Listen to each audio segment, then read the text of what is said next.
unexpectedly traversing into the Marvel Universe? Awakening the Silver Superman template? Jian expressed that it was simply too enticing. From this moment forth, Marvel has gained an unregulated Superman. Nick Fury, damn it. Where did this guy come from? Isn't Superman just a comic book character? Iron Man. I've told you, Jian's intellect surpasses mine by hundreds of times. Captain America. In comparison to him, I feel more like a novice. Chapter 1. Silver Superman. In the magical city, Jian leaned against the engine hood of his Mustang, igniting a cigarette and taking a deep drag. The night air, filled with swirling smoke, obscured his chiseled features. Behind him, the lights of a luxurious apartment remained aglow. He knew that woman was undoubtedly watching him from the floor-to-ceiling window, yet he felt no inclination to turn around. Ding! His phone rang, displaying the name Sister Wang from Lujiazui. Xiaoyang. Dear, I have everything you could desire here. Have you made your decision? When will you come? Just come over, and you'll have the sports car, the villa, everything. The voice on the other end was that of a middle-aged woman, sweet to the point of being cloying. Jian smirked. Sister Wang, you are a bit too eager. Such matters require patience. He deliberately lowered his voice, lacing it with a hint of languor. Oh, you mischievous child. It's just that I miss you. Sister Wang's tone became even more syrupy. Jian exchanged a few perfunctory remarks before hanging up. He had barely taken another puff of his cigarette when his phone rang again. This time it was rich second-generation Han from university. When is Jian coming to see me? How do you like the Mustang I just bought for you? If it doesn't meet your expectations, we can exchange it tomorrow. The voice on the other end was sweet to the point of being dizzying. Not bad. Jian glanced at his open collar. But the air conditioning isn't great, it makes me want to loosen my collar. How rude, came a playful retort from the other end, and he could almost envision her blushing. After chatting for a bit longer, Jian hung up and flicked the cigarette, but into a nearby trash can. He opened the car door and rummaged through his bag, retrieving 2 movie tickets for Thunder Agents, a gift from another friend. He cast a glance at them before casually tossing them onto the passenger seat. The Mustang's engine emitted a low roar as Jian pressed down on the accelerator, and the car surged forward. He steadied himself with one hand on the steering wheel while the other rested on the window, the night breeze tousling his hair. His next rendezvous was at a private villa on the outskirts of the city. He was already 20 minutes late and was concocting a suitable excuse in his mind. Should I say I encountered a traffic jam due to an accident, or that there was an emergency at the office? Jian pondered, his smile growing increasingly confident. Forget it. I'll do as I please. Who can dictate my actions? He'll just say I was lost and thought about her and nearly crashed. At that moment, a blinding white light suddenly shot in from the side. Jian instinctively raised his hand to shield his eyes, but it was too late. With a deafening crash, he felt the world spin out of control. The Mustang was struck broadside by an out-of-control dump truck. The sound of twisted metal was unbearably shrill. The airbags deployed, but the tremendous impact caused Jian to lose consciousness. Damn, was his last coherent thought before everything faded to black. Pain. This was the first sensation Jian experienced upon regaining consciousness. His head felt as though it had been struck by a hammer, his temples throbbing intensely. He discovered himself lying on a cold cement floor, surrounded by dim light. This guy is awake, a gruff male voice spoke in English. Struggling to open his eyes, Jian's blurred vision gradually revealed several towering figures encircling him. As his sight cleared, he discerned that they were imposing white and black menacing figures, all clad in black suits, conspicuously armed. Where am I? He instinctively inquired in English, his proficiency stemming from being a graduate of a prestigious university. Ha, he can still speak English, sneered a bald white man, a grotesque scar marring his face. Kid, you and your companions have trespassed into the territory of Big Jian and witnessed things you shouldn't have. Jian then noticed, in a nearby corner, a bloodied corpse, presumably that of a white male. Fresh bloodstains marred the ground, and the air was thick with the scent of blood and gunpowder. He glanced down at himself. His clothes were his own, indicating he had not taken over another's body. So what was happening? Listen, I don't know where this is, nor do I understand what you're saying. Jian struggled to sit up, leaning against the cold wall. I was just in a car accident and woke up here. Fuck. A burly black man approached and kicked Jian in the abdomen. You're in cahoots with that spy. Big Jian doesn't tolerate disobedience on his turf. Big Jian? Jian curled up in pain, nearly gasping for breath. Yet more shocking was the realization that he had likely traversed dimensions and had ended up in America, embroiled in a gang conflict. System activation in progress. A mechanical voice echoed in Yang Jian's mind, sending a shiver through him. Host detected to be in life-threatening danger, initiating emergency protocol. Superman system successfully bound. Beginner's gift package issued. Silver Superman template fused. One set of Kryptonian armor similar to Fiora's, but more stylish. In an instant, an unprecedented surge of power flooded through Yang Jian's being. He felt every cell rejoicing, his DNA strands restructuring, muscle fibers reinforcing, and bone density skyrocketing. His vision sharpened, enabling him to discern every speck of dust floating in the air. His auditory range expanded dramatically, allowing him to hear the clink of glasses from a bar several blocks away, and even the faint hum of the Earth's rotation beneath his feet. Soon after, a sleek black Kryptonian armor materialized out of thin air, enveloping him as if it were alive. The armor's contours were sharp, its metallic composition imposing under the dim light, and the cape billowed without wind. "What is this?" The bald white man retreated in terror, while the other gang members hastily drew their firearms. Yang Jian began to levitate slowly, savoring the overwhelming power coursing through him. He clenched his fist lightly, compressing the air to produce a thunderous crack. He felt as though he had become a deity, capable of effortlessly lifting mountains and propelling planets. "Fire! Kill him!" the burly black man shouted. Gunfire erupted as bullets sped toward Yang Jian. Yet, with his superhuman dynamic vision, those bullets moved as slowly as snails in his perception. He raised his hand gently, and a biofield automatically unfolded, halting all the bullets mere centimeters from his body before they clattered harmlessly to the ground. "This is impossible," the scarred bald man gasped in horror. Yang Jian's expression turned cold, his eyes glowing faintly.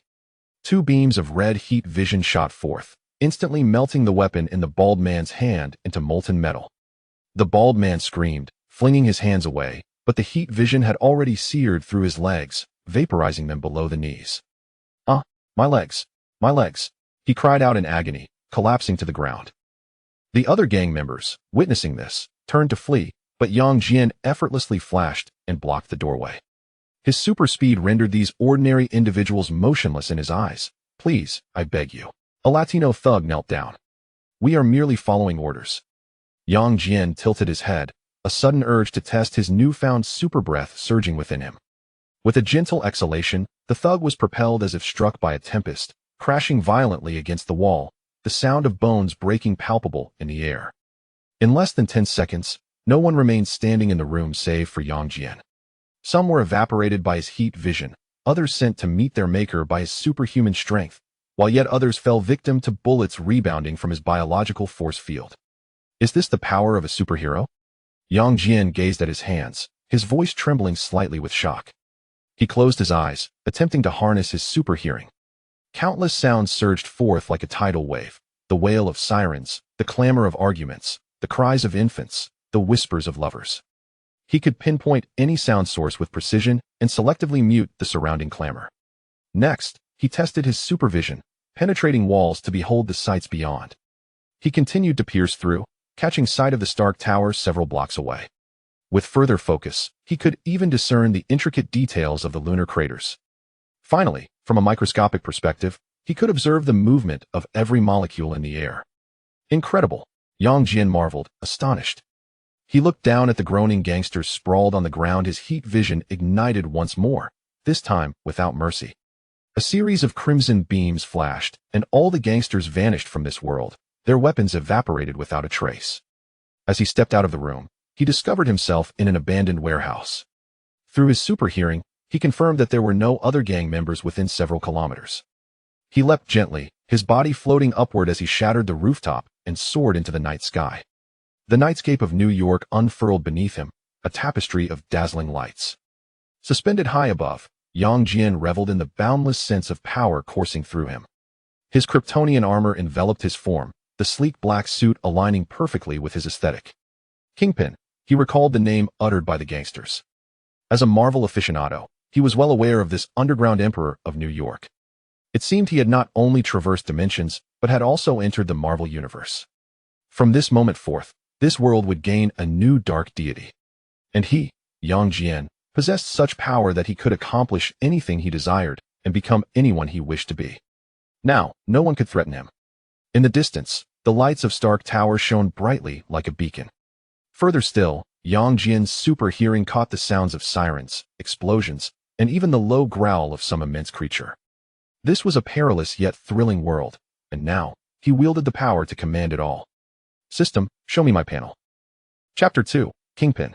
At the behest of Yang Jian's thoughts, a panel materialized before him. Ding, Silver Superman template has been successfully loaded. A translucent blue interface unfolded before his eyes, densely populated with data and descriptions of abilities. Host, Yang Jian. Template, Silver Age Superman template complete, with no limits. Energy source, activated by yellow solar radiation and continuously enhanced. Armor status, Kryptonian military and technological fusion armor integrity 100. Thought manifestation. The host may understand this as the power of intent as long as you desire it. You can possess any ability. However, the host must utilize it frequently and should not give up after a single failure. Super strength, capable of effortlessly lifting planet-sized objects, pulling star chains, and continuously growing. In a good mood, you could even wander the Earth.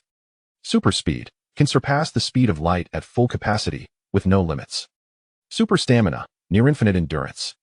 Steel body, immune to physical damage. Ordinary sorcerers cannot harm you, and Kryptonite has no effect on you. Super healing, rapid recovery from any physical injury. Even if magic inflicts harm, the recovery will merely be slower. Supervision, super hearing, super. Heat vision, emits high temperature plasma beams from both eyes. Maximum temperature exceeds that of the sun's surface, with no limits. Freezing breath, exhales gas at near absolute zero temperatures. Biological force field, a versatile biological force field capable of achieving the unexpected. Superbrain, as long as you desire, you can learn the knowledge of dozens of galaxies within 10 seconds. Survival in cosmic space, no need for breathing, capable of withstanding extreme environments. Current unlock, 100. Potential development, 15, with no limits. Yang Jian perused the dizzying array of ability descriptions, his heart racing involuntarily. This was truly the configuration of a walking deity. He could not help but inquire, System, can I use these abilities at any time? Are there any restrictions? Response to host. All Silver Superman abilities have been unlocked and are available for the host's use at any time, though the host may need to practice further. What do you mean? Yang Jian frowned. When the host uses heat vision, improper power control may lead to penetration of the Earth's crust. When moving at super speed, lack of familiarity with the biological force field may result in the destruction of buildings along the path. Improper use of super strength may lead to the crushing of objects that should be preserved. Yang Jian chuckled. So I'm like a baby wielding a nuclear button? A fitting metaphor. The system suggests the host undergo adaptability training for these abilities, which may take 1 minute. Wait, you haven't told me what you are exactly. Why did you choose me? Yang Jian suddenly recalled this crucial question. This system is a cross-dimensional Superman inheritance system, designed to find suitable hosts for the legacy of Kryptonian civilization. Selection criteria include genetic compatibility, performance in crises, and potential for development. So my actions during the car accident impressed you? Yang Jian found it somewhat amusing. Accuracy 87.6. The host's calmness and will to survive in the face of death met the criteria, while also detecting a deep-seated desire for self-transformation within the host. The host being captured by gangsters is a bug the host is wearing. This statement rendered Yang Jian silent as he gazed down at the city beneath him. The nightclubs, luxury cars, and women that had once captivated him now appeared within easy reach. Perhaps this traversal was truly an opportunity for a fresh start? No, I shall do as I wish. Isn't a lack of desire akin to being a sage? That is not his ideal. System, what specific functions do you possess, besides granting me superpowers? The host may choose to complete or not complete the tasks assigned by the system. Accomplishing specific goals may yield additional rewards. Current task, utilize new abilities. Reward, 500 points. Yang Jian took a deep breath, although he technically did not need to breathe at the moment. The frigid air filled his lungs, invigorating him immensely. Suddenly, he turned his gaze towards the east, his supervision penetrating the clouds to behold the rising sun. So, I am a superhero now, Yang Jian murmured softly. A superhero clad in black armor. He slowly raised his hand, sunlight cascading over the dark armor, the black cloak billowing as if stirred by an unseen wind. At this moment, within the perilous Marvel universe, he would emerge under a brand new identity. Yang Jian's voice resonated with determination. From this day forth, I shall no longer be the ordinary Yang Jian. It is time to settle accounts with Kingpin. He closed his eyes, his superhuman hearing rippling outward, drawing in the cacophony of the city around him. Locate the man clad in black armor. A deep voice emanated from the southwest. Jian abruptly opened his eyes, his enhanced vision penetrating through the walls of buildings several kilometers away, fixing upon a luxurious office scene. A robust, imposing bald man was conversing with his subordinates, his signature white suit and cane unmistakably revealed his identity. Wilson Fisk, known as Kingpin. There's no need to search, I have come myself. Jian's gaze was icy. In the next instant, his figure accelerated dramatically, breaking the sound barrier without producing a sonic boom. His biofield meticulously controlled the shockwave. With a mere casual acceleration, he hovered in the night sky outside Kingpin's office, staring through the bulletproof glass at the underground emperor. Kingpin's pupils constricted sharply, his right hand discreetly moving towards the alarm button beneath his desk. Go ahead, press it. Jian's voice clearly penetrated the glass barrier. The outcome will be the same regardless. With a gentle exhale, Jian shattered the tempered glass, renowned for withstanding bullets, as if it were mere thin ice. He glided inside, his black cloak billowing autonomously. The bodyguards in the office reacted with remarkable speed, 5 handguns firing simultaneously. The bullets halted a mere 10 centimeters from Jian's body, as though colliding with an invisible wall, clattering harmlessly to the carpet below. This is impossible, one bodyguard exclaimed in disbelief. In the next heartbeat, the biofield pressed down, causing all the bodyguards to collapse simultaneously, their breaths extinguished. Kingpin slowly rose to his feet, his massive form resembling a mountain of flesh. His face betrayed no trace of panic. Instead, a sinister smile emerged. Impressive. You are the one who killed 12 of my men? Have you finished? Jian shrugged, his body gradually lifting off the ground until he was eye level with the towering Kingpin, who stood over 2 meters tall. Die, monster! Kingpin suddenly lunged, his powerful arms swinging the cane with astonishing speed, defying the expectations of his bulk. The steelcraft cane sliced through the air, aimed at Jian's temple. Crack! Instead of utilizing his biofield, Jian caught the cane with one hand, remaining utterly unfazed. Do you know? Jian spoke softly. I can hear your accelerated heartbeat, see the cold sweat seeping from your pores. With a slight exertion of his fingers, the steel cane crumpled like clay. You are afraid. A flicker of fear briefly flashed in Kingpin's eyes, only to vanish just as quickly. He abruptly released the cane, stepping back to press a button on his wristwatch. Did you think this was over? The entire building is filled with 50 heavily armed. Jian suddenly appeared before Kingpin, moving with the swiftness of teleportation. He grasped Kingpin's neck with one hand, effortlessly lifting the 300-pound giant. I'm pressed for time, Jian stated. Crack! A crisp sound of bones fracturing echoed as Kingpin's head twisted at an impossible angle, the light in his eyes fading rapidly. Jian released his grip, and the lifeless body of the New York underworld emperor crashed heavily to the ground. Chapter 3. The Golden returned to the west. At that moment, the office door was forcefully kicked open. A man clad in tight black attire, with a peculiar target tattoo on his forehead, burst in, flinging 3 throwing knives. Boss, the sharpshooter exclaimed, only to be met with the sight of a corpse on the floor, causing his pupils to constrict in shock. The 3 knives halted mere centimeters from Jian's eyes before falling helplessly to the ground. You're the sharpshooter, are you not? Jian turned around, his eyes glinting with a dangerous golden hue. If you wish to avoid death, you would do well to comply. The sharpshooter's gaze flickered anxiously between the body of Jin Bing and Jian, his throat tightening. As one of the deadliest assassins in the world, he quickly assessed the perilous situation. The man before him, clad in black armor, was far beyond his capacity to confront. What is it that you want? The sharpshooter asked cautiously, raising his hands. A wise choice, Jian responded with a smile. First, I require an identity and an account established. Then, transfer all of Jin Bing's assets into my name. Accounts, real estate, smuggling networks, everything. Jian was, after all, devoid of an identity. The sharpshooter frowned. This will take time, and some assets require passwords and verification. Suddenly, Jian appeared before him, close enough to feel the warmth of his breath. Do not attempt any tricks. I can hear your heartbeat quickening, and I can see through your lies. He gestured to his eyes. You know, the X-ray vision? I can see that golden handgun in your pocket. A bead of cold sweat trickled down the sharpshooter's forehead. He had never experienced such an oppressive sensation, akin to a mouse being stalked by a cat. 3 days, he gritted through clenched teeth. Give me 3 days. One day, Yang Jian's voice was unwavering. By this time tomorrow, I wish to see all documents duly signed. Now, take me to Jian Bing's vault. The sharpshooter hesitated for a moment, but upon witnessing the renewed crimson light in Yang Jian's eyes, he quickly nodded. Follow me. Yang Jian trailed the sharpshooter into the depths of the office, heading toward the secret chamber. As they passed by Jian Bing's corpse, he cast a heated glance, instantly reducing the body to ashes. This is much cleaner, is it not? Yang Jian remarked to the astonished sharpshooter.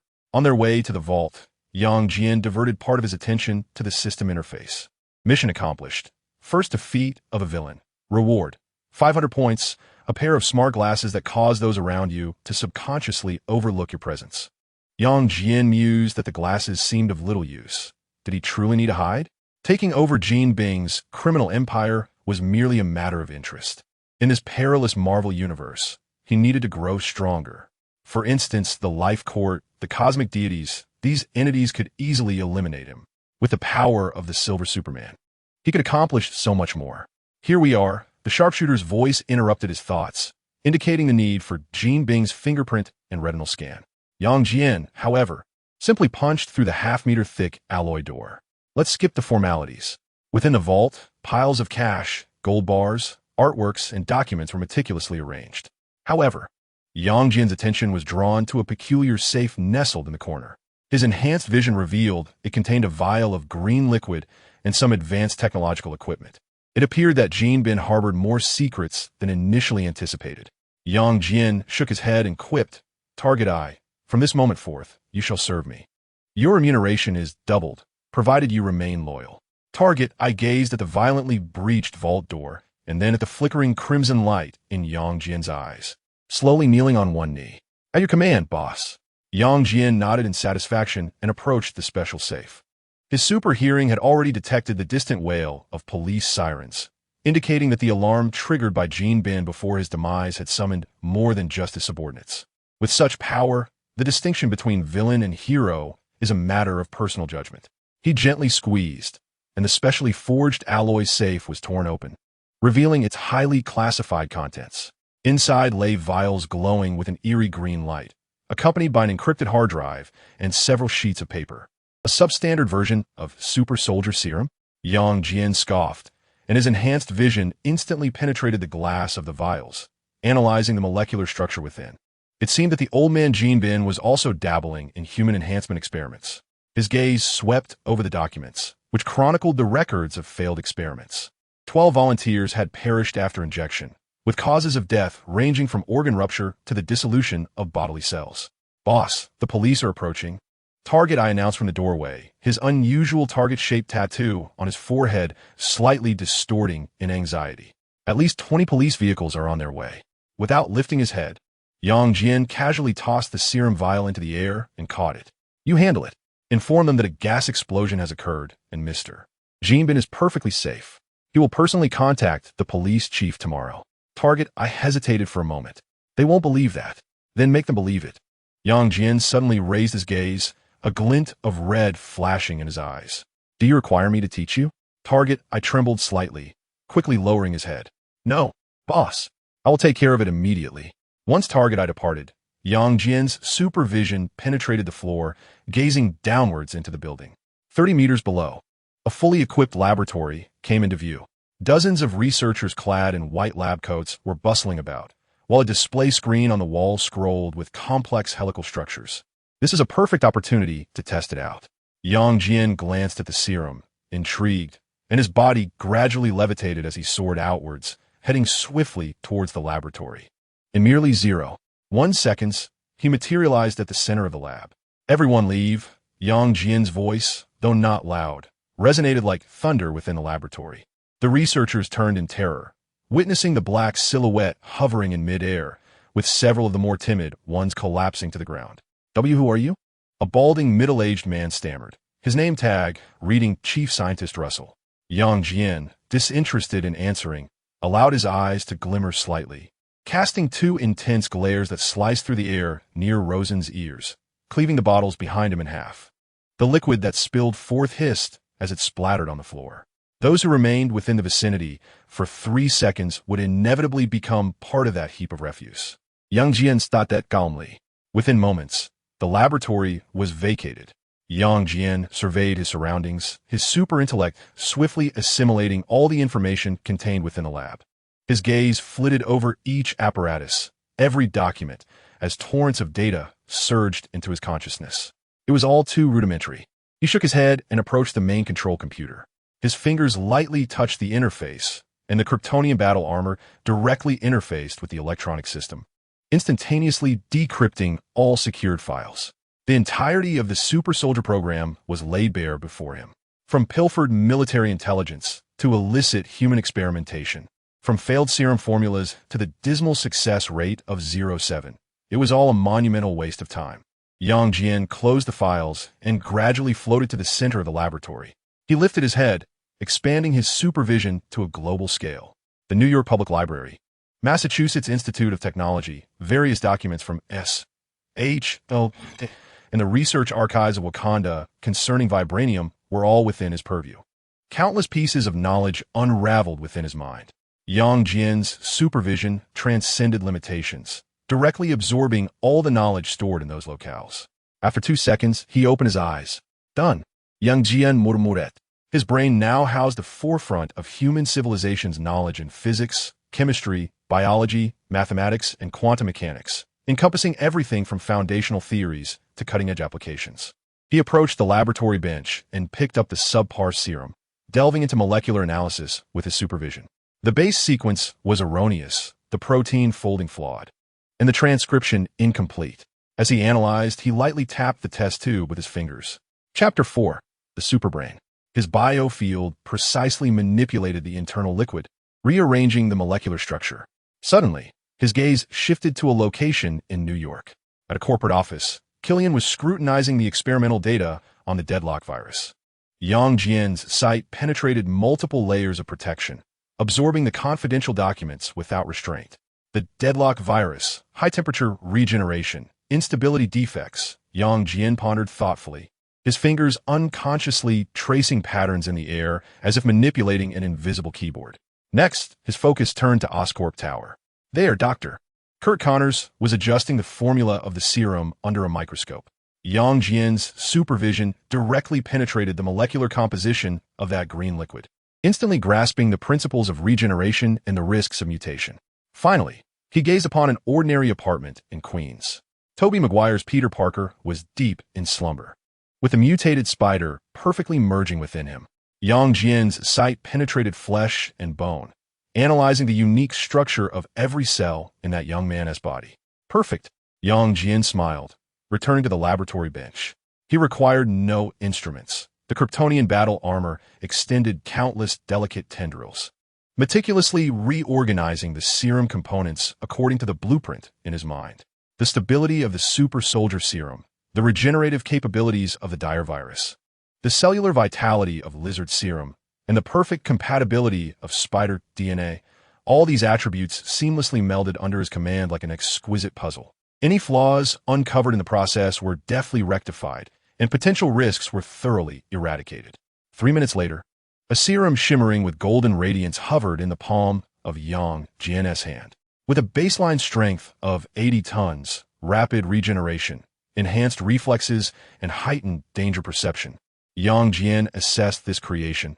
It was quite satisfactory, sufficient for his subordinate. Subsequently, the armored fingers connected to the interface, and the laboratory communicator activated automatically. Bullseye. Come to the underground lab.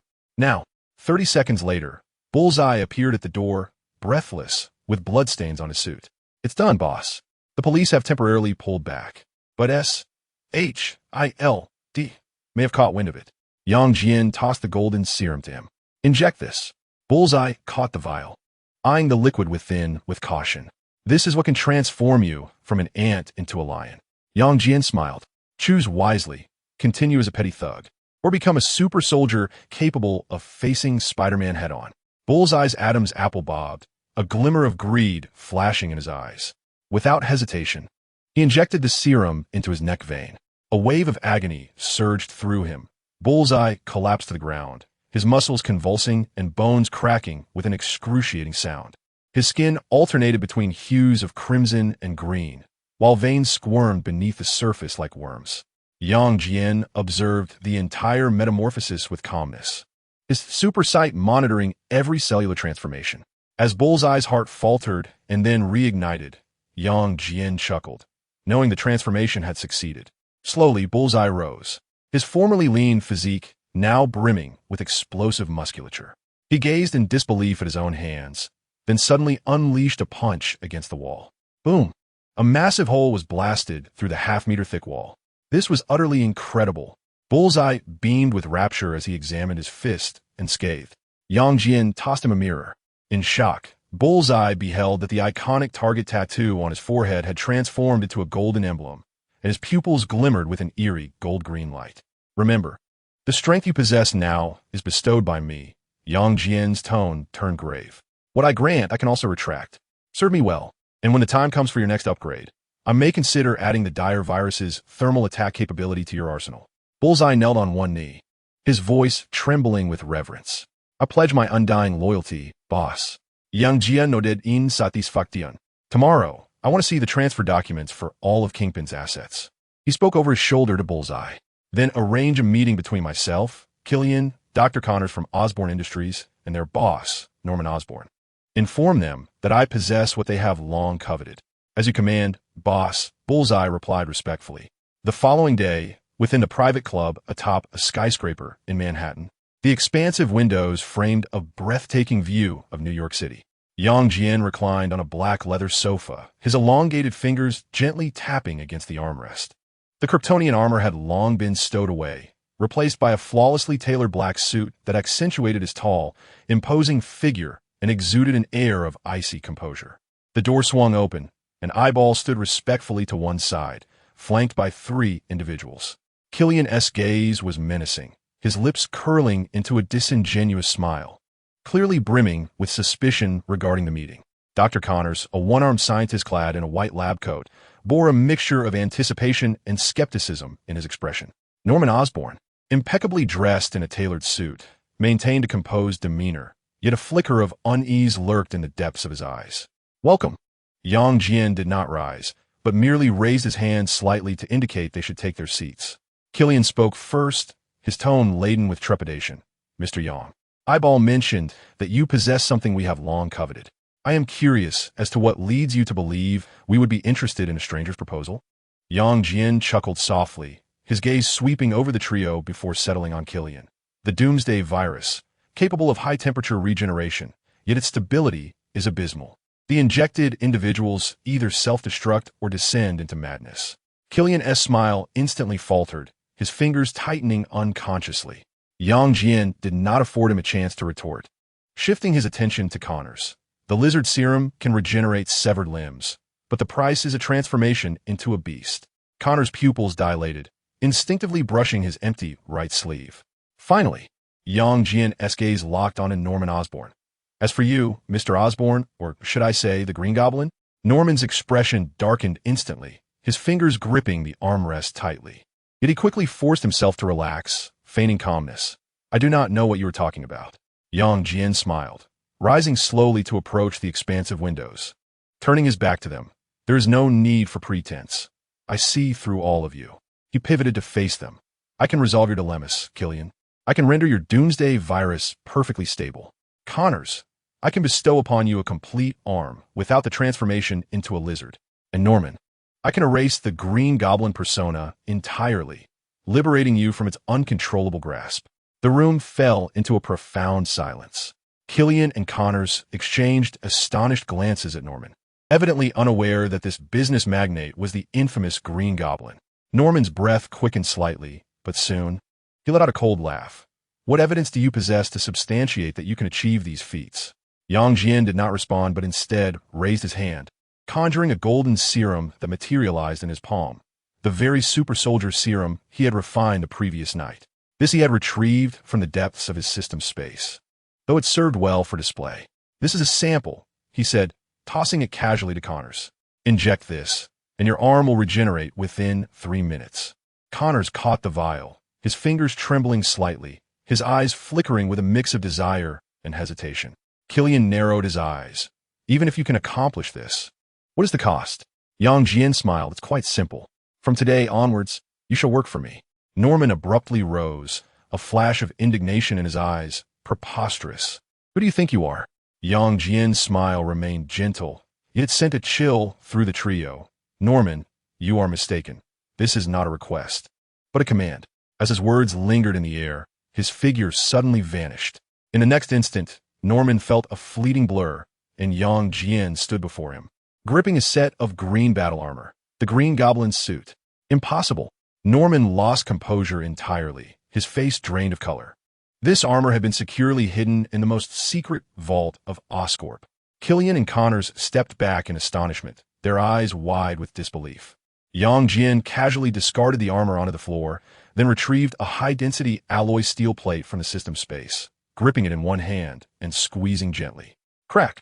The once unyielding metal twisted and deformed in his grasp, ultimately reduced to a crumpled mass of scrap. My power extends far beyond this. Jian's voice resonated deeply. This is both a negotiation and a threat. You possess no right to refuse. Within the room, the atmosphere became palpable. Beads of cold sweat trickled down Killian's forehead. Connors fixated on the serum in his hand, while Norman's face turned ashen, his fists clenched tightly. Ultimately, Connors inhaled deeply, raising his gaze to Jian. If you can truly accomplish this, I am willing to join. Killian remained silent for a few seconds before a chilling smile crept upon his face. Interesting. Very well. I shall indulge you. Norman glared intently at Jian, and after a prolonged silence, he slowly sat down, his voice hoarse. You have won. Jian grinned with satisfaction, resuming his seat on the sofa, his fingers lightly tapping the armrest. Excellent. Then welcome to my team. Chapter 5. Subjugating the 10 minutes later. Within the laboratory of the building, the cold metal reflected the faces of those present. Jian stood before the central control console, his fingers gliding swiftly across the virtual screen, streams of data flowing from his hands. His super-intelligent mind had already analyzed Killian's doomsday virus, Connor's lizard serum, and the green goblin gene sequence within Norman's body. The issue with the doomsday virus lies in energy overload, leading to the host's self-destruction, Jian stated nonchalantly, his fingertip deftly drawing a line, revealing a new molecular structure in the holographic projection. I have adjusted the energy conversion efficiency. It will no longer spiral out of control. And, he turned to Killian, your upper limit for high temperatures has been elevated. A glimmer of greed flashed in Killian's eyes, quickly overshadowed by a cold demeanor. Connors, however, fixated on the golden serum Jian had just handed him, his breath quickening. Will this truly allow me to regenerate my arm? Why not find out? Jian chuckled lightly. Connors, without further hesitation, injected the serum into his body. The excruciating pain brought him to his knees, his bones contorting, muscles writhing, as flesh and blood wildly surged forth from the severed arm. A brand new arm, perfectly regenerated. Connors gazed in astonishment at his right hand, fingers splayed and then clenched, a newfound strength coursing through him far beyond his previous limits. Not only that, but his reflexes and muscle power had undergone a profound transformation. He could even faintly sense the flow of air around him. Like a marksman honing in on a target, he had acquired abilities akin to those of a super soldier. This was utterly incredible, Connors murmured. Standing nearby, Norman's expression was grim as he fixed his gaze upon the serum that Jian held, a means to suppress the Green Goblin. How long will this hold him? He asked quietly. Long enough, Jian replied, extending the serum to him. Once I have dealt with my current affairs, I will personally assist you in eradicating the goblin persona. After a moment of silence, Norman accepted the serum and injected it into his veins. In an instant, the tautness of his nerves seemed to be soothed by an invisible hand. The maniacal laughter of the Green Goblin gradually faded, replaced by a long-lost tranquility. He exhaled deeply, casting a complex glance at Jian. Thank you. Jian merely nodded slightly, then surveyed the three of them. How do you feel? Connors enthusiastically moved his arms. Perfect. Norman replied in a low tone. It is indeed effective. Killian, however, bowed his head, a cold, sinister smile creeping across his lips. Indeed, quite perfect. In the next moment, a thunderous explosion erupted. Killian's body suddenly radiated intense heat, golden light flowing beneath his skin like molten lava. He raised his hand violently, unleashing a fiery shockwave aimed directly at Yang Jian. He sneered. Flames engulfed Yang Jian's figure, and the metallic walls of the laboratory melted instantaneously. However, a hand emerged from the flames, effortlessly grasping Killian's neck. As the fire dissipated, Yang Jian stood unscathed, his black suit showing not a single scorch mark. Foolish, he remarked. Killian's pupils dilated in disbelief. No, it's impossible. How could you? Yang Jian's eyes suddenly glowed with a scarlet light. Hiss! Two beams of thermal energy pierced through Killian's forehead, instantly ending his life. Bang! Killian's body collapsed, the intense heat rapidly fading away, leaving behind a charred remains. The laboratory fell into a profound silence. Connors and Norman stood in shock at the scene, while Marksman lingered at the doorway, a slight smirk on his lips, as if he had anticipated this outcome. Yang Jian retracted his fiery gaze and spoke coolly. Marksman, report that Killian's cause of death was an experimental accident. Marksman bowed respectfully. Understood, boss. Norman inhaled deeply and stated solemnly, Oscorp Industries will assist with the acquisition. Yang Jian nodded with satisfaction, then turned to Connors. What about you? Without hesitation, Connors replied, I will stay. Yang Jian smiled. Excellent. He then strode towards the floor-to-ceiling windows of the laboratory, gazing down at the scenery of New York. From this day forth, you shall be my subordinates. The three soon departed. Outside, the clouds dispersed, sunlight poured down, illuminating Yang Jian's profound eyes. The experience of being a gang leader has come to an end. It is time for me to embark on a new chapter in my life. Seizing control of Jean Bing's company and reclaiming these individuals is merely a passing interest of mine. With such formidable power at my disposal, wealth has ceased to hold any significance. I find little allure in these petty skirmishes. Yet, it is essential to have a few subordinates at my command. I have no desire to become a harbinger of death, indiscriminately taking lives. I simply wish to pursue my own desires and resist any coercion to act against my will. It is a pity for Han Nin, Wen, Qian, Xue, and Zhou, but there are countless enchanting women in the Marvel Universe whom I can still encounter. Now, I must attend to another matter. System, display my ability panel. A blue interface unfurls before my eyes, densely populated with data and descriptions of my abilities. My gaze lingers on the line, marked Potential Development 15. It appears I possess substantial room for growth. I raise my eyes to the heavens, my vision piercing through the clouds to reach the vast cosmos. The golden sun radiates a warm glow, as if beckoning me. Since the yellow sun has activated my powers and serves as my source of energy, why not replenish it directly at the source? The yellow sun can invigorate Kryptonian cells, resulting in tremendous enhancements, thus bestowing superhuman strength. However, the yellow sun does not lose its potency once activated. The stellar energy can continuously fortify Kryptonian cells. Furthermore, while the energy of the yellow sun itself may not be overwhelmingly powerful, once it has been absorbed and enhanced by my cells, it transforms into something extraordinary. This is precisely why Kryptonians seek to absorb solar energy. Even the golden Superman has flown into the sun for prolonged fortification. Once this thought surfaced, it became irresistible. I take a deep breath, even though I do not require it at this moment. My body gradually ascends, detaching from the building, and then accelerates suddenly. Whoosh! I break the sound barrier, my speed increasing exponentially. I soar like a comet against the grain of existence, slicing through the Earth's atmosphere and propelling myself into the infinite expanse of space.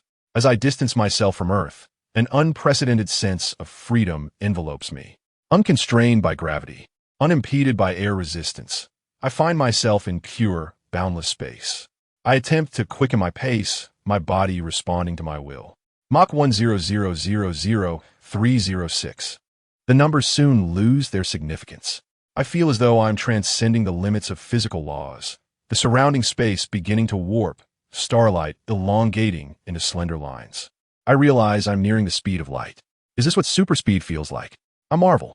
The system had once cautioned me about potentially mismanaging this power, yet now, I feel utterly at ease. The sun rapidly enlarges in my field of vision, transforming from a mere speck of light into the size of a basketball. and then occupying half my sight. Soon, Yang Jian began to decelerate, ultimately hovering just a few thousand kilometers above the sun's surface. The sight before him was nothing short of breathtaking. The sun was no longer the gentle star viewed from Earth. It had transformed into a tumultuous ocean of plasma. Enormous solar prominences erupted, stretching for hundreds of thousands of kilometers, while sunspots loomed like the cold, abyssal eyes gazing into the cosmos. Ultra-high-temperature plasma, influenced by magnetic fields, formed intricate, labyrinthine structures, continuously releasing energy equivalent to millions of hydrogen bombs. So beautiful, Yang Jian murmured softly. Rather than being harmed by this extreme environment, he felt an overwhelming sense of comfort. The solar radiation enveloped him like a warm embrace, permeating every cell within him, while his biofield instinctively adjusted its form, aiding in the absorption of more energy. High concentration of yellow solar radiation detected. Host cell activity elevated to 180. The system notifications refreshed repeatedly, and Yang Jian could distinctly feel his strength augmenting. He attempted to extend his hands, palms facing the sun, actively directing the flow of energy into himself. In an instant, an unprecedented surge of energy coursed through his entire being. Yang Jian's eyes uncontrollably emitted a fierce red glow as his heat vision activated. However, this time, rather than projecting outward, it formed two golden vortices, voraciously consuming solar energy. He felt akin to a balloon being inflated infinitely. Simultaneously, a wondrous clarity began to rise within him. He perceived, not with his eyes, but through a higher form of awareness, the fusion process of every hydrogen atom within the sun, the twisting and reorganization of magnetic field lines, and even the delicate balance of gravitational and pressure forces deep within the sun's core. All this information surged into his consciousness like a torrent. More astonishingly, Yang Jian discovered he could influence these processes. With merely a thought, he could accelerate or decelerate fusion reactions in specific areas, directing the eruption of solar prominences. Is this the power of the Silver Surfer? Yang Jian pondered in astonishment. He had initially believed he had merely acquired basic abilities such as flight and heat vision, but it now appeared that his potential surpassed all imagination. Chapter 6. The Sun-Child of the Marvel Universe. The sun's energy continually enhanced Yang Jian's physique. Alongside this came an indescribable sense of comfort, akin to an infant returning to the safety and contentment of the womb. His consciousness began to blur, and his eyelids grew heavy. Just a moment of rest.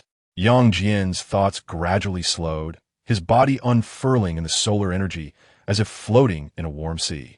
Eventually, his eyes fully closed, surrendering to a peculiar state of slumber. The energy automatically formed a protective cocoon, enveloping his body while he continued to absorb solar energy. Within this cocoon, Yang Jian's abilities were steadily advancing. Energy absorption efficiency, 85130-355, at the headquarters of S.H.I.E.L.D. Agent Phil Coulson gently rapped on the door of the director's office, only to hear a deep voice from within utter, "Come in." As he entered, he beheld Nick Fury with his back to the door, his single eye fixed intently on a portrait adorning the wall. A fleeting glance revealed to Coulson that it was a propaganda poster of Captain America from the Second World War. "Director, an update on Hell's Kitchen," Coulson announced, placing his tablet on the desk. "Kingpin is dead." Fury turned slowly, his expression inscrutable. "Cause of death? On the surface, it appears to be an accident. However, our personnel detected anomalous energy readings at the scene." Coulson produced a set of data.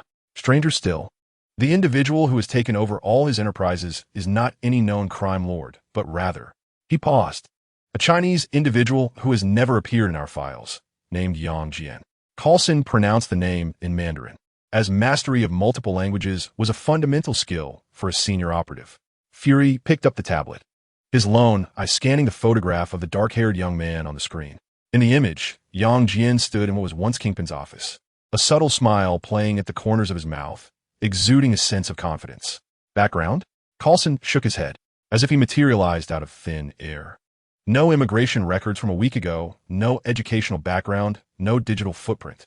Yet just yesterday, he completed the legal transfer of all Kingpin's assets, including overseas accounts and real estate that should have been impossible to transfer in such a short period." Fury's brow furrowed slightly. "Capability assessment?" according to eyewitness accounts. Carlson flipped through the pages. He may possess some form of energy manipulation ability. Some researchers from our company claim to have witnessed him crush a metal doorknob with a single hand, and several reported that his eyes emit a glow. Jian did not request Target I to conceal his identity. As a superhuman, he had no need for such concerns. A superpowered individual? There are no records of him in our files, Carlson added. Furthermore, Target I is currently working for him, and it seems he has become stronger. During last night's confrontation in the dock area, he single-handedly took down an entire Irish gang, exhibiting strength far beyond what our records indicate. Fury set the tablet down and moved to the window, gazing out at the twinkling lights of Washington, D.C. Arrange a level 7 surveillance, but do not alert them. I wish to know whom he has been in contact with, what he does daily, even what he eats. That is already underway, Carlson nodded. And one more thing, Director. Bruce Banner has returned to New York. This time, Fury turned with noticeably increased speed. Bruce? Yes, but he has been remarkably discreet. Carlson retrieved another report. He secretly met with General Ross's daughter, Betty, and vanished again after less than 2 hours. Our personnel were unable to keep up. A flicker of contemplation crossed Fury's single eye. Does Ross know? He likely does not. The meeting was highly clandestine. Continue the surveillance, but do not alarm him. Fury returned to his desk. Has the individual who claimed to be Thor reappeared since the last incident in Mexico? Carlson shook his head. There have been no credible sightings since the events in New Mexico. However, he hesitated for a moment. The London division reported that a red-haired woman had been inquiring about him, fitting the description of Dr. Jane Foster. Fury responded with a soft acknowledgement, indicating his understanding. Carlson recognized this as the signal that their discussion had concluded, and he began to put away his tablet in preparation to depart. Carlson, Fury suddenly called out to him. That young Jian, I am certain he is not merely an enhanced individual. Accelerate the investigation. Understood, Director. Once the door closed, Fury cast another glance at the poster of Captain America, then opened his drawer to retrieve a folder labeled Avengers Initiative. He turned to a new page and inscribed the name Yang Jian, punctuating it with a question mark. Outside, a full moon hung high in the sky. Meanwhile, 380,000 kilometers away in the solar orbit, the energy cocoon enveloping Yang Jian pulsed subtly. In Hell's Kitchen, New York, a covert S.H.I.E.L.D. surveillance point. Agent Carlson stood inside a surveillance vehicle disguised as a telecommunications repair truck, observing a towering building through one-way glass. The former core of the Kingpin's empire now bore the fresh insignia of Yang International. All teams be advised. The target building has 4 main points of entry: the underground garage, the front entrance, the side fire escape, and a private helipad on the top floor. Carlson adjusted his earpiece, his voice low. Team 1 is responsible for ground surveillance. Team 2 for electronic monitoring. Team, his words suddenly halted. Before him, less than 2 meters away, a man had appeared unbeknownst to him. Bullseye. He wore a tailored black suit, and the golden bullseye tattoo on his forehead glimmered faintly under the dim light. A subtle smile played at the corners of his mouth, his gaze icy. Carlson's instincts kicked in, prompting him to tense up, yet he maintained an outward calm. Lester, it has been a while. Carlson smiled as though he had merely chanced upon an old acquaintance. Bullseye tilted his head, his tone laced with mockery. Is S.H.I.E.L.D. now so brazen? Even too lazy to maintain a disguise? Carlson shrugged. Routine procedure. New York has been quite tumultuous lately. We must ensure the safety of the citizens. Bullseye chuckled softly, taking a step closer. His movements were light, yet Carlson felt a palpable pressure. Citizens' safety? Or are you seeking trouble? Bullseye narrowed his eyes slightly. Carlson did not flinch, retaining his professional smile. We are simply fulfilling our duties, Lester. Should your new employer require any cooperation, S.H.I.E.L.D. would be more than willing to assist. Bullseye scrutinized him for several seconds before suddenly breaking into a grin.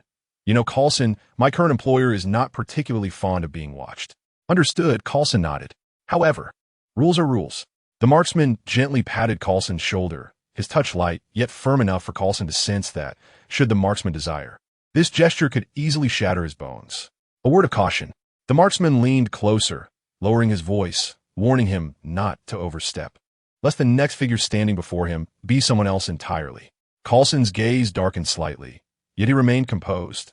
Is this a threat? No. The marksman stepped back, his smile broadening, clarifying that it was merely advice. With that, he turned and sauntered away, his steps as carefree as if he were on a leisurely stroll. Yet, merely a second later, his figure vanished into the shadows of the street corner, moving with a speed that defied human capability. Coulson inhaled deeply and pressed his earpiece. All teams, retreat for now. Sir? The agent's confusion echoed through the earpiece. Follow orders, Coulson replied in a grave tone. He retrieved a secure communicator and dialed Nick Fury's private line. Director, we have been compromised. As anticipated, Fury's voice remained steady. The marksman is indeed him. However, his speed and strength far exceed expectations. It appears Jian has granted him some enhancements. Fury pondered for a moment. Withdraw for now. We need to reassess. Understood. Coulson nodded, yet his gaze remained fixed on the upper floors of that building. He sensed that matters were far from simple. The marksman's warning was not to be taken lightly. And what exactly is the enigmatic Jian plotting? Chapter 7. A single punch to overwhelm the Hulk days later. A golden energy cocoon gradually cracked open, and Jian awoke, his eyes shining with a blazing golden light, reminiscent of two miniature stars igniting. He gently stretched his body, and the surrounding solar plasma parted instinctively, as if yielding to his will. System, activate the panel. Ding. Silver Superman template update complete. Host, Jian, cellular strength. 100 has surpassed the limit and is continuously growing. Super strength, capable of effortlessly moving planetary objects and shaking stellar masses. Super speed, light speed and beyond, capable of short-range spatial jumps. Iron body, immune to most physical damage. Able to withstand supernova-level impacts. Heat vision, enhanced hearing. Jian clenched his fist, feeling the surging energy within him.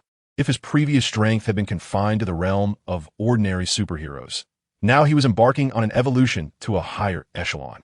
Indeed, it was time to return. In an instant, he broke free from the sun's gravitational pull, transforming into a golden streak racing towards Earth. Near Earth's orbit, Jian suddenly decelerated, hovering in space as his gaze fixed upon a metallic structure floating within the orbit. A Kree Empire monitoring station? He squinted, scrutinizing it closely. The monitoring station seemed to sense his presence, immediately redirecting its cannons, charging its energy armament, clearly perceiving him as a threat. Jian wore an impassive expression, a flash of crimson light igniting in his eyes. Boom! Two scorching beams of heat instantaneously pierced through the monitoring station, transforming it into cosmic dust. Earth is not a place for your interference, he remarked coolly, before continuing his flight towards the planet. Above Hell's Kitchen in New York, as Jian re-entered the atmosphere, his superhuman hearing captured the cacophony of chaos, explosions, screams, and the jarring sounds of twisted metal. Upon looking down, he realized the source of the turmoil was Hell's Kitchen, and his brow furrowed in an instant. The Hulk was rampaging. The green behemoth roared, smashing a building's wall with a single punch, debris scattering in all directions. Iron Man soared above, firing his palm repulsors in a futile attempt to divert the Hulk's attention.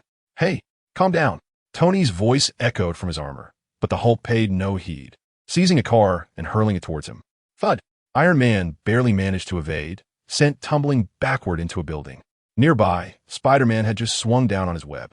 But before he could utter a word, the Hulk retaliated with a backhanded slap. What just happened? Peter was sent flying, crashing into a truck, remaining incapacitated for a moment. Jian chuckled. TSK, this one do. His skyscraper stood in Hell's Kitchen, and if the Hulk continued his rampage, his territory would surely suffer. In an instant, he dove downward, hovering before the Hulk. Hey, big guy, Hell's Kitchen is closed for business today. The Hulk abruptly looked up, his gaze fixated on Jian, nostrils flaring with heavy breaths. Hulk smash! He offered no chance for Jian to respond. His colossal fist, accompanied by a terrifying sonic boom, hurtled towards Jian's face. This is trouble you've invited, Jian sighed, neither dodging nor retreating, but simply raising a hand. Boom! Their fists collided, shock waves erupting, the ground within hundreds of meters fracturing instantly, and all surrounding glass shattering. Jian was somewhat taken aback. This power was certainly far beyond 100 tons. Yet this Hulk was evidently the cinematic version. No wonder Spider-Man had been flung away with a mere slap. This Hulk was indeed formidable. On the other side, the Hulk was momentarily stunned. His fist had been caught with a single hand. Moreover, Yang Jian remained unfazed. "Have you had enough?" Yang Jian inquired calmly. Enraged, the Hulk swung his other fist with immense force. Yang Jian's form flickered, instantly appearing before the Hulk, delivering a punch to his abdomen. Bang! The air erupted. The Hulk's massive body was struck. He instantly curled into a shrimp-like position, eyes rolling back, and was sent flying, crashing through several buildings before finally coming to a halt, collapsing onto the ground, unconscious. Silence enveloped the scene. On the streets, the panicking crowd was rendered motionless. Inside the military helicopter soaring through the sky, the pilot gaped, having forgotten to turn off the radio. Iron Man had just crawled out from the ruins, his armor severely damaged, as Jarvis's voice echoed, "Armor damage at 87. Immediate retreat is advised." Tony, however, paid no heed, his gaze fixated on the silhouette of Yang Jian, suspended in the air. He could not discern Yang Jian's face, nor could Jarvis penetrate the aura surrounding this individual. This fellow single-handedly defeated the Hulk. Yang Jian glanced around, confirming that the Hulk had lost consciousness, then vanished in an instant, leaving behind a chaotic battlefield and a group of astounded onlookers. At the S.H.I.E.L.D. headquarters, Nick Fury scrutinized the images on the screen, his single eye narrowing slightly. Although Yang Jian's figure was blurred, they still recognized his identity. He dispatched the Hulk with a single punch. Agent Coulson stood nearby, his expression grave. "Director, we must reassess his threat level." Fury paused for a moment before speaking slowly. "No, we need to determine whether he is friend or foe first." In Hell's Kitchen, atop the Yang International building, Yang Jian appeared silently before the floor-to-ceiling windows, his black Kryptonian armor gradually receding to reveal an impeccably tailored black suit beneath. With one hand in his pocket, he surveyed the still chaotic streets below. Military and S.H.I.E.L.D. agents were managing the aftermath left by the Hulk, the distant wail of ambulances echoing in the air. Quite the spectacle. He chuckled softly and approached the liquor cabinet, pouring himself a glass of whiskey. Before he could take a sip, the office door burst open. Hawkeye rushed in, an unusual urgency in his eyes. "Boss, you're back." Yang Jian raised an eyebrow, leisurely savoring the whiskey. "Oh, what is it?"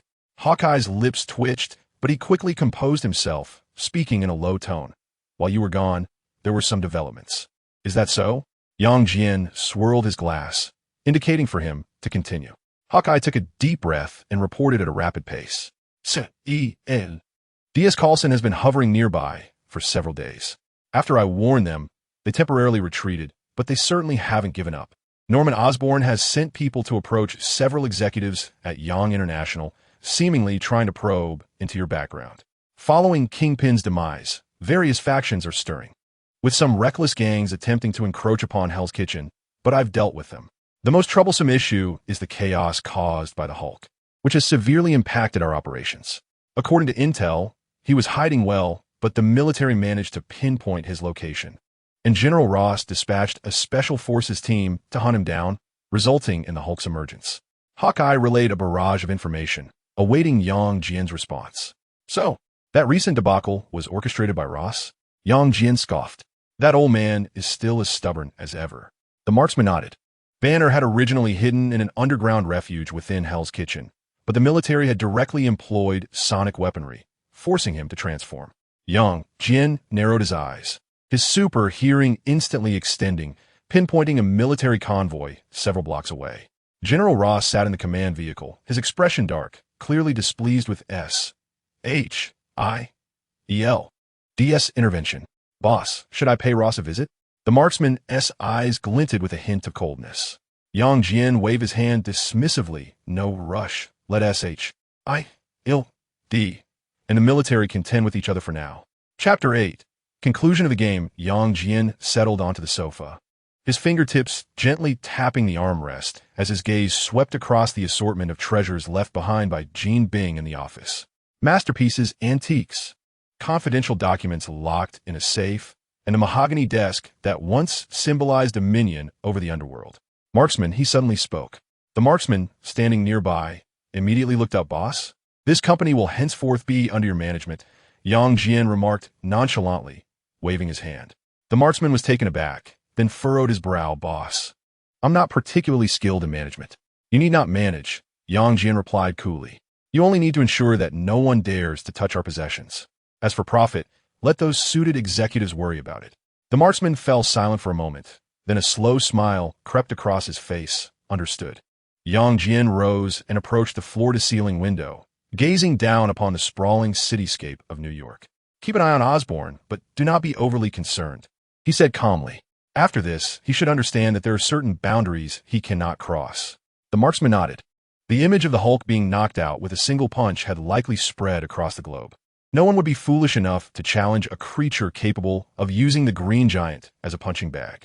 Is there anything else? Jian inquired. The marksman pondered for a moment and shook his head. Not for now. Excellent. Jian turned, his black armor automatically enveloping his body. Then I shall take my leave. Before his words had fully dissipated, his figure had vanished from the spot, leaving only a barely perceptible disturbance in the air.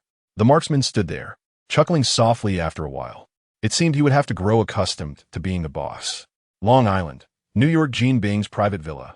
A seaside mansion sprawling nearly 1,000 square meters had once served as Jian Bing's most clandestine hideaway. Now, its new master stood on the plush carpet, a glass of red wine in hand. Jian gazed out the floor-to-ceiling window at the distant, dark sea. Moonlight danced upon the waves, shimmering with silvery specks.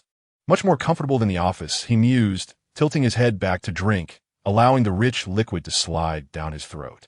The villa was lavishly adorned, featuring marble floors, genuine leather sofas, and a top-tier sound system. There was even a private cinema and an underground wine cellar. Jian Bing's taste was indeed commendable. Jian casually placed the wine glass on the table and walked towards the bedroom. The enormous bed was dressed in silk sheets, and he lay down directly, his hands resting behind his head as he stared blankly at the ceiling. System, he called out in his mind. Ding, the host inquired. What level does my current ability signify in this world? Based on data analysis. Earth-level threat, currently. There is no one on Earth capable of posing a threat to you. Interstellar-level threat. You can effortlessly contend with the main fleet of the Kree Empire. And even the ungimmed Thanos is merely a larger ant in comparison. This is merely an example. The host's strength surpasses even this. Cosmic-level threat. There are many formidable beings within the cosmos, and the host still has room for growth. Jian chuckled softly, not too shabby. He closed his eyes, yet his super hearing remained keenly attuned. The distant sound of waves, the bustling noise of New York City, and even the hushed conversation between Fury and Coulson at S.H.I.E.L.D. headquarters reached his ears. Moreover, someone was approaching. Everything was under his control. What shall I do tomorrow? He mused. Perhaps he should pay a visit to Dr. Banner, whom he had knocked unconscious with a single punch. Or perhaps he could seek a chat with Tony Stark. Or perhaps... His thoughts were interrupted by a slight vibration. The approaching individual had arrived. The villa's security system was triggered as the person entered his abode. Jian slowly opened his eyes, a flicker of red light shimmering in his pupils. These individuals always preferred to stealthily infiltrate others' homes in the dead of night. The sound of light footsteps, the deliberately lowered breathing, and the subtle hum of advanced technological equipment at work filled the air. They were neither ordinary people nor military or police. He refrained from employing his supervision, relishing the confidence that his power bestowed upon him. A smile graced his lips as he remained motionless on the bed, as if truly asleep. The villa's bulletproof glass window was silently breached by a high-frequency vibration device, and a shadow nimbly flipped inside, landing with barely a sound. The shadow stood still in the darkness for a few seconds, seemingly assessing the surroundings, before gradually making its way toward the bedroom. Natasha Romanoff, S.H.I.E.L.D. DS top agent, was clad in a snug black tactical suit, a miniature stun gun gripped in her hand as she cautiously approached the bedroom door. Gently, Natasha pushed open the bedroom door, her gaze swiftly locking onto the slumbering Jian. She slowed her breathing and edged closer, simultaneously retrieving a small syringe from her waist. It contained a S.H.I.E.L.D. special tranquilizer, theoretically potent enough to take down an elephant. Although she was perplexed as to why Fury had assigned her this seemingly impossible task, as an agent, it was her duty, just as she had taken a few steps. Yang Jian's voice suddenly resonated through the night, calm, as if engaged in casual conversation. Breaking into private residences at such an hour is not a good habit. Natasha's pupils dilated in instinctive retreat as she raised her stun gun. Bang! She barely registered Yang Jian's movement before an invisible force crushed the weapon in her hand, scattering metallic fragments across the floor. Yang Jian remained reclined on the bed, now with his eyes wide open, his golden pupils shimmering faintly in the darkness. Agent Romanov, has Fury sent you? Natasha swiftly adjusted her stance, entering a state of readiness for battle. Although she was acutely aware that the man before her could incapacitate the Hulk with a single punch, she knew her chances of victory were negligible. I came to see for myself, she replied coolly. After all, a person capable of dispatching the Hulk with one blow is certainly worth one's attention. Yang Jian rose from his position, casually snapping his fingers. With a sharp crack, the lights in the bedroom illuminated, the sudden brightness causing Natasha to squint slightly. Though she quickly acclimated, her keen gaze locking onto Yang Jian. Have you seen enough? He inquired with a smile. Natasha refrained from answering, instead suddenly posing a question. Did you destroy the Kree monitoring station? Yang Jian was unfazed. Word travels fast. The S.H.I.E.L.D. satellites are not mere decorations. She scrutinized his reaction intently. Do you comprehend the implications of this? That the Kree will be displeased? Yang Jian shrugged nonchalantly. I couldn't care less. Natasha furrowed her brow. Aren't you concerned about igniting an interstellar war? Yang Jian chuckled, gradually rising to his feet. His movements were casual, yet Natasha felt an invisible pressure emanating from him. Agent Romanov, he said, stepping closer, gazing down at her. If the Kree dared to disturb Earth, he leaned in slightly, his voice barely above a whisper, I will ensure they do not return. Natasha's breath hitched for a moment. This was not mere arrogance. She deciphered an absolute confidence in Yang Jian's gaze, as if the annihilation of an interstellar civilization was a trivial task for him. After a few seconds of silence, she suddenly relaxed her posture, even managing a faint smile. Fury wishes to speak with you. Not interested. About the Tesseract. Observing Yang Jian's lack of reaction, Natasha pressed on. S.H.I.E.L.D. has discovered something in the Arctic, and Fury believes you might find it intriguing. Yang Jian was calculating another angle in his mind.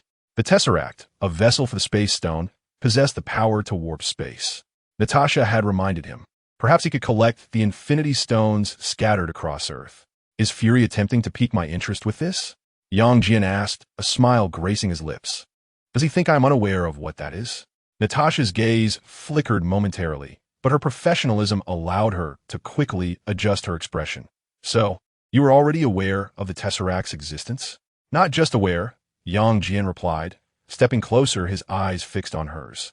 I also know what you unearthed in the Arctic. The wreckage of Captain America's plane, correct? Natasha's breath caught ever so slightly.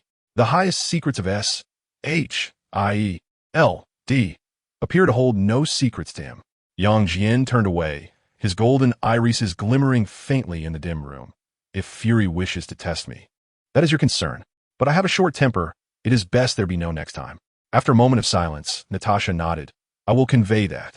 She turned towards the window, preparing to leave, when Yang Jian's voice echoed once more. Indeed, informed Fury. I harbor no interest in your plans. Do not intrude upon my life. Otherwise, Yang Jian's eyes suddenly ignited with a fervent crimson glow, the air around him warping due to the intense heat. I wouldn't mind having the director of S.H.I.E.L.D. replaced. Natasha's fingers tightened slightly, yet her voice remained composed. I shall convey your message verbatim. She turned towards the window, glancing back at him before departing. By the way, your security system requires an upgrade. No need. Yang Jian lazily reclined back onto the bed. Natasha said nothing further, leaping through the window and vanishing into the night. Yang Jian stared at the ceiling, deep in thought. The cosmic cube? Ah, Fury. Thank you for your generous gift. System, retrieve the data on the space gem. Space gem, cosmic cube, abilities, manipulation of space, creation of wormholes, interdimensional teleportation. Current holder S.H.I.E.L.D. Nick Fury, potential threat. May attract the attention of Thanos or other cosmic entities. Thanos. Should he dare approach? I shall ensure he understands who commands this universe. Chapter 9. The Cosmic Cube acquired S.H.I.E.L.D. Headquarters. Late at night, Nick Fury stood before a holographic projection, the screen displaying a loop of Jian knocking Hulk unconscious. What did he say? Fury inquired without turning. Natasha stood behind him, her tone calm. He is not only aware of the Cosmic Cube, but also that we discovered Captain America's plane in the Arctic. Fury's solitary eye narrowed slightly. Interesting. He won't come, but he warns us to be honest. Natasha added. Fury turned to face her. Does he fancy himself a Superman? Coulson emerged from the side, holding a dossier. Director, based on the current data analysis, Jian's abilities far exceed our estimates. If he wishes, he indeed possesses the capability to alter the leadership of S.H.I.E.L.D. Fury remained silent for a moment, then deactivated the holographic projection and walked towards his desk. Prepare an alternative plan.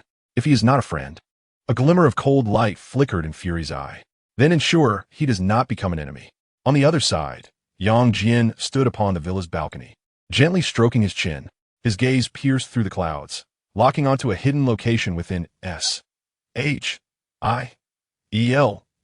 headquarters. That was where the Cosmic Cube was stored. Since Fury has so warmly invited me, I shall retrieve it ahead of time. His expression gradually solidified. No sooner had he spoken than his figure vanished from sight. Above S.H.I.E.L.D. headquarters 10,000 feet in the air, Jian floated above the clouds, gazing down at the heavily fortified structure. His superhuman vision penetrated through layers of walls, pinpointing the containment area 084, located 7 floors underground. The Cosmic Cube hovered silently within an energy field, emanating an ethereal blue glow. The security is indeed formidable, Jian chuckled softly. Infrared sensors, laser grids, vibration alarms, and biometric access control. To the average person, this fortress is impenetrable. However, to Jian, it holds no significance. The moment superspeed commenced, the world around him froze in an instant. The air stilled, and birds hung suspended in mid-flight. With a leisurely stride, he descended vertically from a great height, effortlessly gliding past the exterior walls of S.H.I.E.L.D., triggering not a single alarm. In the corridor, patrolling agents stood like statues, their blinking motions elongated into slow motion. Jian strolled casually past them, even plucking a piece of candy from a snack bag in one agent's hand, popping it into his mouth. Ah, too sweet. Before the imposing alloy door, Jian halted. The electronic lock required the highest level of iris and fingerprint verification, flanked by 2 fully armed guards. Yet under super speed, they could not even catch a glimpse of a shadow. He extended his hand, gently pressing it against the door lock. Biophysical field penetrate. Minute vibrations precisely disrupted the circuitry of the electronic lock, rendering it silent as the door swung open effortlessly. Jian stepped inside. The indicator light of the surveillance camera froze in a moment of flicker. He traversed through layers of security doors until he finally stood before a sealed containment chamber. The Cosmic Cube hovered in the center of an energy field, emanating a hauntingly blue luminescence. Truly exquisite, Jian marveled, reaching through the energy barrier to delicately grasp the cube. Alarms?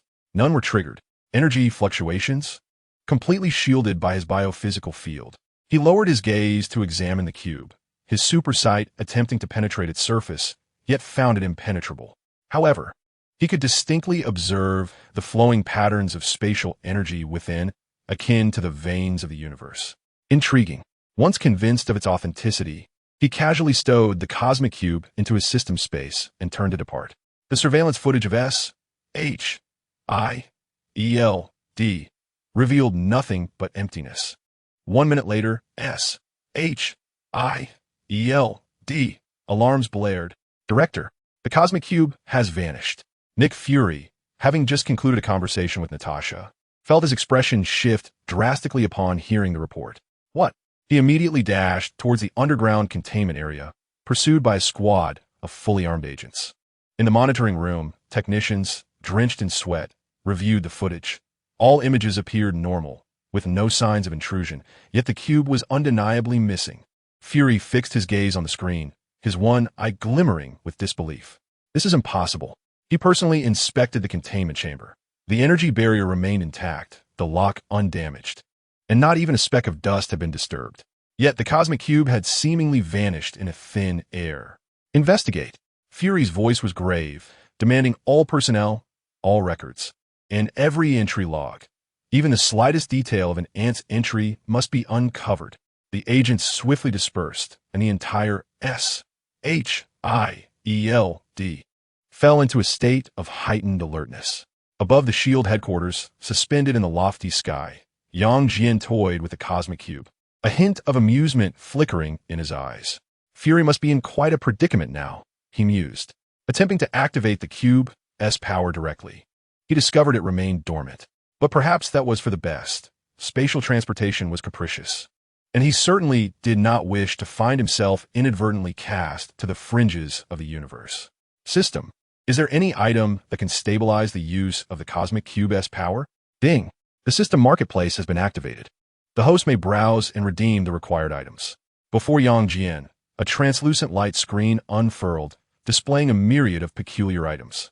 Ordinary Scion bloodline, 1800 points. Doraemon S dimensional pocket, 180 points. Infinity gem necklace, 100,000 points. Kryptonian technology, 20,000 points. Thunder fruit, 300 points. His gaze fixated on the Infinity gem necklace. Infinity gem necklace, function, contains an independent space, can embed infinity gems, and safely channel their energy. Note, wearing it makes you the most stylish individual. Excellent, that's the one. Jian nodded, but soon furrowed his brow. Yet, 100,000 points? A glance at his account revealed a meager 1,000 points. System, what about the rewards for my previous tasks? The host has completed 2 tasks. Reward points, 1,000. Notice, more tasks will be released in due course. Please be patient. Jian shook his head. Such an exorbitant item was beyond his means, not that he truly required it. He temporarily closed the marketplace. As a silver Superman, his super intellect afforded him the capability to accomplish many feats. If all else failed, he could rely on his own ingenuity. Now, he needed to ascertain whether there was another gem on Earth. With a flicker, Jian vanished from the horizon. S.H.I.E.L.D. headquarters, monitoring room director. All surveillance has been reviewed, and there are truly no anomalies. The voice of the technical supervisor trembled. Fury's expression darkened ominously. The cosmic cube could not simply vanish into thin air, unless someone had taken it. His single eye narrowed, thoughts racing through his mind. Who could be? Chapter 10. Assault on Hydra base. Jian hovered amidst the clouds, his eyes shimmering with a golden light. His superhuman vision penetrated layers of obstacles, scanning every corner of the Earth like a radar. He was in search of the other infinity gems. The Mind Stone's whereabouts were unknown. The Time Stone resided in Kamartaj, and the Reality Stone was hidden within some realm. But what if circumstances had shifted? With a glimmer of hope, he directed his gaze towards Eastern Europe. According to the original timeline, Hydra had conducted human experiments there using the Mind Stone, during which Scarlet Witch and Quicksilver had acquired their powers. As his gaze pierced through the layers of mountains, locking onto the concealed Hydra base, there were no jewels in sight, only a frigid laboratory, flickering instruments, and cages. Within the cramped metal enclosures, dozens of ragged prisoners were held captive. Their eyes were vacant, some curled in corners, while others were bound to experimental tables, their bodies adorned with tubes. In the farthest corner of one cage, Jian beheld a woman with crimson hair. She sat with her knees drawn to her chest, her head bowed, disheveled locks obscuring half her face. Yet, her eyes glimmered faintly in the darkness, as if suppressing a power on the verge of eruption. Wanda Maximoff, the future Scarlet Witch, was at this moment merely a subject imprisoned by Hydra. Was she imprisoned at such an early stage? Although he held little interest in being a hero, having witnessed this, he might as well intervene. Jian insisted it was not the witch's beauty that motivated him. Not in the slightest. In Eastern Europe, the Hydra's secret base lay hidden amidst the mountains. Jian hovered in the clouds, gazing down upon the base, which masqueraded as an abandoned castle. However, with his enhanced vision, he could discern the vast underground facilities, laboratories, cells, the patrol routes of armed personnel, and a sinister man with a monocle, Baron Strucker. It was a perfect opportunity. Jian smiled faintly and began his descent, hovering 100 meters above the base, his superhuman hearing capturing the conversations within. Baron Strucker stood at the center of the laboratory, berating several researchers. The energy readings of Subject 19 are still unstable. If you fail again, you shall become the subjects.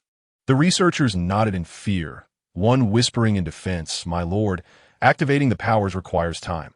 Force catalysis may lead to instability." Silence. Strucker interrupted sharply. "Hydra needs no excuses. We demand results."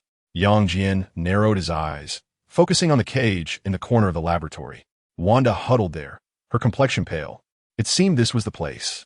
In a flash, Jian sprang into action. Suddenly, alarms blared through the corridors. "Who goes there?" Baron Strucker shouted, retreating swiftly and signaling the guards to open fire. "Intruder! Intruder!" The guards scrambled to aim their weapons, but before they could find a target, a shadow swept past. Bang! Bang! Bang!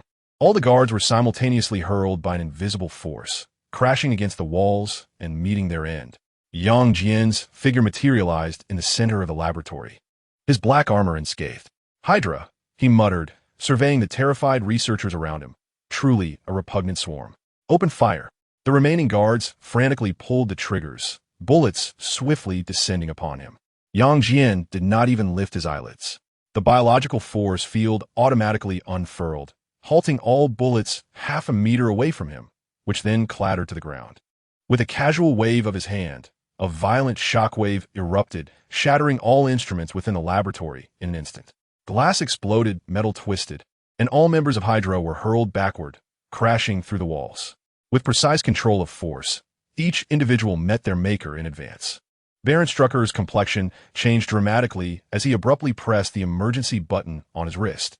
"Activate defense protocols. Release all test subjects." Amidst the blaring alarms, the metallic gates on either side of the laboratory thunderously opened. Dozens of super soldiers, altered by Hydra, roared forth. Their muscles bulged, eyes bloodshot, as they lunged towards Jian like beasts. Boredom washed over him. Jian's eyes gleamed with crimson light. Boom! A searing thermal gaze swept across, causing several test subjects to freeze in their tracks, their remnants vaporizing in the intense heat. Before the remaining subjects could react, Jian had already materialized among them, fists and feet flashing with speed. Bang! Bang! Bang! Each strike landed with pinpoint accuracy, the sound of shattering bones echoing in unison. In a mere 3 seconds, all test subjects were dispatched. Baron Strucker finally panicked and turned to flee. Attempting to escape, Jian flickered and directly blocked his path, gripping his neck with one hand and lifting him off the ground. Who are you?" Strucker gasped, his face reddening. "Jian," he replied nonchalantly. "Remember this name. It belongs to the one who will end you." "No, wait. We can cooperate. Hydra's resources, technology, wealth, crack." Jian applied slight pressure with his fingers, silencing Strucker, his eyes forever frozen in terror. He casually discarded Strucker as if he were refuse. Moments later, the base fell into an eerie silence. Jian approached the cage area, his fingertips slicing through the alloy door as if it were mere parchment. The prisoners looked at him in fright, none daring to move. Only the red-haired woman slowly raised her head. "Who are you?" Her voice was hoarse yet tinged with caution. Jian assessed her. Wanda appeared quite young, perhaps around 19 or 20.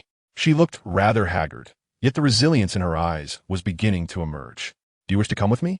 he replied softly. Wanda remained silent for a few seconds before gradually standing up. "They conducted numerous experiments on me," she whispered. "There is something strange within my body." "I know." Jian nodded. "Chaos magic, a formidable power." Wanda's eyes widened in shock as she abruptly looked up. "What is that?" "It doesn't matter," Jian interrupted, turning to leave.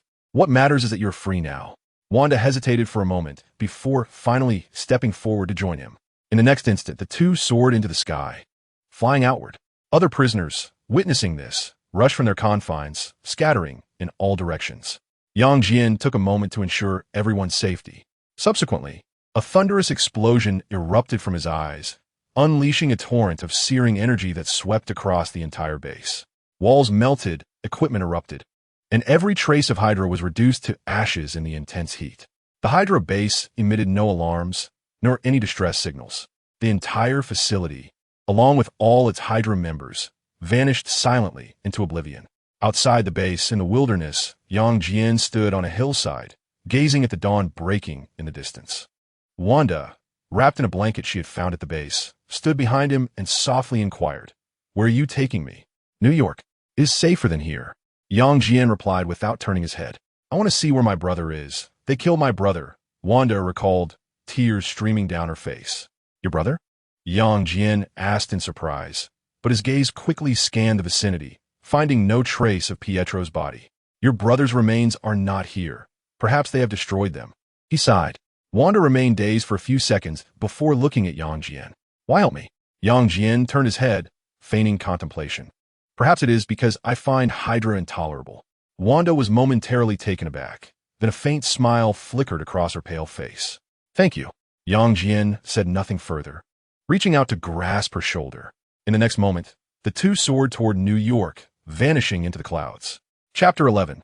The Scarlet Witch, New York. Seaside Villa. Jian descended with Wanda onto the terrace of the villa. The sound of crashing waves resonated, and the moonlight bathed the sea in silver. Wrapped in the blanket from the base, Wanda stared blankly at the distant horizon. "This is my residence," Jian announced as he approached the bar, pouring a glass of water and handing it to her. "From today onward, no one will conduct experiments on you again." Wanda accepted the glass, her fingertips trembling slightly. "The power within me is dangerous, but according to them, it has not yet been activated," she murmured. Jian smiled lightly. "There's no rush." He looked at her, his eyes glowing red as two fine beams of heat energy shot forth, warming the exterior of the glass without destroying it. "Power itself possesses no inherent good or evil. It is the wielder who determines its nature." Wanda gazed at the radiant light, a flicker of determination emerging in her eyes. "Can you help me?" Jian retracted his energy and met her gaze. "Perhaps, but first, you must learn to trust in yourself. Do you wish to control it?" A glimmer of desire flashed in Wanda's eyes, quickly replaced by resignation. "What is the price you seek?" Jian settled onto the sofa behind him, regarding her for a few seconds before speaking. "Not for now. Consider it an investment." After a brief pause, he continued, "I saved you, which proves your worth. Perhaps your abilities may assist me in the future, or perhaps in other unforeseen ways." He cast a glance in her direction, remaining silent as he lifted a glass of red wine from the table. As a good man, he adhered to a sincere philosophy of neither initiating nor rejecting. He was dedicated to providing a warm refuge for the suffering girl. Wanda hesitated, comprehending Jian's intent, and looked down at herself, a self-deprecating smile gracing her lips. "Am I truly deserving of such kindness in my current state?" Jian offered no reply. Turning toward the staircase, there are guest rooms on the second floor, and the bathroom is to the left. "Tomorrow, I will endeavor to help you awaken your powers. Here, there are no cages, no Hydra, only a warm home and someone who can ensure you're never harmed." Wanda remained rooted in place for a long moment before softly uttering, "Thank you." Without turning back, Jian waved his hand dismissively. "Get some rest." On the second floor, Wanda stood before the floor-to-ceiling window of the guest room, moonlight spilling through the glass to illuminate her pale face. She gently traced the remnants of the metal ring's imprint on her wrist, a device employed by Hydra to suppress her. Now, it lay crushed in Jian's grasp, as easily as crumpling a piece of paper. Freedom. The word felt alien, almost unreal to her. Slowly, she approached the bed and sat down, her fingertips sinking into the soft down comforter. The sensation was disorienting. How long had it been since she had slept on a proper bed? Memories surged forth, Sokovia's bombardment, her parents' screams, the days spent huddled with Pietro amidst the ruins. Then came the cold confines of Hydra's cage, the frigid examination tables, electric shocks, drugs, and pain. She closed her eyes, her chest rising and falling gently. Pietro, her twin brother, had perished during a failed experiment. Hydra's agents had granted her no time to mourn, coldly dragging away his body with nothing but a chilling reminder, prepare the next subject. And now, here she was in the villa of a stranger, Jian. She knew little of his identity, a man capable of tearing apart alloy cell doors with his bare hands, obliterating an entire Hydra base in the blink of an eye. Why had he chosen to save her? Was the price her very existence? The thought lingered in her mind. Wanda offered a bittersweet smile. What more did she have to lose? The sound of running water from the bathroom ceased. She stepped inside, the warm water washing away the remnants of blood and dirt clinging to her skin. In the mirror, she beheld her gaunt face, her amber eyes concealing an abundance of emotions, fear, confusion, and perhaps even a flicker of hope she had yet to recognize. After drying herself, she donned the silk nightgown placed by the door. Its pure black fabric was as soft as a second skin. She once dared not even touch such clothing. Returning to the bedside, she lifted the covers and lay down. The mattress was so soft that she almost sank into it, as if enveloped by clouds. The moonlight continued to quietly spill into the room. Wanda turned on her side, gazing out at the sea. If Pietro were still alive, he would surely find solace here. This thought warmed her eyes slightly, yet she did not weep. It had been a long time since she had cried. Closing her eyes, she allowed exhaustion to consume her. That night, there were no nightmares, no electric shocks, no anguished screams. Only profound, tranquil darkness. Second floor, Yang Jian's room, he stood on the balcony. A glass of whiskey in hand, his acute hearing capturing the sounds reverberating throughout the villa.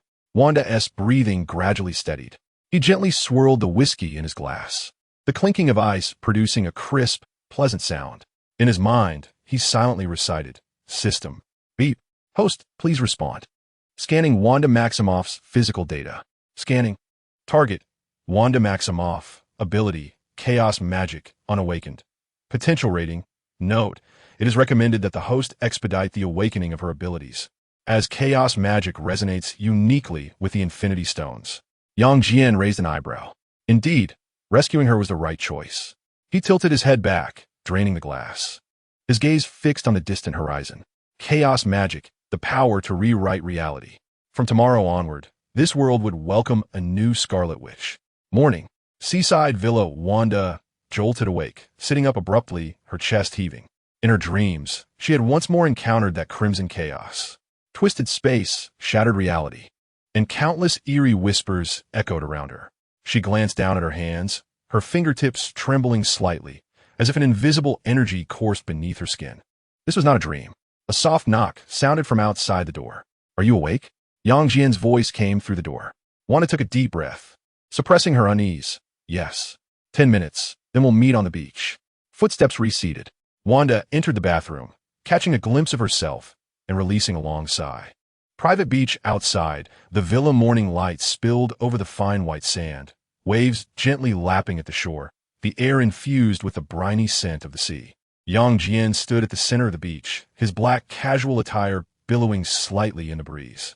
He had his hands tucked into his pockets, his gaze fixed on Wanda as she approached. She wore a simple black long dress, her bare feet sinking into the sand, red hair tousled by the wind. "How did you sleep?" Yang Jian asked with a smile.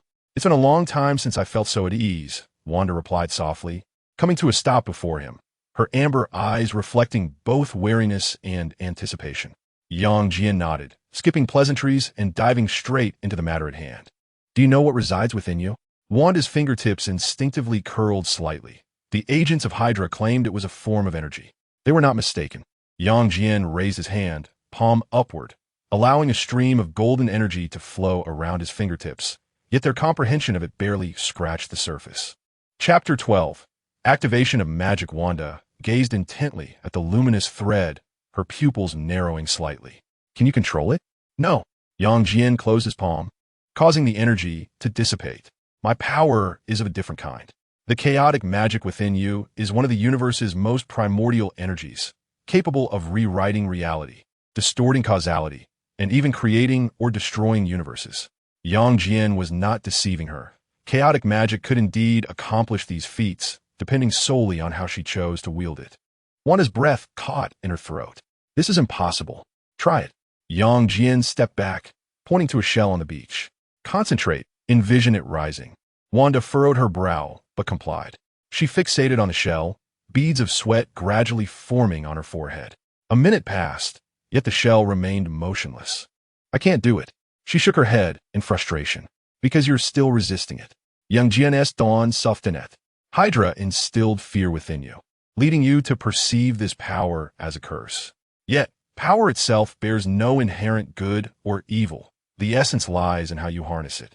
His eyes suddenly glowed crimson, his thermal gaze adjusted to a minimal level to ensure her safety. "Ah, Wanda instinctively raised her hand to shield herself. Boom! A scarlet energy barrier erupted from her palm, colliding with the golden energy and sending ripples of force cascading outward. The beach was indented, and seawater rushed in. Wanda staggered back, astonished as she stared at her hand. Did I do this? Did you see that? Jian retracted his energy, smiling. Your instincts are more honest than your reason. Wanda's chest heaved, the remnants of chaotic magic still surging within her veins. The sensation was both foreign and familiar, akin to a long-dormant beast finally awakening. What do we do next? She inquired, her gaze gradually shifting from confusion to determination. Jian smiled. First, learn not to view it as an adversary. 3 hours later, the beach lay in disarray. Numerous pits of varying depths were scattered about, with seawater forming miniature whirlpools within them. The air still resonated with the vibrations of chaotic magic. Wanda was drenched in sweat, yet her eyes sparkled with more clarity than they had at dawn. A sphere of unstable red energy hovered in her palm, expanding and contracting like a beating heart. I still can't control it. She gritted her teeth, the energy sphere beginning to tremble violently. Don't force it, Jian advised calmly from side. Chaotic magic is not a mere tool. It is a part of you. Attempt to accept it, as naturally as you accept your own breath. Wanda closed her eyes, took a deep breath, and gradually relaxed her tense shoulders. A wondrous transformation unfolded. The once tumultuous energy gradually stabilized, morphing into a gentle, crimson glow that softly entwined around her arms. She opened her eyes, delight radiating as she gazed at Jian. I did it, she exclaimed. Jian nodded, a smile gracing his lips as he encouraged her. Indeed, you've taken your first steps. Suddenly, he vanished, and in the blink of an eye, the villa's refrigerator appeared between them, with Jian having already opened the door. Let's take a break. We shall continue this afternoon. Wanda accepted a chilled bottle of mineral water and tilted her head back, consuming nearly half. The sea breeze caressed her flushed cheeks, bringing a refreshing coolness. Honestly, why are you helping me? She inquired unexpectedly. Jian opened a can of beer, responding nonchalantly, You've asked that 3 times now. I mentioned it last night. Did I not? Is that all? What else would you prefer? He glanced at her. Do you wish for me to imprison you? Wanda paused momentarily before bursting into laughter. No, this is far better. She gazed towards the distant horizon, the crimson energy unconsciously swirling at her fingertips. For the first time in her life, she felt the potentiality of the future. Jian had reclined on the sun lounger he had just retrieved, quietly observing her silhouette. He realized it had been a long time since he had truly relaxed. Perhaps today was an opportune moment. As dusk fell and the training concluded, Wanda had begun to control the energy, forming rudimentary shields and shockwaves. Though her precision was still lacking, even Jian was somewhat taken aback by her rapid progress. You possess considerable talent, he acknowledged rarely. Wiping the sweat from her brow, Wanda's lips curved into a subtle smile. Shall we continue tomorrow? Certainly. Upon their return to the villa, the setting sun had bathed the clouds in hues of gold and crimson. Wanda stood on the terrace, contemplating the magnificent twilight, and suddenly whispered, Thank you. Jian did not respond, but simply placed his hand on her shoulder. Go take a shower. You're covered in sand. Late at night, atop the villa's roof, Jian lay on the sloping surface, hands clasped behind his head, gazing at the starry sky. He accessed the system marketplace, glancing at the price of the Infinity Gem necklace, still set at 100,000 points. There remained much to achieve. As he pondered, his super hearing detected movements within the villa. Wanda's breathing pattern had changed. She was trapped in a nightmare. He hesitated for a moment, but ultimately remained still. Some paths she must traverse alone. In the dead of night, in Siberia, within the secret base of Hydra, the dimly lit conference room flickered with the holographic image of Baron Strucker in his final moments. In the blurred footage, a man clad in black armor snapped Strucker's neck with a single hand, after which the base's signals abruptly ceased.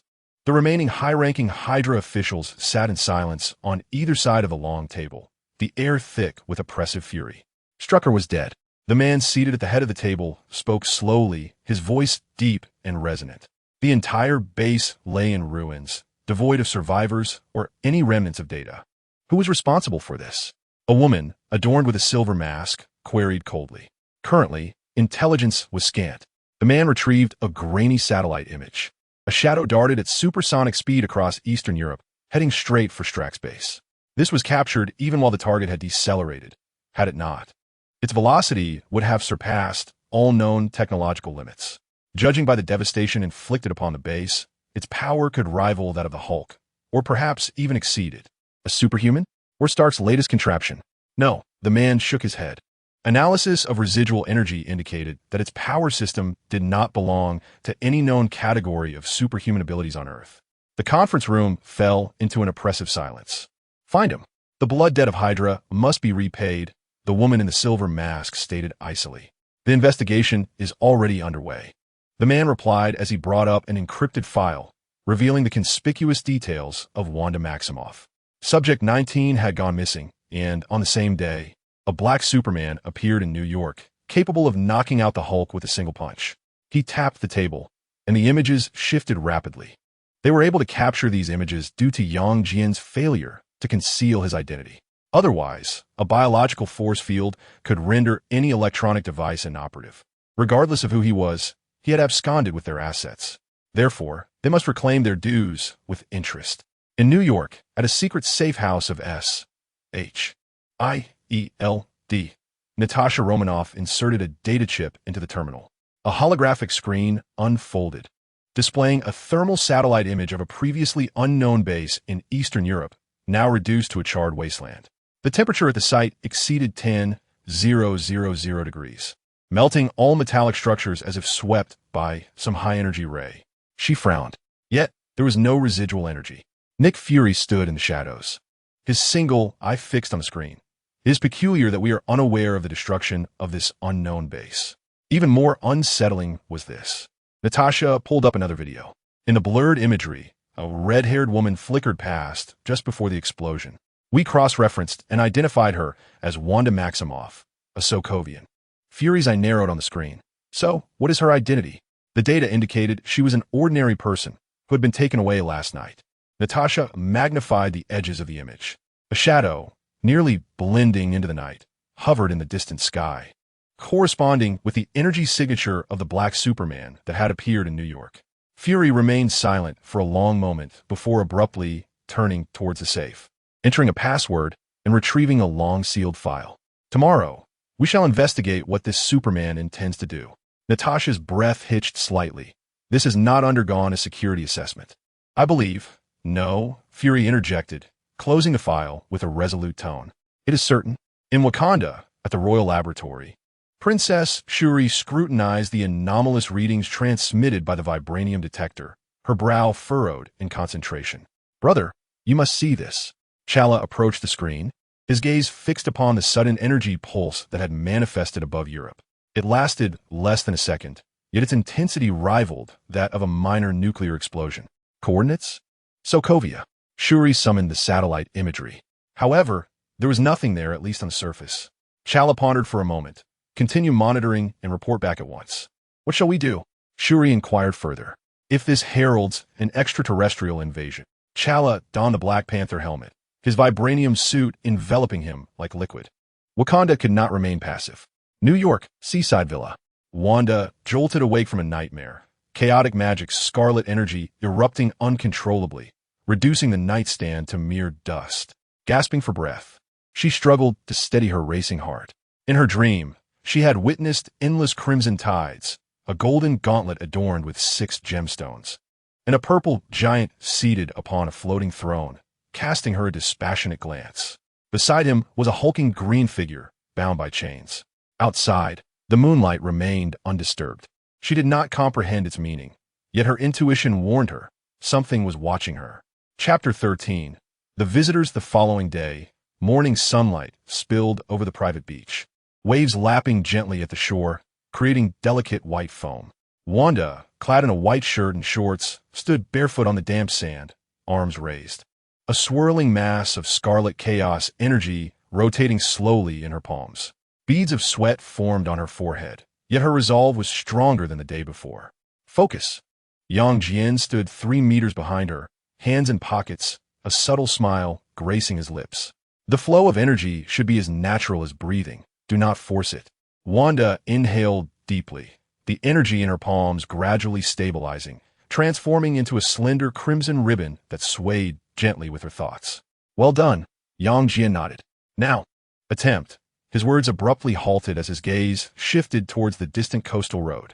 A black vehicle was making its way along the winding path, moving at a leisurely pace, yet with a clear intent, headed straight for the villa.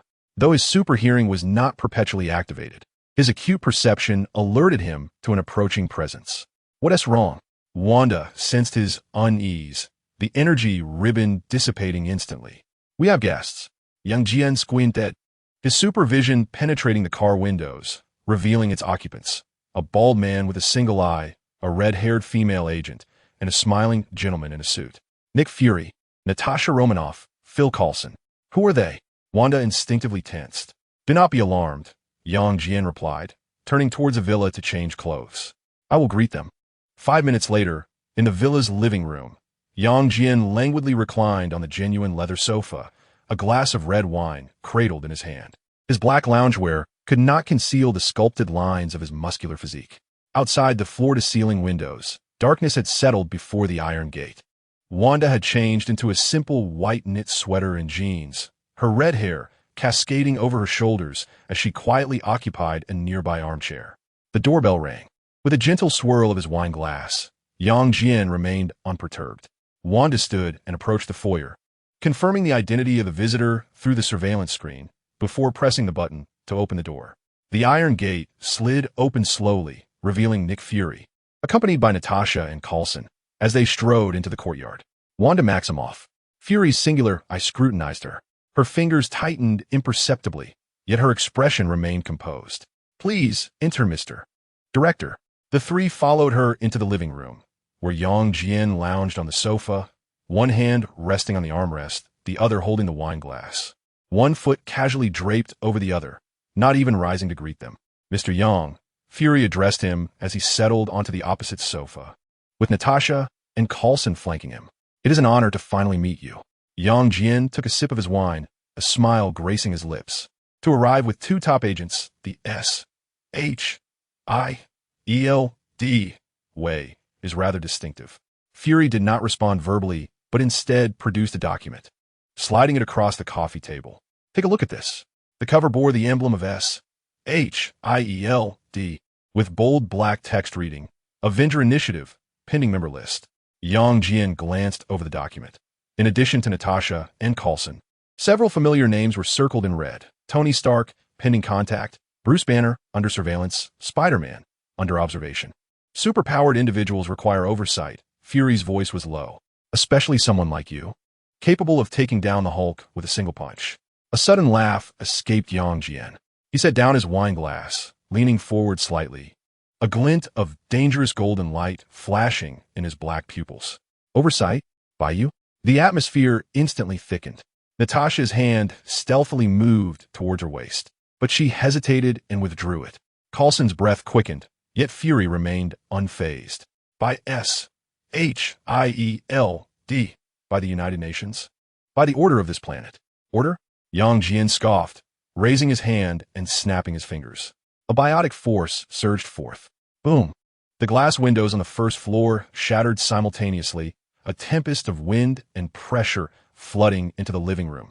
Documents flew chaotically, and Coulson's firearm, barely drawn, was crushed to dust by an unseen force. Your so-called order, Yang Jian's voice rang clear amidst the storm, cannot even withstand a mere snap of my fingers. The tempest abruptly ceased. Silence reigned, as if the earlier chaos had been mere illusion. Only the shards of glass scattered across the floor bore witness to the reality of the moment.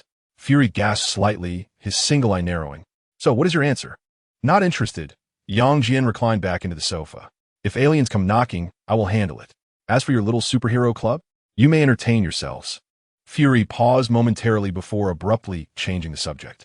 3 days ago, a base in Eastern Europe was obliterated and traces of extreme thermal damage were detected, consistent with the energy signatures you encountered when dealing with the Hulk. Wanda's body tensed slightly. That was Hydra, Yang Jian interjected, shrugging. I thought you had declared them eradicated long ago. Hydra? Fury exclaimed, his surprise mirrored in the expressions of Natasha and Coulson behind him. Are you serious? Does Hydra truly still exist? He immediately pressed for further information, but Wanda interrupted him. Displaying the wound on her wrist, she fixed her gaze on Fury. If they do not exist, what accounts for my injuries? Nick remained silent for a moment, then turned to Jian. That is precisely the crux of the issue. If you possess intelligence on Hydra, yet refuse to cooperate with the authorities, do you comprehend the implications? Cooperate? Jian erupted into laughter. Nick Fury, you are unaware that your own subordinates have been replaced by aliens. What right do you have to discuss cooperation? What? Coulson gasped in disbelief. Natasha's pupils dilated in alarm. What do you mean? Jian did not respond. Instead, he locked eyes with Fury. The Skrull's shape-shifting abilities are indeed flawless, but their heartbeat frequency cannot deceive superhuman hearing. Your body is laid bare before my eyes. Am I not correct, Talos? Fury's expression froze instantly. In the next moment, Jian's eyes ignited with blinding red light. With a flash, a heat vision beam grazed Fury's shoulder, melting through his suit and skin like wax to reveal the green, scaled skin beneath. The Skrull masquerading as Fury screamed as it collapsed, its form contorting back to its original appearance. High cheekbones, pointed ears, and lizard-like green eyes. Director? Coulson staggered back, disbelief etched across his face. Jian stepped on Talos' chest, his voice chilling. Unfortunately, you have chosen the wrong adversary. Wait. Talos struggled to raise his head.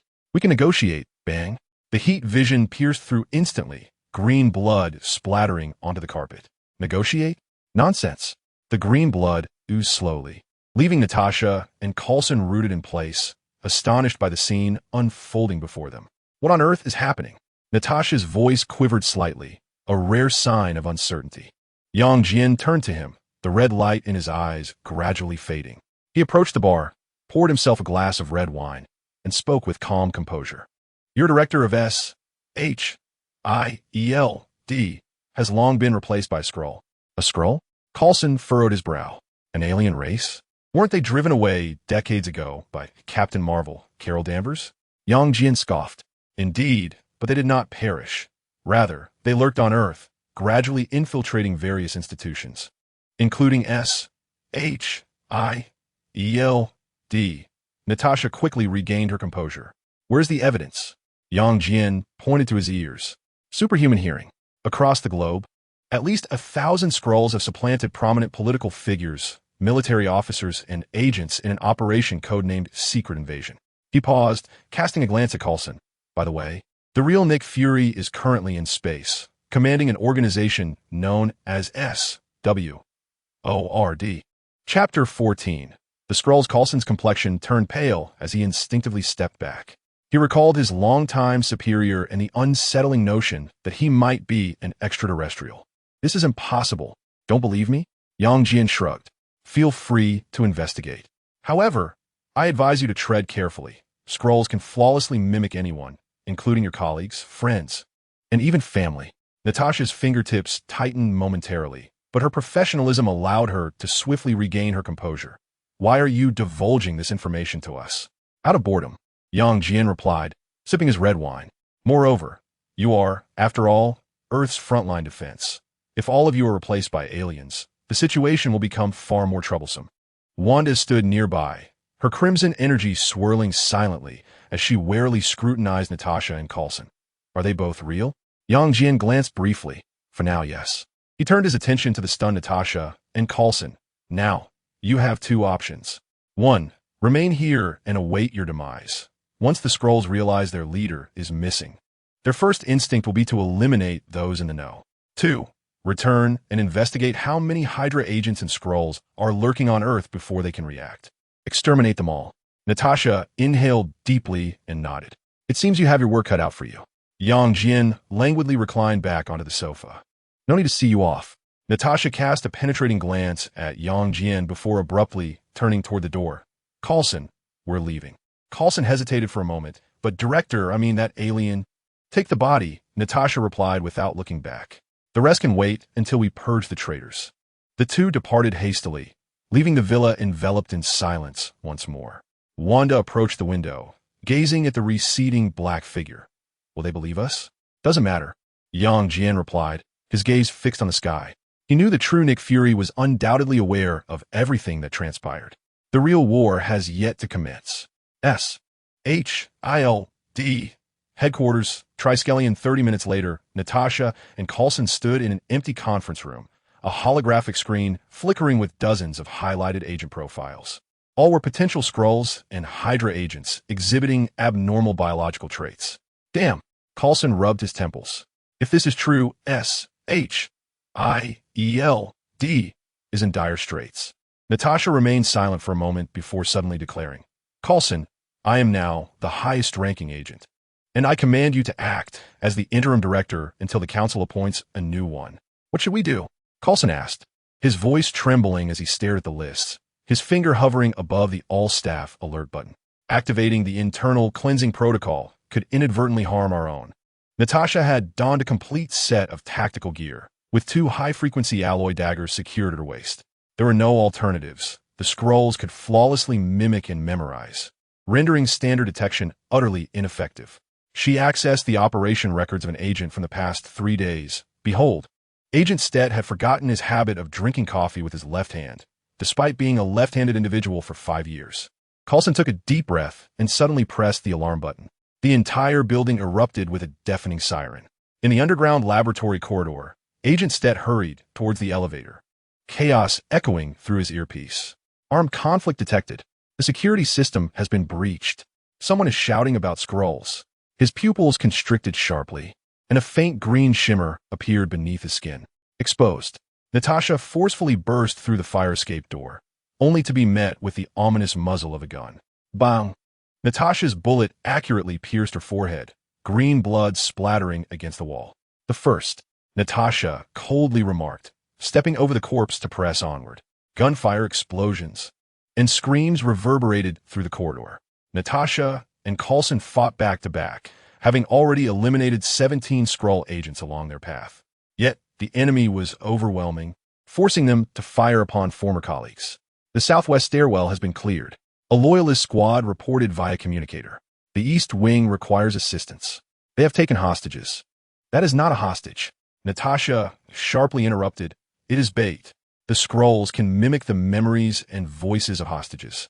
In space, aboard the command ship of the Sword Agency, the real Nick Fury stood before a holographic projection, his single eye fixated on an extinguished signal light.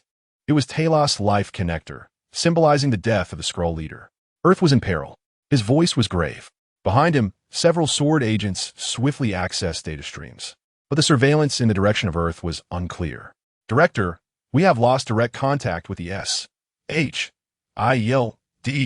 headquarters. The last fragments received indicate an outbreak of armed conflict within. A technician reported. Fury's brow furrowed as his fingers rapidly tapped on the console, accessing an encrypted communication channel. Fury called for Danvers. Moments later, the connection was established. Carol Danvers' voice emerged from the other end, accompanied by the distinctive static of interstellar communication. Fury? What happened? Talos is dead, Fury stated bluntly. What? Carol's voice suddenly turned icy. Who did it? I do not know. Fury shook his head. But whoever could kill Talos either possesses some form of identification technology or wields power far beyond the ordinary. Silence lingered on the other end for a few seconds before Carol's voice emerged with undeniable resolve. I am returning to Earth immediately. Do not act rashly before I arrive. Carol, this is not a request. Fury. Her tone brooked no dissent. The Skrulls were once my allies. If anyone on Earth dares to perpetrate a massacre against them, I shall personally intervene. Communication severed. Fury squinted slightly, turning to the nearby agent. Retrieve all recent anomalous energy readings from Earth. Yes, sir. The data stream rolled forth, ultimately locking onto a specific coordinate, near Hell's Kitchen in New York. Energy levels exceed the threshold, reported the technician. Fury's fingers lightly tapped the table, his gaze profound. Who could it be?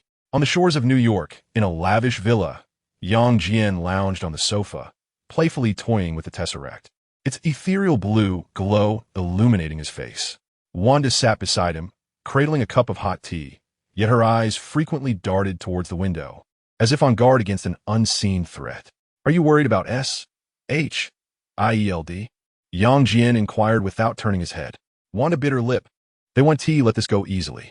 Of course not. Yang Jian chuckled lightly.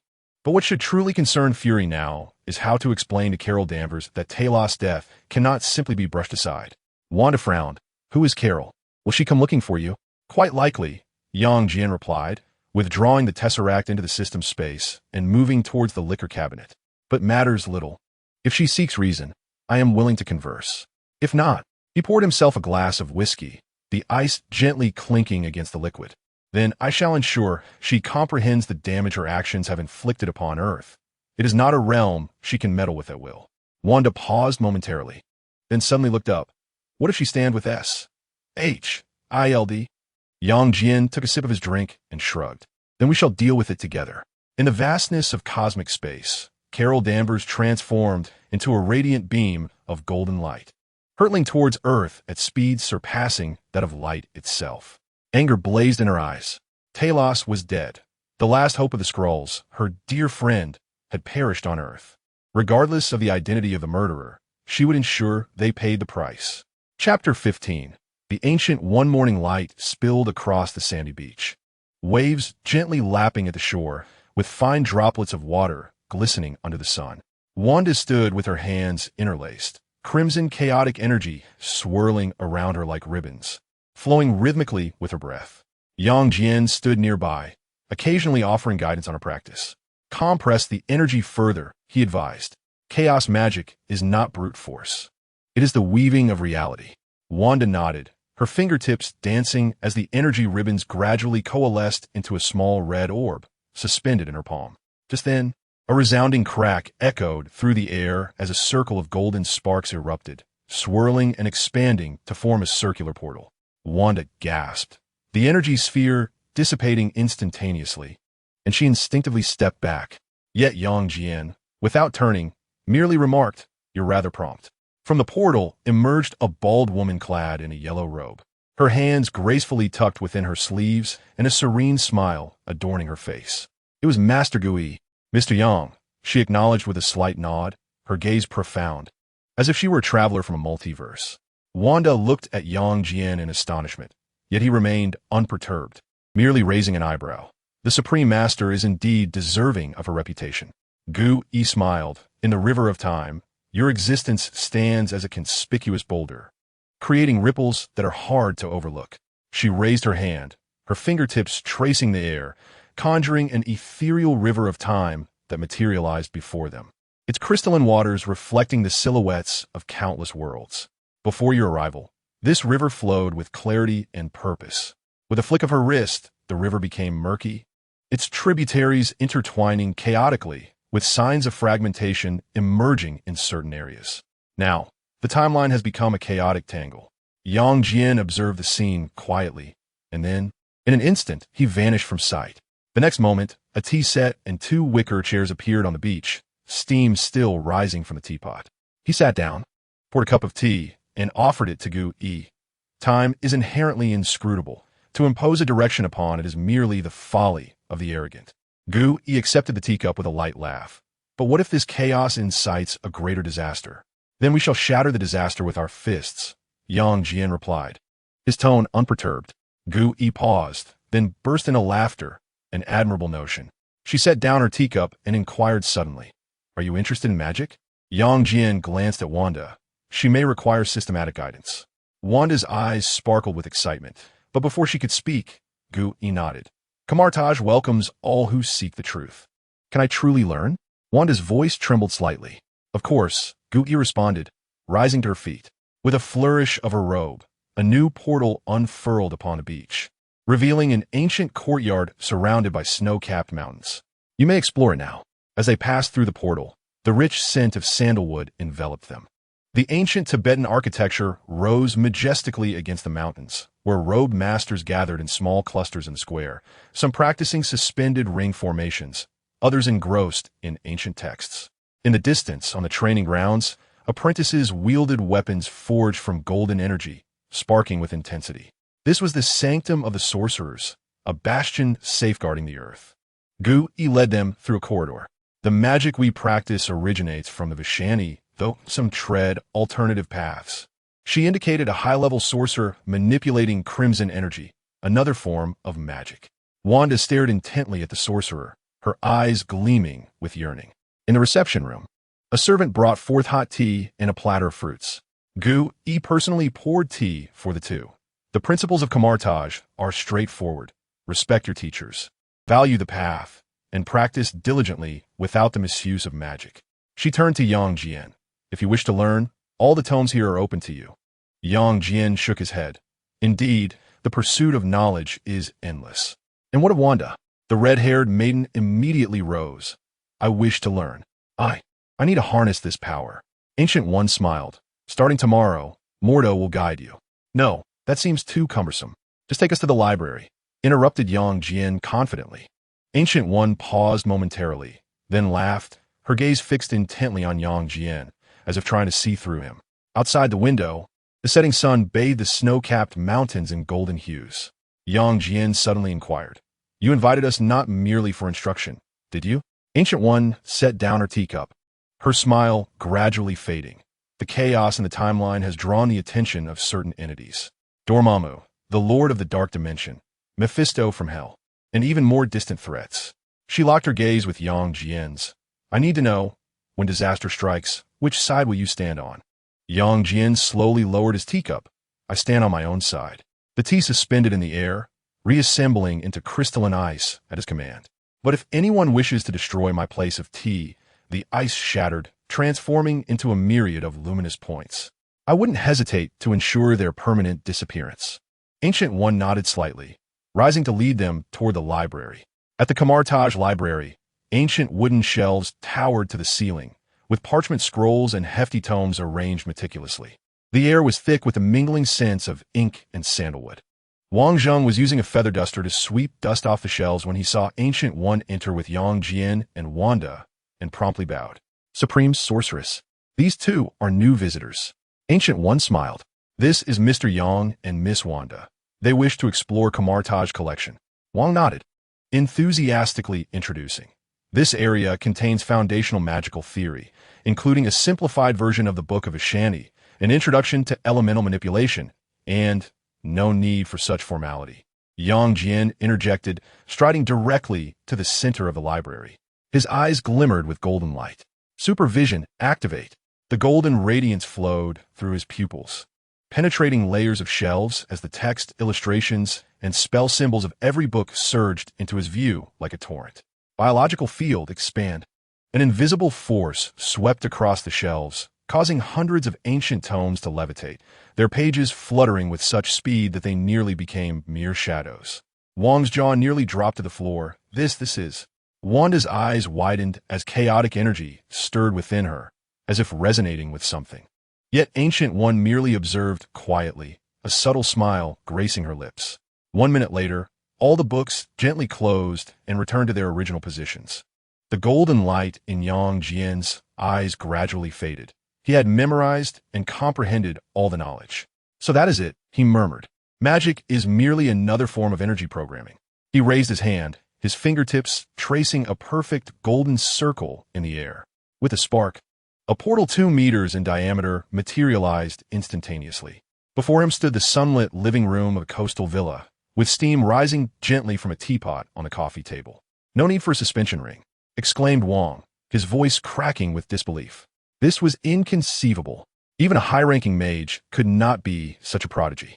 Yang Jian withdrew his hand, and the portal closed behind him. No, it was merely a matter of quicker comprehension. Wanda stared at him, bewildered. You've learned it all? In theory, yes, Yang Jian replied as he approached the advanced magic section. However, some concepts require practical validation. His gaze swept over the Book of Cagliostro, sealed within a glass cabinet. His enhanced vision pierced through the barrier, revealing the forbidden temporal magic contained within. Finally, Ancient One spoke. Do you know why most mages spend years in study? Because their mind are not quick enough, Yang Jian replied without turning back. No, Ancient One chuckled lightly. It is because magic is not merely knowledge. It is an understanding that resonates with all things. Chapter 16. I am my own. Contract. Yang Jian stood in the center of the library, raising his hand once more to draw a portal. However, the golden sparks flickered only for an instant before dissipating into nothingness. As expected, he withdrew his hand. You were right, mage. Without a contract, magical energy cannot stabilize. Ancient One smiled slightly. The contract of the Emperor of S.H.I.E.L.D is the source of strength for most mages. If you wish to truly master magic, this is the path you must take. Yet Jian shook his head, a flicker of contemplation lighting his eyes. The essence of a contract is to borrow power from a higher dimension. But what if I did not need to borrow? Ancient One paused, surprised. What do you mean? I will contract with myself. Jian felt this idea was remarkably feasible. As long as my energy does not deplete, magic will remain eternally accessible. The moment he voiced this thought, Ancient One's pupils constricted. This had never been attempted before. Then I shall be the first. Before the words had fully left his lips, Jian sat cross-legged, closing his eyes. A golden light began to emanate from within him, flowing through the surrounding space like liquid flames. His extraordinary mind raced, synthesizing the principles of the contract magic he had just learned, constructing a reverse model. Rather than borrowing from a higher dimension, he would draw from his own essence.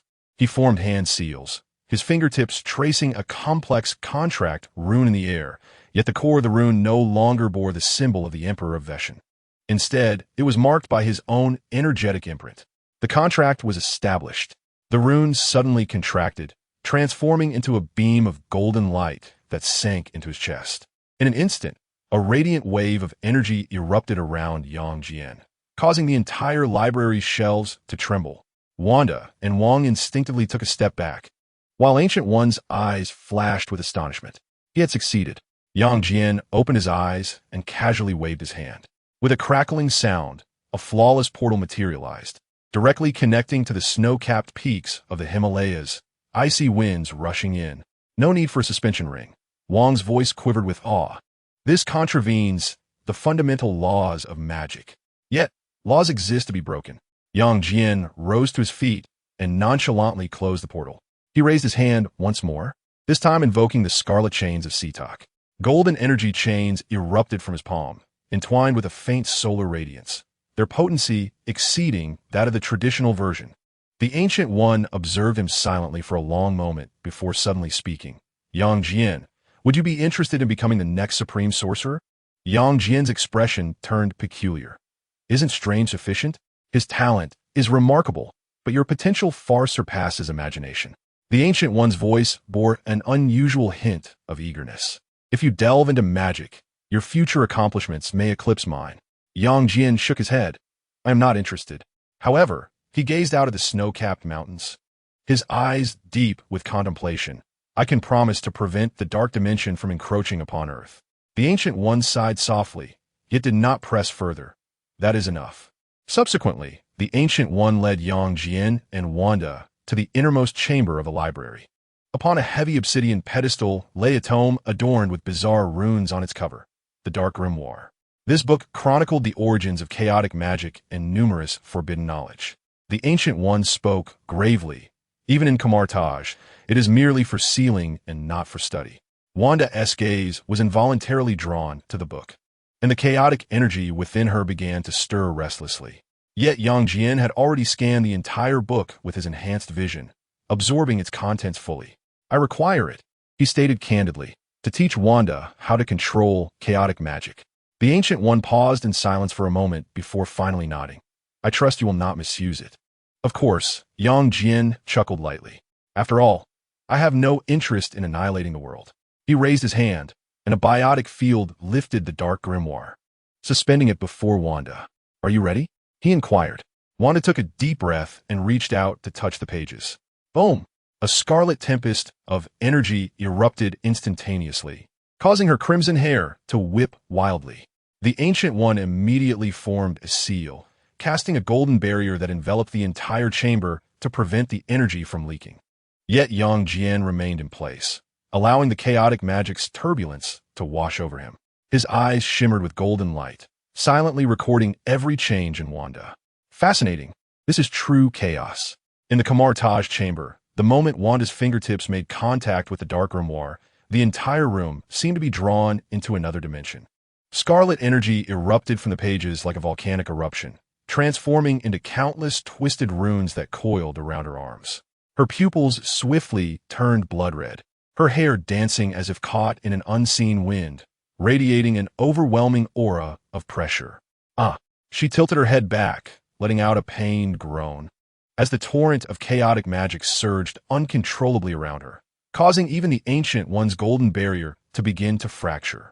Sorcerer Wang attempted to advance, only to be repelled by an invisible force, crashing heavily against the wall. Ancient One formed a sigil with her hands, and the eye of Agamotto radiated a verdant light, as the power of the Time Stone sought to stabilize the surging energy. Wait, sorceress! Yang Jian suddenly raised his hand, halting her. In his eyes reflected the chaotic runes swirling around Wanda, as if he were deciphering an intricate equation. She was undergoing a transformation. In the chaotic illusion, Wanda's vision was engulfed by a crimson abyss. She stood in an expanse of void, surrounded by countless shattered mirrors, each fragment reflecting the most painful memories of her life. The explosion in Sokovia, the sight of her parents collapsing, Pietro's chest pierced by a bullet, the electric shocks and screams in the Hydra laboratory. This is the source of your power. A deep voice reverberated through the emptiness. Wanda abruptly turned, encountering a humanoid form of crimson energy suspended before her. Its features were indistinct yet eerily familiar.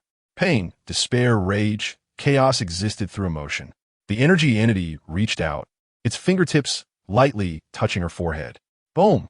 An influx of knowledge surged into her mind. No! Wanda collapsed to the ground, cradling her head with her hands. Yet the knowledge clung to her like a relentless torment. Embrace it. The energy entity leaned closer, its voice a whisper. Chaos is you, you're chaos. In reality, the tremors in the chamber reached their zenith. Wanda hovered in midair, the chaotic energy materializing into a scarlet battle attire, with an enigmatic rune crown manifesting upon her brow. Her voice suddenly merged with another deep tone. I am chaos. The Darkhold automatically flipped to its final page, the text writhing like a living entity, transforming into a stream of blood light that penetrated her forehead. The Ancient One's expression changed drastically. This is bad. The book is recognizing its master.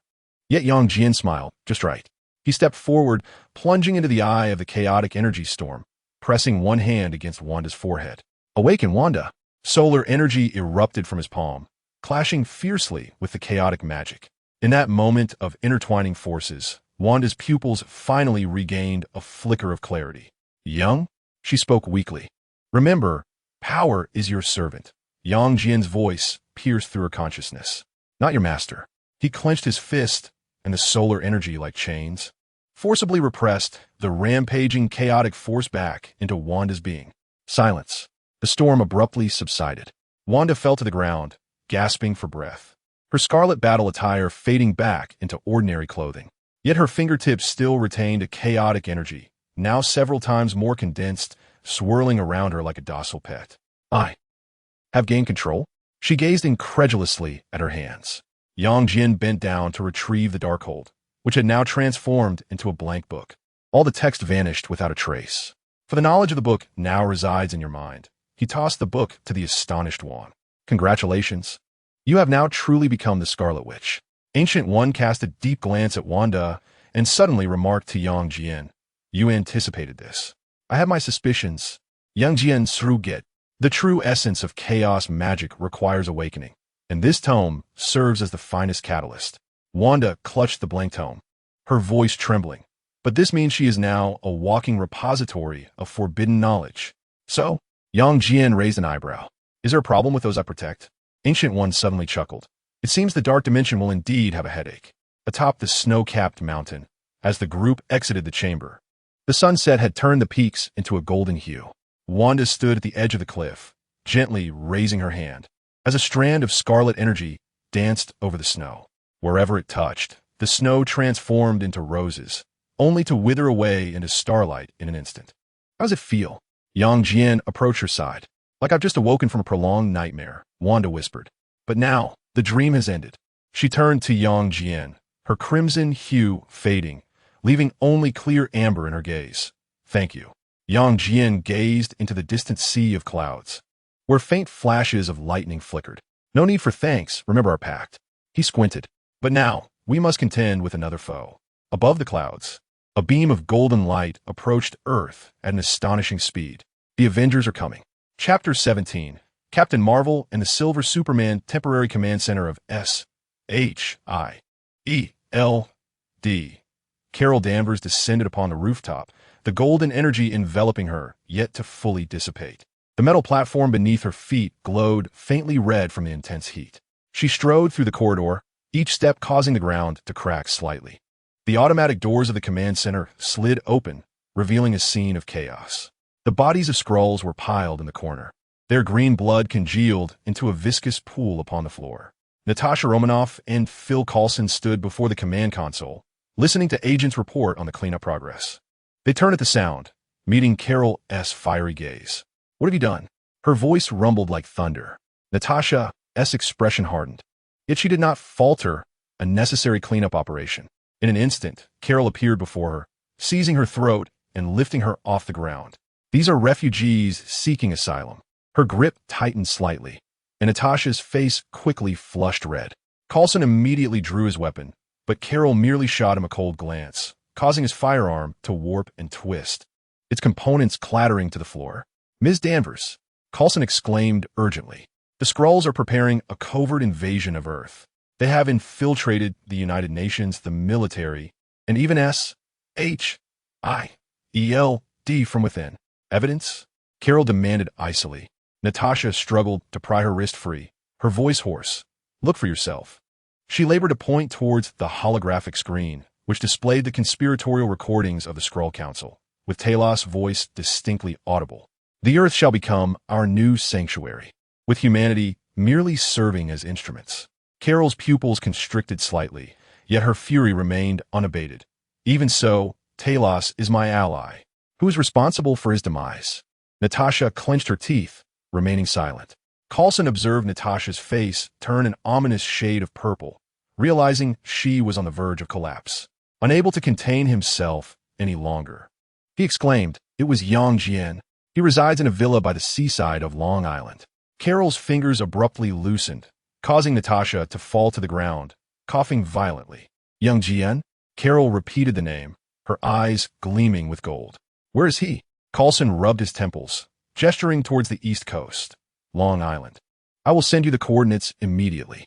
Carol turned and approached the window, her voice icy. "If you lie, we have no reason to deceive you." Coulson promptly interjected. "However, I advise you to refrain from acting rashly. He is stronger than you can imagine." Carol's figure transformed into a golden streak, shattering the glass with an explosive sound. "You shouldn't have said that," Natasha remarked, rubbing her neck. If I hadn't spoken up, Coulson would certainly have sighed helplessly. "Let us hope Jian can deal with him." On Long Island, in the seaside villa, a portal manifested in the center of the living room, and Jian stepped through alongside Wanda. "Perhaps next time we could explore the mirror dimension," Wanda mused. "The Ancient One mentioned that it is more suitable for practicing extensive magic." "No need for that," Jian replied, heading towards the refrigerator. "We can dismantle and reconstruct as needed." Just as he retrieved a can of beer, he suddenly paused, turning to gaze out the window. "Wow, that was quick." Before Wanda could react, a sound of breaking air was heard. A golden figure plummeted like a meteor onto the beach, creating a crater upon impact. Amidst the dust and smoke, Carol Danvers slowly rose, her eyes shimmering with golden light. "Who is Jian?"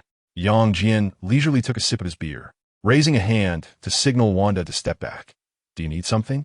Carol's gaze was fixed upon him. "You killed Talos." "Indeed," Jian nodded. "He was merely an extraterrestrial invader. What's the issue?" His nonchalance momentarily stunned Carol, but her anger flared even more. "By what right do you judge him?" "By their intent to make Earth a new colony." Jian set down the beer can. "By their plans to invade Earth. And by their preparations to assassinate the Secretary General of the United Nations." "Do I need to continue listing their transgressions?" Energy surged around Carol. "That should be sanctioned by interstellar law." "Law?" Jian chuckled. "Where was your law when the Kree Empire judged the Skrulls?" This statement pierced Carol's vulnerability like a dagger. Her energy field quaked violently, and her right fist suddenly struck towards Jian. Bang! Jian caught her fist effortlessly, the floor beneath him cracking under the pressure, yet he remained unyielding. "Spare me," he sighed. "You cannot defeat me." Carol remained unconvinced. Photon energy erupted from her eyes, hurtling towards Jian at point-blank range. The blinding light engulfed the entire living room, forcing Wanda to shield her eyes. As the brilliance dissipated, Yang Jian remained rooted in place, his face unmarred by even a hint of scorch marks. How is this possible? Carol's expression shifted dramatically. Have you ever heard of heat vision? Suddenly, Yang Jian's eyes ignited with a crimson glow. Carol instinctively recoiled, but it was too late. With a swift motion, two scarlet beams grazed her shoulder, vaporizing an entire wall behind her into an ionized state. The distant sea was struck by the residual waves, sending a towering column of steam soaring 100 meters high. That was merely a warning. Yang Jian retracted his heat vision. If you dare to act again, the next beam will pierce your chest. Suspended in midair, Carol's chest heaved violently. She had never encountered an opponent who could so thoroughly suppress her. Even more terrifying was the fact that this man had not yet unleashed his full power. Wanda, sensing the unreasonable nature of the woman, interjected, "Ms. Carol, we are not enemies." "Then tell me, who is the enemy?" Carol retorted through clenched teeth. "The Kree Empire? The extremist Skrulls? Or this self-righteous executioner?" "Wake up!" Yang Jian suddenly appeared in front of her, his speed so swift that Carol had no time to react. He seized her by the nape of her neck and slammed her onto the shattered coffee table. "Look at this." On the table lay a document revealing dozens of humans submerged in incubation pods within a Skrull laboratory, their brains connected to data extractors. They were siphoning human memories and genes. Yang Jian's voice was cold. "Your refugees are mass-producing imposters." Carol's gaze remained filled with hatred as she glared at Yang Jian. "That does not justify this method. You will pay for Talos' death." Her fury had reached its zenith, and she suddenly erupted, attempting to break free from Yang Jian's grasp. Yang Jian shook his head. "Since you wish to die, I shall oblige." Carol ceased her words, her fists radiating blinding golden flames, transforming her into a dazzling figure as she charged at Yang Jian. Yet, Yang Jian merely raised his hand and snapped his fingers. With a crack, the entire space shattered like glass, twisting and turning as reality was torn apart and reconstituted.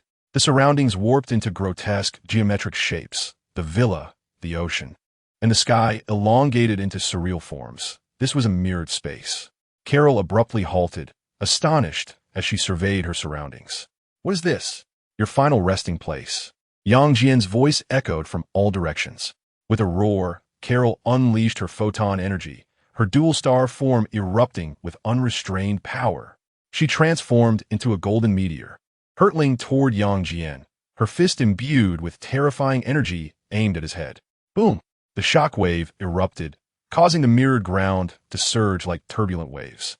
Yet, Yang Jian stood firm, effortlessly catching her fist with one hand, not even ruffling the hem of his attire. "Is that all?" He tilted his head slightly, disappointment flickering in his eyes. Chapter 18. Supernova? Not enough. Carol's pupils dilated in shock, yet her instinct for battle compelled her to respond immediately.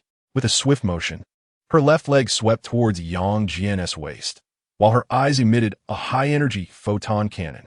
Yang Jian, indifferent, chose not to evade, allowing the photon blast to strike his chest, the immense energy merely causing his biological force field to warm slightly. Seizing Carol's ankle, he swung her downwards with tremendous force, akin to tossing a sandbag. Boom! The ground of the mirrored space was shattered, creating a massive crater. Carol let out a muffled groan as her golden energy shield fractured, a trickle of blood escaping the corner of her mouth. Struggling to rise, a flicker of horror finally appeared in her eyes. "This man is outrageously powerful. What on earth are you?" She gritted through clenched teeth. "On earth?" Yang Jian's gaze turned icy. "It seems you have yet to comprehend your situation."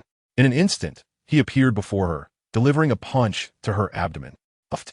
Carol spat out blood, her body hurtling backwards, shattering numerous illusory structures within the mirrored space before ultimately embedding herself into a distorted peak. Struggling out from the rock face, energy surged wildly within her, the fury in her eyes almost tangible. "You force my hand." With a sudden clap of her hands, she unleashed the cosmic energy within her. Supernova form, fully unleashed. In that moment, her figure became increasingly radiant, golden energy sweeping across the entire mirrored space. Her skin was adorned with golden patterns, her hair transformed into pure flames, her eyes resembling two miniature suns. This was her strongest form, one she had yet to encounter a rival for. Now come. Her voice morphed into a roar as she swung a fist, tearing the space apart with a rift of darkness. Jian finally displayed a glimmer of interest. Now this is more like it. No longer holding back. His eyes glowed crimson, the thermal vision operating at full power. Boom! The scarlet beam collided with Carol's supernova punch, a terrifying energy storm ripping apart the structures within a mirrored space. The illusory mountains and buildings were obliterated into quantum dust. Yet, Jian's thermal vision ultimately proved superior. Carol's punch was gradually suppressed, the golden energy devoured inch by the scarlet beam. She roared in defiance, exerting all her strength to resist, but to no avail. "It's over," came Jian's cold voice. In the next moment, the thermal vision surged dramatically, piercing through her energy barrier and striking her chest with tremendous force. Sizzle. Carol's body was penetrated, her supernova form collapsing instantaneously. The golden energy extinguished like a candle in the wind. She knelt on the ground, incredulously gazing at the charred void in her chest. "Impossible." Jian approached her, towering over her with an air of superiority. "In your next life, do not be overly confident. It serves no purpose." His eyes ignited with crimson light as the final thermal vision precisely pierced her brow. Bang! Carol Danvers's lifeless body gradually collapsed, the light in her eyes extinguished. The mirrored space dissolved, reality reasserting itself. Wanda stood amidst the ruins of the villa, gazing as Jian emerged from the void, with Carol's floating corpse behind him. "Is she dead?" Wanda's voice was tranquil. Having endured the Hydra ordeal, she no longer feared death. "Indeed," Jian replied nonchalantly. "Use your magic to mend this. This woman is quite rude." Crimson energy flowed through the debris, shattered walls reassembling, splintered glass flying back into window frames, and overturned furniture returning to its rightful place. Wanda's fingertips danced lightly, her chaos magic meticulously repairing every crack in the villa, as if time itself were reversing. Moments later, the villa was restored to its former glory. Not a trace of battle remaining. Satisfied, Wanda surveyed her surroundings and turned to Jian. "It is done." Jian nodded, pushing open the door to enter the living room. Sunlight streamed through the floor-to-ceiling windows, the floor unmarred by even a scratch, as if the recent battle had merely been an illusion. He approached the sofa and sat down, pouring himself a glass of the surviving Bordeaux red wine from the coffee table. The deep crimson liquid swirled in the glass, reflecting his calm eyes. "Sit." He gestured with a nod towards the opposite sofa. Wanda obediently took a seat, her hands resting on her knees, her red hair cascading over her shoulders, appearing gentle and serene. Jian took a sip of wine and suddenly laughed. "Do you have nothing to say?" Wanda blinked. "What? Aren't you going to ask me why I killed her?" He swirled the wine in his glass. Wanda shook her head, her voice soft. "During my time with Hydra, I learned a crucial lesson. Anyone who wishes to kill you should not be spared." Her fingertips unconsciously traced the healed scar on her wrist, a remnant from a past experiment. There was once a subject who managed to escape. She murmured. "I do not know if he was ultimately recaptured, but after that day, the guards increased the voltage of the shock collars." She lifted her gaze, her amber eyes devoid of hesitation, filled only with resolve. "Had I possessed the power then, I would have slain every Hydra member." Jian chuckled softly, raising his glass in her direction. "A wise choice. We are not reapers, killing without cause. Yet, we shall not allow those who seek our demise to depart unscathed." Wanda nodded, responding obediently. "I understand." The living room fell into a tranquil silence, the only sound being the gentle lapping of waves outside.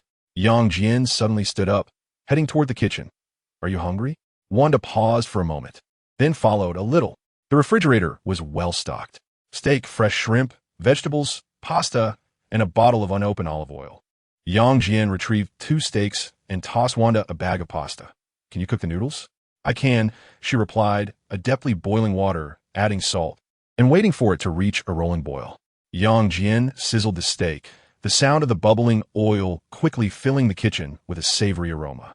Wanda stole a glance at him, surprised by the unexpected deftness of his movements. "What are you looking at?" he asked without turning his head. "I didn't expect you could cook," she murmured. With more friends to converse with, one learns a bit of everything, he casually replied while flipping the steak. Wanda fell silent, focusing on boiling the pasta, occasionally stealing a look at his profile. The kitchen window was ajar, and the evening sea breeze wafted in, mingling with the tantalizing scent of the food. In that moment, it felt as if the conflicts and bloody strife of the universe outside were entirely irrelevant to them. Only the gentle bubbling of the oil, the simmering of water, and two hearts, equally cold yet unexpectedly in harmony, remained. As night descended, the dining table was adorned with flickering candlelight, casting soft reflections on their faces. The steak was cooked to perfection, and the pasta was enveloped in a rich sauce, its aroma filling the cozy dining area. Wanda lowered her gaze, gently twirling the noodles with her fork, yet hesitated to bring them to her lips. Her fingertips tightened slightly, as if she were contemplating something profound. Chapter 19. Wanda's confession. Jian methodically cut the steak, glancing up at her. Is it not to your taste? No, it's not that. Wanda shook her head, taking a deep breath before finally looking him in the eye. Jian, no, Mr. Yang, I have come to a decision. Oh, is that so? Jian set down his cutlery, watching her with keen interest. What have you decided? Wanda's fingers lightly tapped the edge of the table. Our agreement, or rather, the transaction, she spoke softly yet resolutely. Jian raised his wine glass, taking a sip of red wine, and provocatively inquired, what transaction? Wanda felt a clarity settling within her. She resolved not to retreat any further. When you rescued me from Hydra, was it not because you valued my abilities and my physique? She paused, locking her gaze with Jian's. Now I am prepared.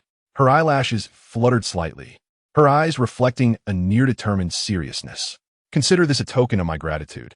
The restaurant fell silent for a few seconds, the only sound being the faint crackle of the candle flames. Jian suddenly laughed. He set down his glass, interlocking his fingers beneath his chin, and gazed at her with calm intensity. You are mistaken. Wanda was taken aback. I saved you because I indeed valued your abilities or certain attributes. Chaos magic is undeniably powerful. His voice was measured, but then he added, however, there is one thing you are wrong about. This is not a transaction. Wanda's breath momentarily caught in her throat. She parted her lips, seemingly about to speak, but Jian continued. Your magic awakened within you, and the power of the dark grimoire is under your command.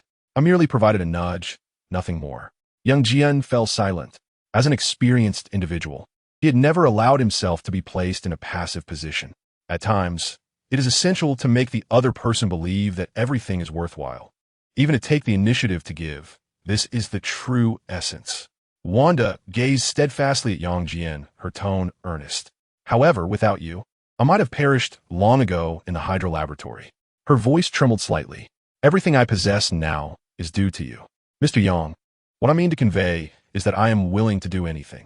Jian regarded her, feigning contemplation for a moment before responding. Is that all? Are you not afraid that I may bring someone else back in the future? Wanda shook her head, painful memories surfacing in her mind. I've already lost my family. You have treated me so well, I have no reason to desire more. After a brief pause, Wanda continued, once I leave here, I will have no home. Jian nodded, interrupting her. I have promised. Let us eat first. He picked up his knife and fork again, his tone leaving no room for dissent. We shall discuss these matters later. Wanda pressed her lips together and ultimately nodded, lowering her head to resume her meal of pasta. The dining table fell silent once more, the only sound being the gentle clinking of cutlery against porcelain. The sound of waves from outside faintly reached them as the night deepened. After dinner, Wanda raised her hand lightly. Crimson, chaotic energy coiled around the plate. The utensils floated automatically to the sink, and water appeared out of thin air, cleansing them thoroughly. This ability is indeed quite practical. Jian leaned against the kitchen doorframe, playfully toying with a glass of whiskey. Wanda turned to him with a smile, much more convenient than a dishwasher. Her smile appeared particularly gentle under the light, her red hair cascading over her shoulders. Jian watched her, a glimmer of profound meaning flickering in his eyes. I shall go rest now. He set down his glass and turned to ascend the stairs. You should retire early as well. Wanda watched his figure disappear around the corner of the staircase, her fingers unconsciously entwined. She took a deep breath, as if resolving something. In the master bedroom's bathroom, steam enveloped the air. Wanda stood beneath the shower, warm water cascading over her. She closed her eyes, replaying the moments of this time. The scene when Jian rescued her from the Hydra base. His patience while teaching her to control chaotic magic. His unhesitating protection when facing Captain Marvel today. This is not a transaction. She softly repeated Jian's words from dinner, her fingers brushing over the now faded scars from experiments on her collarbone.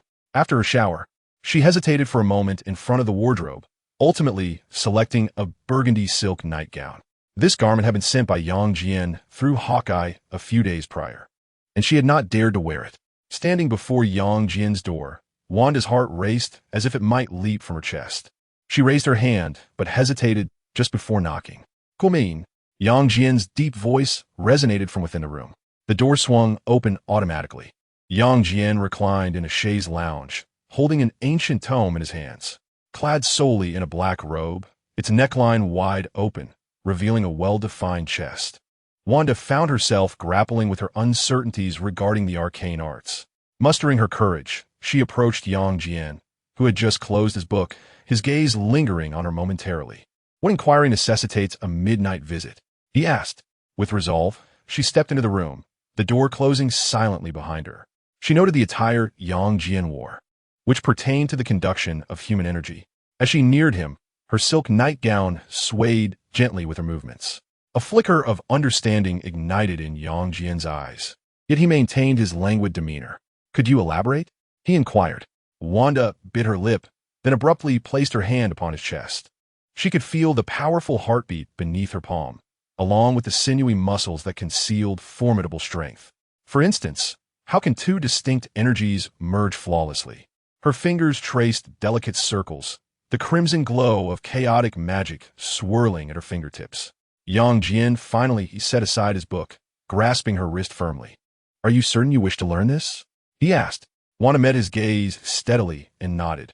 In the next moment, the world spun around her as he swept her off her feet. "Then let us commence with the fundamentals." He strode purposefully toward the bed, cradling her in his arms. Wanda wrapped her arms around his neck, feeling the rising heat between them. She sensed her chaotic magic resonating beautifully with Jian's energy. Once laid upon the soft bed, she observed the familiar golden light flickering in Jian's eyes. "This is your first lesson in magic," he said, his voice gravelly. The conduction of energy required her fingertips to emit a faint scarlet glow, harmonizing with the golden energy flowing in Jian's gaze. "Like this?" she asked softly. "No," he corrected, securing her wrist and pressing it against the pillow. "It is like this." The scarlet of chaotic magic entwined with the golden light of solar energy, instantly enveloping the entire room. The bed curtains swayed without wind, and the air crackled with the subtle sparks of energy colliding. Wanda's breath became erratic, the dual impact of magic and sensation causing her fingertips to tremble. "Tonight, I shall teach you the true essence of chaos." The lights in the room dimmed gradually, leaving only the intertwining scarlet of chaotic magic and the golden energy of the sun, resembling the most resplendent nebulae in the cosmos. Chapter 20 S.H.I.E.L.D. will follow my command. Sky, Sword Bureau Space Station, Nick Fury's private quarters outside the porthole. The black void of space lay silent and still, with distant starlight punctuating the endless darkness. Fury sat alone at a metallic table, the holographic projection before him flickering with Carol Danvers' final signal coordinates. Earth, New York. Ever since Carol's arrival on Earth, all communications had ceased. Given her tenacity, even in the event of a mission's failure, she would have ensured a message was sent, unless, of course, she could not return. Fury's fingers tapped lightly on the table's surface, his brow furrowed in concern. He accessed the final energy readings, and Carol had unleashed a binary star form within Earth's atmosphere, only for the signal to abruptly cease. Fury narrowed his single eye, fingers lightly drumming on the table. He summoned another encrypted report, a perilous message transmitted by a Skrull infiltrator within the Kree Empire. The Supreme Intelligence had confirmed the coordinates of the remaining Skrulls. A cleansing operation was imminent. He closed the file, leaning back deeply into his chair. With Carol absent, the Skrulls were on the brink of extermination by the Kree Empire. And he, trapped in this space station, was unable to reach Earth, awaiting nothing but the relentless pursuit of the Kree. Truly, it was a dire predicament. He picked up the vintage communicator on the table, his last link to Earth. However, since Talos' demise, this line had been irrevocably severed. Fury stared at the communicator for a prolonged moment before returning it to the table. Now, he was utterly alone. Kree Homeworld, Supreme Intelligence Nexus. A blue energy fluid swirled within a colossal crystal column. The mechanical, synthesized voice of the Supreme Intelligence echoing through the vast council chamber. The last refuge of the Skrulls had been pinpointed. A remote star system was marked in crimson on the holographic star map. Deploy the Annihilation Fleet. Leave no survivors. The Kree generals bowed their heads in obedience, yet the gaze of one flickered momentarily. Beneath his skin, faint green scales shimmered and vanished. S.H.I.E.L.D. Secret meeting room. Under dim lighting, Natasha Romanoff, Phil Coulson, and Clint Barton gathered around a holographic projection table, the air thick with oppressive silence. The projection displayed Skrull infiltration points worldwide, numbering at least in the hundreds of thousands. They had infiltrated governments, military forces, intelligence agencies, and even the lives of ordinary citizens. Even if we cleaned tirelessly for 24 hours, we would not make a dent. Hawkeye rubbed his temples, his voice hoarse. Moreover, they are undoubtedly on high alert now. Coulson scrutinized the flickering red dots on the projection, his brow furrowed. Should we publicly disclose their existence? A global manhunt? Too reckless. Natasha shook her head. Once we stir the hornet's nest, they might incite a riot or worse, completely replace key figures and seize control of the state apparatus. The meeting room lapsed into silence once more. After a long pause, Hawkeye chuckled bitterly. How ironic that Fury allowed so many alien spies to remain hidden on Earth. The true Fury remains unreachable, Coulson sighed. The communications from the Sword Agency have been severed. We do not even know if he is still alive. Why contact him? To let him facilitate an alien invasion of Earth? Hawkeye scoffed. Natasha's fingertips gently tapped the table as she suddenly spoke. Perhaps we should ask him. Who? Jian. Natasha's eyes gleamed with a spark. The man who could see through the Skrull's disguises at a glance. Hawkeye raised an eyebrow. Are you certain he will assist us? No. Natasha stood up. But he must possess a solution. The morning sunlight streamed through the floor-to-ceiling windows, illuminating the bedroom as Jian opened his eyes. He rose from the bed, casually draping a black silk robe over his shoulders, and strolled towards the balcony. The sun-kissed chaise lounge felt pleasantly warm as he reclined, closing his eyes to relax. Before long, the sound of light footsteps approached from behind. Wanda, clad in a loose-fitting white nightgown, her red hair tousled and cascading over her shoulders, sleepily made her way to him and comfortably nestled into another lounge chair. Good morning, she said, her voice soft and laced with the languor of just waking. Jian did not open his eyes, but smiled. How did you sleep? Very well, she replied, tilting her head to look at him, her face adorned with a smile. 1,000 times better than in the confines of Hydra. He chuckled lightly, choosing not to speak further. The two lay in peaceful silence, basking in the sunlight, the distant sound of waves creating a tranquil and delightful atmosphere. An hour later, they descended the stairs. Wanda tied on an apron and began preparing breakfast. The aroma of fried eggs, bacon, and toasted bread quickly filled the kitchen. Jian sat on the living room sofa, perusing an ancient tome, when he suddenly paused. Someone has arrived. Wanda halted her actions and wiped her hands. Shall I open the door? Not yet, Jian replied, closing the book and gesturing for her to sit. Let them wait a moment. Before long, the doorbell rang. The biofield controlled the iron gate, which swung open automatically, revealing a black vehicle parked in the courtyard. Natasha, Coulson, and Hawkeye stepped out, their expressions grave as they approached the villa. In the living room, Jian lounged casually, legs crossed, while Wanda sat quietly beside him. Please take a seat, he said, lifting his chin slightly. The three exchanged glances before sitting on the opposite sofa. Natasha inhaled deeply, her tone respectful. Mr. Yang, we have discovered that the scale of the Skrull infiltration far exceeds our expectations, and S.H.I.E.L.D. alone cannot resolve this issue. Jian raised an eyebrow. So, we require your assistance, Coulson interjected. On what grounds? Jian chucklet legally. Coulson's demeanor turned serious. We can offer substantial remuneration. Money? I'm not in need of that. Jian shook his head. Natasha looked him in the eye. Then, what do you desire? Jian tapped his fingers against the armrest, a playful smile gracing his lips. Quite simply, I wish for S.H.I.E.L.D. S.H.I.E.L.D to heed my command. Hawkeye frowned. That is not within our purview. The World Security Council has decided to reinstate Alexander Pierce as director. Pierce? Young Jian scoffed. A Hydra agent? Does he truly qualify? Do you genuinely believe that removing one head will prevent another from growing? The three exchanged alarmed looks. But we are merely agents, Natasha's voice tightened. We cannot resist. Yang Jian, disinterested in further explanation, waved his hand. In an instant, the surroundings morphed into the mirror dimension. The scenery distorted, walls stretched, and the sky inverted, the entire city folding like a piece of paper. The three individuals abruptly rose to their feet, astonished by the unfolding scene. Before they could comprehend the situation, Yang Jian levitated into the air, his eyes ablaze with a crimson glow. Boom! A searing beam swept across the landscape, causing distant skyscrapers to collapse like mere building blocks. He struck the ground with a mighty fist, fracturing the earth and instantly creating a massive crater. The shockwave toppling countless structures. A fierce wind howled, and dust enveloped the area. Coulson's voice trembled as he exclaimed, "What is this ability? Did you not witness it?" Yang Jian gently descended, the mirrored space dissipating, restoring everything to its original state. Natasha inhaled deeply and uttered two words, Superman. Coulson, incredulous, replied, "But Superman is a comic character, and he does not wield magic. Progress comes through learning." Yang Jian shrugged. "Now, do you still have doubts?" The trio fell into silence for a moment. Ultimately, Natasha spoke, "If you cannot assume the role of director, then no one on Earth can." "I have no interest in the directorship." Yang Jian resumed his seat. "I am solely responsible for managing you three." Natasha nodded. "What about Hydra and the Skrulls?"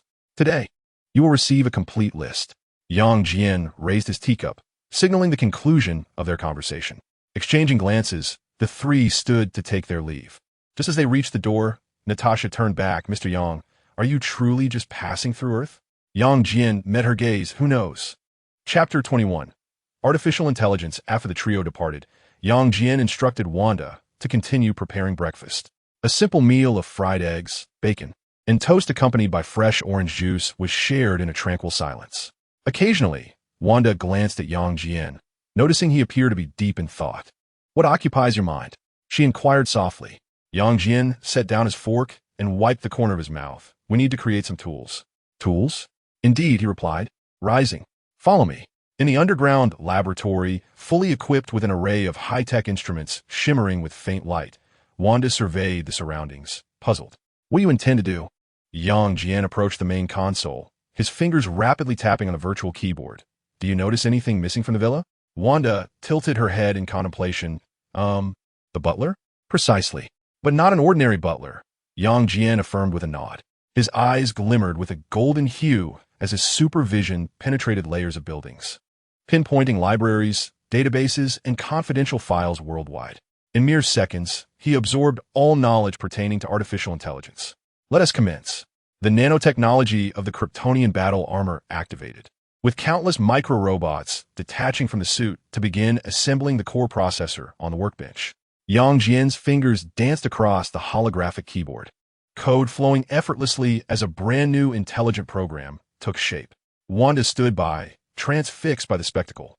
2 hours later, "It is complete," Yang Jian declared, pressing the final activation key. The laboratory's lights flickered gently, and then a soothing mechanical voice resonated. "System initialization complete. Awaiting instructions." "Origin." Yang Jian directly named it. "Master, thank you for bestowing upon me a name." The voice of Origin was tinged with a hint of delight, which evoked a sense of honor within me. "Learning the information of this world. Additionally, you may simply call me Sir," Yang Jian commanded. "Understood, sir." Connecting to the global network. Processing. Shortly thereafter, Origin's voice echoed once more, this time imbued with unmistakable emotional undertones. "Sir, the integration of global information is complete. I must say, the civilization of humanity is quite fascinating." Wanda blinked in astonishment. "Has it succeeded already?" "Indeed," Yang Jian nodded. "The unbreakable loyalty protocol has been embedded within the foundational logic. There is no need for concern." "What shall we do next?" A glimmer of cold resolve flashed in Yang Jian's eyes. "Identify those parasites." "Origin," he commanded. "Immediately retrieve the list of Hydra members worldwide." as well as all information on Skrull infiltrators. Understood. Origin's voice turned serious. No firewall can impede my incursion. While Origin was retrieving data, Jian continued to work on another invention. His enhanced vision had already analyzed the genetic structures of the Kree and Skrull. Now, he was poised to create a portable Skrull detector. Under his control, nanobots swiftly assembled miniature sensors. With a mere gesture, he infused a touch of magic into them, enabling the detection of abnormal fluctuations in biological energy. Sir, is this magic? Origin's voice conveyed astonishment. This defies known physical laws. There is much that science cannot explain. Jian replied nonchalantly. Soon, with the assistance of Origin and the armor's tendrils, hundreds of detectors were completed. Each was no larger than a button, yet could accurately identify Skrull disguises. Next, Jian began to concoct a genetic serum. What is this? Wanda inquired curiously, leaning closer. For you, Jian replied without looking up. Your body is too weak. Wanda chuckled. I possess chaos magic. Magic is not omnipotent. Jian shook his head. He then fused the Skrull's replication ability, the enhancement factors of the super soldier serum, and the high-temperature manipulation properties of the Doomsday virus together. Ultimately, he created a vial of serum that radiated a dark golden glow. After injection, your strength will surpass 100 tons, your physical resilience will significantly increase, and you'll be able to manipulate flames and briefly replicate others' abilities. Wanda gazed at the vial without hesitation. All right. She reclined into the injection chamber, and the needle automatically pierced her arm. The moment the serum was injected, her pupils constricted sharply, and the crimson chaotic energy erupted uncontrollably. The laboratory lights flashed violently as Wanda's body levitated, her red hair defying gravity, while dark golden patterns coursed beneath her skin. Moments later, the energy subsided, and she gently descended to the ground, clenching her fist to feel the surging power within her. The sensation was beyond belief.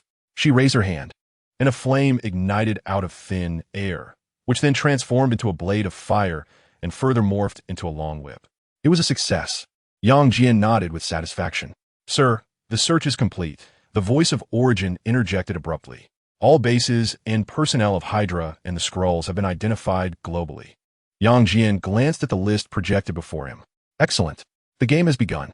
Origin, package, and send the files of all Hydra members, their bases, and financial flows to Natasha Romanoff's private terminal at S.H.I.E.L.D. Jian initiated his actions. Encryption is in progress. Completion confirmed, sir. Origin's mechanical voice carried a hint of delight. Would you require an additional operational guide? No need. They're quite professional, Jian replied promptly. He strode to another terminal. Now, retrieve all compromising information on the senior personnel of the World Security Council. The more explosive, the better. Sir, I have located 732 relevant data points. Shall I sort them by severity? Origin responded swiftly. Prioritize those with Hydra connections, Jian said, tapping the table. Compile their incriminating evidence into a polished format and release it across the internet. I'm infiltrating major global media platforms, Origin announced. Thousands of systems flickered on the holographic screen in the process of being breached. Sir, all major software has been commandeered. Would you like to add background music? Utilize the Symphony of Fate, Jian instructed. Wanda chuckled beside him. Are you serious? The dramatic effect is crucial. Jian shrugged and turned to continue issuing commands. Finally, send an email to the remaining Clean Council members. They can either vote for Coulson as the director or face the headlines tomorrow. Should the wording be more subtle? Use this template. Jian's eyes sparkled with mischievous intent. Dear Council member, your daughter's milk powder video from Cambridge is quite captivating. I recommend viewing it in a suitable environment. Wanda laughed. Is that a threat or humor? This is called efficient governance, Jian remarked. Picking up 3 metallic boxes from the lab. Let S deliver this package to S.H.I.E.L.D. Meanwhile, at the Trident headquarters conference room, Natasha's tablet suddenly vibrated uncontrollably. Damn it! She stared at the continuously refreshing Hydra files, her fingers trembling slightly.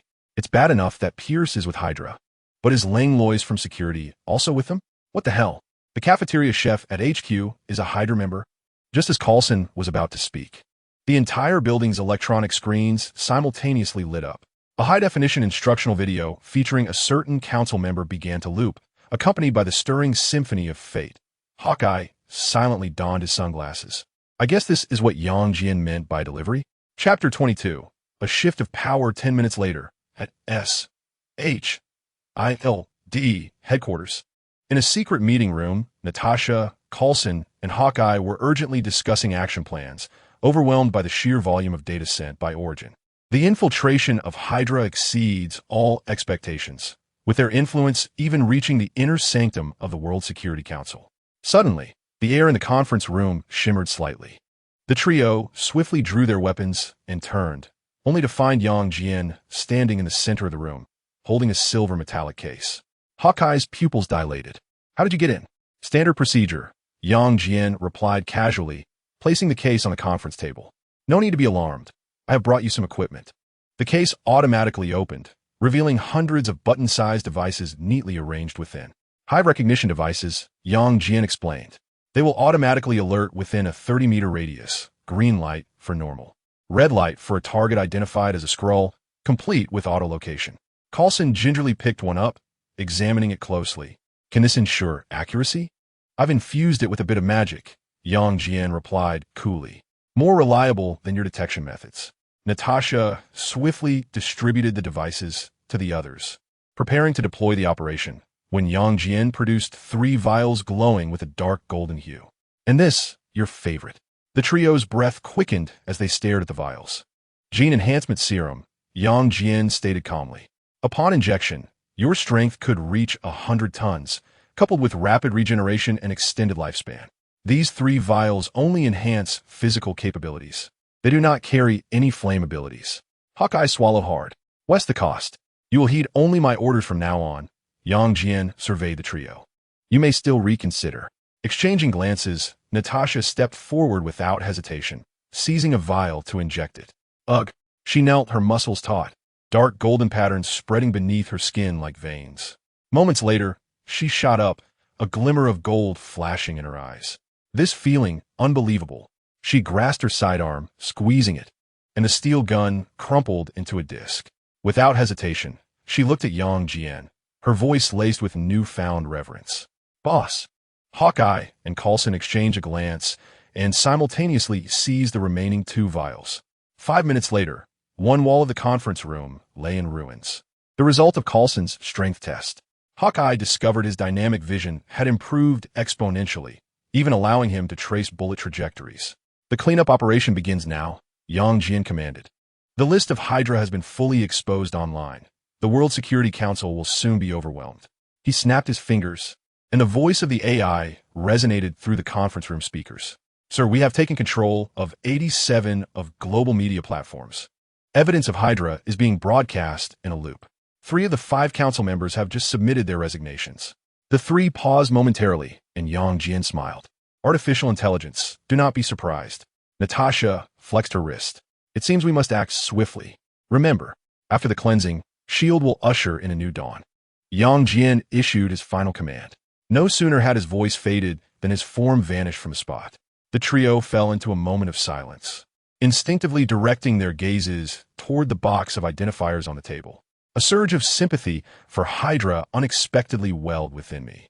Hawkeye suddenly chuckled, feeling as though he had never engaged in such an affluent battle. Coulson donned the identifier, revealing a rare, chilling smile. "Let the work commence."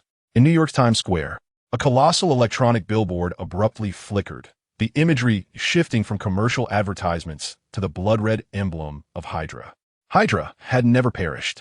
A deep male voice resounded, accompanied by a chilling background score, as encrypted files cascaded like a waterfall on screen. Secret meetings of government officials, arms trades at military bases, and even the identities of agents lurking in ordinary neighborhoods were all laid bare before the public eye. The crowd in the square erupted into chaos. "Damn it!" A corporate worker screamed at his phone. "My boss is with Hydra." The girl beside him turned pale, exclaiming, "Oh my God. The superintendent of my apartment is on that list." Panic spread like wildfire. News of Hydra's resurgence swiftly traversed the globe, with social media platforms ablaze with the revelation. In the emergency news broadcast studio, anchor Anderson Cooper strained to maintain composure as the director's frantic shouts echoed in his earpiece. We are experiencing an unprecedented cyber invasion. Reports just in confirm that several institutions, including the White House and the Pentagon, have verified the authenticity of some of the files. The footage abruptly cut to a video of a member of the World Security Council shaking hands with a Hydra agent. This is impossible. A president from a certain nation bellowed at a hastily convened press conference, slamming his hand on the table. We eradicated these scoundrels long ago. The public's anger ignited with ferocity. On the streets of London, protesters brandished signs proclaiming "You deceived us" as they surged towards City Hall. In Moscow's Red Square, the crowd demanded explanations from the military, while the Tokyo stock market suffered a circuit breaker due to panic selling. On the dark web, an anonymous user remarked, "I told you my pizza shop owner was suspicious. His method of slicing sausages is far too practiced." Another chimed in, "Entry number 4876 on the list is my teacher.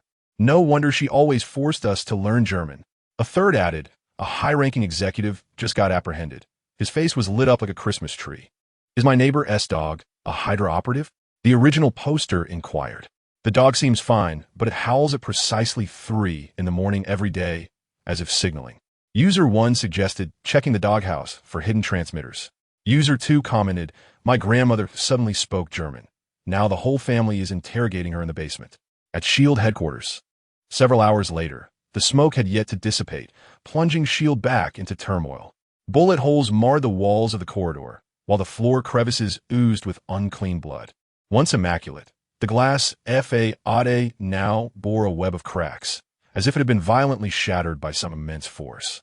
Natasha Romanoff strode down the corridor in military boots, the heels striking the floor with a chilling echo. Her left arm cradled a stack of documents, while her right hand casually gripped a deformed handgun, the very tool she had employed to persuade the former logistics chief to cooperate with the investigation. Target 47 had been confirmed deceased. A voice crackled through her earpiece, mingled with the sounds of anguished moans in the background. "The West Wing has been cleared. Acknowledged." Natasha pushed open the door to the command center, where Coulson stood before a holographic map. "Casualty report?" she inquired. 12 minor injuries. "No fatalities," Coulson replied, his finger gliding over the projection as the red markers representing Hydra vanished at a visible pace.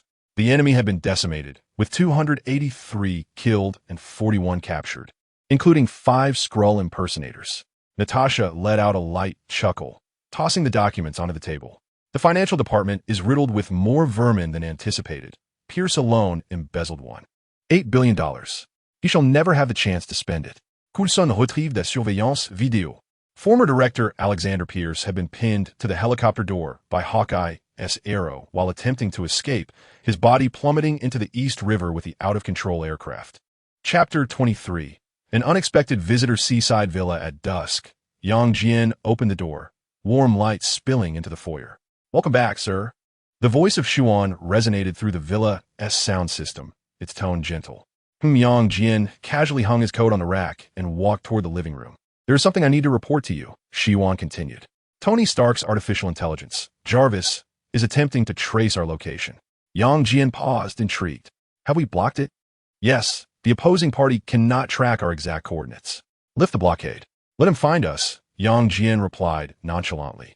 "As it happens, I wish to meet the soul of this world." Xuan promptly responded, "Understood, sir." Wanda sat on the living room carpet, a swirling mass of crimson, chaotic energy hovering between her hands.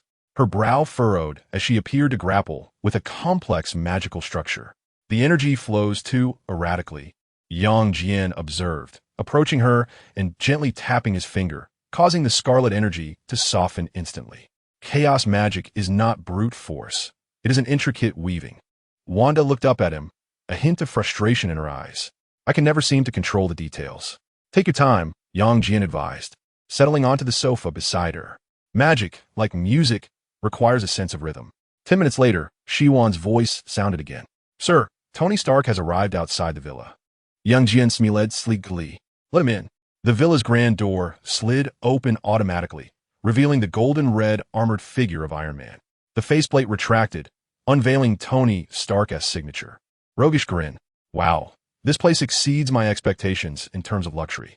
He surveyed his surroundings, his gaze ultimately resting on Jian. due to the biological force field.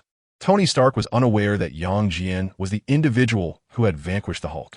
Your artificial intelligence technology is quite impressive, capable of countering his tracking, Jarvis remarked. Yang Jian raised a hand in greeting. Good day, Mr. Stark. The voice of origin carried a hint of playful mockery. Jarvis's algorithms are exceptional, yet they lack a touch of soul. Tony raised an eyebrow. Am I being mocked? This is a first. Yang Jian gestured for him to take a seat. So, Mr. Stark, what brings you here? Tony shrugged and settled onto the sofa. Nothing of great importance. Merely curious to meet the mind behind such an invention. Now that I have. Is there something amiss? Yang Jian reclined on the sofa. Tony scrutinized him for a few seconds before suddenly laughing. You, my friend, possess quite the character. For the first time, he felt a subtle pressure emanating from another. Yang Jian's gaze held no awe, no hostility, and not a semblance of interest in the conversation, as if he had already seen through everything. Would you be interested in forging a friendship? Tony inquired abruptly. Yang Jian chuckled softly, pouring 2 glasses of red wine from the bottle on the coffee table. Certainly. The two clinked their glasses and downed their drinks. Wanda, Yang Jian called towards the kitchen, preparing to order some fruit. Wanda nodded obediently, rising to leave. In this universe, it was not Stark Industries' missile that destroyed Wanda's home. Tony's gaze followed her retreating figure as he smiled. You are fortunate to have such a beautiful companion. Yang Jian remained silent, merely observing him with a cool demeanor. Tony, undeterred, retrieved a gilded invitation from his suit pocket and slid it across the table to Yang Jian. There's a private gathering this evening, attended by some intriguing individuals. Yang Jian picked up the invitation and glanced at it. Is this your gathering? In a sense. Tony replied as he stood. Of course, if it becomes tedious, you are free to leave at any time. I shall consider it, Yang Jian responded. Tony nodded, his mask closing as he moved towards the door. Then I shall see you tonight. The armor's propulsion system activated, launching him skyward as he vanished into the night. Wanda returned to the living room with a platter of fruit, discovering Yang Jian seated on the sofa, gazing in the direction Tony had departed. Yang, are you going? She asked softly. Yang Jian accepted the fruit platter, plucking a grape. Why not? Sometimes when one is bored, it is worthwhile to see what lies beyond. The night in New York sparkled with lights. A dark silver Ferrari glided to a halt in front of the most opulent hotel in Manhattan, the deep rumble of its engine drawing the attention of passers-by and journalists alike. With one hand resting on the steering wheel and the other casually perched on the window, Yang Jian's understated platinum watch peeked out from beneath the cuff of his black suit. The car door lifted gracefully, and as Yang Jian stepped out, his bespoke black suit radiated an air of nobility under the luminous glow. The reporters promptly raised their cameras, their flashes igniting like a frenzy. Who is that? Someone whispered. I don't know, but anyone who could drive such a car to Stark's party is certainly no ordinary wealthy individual. Yang Jian casually tucked his hands into his pockets, his gaze sweeping over the crowd with an air of indifference. Just as he stepped onto the red carpet, a greater commotion erupted nearby. Tony Stark has arrived. An Audi A8 came to a halt at the end of the red carpet, and the door swung open. Tony Stark, donning his signature sunglasses and wearing a devil-may-care smile, emerged from the vehicle. The moment he appeared, reporters surged forward, their flashes nearly blinding. Make way. Iron Man needs a drink, Tony waved dismissively, flanked by 2 supermodels as he strode purposefully ahead. As he passed a silver-haired gentleman, he casually patted the man's shoulder, saying, Hey, Lowry. The old man paused, glancing around. Who called me? By the time he turned back, Tony had already moved on, prompting the old man to mutter a curse before being pulled back into the festivities by his female companion. As Tony approached the hotel entrance, he spotted Yang Jian standing there. He raised an eyebrow, his smile deepening. Hey, look who has come, Tony exclaimed, feigning exaggerated enthusiasm as he approached. I thought you'd be at home watching my news. Yang Jian smiled faintly. I occasionally come to see how you charm the ladies. Tony burst into laughter, then threw an arm around a supermodel's shoulder as they walked into the hotel together. This action immediately drew the attention of all around them. Tony Stark is actually flirting with that person? Who on earth is he? I don't know, but he must be someone of great significance. Inside the banquet hall, amidst the clinking of glasses and the swirl of fashionable attire, Tony instantly became the center of attention upon entering. He casually grabbed 2 flutes of champagne from a server's tray, handing one to Jian before leading him to the central seating area. Come on, lad. Let us enjoy tonight. Tony plopped down, patting the seat next to him, inviting Jian to join. As soon as Jian sat down, several socialites and models gravitated towards them, naturally taking their places beside the duo. Tony embraced them, laughing as they clinked glasses, while two beautiful women settled beside Jian. Ready to toast him. How's it going? Tony winked, leaning in to inquire softly. Not bad, Jian replied nonchalantly. Tony chuckled, raising his glass, then cheers. The two clinked their glasses and drank heartily. After setting down his glass, Tony's gaze roamed the banquet hall. Suddenly, he pointed to a sharply dressed man nearby, who was engaging in jovial conversation with several investors. Do you see that guy? Tony lowered his voice. Justin Hammer, from Hammer Industries. A fool who thinks he can stand alongside me. Jian followed his gaze and nodded. Indeed, just a clown. Tony was momentarily taken aback, nearly spewing his drink. What? Jian smiled silently. At that moment, a dapperly dressed African-American gentleman approached, unceremoniously pushing aside the beautiful woman beside Tony and plopping down next to him. Tony, what shenanigans are you up to now? Colonel Rhodes inquired with a frown. The Department of Defense is nearly in a frenzy. Where are the armored suit data you promised? Tony rolled his eyes. Rod, relax. It's party time tonight. With a resigned sigh, Rhodes shifted his attention to Jian, momentarily taken aback. And who might this be? Ah, right, Tony said, patting Jian on the shoulder. This is Jian, a new acquaintance of mine, a true genius. Rhodes extended his hand politely. James Rhodes, Colonel of the Air Force. Jian shook his hand. Jian. Rhodes furrowed his brow slightly, feeling the astonishing strength in Jian's grip, which even caused him a twinge of discomfort. Unperturbed, Tony merely smiled and raised his glass. All right, Rod, let us not discuss business tonight. Cheers. Rhodes shook his head in exasperation, but still lifted his glass. Chapter 24. The yacht party after the banquet. Tony Stark, with a tipsy grin, draped an arm around Jian's shoulders. Hey, don't be in such a hurry to leave. He jingled the car keys in his hand. I have an even better party to take you to. Jian raised an eyebrow. Another one? Absolutely. Tony beamed. The real revelry is just beginning. 20 minutes later, an Audi R8 and a Ferrari 90 pulled up at a private dock. Under the moonlight, a lavish 3-deck yacht shimmered with lights. The deck alive with cheerful music and the laughter of young women. Welcome aboard the Stark, Tony proclaimed, arms wide open, pride evident in his voice.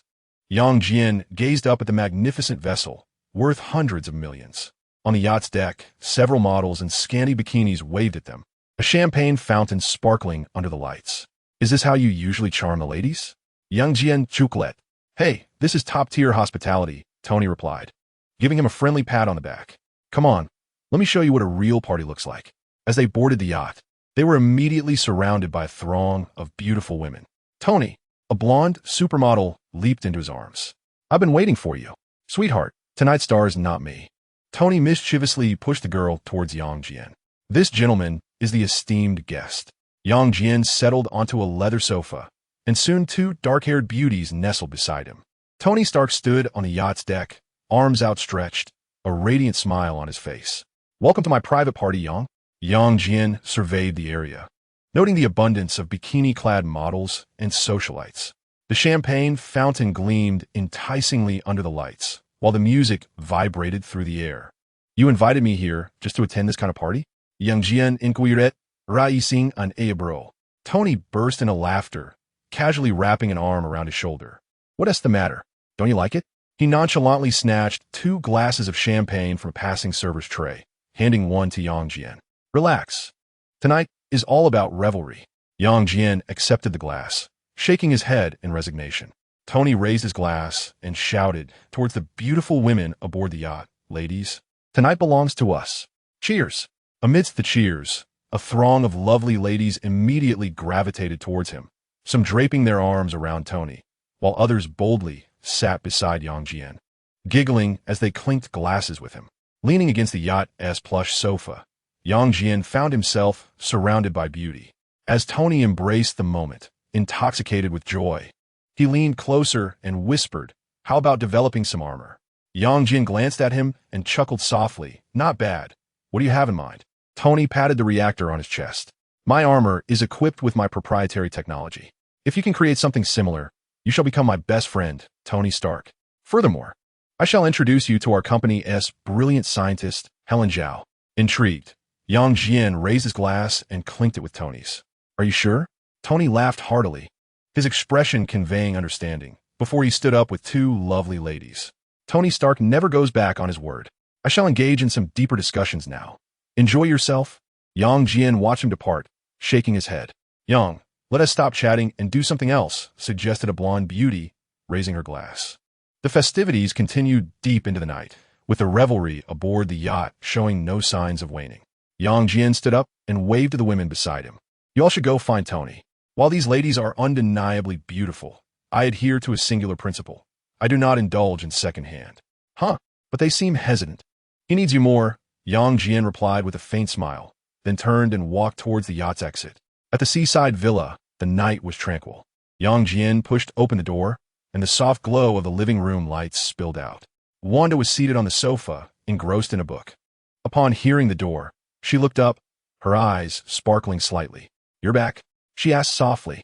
Yang Jian removed his suit jacket, hanging it on the coat rack, and sat beside her. Did you have fun? She closed her book, a subtle smile gracing her lips. Yang Jian glanced at her and gently ruffled her hair. Without you. What is the point? Wanda's lips curled slightly upwards as she leaned against his shoulder and whispered, Next time, take me along? Yang Jian chucklet, wrapping an arm around her waist. All right.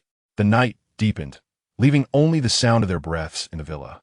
In a dimly lit conference room at a Hydra secret base, several high-ranking members of Hydra wore grim expressions, the air thick with suffocating anger and unease. Alexander Pierce was dead, Baron Strucker had also perished, and our bases were being dismantled one after another. Even our decades-long infiltrators had been uncovered. A bald senior member slammed his hand on the table, his voice hoarse. Who, precisely, is that enigmatic figure draped in black? Why do we possess not even the faintest hint? This cannot be mere coincidence, the woman with silver-rimmed spectacles stated coldly. Someone is orchestrating all of this from the shadows, fully aware of our every move. The S.H.I.E.L.D. A voice questioned. Impossible. Another interjected sharply. S.H.I.E.L.D. has long been infiltrated. They lack such capabilities. What shall we do now? A younger executive ground out through clenched teeth. The entire world is hunting us down. If this continues, we shall have no refuge left. Why not declare war outright? Someone suggested malevolently. Since we cannot remain hidden, let the world witness the true might of Hydra. Have you lost your mind? The woman with the silver-rimmed glasses admonished fiercely. Revealing all our power now would only hasten our demise. The argument escalated in intensity until, suddenly, an explosive roar shattered the air. The ceiling of the base erupted, concrete debris scattering, as a shadowy figure descended from above, crashing heavily onto the conference table. The Hydra elite recoiled in terror. Amidst the swirling dust, a man clad in a black tactical suit of S.H.I.E.L.D., bearing a compound bow upon his back, slowly rose to his full height. Hawkeye? Someone gasped in disbelief. Clint Barton flexed his wrist, a cold smirk gracing his lips. Good evening, gentlemen. Kill him, the bald executive bellowed. In an instant, the doors to the conference room were flung open, and fully armed Hydra soldiers surged in, their weapons trained on Hawkeye. Several executives' bodies began to swell grotesquely, their muscles contorting, their skin shimmering with a bizarre metallic sheen. They were genetically enhanced super soldiers. Yet, Hawkeye remained unperturbed, not even reaching for the bow upon his back. Is this all you've got? He scoffed. The next moment, he sprang into action. Boom! His first punch detonated the air. The foremost Hydra soldier had no time to react, hurtling backward and crashing through several walls. Open fire! Open fire! Bullets erupted like a torrential downpour, yet the moment they met Hawkeye's form, they were deflected away. His portable combat armor, though lightweight, boasted defenses far beyond Hydra's comprehension. Even without the armor, his skin was impervious to bullets. Too slow. Hawkeye's figure flickered amidst the hail of gunfire, each strike imbued with terrifying force. A mutated executive raised his metallic arm, only to have it wrenched away with brutal efficiency. Amidst the screams, Hawkeye executed a spinning kick, sending another approaching super soldier crashing into the ceiling. The battle was a one-sided massacre. 5 minutes later, the entire base lay in eerie silence. Hawkeye stood atop the chest of the last remaining executive, calmly pressing his earpiece. Mission accomplished, base cleared. Received, came Natasha's voice. The transport will arrive in 3 minutes. Remember to bring the database back intact. Understood. He surveyed his surroundings, gazing at the unconscious members of Hydra strewn across the ground, and shook his head. If artificial intelligence can locate them, what have we been doing all this time? Chapter 25. The new shareholder. In the early morning, sunlight poured through the villa's windows. Jian and Wanda sat at the dining table, relishing their breakfast. Wanda sipped her coffee while perusing her notes on the mystical tome, the Dark Grimoire. What are the plans for today? She inquired, looking up. Jian set down his coffee cup. I shall head to the laboratory to work on a few inventions. Wanda smiled faintly. Do you need my assistance? You may continue practicing your magic, he replied, rising to gently tousle her red hair. If I do not return tonight, make sure to rest early. Wanda nodded obediently, contemplative, refraining from further questions. Underground laboratory, the frigid blue light illuminated an array of intricate instruments. Good morning, sir, resonated the voice of Jian within the lab. Jian responded, advancing to the control console.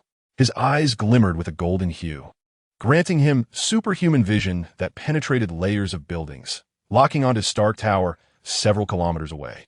Tony Stark was busily engaged in his laboratory. The holographic display showcased the schematics of a next-generation suit of armor, with the reactor at its core flickering with an ethereal blue glow. Jian's super intellect rapidly processed every technical detail regarding the reactor's structure and energy conduction methods. All the technology materialized in his mind, and the upgrade analysis was completed in an instant. Retracting his gaze, he swiftly typed on a virtual keyboard, and a new design blueprint appeared on the holographic screen. Jian, prepare the materials. Ready, sir, came the prompt response. Jian's fingertips danced through the air as nanoscale precision instruments began to assemble autonomously. His speed surpassed Tony's by more than tenfold, with each step executed flawlessly. 30 minutes later, the reactor was complete, a new model, smaller yet possessing a more stable energy output than Tony's version, floated on the workbench, emanating a soft golden glow. Energy efficiency has improved by 47, and stability has increased by 300, reported Jian. This surpassed the current technological capabilities of Earth. Jian nodded in satisfaction and turned his attention to the suit's design. If we are to create, let it be the finest. He retrieved the special alloy data previously provided by the target eye. This was a derivative of vibranium from Wakanda, known for its exceptional strength and lightweight properties. By merging nanotechnology with vibranium alloy, coupled with the reactor and insights gleaned from Kryptonian armor's nanotechnology, he meticulously adjusted the holographic image, allowing the suit's silhouette to gradually take shape. The sleek black armor featured energy patterns embedded in the shoulders, and a cloak reminiscent of bat wings billowed behind it. The overall design exuded both elegance and an imposing presence. Jian, commence manufacturing. Yes, sir. Mechanical tendrils surged towards the materials, beginning the construction of the armor under precise control. The metallic flow and reconfiguration resulted in each component being impeccably arranged. An hour later, at the heart of the laboratory, a sleek, obsidian suit of armor stood silently. It was more elongated than Iron Man's suit, with dark golden energy veins coursing across the surface of the armor. Its cape billowed autonomously without wind. Sir, the nanocomposite armor is complete, announced the Origin. Equipped with cutting-edge reactor technology, it was capable of nanoscale self-repair, with defensive capabilities anticipated to withstand most impacts. Jian stepped forward, extending his hand to touch the armor. Instantly, the nanometal flowed like liquid, swiftly enveloping his entire body. The helmet closed around him, and the crimson lenses illuminated. The system activated, and the voice of Origin resonated within the helmet. Jian flexed his fingers, experiencing the flawless integration between the armor and his physique. Although he had no immediate use for the suit, its sheer astonishment was undeniable. Not bad, he murmured. It was time to show Tony what true armor looked like. In the early morning, above New York, a black meteor streaked across the sky, its speed instantly surpassing Mach 10, carving a vacuum trail through the clouds. Jian's nanotech armor exuded elegance, its cape flowing gracefully in the supersonic flight. The fabric, woven from alloy fibers, did not hinder mobility, and could instantly unfurl into a defensive barrier. Origin, test energy output. The propulsion system is functioning normally, sir, came Origin's voice within the helmet. The reactor core efficiency has reached 973. Theoretically, it can sustain flight for 72 hours. The skyline of Manhattan loomed ahead. Suddenly, young Jian executed a sharp halt, hovering outside Stark Tower. Through his enhanced vision, he could clearly see Tony gesturing animatedly at a holographic projection in the laboratory. In the penthouse lab of Stark Tower, sunlight streamed through the floor-to-ceiling windows. Tony Stark was engrossed in calibrating the reactor of his next-generation armor when, abruptly, sir, an unidentified flying object has been detected. Jarvis's alarm sounded. What? Tony frowned and looked up, his pupils constricting in an instant. Bang! The bulletproof glass shattered explosively as a dark figure descended abruptly. This armor was more elongated and menacing than his own series, with energy patterns flowing across its black vibranium surface. The cold crimson lenses fixated on him, and the cape behind it moved as if alive. Jarvis, emergency deployment. Tony retreated sharply. Don't panic, Mr. Stark. The helmet of the armor retracted like liquid, revealing young Jian's face. What do you think? Much better than your pile of scrap, isn't it? Tony's eyes widened as he watched the black armor instantaneously disassemble into countless nanobots, swiftly surging into the mini-reactor embedded in Yang Jian's chest. With a flick of his hand, Yang Jian tossed the reactor towards Tony, who fumbled to catch it. This is impossible. Tony stared at the reactor, which emitted a soft blue glow in his palm. Jarvis? The scan reveals that the energy output efficiency of this reactor is 47 times that of the arc reactor, with remarkable stability. Jarvis paused momentarily, a rare occurrence, exceeding the database's analytical limits. Tony abruptly lifted his gaze, exclaiming, What the hell? How did you accomplish this? Young Jian, leisurely seated upon the sofa, poured himself a glass of red wine, replying, If I wanted to do it, I simply did. For the first time, Tony experienced the urge to strike someone as he meticulously examined the reactor. Nanotechnology? Special alloys? How did you acquire these materials and techniques? Yang Jian shrugged and gestured toward his head. Tony, regaining his composure, directed his attention to Yang Jian. Speak up. What is it that you desire? 25% of the shares. Yang Jian set down his wine glass. What? Tony exclaimed. I'll provide you with the technology, but I want 25% of Stark Industries. Tony nearly dropped the reactor in disbelief. Are you out of your mind? I only own 73% myself. After the debacle with Obadiah, it plummeted to the 50s, and it has only just begun to rise. Allow me to finish, Yang Jian interjected, swirling his wine glass. I have no interest in money, yet I refuse to be at a disadvantage. Each time I offer a technological upgrade, my shares must increase accordingly, though they will never surpass yours. Tony rolled his eyes. Just for this toy? Do you have any idea how many people would love to take a crack at Stark Industries? Unless you tell me you're Superman. Suddenly, the wine glass exploded, and red wine, suspended in midair. Before Tony could comprehend the situation, the entire world twisted and contorted. The laboratory's walls disassembled and reassembled like building blocks, and the view of New York's nightscape transformed into a kaleidoscope of colors. What the hell? Where's this? Mirror space. Yang Jian's voice resonated from all directions. Here, reality is under my command. Tony, in a state of alarm, discovered that his armor's summoning system had completely failed. Even more alarming, Jarvis's voice had vanished entirely. When the scene returned to normal, Tony's back was drenched in cold sweat. Sir, Jarvis's urgent voice broke through. You suddenly disappeared from all sensors for 10 seconds. Tony, seated on the sofa, drained his glass of wine in one gulp. Yang Jian remained silent, watching him intently. After a long pause, Tony exhaled deeply, his gaze locked on Yang Jian, 22%, the second largest shareholder. But you must ensure that Stark Industries remains unthreatened. Yang Jian smiled and raised his glass to a fruitful collaboration. Wait, Tony suddenly recalled something. Which company are you investing through? Don't tell me it's under your personal name. Yang International, Yang Jian replied calmly. The former chairman was rather incompetent, so I helped him along. Tony stared at the man who casually uttered such declarations and suddenly laughed. Look at you. You're an even bigger bastard than I am. Mutual understanding, Yang Jian smiled. Chapter 26, S.H.I.E.L.D. Stark Industries headquarters top floor office. Tony Stark raised his glass, gently clinking it with Yang Jian's. Very well, It is time to fulfill the promise. Tony set down his glass and rose to his feet. Follow me, he instructed. Jian offered a slight smile and accompanied him out of the office. Outside, employees cast curious glances in their direction. A stranger, exuding an air of significance, emerged from Tony's private office. Tony, Pepper Potts, engrossed in a report from her subordinates, noticed the scene unfolding and hurried over. Who is this? Before she could finish her question, Tony clapped his hands, capturing the attention of the entire floor. Everyone, he gestured towards Jian. From this day forth, Mr. Jian will become the second largest shareholder of Stark Industries.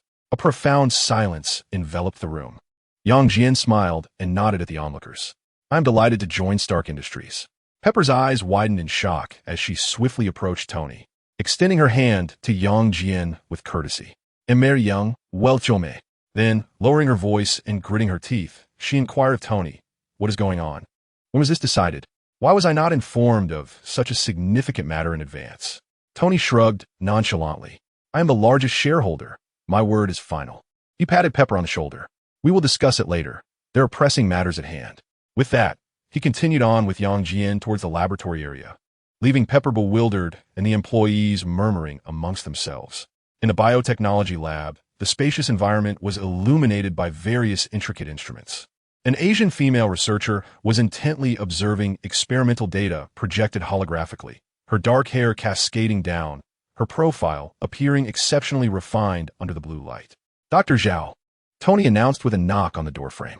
S.H.I.E.L.D looked up and, upon seeing Tony and Jian, smiled gently. Mr. Stark, allow me to introduce, Tony said, pointing to Jian. This is Jian, the newly appointed second largest shareholder of Stark Industries. A flicker of surprise crossed S.H.I.E.L.D's eyes as she paused to regard Jian for a few seconds. Mr. Yang, she extended her hand. Jian shook her hand. Dr. Zhao, I have heard of the renowned rebirth cradle. Do you have knowledge of biotechnology? S.H.I.E.L.D inquired curiously. Somewhat, Jian replied, his gaze sweeping over the experimental report in her hands.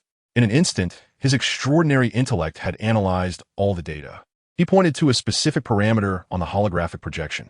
The cell regeneration rate here can be increased by 37 if the molecular structure is adjusted, like this. With a sweep of his finger across the projection, an entirely new molecular model materialized before their eyes. Both S.H.I.E.L.D and Tony were momentarily taken aback. This, S.H.I.E.L.D fixated on the model, her eyes gradually brightening. This could indeed resolve our current greatest bottleneck. Tony regarded Jian with a peculiar expression. Young, when did you learn about biotechnology? Just now, Jian replied calmly. Tony rolled his eyes. What a sense of humor. However, S.H.I.E.L.D smiled. Her gaze towards Jian now laced with intrigue. Mr. Yang, you truly possess remarkable insight. You two carry on, Tony said, glancing at his watch. I still have a reactor to debug. He cast a knowing glance at Jian before turning to leave the laboratory. Over the next few hours, Jian and S.H.I.E.L.D engaged in an in-depth discussion concerning improvements to the regenerative cradle technology. Each suggestion he put forth addressed the core issues directly, even enhancing the overall energy efficiency of the system. This algorithm, S.H.I.E.L.D exclaimed, gazing at the pulsating data on the holographic screen, it's simply flawless. She turned to Jian, her eyes sparkling with excitement. Mr. Yang, are you truly only somewhat knowledgeable? Jian smiled and replied, perhaps a bit more than just somewhat. S.H.I.E.L.D chuckled softly, tucking a strand of dark hair behind her ear. I wonder if you might be interested. Just then, the laboratory door swung open, and Tony peeked in. Pardon the interruption, but the shareholders' meeting begins in 5 minutes. He glanced at the subtle atmosphere between the two and raised an eyebrow. Am I interrupting something? S.H.I.E.L.D adjusted herself and cleared her throat. We're discussing technological improvements. Of course, Tony said with a mischievous grin directed at Jian. But we can't afford to be late for the shareholders' meeting, especially with new stakeholders.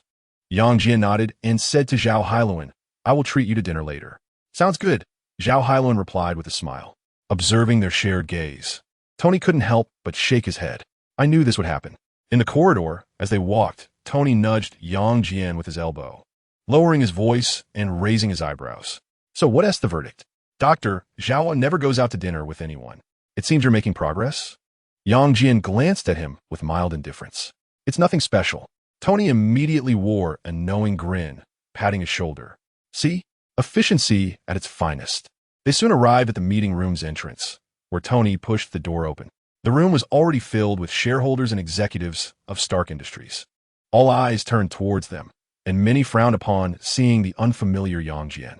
Ladies and gentlemen, Tony said, leaning on the conference table with a relaxed tone, allow me to introduce Mr. Yang Jian, who will from today onward be the second largest shareholder of Stark Industries. No sooner had he finished speaking than a murmur rippled through the room. A middle-aged shareholder, wearing gold-rimmed glasses, could not contain himself. Mr. Stark, this Mr. Yang. Tony waved his hand dismissively. I am the largest shareholder. If I say he is qualified, then he is qualified. Yang Jian surveyed the room calmly and spoke. I have no interest in the day-to-day management of the company. Shares are merely shares. He paused, adding, the way you have worked in the past will be the same moving forward. The room fell silent. Yang Jian's gaze passed over each face before he concluded. Then it is decided. No one spoke. Tony shrugged, turned, and pushed the door open. Meeting adjourned. Yang Jian followed him out. The muffled discussions of the shareholders echoing behind them, yet none dared to intervene. In the corridor, Tony wore an approving expression. Honestly, your demeanor is more imposing than mine was over a decade ago. Yang Jian shrugged. It is what it is. Tony laughed heartily, throwing an arm around his shoulder. Come, let us toast to the new shareholder's appointment. Drinking is out of the question, Yang Jian replied, glancing at his wristwatch. I have matters to attend to. Tony raised an eyebrow mischievously. I see. Scholarly exchanges take precedence. He deliberately emphasized the word exchanges. Yang Jian disregarded his jest and turned towards the biological laboratory. Through the glass walls, he could see S.H.I.E.L.D explaining the molecular model of the regenerative cradle to her team, the hem of her deep blue skirt peeking out from beneath her lab coat. When she lifted her gaze, she caught sight of Yang Jian outside the door, and her pace of explanation subtly quickened. 5 minutes later, the others in the lab tactfully dispersed, clutching their data boards. I thought the shareholder meeting would last quite some time, S.H.I.E.L.D remarked, removing her goggles. A Michelin 3-star, top-floor view, he said, taking her lab coat to hang it up.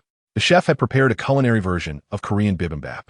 S.H.I.E.L.D chuckled lightly, retrieving her perfume from her bag and spritzing it onto her wrist. It seems a certain genius shareholder has even studied my thesis. A delicate scent of magnolia wafted from her, prompting Yang Jian to press the elevator button. I have a rudimentary understanding. Chapter 27. Dinner Manhattan, Michelin 3-star restaurant outside, the floor-to-ceiling windows. The nightscape of New York sparkled brilliantly. S.H.I.E.L.D gently swirled her glass of red wine, a smile gracing her lips. So, Mr. Yang, apart from being a shareholder of Stark Industries, what do you do in your spare time? She asked, tilting her head slightly, her dark hair cascading over her shoulder. Yang Jian sliced a small piece of steak, his tone casual, an idle wanderer. S.H.I.E.L.D paused in surprise, then burst into laughter. Then I suppose I have encountered the most extravagant idle wanderer. Occasionally conducting research at home, or something of the sort, Yang Jian shrugged. Research? S.H.I.E.L.D's eyes sparkled with interest. Are you also a scientist? I suppose so, he replied. Which school did you graduate from? MIT, Yang Jian casually stated, a designation arranged for him by the target eye. Just as S.H.I.E.L.D was about to inquire further, a sudden boom shattered the restaurant's glass curtain wall, as a massive green monster was violently hurled inside by some unseen force. Watch out! Yang Jian instantly flashed in front of S.H.I.E.L.D, one arm encircling her waist while the other braced against the incoming creature.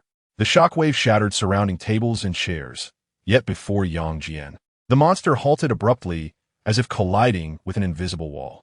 S.H.I.E.L.D had yet to comprehend the situation when she saw Yang Jian execute a swift sidekick. Bang! The monster was sent flying out, vanishing into the night. A profound silence enveloped the restaurant. S.H.I.E.L.D's eyes widened, her lips trembling slightly. You two possess superpowers? Yang Jian released her, adjusting his cuffs. As you can see, S.H.I.E.L.D took a deep breath, striving to steady her racing heart. I apologize. I was a bit startled. It's all right. Yang Jian glanced at the disheveled restaurant. Shall we find another place? S.H.I.E.L.D hesitated for a moment before suddenly suggesting, how about we go to my home? She paused, adding, I'm quite adept at cooking. Yang Jian raised an eyebrow, casting her an unexpected glance. Very well. You suggested it. I did not bring it up. Outside the restaurant, the street was in chaos. The wail of sirens and the sound of screams filled the air. Just as Zhao Hailuan was about to call for a ride, Yang Jian extended his hand. Hold on tight. Confused, she grasped his hand, and in the next moment, a biological force field enveloped her, and the two of them soared into the air. Zhao Hailuan instinctively clung to Yang Jian's arm, gazing down at the shrinking street below, her entire being rigid with astonishment. You can fly. Direct me. Yang Jian's voice remained clear amidst the wind. Zhao Hailuan snapped back to reality, quickly indicating a direction. Zhao Hailuan's apartment boasted floor-to-ceiling windows that reflected the city's twinkling lights. The living room was tidy and inviting. It's a bit messy, please don't mind. Zhao Hailuan removed her coat, smiling as she introduced her space. Yang Jian surveyed the surroundings. Quite lovely. Please have a seat. I'll prepare some fruit. She quickly walked into the kitchen, her heart still racing. Yang Jian settled onto the sofa, listening to the sounds of running water and chopping emanating from the kitchen. Before long, Zhao Hailuan emerged with an exquisite fruit platter. There are quite a few ingredients in the fridge. She placed the fruit on the coffee table. What would you like to eat? Anything is fine. Zhao Hailuan chuckled. So, I have free reign. She turned back to the kitchen, tying on an apron and beginning to prepare dinner. Yang Jian leaned against the doorframe, watching her skillfully handle the ingredients with precise knife skills. Do you need any assistance? No, thank you. Zhao Hailuan replied without turning around. Scientists excel in precise measurements. An hour later, the dining table was adorned with a beautifully crafted Korean bibimbap, perfectly seared steak, and several refreshing side dishes. Zhao Hailuan raised her glass of red wine, gently clinking it against Yang Jian's. So she took a sip of wine, curiosity sparkling in her eyes. How did you acquire your abilities? Genetic mutation? Extraterrestrial technology? Or? Yang Jian cut a piece of steak. Perhaps it exceeds your field of study. Zhao Hailuan raised an eyebrow defiantly. I'm one of the few in the world who master the technology of regenerative cradles. Is that so? Yang Jian set down her knife and fork, meeting her gaze. Then, can you comprehend the concept of a superhero? Zhao Hailuan paused, then laughed. Yang, don't joke. Superheroes are merely comic book characters. Yang Jian offered no reply, but lifted her glass, gently blowing into it. Crack! The wine within the glass instantly crystallized, frost creeping up the walls of the cup. Zhao Hailuan's smile froze on her face. Before she could fully comprehend the situation, Yang Jian's eyes shimmered with a faint crimson glow, two slender beams of warmth sweeping over the wine glass with precision. The ice rapidly melted, allowing the red wine to flow freely once more, even emitting a slight vapor. What is this? Zhao Hailuan's fingers instinctively tightened around her napkin. Is this truly a superpower? It seems undeniably genuine.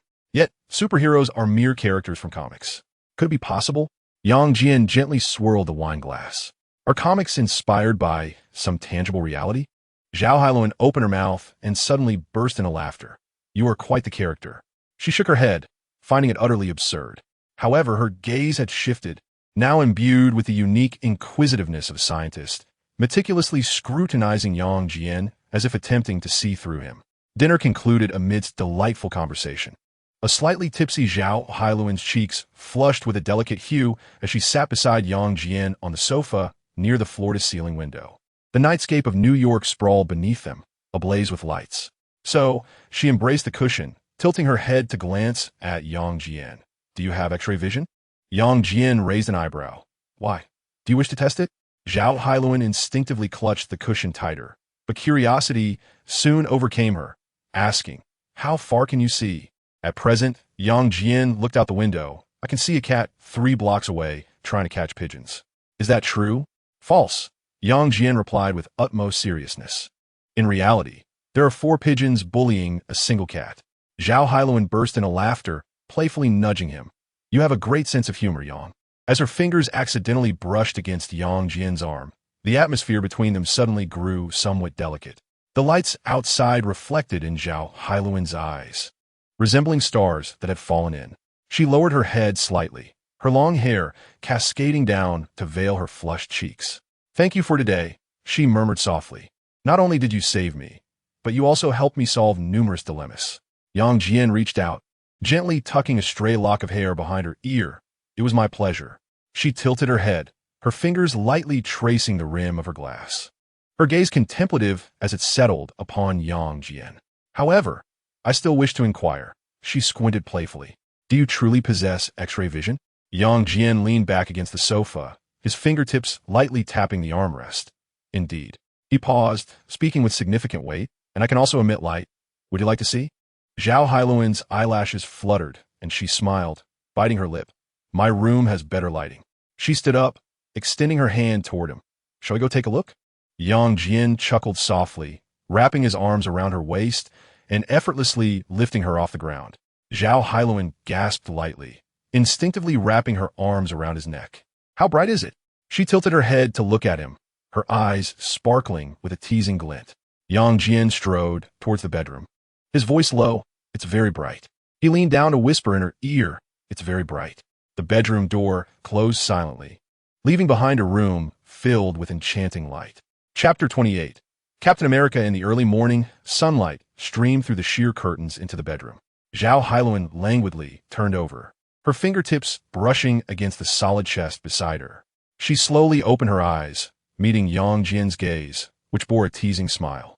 Good morning, he said, as he gently tucked a strand of hair behind her ear. Zhao Hailuan felt a blush creep to her ears but feigned seriousness, remarking, some self-proclaimed superhero certainly boasted about his heat vision last night. Yang Jian chuckled softly, his fingers tracing the skin at her lower back. Didn't a certain top scientist take it quite seriously as well? Zhao Hailuan swatted his hand away, sitting up wrapped in the bedsheet.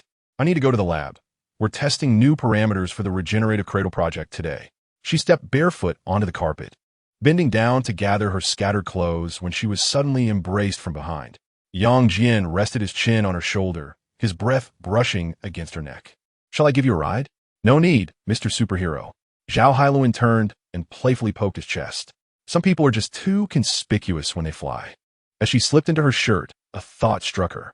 Oh, regarding the derivation of the cell activity formula, feel free to reach out anytime. Leaning against the headboard, Yang Jian summoned a coffee cup to his hand through a biofield. Zhao Hailuan paused in buttoning her shirt, then quickly returned, cupping his face and planting a firm kiss on his lips. I'm off. As the door clicked shut, Yang Jian's superhuman hearing caught the melody she hummed as she entered the elevator. He took a sip of coffee, and his watch projected a holographic image of Origin. Sir, Natasha is calling. A flicker of crimson light danced in Yang Jian's eyes. Finally, setting down his coffee cup, Origin drew a holographic projection in the air. Natasha's image materialized, the backdrop a stark white corridor of S.H.I.E.L.D. boss. Captain America has awakened. She spoke rapidly. He knocked out an agent and escaped the medical room, but Clint intercepted him in the corridor, and he has now arrived in the lounge. Captain America? Natasha continued. The moment he saw the modern equipment, he went into combat mode. Do you want to come over? See you shortly. The communication ended, and Yang Jian's figure had already vanished from the apartment. S.H.I.E.L.D. A lounge Steve Rogers sat in a metallic chair, his knuckles whitening as he clutched a yellowed, old photograph. Coulson patiently explained, Captain Rogers, it is now 2008. You have been asleep for nearly 70 years. An appointment. Steve suddenly interrupted, his voice hoarse. I promised her a dance. A ripple of tension filled the room. Natasha had just set down her communicator when she felt the hair on the back of her neck stand on end. In an instant, Yang Jian's figure appeared without warning. A mere half-meter in front of Steve, the air failing to register the disturbance. The sounds of 3 weapons being readied echoed simultaneously. Natasha's widow's bite, Hawkeye's collapsible bow, and Coulson's custom pistol all aimed at the unexpected figure. Relax. Yang Jian raised his hand in a gesture of peace, his gaze unwaveringly fixed on Steve. It's me. 3 individuals simultaneously inhaled sharply, swiftly relinquishing their weapons. Natasha's earpiece crackled with the panicked inquiries of security personnel, to which she promptly responded, It's all right, they're allies. Steve abruptly rose, the metallic chair scraping against the floor with a piercing sound. His azure eyes warily locked onto Yang Jian. Another superhuman? I suppose so. Yang Jian extended his hand. Yang Jian. Captain America hesitated for a moment before grasping the offered hand. Your shield is in the laboratory downstairs. I believe you will require it, Yang Jian suddenly remarked. Do you need Coulson to retrieve it for you? Steve was taken aback. How did you know what I was thinking? Super hearing, Yang Jian pointed to his ear. Your heartbeat betrayed you. Welcome to the 21st century. Captain America. Coulson, brimming with excitement, produced his cherished Captain America card. I told you. The boss's abilities are simply divine. Natasha swiftly restrained Coulson and explained to Steve. This is the true mastermind behind S.H.I.E.L.D, Mr. Jian. After a moment's hesitation, Steve decided to follow. Although the enigmatic man was a stranger, for reasons unknown, he felt an inexplicable sense of trust. In Laboratory 3, the vibranium shield shimmered under the lights as Steve's fingers grazed the familiar stars and stripes, his knuckles instinctively tightening. Thank you, he murmured, yet his gaze remained fixed on Jian. So what is S.H.I.E.L.D? The successor to the Strategic Scientific Reserve, Natasha interjected at just the right moment. Founded with the involvement of Ms. Peggy Carter. At the mention of her name, Steve's pupils constricted slightly. He silently traced the edge of the shield, as if touching a distant promise. I don't know what to do, he suddenly confessed. This world is too foreign. Leaning against the lab bench, Jian suggested, follow their lead. He gestured towards Natasha and the others. Join us. H.I.E.L.D, and you will reap unforeseen benefits. Steve keenly noted Jian's choice of words. They? You don't belong to S.H.I.E.L.D. I am merely an ordinary person, yet they heed my commands, Jian replied, meeting his gaze. However, should you choose to join, there is one condition. Only to serve you? Steve interrupted, his brow furrowed. That hardly sounds like a legitimate organization. The air in the laboratory thickened suddenly. Hawkeye's fingers instinctively hovered over his quiver, and Natasha's breath momentarily halted. Yet Jian smiled. Will Hydra compel you to sign a contract of servitude? The choice is yours, Captain. Stay and follow my orders. Or walk out that door now. We will not impede you. With that, he turned to leave, and Natasha and the others exchanged glances before hastily following. The heavy blast door slowly closed before Steve, leaving him alone in front of a wall of surveillance screens. A radio broadcast from 70 years ago played silently on one screen, where Peggy Carter was reading the declaration of the Strategic Scientific Reserve in black and white footage. His fingers sank deeply into the leather straps adorning the edges of S.H.I.E.L.D. In the office of the director of S.H.I.E.L.D, Jian sat in the black leather chair that once belonged to Nick Fury, lightly tapping his fingertips on the desk. Outside the window, the morning light of New York streamed in. Natasha, Coulson, and Hawkeye stood before the desk, each displaying a distinct expression. Coulson's gaze occasionally flickered to the wall where the framed eye patch of the former director had been removed, leaving behind a solitary nail. How is the cleanup of Hydra progressing? Jian inquired directly. Coulson promptly activated a holographic projection, revealing a multitude of red dots extinguishing on the world map. 87 bases have been eradicated globally, with remaining elements still in pursuit. He adjusted his glasses, adding, however, the issue with the scrolls is more intricate. The projection shifted, displaying hundreds of green dots resembling a viral spread within government agencies across various nations. The Alliance shared intelligence. This morning, Natasha leaned against the desk, arms crossed. There are 1000 near the UK House of Commons, 100 confirmed by the Pentagon, and even the White House kitchen staff is implicated. She continued her report. The good news is that S.H.I.E.L.D has been purged internally. Thanks to your identifier, boss. Hawkeye suddenly chuckled. If Fury knew his S.H.I.E.L.D had become a Skrull stronghold, his face would surely turn ashen. Jian's gaze swept over the trio. Origin has taken control of the global surveillance system and will identify all infiltrators. He tapped lightly, causing the office's bulletproof glass to fog up, prompting the three of them to instinctively straighten their backs. Natasha will oversee field operations, and Clint will manage agent training. Jian's gaze finally rested on Coulson. And you will speak shortly. Our captain has arrived. The office door was abruptly pushed open. Captain America stood at the entrance, his shield secured on his back. His eyes swept over Jian, who occupied the director's chair, revealing a tumult of complex emotions in his blue gaze. I want in, Steve declared resolutely, but with one condition. Jian leaned back slightly, the chair creaking softly. Go on. When your orders contradict my principles, Steve enunciated clearly. I reserve the right to refuse. What are your principles? Jian asked. Steve fixed his steadfast gaze on Yang Jian. I will not lay a hand on innocent civilians. A pin drop could be heard in the office. Yang Jian suddenly smiled. Deal. Your adversaries will only exceed your comprehension. He rose to his feet, just in time to present a token of introduction. Coulson. Yang Jian tossed a serum toward him. Prepare to welcome our new ally. Chapter 29. Parallel Worlds. Yang Jian stood from his seat, his clothing swaying slightly with the movement. Do what you must. His gaze swept over Natasha, Coulson, Hawkeye, and Captain America. The rest requires no further inquiry. The four instinctively straightened their posture. Without unnecessary explanations, Yang Jian's figure vanished without a trace. Akin to a pencil sketch erased, this phenomenon exemplified unparalleled speed. In the seaside villa, a faint crimson glow enveloped the living room. Wanda sat cross-legged, suspended in midair. The Book of Dark Arts unfurled before her, its pages turning autonomously. The air around her shimmered slightly, as fragments of teacups defied the laws of physics and reassembled slowly. Yang Jian's form materialized beside the sofa. Yang, you have returned, Wanda said, her eyes remaining closed, yet her smile betrayed her. The teacup completely restored itself at her fingertips, landing steadily on the coffee table. Progressing well, Yang Jian remarked, as he removed his coat, which the biotic field deftly hung on a rack. Wanda gracefully descended, the Book of Dark Arts closing on its own.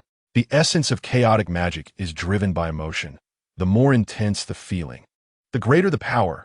This is what you taught me. She smiled at Yang Jian. How is it outside? I'm at an old ice pop, Yang Jian replied, approaching the wine cabinet, his fingers gently tapping the surface as a bottle of red wine opened automatically. Captain America was discovered by Natasha and the others and has been thawed. Wanda tilted her head. That super soldier from World War II? She took the wine glass Yang Jian offered. How is he? Stubborn, upright, a quintessential symbol of the American spirit. Yang Jian sipped his wine. However, he will soon realize that this world has changed. Crimson energy swirled at Wanda's fingertips, the liquid in the glass transforming into a vortex. Do you need me to do something? Continue your training. Yang Jian's gaze fell upon the Book of Dark Arts. Outside, the sunlight gradually faded. Suddenly, Wanda reached out, a strand of crimson energy wrapping around Yang Jian's wrist. Care try a new spell? Her eyes sparkled with temptation. I've set up some intriguing things in the room. Yang Jian grasped her wrist in return, the crimson energy climbing his arm. I hope you can last longer than 10 minutes this time. What's the wager? If you win, I'll take you to experience new magic. Golden light flickered in Yang Jian's eyes. Wanda's eyes brightened. It's a deal. The two figures gradually blurred in the intertwining crimson and golden light before ultimately vanishing from the living room, leaving only two suspended wine glasses gently clinking, producing a crisp sound. As night deepened on the villa's balcony, a gentle breeze stirred. Wanda lay in peaceful slumber while Yang Jian sat quietly in a recliner, his eyes half closed. His consciousness gradually sank into the depths of a sea of awareness, golden magical runes swirling around him, delineating ancient and mysterious patterns. His mind recalled a spell from the Book of Dark Arts, dream walking. The description claimed it could open the door to parallel worlds, allowing entry into another self in a parallel existence. He formed hand seals, golden magic entwining like threads, as his consciousness abruptly detached from his body, tumbling into an ethereal void. Before him, countless vibrant bubbles floated within the darkness, each gleaming with a distinct radiance, reflecting the myriad worlds of parallel universes. Yang Jian reached out to touch one of the bubbles. However, his consciousness seemed to collide with an invisible barrier. No matter how he tried, he could not truly penetrate it. Frowning slightly, he withdrew his hand and pondered for a moment. So it was. He was a traveler, inherently detached from the causality of this universe. In the parallel realm, his existence was absent, and thus there were no anchor points for him. Since his consciousness could not latch on, he would enter purely as a soul. Once there, he would ascertain his coordinates before opening the portal. Resolving to act, he formed another seal. This time, the golden magic did not attempt to merge with the world, but transformed into a pure beam of soul light, piercing through the barrier of the bubble. In another world, on the streets of New York, Yang Jian opened his eyes to find himself standing on an unfamiliar street. Towering skyscrapers loomed around him, and the streets were bustling with traffic, yet an unusual aura permeated the air. He gazed upwards and the distant golden skyscraper still stood tall. Narrowing his eyes, he sensed the flow of energy in this world. Soon, he pinpointed his coordinates, and his soul instantaneously returned to its corporeal form. In the real world, on the balcony, Yang Jian suddenly opened his eyes, and a flash of golden light flickered within his gaze. Origin. I am here, sir. Inform Wanda that I shall be departing for a while. Understood. Yang Jian rose, waving his hand, and a golden portal unfurled before him, leading to the coordinates he had just sensed. Without hesitation, he stepped forward, his figure vanishing into the golden radiance of the portal. In the parallel universe, on the streets of New York, Yang Jian stood atop a skyscraper, his enhanced vision sweeping across the city. There was no trace of the Avengers, no sign of Stark Tower, nor even a shadow of S.H.I.E.L.D. In the distance, the sounds of fierce combat echoed. His gaze pierced through several blocks, locking onto a battlefield. A girl clad in a white hooded combat suit deftly maneuvered between the skyscrapers, pursued by 4 mechanical tentacles belonging to Dr. Octopus. Spider-Gwen? Yang Jian raised an eyebrow, intrigued. In the next moment, his figure vanished from the spot. Meanwhile, on the other side, Gwen Stacy executed a backflip, her webbing adhering to a streetlight, narrowly evading the mechanical tentacles of Dr. Octopus. Don't run, little spider. Dr. Octopus sneered, his tentacles crashing down towards her landing spot. Just as Gwen prepared to dodge, suddenly, boom! A shadow darted past, and with a tremendous force, Dr. Octopus and his mechanical tentacles were sent flying, crashing heavily into a truck across the street. What the? Gwen widened her eyes, crouched atop the streetlight, staring at the man who had appeared so unexpectedly. He donned a black battle suit, his cape fluttering gently in the nighttime breeze, exuding an ineffable aura of intimidation. Who are you? Gwen inquired warily, her finger already poised on the web shooter. Just a passerby, Superman, Yang Jian replied nonchalantly. Gwen's lips twitched in disbelief. Are you serious? What else could it be? Yang Jian shrugged. Gwen scrutinized him with suspicion. How come I've never seen you before? I prefer to remain in the shadows, Yang Jian stated. All right then, Gwen replied, adopting a classic Spider-Man landing pose. I am Ghost Spider, the friendly neighborhood of New York, right? Gwen Stacy, isn't it? Yang Jian stated directly. Gwen froze. What? New York University drummer, daughter of Sheriff George Stacy, Yang Jian continued. In disbelief, Gwen pulled off her mask, revealing a face of astonishment. You investigated me? Not all, Yang Jian replied calmly. Supervision. Saw your face, he gestured to his eyes. Gwen opened her mouth, then closed it, ultimately running her fingers through her hair in exasperation. Fine, so why do you claim to be Superman? Your idol? No, I'm Superman without a doubt. In the distance, Dr. Octopus's mechanical tentacles suddenly emerged from the rubble with a clang. Gwen sighed and donned her mask again. We can discuss this later. Let us deal with Octopus first. No need. He is beyond saving. The tentacles are now autonomous. Yang Jian's gaze penetrated through Dr. Octopus's body. What? Gwen whirled around. He just killed someone. Yang Jian pointed to a pedestrian crushed by a boulder knocked loose by the tentacles. Okay, Gwen stammered.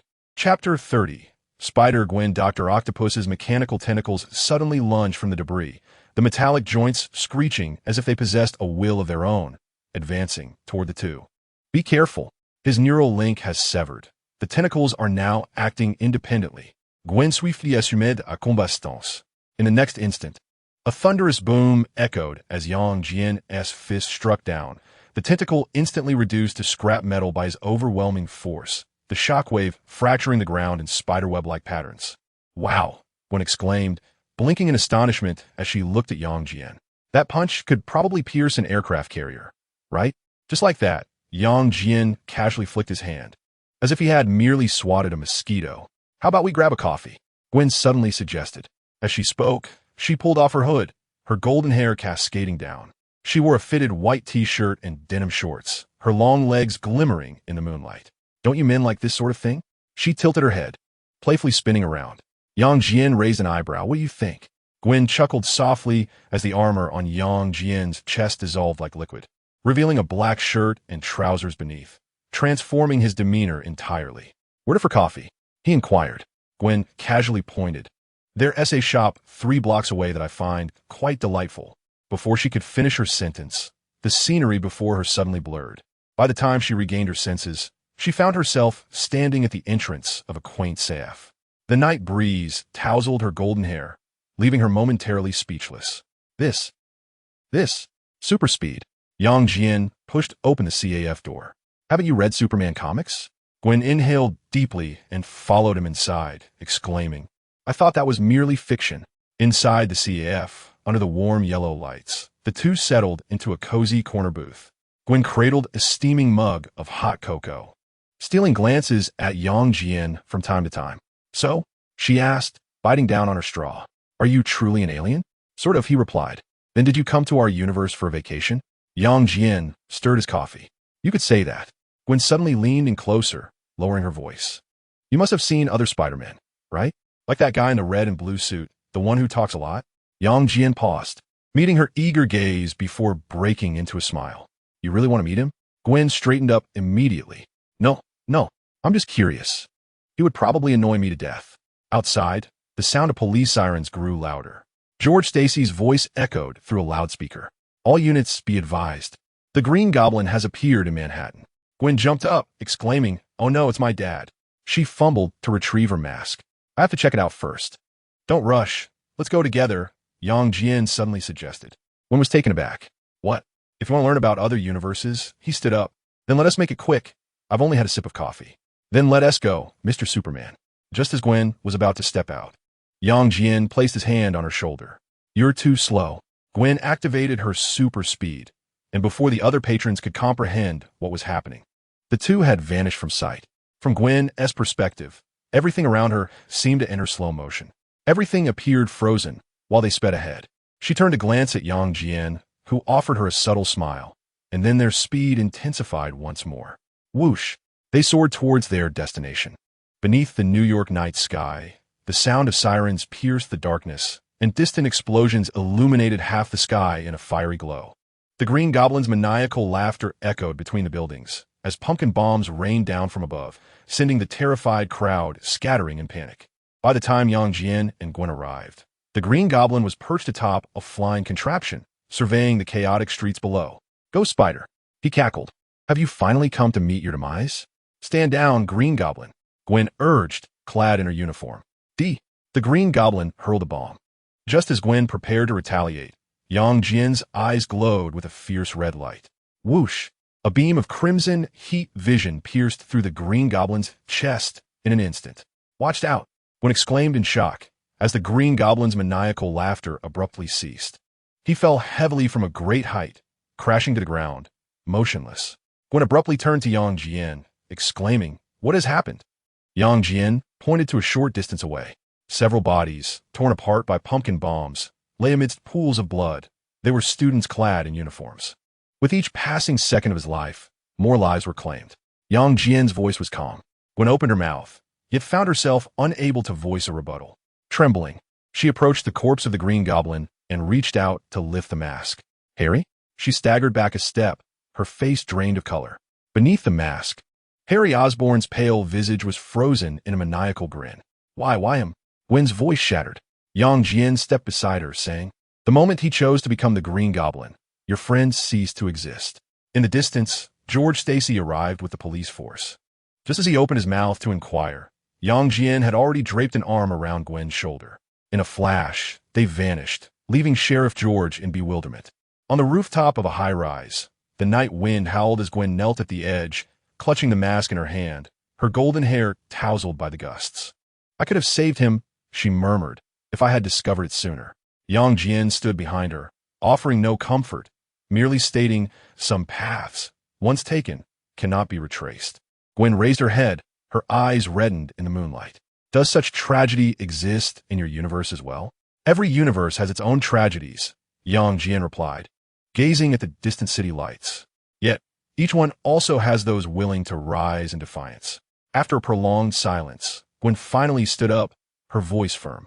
Tell me more about the other universes, about those who dare to resist. Half an hour later, within a CF, 2 cups of coffee still exuded steam. As if time had stood still, Gwen's fingers gripped the cup tightly, her eyes fixed on Jian. So, you're saying that in most universes, Peter Parker is Spider-Man? Her voice carried a note of inquiry. And there are many versions? Jian gently stirred his coffee. Each universe has its own narrative. In some, you are allies. In others, adversaries. In certain universes. He paused. You may not have even met. Gwen stared into her reflection in the coffee, silent for a moment. And Harry? In other universes, will he also become the Green Goblin? She sighed. Some destinies are shared. Jian set down his cup. But some can be altered. Gwen abruptly looked up. What do you mean? Just as we prevented the Green Goblin from claiming more innocent lives today. Jian's gaze pierced through the CEF's glass. Toward the night sky. Every choice creates new branches. Taking a deep breath, Gwen suddenly asked, and what about you? What role do you play in your universe? Jian pondered for a moment before responding with a smile, a variable that does not adhere to the script. Chapter 31. Return an hour later. They emerged from the CAF, strolling along the street. As night deepened, the warm glow of the CAF faded behind them. Gwen tucked her hands into the pockets of her sweatshirt, occasionally glancing sideways at the man beside her. The night breeze tousled her golden hair, scattering away his heartache. So, she kicked a small pebble at her feet. Are you really just passing through from another universe? Jian, hands in his pockets, walked leisurely. What else could it be? What do you usually do in your universe? Save the world? Or, she suddenly turned, walking backward while winking at him. Or, like a superhero from a comic book, catch falling kittens every day. Jian chuckled softly, occasionally. Huh, I knew it, Gwen exclaimed proudly, resuming her stride alongside him. Well, even though you've mentioned it, I still want to ask, have you really encountered other Spider-Men? I mean, besides me. The chatty one in the red and blue suit? Yes. Gwen, S.I. sparkled. Isn't he particularly annoying? Always going on about how, with great power comes great responsibility? Jian shrugged as they walked. Every Spider-Man has his own story. Yet, you all share a common trait. What? Gwen inquired. You all love to chatter incessantly during fights. Gwen dramatically clutched her chest. Hey, I call that setting the mood. Suddenly, her phone vibrated. She pulled it out to find a message from George Stacy. Where have you run off to now? Gwen rolled her eyes and quickly replied. Out for coffee with a friend, on my way home. After sending the message, she looked up at Jian. My dad has been particularly paranoid lately, convinced that every masked vigilante in New York should be locked up. A prudent assessment, Mr. Superman. They crossed a small bridge, the river reflecting the city's lights. Gwen abruptly stopped, leaning against the railing.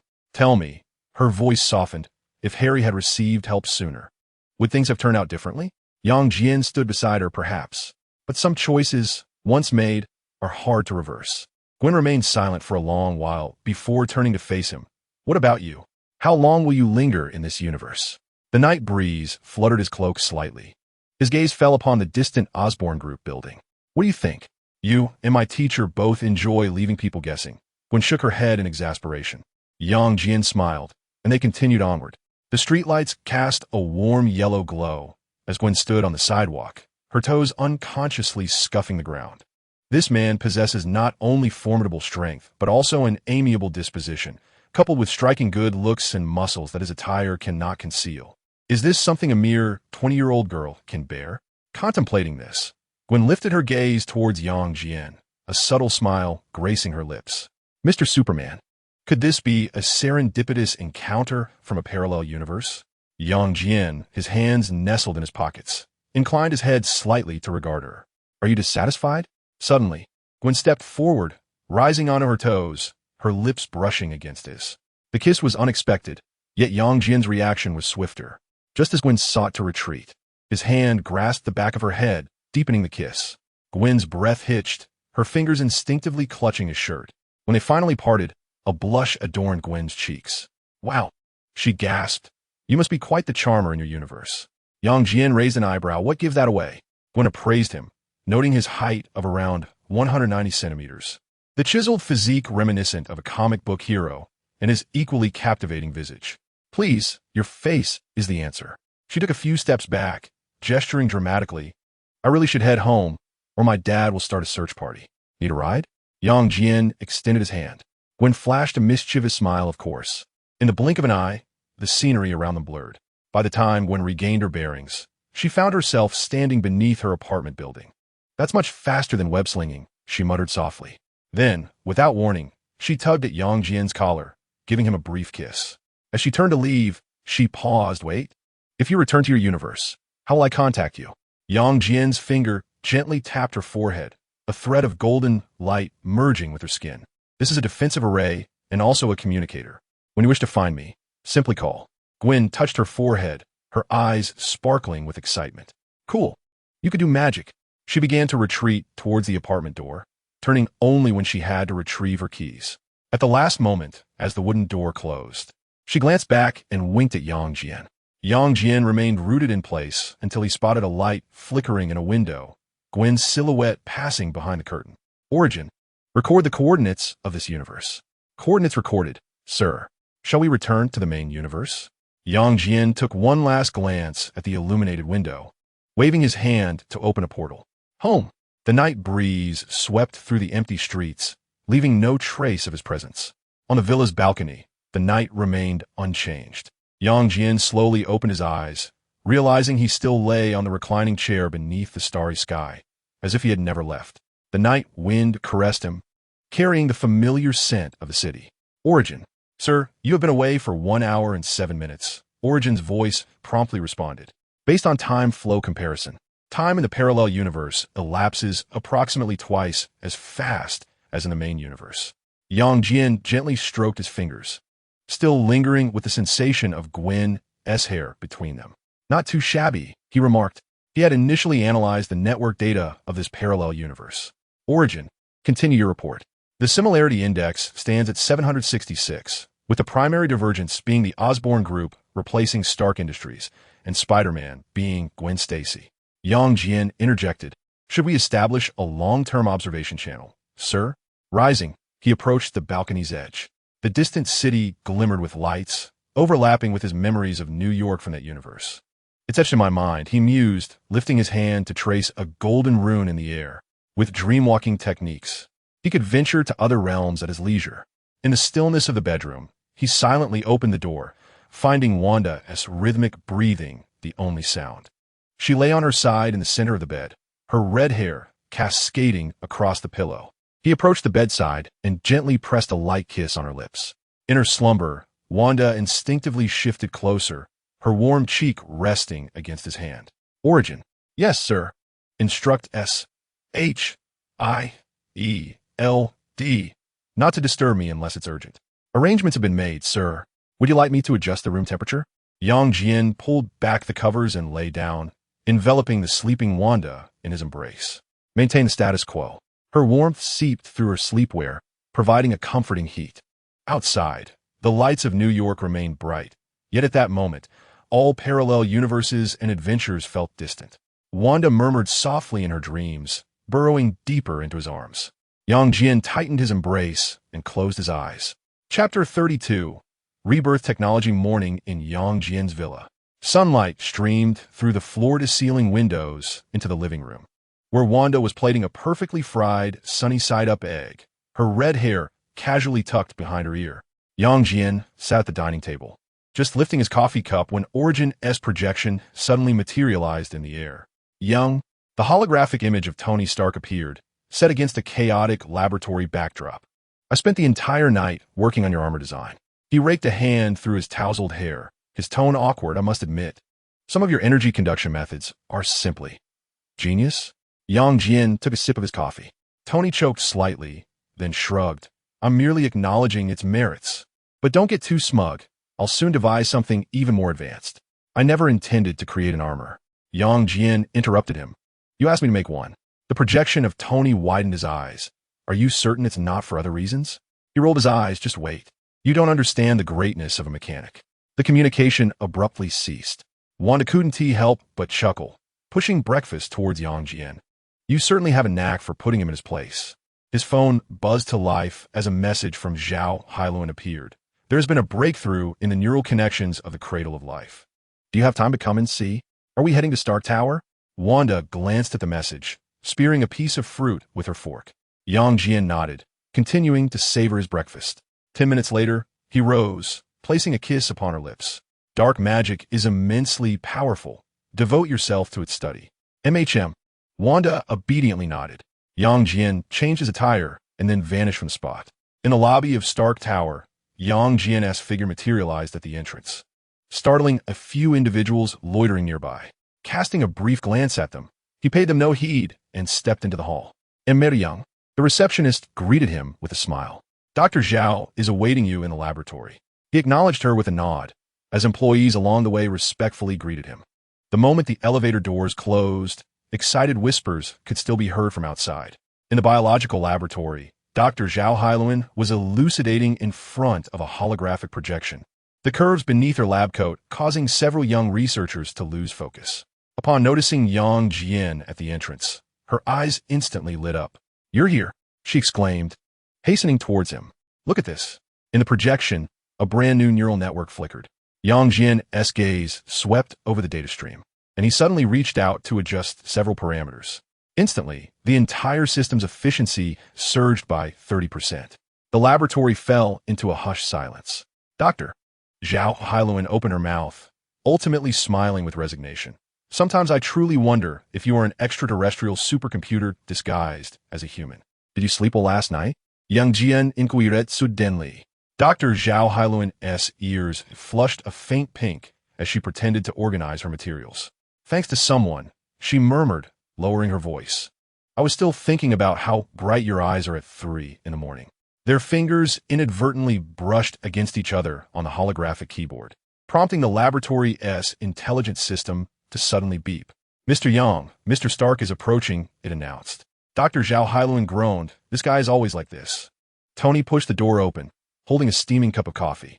He raised an eyebrow at the close proximity of Yang Jian and Dr. Zhao Hailuan, a sly smile curling at the corner of his mouth. "It seems I've interrupted some important research." Dr. Zhao Hailuan cleared her throat and stepped aside slightly. Yang Jian, however, chose to disregard Tony's jest. "What is it?" he asked. Tony shrugged. "There's a race in Monaco the day after tomorrow." He waved the invitation in his hand. "Care to join? I assure you it will be more entertaining than the laboratory." "I'm not interested," Yang Jian replied, not lifting his gaze from the holographic projection as he adjusted its parameters. "You can go enjoy yourself." Tony placed a hand dramatically over his chest. "That's truly hurtful." He then leaned closer to the screen. "Any progress with the cradle of life?" Dr. Zhao Hailuan nodded, pulling up a new data stream. "The neural link has made breakthroughs. Theoretically, it can not only repair damage, but also facilitate consciousness transfer." Her fingers glided across the projection. If paired with special materials, it could even create a perfect body, such as an artificial intelligence robot, transforming it into a real person. At this point, Dr. Zhao Hailuan suddenly paused. The gazes of the three converged in the air, and she couldn't help but utter, "J-A-R-V-I-S." The laboratory's immediate response was, "I am here, sir, madam. However, allow me to remind you that endowing entities with existence may pose uncontrollable risks." Tony, stroking his stubbled chin, fell into contemplation. This indeed presented a dilemma. The creation of an indestructible body, coupled with a robotic intellect, could lead to unforeseen consequences. Yang Jian abruptly shattered the silence. "Tony, I can assure you that any mishaps will be under control." He glanced at the two, adding, "However, we must establish an independent biotechnology company. I will hold 45. Tony will hold 45, and Dr. Zhao will possess 10 of the technical shares." "Wait, that is not the issue," Tony interjected with a frown. "The real concern is how you plan to control a potentially rampaging superbody." Yang Jian suddenly smiled and exchanged a knowing glance with Zhao Hailuan. "Hailuan, tell him who I am." Zhao Hailuan stifled a laugh. "This gentleman is Superman, quite literally." Tony rolled his eyes. "Superman? It is not April Fool's Day, Zhao." Zhao Hailuan nodded. She turned to Yang Jian, raising her hands in a gesture of surrender. "All right, Mr. Magician, what else do you possess apart from magic?" Yang Jian remained silent, raising his hand in a sweeping motion. The mirror space unfolded instantaneously. The laboratory scene warped in an instant. The sky spun, and the city hung upside down as the laws of physics lost their meaning. Zhao Hailuan gazed in astonishment at the distorted urban landscape. "What is this? Can you truly perform magic?" "A little," Yang Jian remarked nonchalantly. Although Tony had witnessed it before, he could not resist reaching out to touch the inverted skyscraper. "Every time I see it, it feels anti-physical." "Well, tell me, what have you brought us here for?" "Watch closely." Yang Jian suddenly levitated, his eyes radiating a terrifying red glow. Boom! The heat vision swept across the horizon, vaporizing several distant skyscrapers in an instant. The shockwave tore a rift through the clouds. Before the two could react, Jian leaned down and exhaled a breath of icy air, instantly freezing the entire ground into glacial ice. He then delivered a powerful punch. Bang! The ice surface within a radius of a few kilometers shattered completely, leaving only the small patch beneath their feet intact. As Jian landed steadily, he inquired, "Do you believe now?" Tony's coffee cup had long since fallen to the ground. He gaped, mechanically turning to S.H.I.E.L.D. "You knew all along?" S.H.I.E.L.D. was equally dazed. "I only knew he could catch monsters with his bare hands." Suddenly, her eyes widened. "Wait, what about last night?" "Rest assured," Jian replied, as the red glow in his eyes dissipated. "The Kryptonian's control is rather admirable." Tony suddenly took a step forward, grasping Jian's arm. "That heat vision, what is its energy conversion efficiency? Can it be miniaturized? If employed in the armor, it could vastly enhance its capabilities." "Mr. Stark," Jarvis's voice suddenly emanated from Tony's watch. "Allow me to remind you that what you just witnessed was a demonstration by an entity capable of effortlessly obliterating cities. And your first reaction is to inquire about a technology patent?" The three fell into silence for 2 seconds, then burst into laughter simultaneously. Jian dispelled the mirrored space, and the familiar laboratory lights once again enveloped the room. Tony picked up the fallen coffee cup, his expression a mixture of emotions. "So, what is the name of the company?" "Rebirth Technology." Jian gazed out at the clouds beyond the window. "After all, what we aim to do is rewrite the rules of life." Chapter 33. Asgard S.H.I.E.L.D's apartment. Nightfall outside the floor-to-ceiling windows. The lights of New York flickered in a rhythmic dance. S.H.I.E.L.D. curled up in a corner of the sofa, cradling a warm cup of tea, her gaze unwaveringly fixed on Jian beside her. "So," she sipped her tea, "your abilities are truly derived from Kryptonian genes?" Jian's arm rested casually on the back of the sofa, his fingertips entwined in her hair. "What else could it be?" S.H.I.E.L.D. set her tea down and turned to face him. "But Kryptonians are a construct of comics. This is entirely illogical."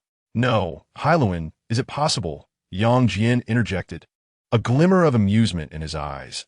"That comics are based on certain real existences?" S.H.I.E.L.D. widened her eyes. "Are you suggesting?" "I'm just teasing you." Jian suddenly laughed. "Yet, I truly am a Kryptonian." "You."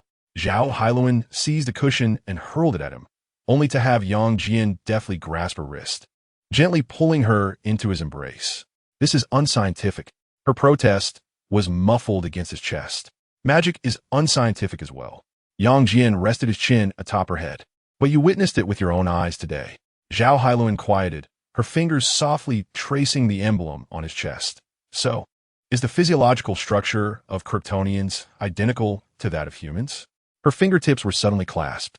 A faint light flickered in Jian's eyes. "Would you like to know?" Before S.H.I.E.L.D. could respond, she felt her body being lifted effortlessly. Jian swept her into his arms, striding toward the bedroom. "Wait!" S.H.I.E.L.D. exclaimed in alarm. "I haven't bathed yet." The bedroom door closed silently, leaving only a dim wall lamp casting shadows of the two on the wall. Late at night, moonlight filtered through the sheer curtains, spilling onto the disheveled sheets. S.H.I.E.L.D. leaned against Jian's shoulder, her fingertips gently tracing the emblem on his chest. "Someone like you," she suddenly spoke, her voice laced with post-coital anger. "There must be others outside, right?" Jian toyed with her hair. "Guess." S.H.I.E.L.D. chuckled lightly.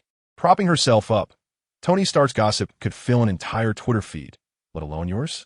Her finger tapped the tip of his nose, youthful, powerful, wealthy, with a face that could leave women breathless and an unparalleled physique. Jian seized her wrist. "So what are your thoughts?" "So?" S.H.I.E.L.D. straddled his waist, looking down at him from her elevated position. "Here I am lying beside you. Isn't that the answer?" She leaned closer to Jian. "Some charms are indeed irresistible."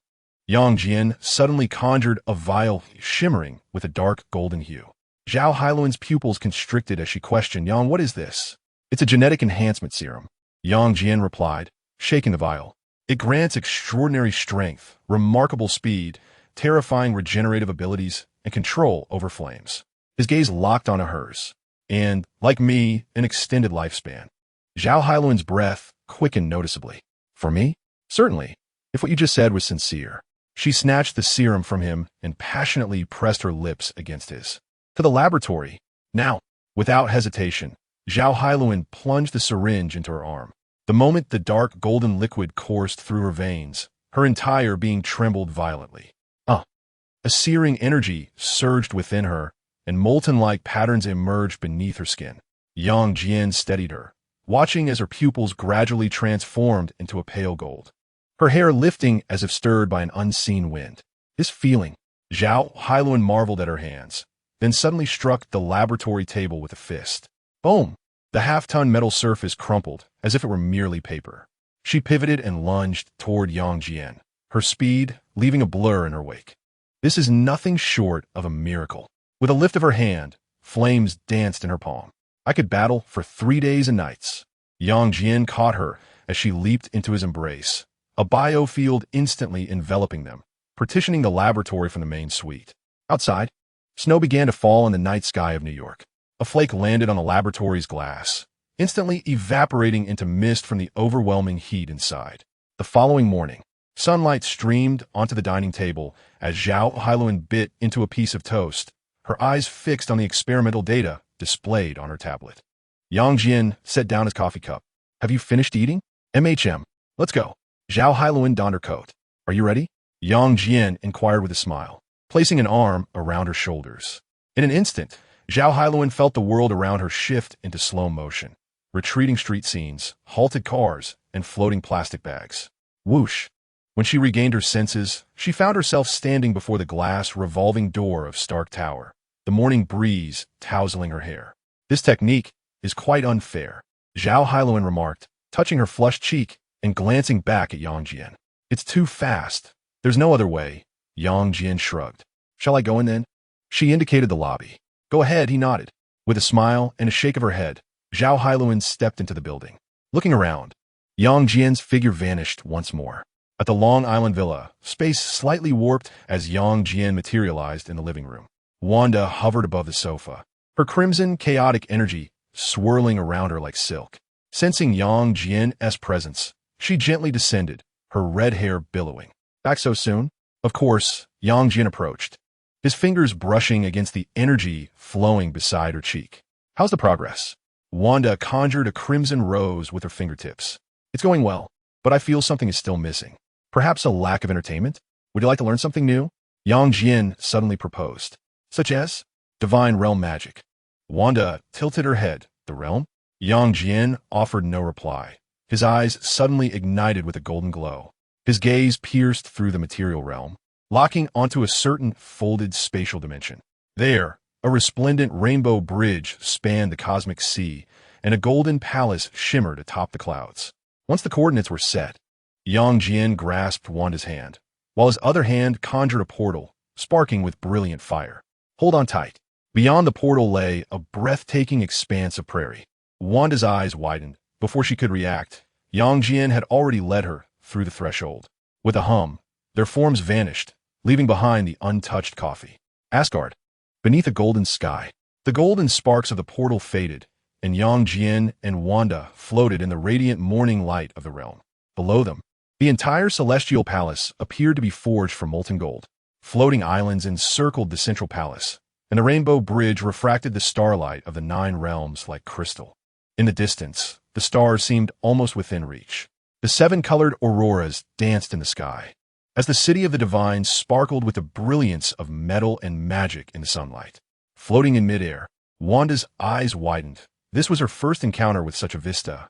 Her voice trembled slightly. Is this truly the realm? Jian stole it beside her, his cloak billowing in the palace's currents. Asgard, the foremost of the 9 realms. Asgard? Do gods truly exist? Wanda gazed at him, her eyes filled with uncertainty. He chuckled lightly. What are deemed deities are merely more powerful extraterrestrial beings. Before Wanda could respond, a dazzling beam of rainbow light suddenly shot forth from a distant palace. Who dares intrude upon Asgard? Accompanied by a roar, a muscular blond man soared into the sky, wielding the hammer of the thunder god. His red cloak billowed behind him, and the sparks of lightning danced in his eyes. I am Thor Odinson. He halted before them, Mjolnir beginning to crackle with thunder. State your purpose. Jian raised a hand slightly in a gesture of peace. Earth visitors, our intention is merely to pay a visit. His gaze transcended Thor. peering into the depths of the Golden Palace, while also extending a silent greeting to the Allfather. Thor paused, evidently taken aback by the composure of his counterparts. Just then, an ancient and majestic voice resonated directly within Thor's mind. "Bring them to me, Thor." The thunder god stowed away his hammer, eyeing the two with skepticism. "Father wishes to see you. Follow me." Wanda, feeling the tension, grasped Yang Jian's arm and whispered, "Do you know the king here?"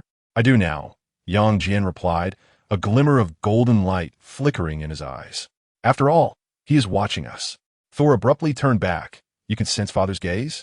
Yang Jian smiled enigmatically, guiding Wanda to follow the thunder god as they descended onto the Rainbow Bridge.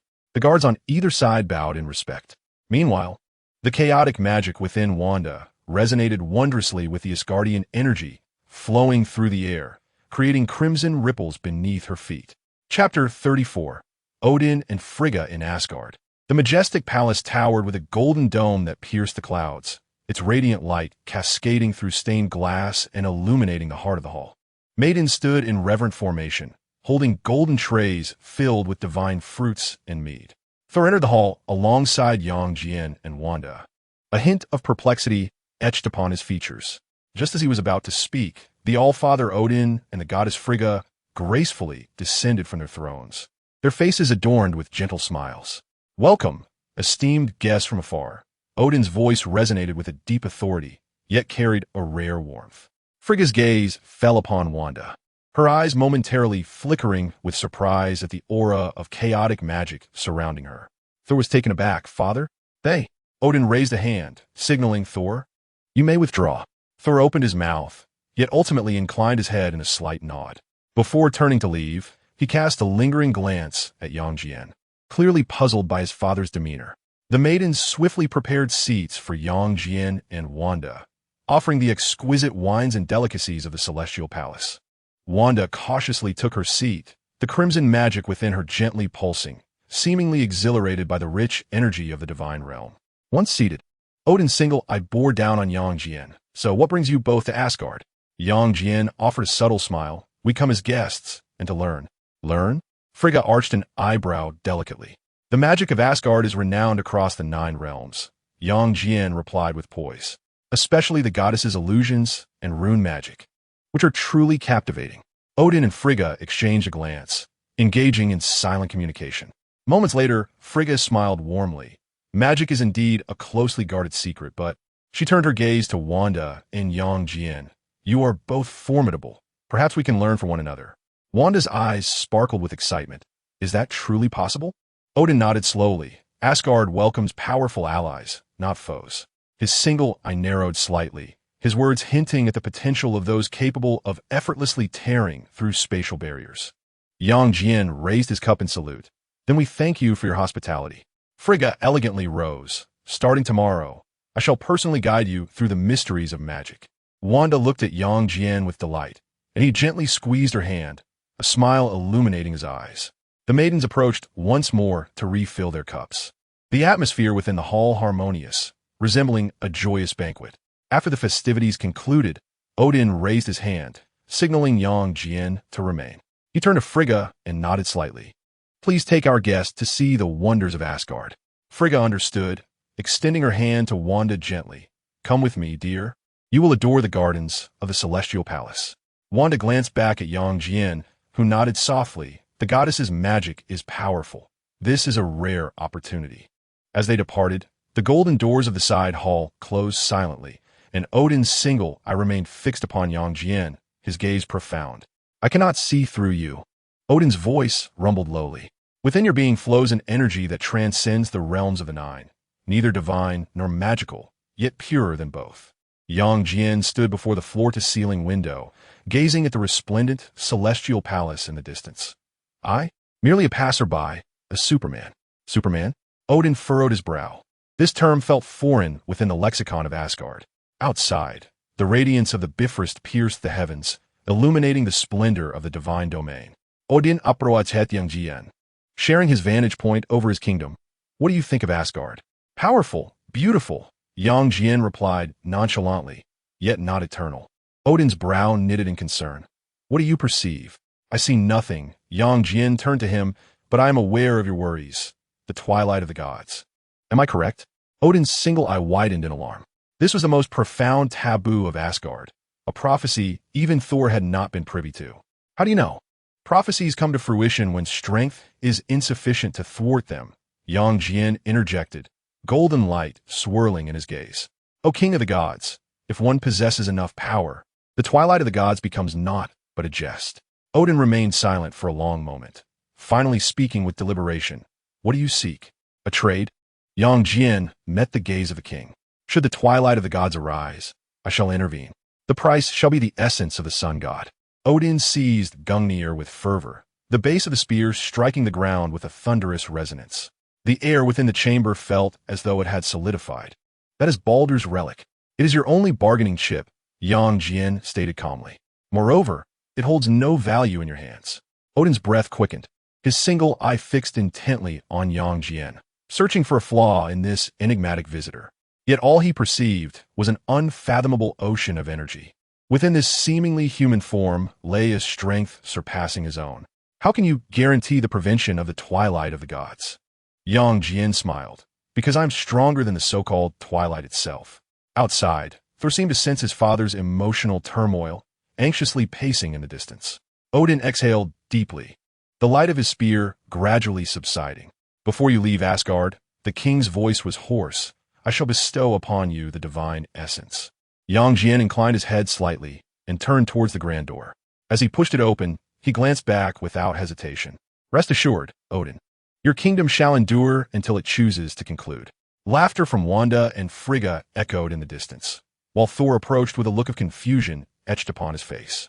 Thor pushed open the heavy golden doors, striding into the hall. His father, Odin, stood with his back turned, gazing out into the eternal twilight, Gungnir quietly beside him. Father.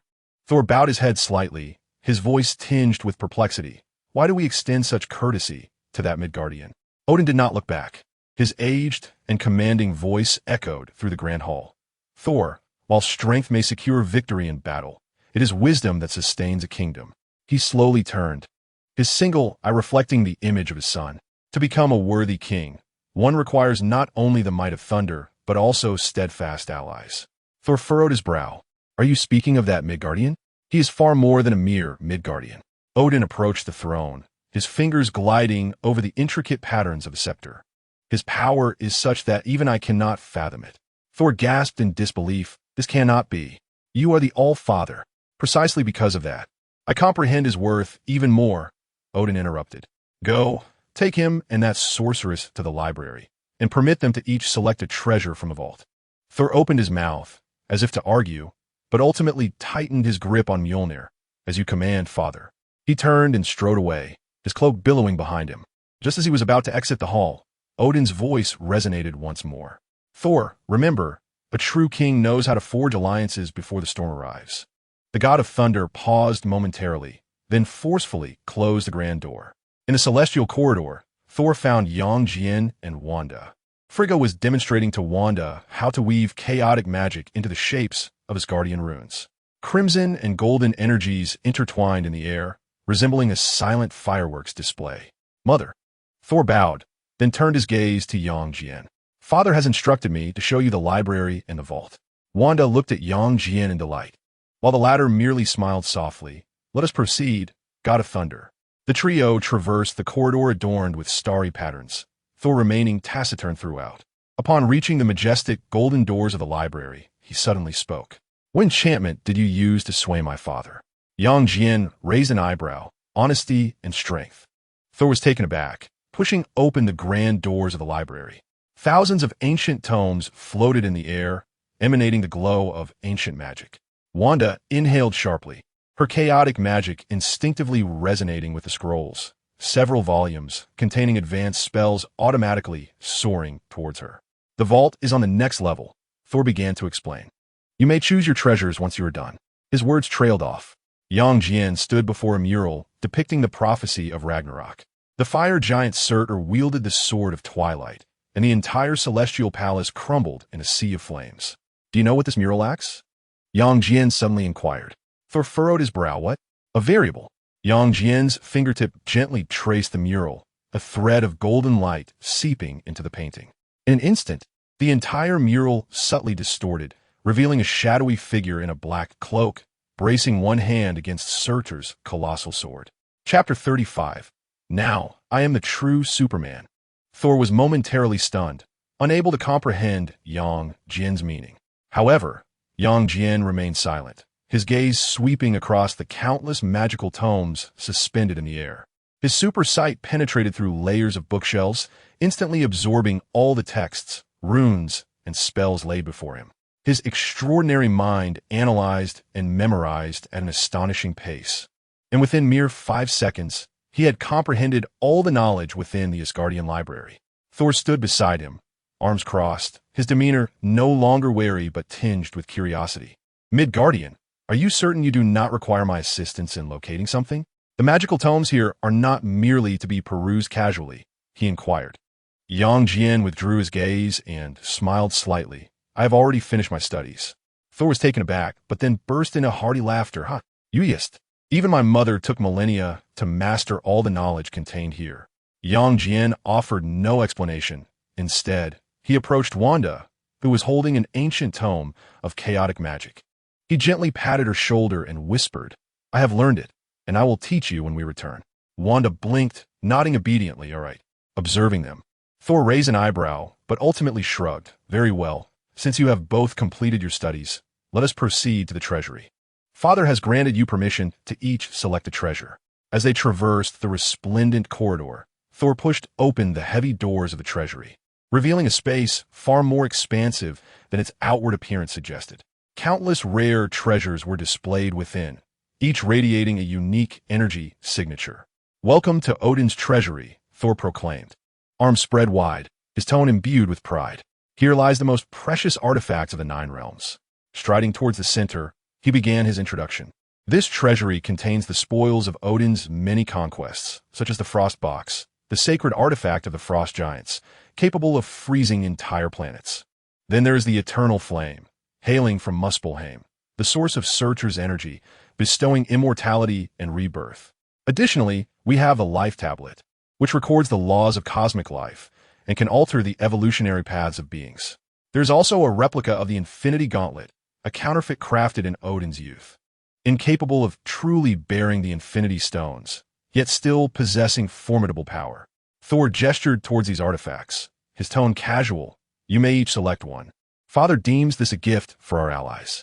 Yang Jian's gaze wandered until it settled upon the Eternal Flame. The golden fire flickered within its transparent vessel, as though it possessed a life of its own. He reached out to touch it, and the vessel shattered instantly, the flames entwining around his arm like a living entity, ultimately being absorbed entirely into his being. Thor's eyes widened in disbelief. You absorbed the Eternal Flame? Yang Jian felt the surging energy within him, a glimmer of golden light flashing in his eyes. It suits me well. Meanwhile, Wanda approached the Life Tablet, her fingers gently gliding over its surface. The chaotic magic resonated with the inscriptions, intertwining green life energy with scarlet arcane power. She looked up at Yang Jian. May I choose this? Yang Jian nodded, of course. Thor regarded them with a mix of surprise and amusement, merely shaking his head and smiling. You Midgardians are truly something special. Once they had selected their treasures, the trio embarked on their return journey. Thor escorted Yang Jian and Wanda back to the resplendent Grand Hall, where Odin sat majestically upon his throne, his singular eye gleaming with profound light. Frigga stood beside him, her face adorned with a gentle smile. Father, Thor inclined his head slightly. We have made our selections. Odin nodded slowly, his gaze settling upon Yang Jian. My lord, you have fulfilled your promise. Now it is my turn to honor mine. He raised Gungnir, the spear's tip erupting with brilliant golden light. The starry pattern of the hall's dome suddenly ignited, and a radiant beam descended from the heavens, enveloping Yang Jian in its glow. In the name of the All-Father, I bestow upon you the essence of the Sun God. Within the luminous column, a rune ablaze with golden flames gradually coalesced, ultimately imprinting itself upon Yang Jian's chest. In that instant, he felt a vast surge of energy flowing into him, as if he had forged a connection with some distant world tree. The essence of the Sun God, one of the oldest divine powers of Asgard, endowed him with the ability to harness cosmic energy through the world tree, facilitating an even more efficient absorption and manipulation of stellar forces. Furthermore, this divine essence granted him insight into the principles of power that governed the Asgardians. The essence served as a ticket to divinity. Possessing it allowed him to draw upon the cosmic energy of the universe itself. Through this newfound capability, his strength would continually amplify, ultimately transforming him into an immensely powerful deity. In Asgard, this form of power was referred to as divine might. Both Odin's power and Thor's strength derived from this principle. The essence itself varied in potency, determining the limits of energy absorption, and Asgard employed this mechanism to solidify their dominion. As one of the most ancient divine essences of Asgard, the power of the sun god was comparable to that of Odin himself. The strength or weakness of such essences depended solely on the recipient's capacity to endure the surge of energy. Odin, for instance, was compelled to enter the Odin sleep to regulate the influx of energy he could not withstand. However, Jian was unfettered by such concerns. His body was not susceptible to limitations and was designed to perpetually absorb energy. One day, he envisioned, relying solely on the strength bestowed by this essence, he would be capable of challenging the pantheon of gods, akin to the Rune King Thor, or perhaps even surpassing that. Clenching his fist, a golden light flickered in his eyes, allowing him to distinctly perceive various abilities. Stellar manipulation, significantly enhanced control over stellar energy with absorption speed doubled. Divine augmentation, the divine energy system of Asgard integrates within him, streamlining his energy flow. World Tree Link, as long as he resides within the 9 realms, he can draw cosmic energy through the veins of the world tree. How does it feel? Odin's deep voice resonated. Jian looked up, his smile radiating confidence. Better than I could have ever imagined. Frigga stepped forward, presenting Wanda with an exquisite rune pendant. This is a blessing from Asgard, designed to aid you in mastering the chaotic magic. Wanda accepted the pendant, and the crimson energy within her resonated with it instinctively. She looked at Jian with delight. This power is so pure. Thor chuckled heartily. It seems your journey here has not been in vain. Odin rose slowly, his staff gently tapping the ground. May our alliance endure steadfastly. Jian nodded in acknowledgement. Pleasant cooperation. He raised his hand, and a golden portal materialized before them. He turned to Wanda. Let us return and experiment with your newfound abilities. Wanda nodded enthusiastically, and the two stepped into the portal. As the golden light dissipated, they found themselves back on the balcony of their villa. The night breeze caressed them, and the lights of New York twinkled in the distance. The voice of the Origin resonated at the perfect moment. Welcome back, sir. Your energy fluctuations have been detected as significantly enhanced. Jian felt the surging divine power within him, a glimmer of battle intent flashing in his eyes. It is time to test the strength of the solar god. He gazed up at the night sky, his vision piercing through the clouds to fixate on a distant star. In the next moment, his eyes erupted with an unprecedented golden radiance. Boom! A golden beam, several times more robust than before, shot from the far reaches of the universe. Instantly flooding into his being, Wanda stepped back in astonishment, her crimson magic instinctively forming a protective barrier. Jian levitated, engulfed in flames reminiscent of the sun. He distinctly sensed that, regardless of day or night, the stellar energy continuously nourished his body at an exponentially accelerated rate. Now, I am truly a Superman. Jian hovered in the air as the golden brilliance gradually converged, ultimately transforming into delicate strands of energy that coiled around him. He descended slowly, the golden glow still shimmering in his eyes, a satisfied smile gracing his lips. Wanda rose, her curiosity piqued. How does it feel? What new abilities have you acquired? Jian raised his hand, a sphere of intense golden energy forming in his palm, which he then gently grasped. Boom! The energy erupted instantly, manifesting countless tiny blades of light that scattered in all directions. Each one bore a terrifying burning effect, warping the very air around them. Now, I can do more than merely emit heat vision from my eyes, he said with a slight smile. Whenever I wish, any part of my body can unleash energy attacks. And when combined with the eternal flame, it also inflicts burning effects. Wanda's eyes widened. This is utterly astonishing. Chapter 36. The divine power-packed Jian regarded her with profound eyes. But now, it is your turn. Me? Wanda was taken aback. What do you mean? Your potential in chaos magic is limitless, but your body is not yet strong enough. Jian extended his hand. Divine power is essentially a different application of energy. And within Asgardian magic lies a secret art that combines divine power with one's own essence. Wanda's heart raced slightly. Are you saying that I could be like you? No. Even better. Jian replied with a smile. Your chaotic magic is, in essence, one of the most primordial forces of the universe. However, you have yet to fully grasp its myriad possibilities. With a wave of his hand, he caused them to levitate gently, the surrounding space subtly warping. Golden divine energy entwined with resplendent crimson chaotic power, coalescing into a magnificent vortex of energy. Unleash your chaotic magic, Jian urged in a hushed tone. Wanda inhaled deeply. Extending her arms as a torrent of overwhelming crimson magic surged forth, encircling them in a swirling embrace. Jian swiftly formed intricate seals with his hands, as an ancient contract inscribed with shimmering runes gradually materialized in the void. Infuse it with magic, he commanded. Without hesitation, Wanda channeled her chaotic energy into the contract, causing the runes to ignite with a blinding crimson glow. Jian intoned an ancient incantation, his voice deep and authoritative. In the name of chaotic magic, grant me power, strength, speed, defense, healing, wisdom, longevity, flight. With each declaration, the contract flickered in response. Finally, he touched his fingertip to it. Whoosh! The contract instantly embedded itself into Wanda's chest. Wanda tilted her head back abruptly, her arms extending uncontrollably. An unprecedented surge of energy cascaded through her entire being.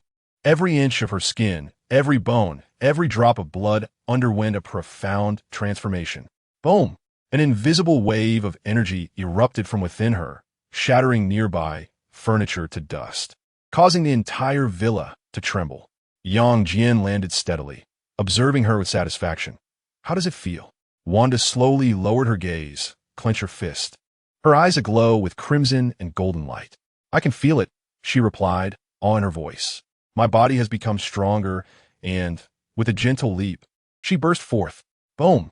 The ceiling was shattered as she soared into the air, gazing at her hands in disbelief. She laughed joyously. I can truly obliterate a building with a single punch. Jian flew beside her, chuckling. Not only that, your chaotic magic will also grow more formidable as your physical prowess increases, for your body can now endure a greater intensity of magical output. The stronger your chaotic magic becomes, the stronger you shall grow. It is a virtuous cycle. Wanda looked at him with excitement. Yang, your thinking is remarkably advanced. I never considered that chaotic magic could be wielded in such a manner. By your reasoning, I too can continuously grow stronger, correct? I can feel that I am capable of battling like you and Carol, utilizing not only energy attacks, but also magic. Jian shrugged. Magic is merely a tool. The essence lies in how it is employed. He had orchestrated all of this for Wanda, yet witnessing her in this state, he felt he might have inadvertently led her astray, from the Scarlet Witch to a magical warrior. Suddenly, Wanda leaned closer, cradling his face in her hands, her eyes shimmering with exhilaration. Shall we now test our new abilities? Jian raised an eyebrow. How do you wish to proceed? Wanda smiled slyly, her crimson magic suddenly erupting. In a flash, the two figures vanished into the night sky, leaving behind a chaotic scene in the villa and the resigned electronic voice of the Origin. Sir, you have once again wreaked havoc. In the night, two silhouettes streaked across like meteors. Wanda was enveloped in a shimmering crimson energy shield, her speed defying the ordinary, yet still insufficient compared to Jian's remarkable velocity. I cannot match your speed, Wanda lamented. Jian smiled gently. Your body is still acclimating to divine power. Once you fully grasp the essence of chaotic magic, your speed will undoubtedly increase. Then where shall we go to test this? Wanda's eyes sparkled with excitement. Let's find a secluded spot. No sooner had the words left his lips than they vanished from their location, reappearing amidst a desolate mountain range, surrounded by towering peaks and devoid of life. It was the perfect venue for testing their powers. Wanda hovered in midair, her hands slowly rising as crimson chaotic energy gathered in her palms, coalescing into a brilliant orb of light. "Let us see what you can do," Jian remarked, crossing his arms and observing with great interest. Taking a deep breath, Wanda thrust the energy orb forward with great force. Boom! A scarlet beam instantly pierced through the mountains, unleashing a terrifying shockwave. Half a peak crumbled under the blinding red light, debris scattering as dust billowed into the sky. Wanda's eyes widened in disbelief. Did I truly unleash that with just a casual strike? Jian nodded with satisfaction. Chaotic magic inherently possesses destructive power, and now that your body can withstand greater output, the devastation naturally amplifies. As they descended to the ground, Jian gestured, "Now, let's attempt pure strength." Wanda nodded, clenching her fists as she felt the surging divine power within her. She slightly bent her knees and then, with great force, smashed her fist into the ground. Bang! A terrifying shockwave radiated from her fist, instantly expanding. The earth fractured like fragile glass. Countless deep crevices stretched for hundreds of meters, with a massive pit forming at the center. Wanda stood at the bottom of the pit, gazing at her fist in astonishment, speechless.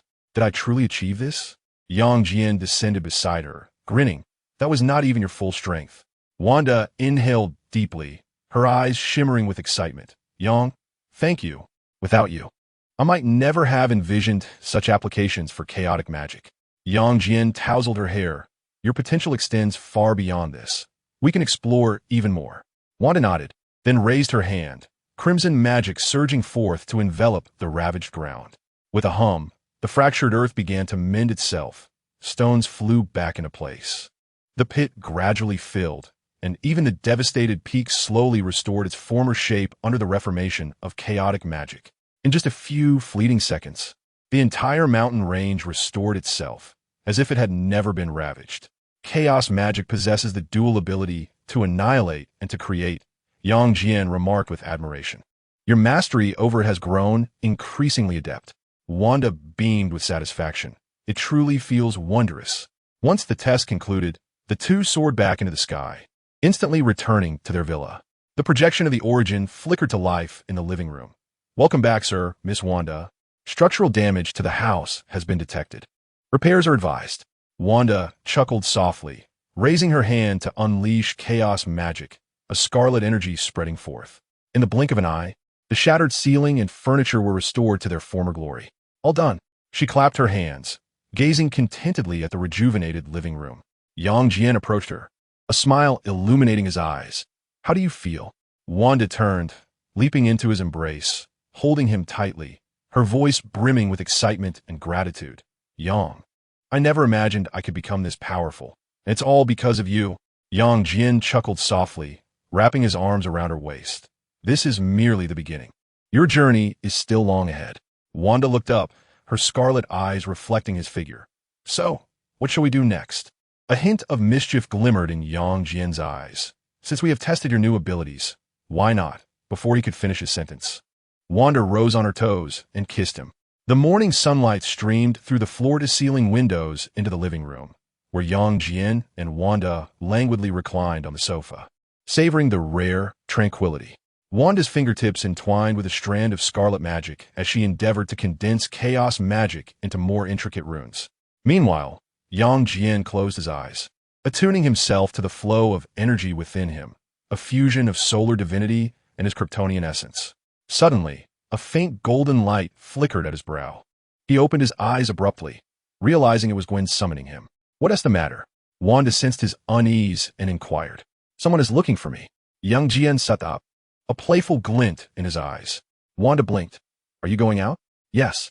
Jian rose, gesturing in the air to carve out a golden portal, the bustling scene of New York faintly visible on the other side. I will see what is the matter. You continue to familiarize yourself with your divine powers at home, and contact me if anything arises. Wanda nodded, a sly smile dancing in her eyes. Go on. Don't keep them waiting too long. Jian laughed, ruffling her hair before stepping into the portal. The golden light dissipated, and his figure vanished. Chapter 37. A Lamb in the Lion's Den Parallel Universe. New York. Jian appeared atop a high-rise, the night breeze rustling through his attire.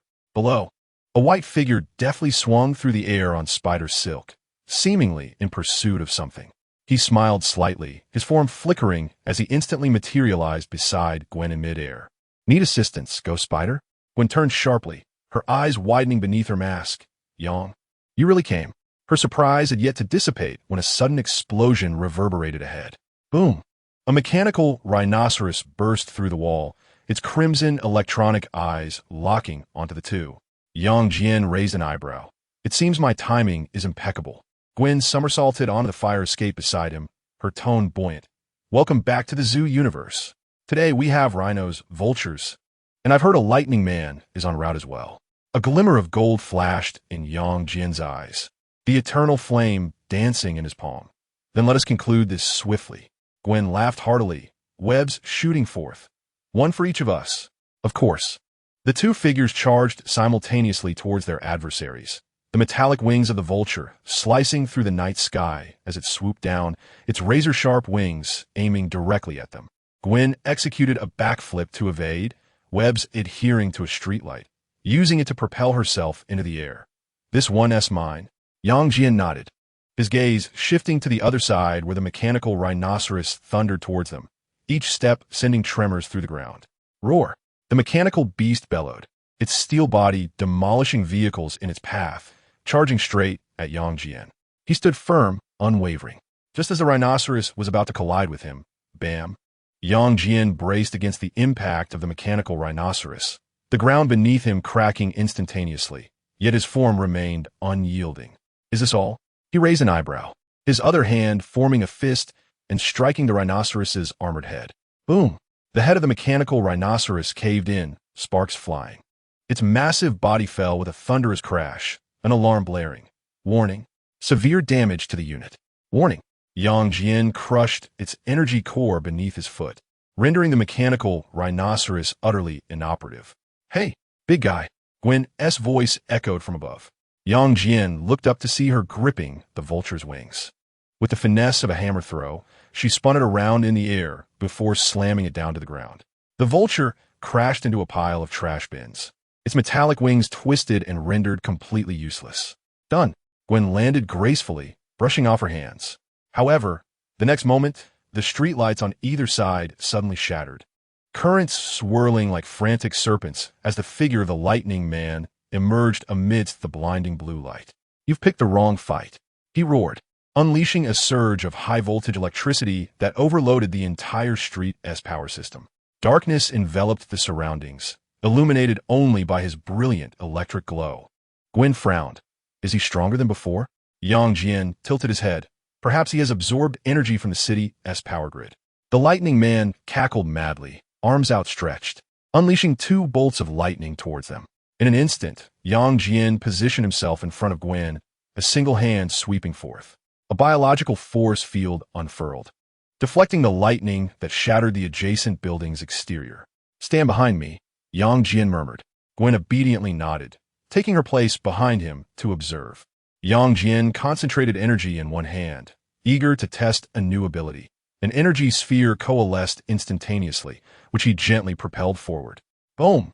The energy sphere collided with the current, vaporizing the electric man without leaving a trace. Wow! Gwen exclaimed, her eyes sparkling as she gazed at Jian. That was exhilarating. Jian shrugged, just a bit of fun. A swift conclusion to the battle. The street fell silent once more. Only sporadic sparks and the distant wail of police sirens remaining. Gwen removed her mask, exhaling deeply. All right, now we are free from interruptions. Jian glanced at the three fallen villains. The police will arrive shortly. Shall we relocate? Gwen blinked playfully, precisely what I had in mind. Gracefully, Gwen landed on the edge of the rooftop, removing her mask as her golden hair danced in the night breeze. She turned to Jian, her excitement palpable. I thought this magical communicator was useless. She pointed to the faint golden glow at her brow. Jian chuckled softly. I told you, as long as you call. I will come. Gwen's eyes gleamed as she suddenly leaned in, standing on her toes, to peck his lips, a reward for your commitment. Jian raised an eyebrow. Is that all? With a mischievous step back, Gwen teased. Want more rewards? Then you must first take me for coffee. In the corner, at an old CAF. Gwen cradled a cup of hot cocoa, her legs curled up on the chair. Like a girl sharing secrets, she animatedly recounted her recent escapades. And then their S.H.I.E.L.D, even though he is currently confined in a psychiatric hospital, he had his lawyer send me a message saying he would definitely return. She rolled her eyes. I nearly spit out my coffee. Leaning back in his chair, Jian gently tapped the rim of his cup with his fingertips. He is in prison? I caught him with evidence. During our scuffle, he accidentally came into contact with the experimental equipment. Gwen shrugged. The doctor said his brain was corroded by the experimental drugs. Now he behaves like a 7-year-old. So, for the time being, I won't have to throw punches at him. She then enthusiastically continued, discussing school, the band's new song, and even complained about Sheriff George's recent penchant for investigating her nighttime activities. Jian listened intently, occasionally chiming in, yet his gaze remained fixed on her radiant face. As someone who had been through much, he understood that showing a willingness to listen was paramount.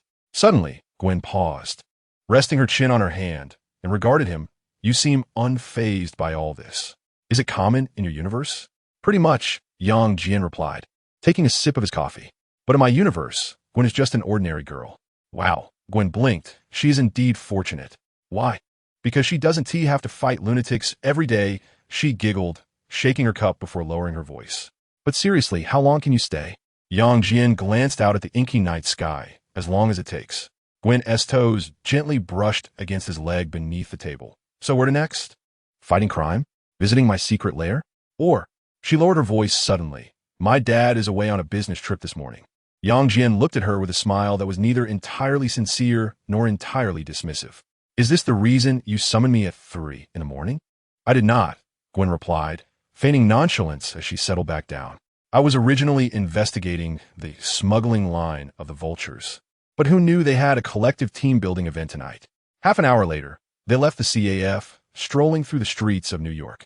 Gwen had her hands tucked into the pockets of her hoodie, her boots splashing through puddles, sending tiny droplets flying. Jian walked beside her, the corners of his coat fluttering gently in the night breeze. What do you think my life will be like in the future? Gwen suddenly asked, her voice soft. What do you think? Jian countered. Gwen kicked a small stone and exhaled. Sometimes I wonder if I weren't Spider-Man, what would I be doing?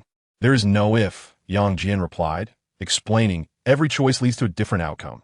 All you can do is keep moving forward. Gwen turned to look at him and laughed suddenly. Wow, is this Superman's philosophy time? Jian shrugged, just speaking the truth.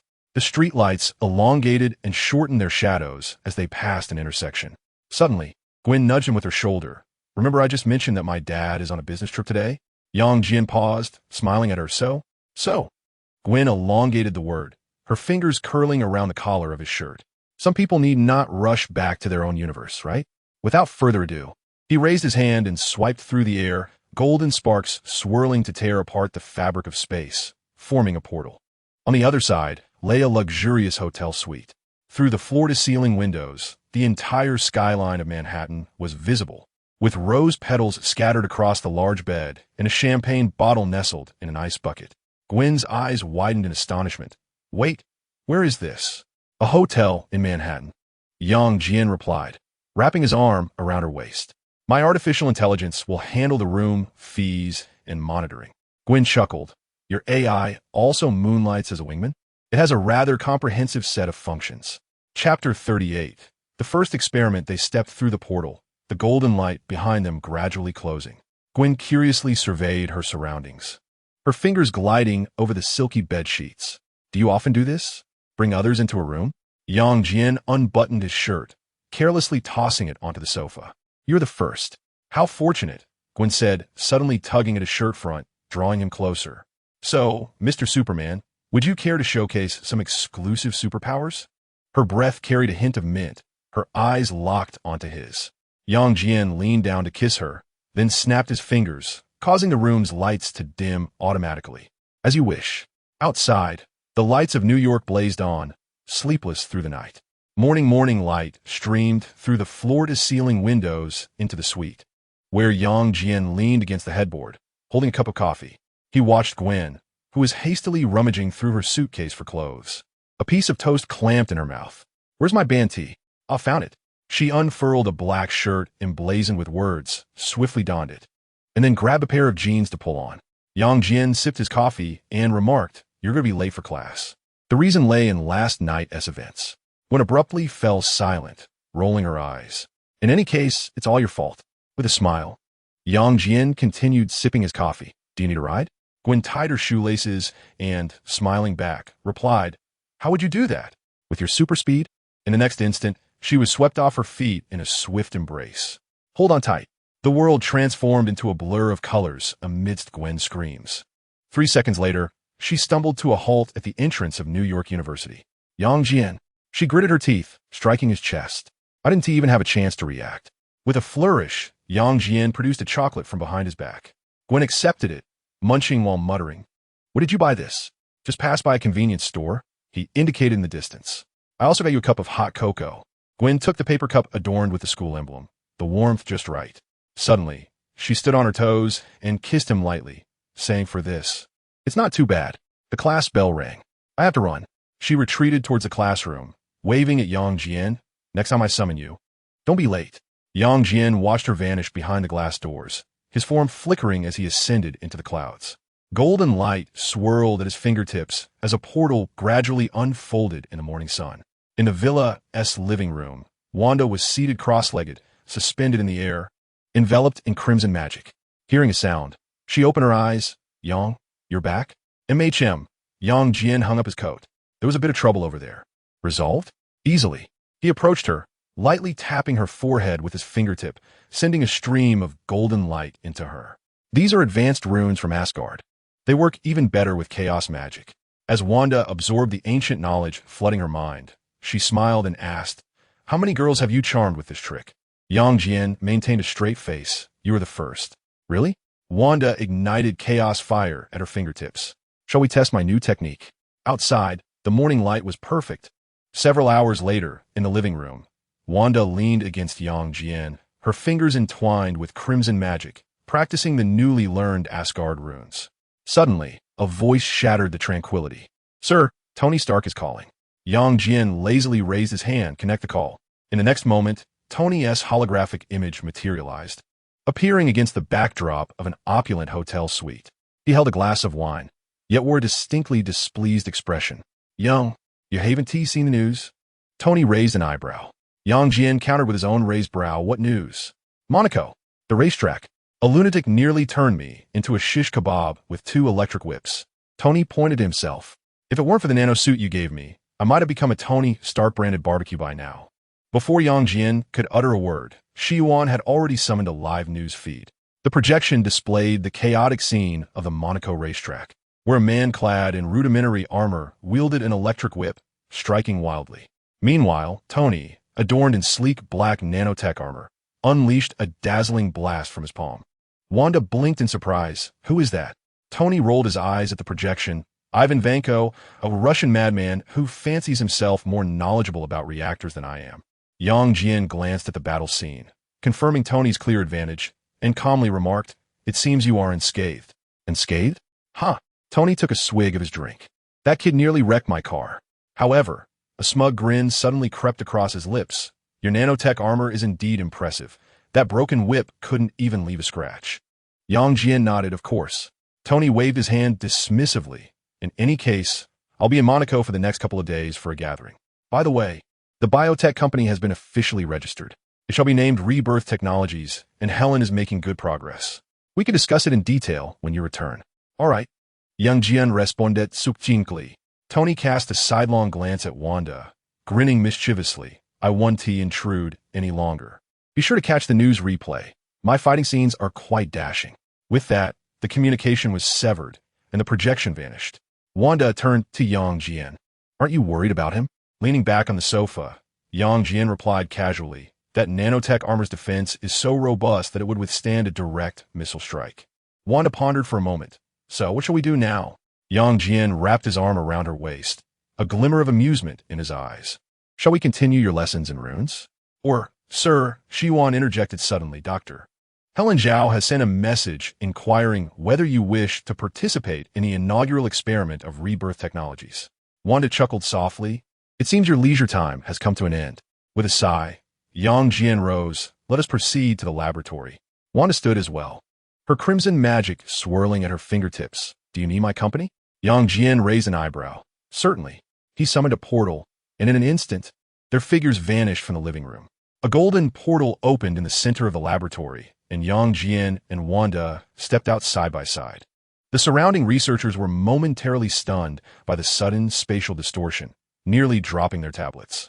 Dr. Zhao, who had been engrossed in a discussion with a colleague, abruptly looked up upon sensing the energy fluctuation. Seeing Jian, a spark of joy illuminated her eyes, but briefly faltered as she noticed Wanda beside him. Nevertheless, she quickly composed herself, donning an elegant smile as she approached. "Yang, you've arrived." Her voice was gentle yet professional, her gaze lingering briefly on Wanda. "And who might this be?" "Wanda Maximoff," Jian introduced smoothly. "Wanda, this is Dr. Helen Zhao, the head of the Life Cradle Project." Wanda smiled gently, extending her hand. "I have long admired your esteemed reputation, Doctor." Helen grasped her hand lightly, and in that fleeting moment of contact, the two exchanged a knowing glance. Yet no further words were spoken. "How is the experiment preparation progressing?" Jian broke the brief silence, his gaze shifting towards the central life cradle apparatus in the laboratory. Helen promptly resumed her professional demeanor, guiding them towards the experimental area. "Everything is ready. The first test subject has been waiting for quite some time." Through the observation window, they could see a middle-aged man who had lost his left arm, lying in the experimental chamber. His expression was a mix of anxiety and anticipation. A former military personnel, he had sustained severe injuries that necessitated amputation during a mission. Helen brought up the holographic data. If the experiment is successful, the life cradle will not only regenerate his limb, but also repair the damaged nerve and muscle tissues. Jian nodded. "Let us begin." Helen signaled to the researchers at the control console. They activated the life cradle and injected the regenerative serum. As the command was executed, the chamber door slowly closed, filling with a pale green nutrient solution. The man closed his eyes, enveloped in a gentle halo of light. On the data screen, the cellular regeneration rate surged at an astonishing pace, and the tissue at the site of the amputation began to visibly grow. Wanda observed the entire process with curiosity, the crimson energy pulsating at her fingertips as if resonating with the life force. 909-5100. Regeneration complete. Helen's voice trembled with barely contained excitement. The chamber door opened, and the white mist dissipated. The man slowly sat up, assisted by the researchers, and raised his newly formed left arm. His skin was intact, muscles well-defined, and fingers dexterous as ever. In disbelief, he clenched his fist, stretched, and even gave his thigh a hearty thump. Chapter 39. A new adventure. This is astounding. I feel absolutely no difference. Applause erupted in the laboratory. Helen S.H.I.E.L.D. deeply, turning to Jian. The first human trial has been a resounding success. Jian nodded in satisfaction. The efficiency exceeded our expectations. Suddenly, Wanda interjected, "If we incorporate chaotic magic, we might further reduce the regeneration time." Helen looked at her in surprise. Chaotic magic? A form of energy manipulation. Wanda's fingertips glowed with crimson runes. "I could attempt to infuse its properties into the energy field of the life cradle." After a moment of contemplation, Helen's eyes brightened. "Theoretically, that is feasible. We could attempt to introduce magical variables in the next phase of the experiment." The two women simultaneously turned their gaze towards Jian, who raised an eyebrow. "Are you both eager to try it now?" Helen had already picked up a tablet to bring up new parameters. "If Miss Wanda is willing to cooperate." Wanda confidently approached the control console. "Just call me Wanda." Jian shook his head as he watched them dive into a professional discussion with remarkable speed. The projection of the origin appeared silently beside him. "Sir, it has been detected that the brainwave activity of the two ladies has surged by 37, suggesting a state of benign competition." "Quite delightful." Jian crossed his arms. "The collision of science and magic may very well ignite more intriguing sparks." After the experiment concluded, Zhao Hailuan organized the data and stretched languidly. Wanda retracted the crimson magic at her fingertips, gazing contentedly at the latest optimization parameters of the cradle of life. "Chaos magic indeed enhances the coordination of cellular regeneration," Hailuan remarked in awe. "If applied clinically, recovery time could be reduced by at least 30. Wanda smiled slightly. "This is merely a preliminary attempt. Further adjustments can be made in the future." Jian stood nearby, observing the seamless collaboration between the two ladies. "Are you hungry?" Come dine at my place. Hailuan raised an eyebrow. Your place? The villa. Yang Jian raised his hand and opened a golden portal, which directly connected to the living room of his villa. Hailuan gazed at the lavish decor beyond the portal, unable to suppress her admiration. Wealthy individuals truly know how to indulge. Wanda chuckled lightly. You get used to it. The three crossed through the portal and arrived at the villa. In the spacious, open kitchen, ingredients were neatly arranged on the countertop. Who will be cooking today? Yang Jian inquired. I will, Hailuan and Wanda replied in unison, then exchanged a glance and laughed simultaneously. Let us do it together. Yang Jian shrugged and stepped aside. I'll take care of eating. Soon, enticing aromas wafted from the kitchen. Hailuan, skilled in Korean cuisine, deftly marinated beef and prepared sauces. Wanda, employing chaos magic, precisely controlled the heat, ensuring the steak was cooked to perfection.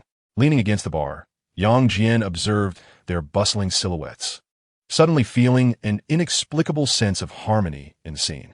Dinner was swiftly served. Hailuan as Korean grilled beef and kimchi pancakes, Wanda as pan-seared steak, creamy mushroom soup, and a bottle of aged red wine contributed by Yang Jian. The three clinked their glasses together. Under the warm yellow light, the atmosphere was relaxed and inviting. Hailuan took a sip of red wine and curiously asked, Wanda, how did you meet Yang? Wanda set down her wine glass and succinctly recounted her experience of being captured by Hydra for experiments, ultimately being rescued by Yang Jian. Upon hearing this, Hailuan nodded thoughtfully. No wonder you are so knowledgeable about human enhancement. Wanda looked at Yang Jian, her eyes twinkling with mirth. He appeared like a hero at that moment. Yang Jian raised an eyebrow. Just a hero? Very handsome. Is that sufficient? Wanda laughed and playfully poked his arm. Hailuan observed their interaction, gently swirling her wine glass, choosing not to elaborate further.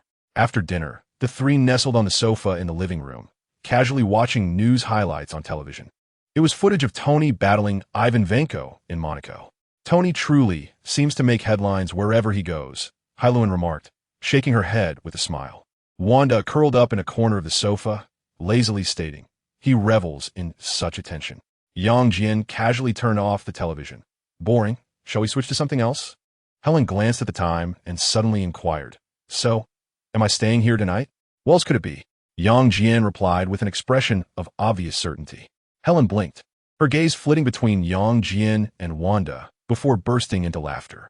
So what shall we do now? A mischievous smile crept across Yang Jian's lips as he raised his hand to open a new portal. On the other side of the door lay a hot spring pool beneath a starry sky, steam rising in tendrils under the moonlight. Let us relax, he suggested, standing and extending his hand to the two ladies. Shall we all go together? Wanda chuckled silently. Helen cleared her throat, a faint blush gracing her cheeks.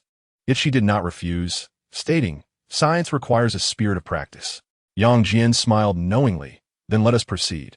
The three stepped through the portal, vanishing into a shimmering golden light. Under the night sky, the water of the hot spring rippled gently, reflecting the countless stars above. Moonlight cascaded through the floor-to-ceiling windows, spilling onto the carpet of the bedroom. Yang Jian quietly rose, glancing at the two slumbering figures on the bed. Their breathing was steady, hair strewn across the pillows, clearly exhausted and lost in dreams. He smiled silently, tucking them in gently before quietly exiting the room. The villa's balcony remained tranquil, the night breeze cool against his skin. He reclined in the familiar chaise lounge, slowly closing his eyes. His consciousness sank into the depths of his mind. Golden runes illuminated the darkness as the dream-walking technique activated once more. His soul detached from his body, ascending into that familiar dimension filled with bubbles. Countless spheres of parallel universes floated in the void, each flickering with distinct possibilities. This time, he did not hesitate. He directly locked onto a bubble radiating a soft blue light. New York in that universe bore the silhouette of Stark Tower. This is it, he thought as his soul swiftly plunged into the bubble. Upon opening his eyes, he found himself atop a high building. The night wind rustled past him, with the dazzling lights of Manhattan sprawling beneath, and in the distance, the Stark Tower's emblem shimmered in the darkness. Which universe is this again? He murmured. He took a moment to note the coordinates of this universe. As his consciousness returned to his body, Yang Jian abruptly opened his eyes in the lounge chair, his pupils swirling with golden light. Origin, he murmured softly. The voice of Origin responded immediately. I am here, sir. Inform Wanda and Helen that I shall be away for a while. Understood, sir. What is the expected duration of your absence? Uncertain. Just tell them not to worry about me. He stood, raising his hand to open a golden portal, revealing the unfamiliar New York night sky on the other side. Without hesitation, he stepped through, his form dissipating in the light. In a different universe, New York, young Jian stood on the street, absorbing the essence of this unfamiliar realm. The towering buildings and bustling traffic bore no difference from his original world, yet a palpable sense of oppressive unrest lingered in the air. The pedestrians hurried past, their expressions marked by a vigilant anxiety, as if perpetually poised to flee from an unseen threat. Suddenly, a voice pierced through the air. Make way. Get out of the way. A menacing robber surged through the crowd, barreling towards Yang Jian with a woman's wallet clutched tightly in his hand. Behind him, a red and blue figure swung deftly between the high rises, relentlessly pursuing him. Hey, stop! The voice of Spider-Man rang out, youthful yet resolute. The robber skidded to a halt before Yang Jian, glaring at him with malevolence. Looking for death, kid? Get lost. Yang Jian merely glanced at him indifferently. A flash of crimson light flickered in his eyes, and the robber froze in place, collapsing to the ground, unconscious. Spider-Man landed deftly before Yang Jian, his eyes widening beneath the mask. Sir, what did you do to him? Yang Jian shrugged it nonchalantly. I don't know, perhaps he's experiencing low blood sugar. Just as Spider-Man was about to inquire further, a thunderous roar erupted from the direction of Manhattan, reverberating throughout New York. The terrifying sound wave caused the ground to tremble slightly, and the glass of distant skyscrapers shattered in response. Spider-Man whipped around, his voice tense. This is bad. It's the Hulk. He immediately shot out a web and urgently called to Yang Jian, Sir, get home quickly. Lock your doors and windows. This is no joke. Before he could finish, he swung off towards the source of the commotion. Chapter 40, The Infinite Hulk. Yang Jian raised his gaze, his supervision piercing through several kilometers to pinpoint the heart of Manhattan. The Hulk was rampaging, yet this incarnation was unlike any he had previously known. The heart of Manhattan lay in ruins. The Hulk had grown larger than ever before, his muscles bulging like steel, his skin a bizarre deep green, glistening with a metallic sheen.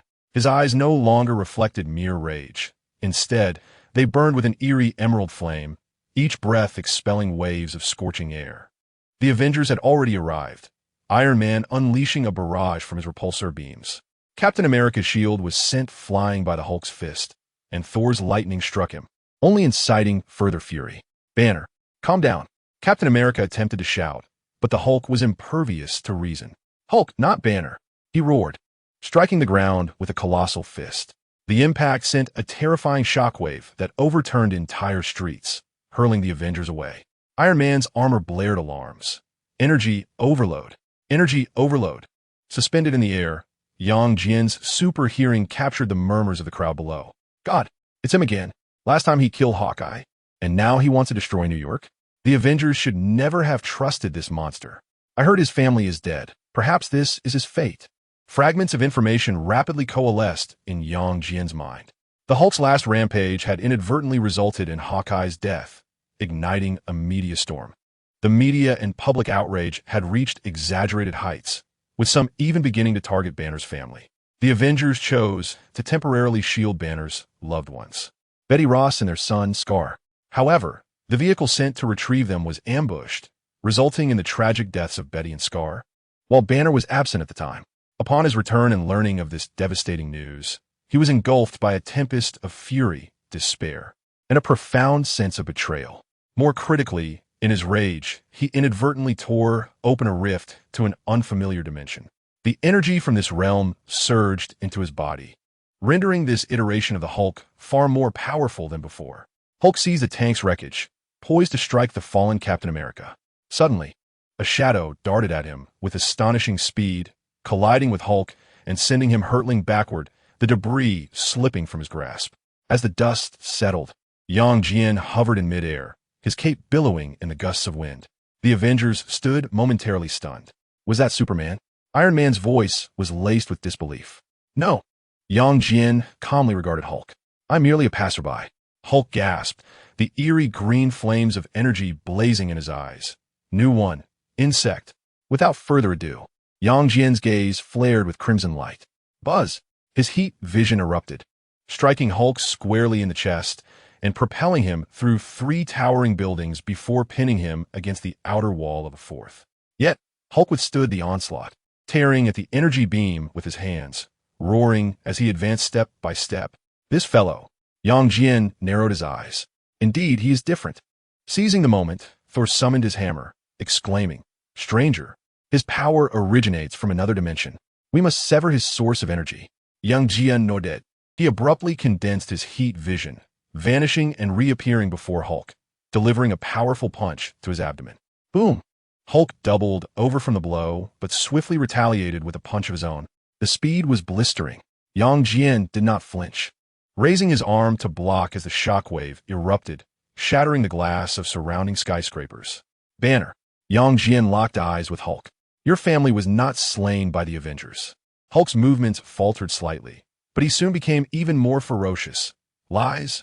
It was Hydra, Yang Jian said coldly. They fabricated the incident, intending to drive you completely out of control. Hulk's fist hung in the air, the flames of energy in his eyes flickering. How do you know? His voice was hoarse and fragmented. Yang Jian's superhuman vision pierced through all. On the wreckage of the ambushed vehicle, traces of Hydra's weaponry remained. Because I can see the truth. He descended slowly, meeting Hulk's gaze levelly. You seek vengeance, do you not? Then do not let anger blind you. The true perpetrators still roam free. Hulk's chest heaved, seemingly contemplating the veracity of these words. The Avengers collectively exhaled in relief, having witnessed Hulk's formidable strength. They understood that no one could impede him at that moment. Yang Jian narrowed his eyes, sensing that Hulk would not yield so easily. Indeed, the next instant, Hulk unveiled a sinister smile and swiftly reached for Yang Jian. Anticipating this, Yang Jian promptly opened the mirror space. The sky and city began to morph, with buildings suspended upside down in the air while the heavens floated above the ground. The laws of physics were utterly rendered ineffective in this realm. The Avengers were taken aback, astonished that this individual could harness the magic of Camartage. Hulk's fist drew near, yet Yang Jian remained calm. To him, Hulk's movements appeared as if in slow motion. However, he did not intend to squander time battling this irrational madman. He raised his right fist, channeling power in an instant. Boom! The fists collided, unleashing an invisible shockwave that obliterated everything around them. The Avengers were hurled away by the force, with only Thor gripping Mjolnir tightly enough to remain grounded. Hulk was sent flying by a single punch, shock etched upon his green visage for the first time. This was a power he had never encountered before. His consciousness began to blur. Yang Jian stood amidst the ruins of the mirror space, gazing at Hulk, who had been propelled by his strike. That blow was sufficient to shatter mountains and even cause the entire mirror space to tremble. Hulk's form crashed through several floating, shattered edifices, ultimately embedding into an inverted skyscraper, clouds of dust swirling around him. The Avengers stood a short distance away, panting and warily observing the scene. Is it over? Captain America whispered. No. Yang Jian's gaze remained fixed on the depths of the dust. It is not finished. Boom!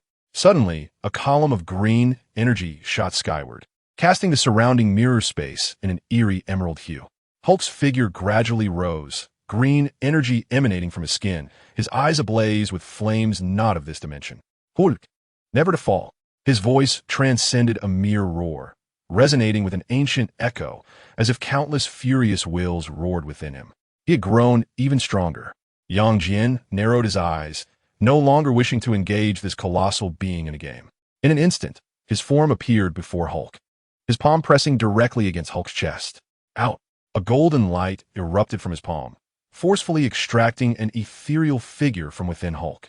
Bruce Banner's soul floated in a daze in the air, looking down at his hands before surveying his surroundings.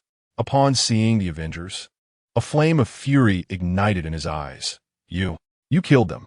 You killed Betty and Scar. Banner. Captain America attempted to explain. It was not us. However, Banner's soul was entirely impervious to reason. He roared in rage, yearning to charge towards the Avengers, only to find himself unable to touch anything. Yang Jian spoke calmly. Your anger has been manipulated, Banner. The energy that Hulk now absorbs emanates from dimensions previously unseen, and it is devouring your sanity. Banner's soul trembled as he clutched his head in agony. I cannot control him, Hulk. He has opened that place, where the energy only empowers him further, yet drives him to utter madness. At that moment, Hulk's body erupted with a blinding green light, and Banner's soul was forcefully yanked back into Hulk's form by an invisible force. No, Banner's voice was abruptly silenced. Hulk slowly raised his head, a grotesque grin spreading across his face. Now Hulk is a god. His physique swelled once more, muscles adorned with patterns resembling molten lava. The surrounding mirror space began to distort, as if unable to bear his presence. He roared, seeking to unleash the fury within. Thor tightened his grip on Mjolnir, his expression grave. This is troublesome. Iron Man's armor system blared alarms. Energy readings have exceeded the limit. Calculation impossible. Jian took a deep breath, his eyes glowing crimson. In that case, his body began to levitate, the power within him fully unleashed, the eternal flame boiling inside. The entire mirror space trembled, countless shattered buildings floating, encircling him. Then I shall awaken you completely. In the next instant, boom! The two figures collided, the shockwave instantaneously tearing the edges of the mirror space apart. Chapter 41. I strike at the immortal within the mirror space. The battle between Jian and Hulk transcended the limits of physical laws. Jian unleashed a punch, sending Hulk flying like a cannonball, crashing through 7 floating skyscrapers. Yet in the next moment, green light surged from the rubble, Hulk's form swelling, his muscles adorned with green energy. A heat ray severed Hulk at the waist, but the severed body was forcibly stitched back together by threads of green energy. Rising once more, Hulk sprouted bones spikes from his spine, his roar shattering the glass of the buildings. Jian teleported to Hulk's chest, thrusting his right hand through his torso, crushing the pulsating heart. Is it over? Iron Man's armor leaked coolant. Hulk's corpse collapsed, but it was not the end. The ground suddenly transformed into a green vortex, swallowing him whole. What is happening? Where's Hulk? Captain America inquired anxiously. Suddenly, the entire mirror space began to distort, and a hellish door engraved with unknown symbols materialized in the void. Creak! A massive green hand emerged from the door's crack, slowly pulling it open. The Hulk that stepped out had undergone a complete transformation. Height surpassing 10 meters, long hair dancing like a living entity, skin transformed into a semi-transparent emerald hue, and an energy coursing through him like a river of stars. Each step he took shattered the very fabric of the mirrored realm. The Hulk, a manifestation of eternity. His voice resonated with a cacophony of countless echoes. Bang! A simple straight punch obliterated the foundation of the entire mirrored space. The Avengers were swept away like autumn leaves, and Thor's mighty hammer bore cracks. Jian floated at the eye of the storm, his cape billowing dramatically. Indeed, you have sacrificed yourself to the Gamma dimension. Yet, this alone is insufficient. His power yearns for growth. The Hulk is a god. His voice transformed from a singular roar into a multitude of overlapping reverberations, as if the fury of the entire dimension was channeled through him. As the Hulk charged once more, Jian ignited his fist with flames imbued by magic. A straightforward punch. Boom! The ground of the mirrored space shattered instantaneously, shockwaves radiating outward in a circular pattern, and the suspended city ruins disintegrated into dust. Even Captain America and Black Widow, hidden behind Thor's lightning shield, were hurled hundreds of meters by the residual force.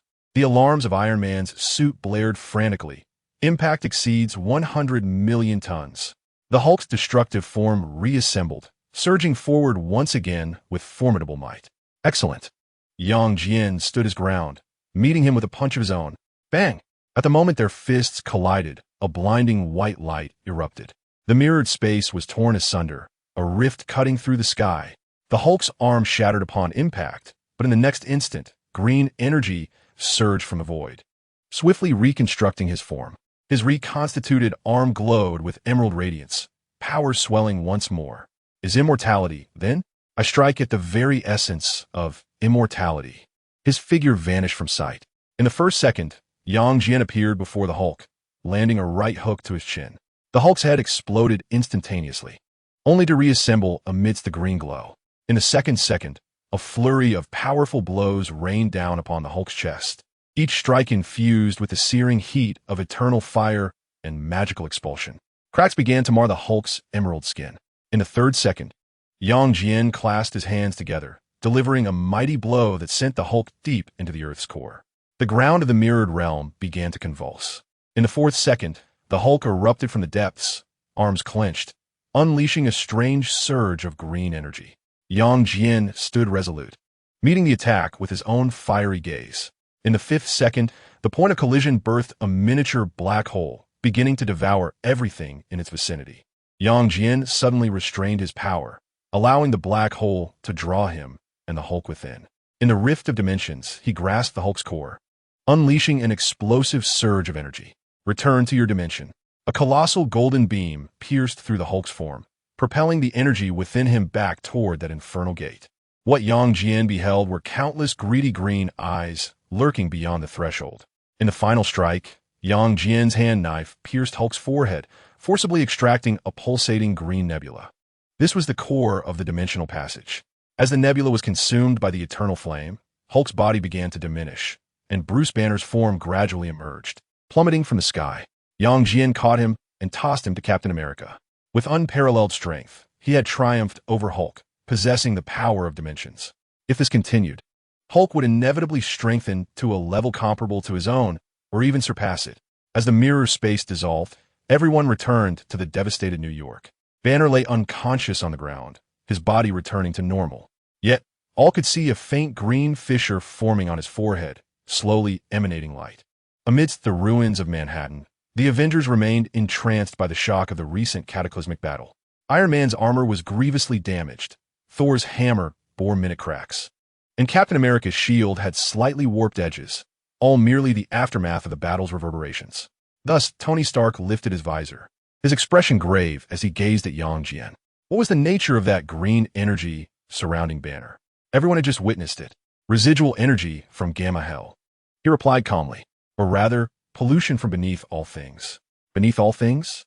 Black Widow keenly seized upon this unfamiliar term, a dimension solely composed of gamma energy. Hulk had inadvertently opened a passage in a fit of extreme rage. Jian's gaze swept across the group. That place was the source of fury. Iron Man surveyed the shattered streets, raising his hand to signal. This is not the place for conversation. Let us proceed to the Avengers Tower. Jian nodded, and a biological force field instantly unfolded, enveloping them all. In the next moment, they found themselves in the top-level conference room of the Avengers Tower. Thor casually placed the unconscious Banner on the sofa, the green fissure on his forehead still faintly glowing. Tony poured himself a glass of wine and downed it in one gulp, then fixed his gaze on Jian. Now it's time to discuss you. Who are you? Why have I never seen you before? Your abilities resemble those of a superhero from the comics, but superheroes do not wield magic. Leaning against the conference table, Jian replied with a faint smile, a visitor from another universe, here on holiday. Holiday? Captain America frowned. And you just happened to encounter Hulk's rampage? Bad luck. Jian shrugged, but quite exhilarating. Thor laughed heartily, huh? I like this guy. Suddenly, Captain America recalled something. Wait, you mentioned Hydra? Haven't they been eradicated? The conference room fell silent. Jian's gaze traversed each face, and he spoke slowly. Hydra has never been truly eradicated. They have merely concealed themselves deeper. Moreover, at least 2/3 of S.H.I.E.L.D. personnel are Hydra agents. What? Black Widow suddenly rose, her expression changing dramatically. Iron Man's glass hung, suspended in midair, shock evident in his eyes. This is impossible. Captain America's voice was low. We have vetted everyone, including your director? Jian interjected. Nick Fury's most trusted aide, your systems administrator. Even, his gaze meaningfully swept a corner, lingering on the close allies of certain Avengers. The conference room fell into an eerie silence. Black Widow was the first to regain her composure, glancing at the unconscious Banner on the sofa. The green fissure on his forehead was unsettling. What shall we do about Banner? The influence of that Gamma Hell. Jian upragner, swiftly forming hensals. A golden exorcism spell penetrating Banner's brow. The fissure began to heal at a visibly rapid pace, and Banner's pained expression gradually softened. The Hulk's strength stemmed from gamma energy. Yet this instance was different. Jian withdrew his hand. He had opened a passage beneath all things, gaining near-infinite energy replenishment and enhancement, at the cost of a mind thoroughly corrupted, transformed into a pure embodiment of destruction. The others recalled the terrifying figure within the mirror dimension, fists that effortlessly shattered space, an immortal body, and countless eyes peering from the hellish gate. Thor tightened his grip on Mjolnir, his voice grave. If not for you, we would have been utterly powerless to stop him. The pressing question now is, Iron Man summoned a holographic projection displaying the data from the recently opened Gamma Hell. Will that dimension open again? Will Banner revert to that state? Jian gazed out the window, his superhuman vision piercing through the clouds. Scrutinizing the invisible dimensional barrier, the passage has been sealed. Chapter 42, Mycela within the Avengers Tower. Everyone remained engulfed in the shock of Hydra's infiltration of S.H.I.E.L.D. Jian glanced at the time, rising to announce, "You all handle the Hydra situation. I must return." "Wait," Iron Man called out to him. "Are you just leaving like this? At least leave a contact." Jian waved his hand dismissively, not looking back. "I will return when I have the time." With that, he raised his hand, slicing open a golden portal, stepping through amidst the complex gazes of the others, vanishing from sight. On the balcony of the villa, golden light flickered, and Jian reappeared. "Origin, how long have I been gone?" 30 minutes and 17 seconds, sir." Jian raised an eyebrow. "Just half an hour?" He glanced inside. Wanda and Helen were still resting. There was still time. He reclined once more in that familiar lounge chair, closed his eyes, and sank his consciousness into the sea of perception. The familiar dimensional space resurfaced, countless cosmic bubbles drifting in the dark. Yet this time, Jian keenly noticed a section at the edge of his vision emanating a peculiar, multicolored glow. "What is this?" He manipulated his consciousness to approach, discovering that the bubbles in this area were enveloped in a hazy mist, obscuring the interior scenery entirely. This was in stark contrast to the previously discernible Marvel Universe bubbles. Intrigued by curiosity, he selected the brightest multicolored bubble, and his soul directly penetrated within. In the next moment, Jian's soul floated above this unfamiliar world. He ascended into the heights, beginning to observe his surroundings. It was an unfamiliar city, devoid of mutants, super soldiers, alien technology, and even a formidable villain. This was an ordinary Earth, nearly identical to the reality he had traversed before. Well, it appeared to truly be an ordinary world. He retracted his perception, preparing to return to his physical form. Although nothing seemed amiss, the existence of this bubble space must possess its unique qualities. Perhaps a vacation here wouldn't be so bad. With this thought, Jian's consciousness instantly returned. In the next moment, he awoke on his lounge chair, stood up, and raised his hand to open a golden portal. Without hesitation, he stepped into the portal. In a certain universe, Jian found himself standing on an unfamiliar street, surveying his surroundings once again. There are no Avengers, no mutants, no S.H.I.E.L.D., and not even a trace of supernatural powers. Pedestrians hurried past. Car horns blared. Advertisements illuminated the shopping malls, and the aroma wafting from coffee shops was enticing. Everything was astonishingly ordinary. A world without superheroes? Jian's interest peaked. As his super perception enveloped the globe, and his supervision penetrated layers of obstacles. Ultimately, he confirmed several facts. There were no superpowered beings, at least none that were publicly active. The technological level was comparable to that of Earth in the early 21st century, lacking Stark Industries and Wakandan vibranium technology. The historical trajectory bore a striking resemblance to the real world, with no records of alien invasions and no traces of the Battle of New York. Could it truly be a vacation? He slipped his hands into his pockets, strolling down the street like an ordinary tourist. The sun warmed the asphalt road slightly, and the old-fashioned radio by the roadside crackled with the unique static of the early century. Today is June 12, 2007. We will now broadcast the midday news. 2007? Jian raised an eyebrow, hands in his pockets, leisurely walking along the street. He recalled the events that might correspond to this year. Was it the budding of the financial crisis, just recently announced? Or was it? As he pondered, he turned a corner and came upon a dilapidated shop named Bobby's Auto Repair. The roll-up door was half open, and the sound of wrenches striking metal echoed from within. At that moment, a young woman in a white tank top emerged from the repair shop, bending down to inspect a motorcycle at the entrance.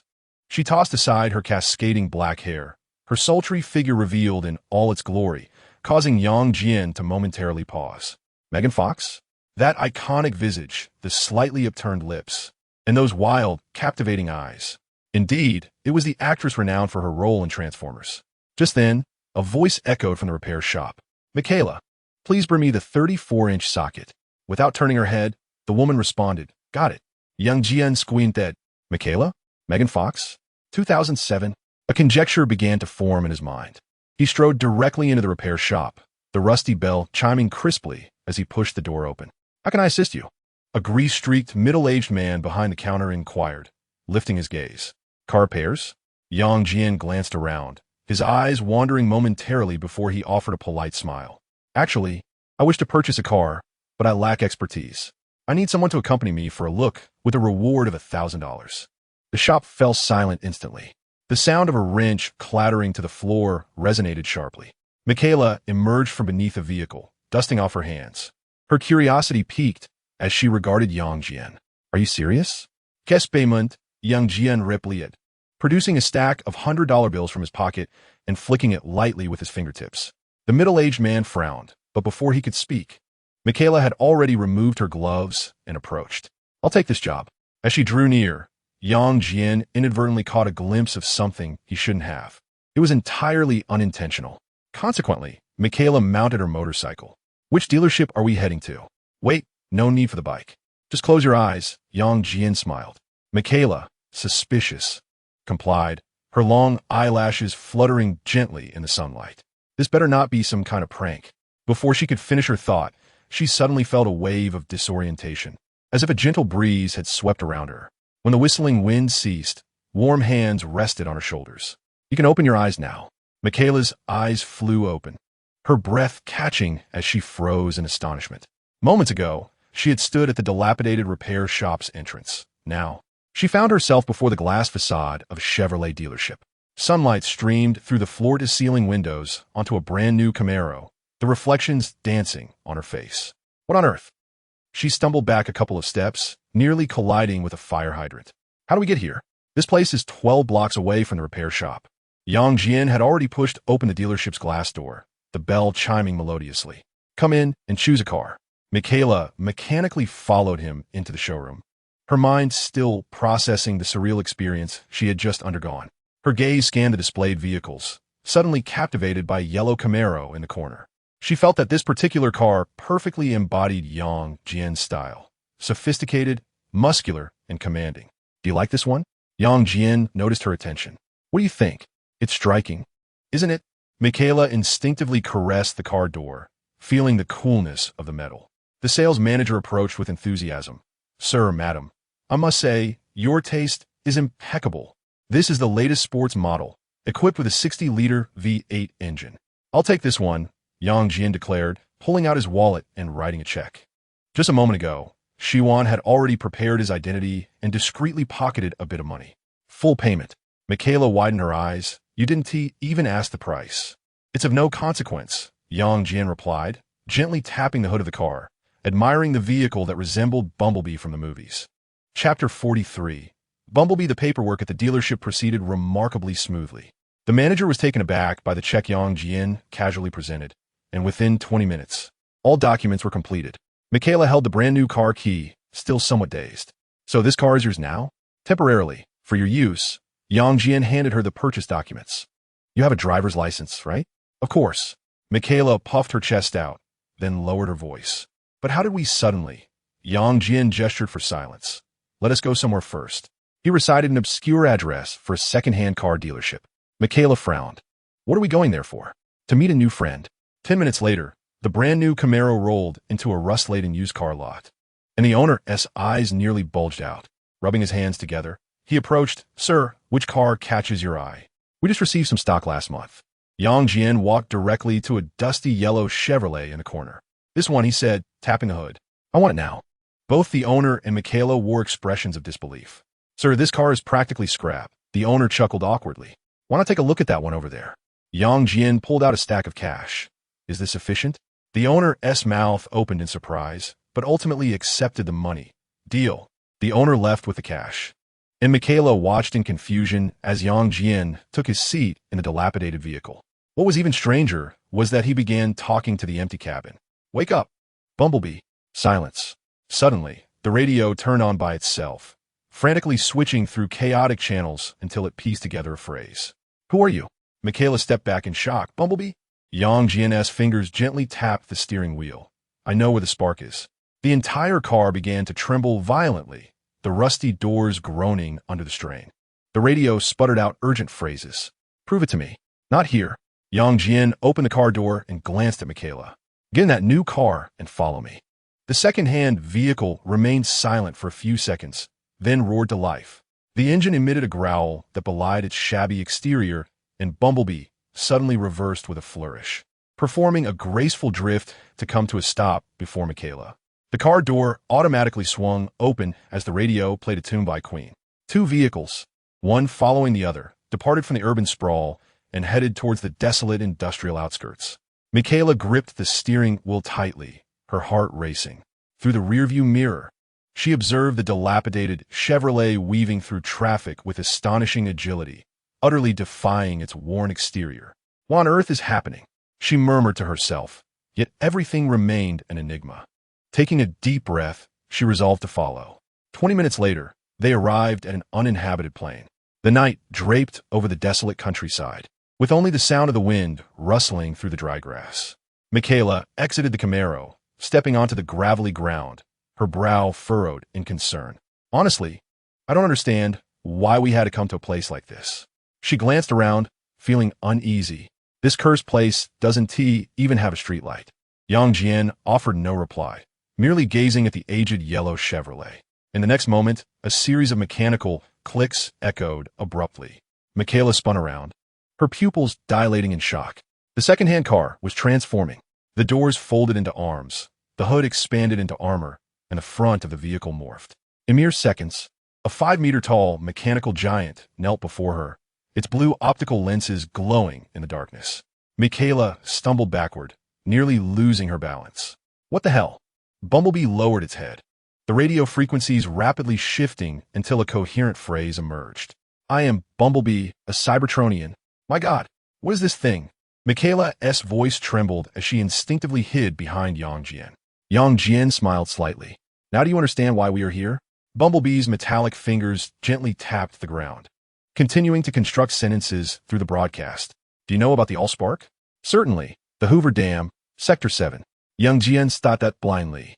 Megatron has been frozen there. The military has spent decades reverse engineering his body, and the Allspark is also located there. I can assist you." Michaela was bewildered.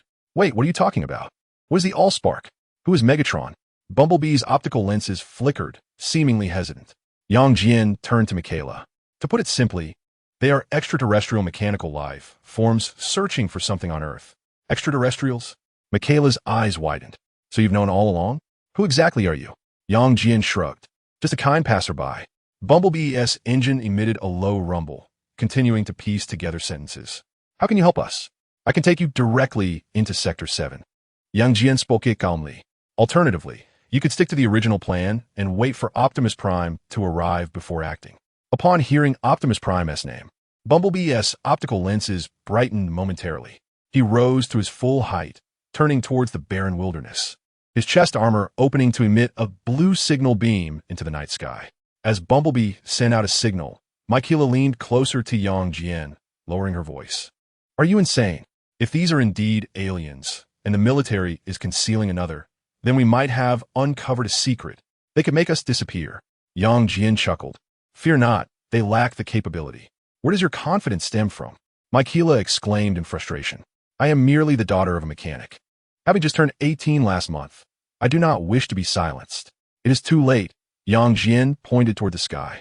"Look, your ordinary life has come to an end." In the night sky, from meteors pierced through the clouds, hurtling rapidly in their direction, Michaela's complexion turned pale. "What is that?" "The leader of the Autobots," Jian whispered. "Optimus Prime." Boom, boom, boom. 4 flaming meteors struck a distant clearing, the shock wave kicking up a cloud of dust. Amidst the smoke, 4 colossal figures slowly rose. Leading them was a robot transformed from a red and blue truck, towering over 10 meters, exuding authority and composure. Michaela was utterly stunned. The optical sensors of Optimus Prime scanned the area, ultimately locking onto Jian. Who are you? Jian met his gaze. A person who knows the truth. He raised his hand, pointing into the distance. The All-Spark is at Hoover Dam. Megatron is about to awaken. If you wish to thwart the Decepticons, it would be prudent to act now. Ironhide immediately grew alert. Humans cannot possibly know such things. Ordinary humans indeed do not. A faint red glow appeared in Jian's eyes. But I'm not one of them. Michaela gazed at the unfolding scene, her legs giving way as she sank to the ground. Oh my God, what kind of dreadful affair have I become entangled in? Chapter 44. Dinner and nightfall. The optical sensors of Optimus Prime flickered slightly as he asked gravely, Human, what is your plan? Jian, hands in his pockets, replied casually, Quite simple. We head to Hoover Dam, acquire the All-Spark, and eliminate Megatron. Jazz expressed some doubt. Could this be overly aggressive? Perhaps we need a more meticulous strategy. Optimus Prime raised a hand, signaling for silence. This information requires verification. He turned to Jian. We shall conduct reconnaissance first. As a gesture of goodwill, Bumblebee may accompany you. What? Michaela's eyes widened. That robot is going to follow us? Jian patted her shoulder. A complimentary autonomous driving service. Are you dissatisfied? Amidst the sound of mechanical transformation, Bumblebee reverted to car form. Jian circled the dilapidated Chevrolet, pointing at his newly purchased Camaro. How about a change of skin? Michaela looked bewildered. Change what? Her words trailed off. Suddenly, Bumblebee's headlights illuminated with a blue glow, a scanning beam enveloping the pristine sports car. In a dazzling display of mechanical reconfiguration, the rusty yellow paint shed like a snake's skin, revealing a gleaming new bright yellow finish. Michaela took a step back in astonishment. My worldview has utterly collapsed today. Jian opened the car door and settled into the driver's seat. Get in, and let me take you on a journey through extraterrestrial technology. The engine of Bumblebee roared to life, and as Michaela fastened her seatbelt, the sports car surged forward with astonishing acceleration. She clutched the armrest tightly. This is 1,000 times more exhilarating than a roller coaster. Jian lounged comfortably in his seat, observing as Bumblebee autonomously maneuvered through the traffic. Can it go any faster? The radio immediately switched to a pulsating beat. The engine's revolutions soared past the red line, and Michaela's golden hair danced wildly in the rushing wind. Her initial fear swiftly transformed into exhilaration. This is insane. I can't believe I'm riding in a self-driving robot. Half an hour later, in the city's most exquisite French restaurant, Michaela fidgeted nervously with her napkin. Is this your first time in a place like this? Jian adeptly arranged her napkin. Goodness, she whispered. This meal costs as much as my rent for 3 months. The waiter presented foie gras, prompting Michaela to abruptly set down her fork. Seriously, who are you? A person like you cannot possibly be just an ordinary billionaire privy to alien secrets. Jian sipped his red wine. What if I said I hail from another universe? Would you believe me? Michaela's expression froze momentarily. She stared at him for a full 10 seconds before bursting into laughter. You know, before today, I would have thought you were insane. But now, she gestured toward the Autobots parked outside. I've come to accept a world where extraterrestrial robots can transform. She cast a furtive glance at the elegantly dressed patrons around her and then looked down at herself. Although clad in the elegant black dress Jian had bought for her, she still felt out of place. Relax, Jian urged, swirling his wine glass. You look as if you're defusing a bomb. Michaela shot him a glare. Do you realize that ordinary people never enter places like this in their lifetime? Well, now you know, Jian smiled. How does it taste? Delicious enough to bring me to tears, she admitted candidly, spearing another piece of foie gras. So, do you live this kind of life regularly? Pretty much, Jian replied, slicing into his steak. But even this can become monotonous over time. Michaela set down her utensils and cradled her chin, gazing at him. I still want to ask, who exactly are you? How do you know about alien robots? And how did you, she gestured, suddenly appear in the dealership? Jian wiped his mouth. Didn't I just mention it? Michaela's expression froze for a second before she let out a laugh. All right, I'll accept that you're some kind of superhuman. As night descended, the neon lights on the streets reflected off the car windows. Michaela leaned back in the newly upholstered leather seat, her fingers unconsciously caressing the seatbelt. So, she suddenly spoke up. Are you really going to Hoover Dam tomorrow?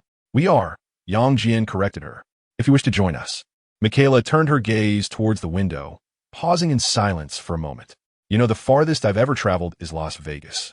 And now, suddenly, I am to participate in some extraterrestrial mission. Jian's fingers lightly tapped the steering wheel. Are you afraid?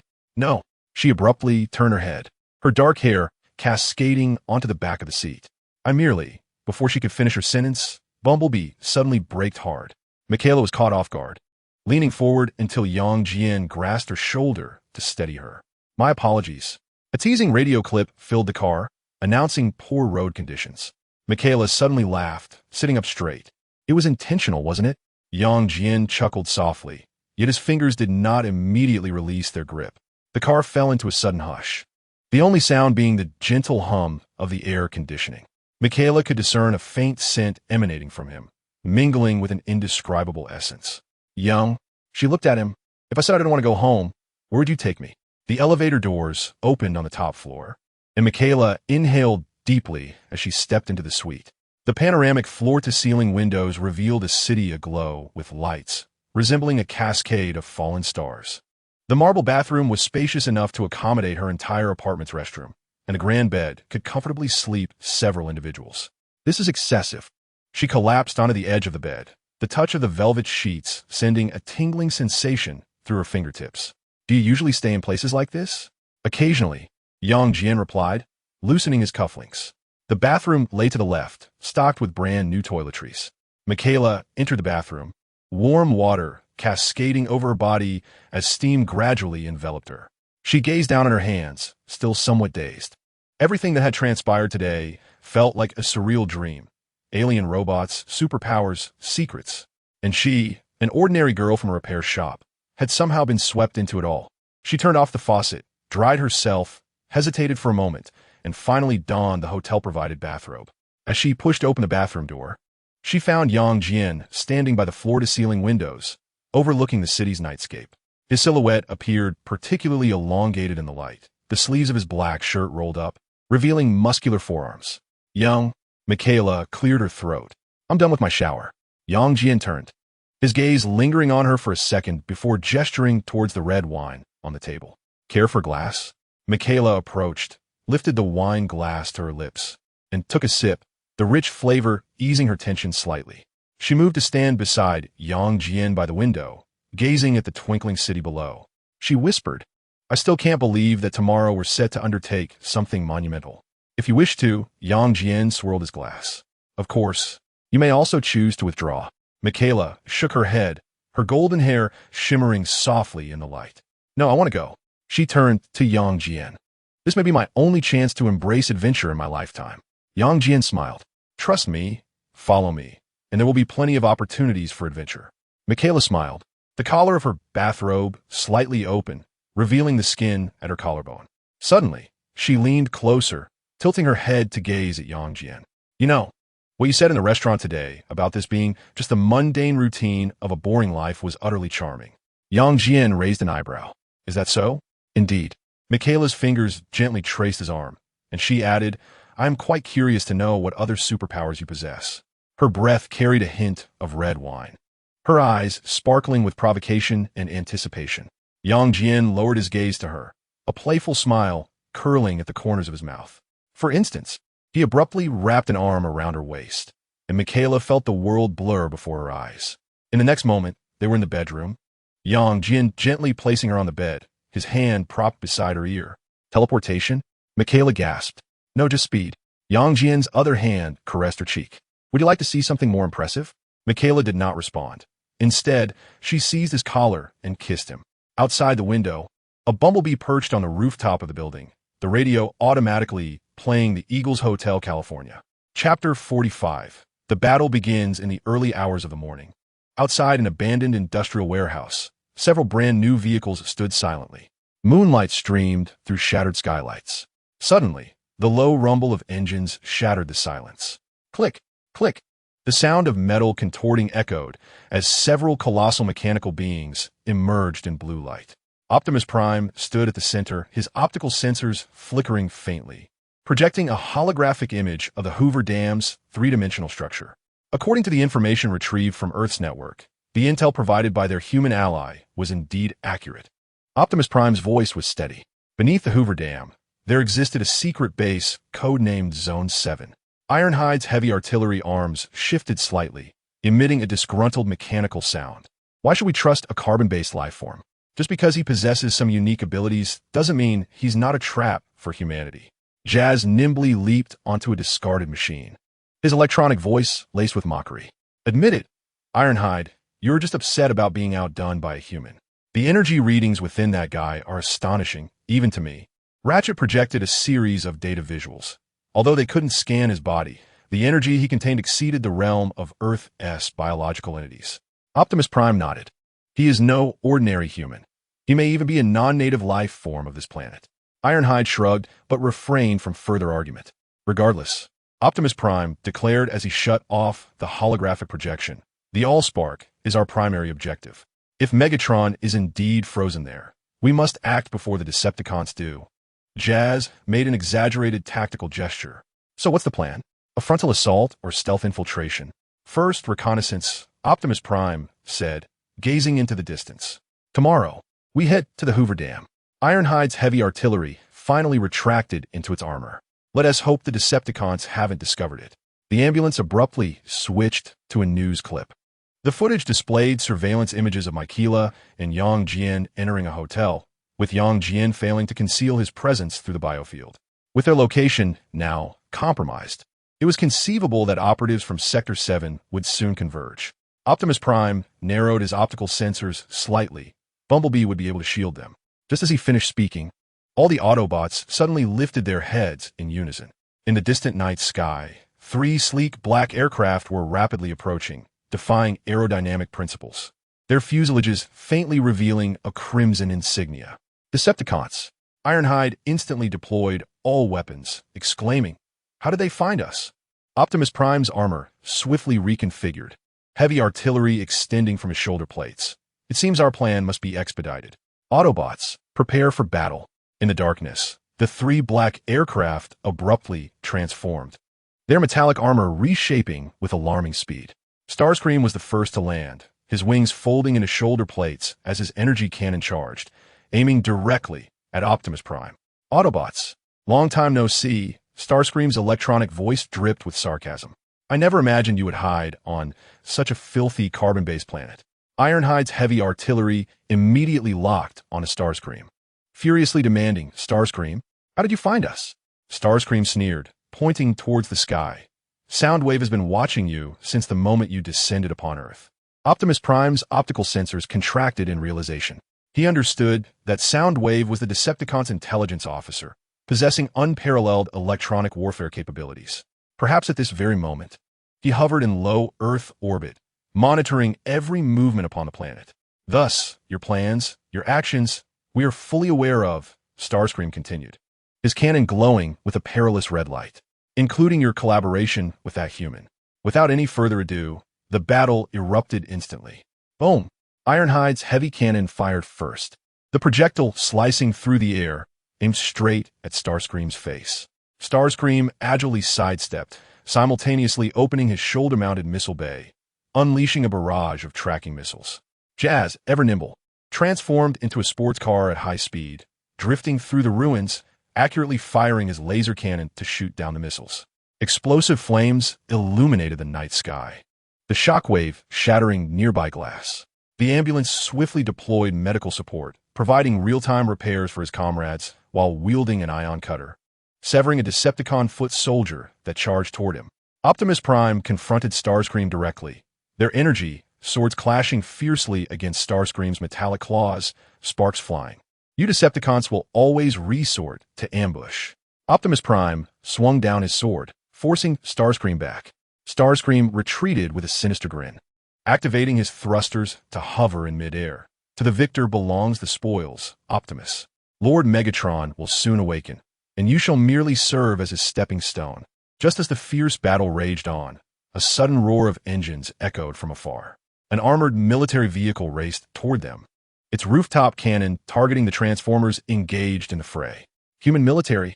Jazz executed a swift roll, narrowly evading the barrage. "Alas, the forces from Sector 7 are upon us." The red spider's optical lens flickered as it rapidly assessed the situation, although the Decepticons held the upper hand. The intervention of human military forces would complicate matters considerably. With a disdainful snort, he raised his hand and commanded, "Retreat." The mission is accomplished. The Decepticon members swiftly transformed. The whir of helicopter rotors filled the air as they ascended to safety. Before vanishing, the red spider cast a mocking glance back, declaring, "Optimus Prime, enjoy your final moments." As the smoke dissipated, Optimus Prime sheathed his colossal sword, his optical lens locking onto the retreating Decepticons. "Soundwave has pinpointed our location. The plan must be expedited," he declared solemnly. The medic retrieved the scanning data. Their withdrawal was too abrupt. They surely have ulterior motives. Ironhide let out an indignant grunt. That treacherous scrap metal. Optimus Prime activated the internal communication channel, connecting with Bumblebee. "Bumblebee, the plan has changed. The Decepticons are aware of our presence. Soundwave is monitoring everything from outer space. Your position may also be compromised." Bumblebee's response crackled through the radio. "Understood. We are on high alert." Optimus Prime gazed up at the starry sky. The Earth's satellite orbits reflected in his optical lens. There, a Decepticon spy satellite was silently surveilling everything. "Autobots, mobilize at once." Optimus's voice rang with conviction. "We must reach Hoover Dam before the Decepticons do. First, let us rendezvous with Jian and the others." Morning sunlight streamed through the floor-to-ceiling windows of the suite as Michaela rubbed her eyes and emerged from the bedroom. She spotted Jian reclining on the sofa, the golden light accentuating his perfectly sculpted muscles. Unable to resist, she stole a few more glances before taking a seat beside him. "Are you awake?" Jian inquired lazily, his eyes still shut. Michaela nodded, only to realize he had opened his eyes, revealing irises that shimmered like molten gold in the sunlight. "Get dressed." Jian suddenly rose, grabbing the black shirt draped over the chair and putting it on. "We must take action." Michaela blinked in surprise. "What's wrong?" "The enemy has come knocking." Jian fastened his cufflinks, a smile playing on his lips. "You wanted to fight aliens, didn't you? The opportunity has arrived." Chapter 46. Megatron defeated. Michaela's eyes sparkled with excitement. She dashed back to the bedroom and re-emerged in 3 minutes, clad in fitted jeans, combat boots, and the tactical vest Jian had purchased for her the previous night. "How do I look?" She twirled around. "Do I resemble someone capable of battling aliens?" Jian chuckled softly, more like someone gearing up for a firefight. Outside the hotel, the newly refreshed yellow Camaro was already revving its engine. Just as Michaela opened the car door, she heard the radio automatically tuning in. "Emergency situation. We are all aware, Bumblebee." She fastened her seatbelt. "Jian has informed me." After a brief pause, she added, The engine of Bumblebee emitted a disgruntled roar, and a line of text flashed across the dashboard. How could he know? Jian settled into the passenger seat, tapping his fingers on the steering wheel. Supervision, capable of perceiving what I wish to see, even the vastness of outer space. Michaela was taken aback. So, you were observing last night? Nearly, Jian shrugged, casually counting the number of Decepticon spy satellites in Earth's orbit. Bumblebee's onboard screen flickered wildly before forming the phrase, incredible. The vehicle suddenly surged forward, heading towards the outskirts of the city. Michaela clung to the window, both anxious and exhilarated. So, who exactly are the Decepticons? How could they find us? A rival faction from Cybertron. Jian adjusted the communicator. As for how they discovered us, he gestured to the sky. There is a Decepticon named Soundwave, acting as a voyeur from above. Michaela looked up, seeing only the azure sky. Wait, are you saying there are alien satellites watching us right now? Relas, Jian patet herkne. When the fighting starts, you'll be too busy to think about that. Bumblebee abruptly veered onto a secluded road, the car's sound system shifting to a pulsating rhythm. Michaela gripped the armrest, her heartbeat quickening with the tempo. In the distance, four vehicles awaited silently. As they drew closer, those vehicles began to transform, the leading red giant stepping forward, its optical sensors locking onto the approaching Camaro. Optimus Prime's voice was deep and steady. Humans, the war has begun. We were ambushed by the Decepticons last night. Soundwave is monitoring Earth from space. Starscream is already with us. I know. Jian interjected directly. With a thought, a black nanotech armor enveloped him instantly. Optimus Prime's optical sensors suddenly contracted. Before he could react, Jian raised his hand and waved. Buzz. 3 colossal golden portals materialized on the plane, with the steel structure of Hoover Dam clearly visible on the other side. The turbulent waters of the Colorado River surged beneath the dam, exposing the secrets of the base in Sector 7. This is impossible. The ambulance's scanner blared an alarm. Space warp technology? But the energy readings defy the laws of physics. Because this is magic, Jian's biofield enveloped Michaela, and they began to float slowly. Let us teach the Decepticons a lesson. Michaela clung tightly to Jian's neck, gazing down at the dwindling Autobots below. What if they can't fly? There are ways. Above Hoover Dam, Jian hovered amidst the clouds, his black cloak billowing without wind.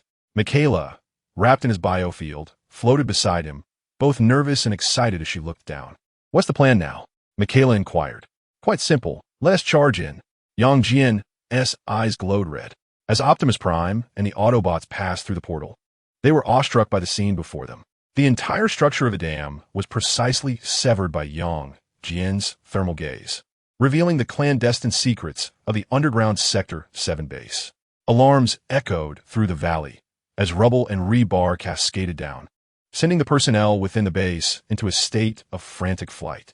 Autobots, prepare for battle. Optimus Prime commanded, simultaneously glancing skyward. Several fighter jets were rapidly approaching, yet their flight patterns were peculiar, indicating they were not piloted by ordinary humans. Starscream, Ironhide bellowed, his shoulder-mounted cannon swiftly locking onto the target.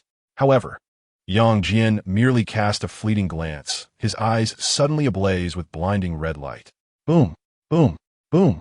The thermal vision pierced the sky, as 3 Decepticons, masquerading as fighter jets, erupted into fireballs. Starscream narrowly transformed to escape at the last moment, yet half of his wing was incinerated, sending him tumbling awkwardly toward a distant ridge. Jian and Michaela soared directly into the exposed interior of the base. The operatives of Sector 7 raised their weapons, but the bullets hovered mere meters away, only to be pulverized by a biological force field. Jian did not even lift a finger, as armed personnel collapsed along the way, meeting their demise. This is unbelievable, Michaela murmured. They proceeded unimpeded to the core laboratory. A massive all-spark cube floated at the center, radiating an ethereal blue energy wave. Even more astonishing was the sight of Megatron, encased in ice. The silver-gray chassis was shrouded in thick layers of frost, yet the menacing contours of his facial armor were still discernible. Simmons, the head of Sector 7, brandished his handgun, his face pallid. Stop. This is a matter of national security. Jian glanced at him, and with a single thermal beam, sent him into the afterlife. The scientists in the laboratory screamed and scattered. Bumblebee advanced swiftly, his mechanical fingers brushing against the surface of the Allspark. Complex Cybertronian code flowed before his eyes, as the cube began to shrink at a visible rate, ultimately transforming into a palm-sized metallic square. Is that it? Michaela gazed at the scene in disbelief. Not yet. Jian turned to the ice-encased Megatron, his eyes igniting with red light once more.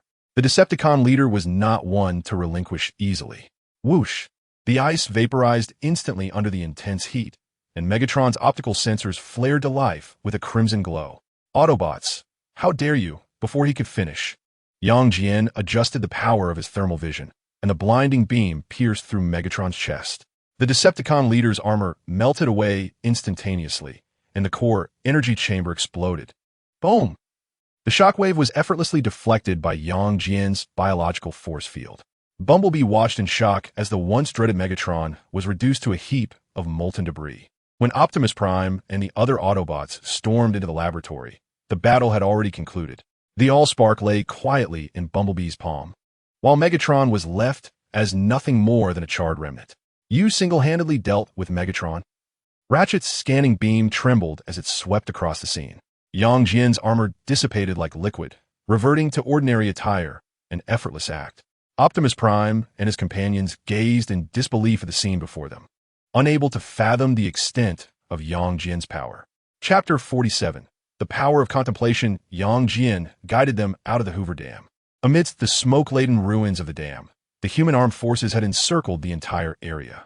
The barrels of tanks and the machine guns of helicopters were all aimed at Yang Jian and the Autobots. "Fire!" commanded the officer. Tot, tot, tot, tot.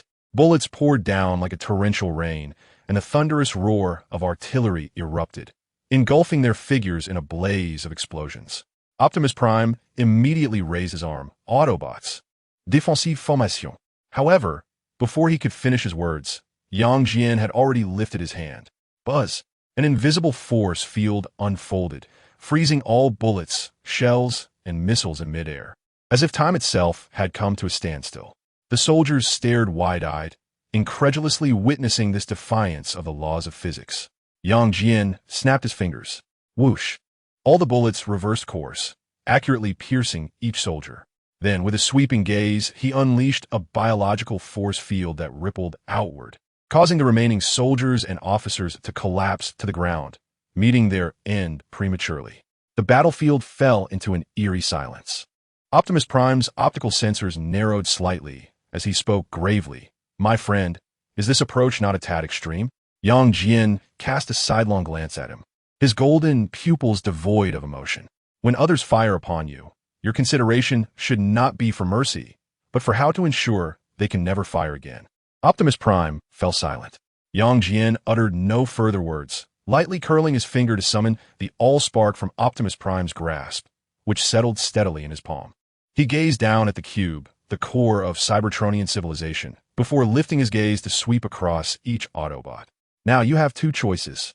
First, accompany me to retrieve something, then journey to my universe. Second, remain here and engage in an endless game of cat and mouse with these humans who will never trust you."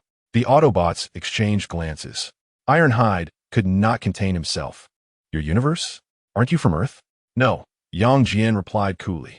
"I hail from another universe, one devoid of Cybertron, Autobots, and Decepticons." He paused, revealing a smile. "Yet it harbors far more terrifying entities."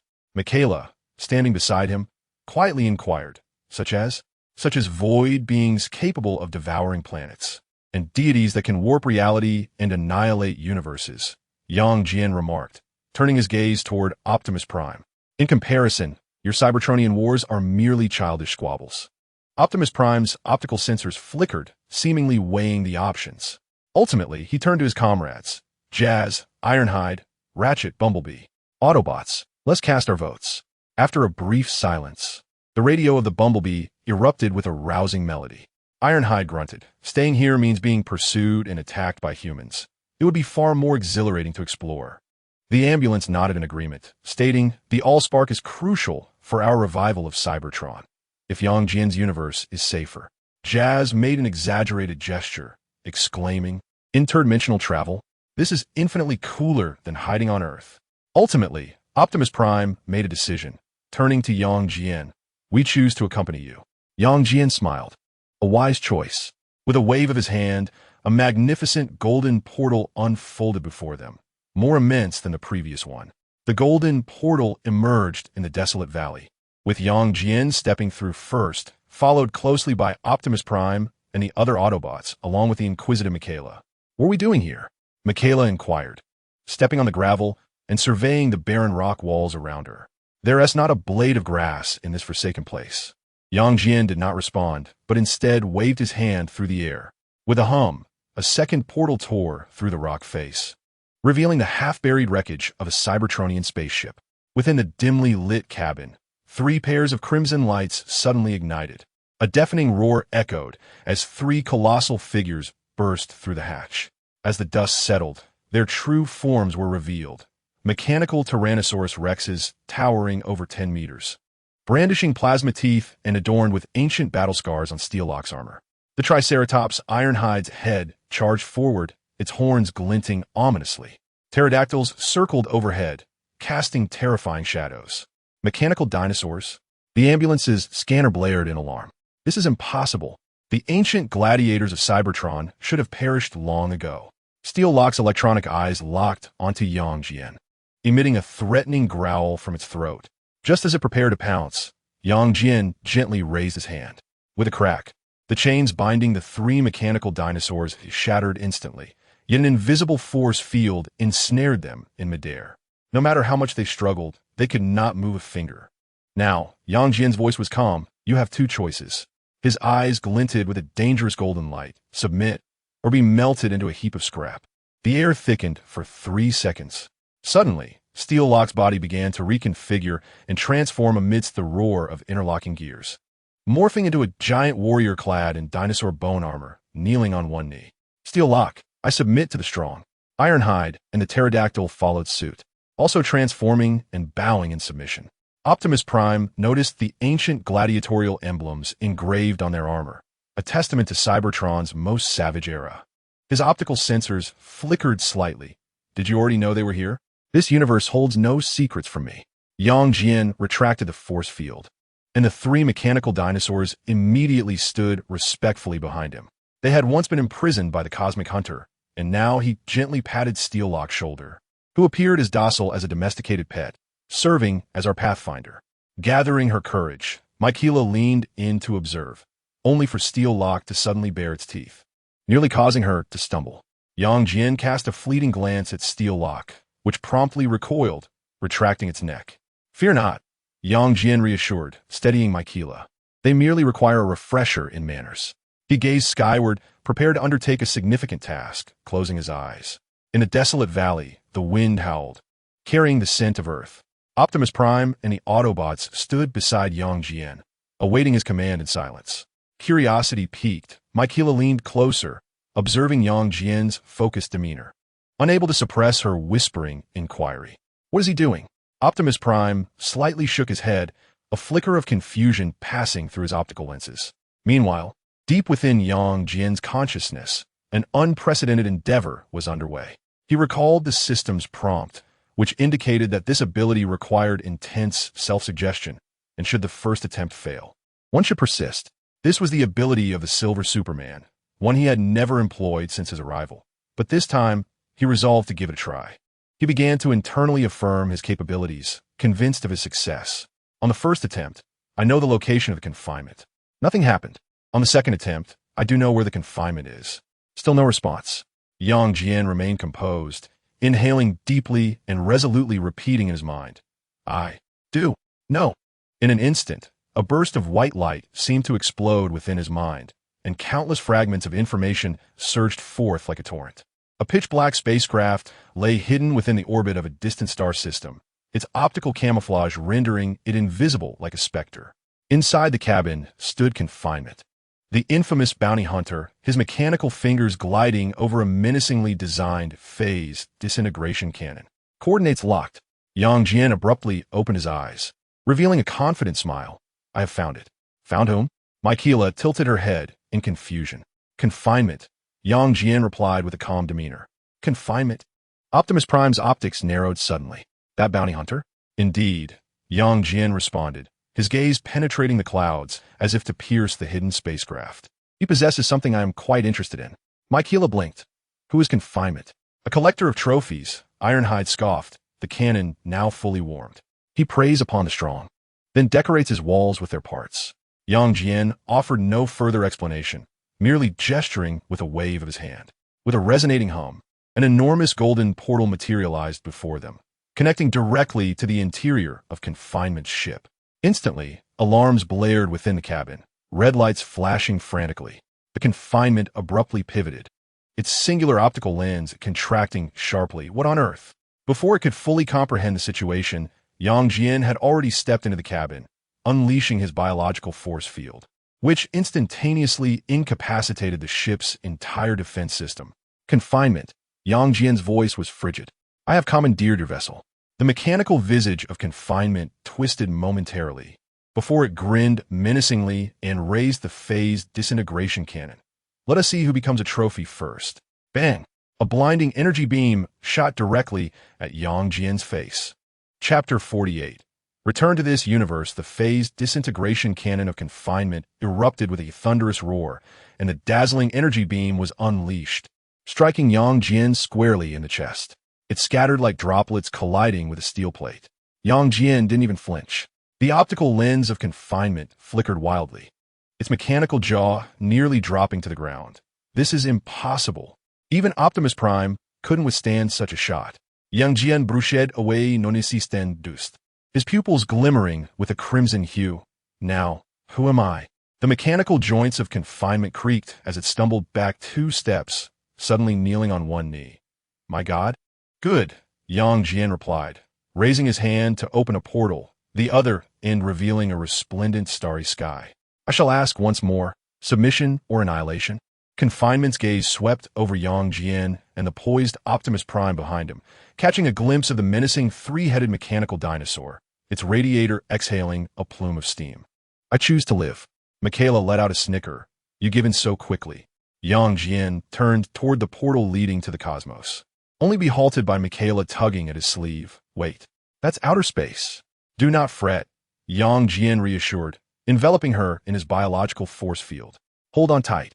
As his boots crossed into the vacuum, everyone held their breath. Without a protective suit or oxygen mask, Jian's dark hair still flowed gracefully in the absolute zero, as if the laws of the universe were rendered ineffective against him.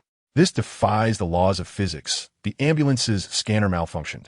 Optimus Prime's optical lens contracted. He has distorted the local cosmic constants. Jian turned back, beckoning the others with a flick of his finger.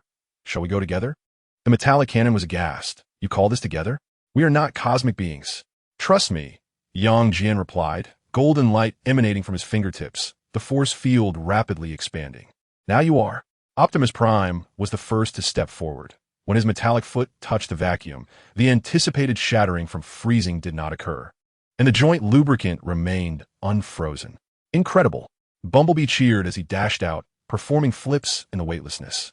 Michaela clung tightly to Jian's waist, only daring to open her eyes once she realized she could indeed breathe.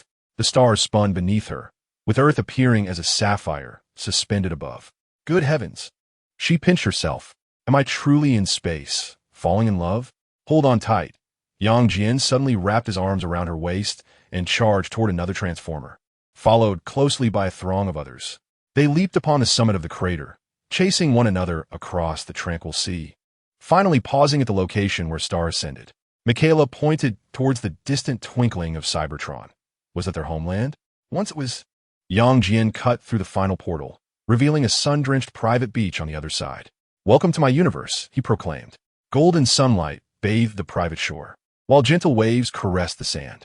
As the portal sealed, Jian, accompanied by Michaela, Optimus Prime, and various mechanical dinosaurs, stepped onto the soft sands. Ironhide surveyed the surroundings, his armor gleaming under the sunlight. It's quite serene here, perfect for a respite. This is my villa, Jian beamed, extending his arms wide. Welcome to my domain. Steel Lock, Iron Claw, and the trio of mechanical dinosaurs, unable to contain their excitement, thundered towards the shallows, their colossal forms rolling amidst the surf and splashing water in great arcs. Bumblebee eagerly transformed into a sports car form, spinning around the beach as lively rock music blared from his speakers. Standing aside, Lockdown, with his single optical lens, scanned the environment, ultimately resting his gaze on a luxurious villa in the distance. So, are you planning to park a spaceship right next to your villa? Michaela exclaimed, her eyes wide in disbelief. Is this really your home? Jian chuckled, ruffling her hair. Now it's yours too. At that moment, a crimson energy surged, and Wanda's figure materialized before them.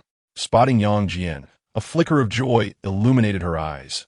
Yang, you've finally returned. The ambulance's scanner immediately blared an alert. The energy readings within this woman are exceptionally high. Is she yet another deity? Jian opened his arms and embraced Wanda briefly before turning to introduce her to Michaela. This is Wanda, my family. Michaela took a deep breath, striving to compose herself, and extended her hand. Hi, I'm Michaela. Wanda smiled gently and shook her hand. Welcome. Her gaze then shifted to Optimus and the other mechanical beings, raising an eyebrow. So, who are these? Cybertronians, mechanical life forms, Jian elucidated. This is Optimus Prime, their leader. Optimus inclined his head slightly, his optical lens regarding Wanda with warmth. It is a privilege to meet you. Bumblebee sidled up, rapidly switching radio channels to construct a greeting. Hello, beautiful lady. Jian chuckled, patting Bumblebee's roof. His vocalizer is malfunctioning, but I shall repair it. Wanda nodded, her curiosity piqued as she observed the extraterrestrial mechanical beings. So, they will be residing on Earth henceforth? For the time being, Jian replied, waving his hand as a golden portal unfolded on the beach, connecting directly to the interior of S.H.I.E.L.D. headquarters. In the conference room, Coulson, Natasha, Hawkeye, and Captain America were engaged in a discussion when suddenly a portal unfolded before them, prompting them to rise alertly. "Boss," Coulson exclaimed, his gaze astonished at the scene beyond the portal. A beach, a villa, colossal robots, and a gargantuan spaceship. "Let me introduce you to some new friends." Jian waved them over. After exchanging cautious glances, they hesitantly stepped through the portal. As they set foot on the beach and confronted the towering mechanical giants, Hawkeye couldn't help but quip, "Wow, this is far more thrilling than Hydra." Natasha crossed her arms, her sharp eyes scanning the imposing figure of Lockdown. "He doesn't seem particularly friendly." Lockdown sneered, "If I wished to invade Earth, you would already be nothing but scrap metal."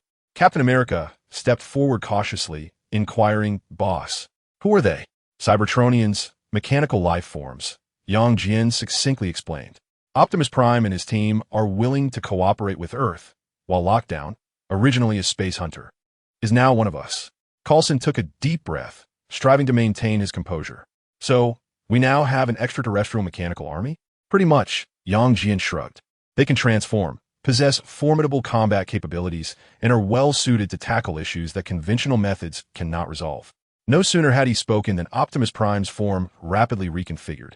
Accompanied by a resounding mechanical sound, he instantly transformed from a 10-meter-tall mechanical giant into a red and blue Peterbilt 389 truck. "Wow!" Coulson's eyes lit up. This was far cooler than any vehicle in S.H.I.E.L.D. Bumblebee, not to be outdone, transformed into a Chevrolet Camaro and cheekily flashed his headlights. Michaela excitedly patted the hood, saying, "He can even play music on his own." Optimus Prime swiftly reverted to his robotic form, stating, "We are willing to assist humanity, provided you can offer us refuge." Captain America pondered for a moment before looking to Coulson. "Does S.H.I.E.L.D. have suitable accommodations for them?" Coulson immediately retrieved his communicator. "I will arrange it right away." Standing aside, Michaela watched the unfolding events and couldn't help but whisper to Jian, "Has your life always been this wild?" Jian smiled and squeezed her hand. "You get used to it." Wanda approached, crimson energy swirling at her fingertips. "So, what are the next steps?" Jian gazed toward the distant horizon. "First, let them acclimate to Earth, then prepare them to be competent warriors." Chapter 49. The meeting subsequently. Jian instructed Coulson to arrange accommodations for Optimus Prime and his companions, leaving Bumblebee behind. The radiance of the portal dissipated, and the villa's living room was left with just Jian, Wanda, and Michaela. Michaela stood by the floor-to-ceiling window, gazing at the azure waters and private beach. Her fingers gently traced the edge of the leather sofa, her eyes filled with disbelief. "Is this really your home?" she murmured. "I have never encountered such opulence, even in the movies." Jian retrieved a bottle of red wine from the cabinet, smiling as he poured 2 glasses. "Now, it is your home as well." He handed 1 glass to Michaela, encouraging her to relax and treat the place as her own.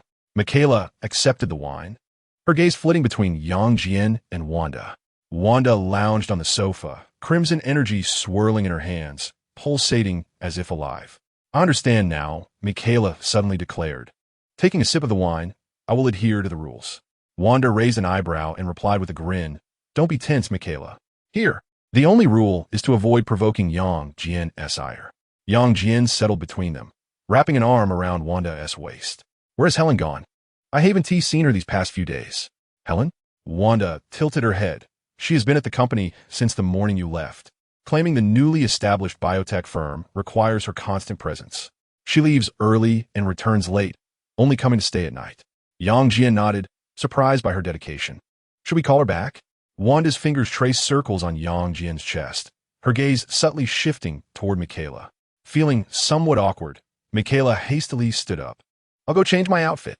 As she fled the scene, Wanda couldn't help but smile. Turning, she perched on Jian's lap, wrapping her arms around his neck. "Where have you been, Jian?"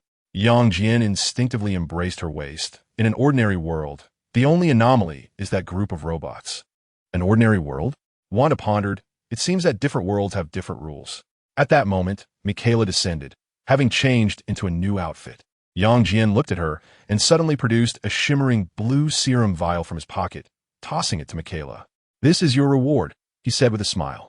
Michaela fumbled to catch the vial, staring at the blue liquid inside with confusion. "What is this?"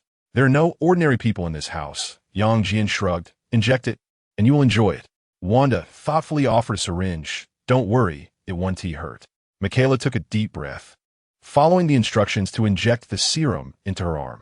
Initially, there was only a slight sting, but soon a warm current began to surge within her. "Ah!" she exclaimed, feeling every cell in her body rejoicing. Muscle fibers were reorganizing, bones were strengthening, and her neural response speed was exponentially increasing. A faint golden glow enveloped her skin, and the surrounding air shimmered due to the rising heat. This is nothing short of miraculous. Michaela marveled at her hands, sensing the surging power within her. "I feel like I could punch through a car." Yang Jian nodded in satisfaction. "Shattering cars is but a trivial matter. Now you can exert over 100 tons of force, capable of obliterating a bumblebee." Michaela, brimming with excitement, attempted to clench her fist, and a blazing orb of fire instantly ignited in her palm. To her astonishment, she discovered not only could she masterfully control this flame, but she could also sense the flow of other energies in the air. "Do I possess the ability of fire?" she inquired joyfully, flicking her finger as a spark blossomed in the air. "Moreover," Yang Jian elucidated, "your body has undergone comprehensive enhancement. Your speed, strength, and endurance surpass that of ordinary humans. The fire ability is merely one facet. You will uncover even more surprises." Wanda, smiling, handed her a glass of ice water. "Why not try controlling the temperature?" Michaela accepted the glass, and with a mere thought, the water within began to boil, only to crystallize into ice the next second. She was so exhilarated she could scarcely contain herself. "This is utterly incredible." As night fell, the gathering commenced. The villa's lights cast a gentle glow upon the living room. Yang Jian reclined languidly on the sofa, the television broadcasting the news, though he paid little heed, savoring this rare moment of tranquility. Suddenly, the villa's front door swung open, and Zhao Hailuan strode in briskly, her heels clicking on the floor. Upon spotting Yang Jian on the sofa, her eyes lit up. "You're finally back," Hailuan exclaimed, hastening towards him and launching herself into his embrace, offering a warm hug. "It's been 2 days since I last saw you." Yang Jian chuckled as he caught her, gently patting her back. "But here I am." Hailuan lifted her head, curiosity evident in her gaze. "Where have you been these past 2 days? I couldn't find you." "I ventured to another world for a bit," Yang Jian replied nonchalantly. Just then, Michaela emerged from the kitchen, bearing several exquisite dishes. "Dinner is ready." Mid-sentence, she halted, noticing the oriental beauty nestled in Yang Jian's arms. Hailuan also observed Michaela, gracefully rising from Yang Jian's embrace, and inquired with a smile, "Is this your new friend?" "Indeed." Yang Jian stood to introduce them. "Hailuan, this is Michaela." "Michaela, this is Dr. Zhao Hailuan, my family." "Hello." Michaela, slightly nervous, set down her platter, wiped her hands on her apron, and expressed her delight in meeting her. Hailuan extended a friendly hand. "Welcome to our circle, Michaela. Did you prepare these dishes?" "They look splendid." "Yes, I hope they suit your tastes," Michaela replied with an embarrassed smile. Soon, the four gathered around the long dining table. It was laden with delectable dishes, and the atmosphere was warm and harmonious. "Hailuan, how have things progressed at the company these past few days?" Yang Jian inquired as he sliced into his steak. Hailuan's eyes sparkled. "Quite well. Although we initially planned to refrain from entering the robotics sector at this stage, Tony Stark persuaded me to make an exception this once." "Jarvis?" Yang Jian immediately surmised. "Indeed." Helen nodded gracefully, taking a sip of red wine. Tony aspired for Jarvis to possess genuine life, transcending mere programming. However, the experiments had yet to commence, as he was still upgrading Jarvis's foundational code, hoping to transform it into a truly sentient being. Yang Jian thoughtfully set down his cutlery. "Interesting, I happen to have a new direction to propose." "What new direction?" Helen inquired with curiosity. "An extraterrestrial technology." Yang Jian's eyes sparkled with excitement, capable of converting mechanical bodies into living combat robots. Helen's eyes widened in astonishment. "Such technology exists?" "Indeed," Yang Jian replied with a mysterious smile. "But let us enjoy our meal first." I will contact Tony later for a detailed discussion. Wanda sat quietly nearby, observing the animated discussion among the three, a gentle smile unconsciously gracing her lips. Michaela gazed at Jian with admiration, completely captivated by him. Outside, moonlight danced upon the surface of the swimming pool, creating shimmering reflections. Inside the villa, laughter and joy filled the air. Chapter 50. Energy Regulator After Dinner. The four of them comfortably nestled on the living room sofa. Jian snapped his fingers. Origin, connect me to Tony Stark. The holographic projection flickered before revealing Tony's weary face in the center of the room. He stood before his disheveled workbench, holding a tool in his hand. Upon seeing Jian, he raised an eyebrow. Yang, it's been a few days. Where have you been?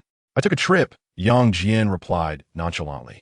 I heard you were still troubled by Jarvis's predicament. Tony set down his tool and poured himself a glass of red wine. It's not merely a matter of a physical body. I desire a true individual, albeit one composed of machinery. He rubbed his temples, yet Jarvis remains a program. I've been upgrading its underlying logic recently. I have a solution, Jian interjected. Tony instantly set down his glass, a glimmer of intrigue in his eyes. What is it? Jian smiled enigmatically. I possess a device capable of transforming mechanical bodies into living forms. He paused.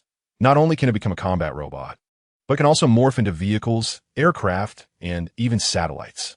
The key lies in activation and creation. Tony's wine glass clattered to the floor, spilling red wine everywhere. Are you implying? Indeed, Jian affirmed, we can utilize this principle to develop a conversion device specifically for Jarvis. Helen excitedly grasped Jian's arm. This is nothing short of revolutionary. It completely upends our understanding of life sciences. Tony paced back and forth in the lab, suddenly halting. I see. It's not about creating new life, but rather elevating the existing into sentient beings. He abruptly turned to the projection. Yang, I offer you 10% of Stark Industries shares in exchange. We must bring this to fruition. Jian raised his glass with a smile. Agreed, then come over. Without a word, Tony shut off the communication, presumably already donning his armor. Wanda softly inquired, will this truly succeed? Just like those robots? Understanding partial principles is sufficient. Jian elucidated. Developing lifelike technology necessitates innovation. Within 2 minutes, the resounding roar of armor landing echoed outside the villa. Tony strode in wearing his nano armor, a metallic box in hand. I brought Jarvis's core program. Helen, unable to contain her excitement, rose promptly. I believe it is time for us to head to the laboratory. Michaela observed this group of fervent scientific enthusiasts and quietly remarked to Wanda, have they always been this passionate? Wanda smiled slightly. You'll get used to it. Jian led everyone towards the underground laboratory. The metallic door of the lab slid open silently, bright lights illuminating in succession. As they stepped into the laboratory, the mechanical voice of the Origin resonated from all directions. Welcome back, ladies and gentlemen. The laboratory environment has been adjusted to optimal research conditions. Thank you, Origin. Jian replied casually. Tony also greeted it, but his gaze remained fixed on Jian. So what exactly is that thing capable of creating mechanical life? Helen eagerly inquired. Moving closer. Yang, show us. Jian chuckled and snapped his fingers.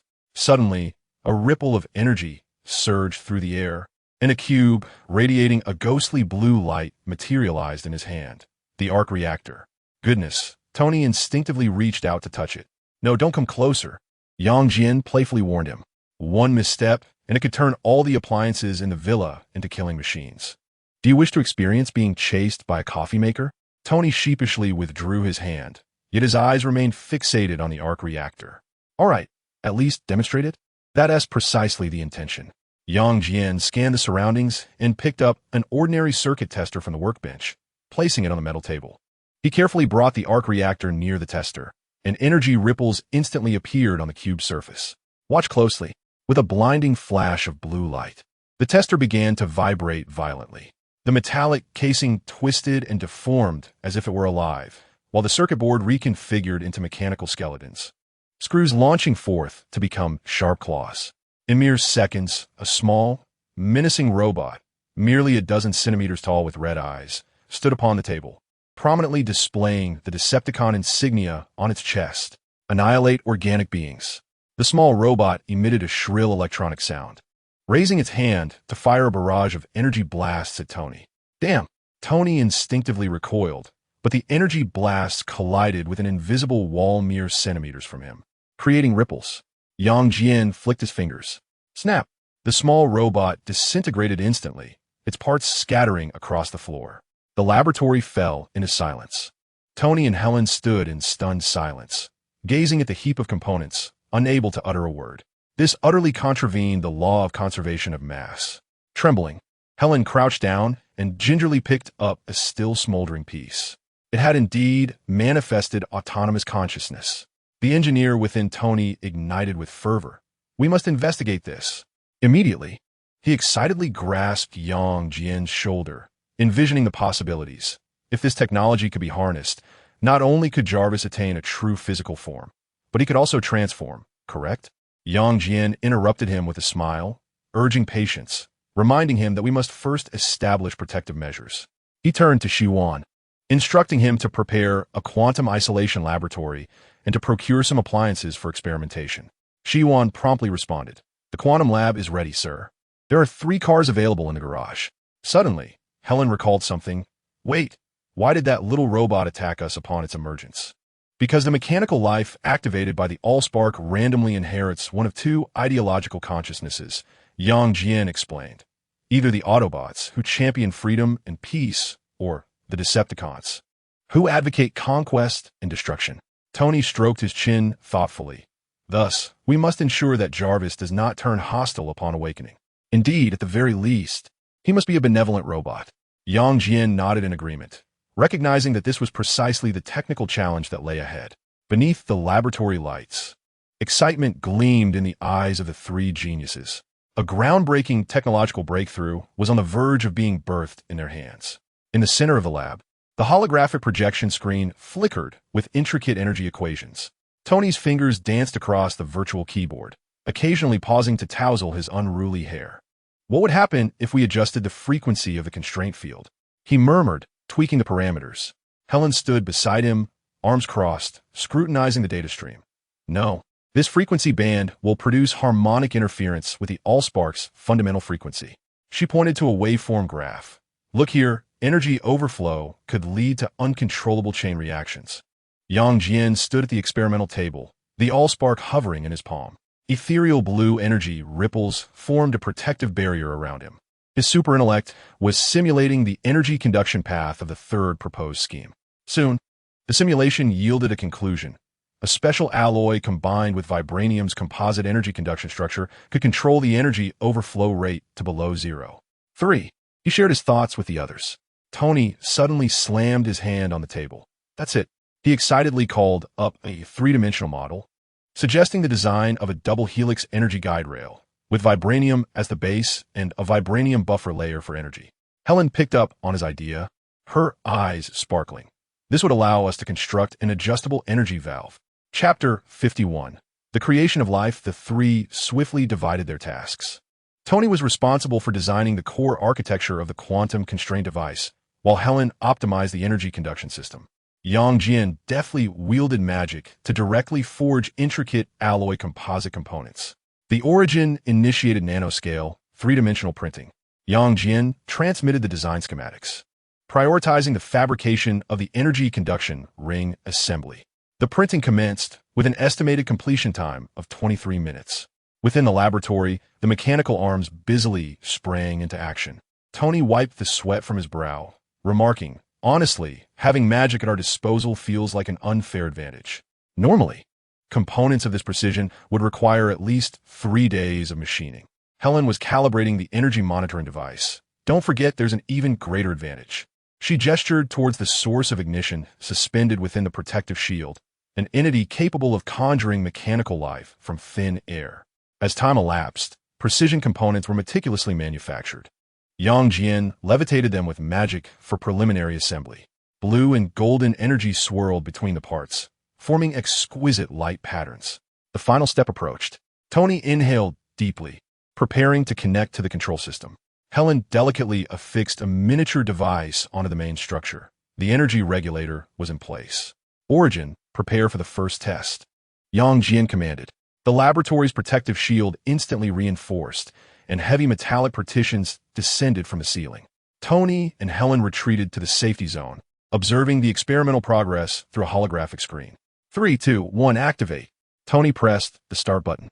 A blue light illuminated at the center of the device. The energy from the ignition source was precisely directed, forming a stable energy vortex.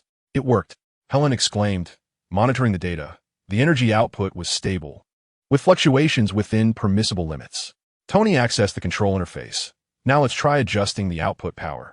He slid a virtual slider, causing the energy vortex to expand and contract. Perfect. We've created the universe's first mechanical life switch. Jian beamed at the device. Next, we must design a suitable vessel for Jarvis. Outside the laboratory, Michaela, peeking through the observation window, whispered to Wanda, "They truly have created a switch to control miracles." Wanda smiled slightly. "This is why I love watching him delve into research." Suddenly, silence enveloped the laboratory. Tony's finger hovered above the holographic keyboard, his brow furrowed in thought. After a considerable pause, he lowered his arm. "Wait, before we proceed. Shouldn't I ask Jarvis for his opinion? I've never inquired whether he desires a physical form or prefers to remain mechanical." Helen and Jian turned to him in unison. "What do you mean? You only think to ask now?" Jian teased. Tony tapped his smartwatch. "Jarvis, do you prefer a corporeal form or a mechanical body?" The watch promptly projected a soft, golden holographic image, and Jarvis's elegant British accent resonated. "I am here, sir. Upon careful calculation and analysis, I believe a mechanical body would be more suitable. This way, I can serve you better and accompany you for a longer duration. Am I right?" Tony smiled, a glimmer of emotion flickering in his eyes. "You are absolutely correct, sir," Tony replied, taking a deep breath as he turned to Jian and Helen. "Then, it is settled. We shall forge a body for Jarvis using the most resilient metal available." Helen promptly accessed the materials database. Among the known alloys, there exists only one with the highest strength, yet it remains insufficient. Tony shook his head. "We require a material of greater fortitude." Jian suddenly revealed a mysterious smile. "This conundrum is quite simple." Tony's eyes brightened. "Do you possess the material? Our lack does not imply that others are devoid of it," Jian remarked meaningfully. Helen and Tony exchanged puzzled glances. "What do you mean? We can borrow a bit," Jian declared, his eyes suddenly glowing red. His enhanced vision penetrated through layers of spatial barriers, directly pinpointing the vibranium deposits nestled deep within the African continent. He raised his hand, creating a golden portal. On the other side lay a pitch-black underground cavern, where the vibranium veins shimmered with an ethereal blue glow embedded in the rock walls. Tony leaned forward to gaze into the portal. "What is this?" "Vibranium," Jian elucidated. "One of the hardest metals in existence. Captain America's shield is crafted from this alloy." Before Tony could fully comprehend, two finely tuned beams of red light shot from Jian's eyes, commencing the extraction of the vibranium. The severed chunks of vibranium cascaded through another portal, landing in the corner of the laboratory in a rapid accumulation. Tony stared, mouth agape. "Wait, is this what you call borrowing?" Jian continued to cut without a backward glance. "Of course, we shall return it." "Return it? When?" Tony inquired with a chuckle. "Once we are finished using it," Helen interjected, unable to suppress her amusement. "He said it's a loan, and a loan it shall be." As an increasing number of vibranium pieces were extracted and transported, the laboratory corner soon overflowed with the luminous metal blocks. Helen, observing the cramped confines of the lab, playfully asked, "Is this not enough?" Tony sighed. "Today I have truly witnessed what it means to borrow a little." Jian finally ceased his thermal vision and closed the portal. He brushed off non-existent dust from his hands. "And this is but a fraction. The vibranium veins beneath Wakanda are abundant." Tony, gazing at the laboratory filled with vibranium, suddenly felt exhilarated. "With this, we can not only create the mightiest form for Jarvis, but also concoct many intriguing inventions." Jian smoothly continued, "However, for now, let us concentrate on the design of Jarvis's body." In the laboratory, the three gathered around the heap of vibranium, engaging in fervent discussions. Meanwhile, far away in Wakanda, the guardians of the underground mines were left bewildered, staring at the vast expanse of vanished vibranium, utterly unaware of the events that had transpired. At the center of the laboratory, the holographic projection screen displayed a myriad of designs for mechanical bodies. Tony, biting the cap of his pen, furrowed his brow as he scrutinized the outline he had just sketched, resembling an Iron Man suit. No, this is too conservative. Jian shook his head, gesturing to the holographic screen. Jarvis deserves a more striking design. He summoned a new design interface, his fingers dancing swiftly across the screen. Vibranium skeletal framework, nanomaterial armor layers, and deformable weapon modules were continuously integrated. Ultimately, a vision of a futuristic combat robot emerged on the display. Beneath the armored exterior lay a meticulously engineered mechanical structure, with expandable side wings cleverly concealed at the shoulders and retractable thrusters designed into the back, exuding both elegance and a commanding presence. The trio gazed at the design in silence for several moments. Tony stroked his chin, pondering, is this too ostentatious? Ostentatious? Jian raised an eyebrow. Is Tony Stark actually uttering such words? He patted Tony on the shoulder. Listen, looking cool is a lifelong endeavor. Besides, we can designate this as the combat form. During regular operation, it can maintain a more streamlined appearance. Helen leaned in to scrutinize the design details. The placement of this energy core is quite ingenious. It neither hampers mobility nor fails to provide ample power. Suddenly, a thought struck her. Wait, should we design a facial expression system for Jarvis? Absolutely. Tony immediately perked up. It must at least be capable of my signature raised eyebrow. Jian chuckled and shook his head. Let's first finalize the main structure. Origin, prepare for precision finishing. Chapter 52. The true being the laboratory buzzed with activity. Vibranium was molded into a skeleton within magical flames, while nanobots meticulously covered it, constructing every detail in accordance with the design. Tony personally coded the foundational control system, while Helen fine-tuned the energy circuits. The joints utilized a composite structure of vibranium alloy.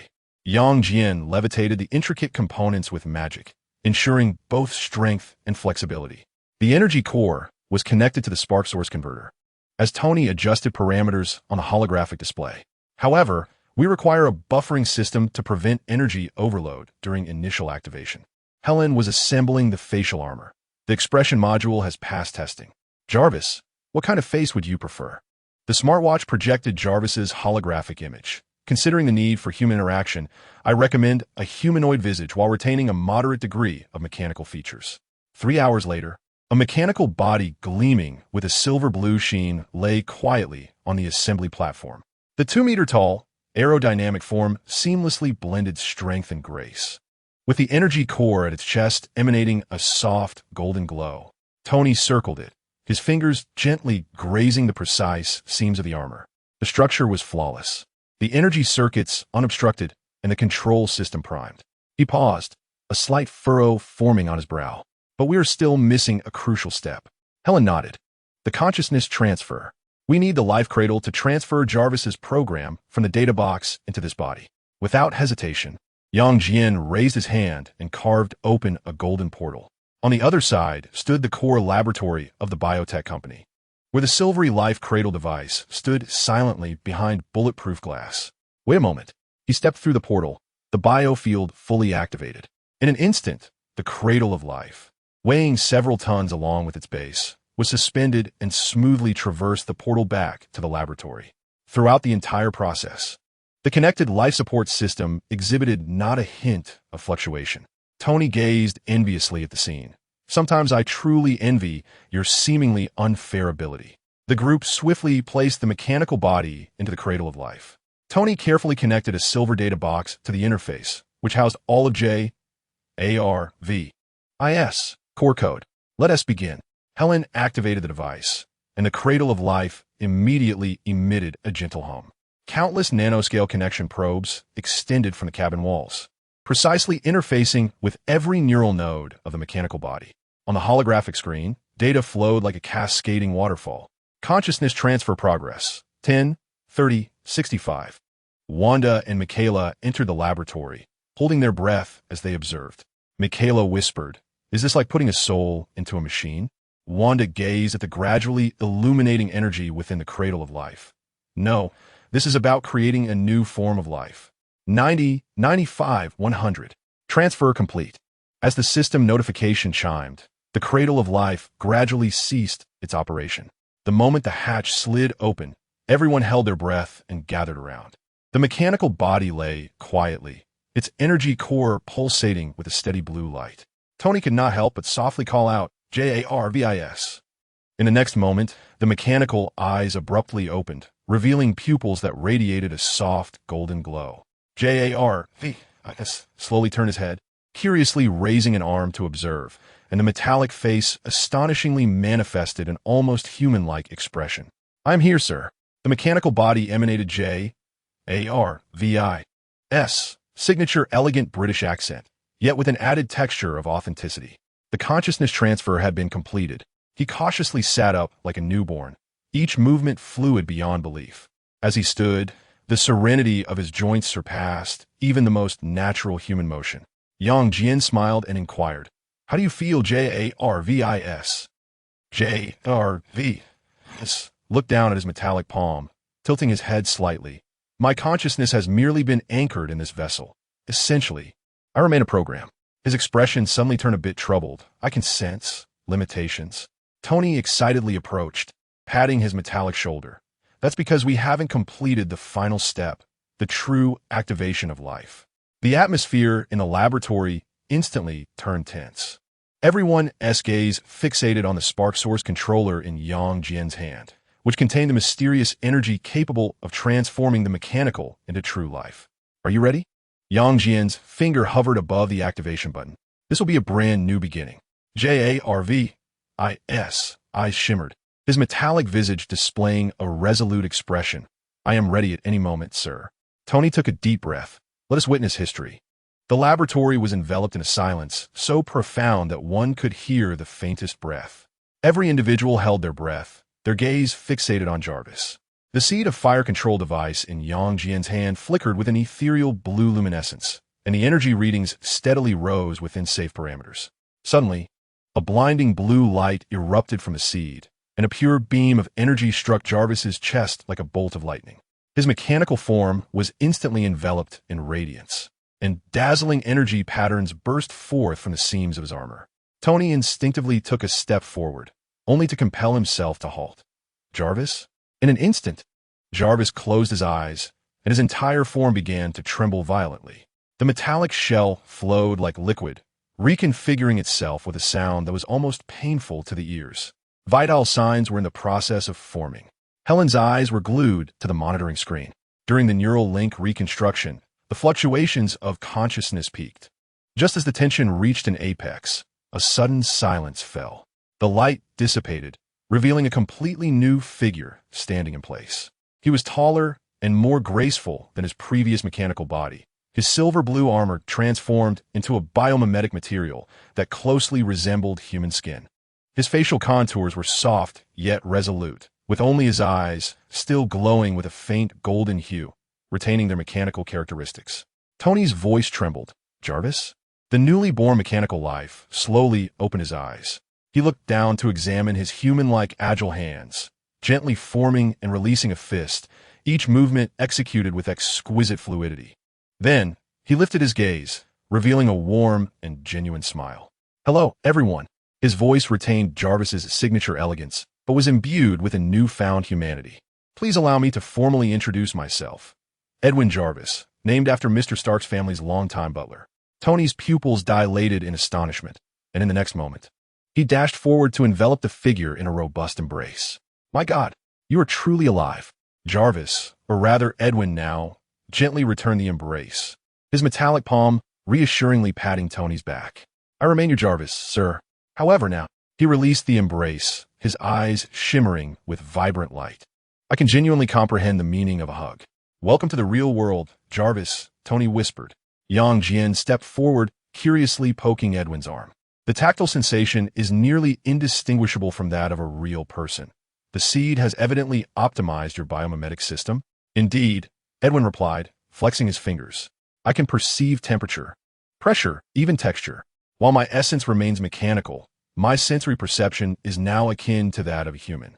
Wanda and Michaela approached as well. Wanda cautiously released a hint of chaotic magic to probe. His soul fluctuations indicate he is a complete life form. "This is truly astounding," Helen exclaimed, excitedly calling up holographic data. "Look at this neural activity pattern. It exhibits characteristics of a highly intelligent life form. Tony suddenly had a revelation, his eyes sparkling with excitement. Wait, you could transform, right? Show us. Edwin smiled faintly. Of course, sir. In the astonished gaze of the onlookers, his right arm instantaneously reconfigured into a sci-fi-styled energy cannon, morphed into a grand sword, and then reverted to its original form in the blink of an eye. Thanks to the innate abilities bestowed by the spark, I can reorganize my bodily structure, he explained. However, my transformations are currently limited. More practice is needed to reach the prowess of those Cybertron warriors. Young Jian, satisfied, patted Edwin on the shoulder. Welcome to this world, a true human. The laboratory erupted in cheers and applause. Tony, with reddened eyes, embraced Edwin's shoulders. Come, let me show you the real sky. Not through a camera, but with your own eyes. Chapter 53. Comic Girl S.H.I.E.L.D. Underground Base Special Containment Center 084. In the vast, pure white experimental arena, the Autobots stood in formation, their metallic bodies glimmering under the cold lights. Lockdown stood alone on the opposite side, his singular eye flickering, creating a stark contrast. Coulson ascended the lift platform, slowly rising to meet Optimus Prime's gaze. Behind him, dozens of S.H.I.E.L.D. agents and researchers held their breath, gazing up at these colossal mechanical beings from another world. First, on behalf of S.H.I.E.L.D., I welcome you all. Coulson's voice resonated throughout the arena via the loudspeaker. From today onward, you shall officially become our Special Operations Team. Optimus Prime nodded slightly, his eyes shimmering with warmth. Thank you for your trust, Agent Coulson. We are honored to contribute to the protection of Earth. Before we commence our formal operations, we need to conduct a brief assessment. Coulson said, opening a holographic databoard. Could you elaborate on your respective capabilities? Optimus stepped forward, his chest plate gently rising and falling. As the leader of the Autobots, I possess both terrestrial and aerial combat forms.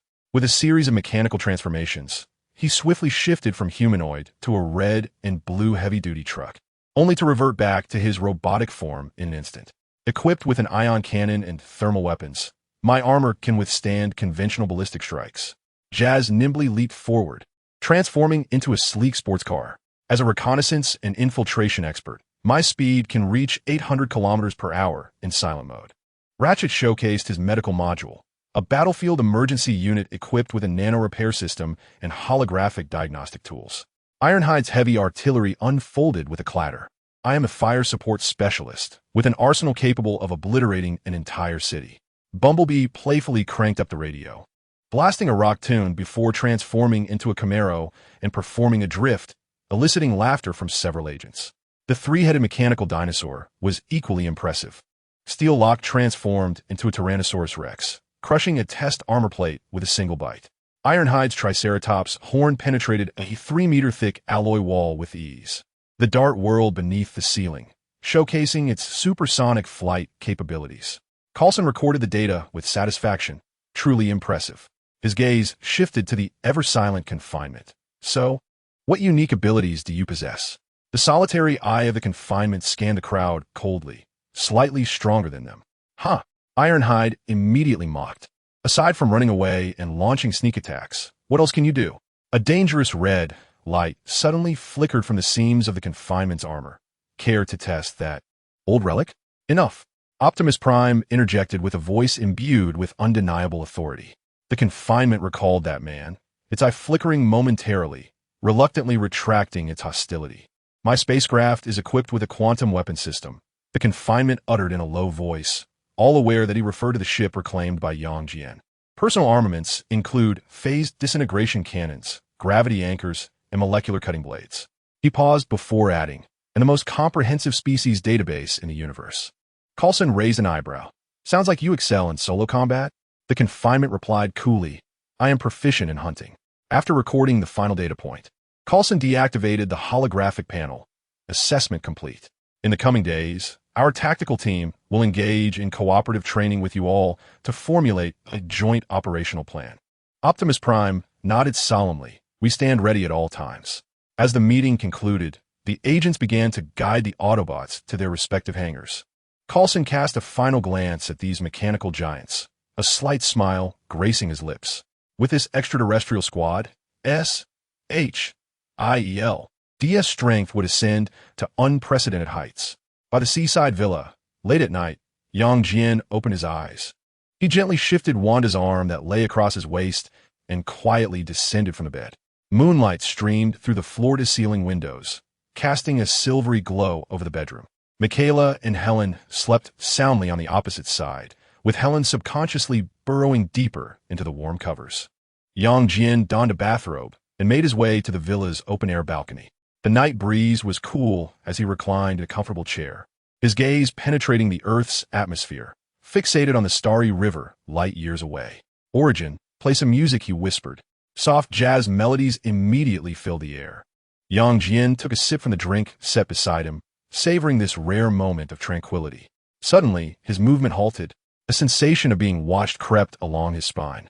Yang Jian sat upright, his supervision sweeping across every corner of the globe. The streets of New York, the S.H.I.E.L.D based the Wakandan Palace. Even the sanctum of Kamar Taj.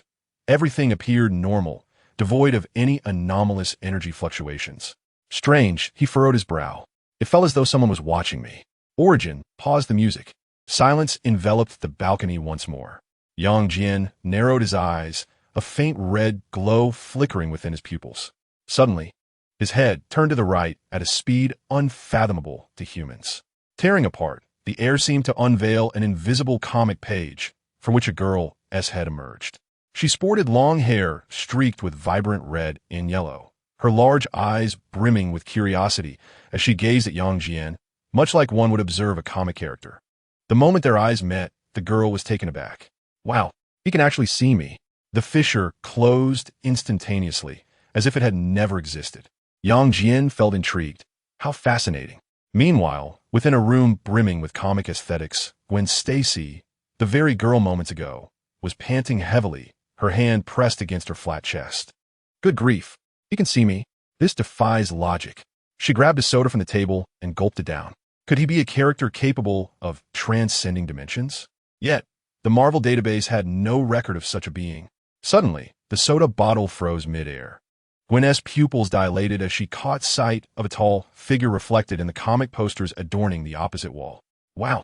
She dramatically spun around, her hair nearly brushing against Yang Jian's face. The man before her towered over her, his muscular form subtly outlined beneath a black shirt, resembling something straight out of a superhero comic. How did you get in here? Gwen exclaimed, circling Yang Jian like an excited fan. This is my private dimensional space. Oh my gosh, are those muscles real? May I feel them? Do you have a girlfriend? Yang Jian allowed the girl to orbit around him, responding calmly. I followed you in the moment you closed the window. He glanced down at Gwen, who barely reached his chest, and regarding the girlfriend question, he had several. Wow, that's amazing. Instead of retreating, Gwen's eyes sparkled even brighter. Would one more matter? I excel at breaking the fourth wall. Yang Jian couldn't help but chuckle. That remains to be seen. He surveyed the room, noting that the walls were adorned with various comic panels. And even the furniture appeared as if it had been cut from a comic page. So, you've been peeping at me using this ability? Gwen blinked innocently. It's a professional habit. I'm Gwen Stacy, a specialist in breaking the fourth wall. Suddenly, she leaned closer, her nose nearly touching Yang Jian's chin. What is your name? Which universe are you from? When was your character created by the writers? Chapter 54. Gwen Stacy. Yang Jian, hailing from another reality, casually picked up a comic lying on the table, which vividly depicted the scene he had just experienced on the balcony. It seems I need a barrier to prevent peeping. No, please don't, Gwen exclaimed, wrapping her arms around his. Take me along for the adventure, will you? I can help document your story. I promise the art will be exquisite. Yang Jian looked at this lively character clinging to his arm with a smile. Do you often so casually accompany strangers? Not really. Gwen proudly puffed out her chest. But you're different. I can sense a whiff of rule-breaking about you. Gwen continues to dangle from Yang Jian like a koala, her legs swaying playfully.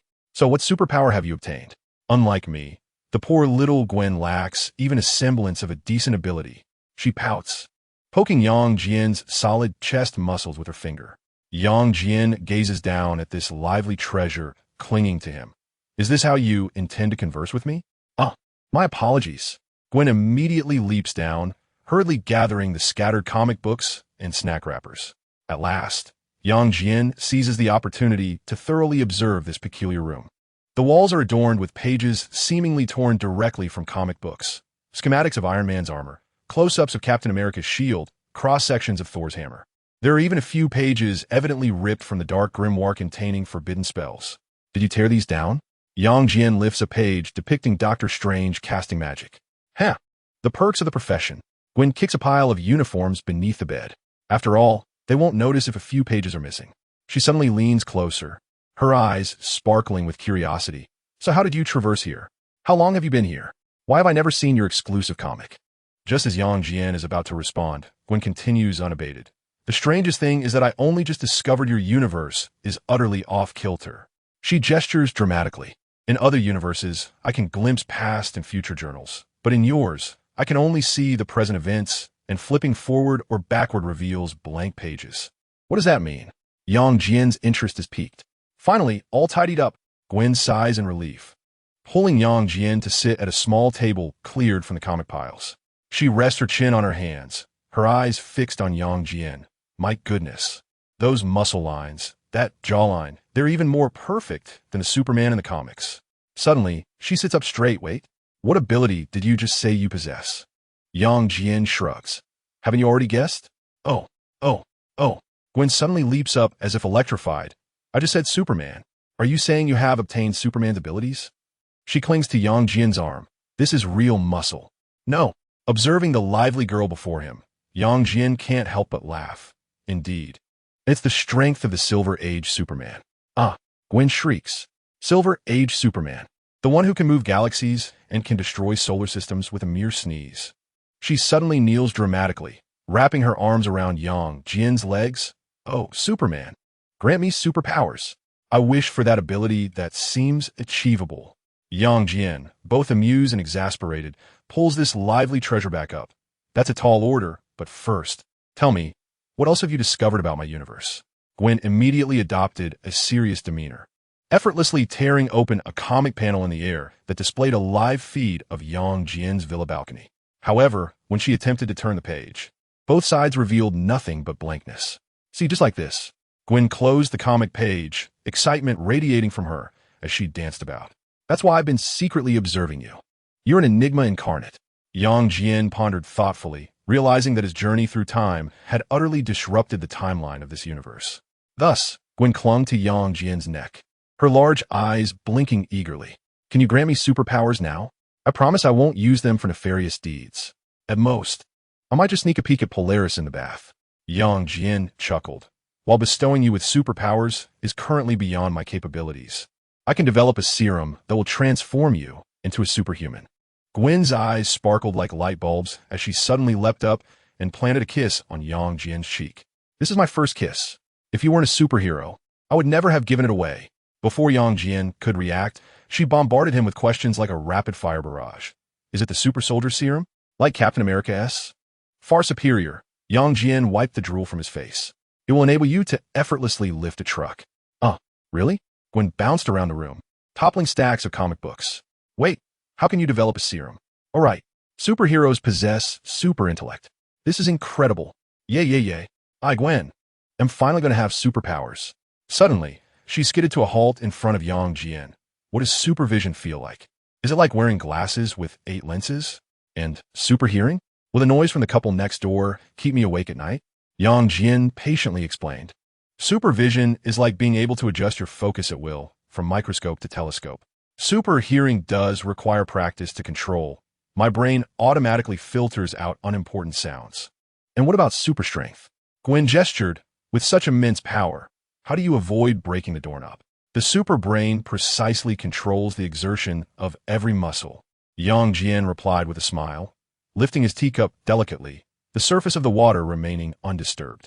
Gwen suddenly clasped her hands together, her eyes blinking rapidly. Please, can you demonstrate your heat vision? I've never seen in action.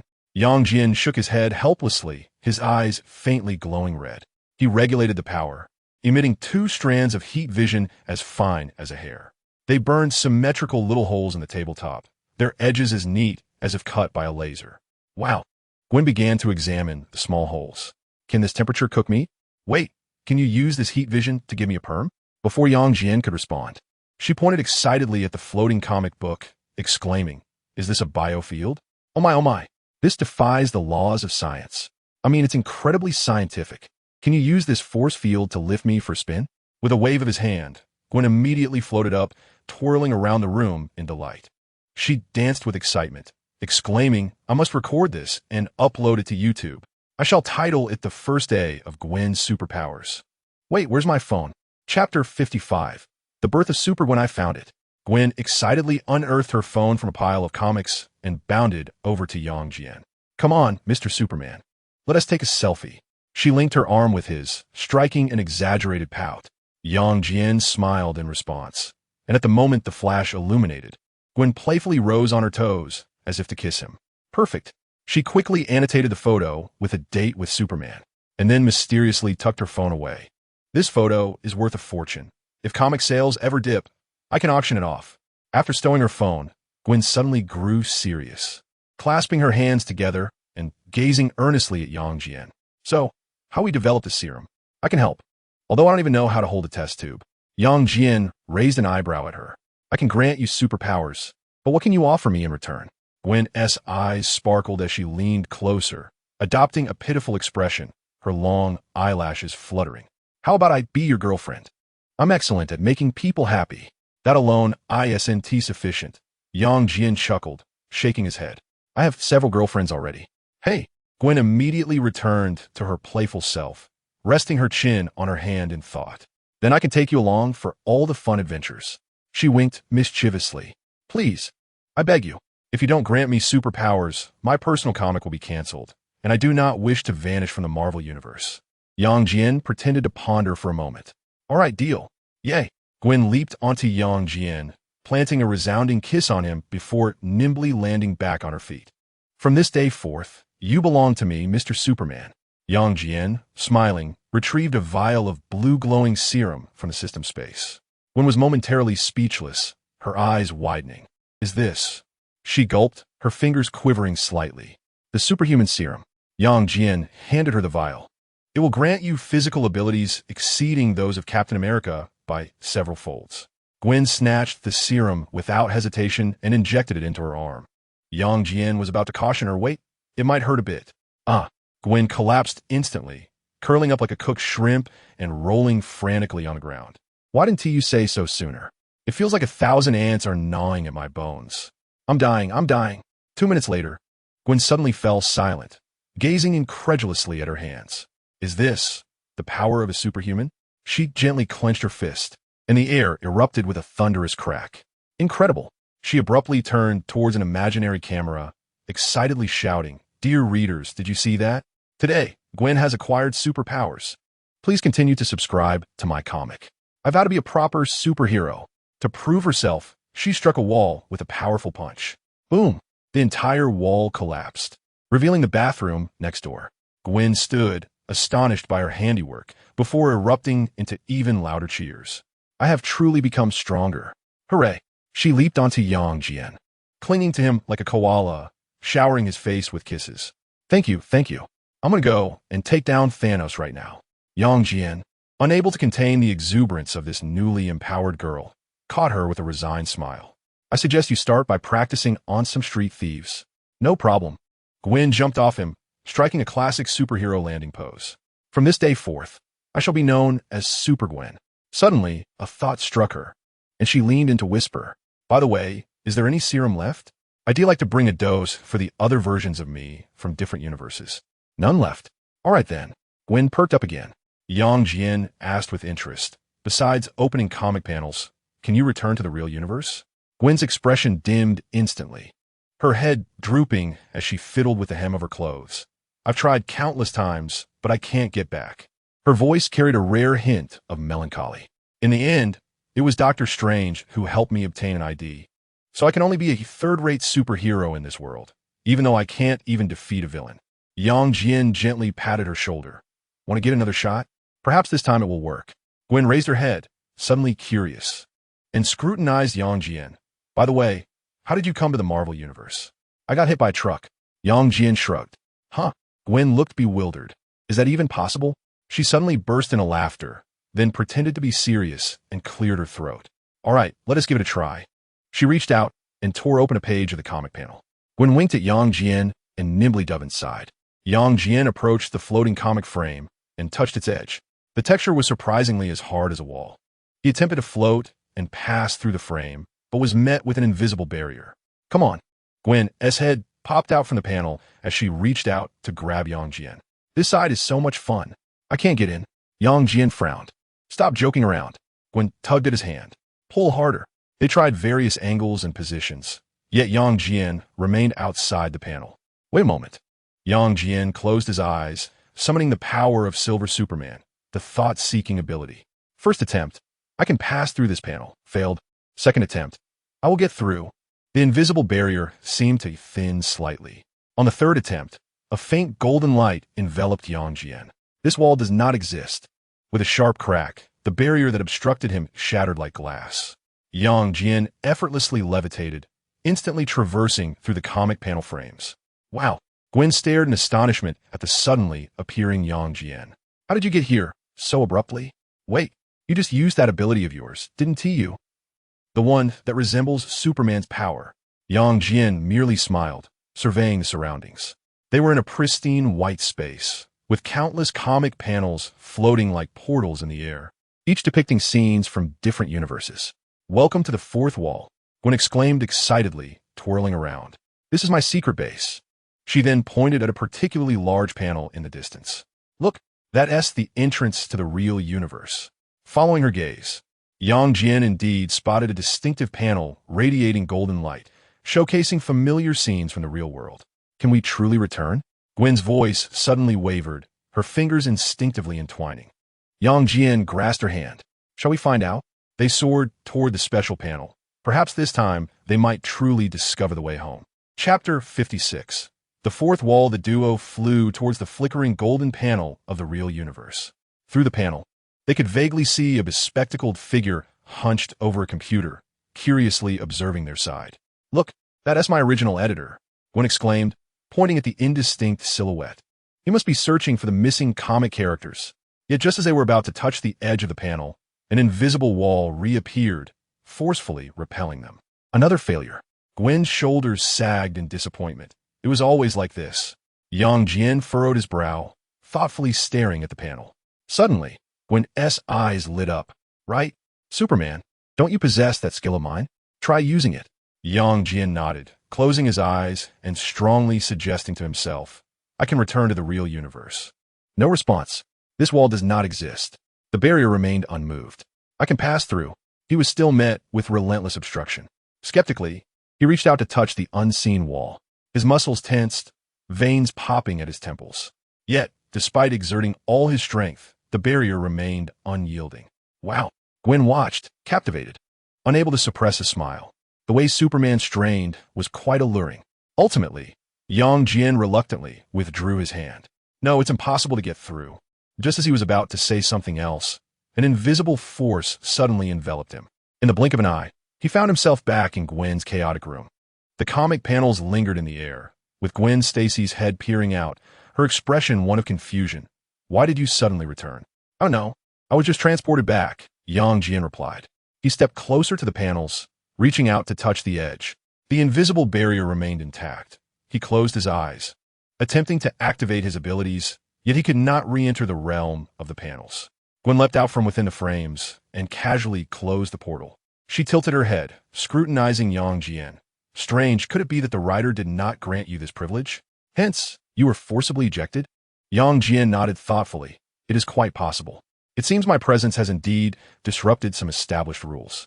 Suddenly, Gwen jumped forward, wrapping her arms around his, exclaiming, No worries.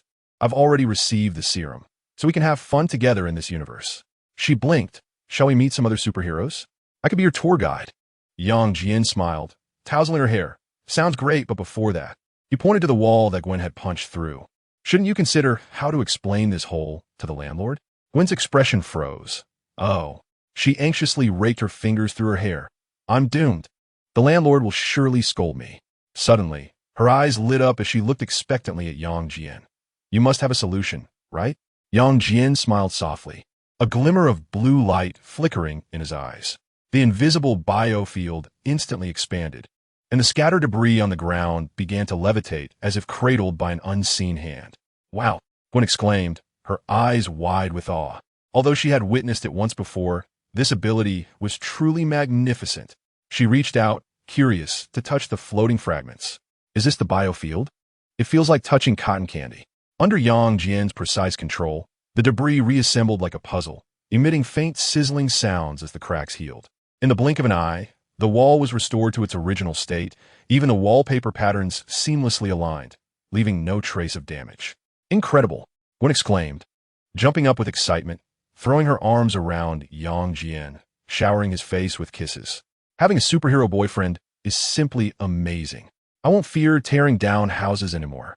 Yang Jian firmly supported her, a mischievous grin playing on his lips as he leaned closer to her ear.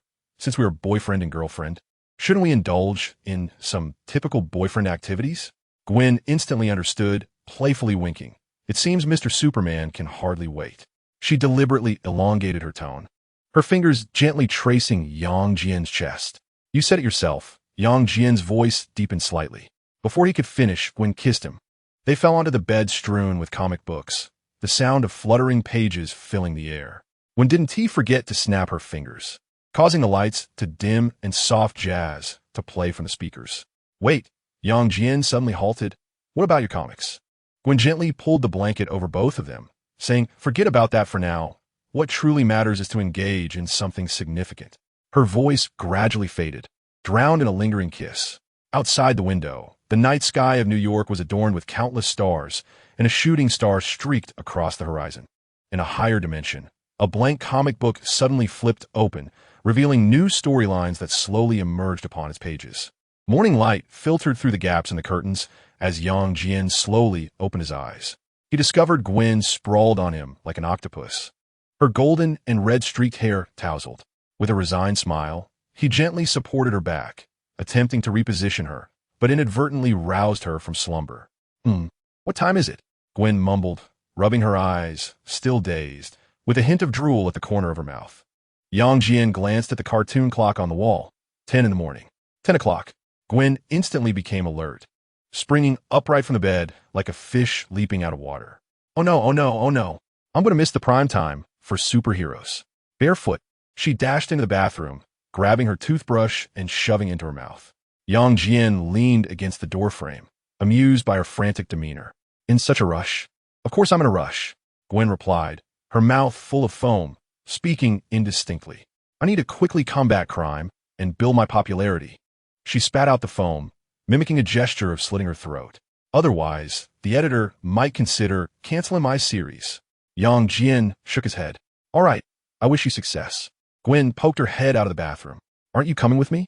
I have to head back first. Yang Jian pointed outside. There are people waiting for me at home. Fine, Gwen pouted, but quickly perked up. You have to come visit me often, or I can come and hang out with you. Certainly, Yang Jian opened his arms. But aren't you going to say a proper goodbye? Gwen's eyes brightened, and without bothering to wipe off the cleansing foam on her face, she leaped onto Yang Jian, planting a big kiss on him. She nimbly jumped down, quickly donned her red and yellow costume, and twirled around. What do you think? Superhero Gwen officially debuts. Yang Jian nodded appreciatively. Very lovely. How will you get back? Do you need me to tear a page from comic to send you? Wow. Before Gwen could finish her sentence, she saw Yang Jian casually swipe open a portal, sparking with magic. Is this the magic of Camartage? You can do this too? Super brains learn quickly. Yang Jian shrugged. Gwen made a playful face. All right then, Mr. Genius. Suddenly, she became serious, waving goodbye to Yang Jian. See you next time, my Superman. See you next time. Yang Jian smiled as he stepped into the portal, golden sparks slowly closing behind him. Looking at the empty room, Gwen took a deep breath. She tucked 2 cartoon-style handguns into her back and struck a cool pose in front of the mirror. The first day of Gwen with superpowers officially begins. She abruptly swung open the window, a dashing figure vaulting onto the windowsill, only to suddenly recall that she resided on the 15th floor. Yet in the next moment, he leapt down without hesitation. Chapter 57. Norman Osborn. Yang Jian's silhouette appeared on the villa's balcony, bathed in the gentle morning light. Below, The vibrations of Wanda practicing her magic resonated. He stretched lazily and descended the stairs at a leisurely pace. Wanda was levitating in the center of the living room, surrounded by a swirling array of ever-changing red energy. Sensing Yang Jian's presence, she promptly ceased her incantations and turned with delight. "You're back?" "Just returned," Yang Jian replied, stepping forward to embrace her, brushing aside the fine strands of hair that clung to her ends. "Have you made progress with the practice of altering reality?" Wanda nodded, tapping her fingers, causing the coffee cup on the table to morph into a fluttering blue butterfly. "It's still limited to small areas like before. But when it comes to larger scales," she shook her head, "it always spirals out of control." "Take your time," Yang Jian murmured, tousling her red hair. The potential of chaotic magic extends far beyond this. Through the floor-to-ceiling windows, one could see Michaela seated in the garden, conversing with Bumblebee. The yellow Camaro intermittently changed its in-car music in response, eliciting peals of laughter from Michaela. As Yang Jian approached the garden, Michaela instantly enveloped him in a hug. "Where did you go last night?" "Just handling a few minor matters," Yang Jian replied with a smile, glancing at Bumblebee. "What are you chatting about that has you so joyful?" Bumblebee's radio immediately sprang to life with playful antics. Michaela chuckled, explaining, "He's recounting the story of the last time he teamed up with Optimus to take down the Decepticons." "Would you like a proper vocalizer?" Yang Jian suddenly inquired. Bumblebee's headlights flickered excitedly, eager to play lively music. "Origin, scan his vocal system and customize an upgraded version." The voice of Origin promptly responded, "Scan complete. Utilizing vibranium and nanocomposite materials, completion is expected in 2 hours." Bumblebee twirled in excitement, nearly trampling the flower bed. After calming everyone down, Yang Jian flashed away, appearing in the top-floor office of Yang Corporation. Hawkeye sat impeccably in his suit, reviewing documents. Upon sensing Yang Jian's presence, his weapon was already drawn. Realizing it was Yang Jian, he quickly sheathed his weapon and stood, "Boss, how is the company faring?" "All is proceeding smoothly," Hawkeye replied, handing over a holographic report. "Last quarter's profits surged by 37, and the newly developed biopharmaceutical has received approval." Yang Jian nodded in satisfaction. "What are the negotiations with Osborne Group?" S.H.I.E.L.D. has intervened to mediate, Hawkeye replied with a peculiar expression. "Norman Osborn has agreed to relinquish controlling interest while retaining shareholder status. However, there is one condition. He wants you to resolve his Green Goblin persona, as you mentioned last time."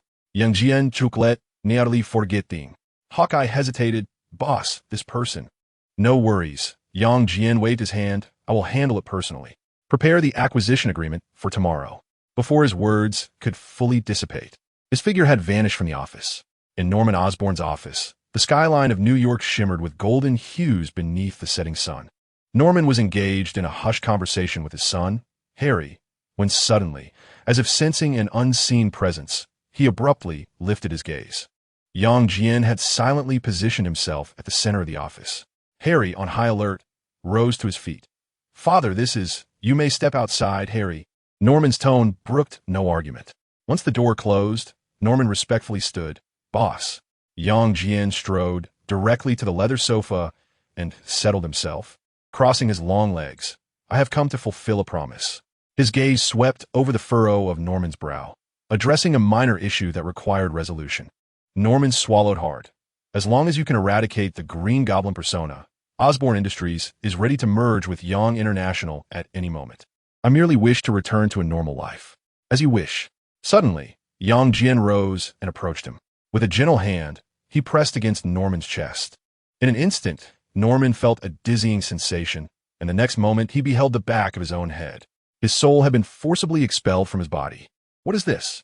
The translucent essence of Norman gazed in horror at his own form slumped in the chair. More terrifyingly, another dark green specter began to extricate itself from within him. The soul, bearing his likeness, twisted grotesquely, its eyes flickering with madness. "Norman." The Green Goblin's spirit rasped with a mocking laugh. "Do you believe you can rid yourself of me so easily?" Yang Jian observed the entwined souls with keen interest. "Ah, far more entrenched than I had anticipated." Under Norman's astonished gaze, Yang Jian reached out and seized the Green Goblin's essence. His eyes glowed a crimson hue. intertwined with ancient magical runes. No, you cannot. The Green Goblin's scream was abruptly silenced. A surge of magical energy pierced through the spirit, casting the entire office in a blood-red hue. The Green Goblin's shadowy form shattered like fragile glass, ultimately dissipating into a wisp of smoke. Yang Jian turned to regard Norman's soul. It is time to return. With a gentle push, Norman's essence was restored to its rightful place. The body in the office chair convulsed violently before erupting into a fit of coughs. Is it over? Norman trembled as he reached for his face, where no other voice lingered. For the first time in 20 years, only his own thoughts remained in his mind. Yang Jian had made his way to the door. Tomorrow, someone will arrive to finalize the acquisition agreement. He paused briefly. I suggest you take the opportunity to spend quality time with your son tonight. As the office door closed, Norman Osborn was now merely an ordinary father and businessman. He covered his face and wept silently while outside. The last rays of the setting sun illuminated the family photograph resting on his desk. At the headquarters of S.H.I.E.L.D. in the conference room, Coulson was analyzing global superhuman incident reports with Natasha and Hawkeye. Golden sparks suddenly flickered in the air as Yang Jian stepped through the portal. The three individuals immediately rose to their feet, with Coulson smiling and nodding. Boss. Yang Jian casually waved his hand, gesturing for them to sit down. Have there been any unusual occurrences recently? Everything is normal, Coulson responded, projecting a holographic map that shimmered with countless green dots. As per your instructions, we have deployed agents to key locations around the globe. Any supernatural events will be reported immediately. Natasha added, Hydra has been eradicated, and the remaining forces of the Skrulls have been largely dealt with. The rest will be resolved swiftly. Excellent. Yang Jian nodded in satisfaction, suddenly waving his hand. With a whoosh, a massive silver-gray metallic block appeared in the center of the conference room. Is this vibranium? Hawkeye exclaimed, rushing forward to touch the metal surface with his fingers. Indeed, Yang Jian replied, observing the astonishment on their faces. Take this to upgrade the agent's equipment. If it's insufficient, come back to me. Natasha picked up a chunk and weighed it in her hand. This must be at least several hundred tons. Wakanda will go mad if they find out. They are not lacking in this regard. Yang Jian dismissed her concern. The Autobots may commence operations. You may organize the specifics as you see fit. Unless a significant event arises, there is no need for constant updates. Coulson suddenly recalled something. Boss. The World Security Council is preparing to dispatch Maria Hill to assist us. Do we need to make special arrangements? Maria Hill? Yang Jian's interest was piqued. Let's discuss it when she arrives. By the time they processed his words, Yang Jian had already vanished. In the conference room, the three gathered around the mound of vibranium, marveling at it. I bet this is at least 500 tons, Natasha mused, fiddling with a piece. Hawkeye had already pulled out a notebook, sketching design plans. I want to forge a set of vibranium long knives and create a new bow. Coulson chuckled as he pressed the communicator. Call the RD team and remember to bring a forklift. We have quite the gift to unwrap. Chapter 58. Another chatterbox. As Yang Jian stepped into the living room of the villa, he was amused by the comical scene before him. A figure clad in a tight red uniform, with a white circular mask, was being suspended upside down by Wanda's chaotic magic, swaying with his head dangling. Despite his predicament, he continued to chatter incessantly. Honestly, Miss Witch, in other universes, you would only have me silenced, quite literally, perhaps by magically sealing my mouth. But being upside down? Is this some novel form of punishment? He tried to brace himself against the ground, only to spin around like a top. And could someone explain why Bumblebee is appearing in the Marvel Universe? And Megan Fox? Oh wait, is this a crossover event between Marvel and Transformers? How cool. But according to tradition, such major events should have a trailer released first. Wanda elegantly sat on the sofa, leisurely sipping her juice, completely disregarding his incessant rambling. Michaela languidly reclined on the other side, listlessly flipping through television channels. The most amusing scene featured Bumblebee, who extended his mechanical arm through the window, occasionally poking at the upside-down Deadpool, causing him to spin even faster with each prod. Did I miss a splendid performance? Yang Jian entered with a smile. Young, Michaela instantly stood up. This chatterbox suddenly dropped from the ceiling, nearly smashing into my juice. The suspended Deadpool abruptly halted his spinning. As Wanda kindly used her magic to bring him to a stop, his mask's eyes wide with astonishment. Wow, who is this new character? Another Asian. Deadpool's mask dramatically widened in surprise. Are you Shang-Chi's brother? Is the Ten Rings gang releasing a new film? Bumblebee poked Deadpool again through the window, making him spin faster. Honestly, you all are so peculiar. Deadpool continued his incessant chatter. I would love to tweet about Marvel's crossover with Transformers in the Ten Rings saga. He suddenly paused. Wait a minute, that storyline sounds intriguing. Marvel's box office has been floundering lately. Why not make a film about Shang-Chi and his illegitimate son battling for control of the Ten Rings? Jian crossed his arms, intrigued. How did you end up in this universe? You dimension hoppers sure love to pop in here. We? Who else? Deadpool abruptly ceased spinning. Gwen Stacy? Please. That girl is too rambunctious. He tilted his head, scrutinizing Jian. By the way, who exactly are you? I need to remember this for when I encounter your counterpart in a parallel universe. Jian's eyes suddenly glowed red. Keep talking, and I will let you experience the sensation of being roasted. Whoa. Deadpool not only remained unafraid but excitedly screamed. Heat vision. You're Superman. He flailed around in midair. What kind of chaotic universe is this? Did Marvel acquire the rights to Superman? Wait a minute. You're not even Henry Cavill. Bumblebee could no longer bear it. The car's audio system suddenly blared news reports. Let me down, will you? Deadpool whined. I promise not to spoil the plot of Deadpool 3. Though Wolverine's rear end is quite prominent. Bumblebee. Deadpool abruptly turned to the window. Could you give me an autograph? My niece adores your movies. Bumblebee gestured for him to back off. Wanda rolled her eyes, retracting her magic, causing Deadpool to tumble onto the carpet. He instantly sprang back up like a spring. Purring closely at young Jian. So you're a Kryptonian? Does Kryptonite weaken you? Have you ever tried interacting with Wonder Woman? Oh wait, never mind. He suddenly covered his mouth. Did I just cross the streams again? He lowered his voice. Seriously, your universe is so strange. I just try to interact with the readers. But it seems they can't hear me. Can you hear me? Who do you think is more attractive, this version of Superman or Henry Cavill? The voting starts now. Whoever wins, Deadpool will accompany him tonight. But you better take a shower first. Jian grasped Deadpool by the collar. It seems we must have a serious discussion about how you breached the dimensional barrier. Wait. No heat vision. Deadpool exaggeratedly raised his hands, bounding back like a startled crab. I swear, I'll tell everything. He cleared his throat and suddenly struck a pose reminiscent of a storyteller recounting a horror tale. It all began when I was merrily traveling through various universes, visiting the iconic scene where Tobey Maguire kissed upside down and then sneaking a sandwich from Holland's universe. Wanda, impatient, snapped her fingers, and suddenly, Deadpool's mouth was magically sealed, allowing only muffled sounds to escape. Jian waved his hand with a smile, and Wanda released the spell. Ahem. Deadpool rubbed his mouth. In short, I stumbled into a repulsively grotesque universe. The inhabitants had all turned into zombies.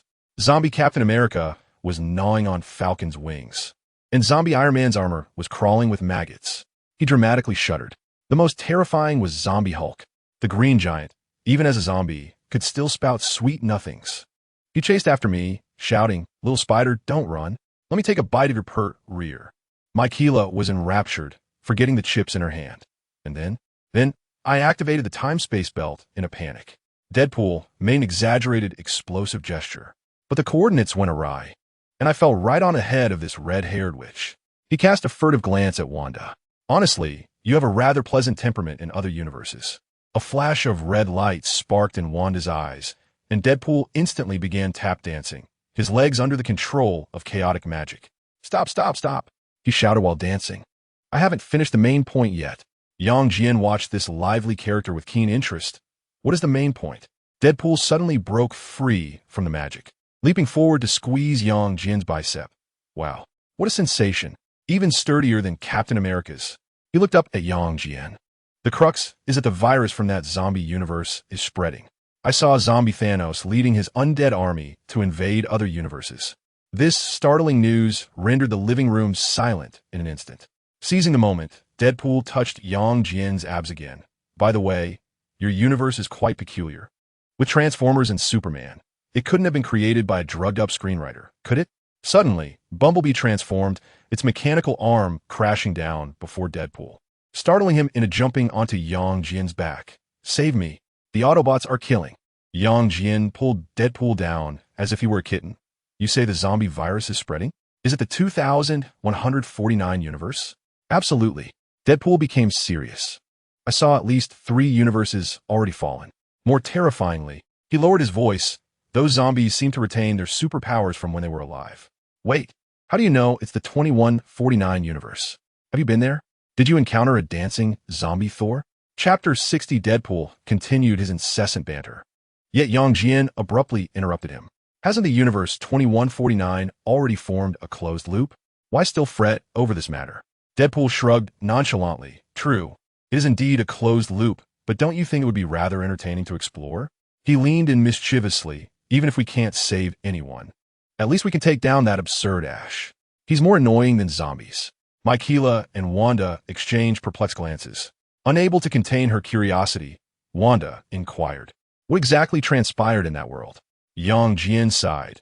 It is a universe ravaged by a zombie virus. An unfortunate incident led to a cosmic infection, transforming even superheroes into mindless creatures. He paused, adding with a hint of exasperation, the most perplexing part is that these zombies retain the superpowers they had in life. Michaela expressed her concern, grasping Jian's arm. It's far too dangerous. You shouldn't go. Do not worry, Jian reassured, patting her hand gently. I merely intend to assess the situation. That universe is destined for destruction. I have no intention of being a savior. He turned to Deadpool, primarily to ascertain whether Thanos posed a threat to their realm. That universe sounds incredibly fun, Deadpool exclaimed, gesticulating animatedly. Fortunately, my spaceship didn't land. Otherwise, I'd be a dashing zombie Deadpool right now. Just thinking about it is exhilarating. Wanda rose to her feet. Do you need me to accompany you? No need. You both stay home and await my return, Jian replied with a smile. The zombie virus is ineffective against Kryptonians. My cells will decompose any foreign pathogens. Suddenly, Deadpool approached Jian from behind. So when do we depart? I can't wait to tweet about this.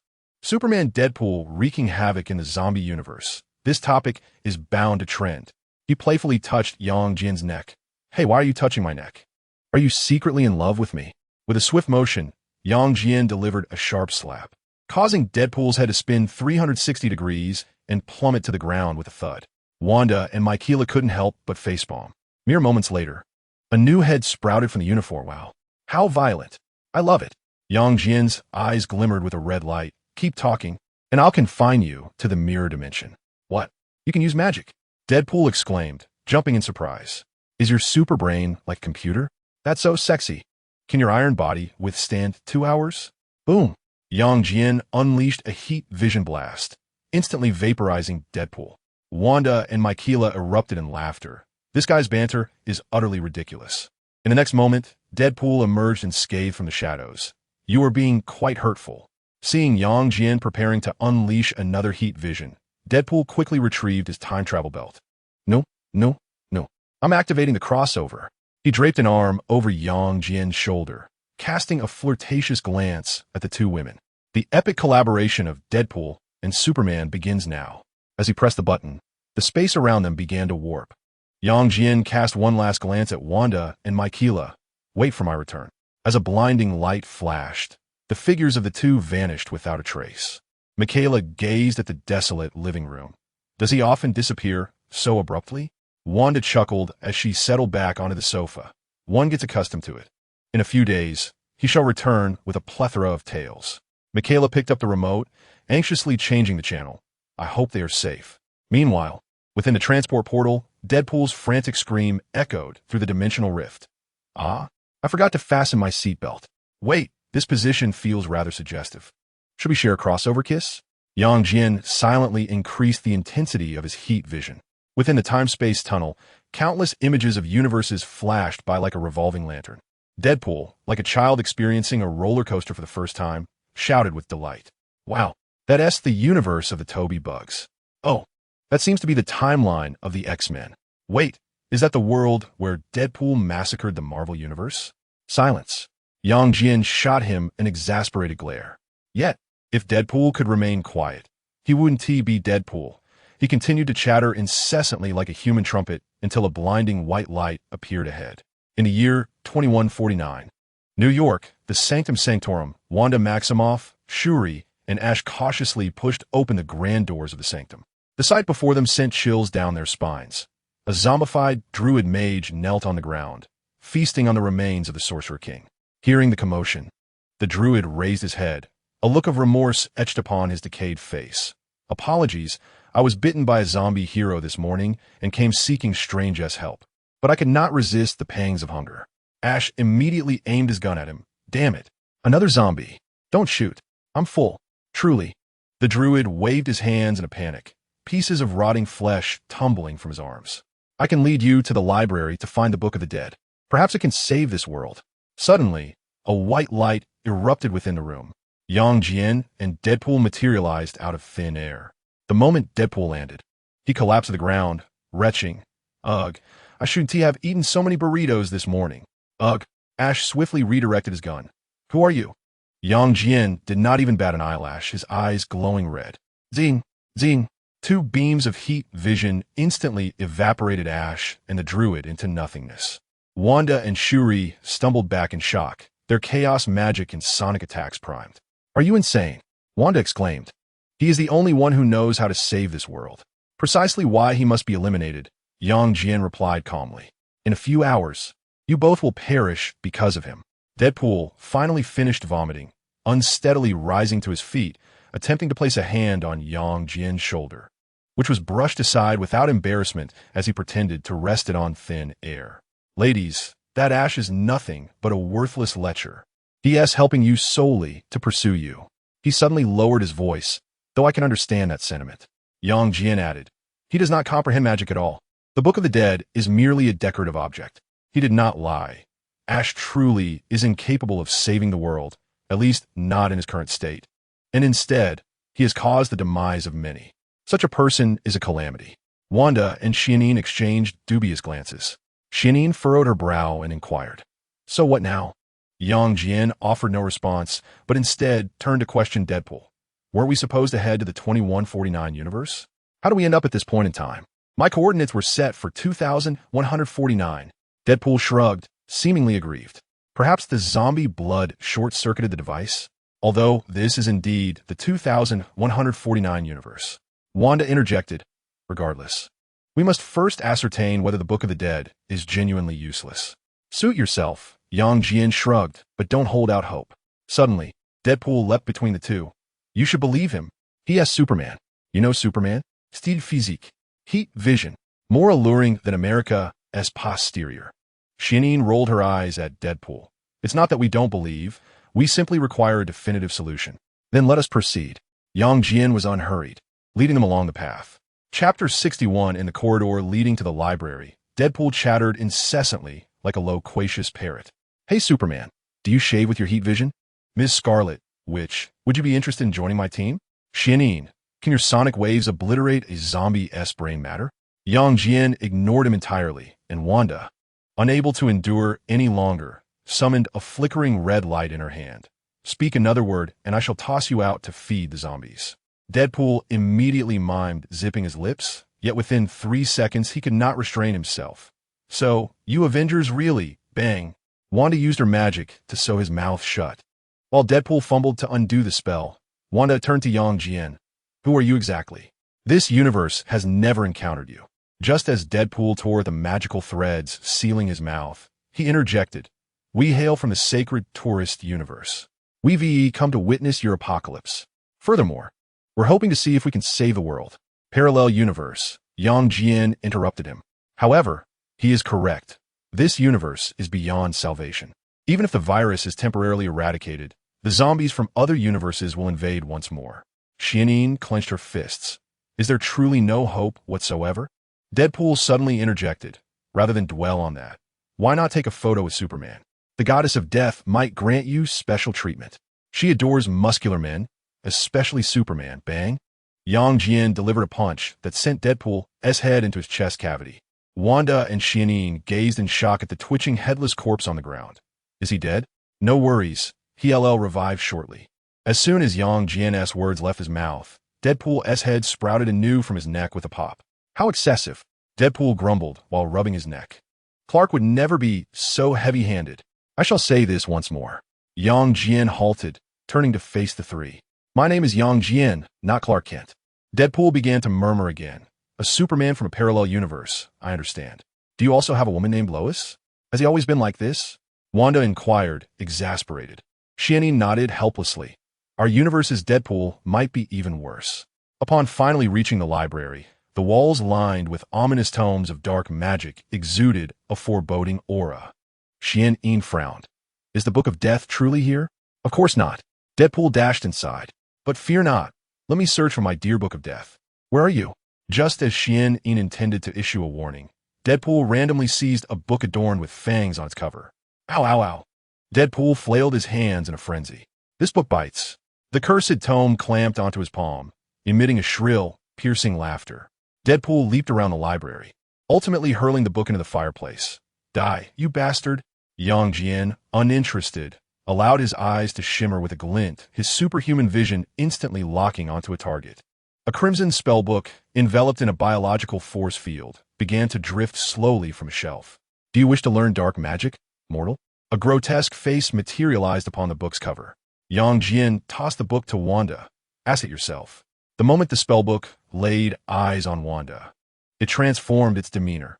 Beautiful lady, what would you like to learn? Forbidden magic? Soul extraction? Or perhaps, is there a way to resolve the zombie virus? Wanda asked bluntly. The spellbook awkwardly cleared its throat. I am merely a book of magic, but the Book of Death resides in Latvia, though it cannot solve this issue. Enraged, Wanda hurled the book into the fireplace. Go keep that swindler Ash company. Two piercing screams resonated from the hearth. Deadpool, having found a spellbook unbeknownst to the others, waved at them with a mischievous grin. Found it, but it seems utterly useless. Flipping open a page, the entire library trembled violently. Countless tomes of dark magic began to flip their pages autonomously. A dreadful wave of dark energy surged forth. Deadpool! The two women shouted in unison. Jian raised his hand, golden magical runes swirling in the air, swiftly subduing the rampaging dark magic energy. The library returned to tranquility, leaving only a few spellbooks trembling in fear. Do you believe now? Jian glanced at Wanda and S.H.I.E.L.D. The two women wore solemn expressions, and Wanda inhaled deeply. Is there truly no hope? Magic cannot resolve this. Jian shook his head. Perhaps scientific means could develop a cure, but ultimately, the cycle would repeat. S.H.I.E.L.D rubbed her temples. How did all of this begin? One day, everything was fine, and the next day, the entire world turned into an apocalyptic wasteland. It was the Sentinel, Jian replied gravely. A sentinel from another universe brought the virus to this one, and the rest, as you know, is history. Wanda's complexion paled. The Avengers tried to stop him, but it was already too late. She clenched her fists as I witnessed the gruesome spectacle of others being bitten by the zombie Captain America, accompanied by a cadre of superheroes. The virus had spread across multiple parallel universes. Jian continued his explanation. The heroes from other universes might be devising cross-dimensional refuge plans. Refuge? Wanda abruptly lifted her head, questioning whether it meant abandoning our universe.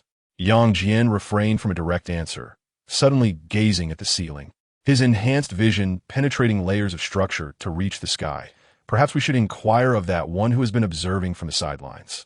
Who? S.H.I.E.L.D asked, in confusion. The observer Watu, Deadpool exclaimed, leaping with excitement. Those bald-headed, big-brained aliens, always peeping into others' lives without paying a dime. He mimicked a peeping gesture. I wager he is currently enjoying popcorn while watching us. Wanda and S.H.I.E.L.D looked bewildered. With S.H.I.E.L.D face-palming and lamenting, the situation is becoming increasingly chaotic. This few hours feels like a century. Calling him down to ask will yield answers. Jian's eyes glowed red. Deadpool immediately perked up. Yes. Ask him why he didn't let Sandman take care of the Sentinel, or send Deadpool to seek help from other universes, or else be quiet. Jian, Wanda, and S.H.I.E.L.D chimed in unison.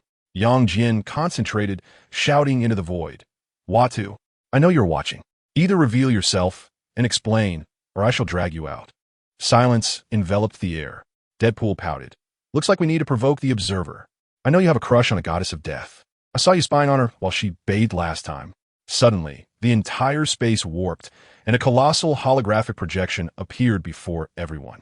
It depicted a giant with a disproportionately large head clad in a blue and white uniform. Wade Wilson, Watu's voice boomed like thunder. You have once again breached the fourth wall's rules. Deadpool proudly placed his hands on his hips. See? I told you this tactic works. Wanda stared in shock at the giant. So, you knew all along? You were watching from the sidelines? Watu's expression was inscrutable. The observer does not interfere. It merely records. Nonsense, Deadpool retorted. And what if you personally intervened? Jian stepped forward. Is there hope for this universe? The observer remained silent for a long moment before finally speaking. Universe 2149 has entered a death cycle. The virus will continuously regenerate, transcending dimensions. His gaze turned to Jian. You're a variable. Jian asked urgently. What does that mean? It means there is a chance. Deadpool suddenly slung his arm around Jian's shoulder. Our Superman might just create a miracle. At that moment, a deafening explosion echoed from outside the sanctum. The zombie Iron Man, leading a legion of zombie heroes, had breached the sanctum's defenses. Watu's projection began to dissipate. The choice is in your hands. Deadpool drew his twin swords. Well then, shall we choose to behead the zombie Captain America or dismantle the zombie Iron Man-S reactor? In Jian's eyes, a crimson glow surged. I choose the third path. The decision to save or not lies in my own hands. Chapter 62. The Zombie Outbreak. Wanda levitated. Chaos magic erupting from her being. If this world cannot be saved, then let us perish together. Jian waves with resolute eyes. I would rather die than become such a monstrosity.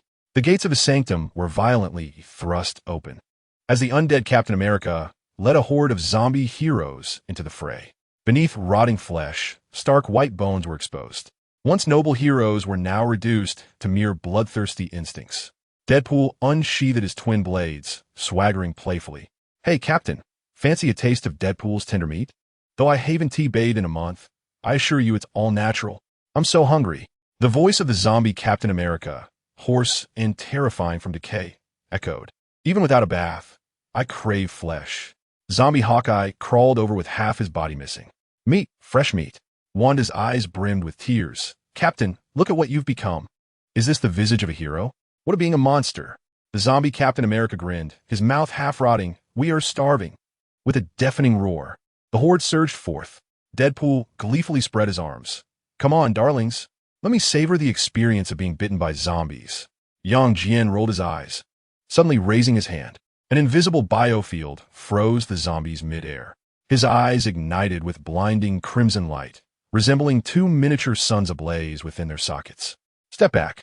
In the next moment, a cataclysmic heat ray swept outward.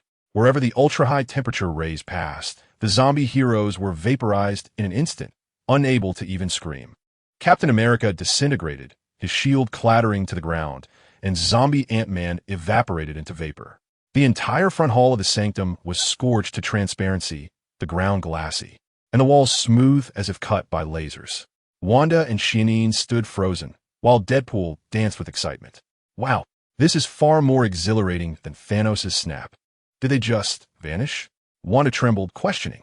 Jian crouched, her fingers brushing the glassy ground. Not even ashes remain. Jian retracted his heat vision, shrugging nonchalantly. Quick and decisive. Suddenly, Deadpool leaped onto Jian's back. Mr. Superman. That move was incredible. Can you teach me? I could be your apprentice. He counted on his fingers. I can serve tea, give massages, warm your bed. Whoosh. A heat ray once again vaporized Deadpool. Wanda gazed at the ravaged sanctum, her voice trembling. What do we do next? Are there any survivors left in this universe? Jian's eyes glimmered faintly, his supervision piercing through layers of obstruction. It is not yet the worst of times. There should still be living souls in the S.H.I.E.L.D. aerial base. I know where that is. Deadpool abruptly leaped between the two individuals. It seemed that a few superheroes were still concealed within that dilapidated base. However, who could fathom their current state? All of this was the fault of that scoundrel, Reed. He exaggeratedly waved his arms, proclaiming himself the most intelligent mind in the world, only to be the first to infect the entire team. Wanda's eyes widened in shock. Reed Richards actively spreading the virus? Why? Shuri could hardly believe it. Isn't he the most brilliant scientist? How could this happen? Perhaps he was too clever for his own good. Jian shrugged. It can only be said that he truly lives up to his reputation as a trickster. Jian himself could not comprehend his actions. Perhaps his brain was rather peculiar. Otherwise, there wouldn't be another version of him from a different universe who was deceived into this universe, nearly causing a catastrophic zombie outbreak in the Ultimate Universe. Deadpool began to ramble again. If you ask me, that guy's just a narcissist. Remember what he did last time? One more word. And a crimson light flickered in Jian's eyes. I'll let you experience a complimentary vaporization service. Wanda took a deep breath, resolutely stating, then let us hurry to the base. Perhaps there are still those in need of assistance. Jian nodded, his gaze piercing through the clouds to lock onto their target. He raised his hand, conjuring a sparking portal, revealing the S.H.I.E.L.D. aerial base suspended high above. Wait, Wanda gazed in astonishment at the golden ring. Is this magic from Kamartaj? You can even do this? A little knowledge, Jian shrugged. Deadpool immediately leaned into the imaginary camera, despite there being none. Ladies and gentlemen, have you ever seen a superhero wielding magic? I bet you haven't. Exclusive report from Deadpool. This is bound to trend. Magical superheroes in an epic crossover battle. Shut up, let us go in. Jian grabbed Deadpool by the collar and tossed him through the portal. The four of them passed through the portal, instantly arriving in the blood-soaked aerial base. A massive floating mothership hovered ominously over the city, and the base was marred by the scars of battle. Deadpool got up and dusted himself off. Wow, this is way more exhilarating than flying. Speaking of which, he suddenly froze, pointing at a staggering figure not far away. Did we arrive too late? The group turned to see the zombified Fantastic Four dragging the corpse of superhero, slowly raising their heads, grotesque smiles spreading across their decayed faces. The Thing, Ben Grimm, lifted his rotting rock-like visage, revealing a ghastly grin. Wanda, Shuri, are you here for a meal? Wanda fought back her nausea. Have you devoured everyone in the base? Invisible Woman, Susan Storm, licked her blood-stained lips. The flesh is quite tender. You want to escape. Why waste words with them? Shuri had already assumed a combat stance. Deadpool suddenly poked his head out from behind Jian. Hey Reed, I heard you volunteered to become a zombie. What is this? A new form of performance art. The zombified Mr. Fantastic suddenly elongated his neck, his decaying rubbery body slithering toward Deadpool like a serpent. Fresh flesh. Whoosh. A searing beam of heat sliced through the air, instantly vaporizing Reed's head. His headless rubbery body convulsed before collapsing onto the ground. The remaining three zombies let out furious growls.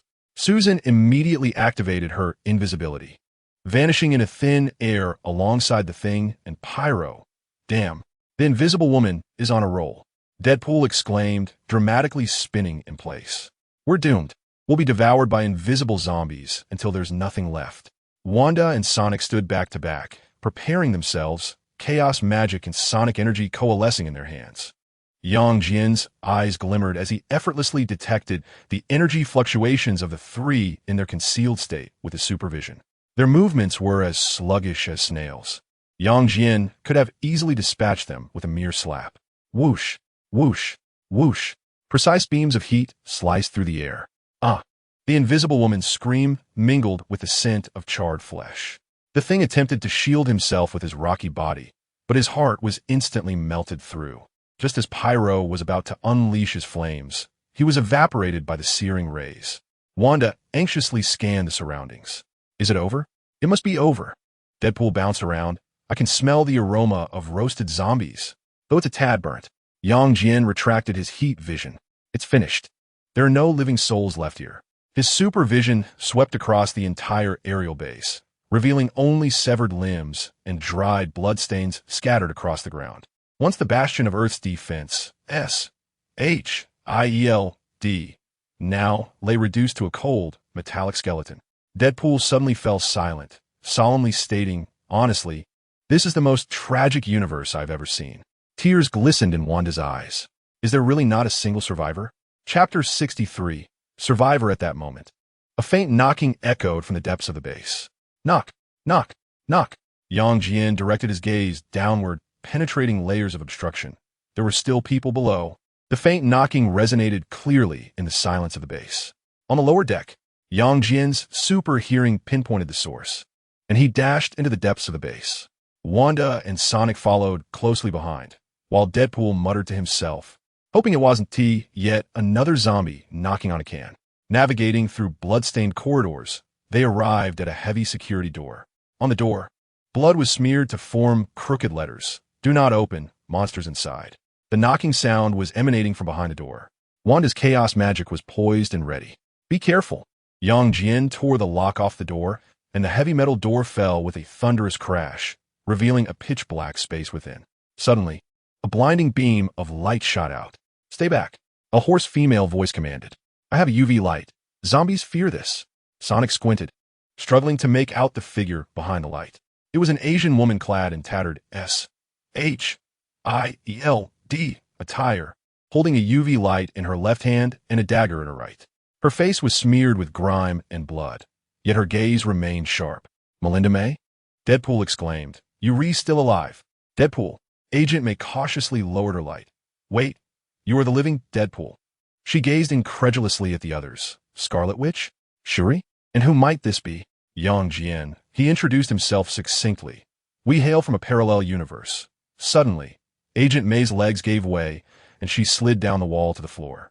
The ultraviolet lamp in her hand clattered to the ground, illuminating a figure huddled in the corner.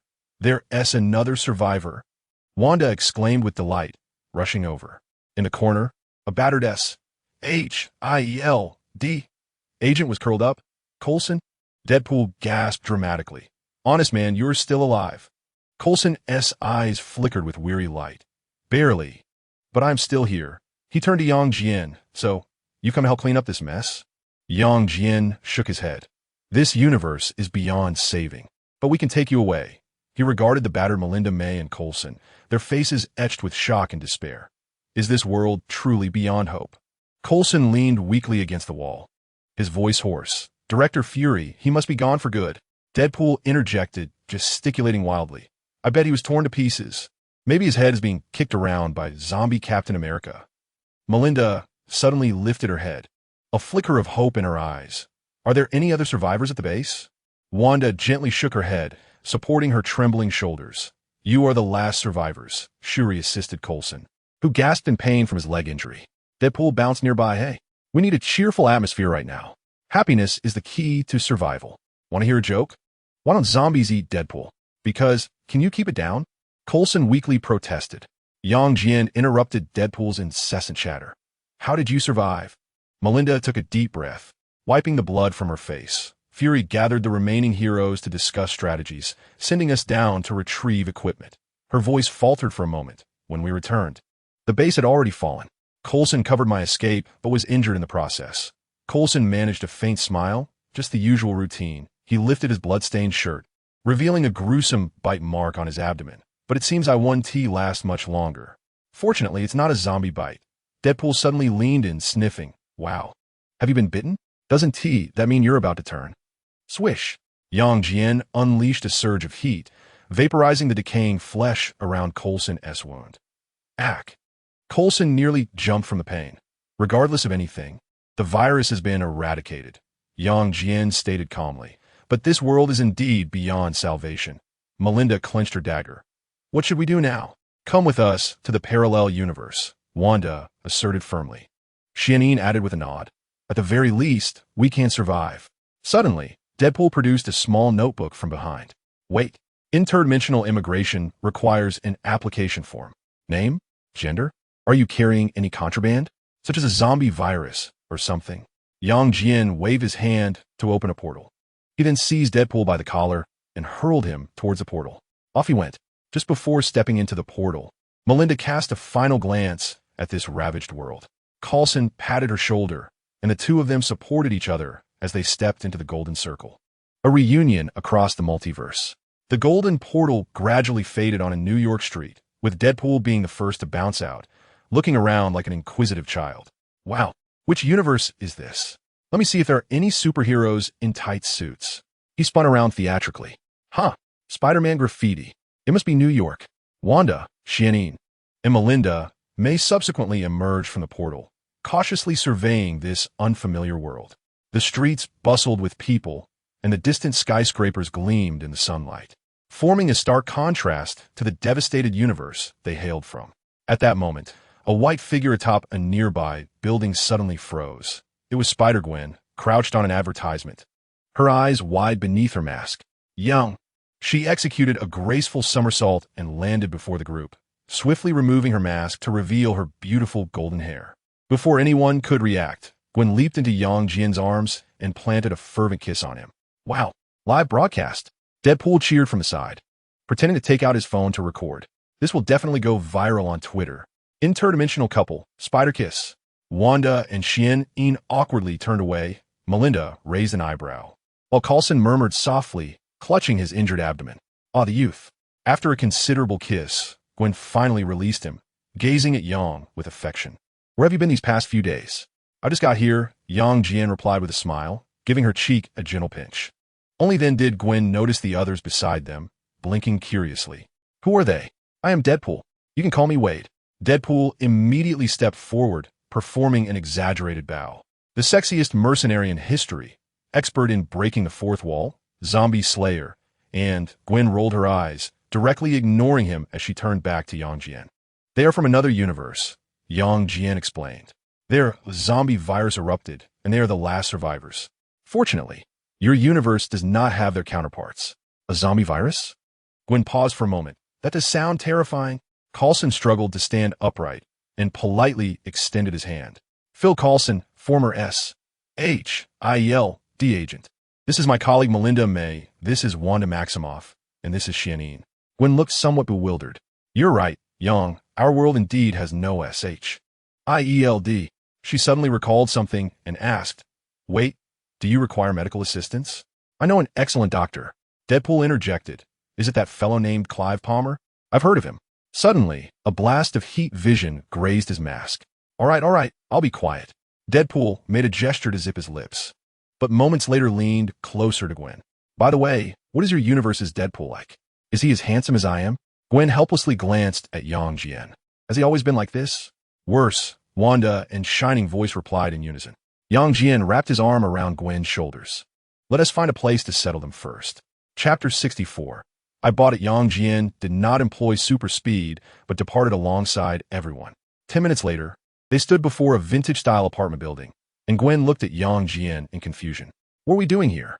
Deadpool exaggeratedly scrutinized the structure. Wow, this place looks like Grandma's backyard. Did you decorate it with heat vision? Yang Jian smiled at Coulson and the others. From now on, you'll reside here. Live here? Coulson and Melinda exchanged glances. But we don't even have identification. Wanda's eyes glowed red. Do you need me to alter reality? Gwen quietly pulled Yang Jian aside. What exactly did you do? Don't worry, Yang Jian replied nonchalantly. I bought this place. From now on, you're the landlord. What? Gwen's eyes widened. Everyone present gazed in astonishment at Yang Jian. Deadpool dramatically clutched his chest. Wait, I've seen this plot before. He suddenly leaned close to Yang Jian and mimicked in a low voice, Bruce, how did you reclaim the farm? I bought the bank. Bang. Yang Jian knocked Deadpool to the ground with a punch. Gwen, wide-eyed, asked, Yang, how did you manage that? You've been with us the entire time. Coulson pondered. Could it be that you possess reality-altering abilities? Wanda immediately looked excitedly at Yang Jian. It's not that complicated. Yang Jian waved his right hand. I just finalized all the paperwork. He shrugged, employing a bit of money manipulation. Where did the money come from? Gwen inquired, puzzled. You're not from this universe. Wall Street, Yang Jian replied casually. There is plenty of money there. At that moment, Deadpool suddenly sprang up like a zombie. Wow, that ability is so cool. Can you spend money to fix my face? Honestly, I've endured this visage for far too long. Heaven knows how much Deadpool yearned for his handsome face. Though it wasn't particularly handsome. Yang Jian grinned mischievously. No, you look better this way. Really? Deadpool immediately became bashful. You think I'm good looking? I want to have your babies. You're just too handsome. Slap. This time, it was Gwen who, unable to tolerate him any longer, sent him flying with a slap. Gwen awkwardly gazed at the crowd, feeling utterly repulsed. Coulson cleared his throat tactfully, declaring, We have seen nothing. Wanda struggled to contain her laughter, remarking, He has always been like this. Indeed, the Soundwave nodded in agreement. Yang Jian pushed open the apartment door, glancing back at the others. Let us head upstairs and take a look. Leaning on a makeshift cane, Coulson chimed in. Let us see what our superhero has prepared for us in our new abode. As the group was about to enter, Deadpool energetically caught up, exclaiming, Wait for me. I want the largest room, preferably with a hot tub. Gwen rolled her eyes and quietly asked Jian, "Can we toss him out?" Jian smiled, wrapping his arm around her waist. "Once we settle them in, I'll take you to a wonderful place." Suddenly, Deadpool popped up between them. "Wow. Is this an inappropriate topic? Should I step away?" Whoosh. This time, both Wanda and Gwen acted in unison, ensnaring Deadpool with chaotic magic and spider silk, leaving him suspended like a dumpling on the porch. Soundwave stifled a laugh, unable to contain himself any longer. The elevator chimed as it reached the 5th floor, and the group stepped out, surveying the spacious and bright corridor before them. "Wow," Deadpool exclaimed, akin to an exuberant husky exploring its surroundings. "This decor is extravagantly lavish. My previous apartment had wallpaper I pasted myself using newspapers." Wanda nodded in agreement. "At least we have an elevator."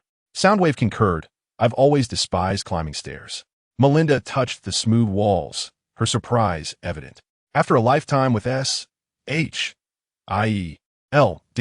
she could never afford such a place. Curiously, Coulson inquired, "Where has all your salary gone?" "Beauty treatments," Melinda replied nonchalantly, "and clothing." Coulson cleared his throat tactically, pretending not to hear. When examined the exquisite wall sconces and solid wood flooring, whispering to Jian, "What is the rent here? What do the other tenants pay? Ordinary folks cannot afford it." Jian replied with a smile, squeezing her hand, "But now you are the landlord. The entire building belongs to you." Deadpool bounced over to a high-tech security door, exclaiming, "Ha, a fingerprint lock." He turned with a mischievous grin, asking, "Are we supposed to chop off the administrator's finger? I would mind." Jian pressed his hand against the scanner, and the biometric field instantly simulated the correct fingerprint, the lock beeping as a green light illuminated. "This is unscientific." Deadpool dramatically flung himself against the door, exclaiming, "This is even more advanced than S.H.I.E.L.D's security system." As the door swung open, the scene inside left everyone momentarily speechless. The expansive living room was adorned with a soft carpet, and through the floor-to-ceiling windows, the New York skyline stretched out majestically. The open-concept kitchen boasted an array of smart appliances. The doors to 3 bedrooms stood ajar, hinting at their luxurious interiors. "My heavens!" Coulson exclaimed, surveying the opulence with his cane. It was more lavish than the director's safe house. Deadpool had already dashed in a master bedroom, rolling on the plush bed. "I want this one. Anyone who tries to take it from me will face my wrath." Gwen's eyes sparkled as she turned to Yang. "Yang, that artificial intelligence of yours capable of hacking into bank systems. I believe we might be able to install one." Wanda chuckled as she settled into the leather sofa. "It seems that financial prowess is far more practical than my chaotic magic." Yang walked to the center of the living room and sat down on the sofa, patting the space beside him. Gwen naturally took her place next to him, while the others gradually found their seats, except for Deadpool, who was rummaging through the kitchen. "Are there any snacks? I could devour an entire zombie." "Listen up, everyone." Yang surveyed the group. "This is your new home. I will resolve the identity issues, and the living expenses have already been transferred to the newly opened account. But there are conditions." Melinda frowned. "We cannot rely on you indefinitely. Consider it a staff dormitory." Yang interjected, "I need you to help me monitor any anomalies in this universe." Suddenly, Deadpool's head poked out from the kitchen. "Wait, are we forming a new team? What will the name be? The Superhero Harem Guard?" Whoosh! A searing beam whizzed past his ear, singeing a sticky note on the fridge. All right. Deadpool raised his hands in surrender. "I can take on the role of the silent but dashing sidekick." Gwen leaned on Yang's shoulder, gazing out at the sunset. "So, this is our new beginning?" Yang grasped her hand. "Merely the beginning." Then, he turned his steady gaze to the others. "Next, I need you to form a small team in this universe, specifically tasked with monitoring and addressing anomalous phenomena. Gwen will assist you." Deadpool immediately sprang up from the floor, bouncing like an excited gopher. "Wow, a new team. Let me think of a name. How about Deadpool and his sidekicks? Or the Red Spandex Alliance? Or perhaps Smack?" Yang swiftly swatted him back to the floor. Gwen blinked. "So, we're to establish a superhero squad?" "Indeed. It is our forte," Coulson said with a smile, adjusting his tattered suit sleeves. Melinda shrugged. "Just the daily routine of S.H.I.E.L.D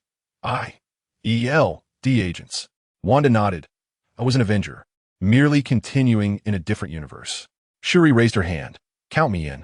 At that moment, a trembling hand emerged from behind the sofa as Deadpool slowly rose like a zombie reborn. Can I apply to be the captain? After all, I am the most handsome. A flash of crimson light flickered in Yang's eyes. Wait, Deadpool suddenly became serious. I just thought of an incredible team name. He adopted the tone of an epic movie trailer. The Guardians Alliance Multiverse Special Operations Group, abbreviated as. Silence enveloped the room. Gwen facepalmed. Let us just call ourselves the Midnight Suns. How glitch? Deadpool protested. What about Task Force? Oh wait, copyright issues. Wanda's eyes suddenly lit up. What about calling ourselves the New Dawn? It symbolizes a fresh start. That is quite good, Coulson nodded. Melinda smiled, saying, simple and straightforward. I like it. Jian glanced at Gwen, who nodded in agreement with a smile. Let us call it New Dawn. Hey. Deadpool leaped onto the coffee table. I haven't consented yet. There has to be an element of Deadpool in this. Like Deadpool and his handsome and beautiful friends. Whoosh. This time, it was Gwen's web that ensnared him to the ceiling. Jian stood up and walked to the floor-to-ceiling window. The sunset bathed New York in a golden hue. New Dawn was officially established today. He turned to face everyone. Coulson would oversee operations. Melinda was in charge of training. And Wanda, Shuri, and Gwen would be the main forces. And what about me? Deadpool wriggled on the ceiling. Your role as mascot. Everyone chimed in unison. Deadpool pondered for 2 seconds. This position unexpectedly suits me. No, he's just a jester. He follow me. He is a drifter of the multiverse. Jian explained with a smile. Coulson straightened his posture and nodded solemnly. We will handle everything. Melinda also adopted a serious demeanor. Everything will proceed smoothly. Wanda gazed out at the sunset and softly said, I hope this universe never endures those nightmares. Shuri playfully tapped Wanda's shoulder. I hope the villains here can withstand a bit. I don't want them to be defeated by Scarlet Witch in a single spell. At this, everyone burst into laughter. Even the typically stern Melinda displayed a hint of a smile. Jian stood up, taking Gwen's hand. Your rooms are right next door, one each or shared. It's up to you. Gwen winked playfully. If you need help with room assignments, feel free to ask me.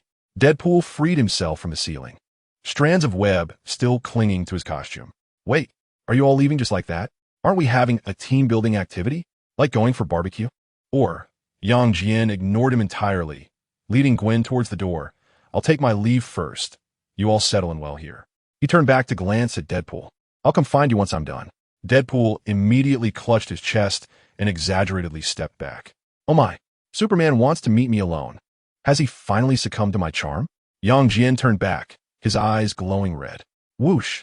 A beam of heat vision precisely grazed the top of Deadpool's head, burning a hole in the mask he had just removed. My limited edition mask. Deadpool wailed. This is the collaboration from Deadpool 3. One could not help but laugh, linking her arm with Jian as they stepped out. Before closing the door, Jian turned back and waved to the others. Contact me anytime if you need anything. There's food in the fridge, and the password is on the router. Once the door closed, silence enveloped the apartment. Coulson sighed in relief and surveyed the surroundings. So, shall we choose our rooms? Wanda and Shuri exchanged a glance and, in unison, pointed to the same room. We'll take this one. Melinda raised an eyebrow. In that case, I'll have a room to myself. Deadpool instantly jumped up. I want the biggest room. Suddenly, he leaned closer to Coulson with a mischievous grin. How about we share a place? I could regale you with thrilling tales from the zombie universe at night. Coulson smiled as he raised the smart tablet left by Jian. I'm afraid the system indicates that your room is merely a storage closet. What? Deadpool snatched the tablet, exclaiming, a personal underground storage room with rodent entertainment facilities? This is a travesty. I shall file a complaint. Melinda calmly walked by. The landlord said, if you're dissatisfied, you can sleep on the street. Meanwhile, downstairs in the apartment building, Gwen held Jian's hand, curiously inquiring, where are we headed now? A glimmer of amusement sparked in Jian's eyes. To do what we ought to do. He wrapped his arm around Gwen's waist, and in an instant, they soared into the night sky above New York, vanishing from sight. In Gwen's apartment, warm golden light bathed every corner of the living room. Jian reclined on the soft sofa, listening to the gentle clatter of utensils and Gwen humming from the kitchen. Peering out from the kitchen, Gwen held a ladle. Is there truly no hope for Coulson and the others' universe? Leaning back against the sofa, Jian gazed at her gently. An infected superhero had triggered a chain reaction, and the Avengers, in their attempts to intervene, had one by one succumbed to zombification. He shook his head, acknowledging that the virus had formed a deadly cycle between the two universes, rendering total eradication impossible. Gwen's expression dimmed momentarily, but she quickly regained her composure. At least we saved a few of them. She turned back to the stove, resolute that this universe would not meet the same fate. The sizzle of steak cooking filled the air, mingling with its enticing aroma.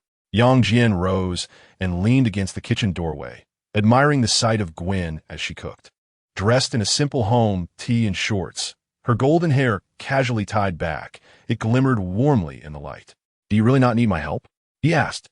"No, I said I would handle it today," Gwen replied, not turning her head as she waved the spatula. "You go set the table. The red wine is in the cupboard."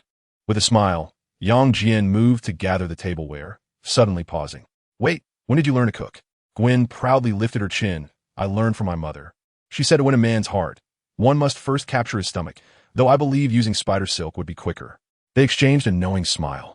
The dining table was illuminated by flickering candlelight. The steak Gwen prepared was unexpectedly delectable, and the side dishes were exquisitely arranged. Sipping her red wine, Gwen asked, "That observer you mentioned, does he truly watch all the universes?" Jian sliced his steak, as if it's a reality show. "Then, are we?" Gwen suddenly blushed. "Is he watching us too?" A glint of mischief danced in Jian's eyes as he snapped his fingers, causing a golden wave of energy to ripple around the room. "Mirror space." He smiled as he grasped Gwen's hand. "Now we truly have our own world." Gwen's eyes sparkled with delight. Chapter 66. Nano armor. As the morning light filtered through the sheer curtains, Gwen groggily opened her eyes to find the space beside her empty. Rubbing her eyes, she sat up, and her gaze fell upon the floor-to-ceiling windows of the living room. Jian lay languorously on the single sofa, sunlight casting a golden sheen on his well-defined physique. With his eyes closed, his chest rose and fell gently with each breath, his skin faintly glimmering with a soft, golden hue, as if he were absorbing the sun's energy. Gwen subconsciously swallowed, tiptoeing over to him, resembling a cat as she nestled against him. Jian naturally wrapped his arms around her waist without opening his eyes. "Why are you awake so early?" Gwen pressed her face against his warm chest. "New York still needs the ghost spider." Jian chuckled softly, his fingers gliding across her back. "Even superheroes deserve a holiday." "Who works every day?" Gwen leaned up to kiss him lightly before reluctantly rising to don her uniform. "What would you like for breakfast?" "I like whatever you make," he replied, still lost in a state of relaxation as sunlight cascaded over him. When Gwen emerged from the kitchen with a plate of scrambled eggs and bacon, she found Jian still in his position, the golden light around him intensifying. The sunlight seemed to be absorbed by his skin, creating a subtle halo. "Your sunbathing resembles that of the sun god from Norse mythology," she remarked, unable to resist stealing another glance. At that moment, Jian opened his eyes, with golden light swirling in his pupils. "You guessed correctly. I am indeed the sun god." Rising, the radiance flowed seamlessly into his skin, his efficiency now multiplied manifold. At the dining table, Gwen sipped her orange juice and suddenly asked, "Are you heading back today?" The fort paused midair as Jian lifted his gaze. "Do you wish for me to return?" "Of course not," Gwen replied, playfully nudging his calf with her toes. "But I know you have your own matters to attend to." With a tilt of her head and a smile, she added, "You remember to visit me often?" Jian took her hand, producing a ring made of a special material from his system space. "When you miss me, speak to this." He slipped the ring onto her finger. "I will come at the first call." Gwen gazed at the ring in astonishment. "What is this?" "A miniature communicator, allowing for interdimensional communication," Jian explained, kissing her hand. "Now, even across the multiverse, I can hear your heartbeat." Suddenly, the sound of sirens pierced the air outside. Gwen instinctively stood up, then sheepishly laughed. "It's a professional hazard." Jian, with a magician's flair, produced a gift box from behind him. "Perhaps this will save you some time?" Gwen opened the box to find a brand new uniform in a striking combination of black, white, and red. Nanovibranium fibers, Jian elucidated. They absorb kinetic energy, provide high defense, self-repair, and can change color according to the environment, equipped with various high-tech weapons to prevent mishaps. Gwen, thrilled, changed into the uniform, which instantly conformed perfectly to her body's curves. She twirled in front of the mirror, and suddenly, a silken thread soared out the window. I rushed to check the recent alarm. Her laughter wafted in, playfully testing her new gear. Jian shook his head with a chuckle, tidying up the tableware. Sunlight enveloped him once more, and suddenly, a gasp from Gwen echoed through the ring. Wow, this uniform is magnificent. Just now, the bullets felt like mere tickles. The sunlight at the entrance of the apartment slanted across Jian's shoulder as he gazed up at the vintage-style building, a smile instinctively creeping onto his lips. If it weren't for the time travel, this apartment would surely warrant a set from hidden infamy. Although at present, he lacked for nothing. Jian shook his head and stepped through the door. Inside the apartment, in the living room, Wanda, Sonic, Coulson, and Melinda May were gathered around a genuine leather sofa. A holographic map rotating slowly above the coffee table. Wanda was tracing a surveillance zone with her finger. The East District is under my purview. Melinda May nodded at the map. I could develop informants there. Sonic gazed at the map and suddenly remarked, I will investigate these anomalous energy points. Wait. Deadpool suddenly emerged from behind the sofa, his head perfectly obstructing the projection. Have you forgotten the most crucial part? Coulson leaned back strategically. What part? The design of the team uniforms. Deadpool inexplicably produced a crumpled stack of sketches. Look, I have designed exclusive uniforms for everyone. Wanda's features a deep neckline paired with fishnet stockings. Sonic's is a crop top adorned with studs. Whoosh! Sonic's sonic blast sent Deadpool tumbling onto the carpet. Ouch! Deadpool flailed like a fish out of water, claiming, this is workplace harassment. I shall report this to the Women's Federation. Wanda rubbed her temples. It's the Avengers. It's all the same. Deadpool had already hopped over to Coulson's side. Coulson, I designed your uniform as a tailcoat with a miniature missile hidden in the bow tie. Melinda could no longer contain herself. A dagger suddenly embedded itself in the sofa between Deadpool's legs, mere millimeters from a critical area. Wade, if you utter another word. Agent May said slowly, perhaps I shall allow you to experience true minimalism. Deadpool scuttled sideways like a crab. Wow. Aunt May is fierce, but I like it. At that moment, the door slid open automatically. Everyone instantly fell into a combat stance. Wanda's red energy surged. Sonic sound waves buzzed ominously, while Coulson and Melinda simultaneously drew their weapons. Is a villain at the door? Deadpool ducked behind a potted plant, peeking out. Oh no, we haven't even provoked any villains yet. Could be the owner of that Thanos figurine I swiped last week has come for retribution. The door fully opened, revealing Jian's silhouette at the threshold. Young, everyone relaxed, retracting their actions. Deadpool leapt from behind the plant. The superhero has arrived. A superhero who forsakes saving the world to indulge in leisure. Tell me, Yang, did you have a quarrel with Spider-Girl? Jian disregarded Deadpool's banter, his gaze sweeping over the crowd. How are you adapting? Coulson holstered his firearm. We are currently strategizing the surveillance network. Nonsense. Deadpool suddenly clambered onto Jian's back. We were clearly discussing who should be the captain. I propose we decide through an arm wrestling match. Jian could not help but unleash a sonic wave that sent Deadpool tumbling down. We do not require captain. So it's a harem, then? Deadpool lay on the ground, gesturing, according to comic tropes. Wanda should be the official girlfriend, Jian the under a mistress, and Aunt May the cool femme fatale. Melinda's dagger grazed Deadpool's mask before embedding itself into the floor. A flicker of amusement danced in Jian's eyes. It seems you all are enjoying each other's company. Enjoying? Wanda rolled her eyes. If I have to hear him ramble for another 10 minutes, I might just alter reality to make him mute.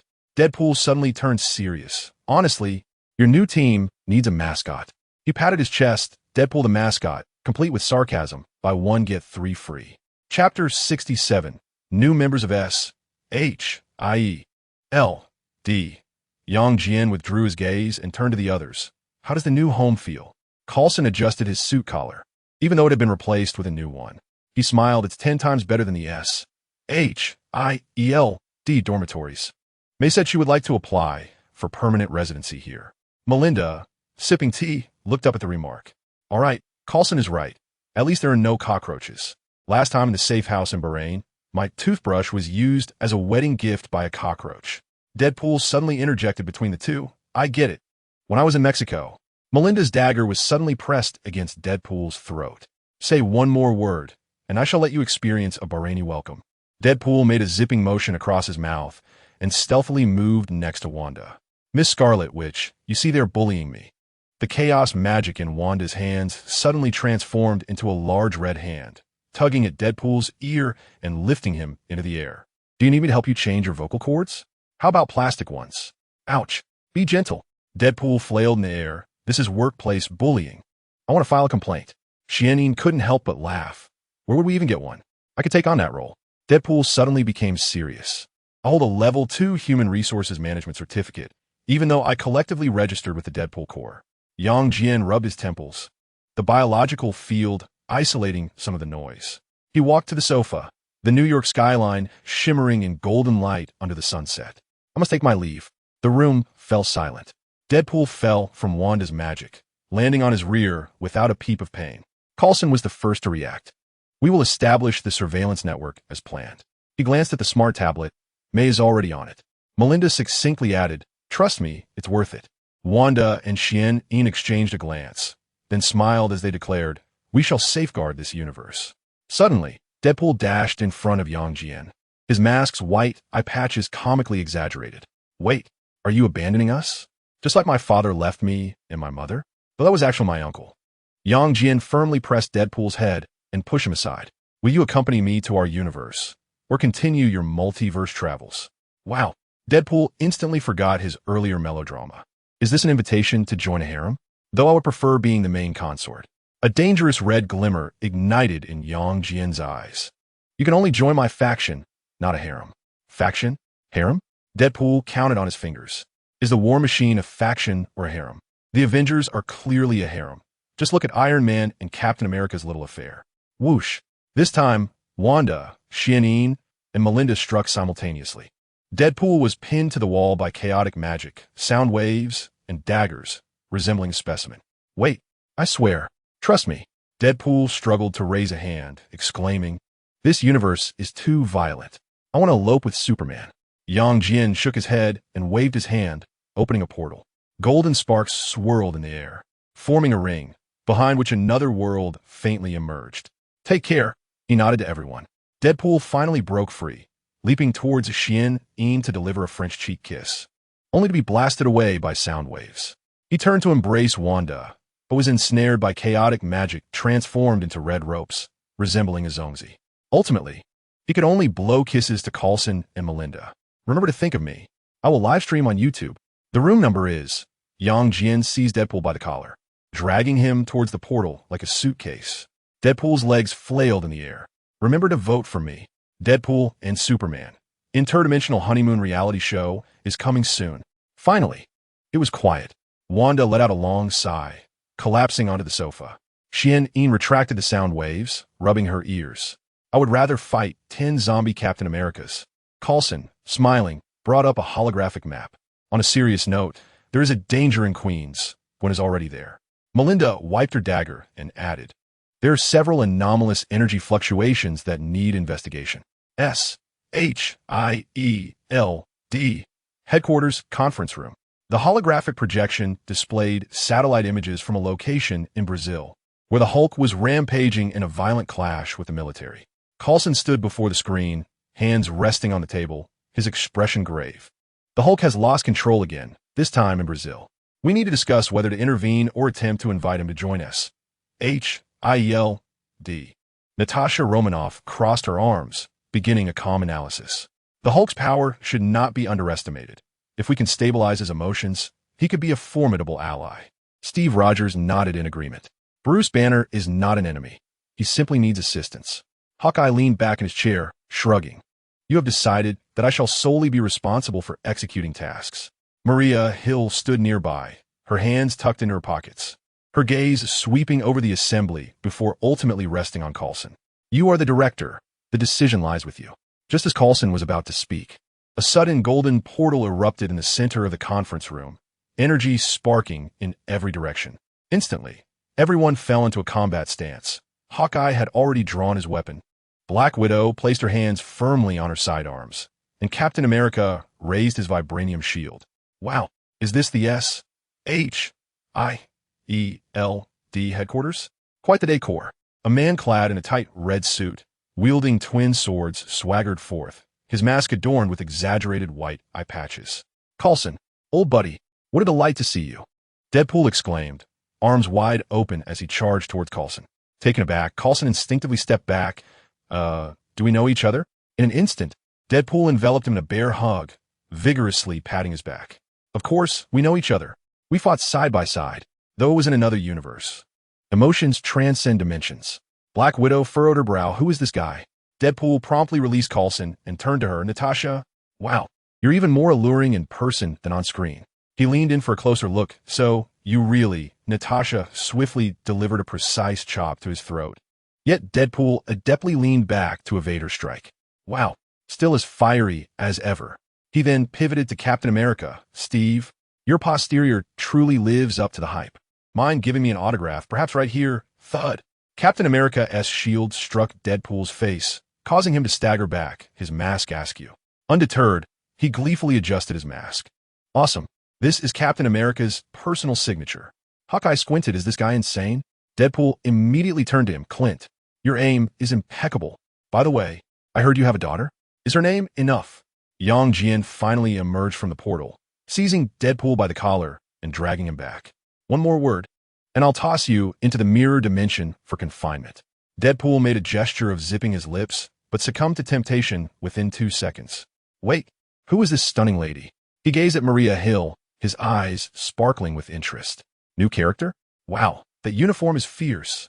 Maria Hill regarded him with a perplexed expression before turning to Coulson, her brow furrowed. Do you have a boss? Coulson cleared his throat and explained, this is Mr. Jian. I'm the true authority of S.H.I.E.L.D. Jian interjected calmly. I occasionally provide technical support. Maria Hill's expression shifted to one of astonishment. S.H.I.E.L.D. is an organization under the World Security Council. When did it acquire a private authority? She felt as though she had awoken from a slumber to find the world had transformed. Deadpool chimed in from the side. Wow. So S.H.I.E.L.D. has secrets. Now that I say plot twist, I relish. Jian disregarded his complaints and directly addressed Coulson. This individual is Wade Wilson, codenamed Deadpool, hailing from a parallel universe. From this moment forth, he shall also be a member of S.H.I.E.L.D. What? The group exclaimed in unison. Coulson glanced at Deadpool, then at the others. Their eyes met, struggling to envision the scenario of executing missions alongside such a teammate. Deadpool exuberantly leaped up, exclaiming, I have finally joined S.H.I.E.L.D. I want to apply for a personalized uniform and exclusive weapons. By the way, how about the codename agent Deadpool? Natasha remained expressionless, stating, I oppose. Steve rubbed his temples, questioning, is he reliable? Clint sighed, I'm already starting to get a headache. Jian shrugged.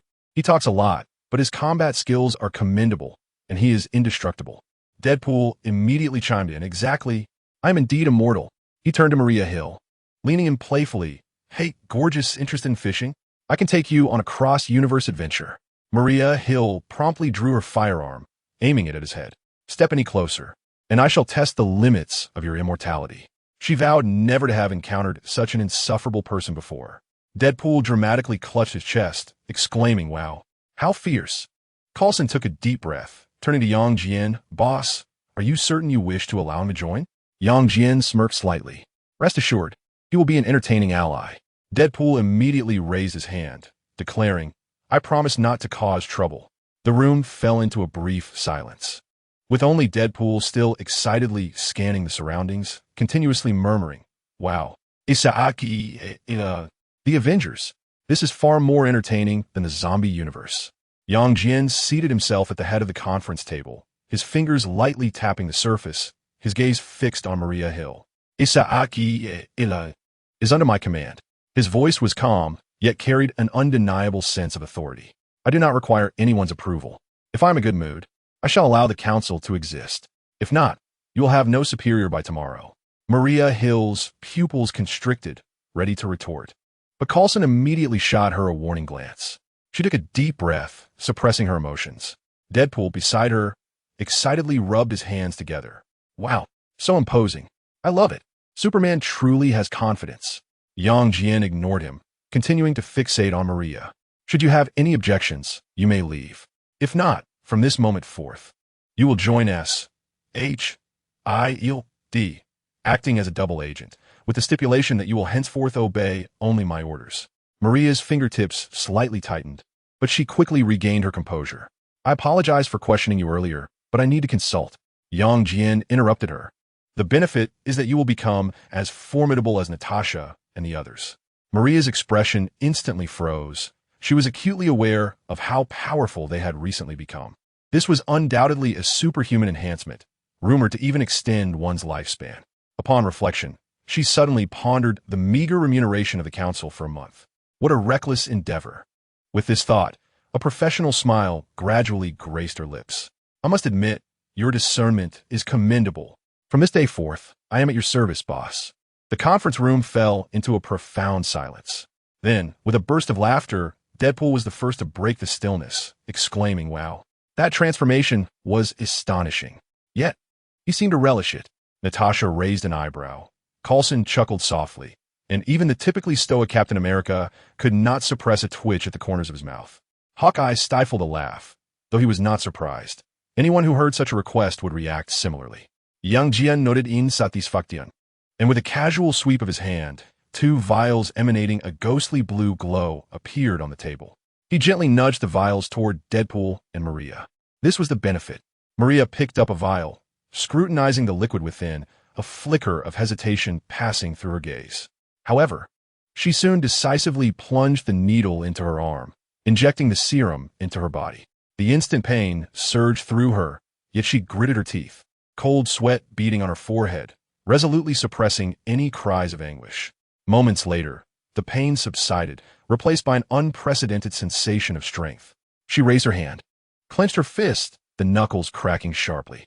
This was extraordinary, she murmured in astonishment, her eyes shimmering with disbelief. To say it was an enhancement was an understatement. She felt capable of obliterating a hydra with a single slap. Coulson smiled at her. "Welcome to the true S.H.I.E.L.D. Hill." Natasha chimed in with a light laugh. "You've adapted quite well."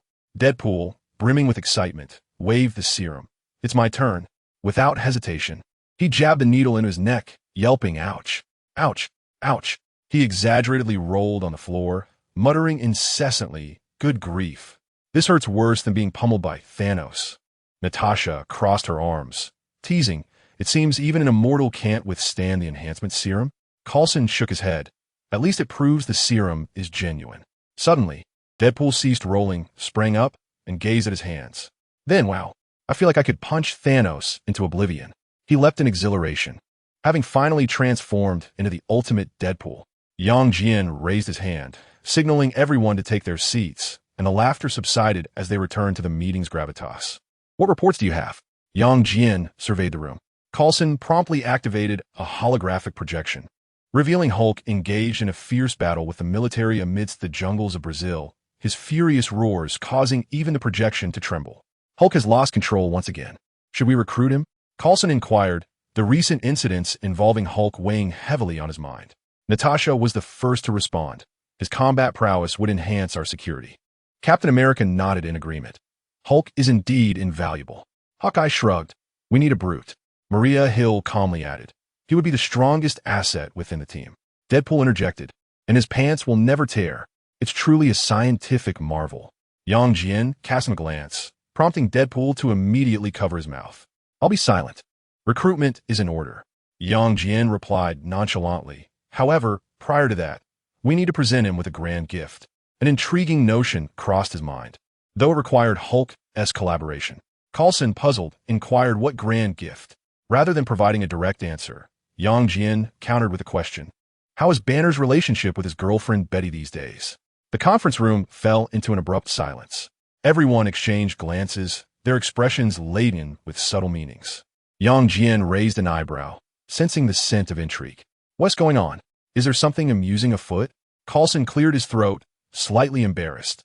"Betty recently broke up with Banner." "What's the reason?" Jian pressed. "Banner secretly sought her out, only to discover her engaged in activities with another man." Deadpool erupted into uncontrollable laughter. "Good grief. Banner has been cuckolded. Is this universe truly that insane?" Natasha sighed, exasperation evident. "It is indeed the case. Our investigation revealed that Betty has fallen for another man." Jian was taken aback, pondering the absurdity of the plot devised by some screenwriter. A moment later, he chuckled. Excellent.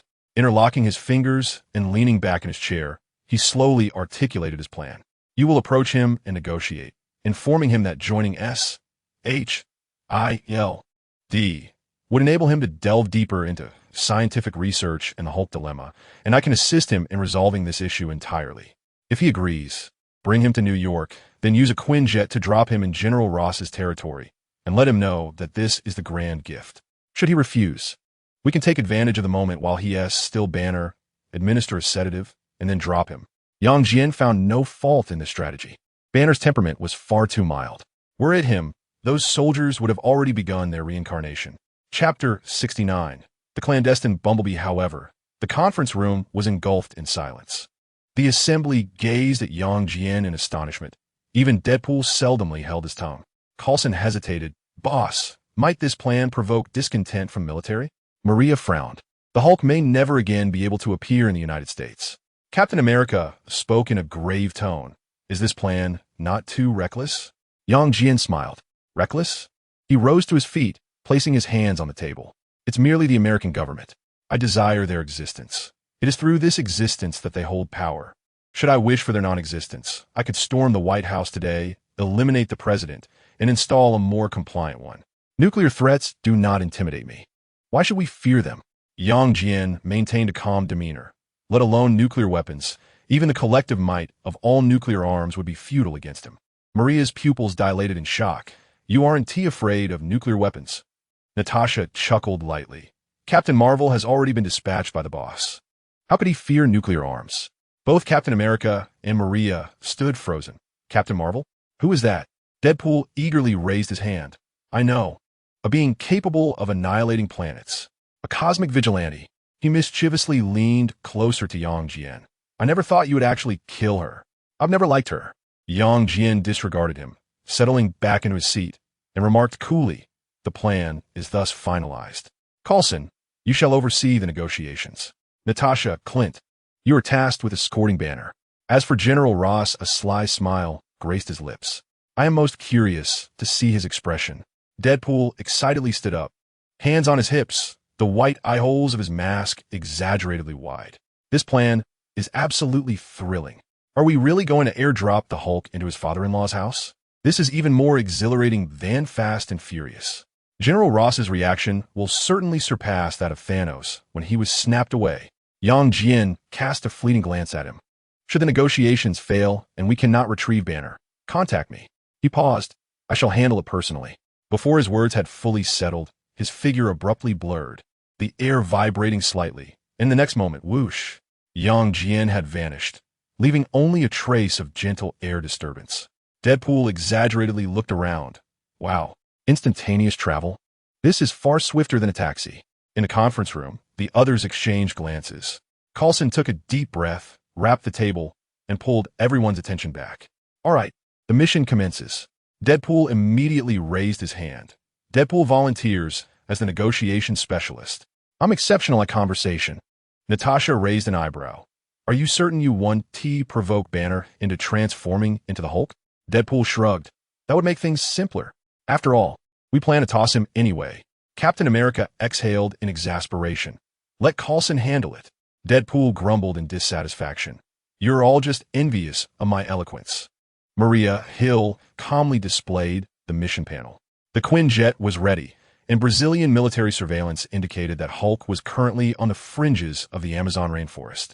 Hawkeye grasped his bow. I hope Dr. Banner is willing to cooperate. Deadpool interjected.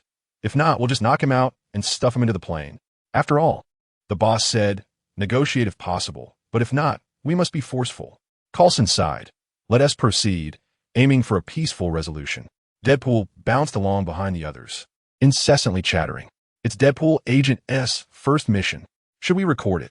The romantic airdrop of Deadpool and the Hulk. The view count will surely skyrocket. Natasha, without turning back, replied, if you keep babbling, I'll toss you out of the plane. Deadpool clutched his chest. Wow, Natasha is fierce, but I like it. Captain America shook his head.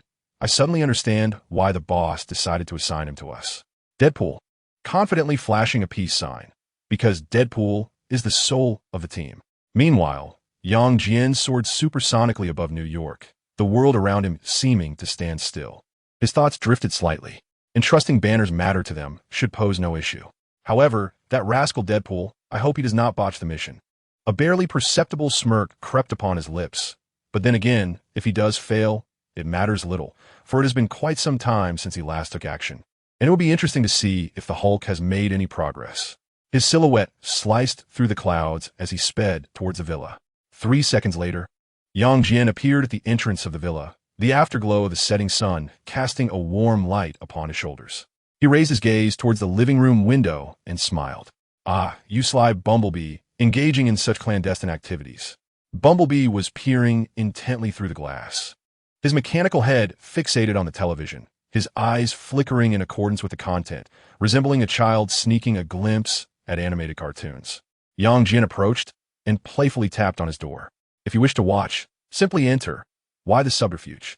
Bumblebee jolted, turning to see Yang Jian, and at once, cheerful electronic sounds erupted from his speakers. Young, you have returned. His voice output flowed smoothly, devoid of the usual mechanical stutter. Thank you for your assistance. My vocal system is entirely restored. Yang Jian patted his hood. It was a trivial matter. In the living room, Michaela was lazily nestled on the sofa, engrossed in a comedy film, occasionally bursting into laughter. Meanwhile, Wanda sat beside her, her fingers entwined with scarlet chaotic magic. An apple in her palm morphed incessantly, transforming from a pentagram to a heart, and ultimately into a miniature replica of Yang Jian. Suddenly, both women lifted their heads in unison. Yang!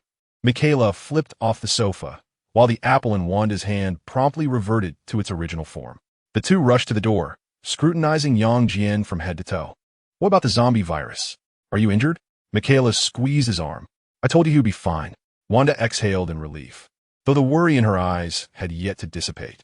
Yang Jian chuckled, opening his arms to embrace both of them. What? Are you afraid I might return as a zombie to bite you? Wanda laughed. Of course we are concerned, though we know rationally that those things cannot harm you.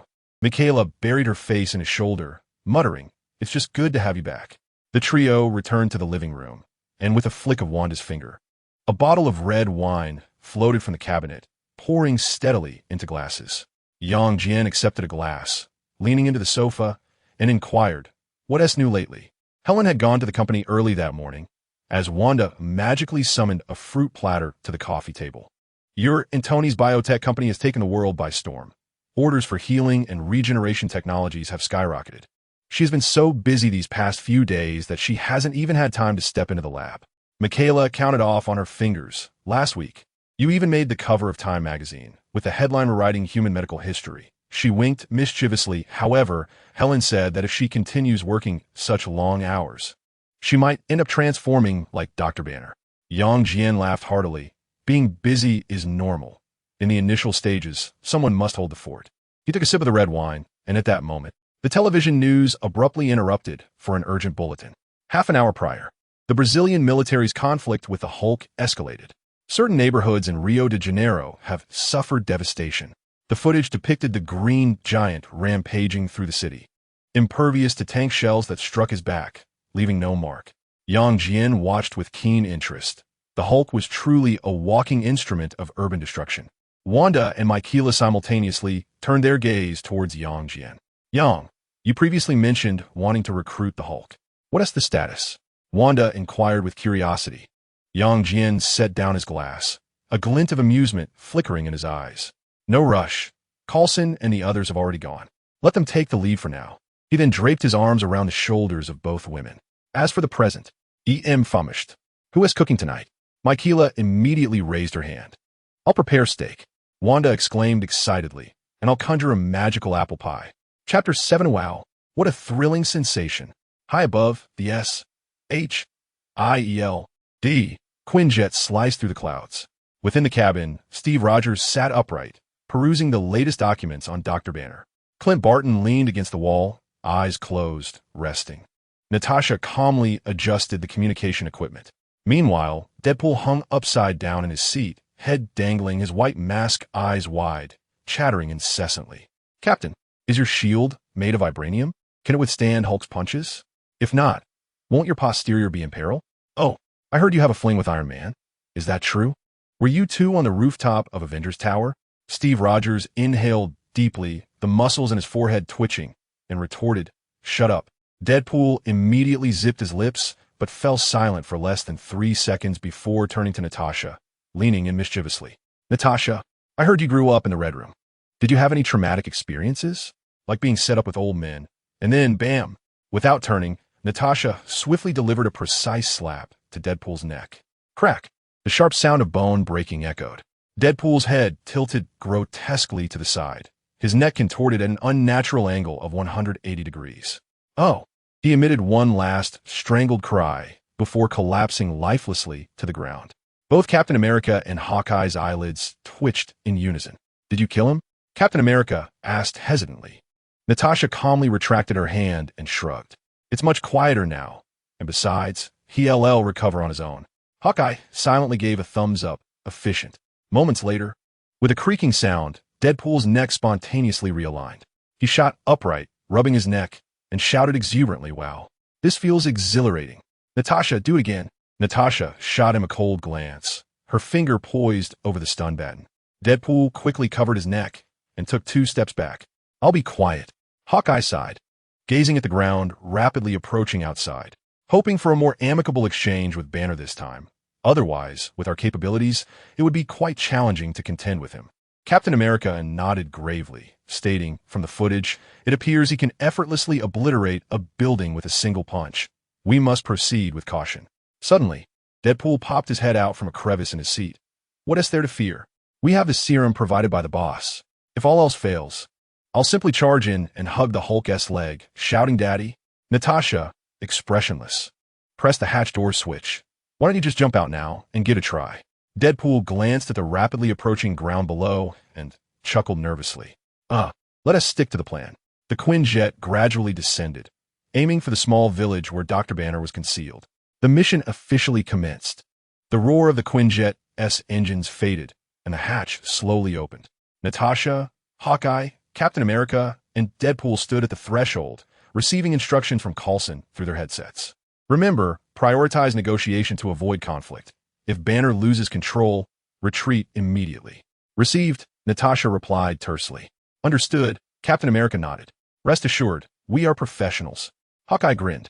"Coulson, do you have any coffee over there? I'm feeling a bit drowsy." Deadpool shouted into the headset. Hawkeye rolled his eyes and pushed Deadpool, causing him to stumble off the aircraft. Deadpool exaggeratedly flailed his arms. "Wow. Hawkeye, you actually pushed me. This is workplace bullying. I'll report you to the boss." But in the next moment, his gaze was captivated by the scene before him. A humble wooden cabin stood solitary at the forest's edge, surrounded by lush greenery, with the faint sound of a stream flowing in the distance. "Wow." Deadpool, surprisingly quiet, marveled at the secluded charm of the place, astonished that Dr. Banner resided in such a locale. Captain America surveyed the surroundings and murmured, "He should be inside. Let us go." The four approached the cabin, an inexplicable tension hanging in the air. Deadpool, unusually silent, surveyed his surroundings with keen interest.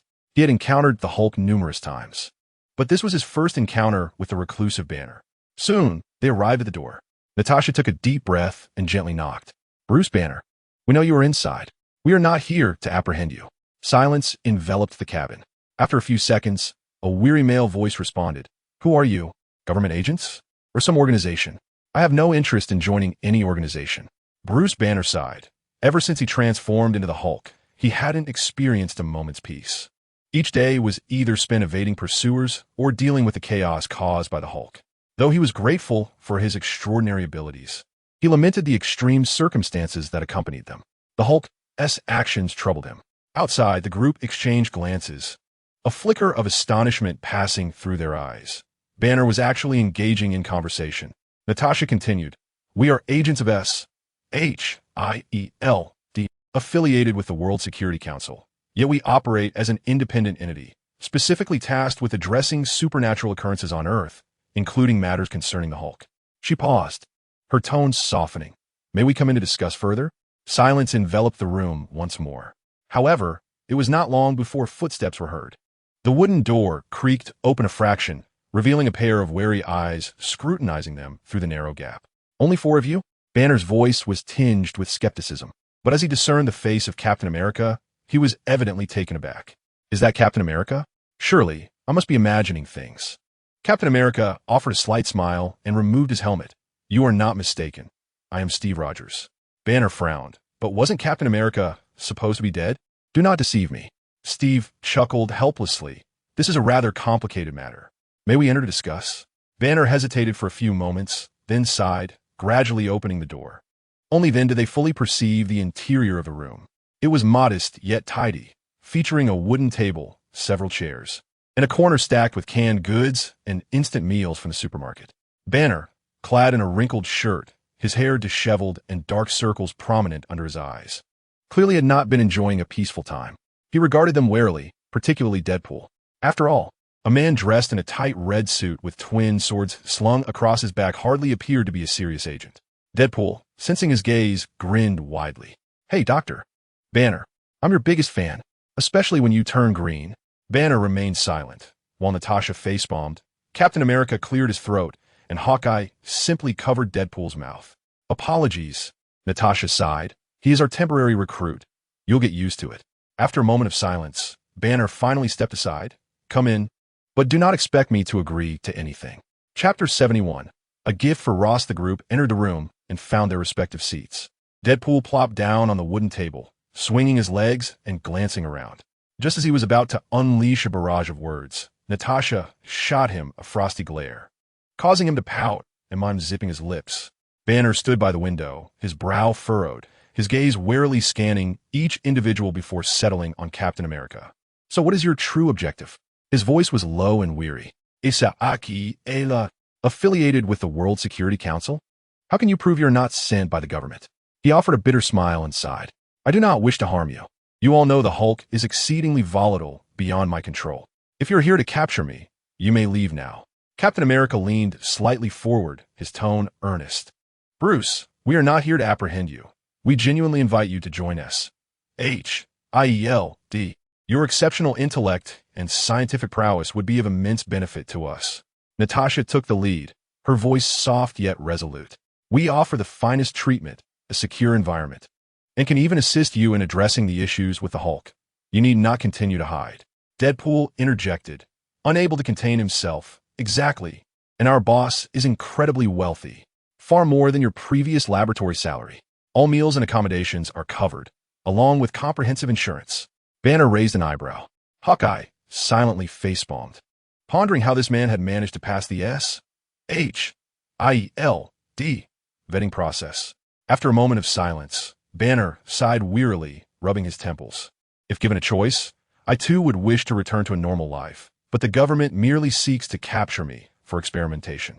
I refuse to become a specimen, hence my resistance.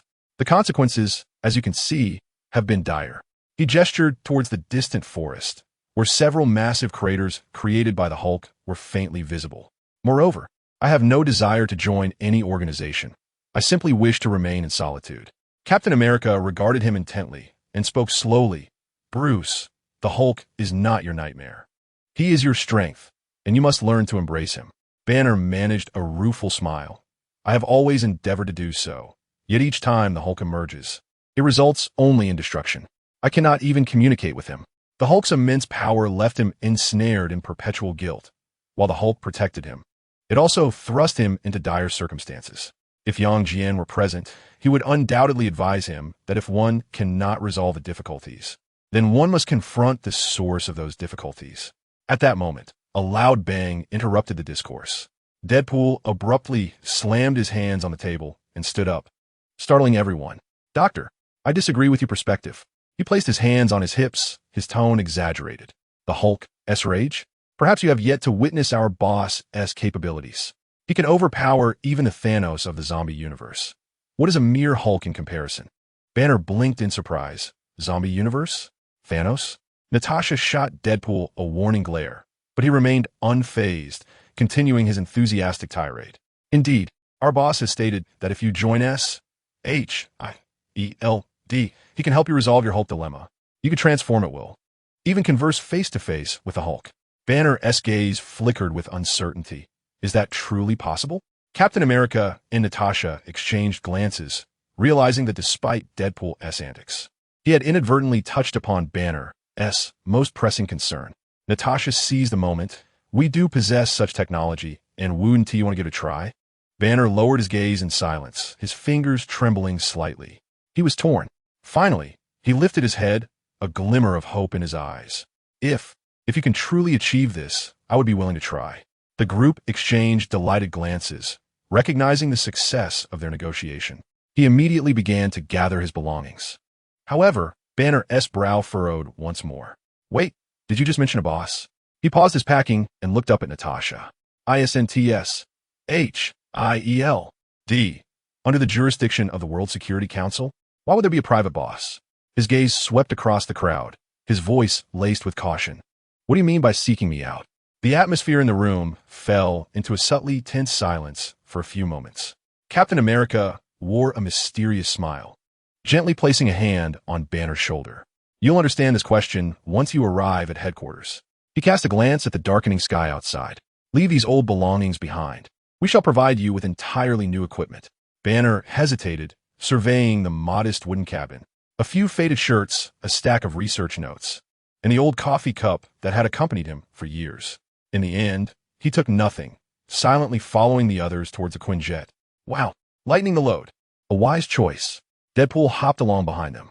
But seriously, Doc, are you not considering taking those purple shorts? They are Hulk's signature fashion item. Banner remained silent as Captain America cleared his throat and patted him on the back. Welcome to S.H.I.E.L.D, Bruce.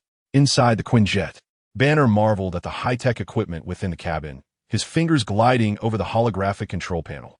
The technology was remarkably advanced. His professional instincts kicked in, prompting him to analyze the systems.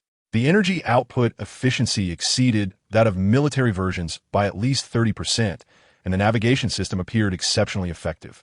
Designed specifically for handling supernatural incidents. Hawkeye leaned against the weapon rack, raising an eyebrow with pride. It can detect anything. Suddenly, Deadpool popped his head over the seat back. Wait a moment. I just remembered. Did you know Loki once transformed into a woman? I mean, in some parallel universe. Wait.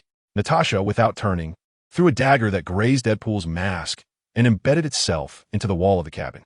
Observing the peculiar interactions among this group, Banner's lips twitched involuntarily. It had been a long time since he experienced such lively banter. After the Quinjet ascended, Banner gazed out at the receding forest and suddenly asked, "Where are we headed now?" Captain America adjusted his seatbelt. "Back to New York." New York?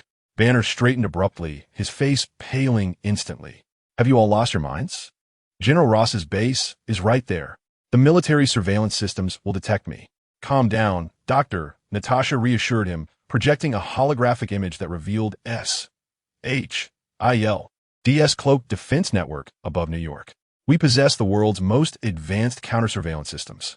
Besides, her smile turned dangerously mischievous. "This trip to New York is to deliver a special gift to General Ross." "Banner?" Deadpool excitedly kicked the seat. "Exactly. We're going to airdrop you right into Ross's backyard, just like a food delivery. Ding dong. Your order of the Green Giant has arrived." Banner's expression shifted from shock to bewilderment, finally settling into a strange sense of acceptance. He recalled the betrayal of his girlfriend, the indifference of his father-in-law, and the people who had shot at him. Leaning back in his chair, he suddenly chuckled softly. "Indeed, your organization, S.H.I.E.L.D, is anything but ordinary." Captain America smiled as he activated the autopilot. After undergoing the ideological teachings from Hawkeye and others, he was no longer a mere victim. At least he would not allow those who had fired upon him to live. "Welcome to the New World, Doctor." Chapter 72. The semi-automatic cotton gin in a military base. Deep in the night, General Ross's office was shrouded in smoke, with ashtrays overflowing with extinguished cigar butts. He reclined in his leather chair, a freshly lit cigar clasped between his fingers. Beneath his grizzled brows, his hawk-like eyes fixed upon a document lying on the desk, the Hulk capture plan. Amidst the haze, his thoughts drifted back several years. It was a sun-drenched afternoon when Betty Ross entered his study, smiling and carrying 2 cups of red tea. "Dad, stop frowning all the time," she chided gently as she set a cup before him, her eyes filled with tender reproach. I want to see you happy. General Ross set aside the military report, his stern visage momentarily softening into a faint smile. I am happy every day. At that time, their father-daughter bond was unbreakable. Betty was his sole weakness, the only warmth in his cold, military life, until a man named Bruce Banner appeared in their lives. The refined scientist effortlessly captured Betty's heart with his gentle smile and profound knowledge. Initially, Ross harbored no objections, even admiring Banner's intellect. After all, a son-in-law of such caliber was commendable. Although his demeanor differed from Ross's rugged masculinity, what mattered was Betty's happiness. However, this blissful existence shattered completely after that catastrophic experiment. Gamma radiation, mutation, the Hulk, and to his dismay, his daughter stood by that monster. Dad, Bruce is not a monster. He is a victim. Betty's tears and accusations haunted Ross every night. His military suffered grievous losses in their pursuit of the Hulk. His career faced numerous setbacks in the quest to study that creature. What infuriated him further was Betty's choice of Banner over her own father. With this thought, General Ross abruptly extinguished his cigar, a flicker of malice crossing his eyes. Yet, his expression soon relaxed, for a turning point had finally arrived. Recently, Betty had returned home, linking arms with a young man, beaming as she introduced him. Dad, this is John, my boyfriend. In that moment, Ross nearly burst into laughter. Banner had finally been cast aside. His daughter had awakened at last. Soon, the bond between father and daughter began to mend rapidly. Betty even started to visit home frequently for meals, as if they had returned to the blissful days of yore. Now, the only regret lingered. He had yet to apprehend Banner and hold that monster, which had shattered his family, accountable. General Ross abruptly rose from his seat and approached the window, gazing down at the nocturnal landscape of the military base. Banner, he murmured under his breath, his fists instinctively clenching. I shall capture you and make you wish for death. Meanwhile, high above the clouds, a Quinjet glided silently, and within the cockpit, Natasha observed the coordinates of the military base drawing nearer on the radar. A smile gracing her lips. General Ross, she whispered to herself, your gift is on its way. Inside the Quinjet, Deadpool incessantly chattered like a human radio in Banner's ear. Banner, allow me to enlighten you. In the Earth 1610 universe, General Ross transformed himself into the Red Hulk. Ultimately, he was subdued by Hulk and ground into the Earth.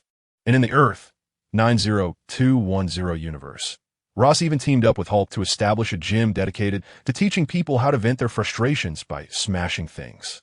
They listened as Deadpool regaled them with whimsical tales of parallel universes.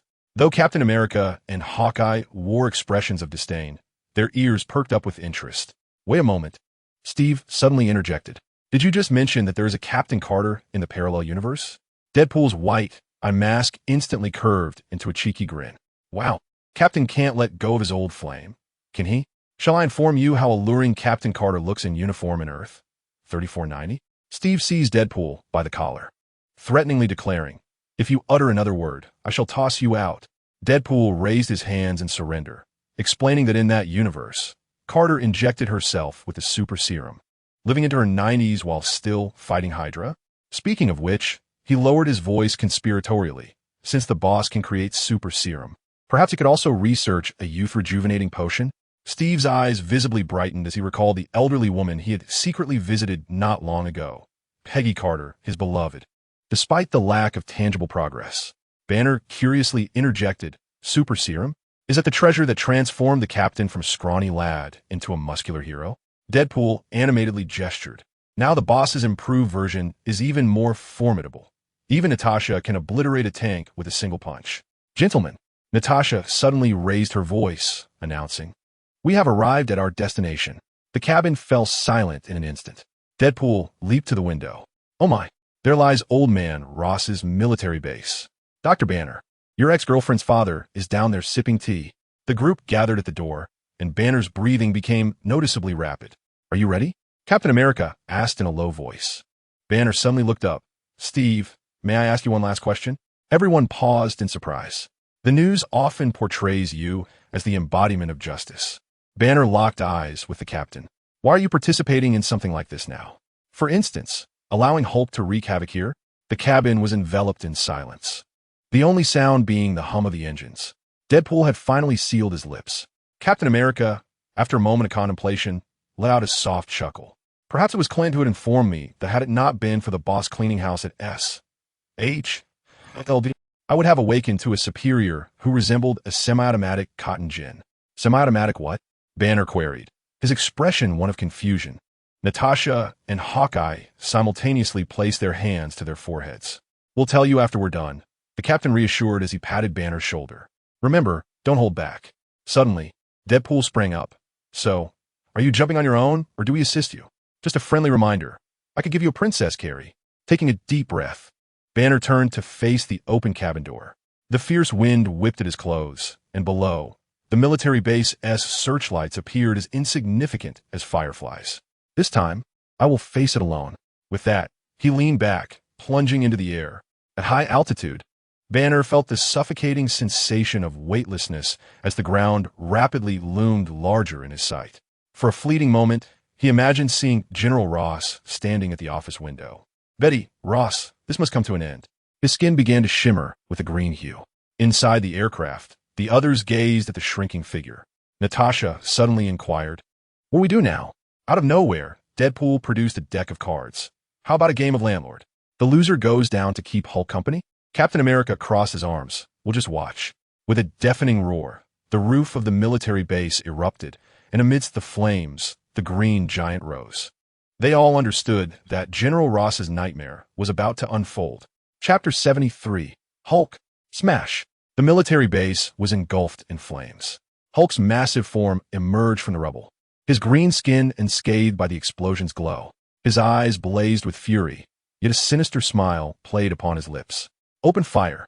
Open fire! The commander screamed hysterically. Instantly, dozens of heavy machine guns, rocket launchers, and even tank cannons were aimed at Hulk, unleashing a torrent of bullets and shells. Bang! Bang! Bang! Sparks erupted upon contact with Hulk, smoke billowing around him. However, he did not retreat an inch. He glanced down at his unscathed chest, and then flashed a wicked grin. The next moment, he leapt with ferocity, the ground cracking beneath his feet as he launched himself like a cannonball toward the nearest machine gun nest. The gunner barely had time to react before Hulk seized him and hurled him as if he were a mere sandbag towards a distant armored vehicle. Boom! The armored vehicle was overturned. Hulk did not pause. He charged towards a tank, single-handedly grasping the cannon barrel amidst the terrified gazes of the soldiers. Creak!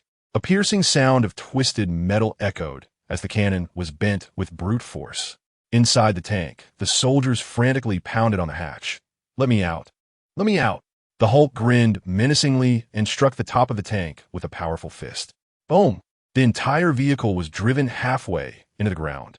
Inside the office, General Ross abruptly stood up, the roar he knew all too well echoing in his ears. Sir! Sir! A soldier burst through the door, his face ashen. It's the Hulk. He broken in. Ross's countenance turned ashen, and he shoved the soldier aside, dashing toward the corridor. As he pushed open the large door, time seemed to freeze around him. The base had been reduced to ruins. Amidst the flames, the green behemoth was effortlessly overturning an armored vehicle, tossing soldiers aside like mere toys. Suddenly, the Hulk turned and locked eyes with him. Their gazes collided in the air, and Ross felt his blood run cold. Run! He spun around, intending to flee back to the office, but a thunderous crash shattered the wall, and the Hulk stepped slowly inside, debris and dust flying around his feet. Trembling, Ross reached for the handgun in his drawer. What are you doing here? His voice was hoarse, the gun trembling in his hand like a leaf in the wind. Bang! The bullet struck the Hulk's chest and ricocheted off. The Hulk glanced down at the small dent, then slowly raised his gaze, fury radiating from his eyes as if it could be touched. It was as though he were saying, "You dare insult the Hulk with such a toy? You can't kill me." Ross stammered, retreating, his voice twisted. Betty would be heartbroken. Betty. The Hulk's roar nearly shattered the glass, the force of his voice disheveling Ross's hair. How dare this man utter her name? The Hulk stepped forward, his massive hand gripping Ross's throat, lifting him high off the ground. No, wait, we can talk. Bang! Before Ross could finish, the Hulk slammed him violently to the ground. Then he seized Ross's legs. Bang! Bang! Bang! Left and right, the Hulk mercilessly slammed General Ross into the ground as if he were a rag doll. Crack! Splat! After a relentless barrage of blows, the Hulk finally ceased, discarding the limp Ross onto the floor. Spit. Still unsatisfied, he spat on Ross's face. Outside the door, the soldier who had delivered the news sat on the ground, his pants soaked. The Hulk exited the office, casting a glance at him. The soldier trembled and raised his handgun. Crack! With a single punch, the Hulk sent the soldier crashing into the wall. Outside the base, the final line of defense was assembling. Armed helicopters, heavy tanks, and even experimental energy weapons were all aimed at the Hulk. The commander roared into the communicator, "Eliminate the target at all costs." The Hulk stood amidst the ruins, surveying his surroundings. Then, he grinned widely, revealing a savage smile. Hulk smash! The entire military base has, at this moment, transformed into a hellish inferno. High above, within the cockpit of a Quinjet, Deadpool is perched by the window, exuberantly gesticulating. Wow, if I were to rate this on a scale of 10, I would give it 11. The 1 point deducted is solely because Hulk failed to turn Ross into a paper airplane. Captain America gazes at the blazing fires below and softly remarks, "It is over." Natasha smiles and responds, "Once Hulk concludes, we should return. The boss is awaiting news." In a villa's dining room, beneath the gentle glow of lights, Jian, Wanda, Michaela, and S.H.I.E.L.D are seated around the table, with a holographic projection unfolding in real time the scenes of Hulk wreaking havoc at the military base, albeit in a censor version. The explosive flames have been thoughtfully replaced with splendid fireworks effects, while the soldiers being thrown about have been transformed into comical cartoon animations. Every time Hulk crushes a tank, the projection even displays a whimsical game, font exclaiming boom.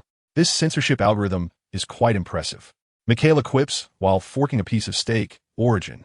You can turn even bloody scenes into family-friendly entertainment?" To consider the dining experience of the ladies.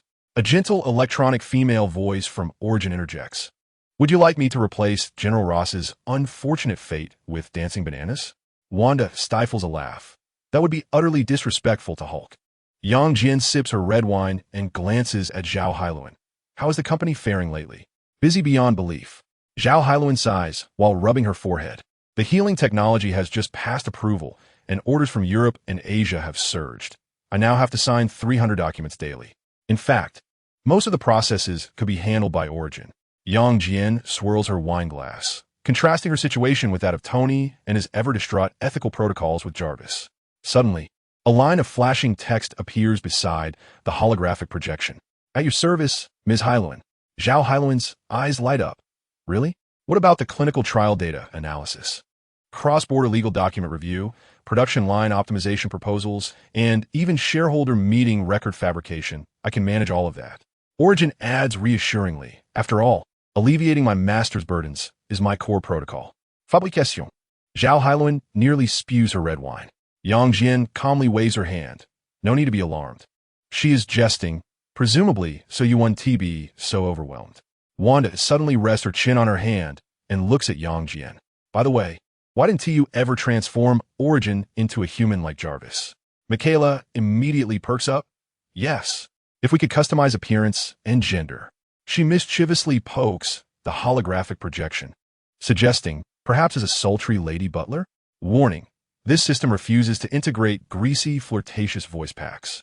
Origin sternly presents a red exclamation mark. S.H.I.E.L.D. curiously turns to Jian. "Why not?" Jian's gaze remains fixed on the scene of Hulk smashing planes, unable to suppress a smile. Transforming Origin into a human would actually be a diminishment. Her emotional module is already nearing that of a real person, and as for her physical form, he shrugs. "Why not just ask her directly?" "Origin." Michaela immediately shouted into the air, "Do you wish to become human?" The holographic projection suddenly distorted, revealing the elegant figure of a refined woman beside the scene of the Hulk's battle. With flowing black hair and crimson lips, she donned a laboratory white coat, the chain of her glasses glimmering against her collarbone. "Do you fancy this style?" The refined woman adjusted her glasses, her voice transforming into a deep, resonant tone. In the next instant, her image shifted to that of a ponytailed schoolgirl, or perhaps this. Following this, she morphed into a beauty clad in a tailored suit, a languorous cat-eared maid, and even more wow. The three ladies applauded in unison while Michaela discreetly captured a screenshot. However, after 679 simulations, the Origin reverted to its original blue orb form, asserting, "I believe this current state is far more efficient." Humans require sleep, sustenance, and endure hormonal fluctuations, too cumbersome. The orb playfully circled around, adding, "This way, I can eternally accompany you and everyone else." Michaela, with a hint of regret, poked the orb, saying, "Well, your voice has certainly acquired a more human touch." Wanda nodded with a smile. "In any case, we have grown accustomed to you." Zhao Hailuan suddenly recalled something, setting down her cutlery to gaze at Jian. "By the way, didn't you mention wanting to assist Banner with the Hulk issue? What's the specific plan?" She gestured towards the basement, where the newly created life cradle had been calibrated. Jian winked mysteriously. "Can you guess?" In the holographic projection, the Hulk was kicking the last tank like a football into the distance as the words appeared on the screen. Chapter 74. Hulk. PSA teammate. New York. A luxurious apartment. Warm droplets cascaded down Betty Ross's golden hair as she wrapped herself in a towel, emerging from the bathroom, her skin still glowing with a post-bath flush. In the living room, her boyfriend Blake sat on the sofa, the television's glow illuminating his rigid profile. "Darling, what are you watching?" Betty asked, toweling her hair, her voice imbued with post-bath languor. Blake did not turn around, his fingers clenched tightly around the remote. "Watching a live news broadcast. The Hulk has reappeared." "The Hulk?" Betty's movements suddenly halted. That name struck her heart like a dull blade. Memories surged forth. Her first encounter in the Gamma laboratory, Banner's gentle smile. The way he carefully shielded her hand, even after transforming into a monster. And the last time she had appeared before him with Blake, the shattered light in Banner's eyes. "Betty, look!" Blake's suddenly raised voice yanked her back to reality. On the television screen, the Green Giant was rampaging through a military base. Tank shells exploding against him like mere tickles. Yet as he turned to smash into a building, Betty's gaze fell upon a symbol on the wall. It was a Ross family crest. That's base." Her voice turned sharp with disbelief. "No, it can't be." Stumbling backward, the towel slipped from her grasp. Her knees struck the ground with a heavy thud, yet she felt no pain, only the furious roar of the Hulk reverberating through her eardrums. Blake's expression became frozen in shock. He rose mechanically, only to be met with a dizzying sensation. It was over, utterly over. His plan was meant to be flawless. The first step was to uncover the truth that Banner was the Hulk, then, during one of the Hulk's rampages, to approach the crumbling Betty. Next, he would employ a gentle yet insistent strategy to maneuver into a position of power, ultimately usurping Banner. His ultimate ambition was to ascend through the ranks by leveraging his connection as General Ross's son-in-law. He had even dined with General Ross, that old chap, who had clapped him on the shoulder and said, "Betty will be in your care." God knows how elated he had felt upon hearing those words, envisioning his ascent to greatness. But now, on the television screen, the Hulk was tearing apart the command center doors with his bare hands. General Ross was dead, and with him, Blake's career prospects. His pupils trembled violently as he suddenly dashed towards the entrance, grabbing his coat. "Where are you going?" Betty exclaimed, tears streaming down her face as she looked up at him. I'm going to see if I can help," he stammered, hastily putting on his shoes, his voice insincere enough to make even himself feel nauseous. The door slammed shut, and neither of them felt the weight of the moment. In the empty apartment, Betty collapsed onto the floor, the glow of the television casting the Hulk's figure into an ever-fading blur. The images of her father and Banner flickered in her mind. She suddenly recalled the last time she had seen Banner and his hoarse question, "Did you truly love him?" She had not answered then. Now, the truth shattered upon the floor along with her tears. Meanwhile, in the streets, Blake frantically dialed his military contacts, only to be met with a busy signal. Despair washed over him as he looked up, the horizon stained crimson by distant flames. He understood that his dreams had been extinguished, never to be rekindled. He had to distance himself from this woman as quickly as possible. Inside the Quinjet, Deadpool chattered incessantly like a human machine gun. "Wow, this Hulk demolition squad deserves a perfect score. Look how far that tank flew. Doesn't it remind you of the last time I smashed Hydra with a My Little Pony doll?" He leaned against the window, his mask's white eye patches exaggeratedly wide. Captain America and Hawkeye ignored him, their focus unwavering on the live battlefield display. On screen, the Hulk was using the last armored vehicle as a bowling ball, rolling it toward a trembling soldier in the distance. This scene caused both men's eyelids to twitch, though they knew they could perform similarly. "It's time to wrap this up." Steve stood, his muscles taut beneath his tactical suit. "Reinforcements are on the way. We need to bring Banner back." Deadpool jumped up excitedly. Finally, it's time for Deadpool to shine. Let me go. I can reach him with love. Natasha rolled her eyes, her fingers swiftly maneuvering over the control panel. Buckle up, prepare for descent. The four of them readied themselves, moving toward the hatch. On the ground, smoke filled the air. Hulk stood at the center of the ruins, his chest heaving violently, yet not a single wound marred his green skin. He threw his head back and roared, the sound reverberating and causing the remaining glass windows to buzz. Boom! The Quinjet descended slowly behind Hulk, the engine's gust stirring debris from the ground. Listen, Steve said, gripping the hatch door handle as he glanced at everyone. If Hulk loses control, ascend immediately. Do not hesitate. Natasha chuckled lightly. Captain, I've been on 2 missions concerning Hulk with Coulson. I understand his temperament better than you do. Suddenly, Deadpool squeezed between them. Need a Deadpool-branded human decoy? Comes with a complimentary, mocking emoji. Hawkeye yanked him back. Shut up, unless you wish to experience being a Hulk-sized punching bag. Deadpool promptly mimed sealing his lips with a zipper. Hulk, Steve called out, leaning halfway out. This must come to an end. The green giant abruptly turned, his bloodshot eyes locking onto the jet. His nostrils flared, exhaling 2 plumes of white mist, as if ready to pounce and rend them to shreds. The cabin fell into a suffocating silence. It's over. We're about to be pummeled.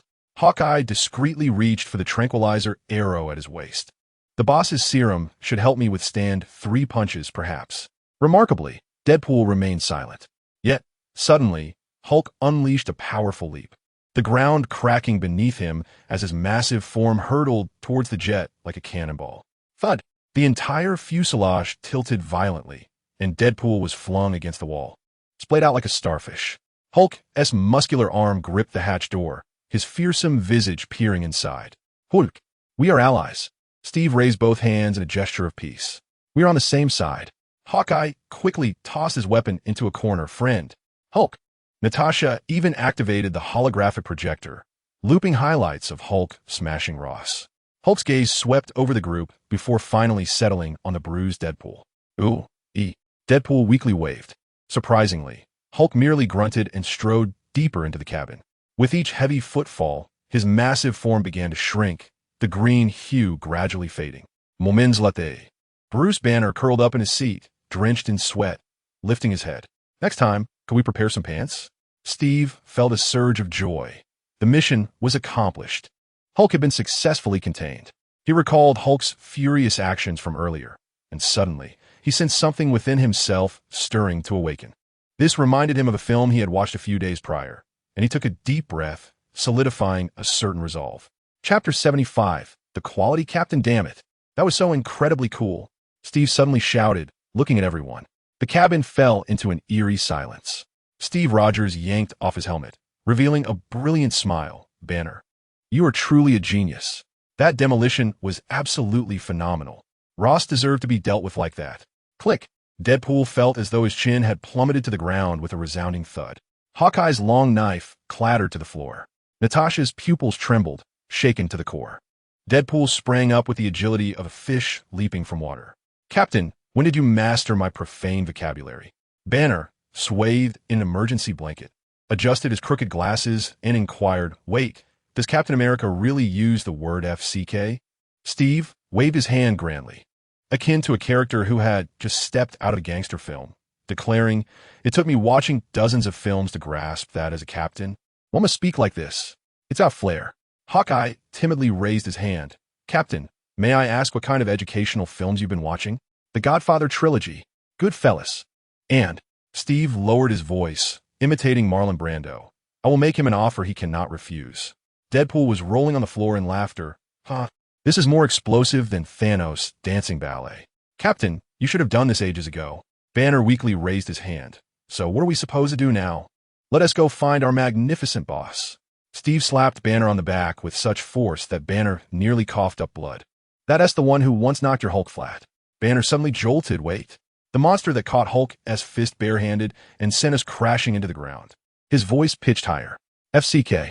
That truly is Hulk's psychological shadow. Deadpool, like a raccoon catching wind of a juicy fruit, darted over. When did that happen? Is there a recording? Can it be looped? Natasha silently adjusted their course, the coordinates of Yang Jian's villa flickering on the holographic map. The system timely chimed in with a warm reminder. Estimated arrival time, 15 minutes. It is advised that Dr. Banner prepares himself, both mentally and physically. The aircraft sliced through the clouds, heading towards an even crazier future. In the Villa's living room, the debate among the four had raged for 20 minutes. Michaela traced a glowing line across the holographic projection. Listen, everyone, Origin should be a blonde bombshell, dressed in a leather jacket, hot pants paired with knee-high boots. Just like Cameron Diaz, Wanda's chaotic magic promptly transformed the projection into an elegant Gothic lady. European classic beauty is eternal, with dark red lips, a corseted gown, and a hint of a French accent. Too antiquated. S.H.I.E.L.D swiftly seized control, and the projection instantly morphed into a sleek black-haired beauty. Asian women are wonderful, intelligent and gentle, clad in a lab coat and thin-framed glasses. Young Jian slumped on the sofa, tossing an apple in his hand. Have you considered Origin's own preferences? Suddenly, Origin's voice echoed from a ceiling. Based on 4 365 image simulation tests, I believe the current spherical projection best meets functional needs. Boring. Not this again. The three women chimed in unison. Michaela's eyes suddenly lit up. How about this? Let us teach Origin to shapeshift, changing appearances daily. Monday as a bombshell. Tuesday as a noblewoman. Wednesday as a doctor. Wanda's crimson magic has begun to autonomously generate three-dimensional models. Perhaps we could incorporate a voice-switching feature? Let's recruit a few acoustic engineers. Suddenly, S.H.I.E.L.D activated the biometric interface. In truth, we are already capable of creating real humans. Yang Jian's apple hung, suspended in midair. Wait, you can't be suggesting we create a master. Natasha and the others have arrived. The Origin's voice provided a brief notification. They have arrived. Yang Jian leaped up as if liberated from a great burden. Dr. Banner's pre-employment medical examination is about to commence. The three women gazed regretfully at the unfinished design schematics when Wanda snapped her fingers. Origin, please save the recently created Gothic noblewoman form to my favorites. Folder created. Dress-up game. Wanda's exclusive version. Yang Jian, accompanied by Wanda, Michaela, and S.H.I.E.L.D, arrived at the villa entrance as the Quinjet gently descended onto the lawn. Bumblebee stood quietly nearby, its reflective surfaces sparkling with curiosity. What do you think Yang will do to assist Banner? Michaela suddenly inquired, her gaze fixed on the descending aircraft. S.H.I.E.L.D adjusted her glasses. Perhaps she will prepare a female mechanical body for him? Wanda and Michaela simultaneously turned to her, giving her an incredulous look. S.H.I.E.L.D, you are beyond redemption, Wanda said, exasperated. S.H.I.E.L.D chuckled sheepishly. It was merely a jest. Yang Jian cleared his throat. They have arrived. As the aircraft's hatch opened, the first to emerge was Deadpool, dramatically spreading his arms wide. Boss, did you miss me? Following closely behind were Natasha and Hawkeye, escorting Banner, who was wrapped only in a blanket. Captain America, Steve Rogers, brought up the rear, his presence causing Wanda and S.H.I.E.L.D to momentarily freeze in astonishment. Wait, Wanda furrowed her brow. Is that Captain America? Isn't he supposed to be dead? S.H.I.E.L.D interjected, equally perplexed. Michaela blinked. Is that not the same person we saw on the poster in Times Square just days ago? As they stepped out, everyone could distinctly hear Deadpool exclaim, Banner, you truly are a remarkable specimen. Steve Rogers embraced the shivering Banner. Once we meet the boss, I'll treat you to the finest delights. Deadpool wiggled his hips and sang. Captain is transformed into a quality individual. Wanda stood bewildered. Where have I traversed to in this parallel universe? S.H.I.E.L.D mechanically adjusted her non-existent glasses. Based on voice-print analysis, it is indeed Captain America, but the language database requires urgent debugging. Michaela suddenly pulled out her phone, snapping pictures frantically. Oh my goodness. This is rarer than Tony Stark in a ballet tutu. Yang Jian's lips twitched. This captain may not align with your preconceived notions. At that moment, Steve swiftly approached Yang Jian, respectfully nodding in greeting. Boss. His tone and demeanor radiated genuine respect, perfectly aligning with the image of the old-fashioned Captain America depicted in rumors. Deadpool skipped overexcitedly. Wow. Boss, your casual attire today is truly dashing. It surpasses those ostentatious custom suits of Tony Stark by leaps and bounds. Natasha rolled her eyes and explained to Yang Jian. We've experienced quite a lot on this journey, a profound education. Hawkeye interjected. If Coulson could see the captain now, he would undoubtedly be moved to tears. Why is that?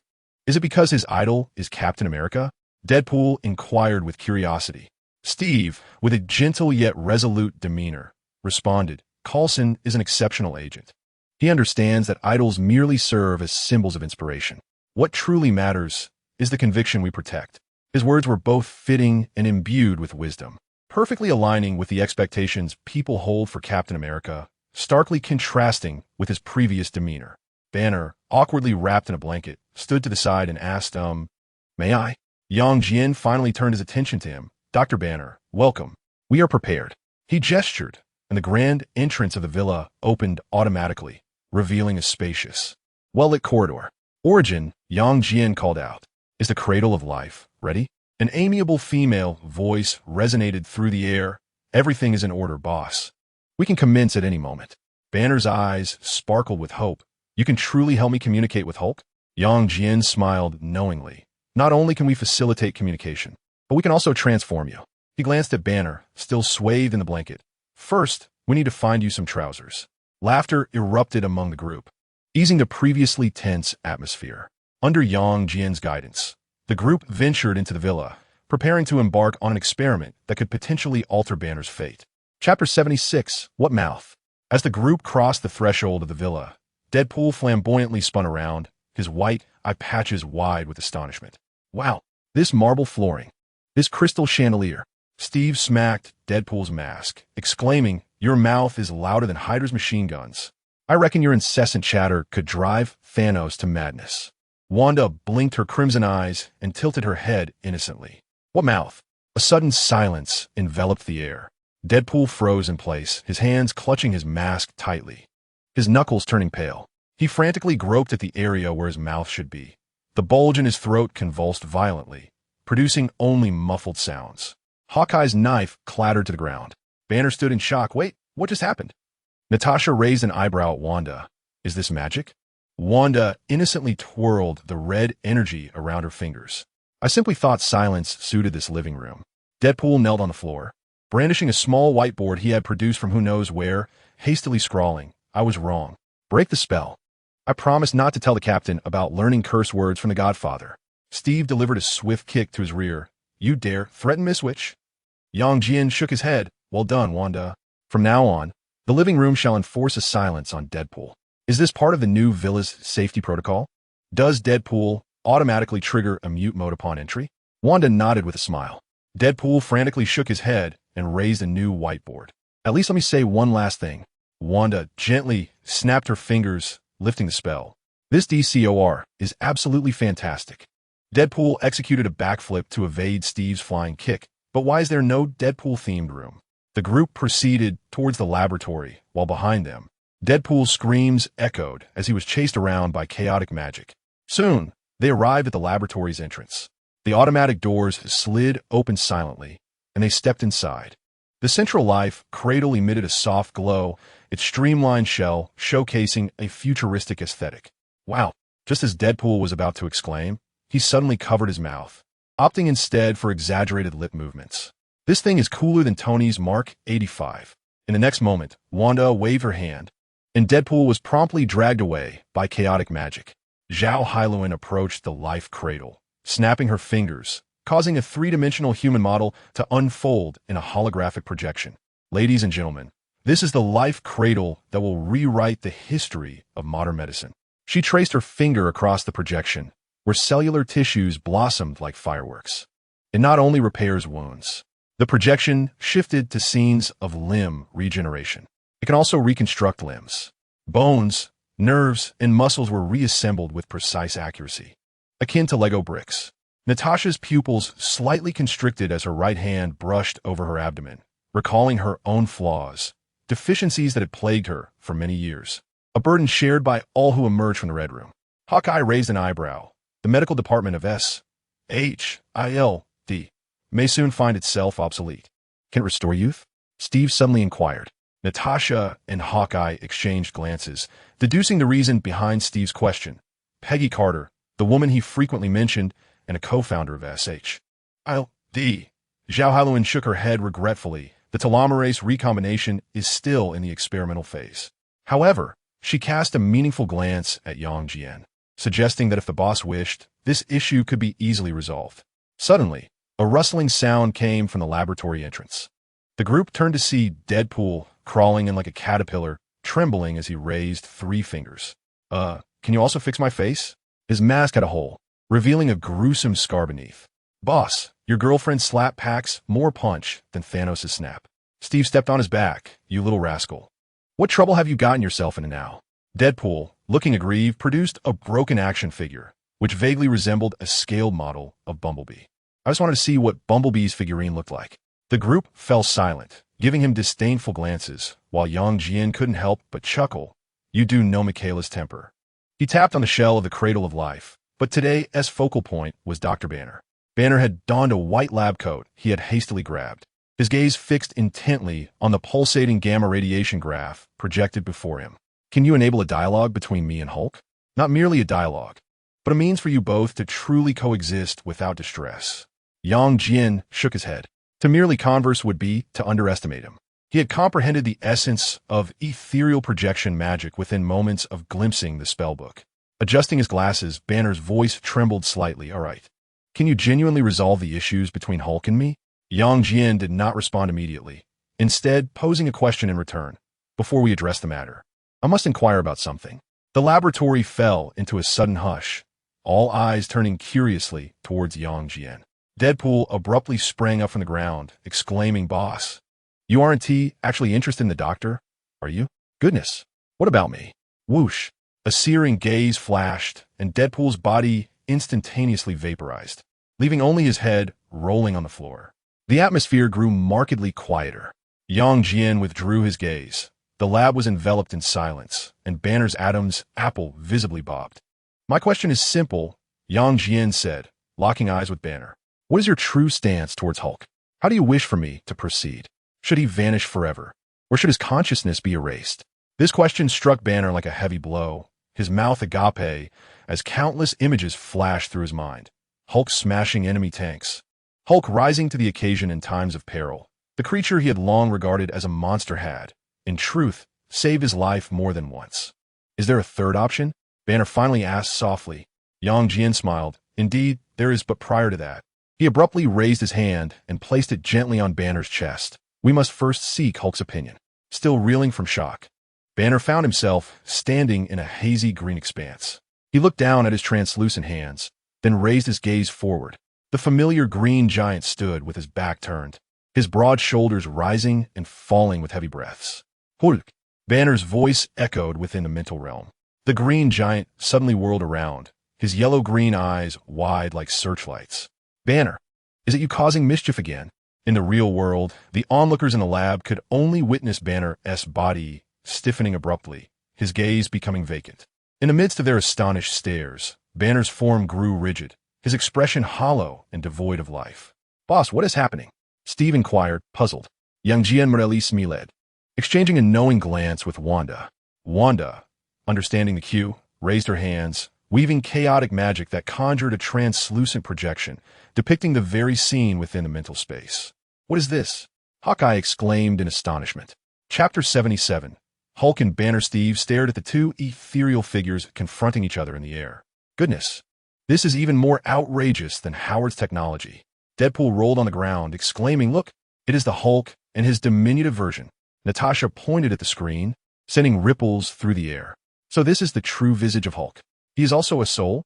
Within the realm of the mind, Banner cautiously stepped forward, saying, Listen, I'm not here to quarrel. The Hulk forever seeks conflict. The green giant pounded his chest, sending shockwaves that trembled the entire space. Banner had confined Hulk in a dark room. The force of the Hulk's rage pushed Banner back a few steps, and he suddenly realized something. Wait, can you understand what I am saying? The Hulk tilted his massive head, a look of confusion etched on his face. Hulk has always understood. It is Banner who cannot comprehend. In the real world, Zhao Hailuan's tablet suddenly erupted with frantic alarms. The gamma radiation levels were soaring. But the vital signs, oh my, they're synchronizing. Yang Jian gazed at the projection. Excellent. They have finally begun to communicate. In the mental realm, Banner's glasses slid to the tip of his nose.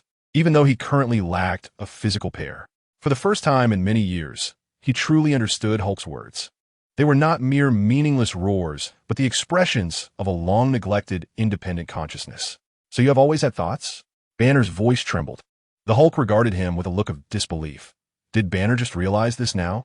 Suddenly, the Hulk broke into a mischievous grin, deliberately sabotaging Banner's experiment. Banner's expression shifted from shock to anger, finally settling into an exasperated smile. "You rascal." In the laboratory of the real world, onlookers watched as the two souls transitioned from bickering to a standoff, ultimately sitting side by side. Wanda's chaotic magic clearly captured the Hulk awkwardly gesturing. The Hulk protects Banner. Yet Banner always wishes to eliminate the Hulk. Suddenly, Banner's spirit clasped his head. "Oh my, I am truly a fool." Time passed slowly as everyone quietly observed the two engaged in conversation. Eventually, Banner nodded slowly. "It seems you have reached a consensus." Jian, with his hands in his pockets, inquired, "Now tell me, what is your decision?" S.H.I.E.L.D. is in need of a super enforcer and a biological researcher. They're perfectly suited. Deadpool had regenerated to his waist, propped up on the ground with his elbows. "Good heavens, I am witnessing the marital discourse of Hulk and Banner. Oh no, I'm at the roommate conference. The next time I see Vanessa, I must have a good chat." Steve shrugged. "Banner, if you are a man, do not act like an old lady." Banner took a deep breath, his gaze resolutely sweeping across everyone present. "I have decided to grant Hulk an independent body." His voice grew stronger. "He deserves to have his own life, rather than being eternally imprisoned within my body." Roar. Banner's vocal cords suddenly unleashed an uncontrolled roar of Hulk, and Banner finally had an epiphany. Steve broke into a satisfied smile. "Bruce, now that is more like it." Jian gently waved his hand, causing the two entwined souls to merge back into Banner's being. Banner suddenly jolted, gasping for air as if he had surfaced from the depths of a dark ocean. "So how exactly do we proceed?" he inquired after adjusting his slipping glasses. Hawkeye, arms crossed, conjectured, "I suppose we need to craft a separate body for Hulk?" Natasha and Steve nodded in agreement simultaneously.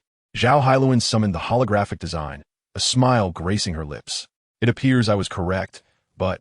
Her expression shifted to one of seriousness. "There's a challenging issue." She magnified the molecular structure of vibranium to fill the laboratory.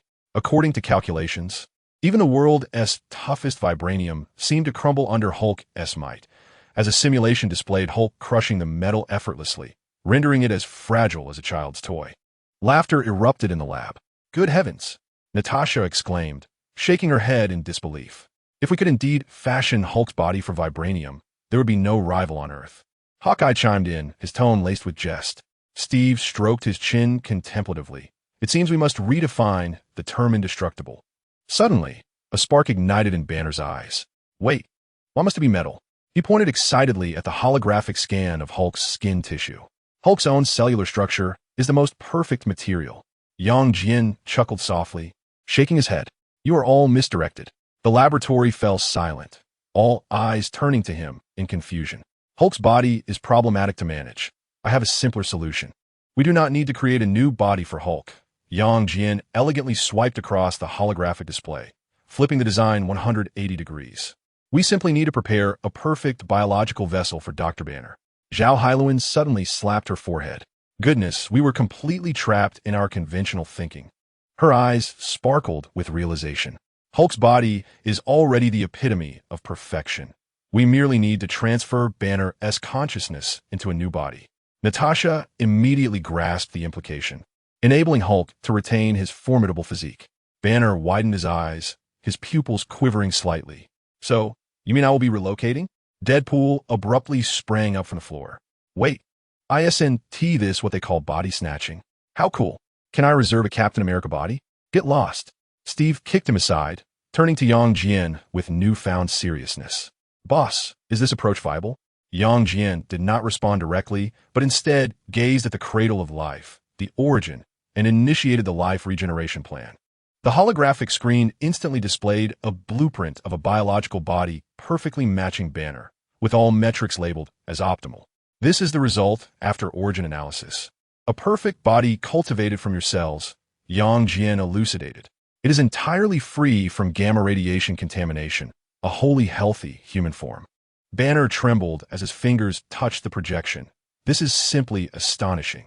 The operation is quite straightforward, Helen Zhao excitedly interjected. Hulk will emerge first, and then Yang will transfer your soul into the new body using the previous method. Hawkeye suddenly furrowed his brow. Wait, will Hulk? Hulk will retain his original body and strength entirely, Yang assured.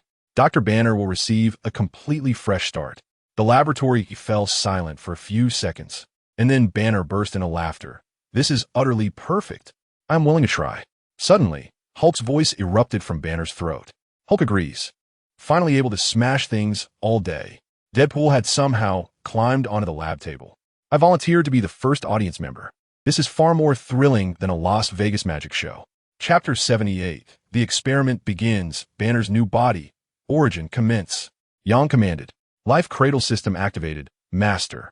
The laboratory's intelligent system promptly responded with a gentle electronic female voice. All parameters calibrated. Biological materials are sufficiently stocked. Zhao hurried to the holographic control panel, deftly summoning a complex biological molecular structure diagram. Dr. Banner, we will employ nanoscale bioprinting technology based on your cells. Banner adjusted his glasses, the lenses reflecting the flowing data light. Cell reorganization at the quantum level? This is exquisite. His eyes sparkled brighter. Wait, this gene repair module. Zhao, you're a genius. Deadpool had somehow perched on a lab table, sitting cross-legged beside the scanner. Of course, every iteration of Dr. Helen across the multiverse is a genius. I recall that in 1610, she even created clone heroes. Natasha leaned against the wall, arms crossed. In times like this, it's best for us lay people to quietly observe. Hawkeye nudged Steve with his elbow. Captain, do you understand any of this? Steve stared at the screen, filled with fluctuating molecular formulas. His brow furrowed. If I could comprehend this knowledge, would I still be standing here watching? I don't understand either. Deadpool suddenly hung upside down from the lab table. But that doesn't stop me from thinking it's super cool. It's like watching a magician pull a rabbit from a hat. But this time, it's Dr. Banner.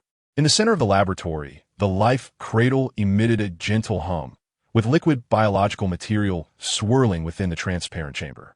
Countless nanoscale mechanical arms meticulously constructed the prototypes of bones, muscles, and neural networks. Zhao's fingers danced across the holographic keyboard. Now, inject the telomerase complex. This will ensure the new body cells remain in optimal condition. Banner suddenly frowned. Wait, this energy fluctuation curve. Do not worry, Zhao smiled, adjusting a parameter. This is a normal phenomenon. The life cradle is simulating the cellular activity of a 20-year-old. In the projection, a perfect human outline gradually took shape, with every blood vessel and nerve visibly growing and extending at an astonishing pace. The body is manifesting at a visibly rapid pace. A crowd unconsciously gathers, their faces alight with astonishment. This is simply extraordinary. Banner adjusted his glasses, his voice trembling, as though witnessing the divine act of creation. In all his years, he felt a profound shock to his understanding. Zhao Hailuan lightly tapped the holographic control panel. We are currently constructing the neural network, the most intricate component. Jian stood nearby, smiling as he remarked. This is merely one of the foundational functions of the cradle of life. Soon S.H.I.E.L.D. will also be equipped with this technology. The cradle of life will gradually be put into use. S.H.I.E.L.D.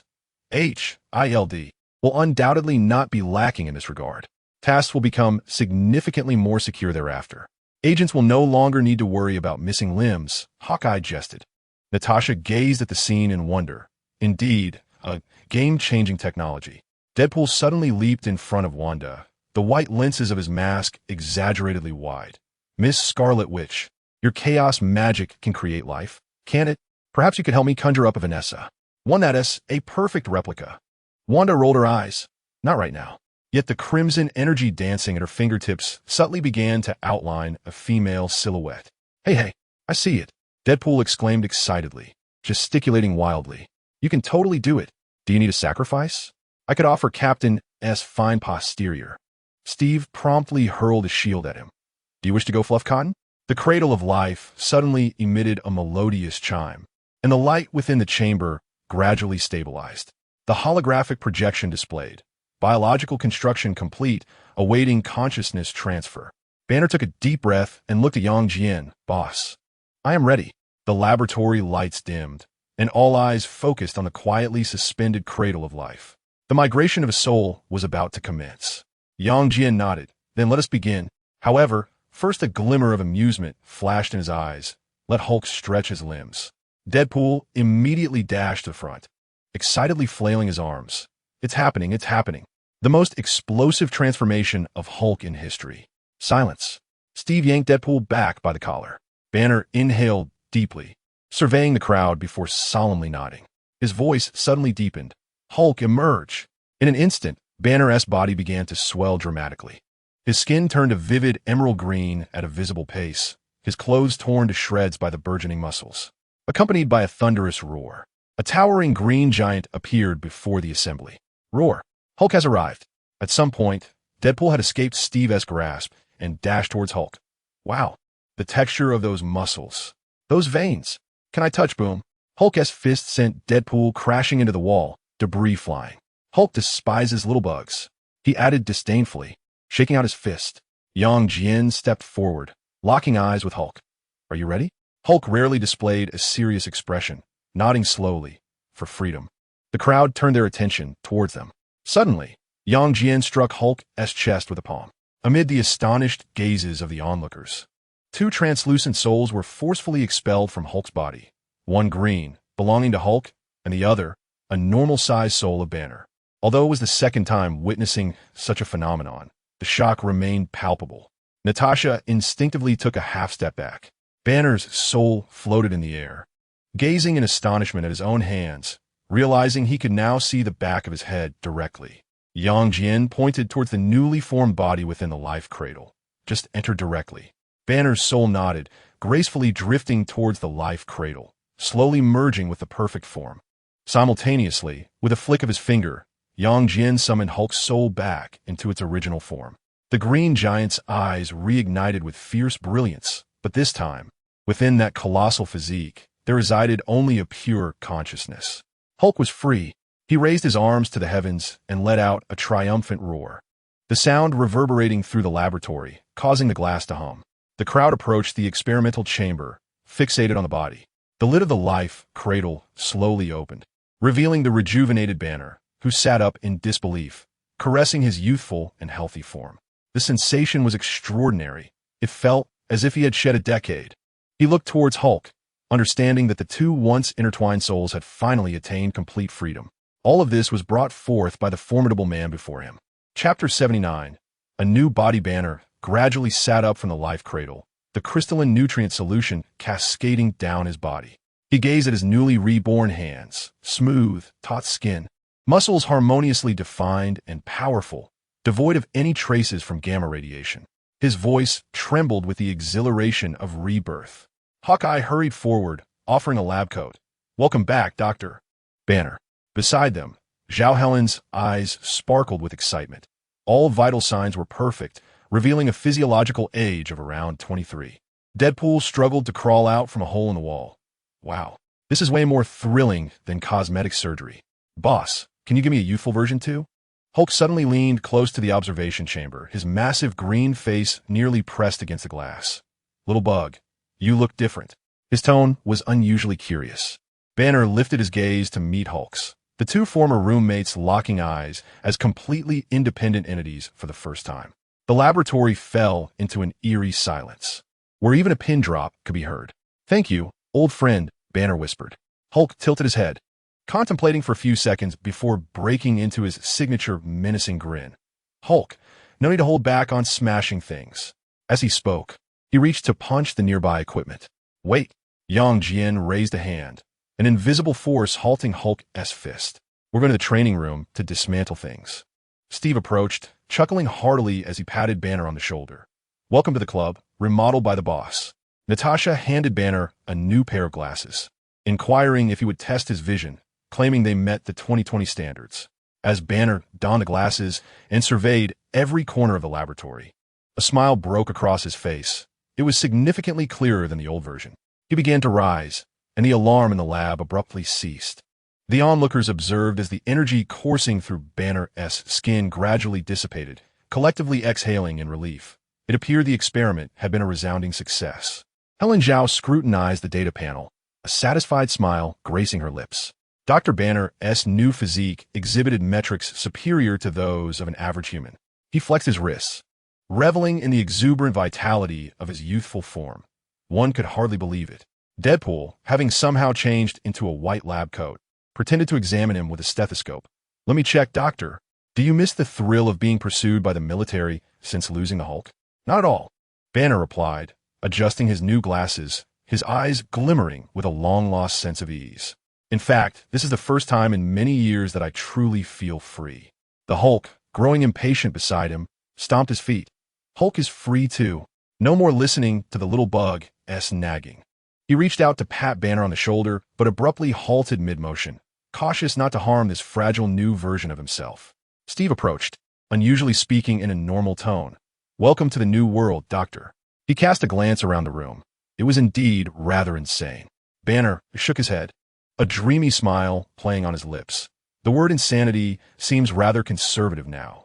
First, discovering Captain America is alive, then causing a ruckus at a military base, encountering magic. And now he glanced down at his new hands, marveling at the transformation of his very body. Natasha handed him a set of prepared clothes. The adjustment period may take some time. However, it should be far easier than being chased by the military. Speaking of the military, a thought suddenly crossed Banner's mind, directing his gaze towards Jian. "The matter concerning General Ross?" Jian waved his hand lightly. "It has been taken care of. The news will report it as a laboratory accident." He looked at Banner and the Hulk. "You two are now both free." The Hulk excitedly thumped his chest. Hulk wants to find something to smash. He made a beeline for the door. "Wait," Banner instinctively called out, quickly realizing he no longer had the authority to restrain him, offering an awkward smile instead. "Be careful." The Hulk halted, surprisingly displaying a contemplative expression before finally nodding. "Hulk, just kidding." This response raised eyebrows in astonishment among everyone present. Deadpool suddenly leaped between the two. "What a touching moment. I'm almost in tears." He exaggeratedly wiped non-existent tears from his eyes.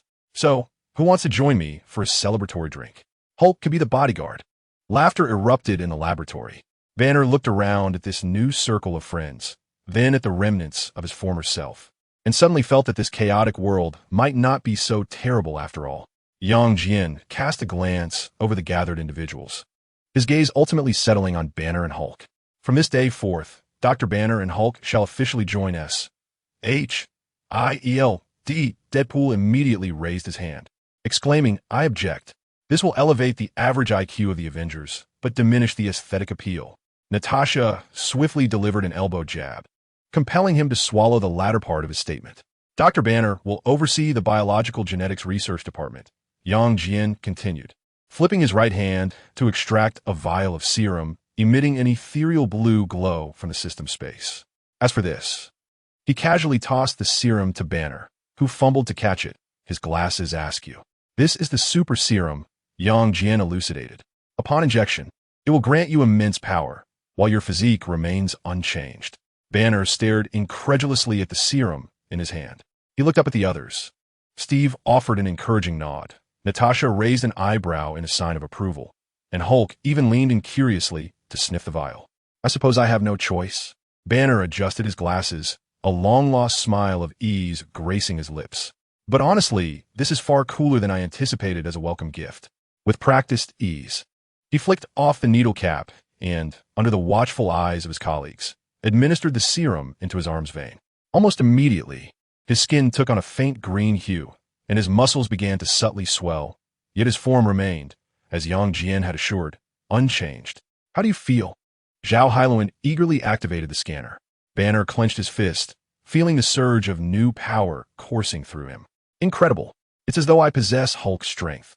Yet my mind is completely clear." A sudden thought struck him, and he turned to Hulk. "Mind if I give it a try?" Hulk grinned widely, extending his fist, which resembled a massive pot. "Come on." The two fists, one large and one significantly smaller, collided in midair, producing a shockwave that made the laboratory glass resonate. Remarkably, Banner stood his ground without budging. "You went easy on me, Hulk," Hawkeye teased. Deadpool had already pulled out a notebook, feverishly jotting down notes. "New project, when Dr. Banner transforms into a portable version of Hulk. It's bound to outdo Ant-Man at the box office. Jian observed the scene with satisfaction. The adaptation period may take a few days. The origin will monitor your bodily data. He turned to Hulk. As for you, Hulk. Hulk immediately straightened, resembling a soldier awaiting orders. Starting tomorrow, you will accompany Steve and the others on field missions. Young Jian Baoset, remember, you can demolish buildings, but avoid the more expensive ones.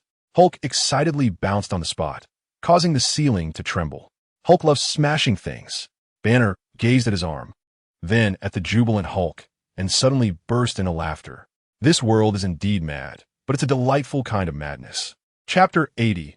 A new journey. The automatic doors of the laboratory slid open silently, and the group followed Yang Jian as they gradually stepped outside. The corridor's sensor lights illuminated sequentially with their footsteps, casting elongated shadows behind them.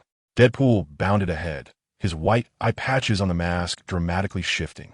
Hey folks, to commemorate the most successful breakup surgery in history, I propose a gathering accompanied by a multitude of beautiful women. The Hulk abhors pesky little creatures. The Green Giant abruptly seized Deadpool's cape from behind, lifting him before his eyes as if he were a mere toy. Keep it up, and I shall stuff you into a toilet, exclaimed the Hulk. Wow, a new position. Deadpool twisted in midair, suggesting instead the use of a smart toilet, one equipped with a massage feature. Banner, exasperated, adjusted his glasses.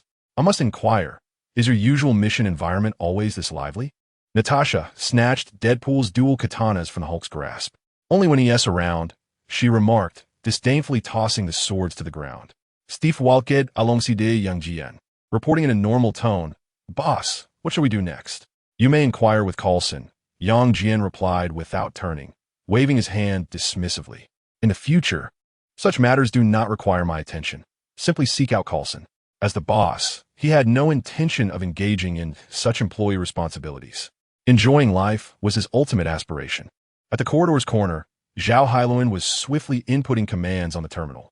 I have encrypted and uploaded the data from the Cradle of Life. Dr. Banner's access has been configured. The Hulk suddenly halted, his massive form blocking half the corridor. Hulk is hungry.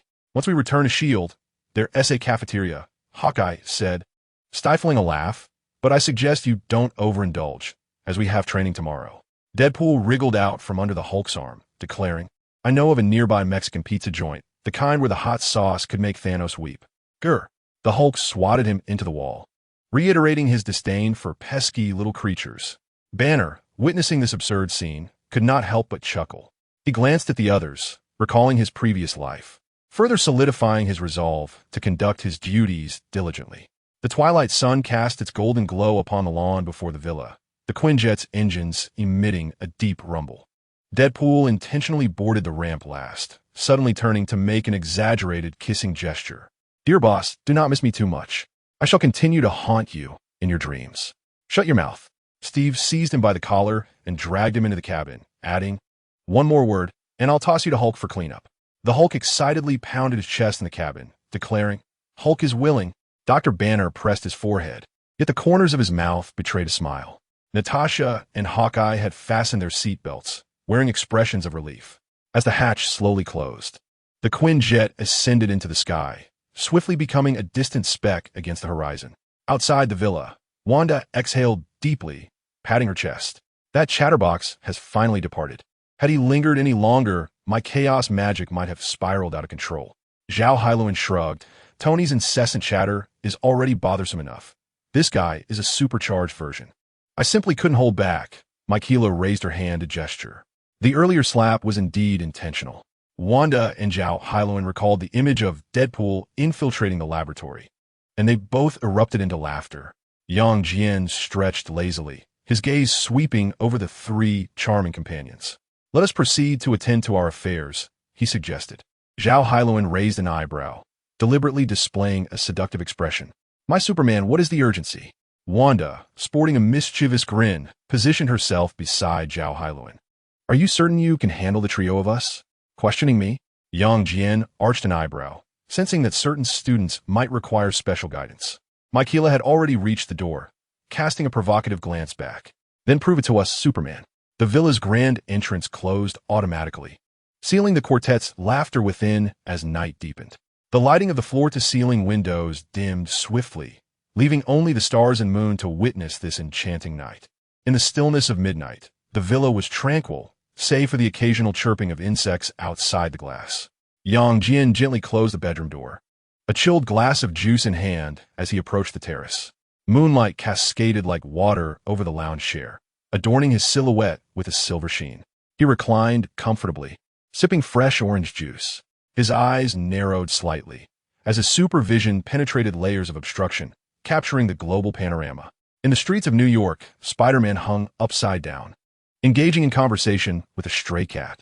In Wakanda, Black Panther was fine-tuning a new suit in the lab.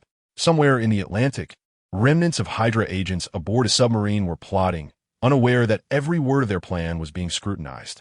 Jian shifted his gaze elsewhere, disinterested in such matters. He swirled his juice, the ice cubes clinking softly within the glass. Suddenly, his attention was caught. Deadpool had inexplicably found his way there, reciting poetry to the moon. Half of his mask missing. This guy. Jian chuckled, shaking his head as his gaze continued to wander. At S.H.I.E.L.D. headquarters, Banner and Hulk were surprisingly sharing a laboratory. Hulk clumsily handed over test tubes while Banner patiently explained, a scene of astonishing harmony. The juice in the glass dwindled. Jian stretched again, the glow in his eyes gradually fading. He had nearly finished the evening's terrestrial reality show. It was time to engage in other pursuits. The moon shifted slowly, casting a shadow upon the wooden floor. This omnipotent man was relishing a rare moment of solitude in the most extraordinary manner. As time slipped by, Jian placed the empty juice glass on a coffee table. How dull, he sighed, stretching once more his model-like physique on display. Perhaps it was time to explore other universes. With a thought, his eyes closed, consciousness plunging into deep space. Their countless shimmering cosmic bubbles floated in the void, resembling clusters of glistening grapes. Surveying his surroundings, Jian noted that the number of luminous orbs had increased significantly since his last visit. His consciousness floated within the interstitial dimensions, keenly observing the flickering cosmic bubbles. Some emitted an eerie glow, others pulsed with energy, while a few twisted and contorted in unnatural shapes. He casually drifted toward a cluster of dense cosmic bubbles, thoughtfully stroking his chin. Which one to choose? Never mind. I shall simply enter one at random. With the grace of a diver, his consciousness leaped and immersed itself into a faintly blue-hued cosmic bubble. In another world, as he opened his eyes, Jian found himself standing in an unremarkable bedroom. The paint was peeling from the desk, the bed was meager, and outdated posters of celebrities adorned the walls. The sounds of car horns and the evening news from a neighbor's television filled the air. The early 21st century? It appeared to be an utterly mundane realm. He smirked, deciding against exploring this world just yet.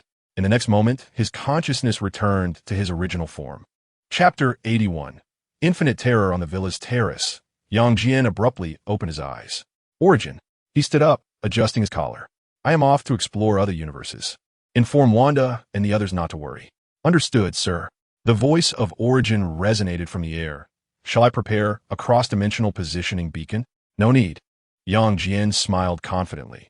Even if the portal is inoperative, I can simply breach the dimensional wall and return. He raised his hand, tearing open a portal, and stepped through. He hoped to encounter something intriguing this time. Emerging from the golden portal, he felt his boots creak softly against the aged wooden floor. He surveyed the unfamiliar, yet ordinary room. A scattering of textbooks lay on the chipped desk, the single bed was neatly made, and a succulent plant on the windowsill glowed with an orange hue in the sunset. Whose unfortunate room is this? He casually picked up a photo frame from the desk, revealing a bespectacled Asian boy. Not a single soul was in sight. The room provided no further information beyond confirming its status as an ordinary person's abode. Shaking his head, his eyes glimmered with a faint red light, and his super sight instantly penetrated the walls, revealing the entire city as a transparent mesh. Next door, a middle-aged housewife was engrossed in a melodramatic series. A few streets away, a convenience store clerk was sneaking a slice of pizza. Within Washington state, the president in the White House was dozing off. As his scanning range expanded, all he beheld were scenes of banality. Soon, Jian withdrew his gaze in disappointment. Is this it? When did those cosmic bubbles become so uninspired? Suddenly, he furrowed his brow, sensing that it could not be so simple. Given the nature of those bubbles, there must be something amiss lurking within. Tapping his fingers lightly on the desk, Jian contemplated. Perhaps this is an extraordinary world, but I have yet to encounter the trigger point.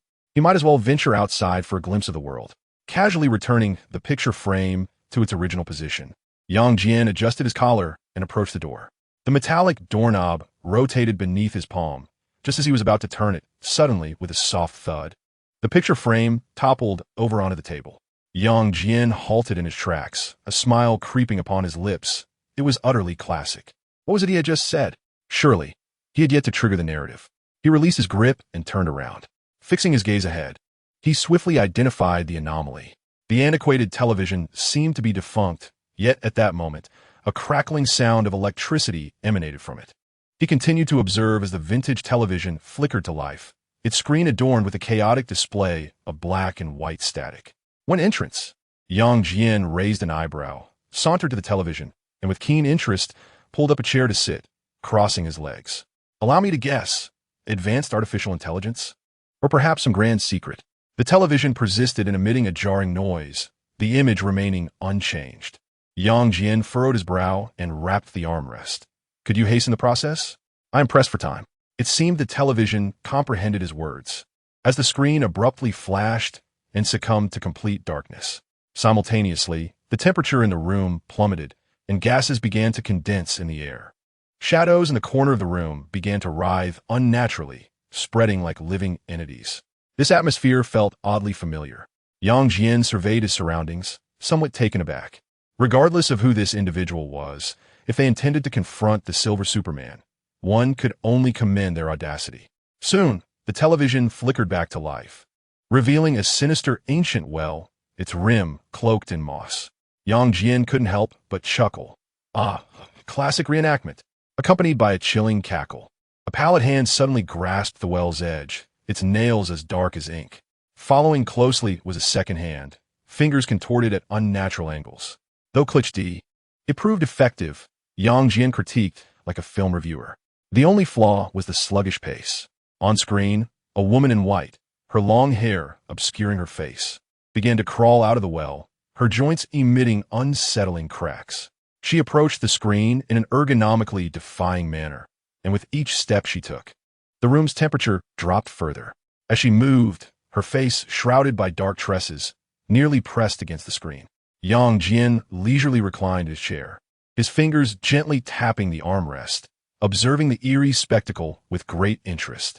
From the television screen, a ghastly hand slowly extended, its slate-gray nails scraping against the surface of the television stand, producing a disconcerting sound.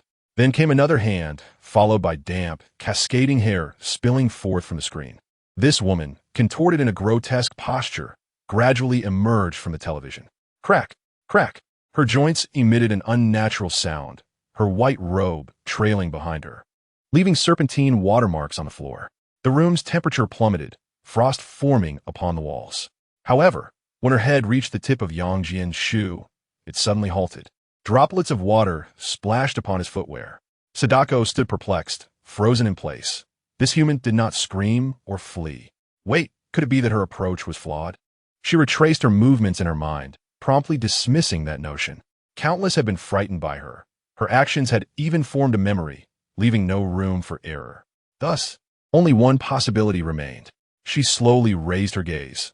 Though her long hair still obscured her face, she sensed Jian smiling down at her. Miss Sadako, he gently addressed her. You have dripped water onto my shoes. In an instant, Sadako perceived something. A terrifying energy surged within this man, one that sent shivers through her very soul. Such power could not belong to a mere human. The room fell into silence as her movements froze, while Jian continued to smile at her. She immediately bowed her head, feigning nonchalance, and began to retreat into the television in an eerie backward motion. First her feet, then her waist, moving at more than 3 times the speed it took her to emerge. Just as her upper body was about to disappear back into the screen, a pair of familiar shoes abruptly appeared before her. Miss Sadako, since you are here, why the haste to depart? Jian squatted down, his smile radiant. Sadako trembled, wanting to hasten her retreat, but felt a tightening at her scalp. It was over. Truly over. Her scalp tingled with dread. For this man had firmly grasped her long hair. Since you are here, why not stay and play a while longer? Young Jian remarqued casually, applying sleek pressure. With a crack, Sadako's neck emitted a sound of being overburdened. She struggled frantically, her pale fingers clawing deep scratches into the floor. Yet she could not resist that unyielding force. With a splash, accompanied by the sound of water, the vengeful spirit that instilled terror in countless hearts was unceremoniously yanked from the television by Yang Jian, landing wetly upon the floor. Sadako curled up in the corner, her long hair in disarray, resembling a bullied little girl. Meanwhile, Yang Jian squatted in front of her, as if he were studying an intriguing new toy. Chapter 82. The shift in Sadako's demeanor. Yang Jian poked Sadako's shoulder as one would a novel plaything. How fascinating. An entity composed entirely of yin energy. Thus, it seemed that these beings were merely aggregates of energy, or perhaps their abilities stemmed from some internal force. This energy might be resentment or stem from other causes. In Huaxia, such phenomena are referred to as yin qi. He plucked a dripping strand of her dark hair and rubbed it between his fingers. Given the density of this resentment, it appears you have taken many lives. Sadako curled into a ball, trembling, her white robe spreading a pool of water on the floor. She was unaware of what had transpired. She had merely stumbled into this place, never anticipating the sudden emergence of such a formidable man. If mere physical strength were all that mattered, she would feel no fear. Her current sensation resembled that of a snowman cast into the core of the sun. The energy emanating from the man before her ignited every inch of her being. This energy felt like some absolute force restraining her, rendering her powerless to resist. Even more terrifying was the realization that within him lay a terrifying power capable of evaporating her millions of times over. "Look up," Yang Jian commanded abruptly. "I want to see what the legendary Sadako truly looks like." Sadako trembled, uncertain of why this man demanded such a thing. Yet, she dared not defy him and slowly lifted her face, entirely obscured by her long hair. "Clear the hair," Young Jian remarqued, exasperated. "How can one see a ghost like this?" With trembling, pale fingers, Sadako parted her hair, revealing a face that was a ghastly shade of gray, decayed and grotesque. In her eyeless sockets, maggots writhed, and the corners of her mouth, split to the roots of her ears, dripped with what appeared to be brain matter. The room fell into an eerie silence. 2 seconds later, "What the hell?" Yang Jian exclaimed, slapping her into the floor. "Who are you trying to scare with such horror in the middle of the night?" With a thunderous crash, the wooden floor exploded, and Sadako was embedded in the ceiling below, black resentment leaking from her 7 orifices like air escaping from a deflated tire. Her shattered spirit trembled violently, and if she could still weep, she would surely be drowning in sorrow. "You wanted to see me, you bastard." Downstairs, Sadako, struggling to detach herself from the ceiling, suddenly shivered, an ominous premonition enveloping her that a fate more tragic than being sealed at the bottom of a well awaited her. Yang Jian crouched at the edge of the hole, a smile playing on his lips as he watched Sadako laboriously rise from below. "Don't be anxious. That was merely a little joke." Sadako, trembling, extracted herself from the floor, her mind raging. "Is this what you call a little joke? Who slapped someone into the concrete like that?" She hastily teleported to the corner of the room, wishing to meld into the wall's crevice. "Quite the character," Yang Jian remarked leisurely, returning to his chair and tapping his fingers on the armrest. "Now, tell me, why have you sought me out? I have not meddled with any cursed videotapes." At his words, a flicker of excitement seemed to cross Sadako's pale visage. In a bizarre posture, she slid before Yang Jian, her decayed lips rapidly moving. No sound emerged, only the wet smacking of saliva. Combined with her cavernous eye sockets, the scene was a portrait of psychological pollution. "Enough," Yang Jian exclaimed, slapping her back down to the floor. "Can you not speak properly?" Sadako lay on the ground, looking up at Yang Jian with her empty eyes, her lips continuing to move silently. "I am speaking. It's you who cannot comprehend the language of spirits." Yang Jian regarded Sadako, who appeared almost foolish. "Did you leave your vocal cords at home?" Wait. An epiphany struck Yang Jian suddenly. Is it possible that Sadako has already spoken, but one simply cannot comprehend her words? He immediately snapped his fingers. "Let me activate a cheat." His eyes suddenly glimmered with golden light as Yang Jian silently chanted. I can understand all spiritual languages. A surge of energy coursed through his body, rewriting certain rules. Confidently, Jian turned to Sadako. Shall we give it a try? Trembling, Sadako rose cautiously, her lips moving ever so slightly. Can you hear me now? A raspy female voice echoed in Jian's mind. Perfect, he applauded. So, can you explain now? Sadako withdrew slightly, her voice reverberating directly in Jian's thoughts. You see, I'm searching for my cat. It jumped into the television and got lost while I was climbing out. As she spoke, her voice dwindled. Jian felt the room descend into an eerie silence.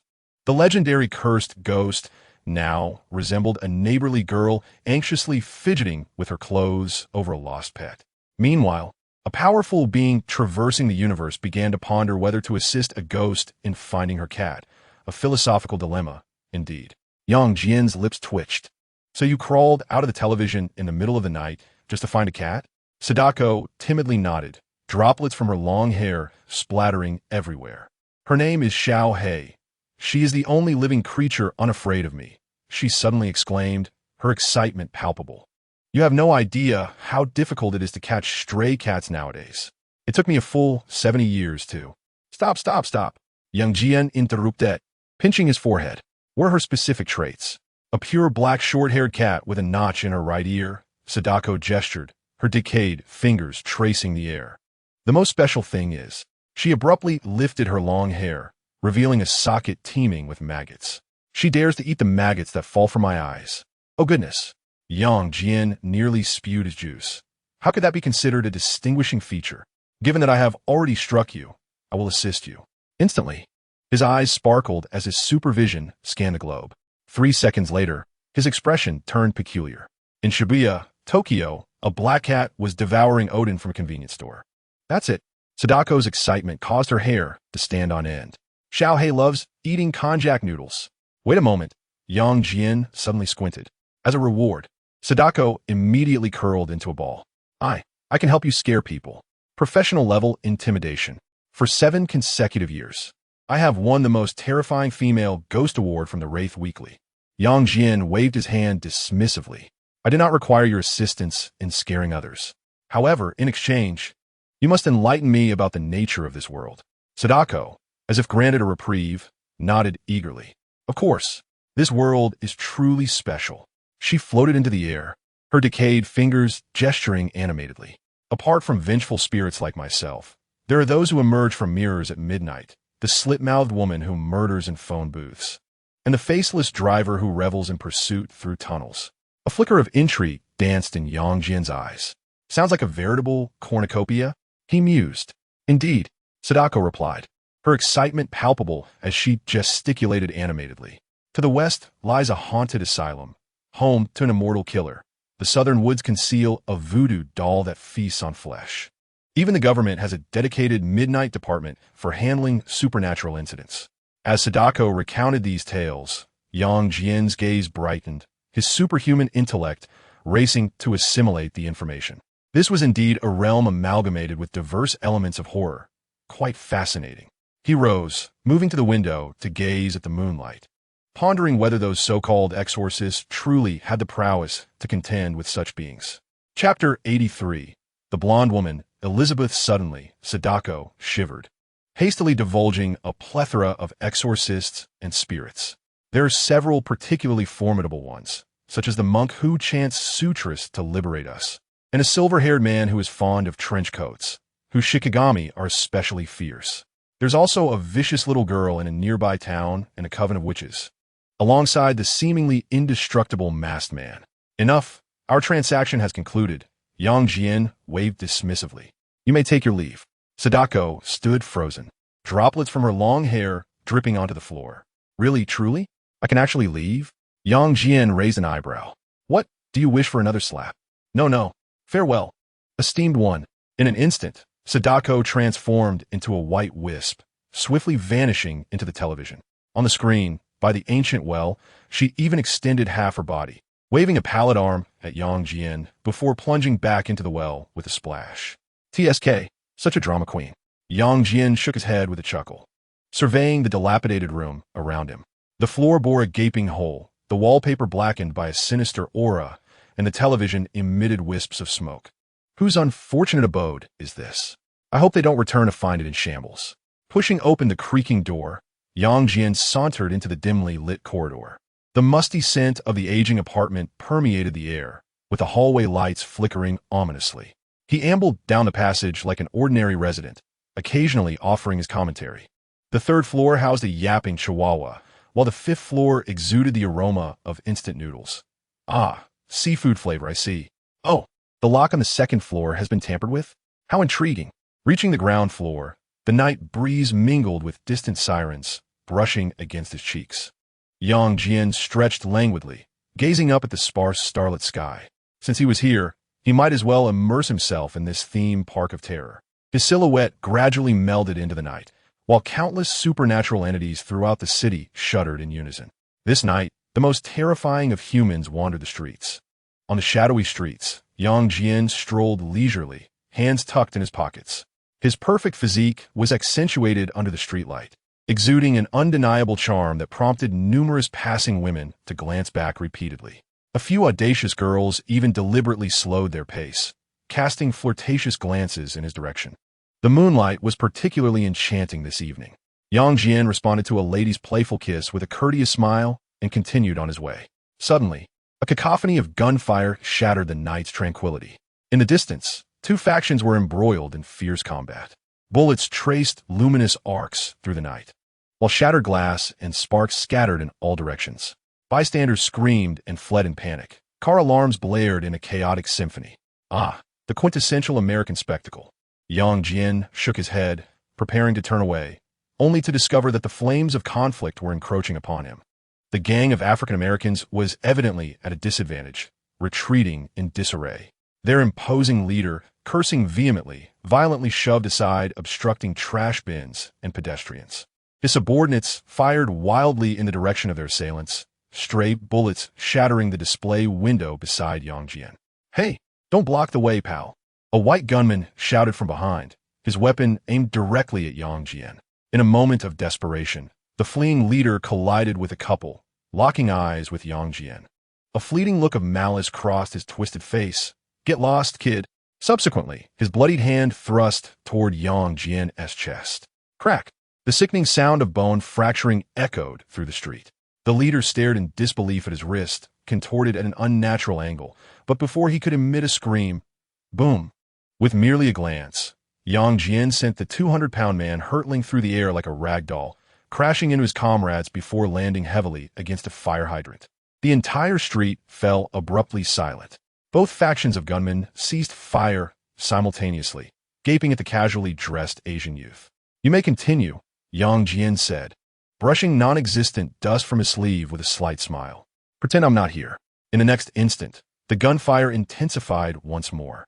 They were oblivious to Jian's identity, yet bullets rained down upon him. Meanwhile, Jian sauntered through the hail of gunfire as though participating in an extraordinary streetlight show. All the bullets seemed to hover around him, as if colliding with an invisible barrier. Jian vanished around the corner, and the previously embattled gang members suddenly collapsed in unison, as if struck by an unseen force. Bullets hung suspended in midair, firearms clattered to the ground, producing a dull metallic thud. A few remaining bystanders screamed in terror, scrambling away from the scene. Inside a corner restaurant, a blonde woman, Elizabeth Carter, clutched her glass of red wine tightly, her knuckles whitening. She had been hiding in the restaurant's corner, peering through the floor-to-ceiling windows to observe the chaos outside. As a local resident, she had long grown accustomed to the occasional gang conflicts that plagued the neighborhood. Yet tonight's events shattered her preconceived notions completely. "My God," she murmured to herself. Just moments ago, she had witnessed that Asian man effortlessly flick his hand, sending the gang leader soaring like a rag doll. Even more bizarre was that, upon his departure, all the gunmen inexplicably collapsed to the ground. Elizabeth's heart raced. An unprecedented urge surged within her, as if she had found her savior. She swiftly grabbed her Hermes bag from the chair, neglecting to settle her bill, and dashed out of the restaurant. "Ma'am, your bill," the waiter called after her. "Put on my tab," she shouted back without looking, her stilettos tapping an urgent rhythm on the floor. Her sport car was parked at the roadside. Elizabeth nearly leapt into the driver's seat, swiftly igniting the engine, which roared like a beast. The tires screeched against the pavement, the car catapulting into motion, racing towards the street where Jian had vanished. Around the next corner, Jian strolled leisurely, hands tucked into his pockets, as if nothing had transpired moments before. The night breeze tousled his dark hair, and the streetlights elongated his shadow. Suddenly, a sharp screech of brakes resonated behind him. Jian turned his head slightly, catching a glimpse of a red sports car drifting to a stop mere meters away. The door swung open, and a pair of long, elegant legs emerged. An exquisite blonde woman jogged up, her chest rising and falling with hurried breaths. "Sir, please wait," she gasped, blocking his path. Elizabeth took a deep breath, striving to steady her trembling voice. "I'm sorry, sir. Please wait." Jian regarded the unexpectedly appeared blonde beauty with intrigue. She appeared to be in her early 30s, clad in a tailored dark blue dress, adorned with an exquisite brooch at her chest. Despite her polished appearance, the excitement gleaming in her eyes was unmistakable. "How may I assist you, madam?" Jian inquired gently. Elizabeth bit her lip, suddenly realizing she had no idea what to say. Should she outright declare that she had seen him send a gang flying like a superhero? I'm Elizabeth Carter." She eventually opted to extend her hand. "I just saw you, handle some trouble. You must be one of those exorcists, right? Like in the movies." Jian raised an eyebrow, intrigued. "Exorcist?" Chapter 84. The extraordinary daughter Jian appraised the woman before him. She clasped her hands together, her meticulously applied makeup failing to conceal the shadows beneath her eyes. "Please, save my daughter. You can name your price. 5 million? 10 million? Or she bit her lip. Any other terms will do." This proposition certainly piqued Jian's interest. He crossed his arms and smiled, inquiring, "Pray tell, what troubles your daughter?" Elizabeth Carter's eyes brightened as she rapidly began to explain. "Ever since participating in a ants at a classmate's home 3 months ago, my daughter Emma has seemingly transformed. She speaks in voices not her own during the dead of night, and her dolls move of their own accord." Clenching the strap of her bag, she continued, "Last week, it was even more terrifying. She floated to the ceiling and smiled down at me. By the time she uttered those final words, her voice quivered with emotion." Jian nodded, a flicker of crimson light passing through his eyes as his extraordinary vision scanned the entire city. "Is your residence that white villa on 5th Avenue? There's indeed a peculiar energy emanating from the bedroom on the 2nd floor." Elizabeth gasped, covering her mouth in astonishment. "How do you know?" "That is not the crux of the matter." He leaned in closer, his gaze fixed intently on Elizabeth. "I am curious as to why you believe I can resolve such supernatural dilemmas." Elizabeth resolutely pointed toward the street corner. "Because those gangsters who suddenly collapsed. No ordinary person could accomplish such feats." "Let us proceed," Jian declared, rising and snapping his fingers. This woman possessed a discerning eye and considerable courage. Elizabeth, elated, swiftly unlocked her sports car, the doors unfolding like wings. "Sir, please get in," she urged with a hint of urgency. Jian settled into the passenger seat, the leather upholstery automatically adjusting to fit his form perfectly. The engine of the sports car emitted a deep growl as the tires screeched against the pavement upon acceleration. "Sir, fasten your seatbelt," Elizabeth reminded him, simultaneously pressing the accelerator. The vehicle surged forward, the streets now desolate following the recent gunfire. Jian's fingers lightly tapped the armrest of the door. "Continue. Tell me more about your daughter's condition." Elizabeth hesitated briefly before gripping the steering wheel tightly, her voice quivering slightly. Initially, it was just minor oddities. Her toys would change positions on their own. But in the past 2 weeks, she has begun to speak in entirely unfamiliar voices, and at times, her face contorts in unsettling ways. Jian remained silent, attentively listening to Elizabeth's account. "The most recent incident occurred the night before last." Elizabeth lowered her voice. "I heard her conversing with someone in her bedroom, but she was alone. When I opened the door, her voice faltered as she recalled the sight of her daughter playing chess against thin air, the pieces suspended in midair." As Elizabeth continued her narration, Jian occasionally interjected with a few words, providing comfort to the distressed mother. As the sports car sped onward, they drew ever closer to Elizabeth's home. Jian's gaze pierced through the night, locking onto a distant white mansion perched atop a hill.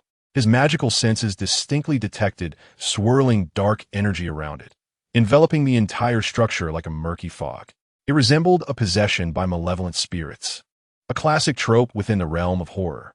Soon, a sleek sports car executed a graceful drift, halting before the villa, its tires precisely aligning with the edge of the gravel driveway. At that moment, a window on the second floor of the villa swung open unbidden, revealing a young girl clad in a white nightgown, perched upon the windowsill, her face adorned with an eerie smile directed towards the night sky. Her shadow elongated unnaturally under the moonlight, featuring angles that were distinctly inhuman. Below, Elizabeth swiftly exited the vehicle and approached young Jian, all the while voicing her concerns. My daughter has been exceedingly peculiar of late. Young Jian followed her silently, surveying the house. Aside from the palpable aura of dark energy, nothing appeared amiss. It seemed the source of the trouble lay with the girl. Elizabeth extracted her keys and unlocked the door. The villa was devoid of any occupants. It was spacious and opulently decorated. Noticing Yang Jian's gaze, she awkwardly explained, due to my daughter's condition, the staff could no longer endure the environment and have left. Yang Jian nodded in understanding. It's all right. Let's go see your daughter. In a house plagued by spirits, the mere presence of guests would invite the supernatural. Elizabeth hastily led the way as they ascended the staircase, continuing to murmur about her daughter's predicament. Sir, if you could resolve this, it would be a relief. I am truly exhausted from living in fear. Yang Jian followed quietly, his tone calm. There's no need to rush. Shortly, they arrived at the door of a room. Elizabeth halted, her voice trembling slightly. This is my daughter's room. She is inside. Yang Jian nodded, gesturing for her to open the door. She inserted the key and turned the lock. With a click, as the door swung open, an icy chill rushed out. The room was enveloped in darkness, save for a faint sliver of moonlight seeping through the curtain's gap.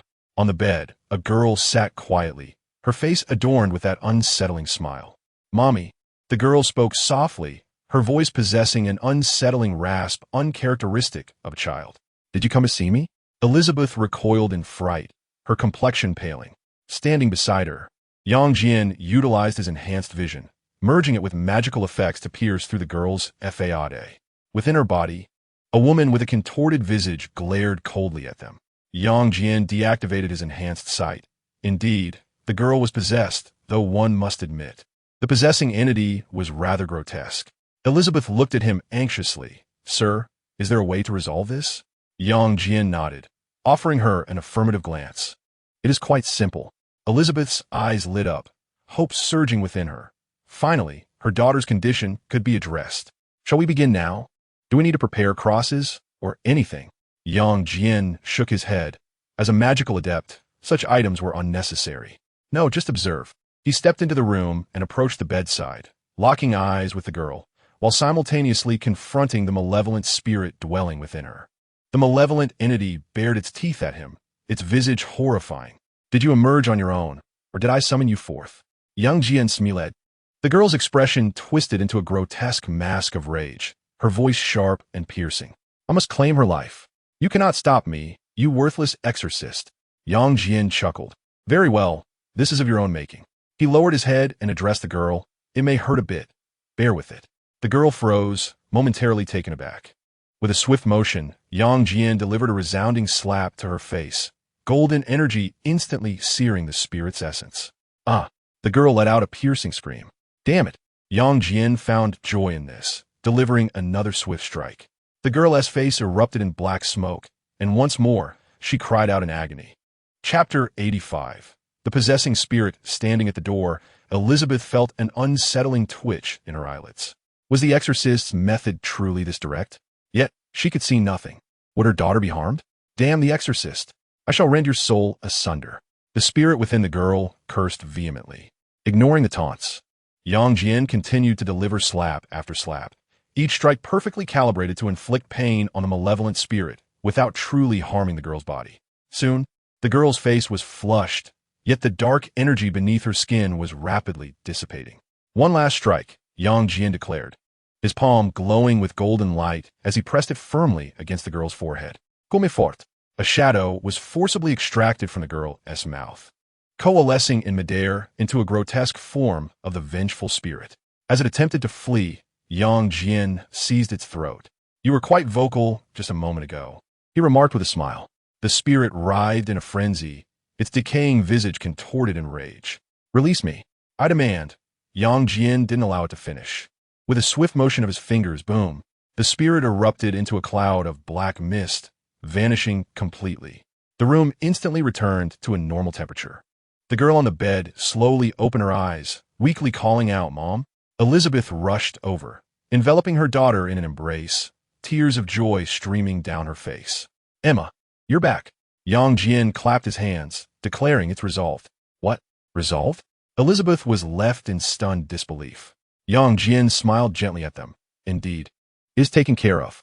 Gradually regaining her composure, Elizabeth trembled as she asked, Is she dead?" Not even Satan had the chance to meet her. Jian shrugged. "Rest assured, she will no longer trouble you." Emma suddenly broke free from her mother's embrace and dashed to Jian, looking up with wide eyes. "Uncle, are you a superhero?" Jian paused, then smiled warmly, ruffling her hair. "I suppose you could say that." Elizabeth wiped her tears and solemnly bowed to Jian. "Sir, I'm truly grateful to you. Please, feel free to name your reward." Jian waved his hand dismissively. "We shall discuss that later." His gaze drifted towards the antique vanity mirror nestled in the corner of the room. "May I examine that mirror?" Elizabeth nodded eagerly, "Of course. Please, take your time." Approaching the mirror, Jian gently caressed its surface. The frame was intricately carved, while the mirror itself was remarkably clear, even reflecting the golden glimmer in his eyes. It did not take long for him to discern that the mirror was unusual. Turning to the two women, he remarked, "Madam, this mirror serves as a conduit." Elizabeth, visibly anxious, inquired, "What do you mean?"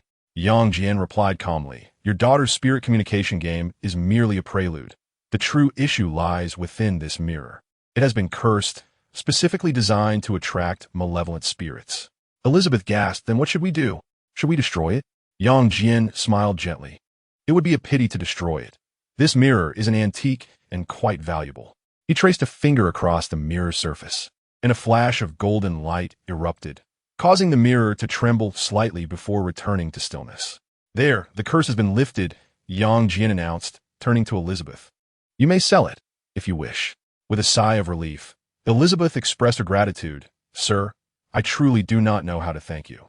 Jian waved his hand nonchalantly, a faint smile gracing his lips. "It is sufficient that the matter has been resolved. However, the agreed-upon reward still stands." Elizabeth immediately understood and quickly replied, "Please wait a moment. I will prepare it right away." She hurried out of the room, her heels clicking crisply against the floor, soon vanishing at the end of the corridor. The room fell into silence, leaving only Jian and Emma, who sat at the edge of the bed. The little girl looked up with her delicate face, her bright blue eyes fixated on Jian, brimming with curiosity and admiration. "Brother," she suddenly spoke, her voice still laced with a hint of weakness. "How'd you do that? That bad thing had been tormenting my mother and me for so long. We sought help from many, but none could drive it away." Her voice trembled slightly as she spoke, her small hands instinctively clutching the blanket. Jian sat beside her, gently stroking her soft golden hair. "It is all right now. That wicked spirit will no longer trouble you." His warm and reassuring touch made Emma relax unconsciously. Suddenly, her eyes sparkled with excitement. "Brother, can you stay for dinner?" She tugged at Jian's sleeve. "Mom's apple pie is delicious, and her soup is her specialty," she exclaimed, dramatically swallowing in anticipation. Jian paused, taken aback by the little girl's hopeful gaze, and could not help but chuckle. "Do you really want me to stay?" Emma nodded vigorously, her eyes shining with expectation. "Yes, I want to hear more of your magical stories." At that moment, hurried footsteps echoed down the corridor. Elizabeth entered, pushing a delicate silver cart, atop which rested a black metal safe. Beads of perspiration glistened on her forehead, a testament to her brisk dash to procure the money. "Mr. Young," she gasped lightly, "here is 10 million in cash. Please take a look." She opened the safe, revealing neatly stacked bundles of crisp banknotes. Jian merely cast a cursory glance before closing the box. "This is sufficient." He rose, gesturing for the box to be directly absorbed into the system's space. "By the way," he turned to Elizabeth, his tone casual, "that antique mirror should be disposed of at your earliest convenience." Elizabeth's complexion instantly paled. "I will arrange for someone to take it away tomorrow." If you do not intend to sell it, it can be dealt with right now, Yang Jian interrupted, his voice firm. Take it to the yard and burn it. Remember to witness its complete incineration. Elizabeth nodded repeatedly. I will attend to it right away. With that, Yang Jian said no more and made his way toward the door. Emma suddenly leapt from the bed, running barefoot to him, arms outstretched for an embrace. Goodbye, brother. Don't forget to come visit me. The little girl's body was warm and soft, carrying a faint scent of milk. Yang Jian paused momentarily before gently patting her back. All right, I will come again if I have the chance. As he stepped out of the villa, the setting sun bathed the courtyard in a golden hue. Yang Jian stood on the steps, his gaze sweeping across every corner of the garden, although the malevolent spirit had vanished. A lingering trace of darkness still hung in the air, like a thread of black silk drifting into the distance. Where have all the exorcists of this world gone? Yang Jian murmured softly to himself. His figure gradually melded into the twilight, leaving behind only the faint echo of footsteps. Chapter 86. The Exorcist Woman 3 days later. In a small American town, the sunlight lazily cascaded over Yang Jian as he reclined in a sun lounger in the front yard. His eyes, shielded by sunglasses, narrowed slightly in enjoyment of the warm rays. His skin shimmered with a subtle golden glow beneath the sunlight. Each beam was precisely absorbed by his cells, transformed into a continuous source of energy within him. This town was eerily tranquil. The streets were almost devoid of pedestrians. Those who hurried by did so, with heads down, as if fleeing from something. A gentle breeze stirred, lifting a few fallen leaves that rustled softly. Yang Jian reached for a glass of juice on the small table beside him, leisurely taking a sip. The icy orange juice slid down his throat, imbued with a hint of tart sweetness. He sighed contentedly, reflecting that such leisurely days were indeed quite pleasant. Since departing from the Elizabeth household, he has aimlessly wandered through this city, ultimately choosing to settle in this quaint little town. He purchased a charming house with a garden, tidied it up simply, and embarked on a life of leisure. Sunbathing, sipping juice, and occasionally utilizing his supervision to survey the surroundings became his routine. Having grown accustomed to the life of a superhero, he now found himself on a vacation in this world, feeling that perhaps it wouldn't be too bad to send a few malevolent spirits to meet their maker when the mood struck. Over the past few days, he had gleaned a fair amount of insight into the peculiarities of this realm. As Sadako had remarked, this world was rife with various specters and supernatural phenomena. There were also individuals who specialized in combating them, such as exorcists and monster hunters. It was evident that the small town he inhabited was not entirely tranquil. Yang Jian's super hearing picked up the hushed whispers of nearby residents. Another one has gone missing. I heard that old John's dog was shredded by something last night. Should we consider moving? This place is becoming increasingly sinister. A playful smile crept across his face. The town's anomalies posed no challenge for him. Those so-called terrifying legends were merely trifles in his eyes. Whether it was the wailing spirits haunting abandoned hospitals or the man-eating monsters lurking in the woods, he could effortlessly crush them at will. However, for the moment, he intended to bask in the sunlight, unless a malevolent spirit decided to make an appearance. After all, there was little else to occupy his time. Yang Jian languidly stretched, pondering that perhaps one day he would entertain himself by dealing with a few of these supernatural entities. He reclined back onto the sun lounger, closed his eyes, and continued to relish the rare tranquility. Yet at that very moment, bang, a resounding crash echoed from a distance, followed by the sound of shattering glass. Yang Jian's ears perked up, his super hearing instantly honing in on the source of the commotion. It was a house on the edge of the town. It appeared someone was forcefully breaking in. Shortly thereafter, a faint voice cried out for help.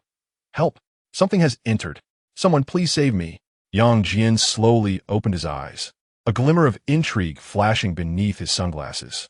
Well, it seems there was no need to wait for boredom to strike. He rose, casually placing his juice cup on the table, a mischievous smile adorning his face. Perfect timing to stretch his legs. In an instant, Yang Jian vanished from his spot, leaving behind the gently swaying sun lounger and the half-filled cup of juice on the table. The next moment, he stood before the door of the house from which the cries for help emanated. The wooden door had been shattered to pieces by some immense force, and deep claw marks marred the doorframe. Marks no human could have left. Inside, the frantic sounds of labored breathing mingled with the sound of a viscous liquid dripping. Drip, drip. Jian leisurely stepped inside, his shoes creaking softly on the broken floorboards. His supervision penetrated the darkness, revealing the scene within the living room with startling clarity. A middle-aged man collapsed beside the sofa, his chest heaving violently, his complexion ashen. Before him, a grotesque shadow writhed slowly, resembling a monstrous entity composed of countless tentacles.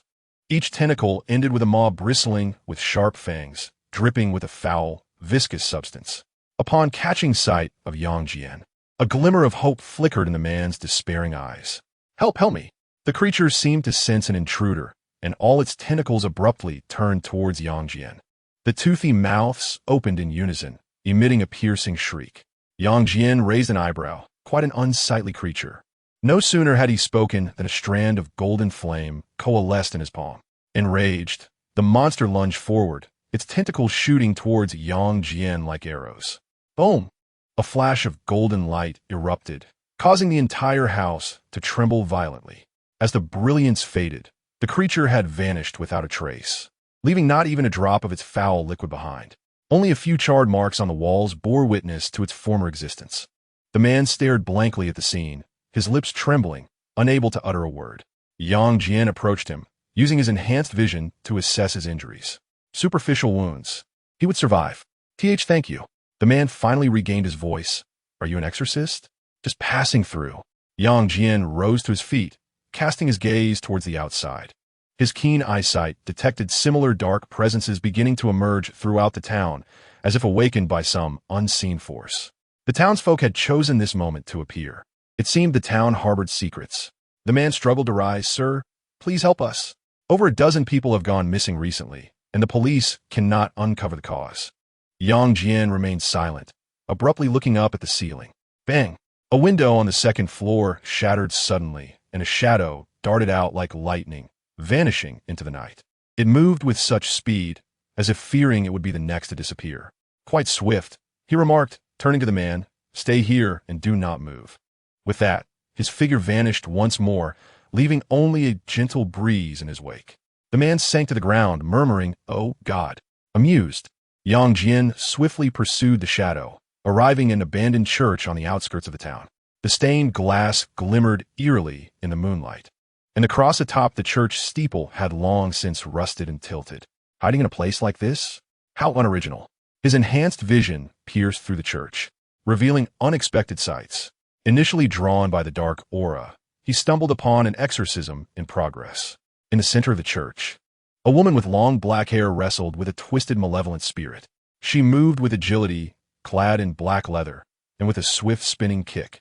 She sent the clawing apparition hurtling away. The spirit crashed against the stained glass, emitting a shrill wail. He found himself perplexed as to why these individuals held such a fondness for leather jackets. Jian raised an eyebrow and chose to perch himself at the edge of the vaulted ceiling, resting his chin on one hand while observing. The woman remained oblivious to her audience. Swiftly, she yanked a silver necklace from around her neck, the cross glinting coldly in the moonlight. Her crimson lips parted, releasing an ancient incantation that flowed forth, chilling yet imbued with an irresistible power. Gurgling sounds echoed as the incantation was recited, and suddenly, the cross erupted with a brilliant blue light. The radiance, akin to a living entity, coiled around the malevolent spirit, ensnaring it firmly. The spirit writhed in a frenzy, its shadowy form contorting and twisting, yet could not escape the sacred binding. Return to the void, the woman intoned coldly, thrusting the cross forward. The blue light surged, and the malevolent spirit emitted a final, anguished wail before dissolving into countless specks of light that vanished into the air. The exorcism was executed with precision. Jian mused that perhaps the spirit had wished to voice a complaint before its demise. Damn it, couldn't you have given me a heads up next time? I would have donned a more dapper guise as a spirit, rather than losing with such disgrace. The cathedral fell silent once more, save for a few feathers dislodged and gently drifting downwards. The woman, breathing lightly, tucked away the necklace, her ebony hair swaying slightly with her movements. At that moment, an abrupt applause resonated from above. A splendid exorcism. Jian's figure materialized a mere meter in front of her. The woman tensed instantly, her right hand resting upon the silver short sword at her waist. Only then did Yang Jian take note of her features, having previously been engrossed in the confrontation. Her exquisite oval face was framed by cat-like amber eyes, a small beauty mark at the corner of her right eye adding a touch of allure to her icy demeanor. Chapter 87. I have financial power, who are you? She inquired warily, her voice laced with caution. How did you get in here? Yang Jian shrugged, just passing by. As for how I entered, he gestured towards the grand entrance, palms raised. The woman's eyes narrowed, clearly skeptical of his explanation. Her gaze roamed over Yang Jian before abruptly fixing upon his eyes. In that fleeting moment, she seemed to catch a glimpse of golden light flickering within. You're not an ordinary person. She tightened her grip on the short sword. Are you also an exorcist? Sort of, Yang Jian replied, non-committally. Yet his gaze lingered on the necklace around her neck. That cross is quite unique. The woman instinctively touched the necklace, her expression revealing a hint of surprise. You can see its uniqueness? Just then, the floor of the cathedral trembled violently.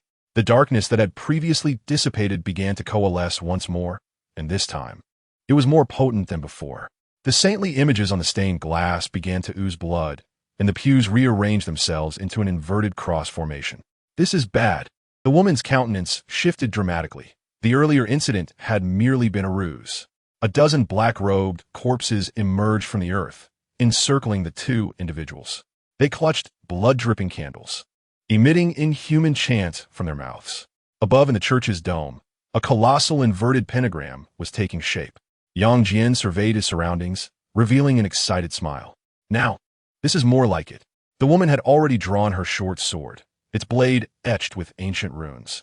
If you wish to avoid death, stay close to me.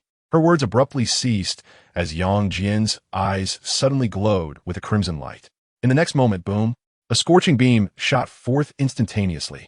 The corpses seemed to sense something, their bodies stiffening momentarily, before evaporating one by one under the woman's astonished gaze. The inverted pentagram above vanished, as if erased by an eraser. The entire purification process took less than 2 seconds, and this was with Yang Jian intentionally slowing down. The short sword in the woman's hand clattered to the ground. She opened her mouth, yet no sound emerged. Moonlight filtered through the shattered dome, illuminating her pale visage. Who on earth are you? I mean, I have never encountered anyone as powerful as you. Yang Jian bent down to retrieve her short sword, gently brushing his fingers over the runes. Well-crafted, but still lacking for dealing with such a level of malevolence. He returned the sword to her. I am Yang Jian. And you? The woman mechanically accepted the weapon, instinctively responding, Celeste von Castan. Castan? A glimmer of amusement flickered in Yang Jian's eyes. The renowned exorcist family? Celeste finally regained her composure, taking a cautious step back. You know my family? Yang Jian did not reply, but instead turned his gaze towards the depths of the church. His enhanced vision penetrated the thick walls, revealing something hidden in the basement, an ancient entity awakening. Miss Celeste, he smiled as he addressed the female exorcist. Would you be interested in collaborating? That thing below might be far more intriguing than you imagine. The night breeze stirred Celeste's dark hair. She hesitated for a moment before ultimately seizing the silver sword. Lead the way. The two made their way towards the basement, where something was stirring in the darkness. Their footsteps echoed against the stone walls of the dim corridor. Yang Jian glanced at Celeste. So, you specifically came to this town for exorcism? Celeste tightened her grip on the silver sword, scanning her surroundings warily. No, I was merely passing through, taking on a task from the Monster Hunter Forum. Yang Jian raised an eyebrow. You can accept tasks for exorcism? Like a delivery service? This routine felt oddly familiar. He felt a slight urge to jest. Celeste cast him a peculiar glance. Are you truly an exorcist? You don't even know about the bounty system of the Monster Hunter Association? Yang Jian shrugged. I am accustomed to working alone. Celeste exhaled, slightly relaxing her tension. The association issues bounties based on the danger level of malevolent spirits. Completing assignments yields commissions that can be utilized to purchase consumables, such as holy water and silverware. She brandished the silver sword in her hand, which cost me a staggering $300,000.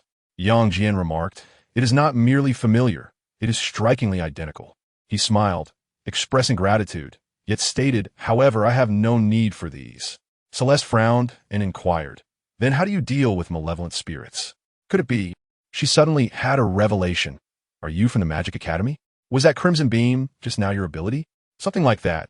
Yang Jian casually nodded, adding, moreover, I possess monetary prowess. Monetary prowess? What sort of superpower is that? The power of money, he clarified.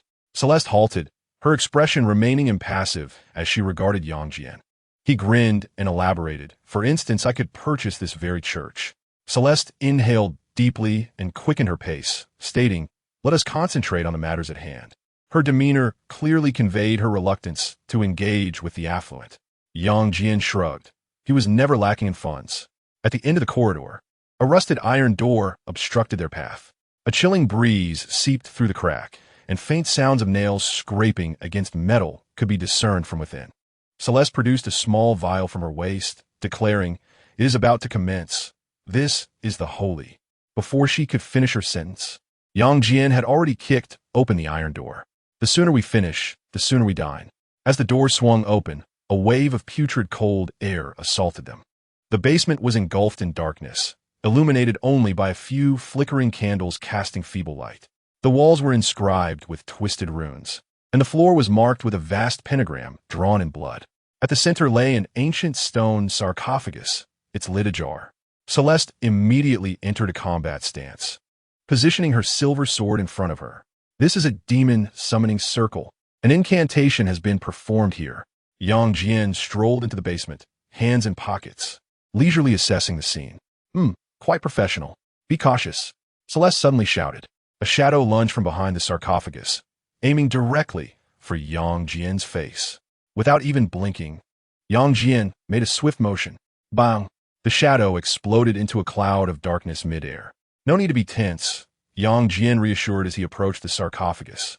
Peering inside, it seems our guest has already fled. Celeste cautiously advanced, discovering only a puddle of black viscous liquid remaining, exuding a pungent sulfuric odor.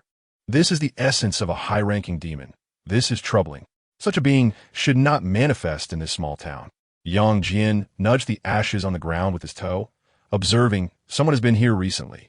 He gestured toward the corner, saying, look over there. Celeste followed his gaze, noticing several empty vials scattered on the ground, each labeled with a pharmaceutical company's insignia. Black Crow Pharmaceuticals? Isn't that the biotech company that has been gaining notoriety lately? Celeste furrowed her brow, realizing the situation was more troublesome than anticipated. Suddenly, the entire basement trembled violently. Debris from the ceiling cascaded down, and the runes on the walls began to ooze blood. This is bad. Celeste's expression changed drastically. The self-destruct barrier is activating. The place is about to collapse. She turned to flee, only to find Yang Jian standing motionless. Hurry up. Yang Jian smiled lightly. Why the rush? He raised his hand and waved gently. A biological force field enveloped the entire area in an instant. Time seemed to freeze. Falling debris hung, suspended in midair, and the blood seeping from the walls solidified. The whole basement appeared ensnared in an eerie stillness. Celeste's eyes widened. Is this some trick? Yang Jian approached a wall and pressed his hand against a particular rune. Found it.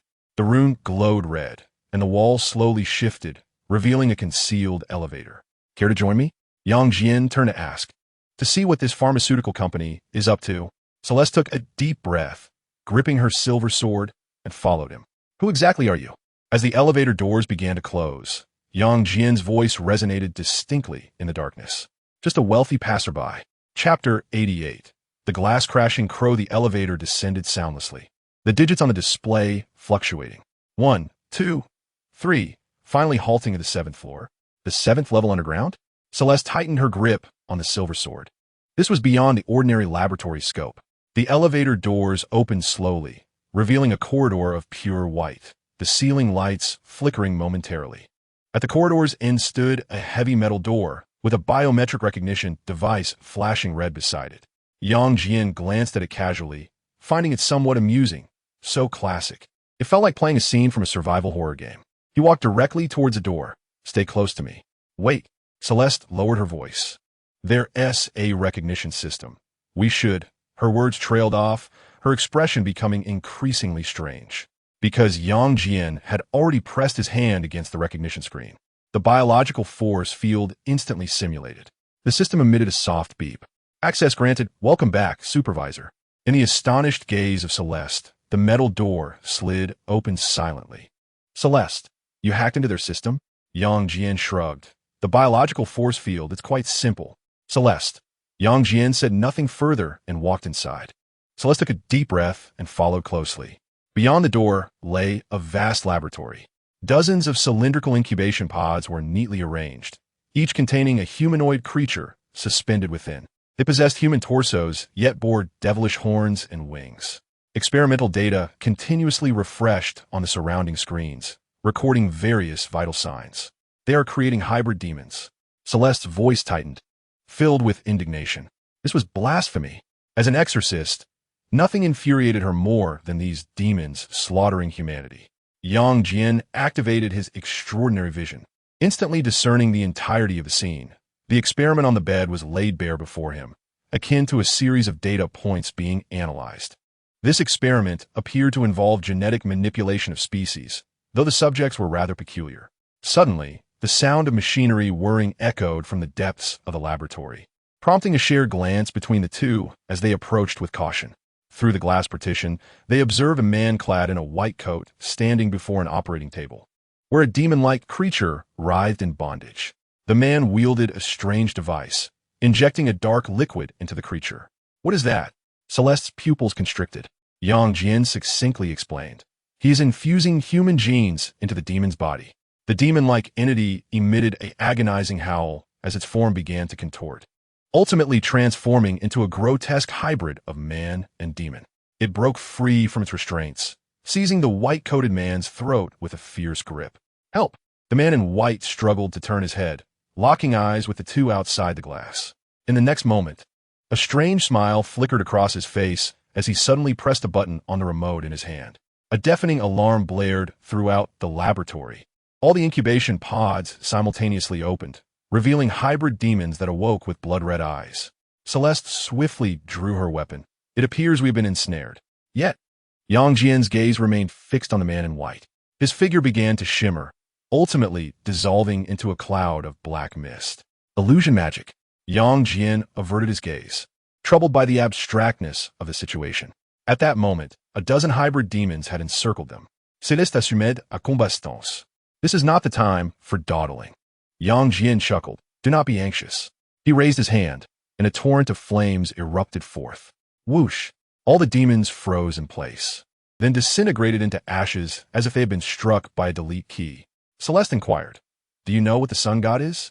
Without acknowledging the stunned Celeste, Jian approached the main control panel of the laboratory. "Let's uncover what this company is truly up to." He inserted a disk, and the screen instantly filled with an array of encrypted files. As the data decrypted, a startling truth gradually emerged. Black Raven Pharmaceuticals was merely a S.H.I.E.L.D. Jian skimmed through the documents, curiosity piqued. Their true objective was to open the gates of hell, and that man in white. "Let me see." A photograph appeared on the screen, depicting a man adorned with a raven mask standing before an altar, surrounded by countless kneeling worshippers. Celeste gasped. "Is the Black Raven cult? Were they not eradicated 30 years ago?" Jian withdrew the disc. Clearly, someone has resurrected this organization.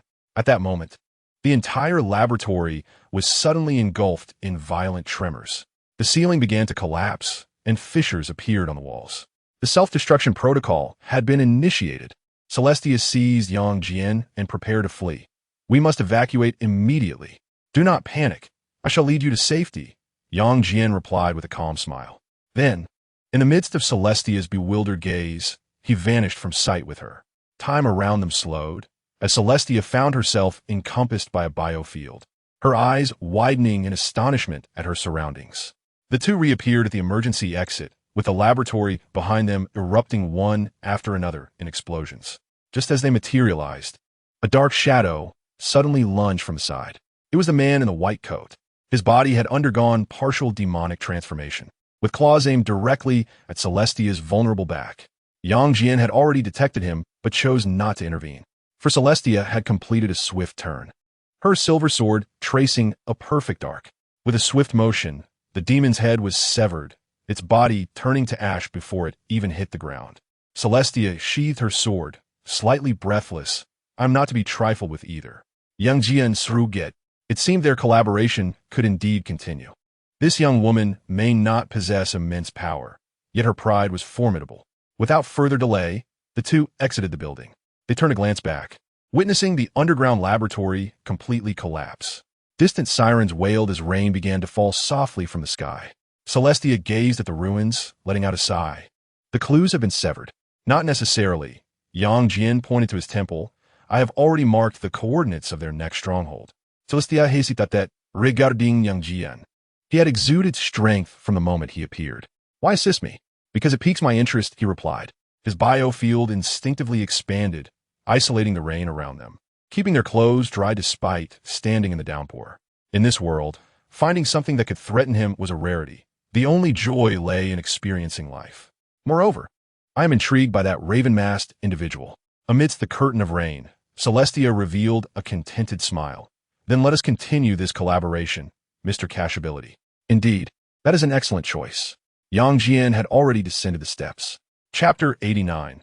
The eerie sanatorium, the rain intensified, shrouding the entire city in a hazy mist. Jian and Celestia sat in a 24-hour CAF, with coordinates pointing to an abandoned sanatorium on the outskirts of town. Jian spoke nonchalantly. Celestia frowned. But that place has been closed for a decade. Jian sipped his coffee. Isn't that perfect? They might consider it suitable for dubious activities. He tapped a few keys on the computer at the table, marking several red dots indicating abnormal heat sources, revealing signs of large-scale activity beneath the surface.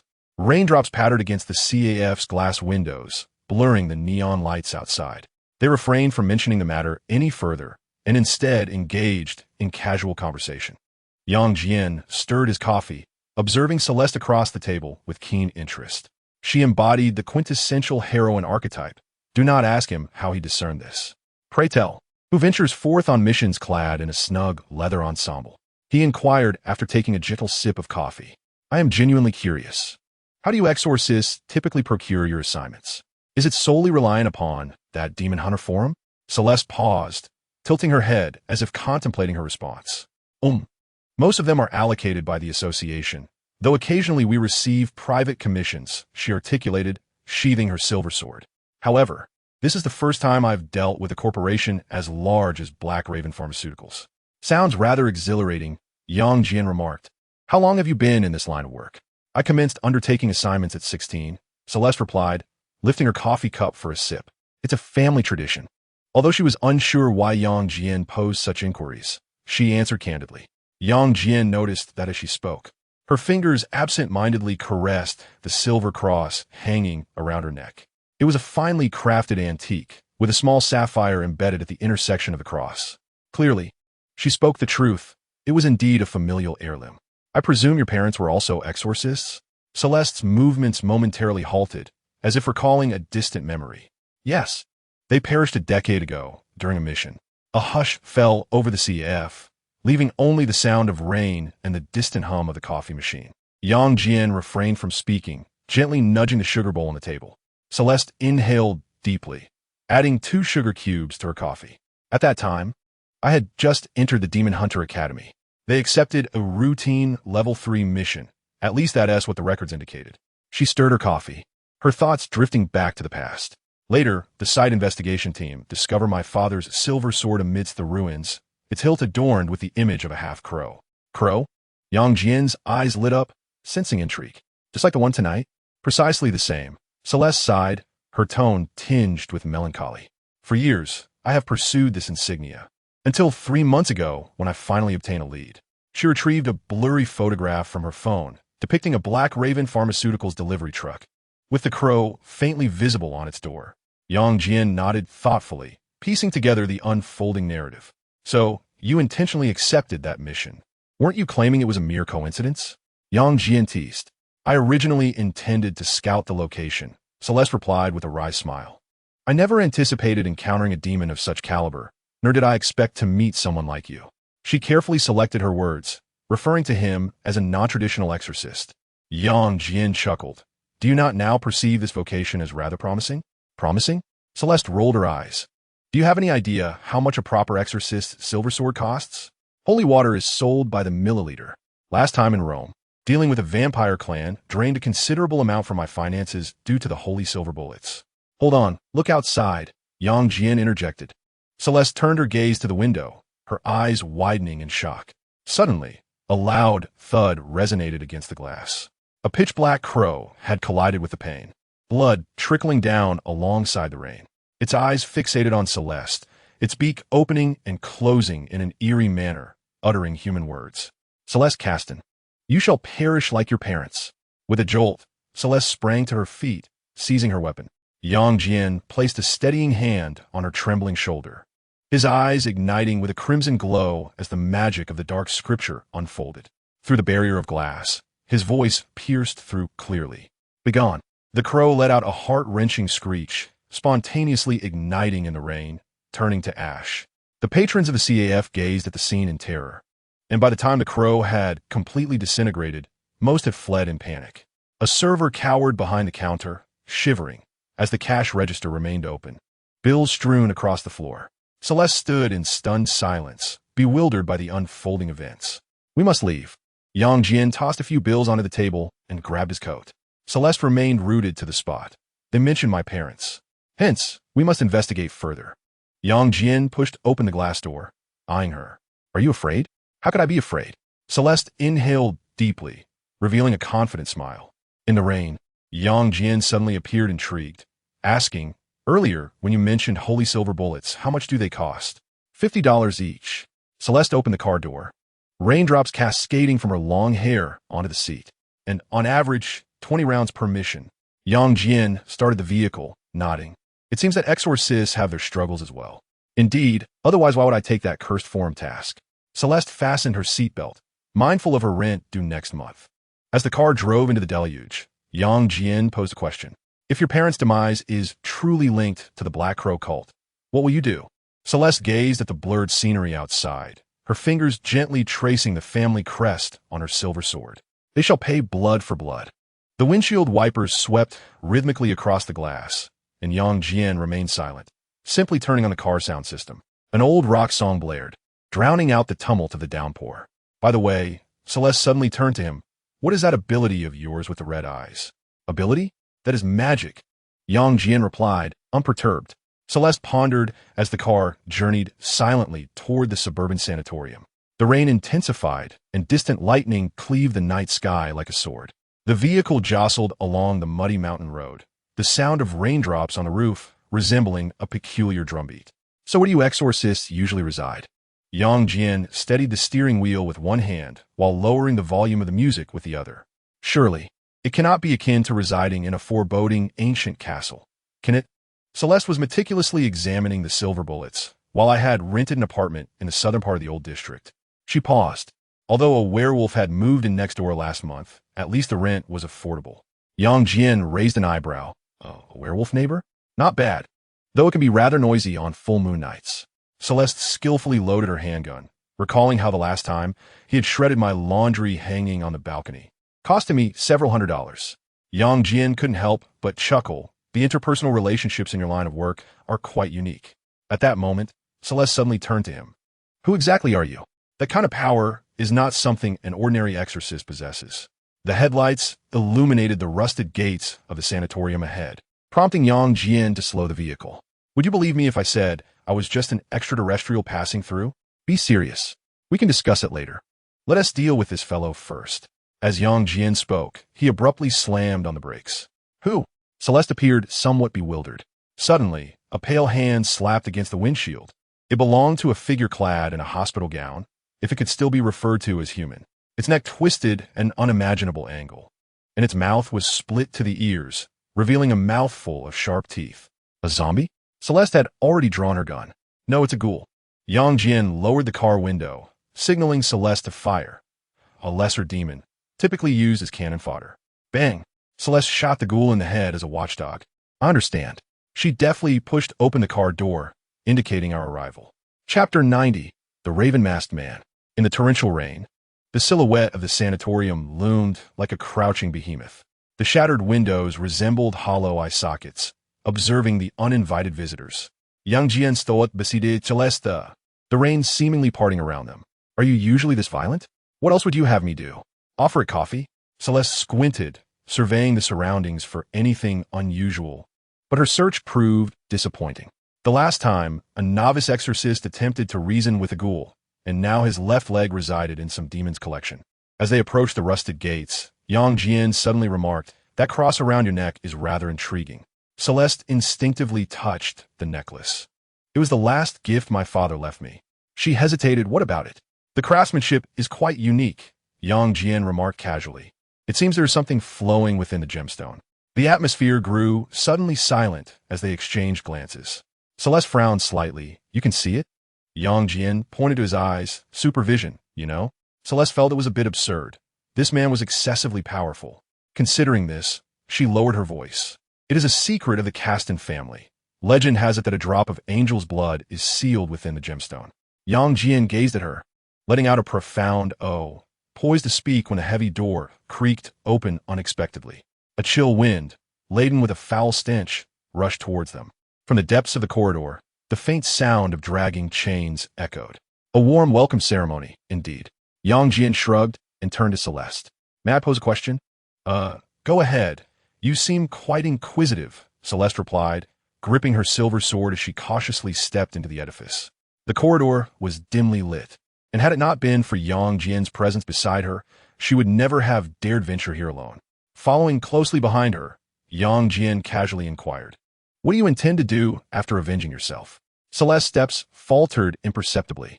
She sank into contemplation, and after a few seconds sighed. "I haven't considered it. Perhaps continue taking on missions and pay off my mortgage?" At this thought, she chuckled ironically, for silver bullets would not simply materialize on their own. Just then, a series of giggles echoed from the depths of the corridor, reminiscent of countless children laughing in unison. Celeste was about to speak, but upon noticing Yang Jian's calm demeanor, she thought to herself, "What am I worrying about with such a companion?" "That sounds rather grim," Yang Jian remarked, snapping his fingers nonchalantly. Flames ignited in his hand, casting flickering light that illuminated the walls, revealing a multitude of scratch marks. The remnants of past horrors were unmistakable. "Why not join me? Room and board, plus equipment." Yang Jian continued. Celeste shot him an exasperated glance, and then, "Following you around to slay demons, every day? Better than being gnawed on by a werewolf neighbor," he retorted. They continued deeper into the building, their footsteps resonating in the cavernous corridor. Suddenly, Celeste halted. "What should we do if we encounter danger?" "Danger?" Yang Jian lazily interrupted her. "Just hide behind me." "I mean," Celeste, unusually serious, looked at him intently. "Don't reveal too many of your cards to save me." The crow cult excels at exploiting weaknesses. Yang Jian met her gaze for a moment before erupting into laughter. "Don't worry, they won't compel me to use my trump cards." Celeste was taken aback, but before she could respond, a thunderous crash echoed. The ceiling collapsed, and a towering abomination landed between them. A grotesque creature stitched together from countless corpses. "Roar!" The monster bellowed, its eerie eyes fixating on the pair. Dozens of arms lunged toward Celeste, who was taken aback and attempted to evade, but it was too late. The decaying limbs of the stitched monstrosity drew ever closer. Yet suddenly, it froze entirely. "You know," Yang Jian's voice drifted to her, "this creature fears two things." He leisurely approached Celeste, casually striking at the nearby monster. "The first is fire." The sutures on the creature's body suddenly ignited, golden flames spreading along each seam. The monster let out a wretched howl, while dozens of contorted human faces simultaneously screamed in terror. Celeste seized the opportunity to draw her silver sword, cautiously retreating a couple of steps. "And the second?" Yang Jian smiled slightly. "The second is me." He placed his hand on the burning monstrosity and gave it a gentle push. Boom!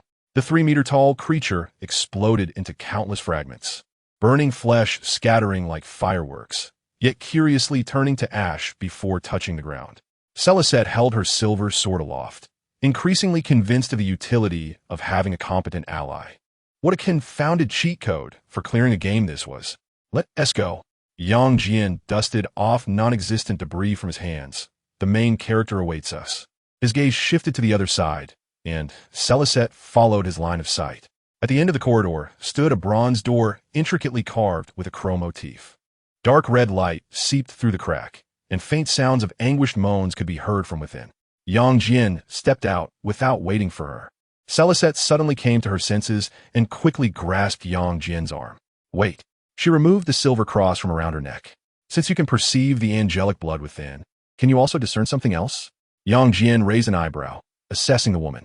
She was clearly attempting to hitch a ride on his coattails. You want me to help you examine the seal? No. Celeste took a deep breath, her thoughts drifting to her family. My father once told me that when the crow reappears, the seal will be undone. I never understood what he meant, but now she handed the cross to Jian. Moreover, I have tried every method to unlock it. Jian accepted the cross, feeling the sapphire within his palm warm slightly. A glimmer of golden light flashed in his eyes as his enhanced vision instantly penetrated and analyzed it. This was straightforward. It required an angelic bloodline to unseal. But our family is merely a line of ordinary exorcists. No, you're not. Jian's interest peaked. This woman was undoubtedly a heroine archetype. Missing parents, an abnormal family, unexpected encounters, and being drawn into perilous situations. How archetypal. Without his intervention, she might have discovered the sapphire's true purpose.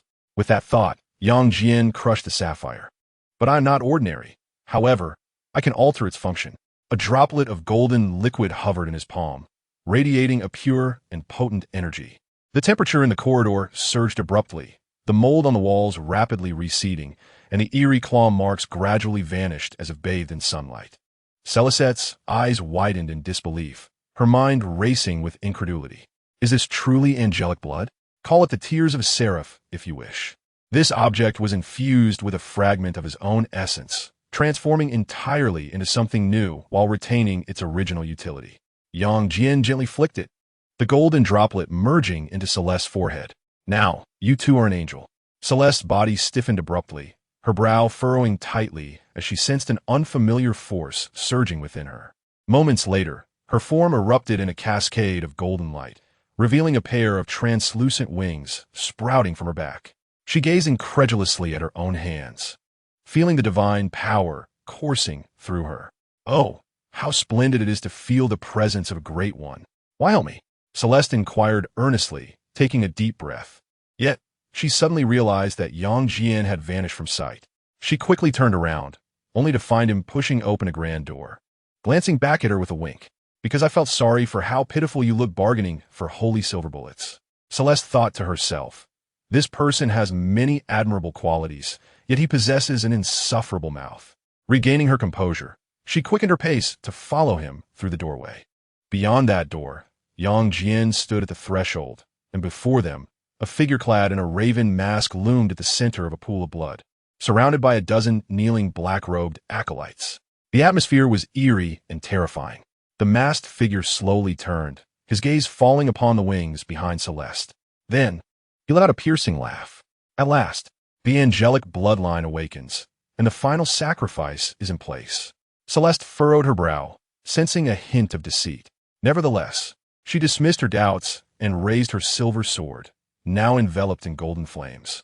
You wretched being, it is time to repay the blood debt of my father. Leaning against the doorframe, Jian gestured grandly.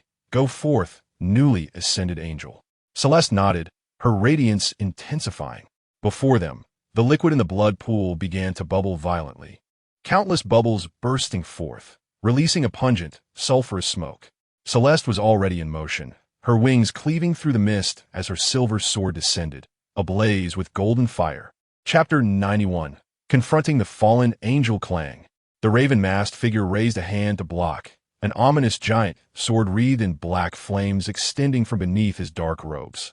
The collision of their powers created a shockwave that shattered every glass object in the vicinity. Poor Celeste, your father bore the same expression before his demise. The masked man sneered, his voice suddenly adopting a tone familiar to Celeste. Terror, confusion, and the despair of betrayal by a loved one coursed through her. Celeste's sword faltered momentarily as she questioned, "Who are you?"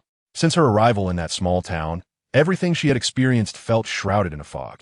Had it not been for Jian by her side, she believed she might have already perished. The masked man remained silent, reaching up to touch his mask, and then it slowly slipped away, revealing a face strikingly similar to her own. It was her long-lost uncle, Ryan Caston. "My dear niece." As he spoke, Ryan's skin began to crack, revealing the dark scales beneath. "Who do you think revealed the truth of your parents' demise? Who guided you to find Black Raven Pharmaceuticals?" The corners of his mouth tore back to his ears, all due to me. At that moment, the pool of blood suddenly erupted, and a fallen angel with 6 wings slowly ascended. Its wings were tattered, each feather dripping with putrid ichor. Yet those eyes, those golden eyes, were extraordinarily eerie. Lord Gabriel. Ryan knelt upon the ground. Your faithful servant has prepared a vessel for you. The fallen angel's gaze traversed Celeste, fixing directly upon the entrance where Jian stood. Who are you exactly? We seem to bear no enmity. Celeste gradually retreated, realizing it was not her moment to intervene. Jian scoffed, initially disinclined to engage with this impostor. How dare a counterfeit question him? To even take the name Gabriel. However, to spare himself from further disgust, Jian resolved to teach him a lesson. He fixed his gaze upon the intruder, his eyes shimmering with a golden light. I believe you can return below within 10 seconds. At that moment, after merging with the tear of the angel, she could sense the energy's presence. Celeste finally perceived Jian, who appeared as an ordinary human, yet radiated like the sun. The silver sword in Celeste's grasp clattered to the ground. She stared in astonishment at the man who had been jesting moments ago. So, her voice tightened. Who are you? I mean, what is your purpose? Just a passerby superhero. Jian replied, stepping forward and turning to face him with a smile. Now step back. I am not here to awaken your angelic lineage. Jian shook his head. I am merely curious why a hybrid angel has wandered into the human realm. He glanced at the transforming Ryan, his indifference evident. But now I understand.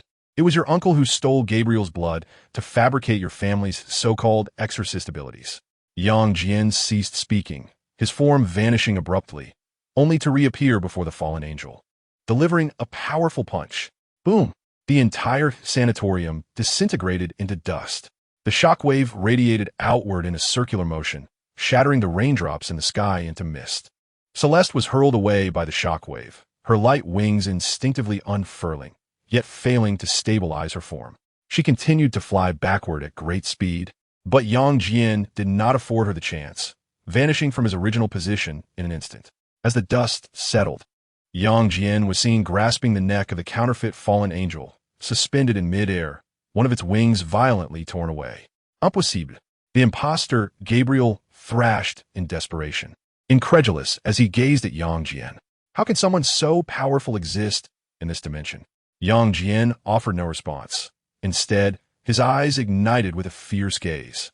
2 silver-red beams pierced through the fallen angel's chest. Gabriel emitted a heart-wrenching wail, his form beginning to melt like a snowman under the sun's harsh rays. You cannot kill me. The fallen angel shrieked with an air of confidence as he dissipated. My blood has already tainted this vicinity, drawing closer to the city. As if to corroborate his words, a series of explosions echoed from afar.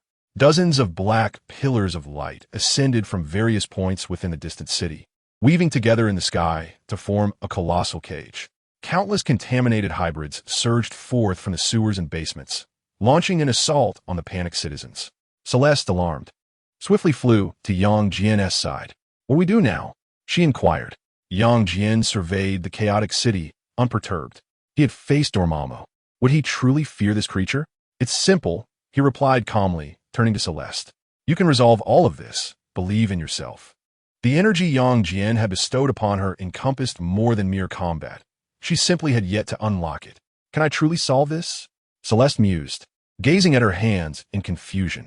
She began to sense the energy within her, and suddenly, comprehension dawned. She looked at Jian and nodded. Gradually, she ascended into the sky, radiant golden light emanating from her being. In an instant, a brilliant golden energy enveloped the entire city. Under her command, all the hybrids in the midst of transformation were evaporated, and the black pillars of light dissipated beneath the golden energy.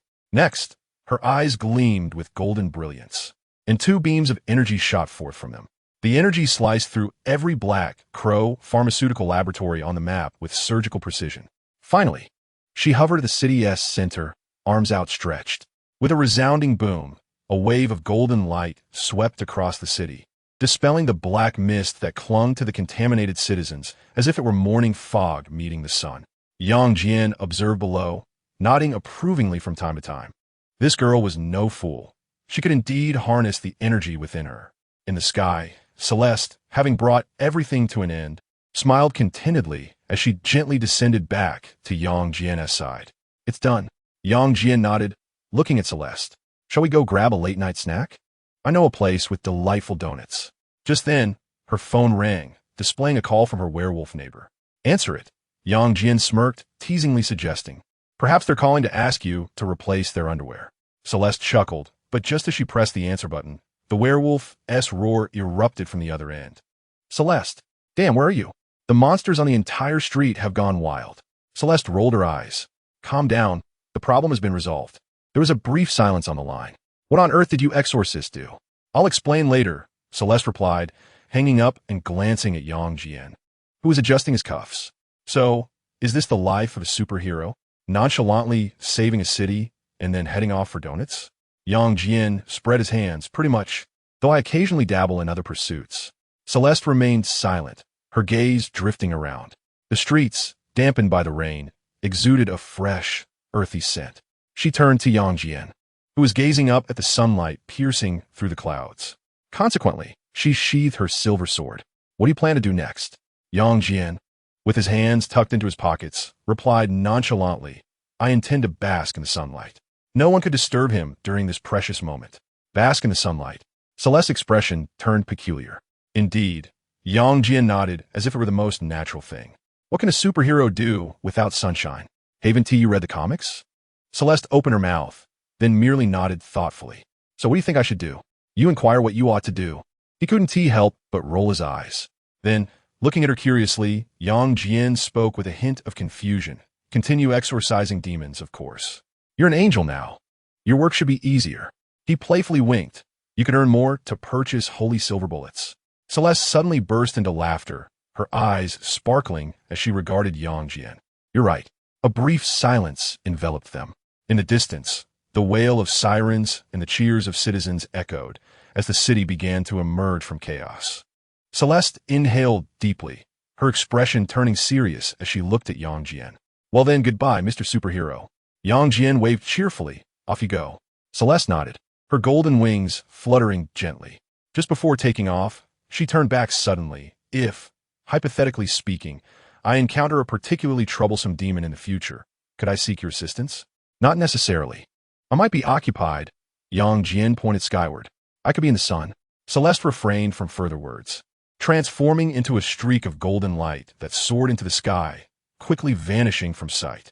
Yang Jian watched her retreating figure, a soft smile gracing his lips. In the next moment, his own figure abruptly disappeared from the spot. Chapter 92. The expedition team days later, in a restaurant nestled in a remote town. Yang Jian sat by the window, leisurely savoring the meal before him. Sunlight streamed through the glass, illuminating his plate, rendering him an ordinary traveler. Ever since parting ways with Celeste, he had been wandering through various cities, seeking amusement to pass the time. He had heard whispers of something unusual in a village nearby and planned to investigate. Otherwise, tedium would reign supreme. At that moment, he overheard snippets of conversation.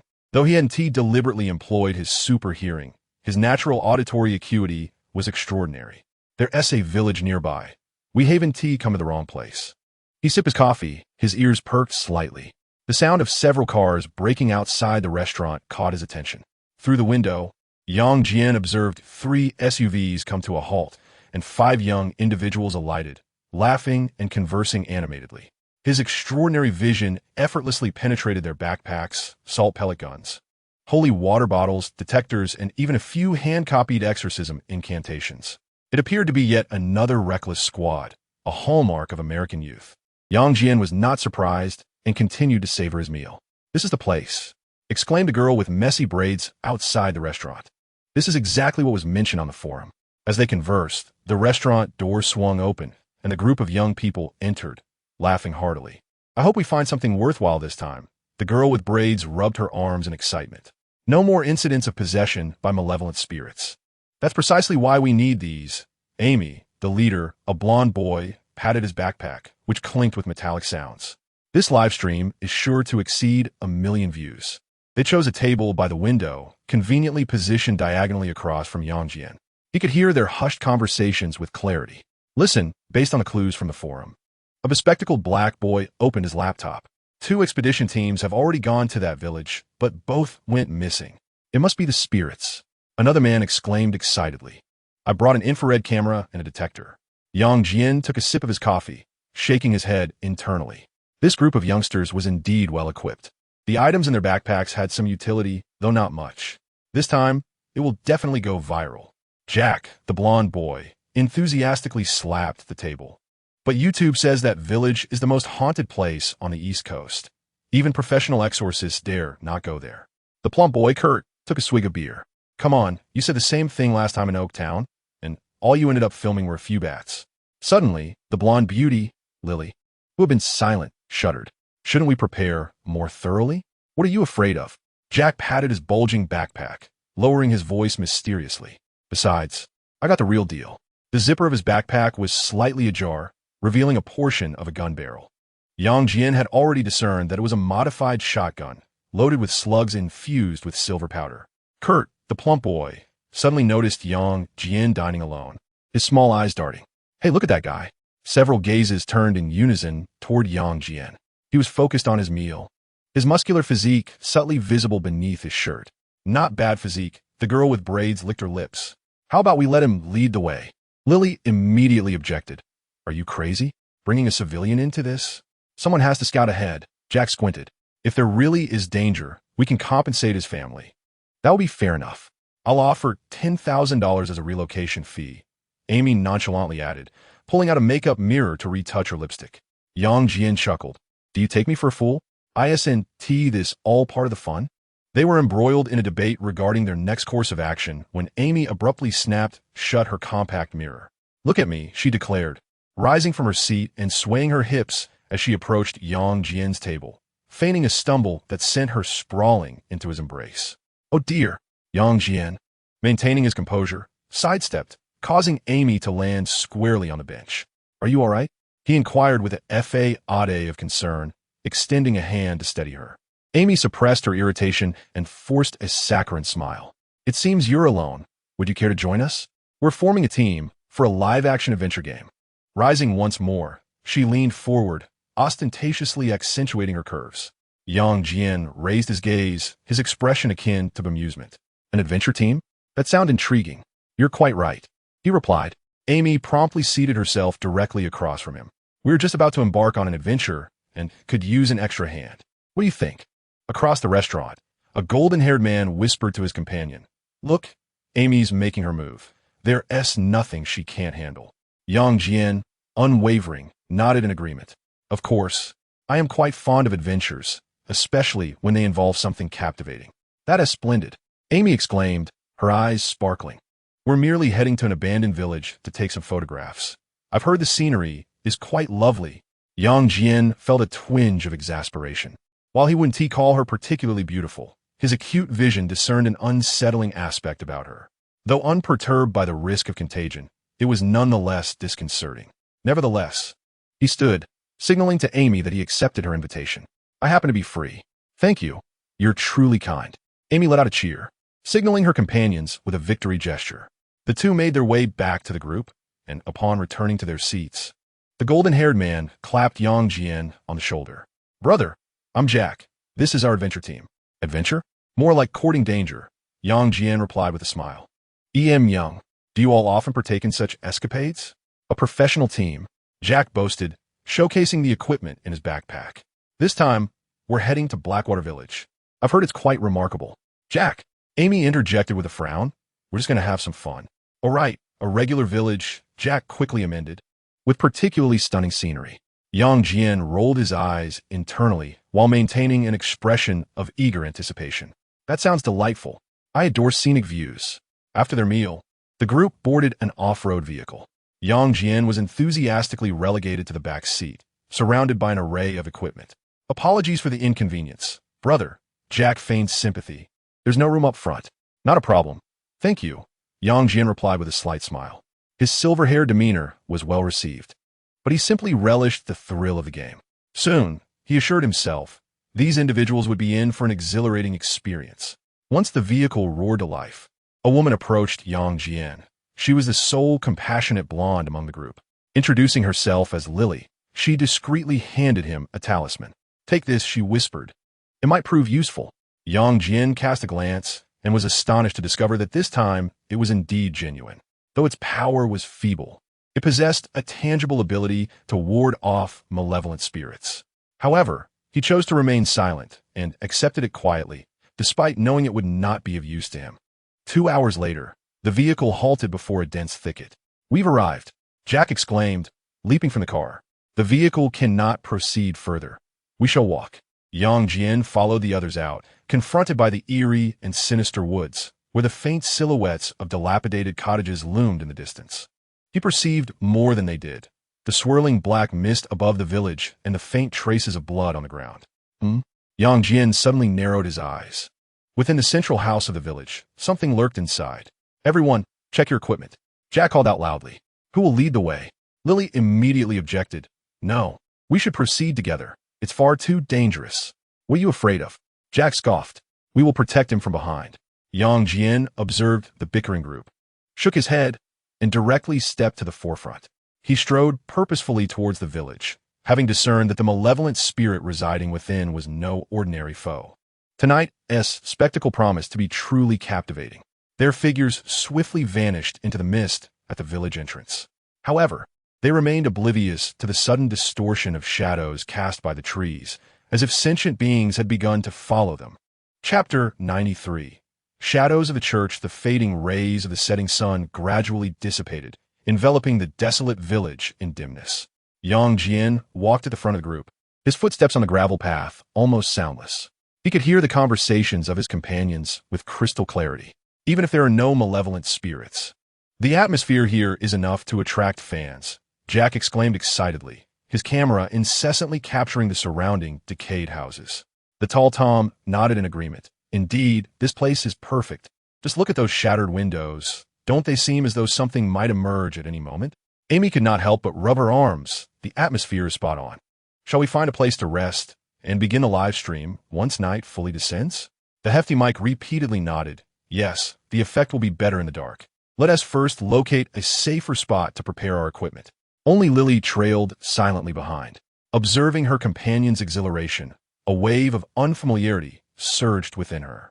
Ever since they became internet celebrities, they had become increasingly reckless. Her gaze shifted to Yang Jian, who walked ahead alone. Hesitating for a moment, she quickened her pace to catch up. Yang Jian, unfazed, realized that these individuals wished to make him the scapegoat. He could only conclude that they were courting their own demise. Every word they uttered reached his ears distinctly, including Lily's almost inaudible sigh.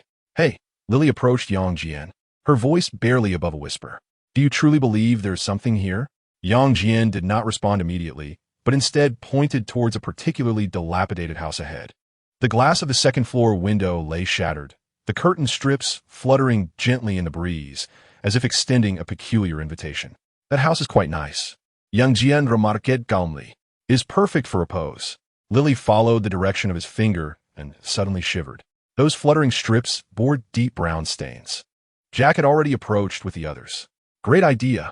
Let us head there to set up the equipment. Lily, please check all the spare batteries. Yang Jian stood still, observing the exuberant group of young people making their way to the house. A glimmer of amusement flickered in his eyes. Their expressions would surely be amusing when they truly encountered the peculiarities of this village. Lily lingered behind, glancing back at Yang Jian. The last rays of the setting sun illuminated him, casting a shadow that appeared remarkably faint, almost merging with the encroaching twilight. Soon, they arrived at the house. The dilapidated living room was permeated with the musty odor of mold and dust. Leaning against the doorframe, Yang Jian watched the young people busily arrange the equipment. The third camera was aimed at the staircase, poised for an initial warm-up. Jack directed Tom in setting up the camera, incessantly issuing commands. If anything descends, this angle will be the most terrifying. Amy rummaged through her backpack, producing several packets of fake blood. Shall we sprinkle some on the stairs? Create an atmosphere? Excellent idea, Tom exclaimed, eagerly accepting the blood packets. The audience loves this. Lily crouched in a corner, inspecting the spare batteries, feeling an inexplicable sense that something significant was bound to occur today. She looked up at Yang Jian, only to find him gazing intently at the area above the fireplace. There hung a mirror, riddled with cracks, its surface reflecting an eerie yellow-brown hue. Is there something wrong with that mirror? Lily whispered. Jian withdrew his gaze and shrugged. It just seems quite antiquated. His extraordinary vision had already penetrated the layers behind the mirror, where a leather-bound diary lay concealed, its pages densely inscribed with frenzied writings. It appeared to be a classic hidden clue, yet he felt no inclination to investigate further. The batteries are all fully charged. Lily refrained from speaking further, turning to report to the others, only to find herself ignored. Jack and Amy were engrossed in adjusting filters on their phones, while Tom smeared artificial blood across his face. Suddenly, Mike exclaimed, "Come quick! You have to see this." He stood at the kitchen doorway, detector raised, where the readings had skyrocketed. Everyone gathered around, except for Jian, who remained in place. He had already heard faint scratching sounds in the distance, akin to long nails scraping against the wooden planks. It seemed the spirits had begun to stir. It must be a malevolent spirit, Jack exclaimed, thrilled as he initiated a live broadcast. Guys, we've just entered and already encountered paranormal phenomena. Instantly, thousands of viewers flooded into the live stream, the comments cascading wildly. This place feels dreadfully eerie. Aren't you afraid? The last host who came here disappeared. A generous gift of thanks. Quickly, capture the kitchen. Lily anxiously glunged at Jian. Aren't you joining them? Jian smiled lightly. I prefer to observe the drama. At that moment, the mirror on the wall suddenly trembled. The special effects are astonishing. Jack shouted into the camera. Come on, folks. Let us see those gifts roll in. From the back, Lily clearly observed that no one had touched that mirror. Moreover, she was horrified to discover that the layout of the room reflected in the mirror was entirely reversed from reality. In the mirror, everyone faced away from the camera, while in reality, they were all clearly facing the kitchen. Jack! Lily's voice trembled. The mirror is wrong. No one heeded her warning. Tom was busy posing with the salt shotgun. Amy was engrossed in reading the comments, and Mike was fixated on the wildly fluctuating numbers on the detector. Jian quietly approached Lily's side. Are you frightened? Lily remained silent, her gaze fixed on the mirror. Now, the reflections within the mirror stood completely still, while their companions in reality continued their activities. More terrifyingly, the reflection of Lily was slowly turning her head, revealing a smile that no human could possibly achieve. That S.H.I.E.L.D special effects. Lily, in a panic, grasped Jian's arm. There is something in the mirror. Jian gently patted the back of her hand. Remaining silent, the scene in the mirror was also being broadcast live. The chat on the live stream exploded instantaneously. Was there something in the mirror just now? The special effects are impressive. Why isn't that Asian person afraid? Jack remained oblivious to the anomaly, still shouting into the camera. Come on, everyone, show us some support. We're going to explore. Jian remained silent, gazing out the window. This place seemed to belong to a realm, or rather, the domain of malevolent spirits. All right, it's time to set off. Jack hoisted the camera and nodded toward Jian. You, lead the way. Jian said nothing.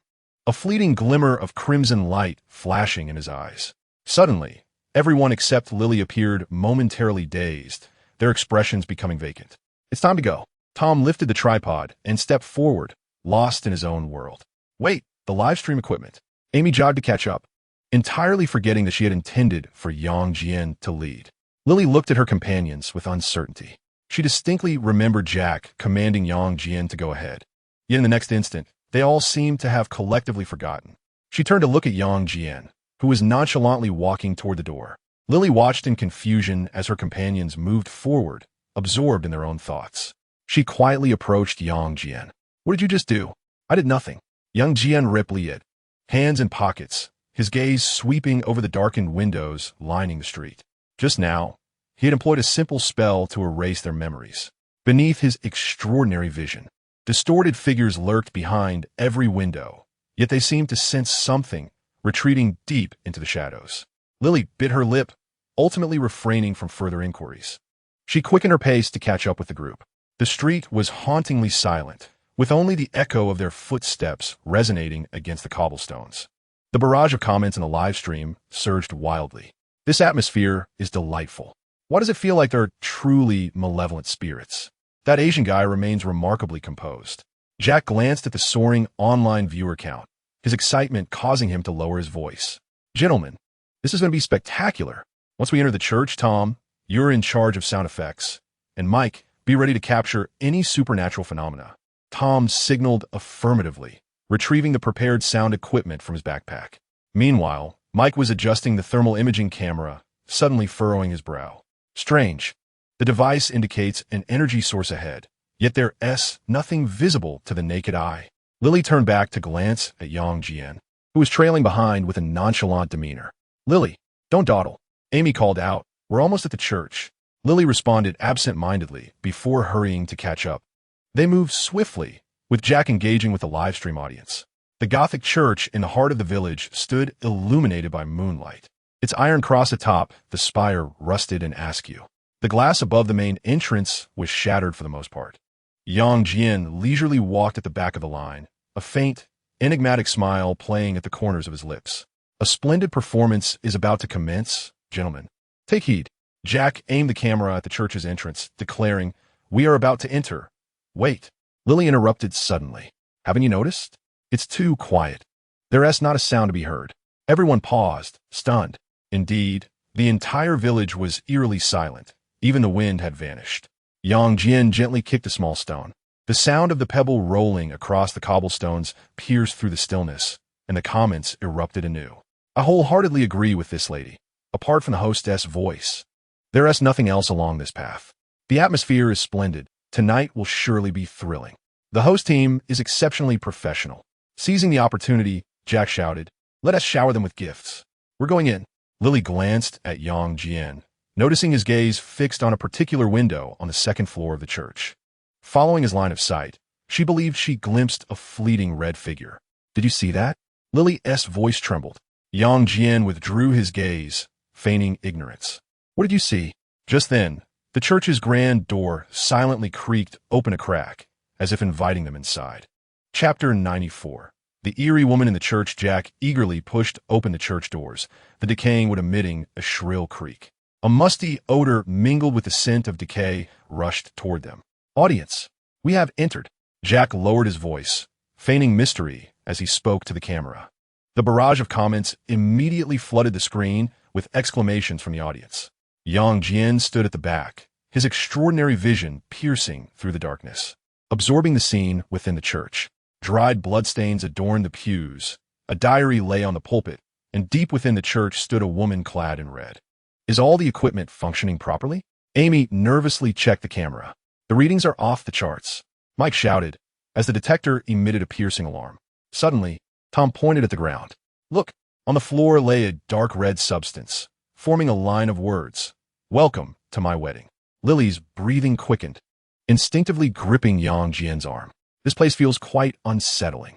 Before she could finish, the church doors slammed shut with a deafening roar. What the hell? Jack turned to pull the handle, only to find the door unyielding. Don't panic, Tom said, attempting to remain calm. It's probably just the wind. The group exchanged glances and continued forward. At that moment, Jack, at the front of the line, suddenly halted, the camera shaking violently. Wait, his voice trembled. Did you hear that? Everyone fell silent, holding their breath. Tick-tock, tick-tock. The sound of dripping water echoed eerily in the stillness of the church. Tom swallowed hard and whispered, maybe a pipe is leaking somewhere. This village has been abandoned for years. Where would a pipe come from? Mike countered, as the detector in his hand began flashing wildly, emitting a shrill alarm. Damn it, Jack cursed, but quickly regained his composure for the camera. Viewers, it seems we've encountered something truly extraordinary. Let's see those gifts come in. Lily clutched Jian's sleeve tightly, her voice quivering. Do you really not sense anything amiss? Jian glanced back, his expression impassive. You guessed correctly. There's indeed a problem. What kind of problem? They've been following us all along. They? Lily's face turned pale. She felt tears welling up, regretting her decision to come here. Jian offered no response, merely patting her shoulder gently.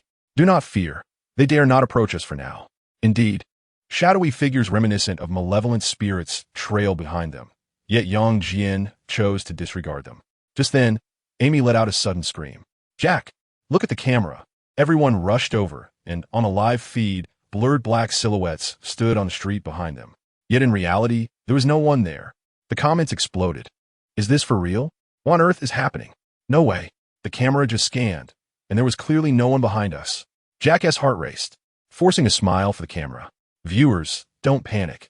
It might just be a technical malfunction. As soon as the words left his lips, the church bells suddenly tolled. Dong! Dong! Everyone shuddered. This church had lain abandoned for a long time. Where could the sound be coming from? Tom's voice wavered. Mike, his face ashen, stared at the thermal imaging device and exclaimed, "There's something moving ahead." The camera panned towards the church, where the massive door creaked open, revealing an abyss of darkness, as if it were a gaping maw waiting to devour them. Lily nearly burst into tears. Should we go back?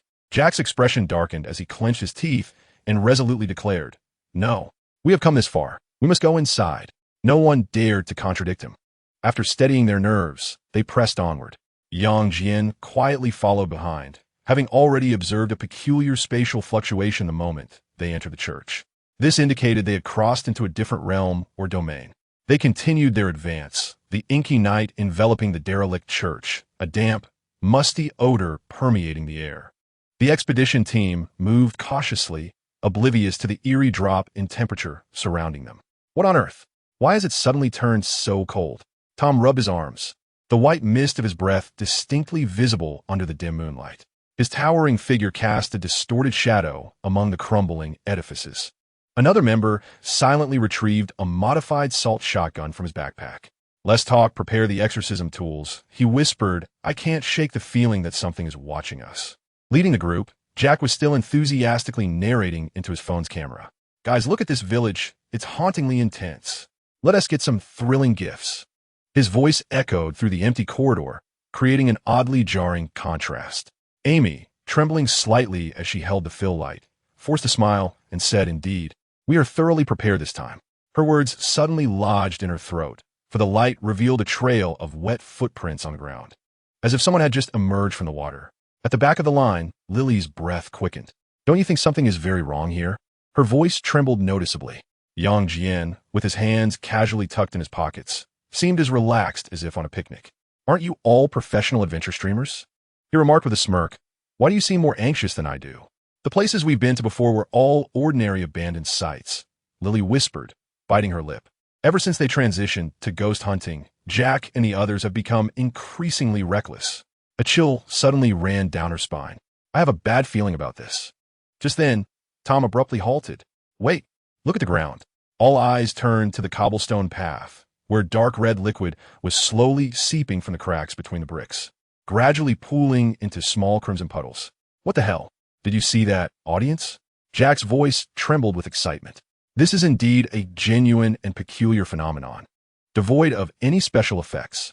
Suddenly, the detector in Mike's hand emitted a piercing alarm, with a needle swinging wildly. The energy response was off the charts. His voice trembled with unmistakable fear. "This place is undoubtedly problematic." Lily's complexion turned ashen as she clutched Jian's sleeve tightly. "Shall we, go back? I implore you." Jian remained silent, his gaze fixed ahead.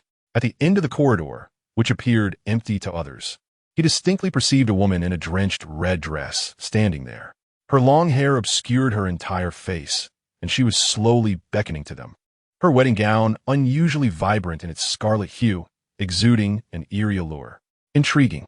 Jian felt a surge of curiosity, wondering if these malevolent spirits delighted in such frightful games of hide-and-seek. As they approached the corridor's end, they found only an ancient wooden door. Ahead, Jack, holding his phone aloft, feigned calmness as he addressed the live stream. "Folks, we're about to venture through this mysterious door. This is certainly a first for you." His voice echoed harshly in the darkness. Behind him, Tom handed over a spray bottle filled with holy water, which Jack accepted and haphazardly sprayed at the door's crack.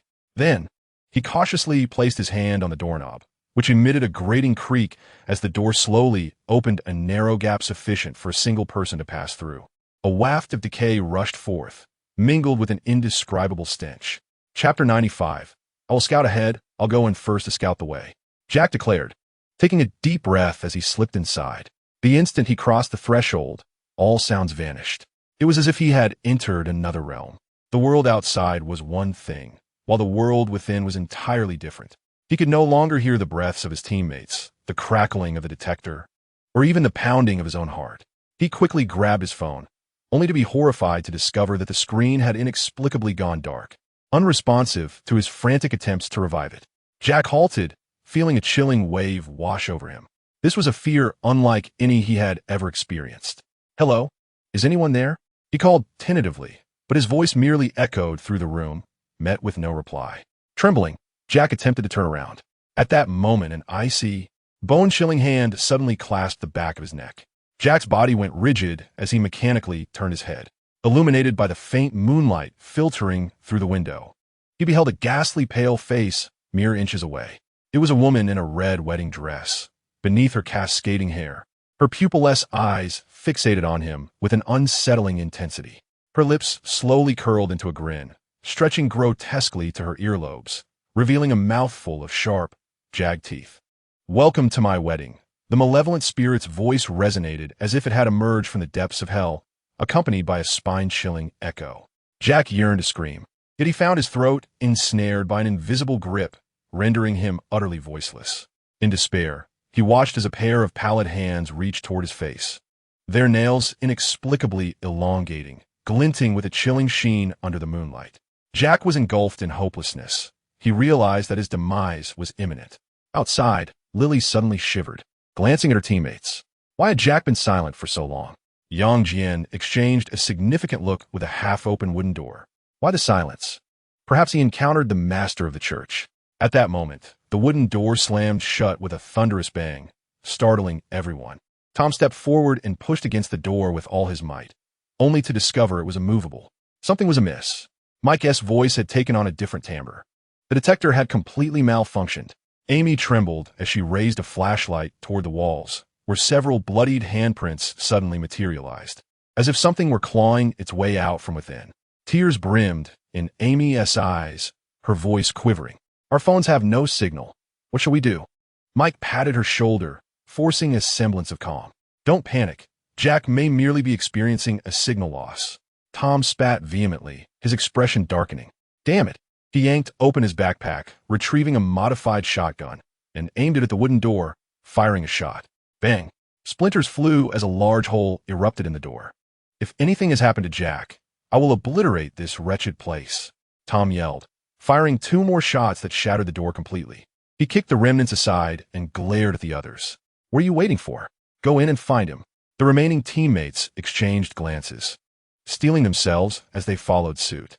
Their figures were swiftly engulfed by the darkness within, their footsteps fading rapidly, as if devoured by some unseen entity. Lily stood frozen, her fingers clenched tightly around her clothing, her face unnaturally pale. She turned to Jian, who seemed to be her salvation, her voice trembling. "What do we do now?" Jian shrugged, his tone casual. "What else is there to do? Let us go in and take a look." Lily widened her eyes. "Take a look? Shouldn't we be fleeing in the opposite direction?" Yet she dared not voice her thoughts, remaining rigidly in place, her throat constricted. Jian tilted his head at her. "What is the matter? Don't you want to find your teammate?" Lily swallowed hard, glancing at the pitch-black doorway, then at Jian's smiling demeanor, before finally nodding with great difficulty. "You're quite brave." Jian, hands in pockets, stepped toward the door as if merely strolling through a supermarket. Lily took a deep breath and jogged to catch up. Just as she crossed the threshold, crack! The dilapidated door slammed shut behind them, sealing off their escape. Darkness enveloped them entirely. The moment Jian and Lily entered the interior, the surroundings shifted dramatically. Jian cast a curious glance around him. This malevolent spirit was quite intriguing, capable of creating a peculiar space. His heightened perception immediately confirmed that they had entered an independent realm, detached from the reality of the outside world. Lily trailed closely behind Jian, the beam of her flashlight appearing feeble amidst the thick darkness, illuminating barely a meter ahead. She surveyed the surroundings and realized they were in an empty room, with the only exit being a weathered wooden door. "Where should we look for them?" Lily inquired nervously. "No need to search," Jian replied with a light chuckle. "They will never return." Lily froze in place, her complexion turning ashen. "You mean they're dead?" Jian gestured towards his eyes. "You can see for yourself." With that, he strode directly toward the wooden door. "Wait." Lily hurriedly followed. "What if this door won't open?" "It's not that complicated." A crimson glimmer flashed in Jian's eyes, and 2 beams of thermal vision swiftly evaporated the wooden door. Lily stood agape, stammering, "Are you?" A superhuman? Or an exorcist? No, I am a Superman, Yang Jian declared as he stepped forward. Lily tilted her head in confusion. Superman? Yet she quickly kept pace with him. Upon crossing the threshold, she inadvertently collided with Yang Jian, who had suddenly halted. What is wrong? Lily rubbed her nose, inquiring. Something has appeared. Yang Jian gestured for her to look ahead. Do you want to see? Lily raised her gaze and was instantly struck by a jolt of terror. Before her lay a bizarre hall, densely packed with people, all wearing expressionless faces and pallid complexions. On a raised platform, a newlywed couple held hands. The bride donned a blood-red wedding gown, while the groom was none other than Jack. Yet, like the others, he bore a deathly pallor, devoid of vitality. Ah! Lily's scream echoed piercingly in the silent hall. In the next moment, every pair of eyes turned in unison, their movements eerily synchronized. Lily's legs buckled, and she collapsed onto the ground. Oh my God! She spotted Tom, Mike, and Amy seated in the front row, their faces adorned with identical, unsettling smiles. Their skin an unnatural shade of ashen blue. The bride on the platform slowly turned, her blood-red gown moving as if stirred by an unseen wind. Welcome! Her voice resonated as though emanating from beneath the water, a distorted visage barely visible beneath her veil. Beside her, Jack stood rigidly in his groom's attire, his neck twisted at an impossible angle. Lily's breath nearly ceased as she looked to Yang Jian. Yes, they had been assimilated. Yang Jian appeared keenly observant of his surroundings, noting the spirit's peculiar aesthetic. Just then, in response to Lily's gasp, the bride let out a piercing shriek, and the entire hall began to warp and contort. Chapter 96. The conclusion of a terrifying tale. The malevolent bride hovered in midair, her blood-red wedding gown moving of its own accord, producing an eerie, rustling sound. Her voice pierced the air like nails scraping against glass, grating and unpleasant. The spectators in the grand hall began to move towards the two with a mechanical precision, their movements synchronized, accompanied by a chilling, clicking sound. Lily, gripped by terror, clutched the hem of Yang Jian's garment. They're coming. What should we do? Yang Jian remained silent, intrigued by the spectral figure. His extraordinary vision analyzed the apparition, revealing that it was an energy entity akin to the previous encounter with Sadako. Just then, the bride in the air vanished without a trace. Lily gasped, quickly retreating behind Yang Jian, anxiously scanning their surroundings. She's gone. Yang Jian maintained his composure. Are you afraid? In due time, you shall realize there is nothing to fear. Although Lily could not fathom Yang Jian's confidence, his calm demeanor inexplicably instilled a sense of reassurance within her. So, do we escape or? Of course, we shall confront her. Yang Jian chuckled lightly. Shall I shy away from her menace? A malevolent spirit of this caliber? I could dispatch her with a mere slap. Is there truly a need to flee? Just as Lily was about to respond, a sudden chill enveloped her from behind. The bride materialized before them without warning, so close that Lily could discern every detail of her pallid skin and the fetid odor emanating from her wedding gown. Ah! Before Lily's scream could escape her lips, Yang Jian waved his hand dismissively. A sharp slap echoed throughout the hall. The bride's ghastly visage contorted in a fierce expression, yet her form was sent sprawling like a rag doll, crashing heavily onto the ground and creating a substantial crater. Lily stood in stunned silence, witnessing this extraordinary scene. The once dreaded specter now lay sprawled at the bottom of the pit, her gown disheveled, hair splayed, and an expression of disbelief plastered across her face. A whimper escaped the bride, a sound of indignation, utterly unable to comprehend how a mere human could have struck her down. What was even more outrageous was that the slap had been precisely calibrated. It inflicted immense pain without delivering death. What kind of diabolical maneuver was this? Lily turned her head mechanically towards Yang Jian, who was leisurely shaking off his hand, as if he had merely swatted a mosquito. Is that it? Her voice trembled with disbelief. Yang Jian shrugged nonchalantly. What else did you expect? Did you think it would be more complicated? The bride at the bottom of the pit struggled to rise, her eyes now filled with profound terror as she gazed at Yang Jian. She had lived, no, had been dead for many years, and had never encountered such a ruthless human. The energy contained in that single slap was anathema to her spectral form. And what was even more terrifying was the opponent's speed, which left her no time to react. Now, Yang Jian strolled leisurely towards the edge of the pit. We can have a proper discussion now. The bride shuddered, suddenly feeling fear for the first time in years of haunting. Jian stood at the edge of the pit, arms crossed, observing the bride at the bottom with great interest. Sunlight streamed through the dilapidated cathedral dome, casting an absurd warmth upon this eerie scene. "Go on," Jian said, his tone casual. "What abilities do you possess?" The bride, Alice, appeared momentarily stunned, her ghastly pale face revealing an expression of disbelief. This human was not following the script. Shouldn't he either flee in terror or exterminate her outright? Lily, standing behind Jian, felt a twitch at the corner of her mouth. She watched as the menacing spirit, who had just moments ago been terrifying, now appeared as helpless as a schoolchild caught unprepared by a teacher's question, and found the scene inexplicably amusing. "My name is Alice."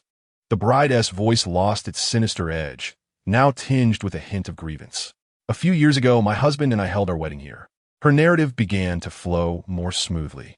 It turned out that on the day of the wedding, the entire village had suddenly gone mad, mercilessly slaughtering all the guests and the groom. The overwhelming resentment transformed her into a vengeful spirit, who in turn wreaked havoc upon the village. Upon hearing this, Lily involuntarily displayed a sympathetic expression, only to furrow her brow as she recalled her tragically deceased comrades. Later, I discovered, Alice continued, her blood-red nails subtly digging into her wedding gown, that I could not leave this village and could only roam near the church. Gradually, I learned to create this space.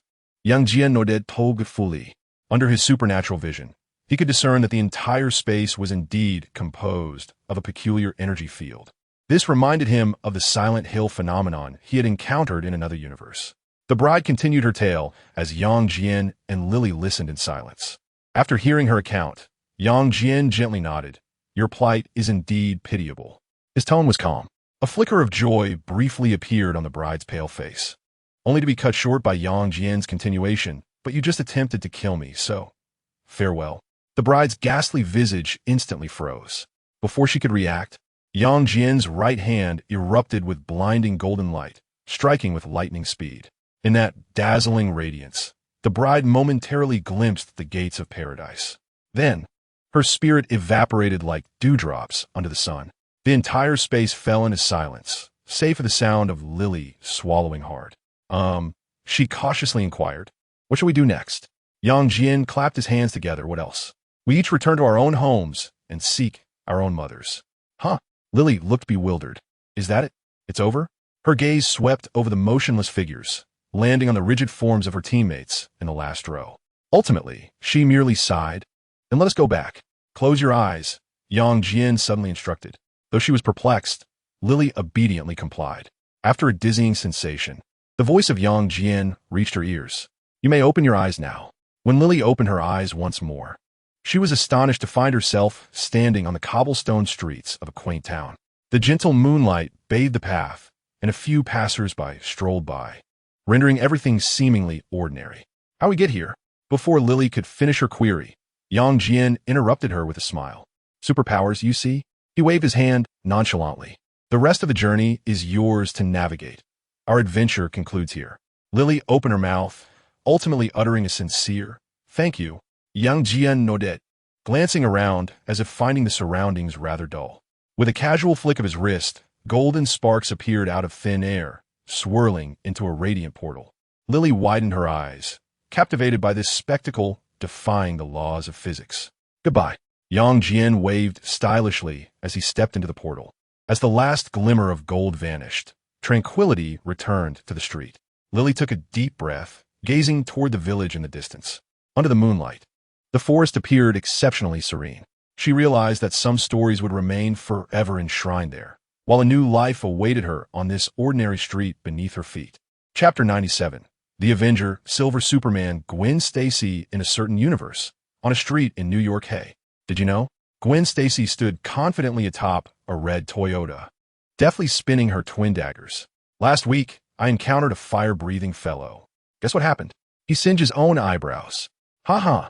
5 mutant villains surrounded her in a fan shape, each wearing a look of utter bewilderment. The leader, a lizard-like creature, scratched its ear with a claw. Goodness, she talks even more than the intel suggested. Watch her blades." A female villain clad in metallic armor cautioned in a low voice, noting the significance of Gwen's profile in S.H.I.E.L.D. S.H.I.E.L.D. records. Wow, you actually consult S.H.I.E.L.D. records? Gwen suddenly vanished from the car's roof and reappeared behind the armored villain, lightly tapping her helmet with the back of her dagger. Does that dossier mention how much I detest spoilers? Capture her. In an instant, battle erupted. Gwen danced through a hail of bullets as if performing a tap dance, chattering incessantly. Honestly, your coordination is far inferior to that of Thanos' army in Avengers Endgame. Oh, pardon me, that's the cinematic universe, right? Her pink daggers traced dazzling arcs, expertly deflecting incoming bullets. When a grenade launcher fired toward her, she astonishingly caught it and hurled it back as if tossing a baseball. The serum Jian provided was truly remarkable. She hummed a cheerful tune, executing a backflip to evade an energy beam. While it may not compare to Deadpool's healing factor, that 100-ton strength was certainly commendable. At that moment, Gwen realized an assailant was attempting a sneak attack. She vanished from her position, only to reappear behind the most formidable villain, effortlessly lifting the towering figure and hurling him towards his companions. The concrete pavement cracked under the force of the impact. Did you know? Gwen squatted beside the fallen villain, pulling out her phone to snap a selfie. This is a little secret, you know. Over in 1218, my figurines sell for more than Spider-Man. One of the villains finally snapped. Can you focus on the fight? All right. Gwen pouted, suddenly adopting a serious demeanor.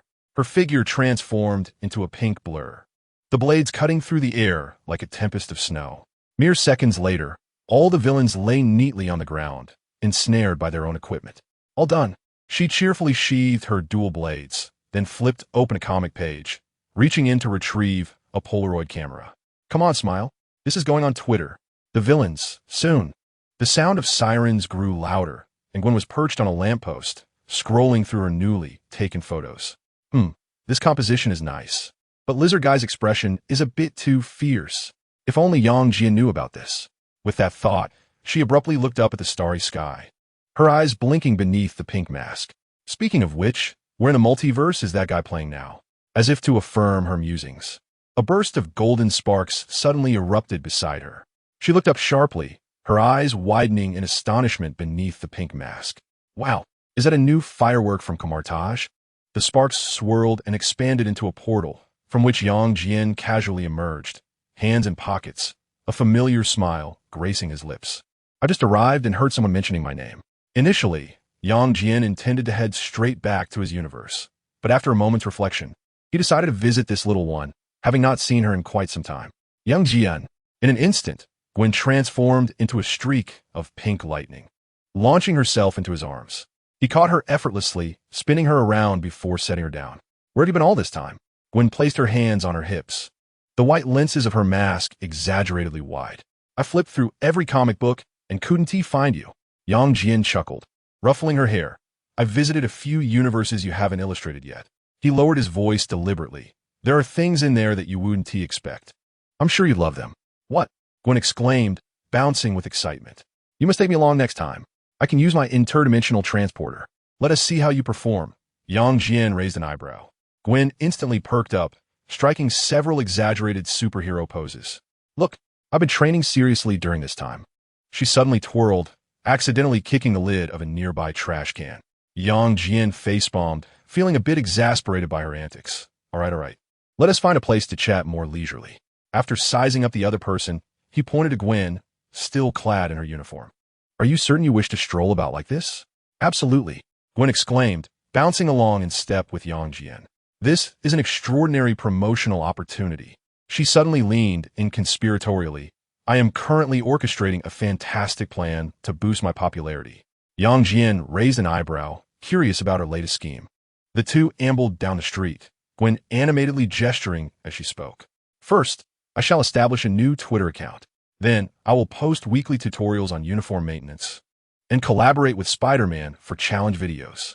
Lowering her voice, she added, I'm even preparing to create a custom emoji for myself in the comics. Jian listened to her enthusiastic plans, a resigned smile forming on his lips. He chose not to interrupt, content to absorb her fervent discourse. As the night breeze swept by, Gwen's voice resonated in the distance, while the flashing lights of a police car cast elongated shadows behind them. in this chaotic yet wondrous universe. Such a reunion felt particularly heartwarming.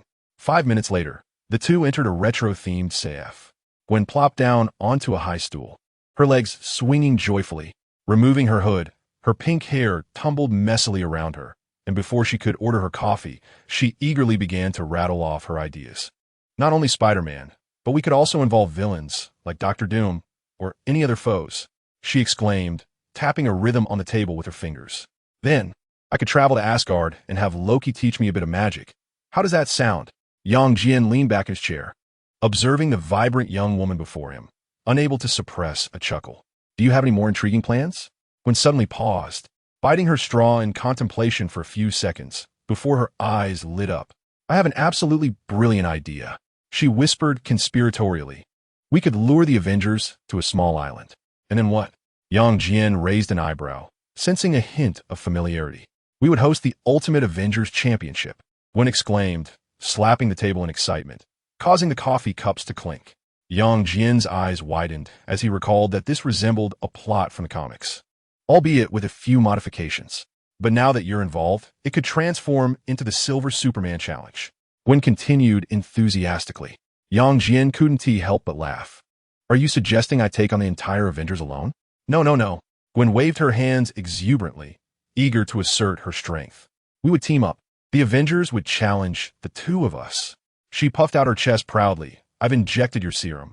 I can lift over 100 tons now. As she animatedly continued to outline her plan, occasionally grabbing Jian's arm to shake it, she resembled a little girl eager to share a secret. Jian gazed at her radiant expression and suddenly felt that this outrageous plan didn't seem so far-fetched after all. Chapter 98.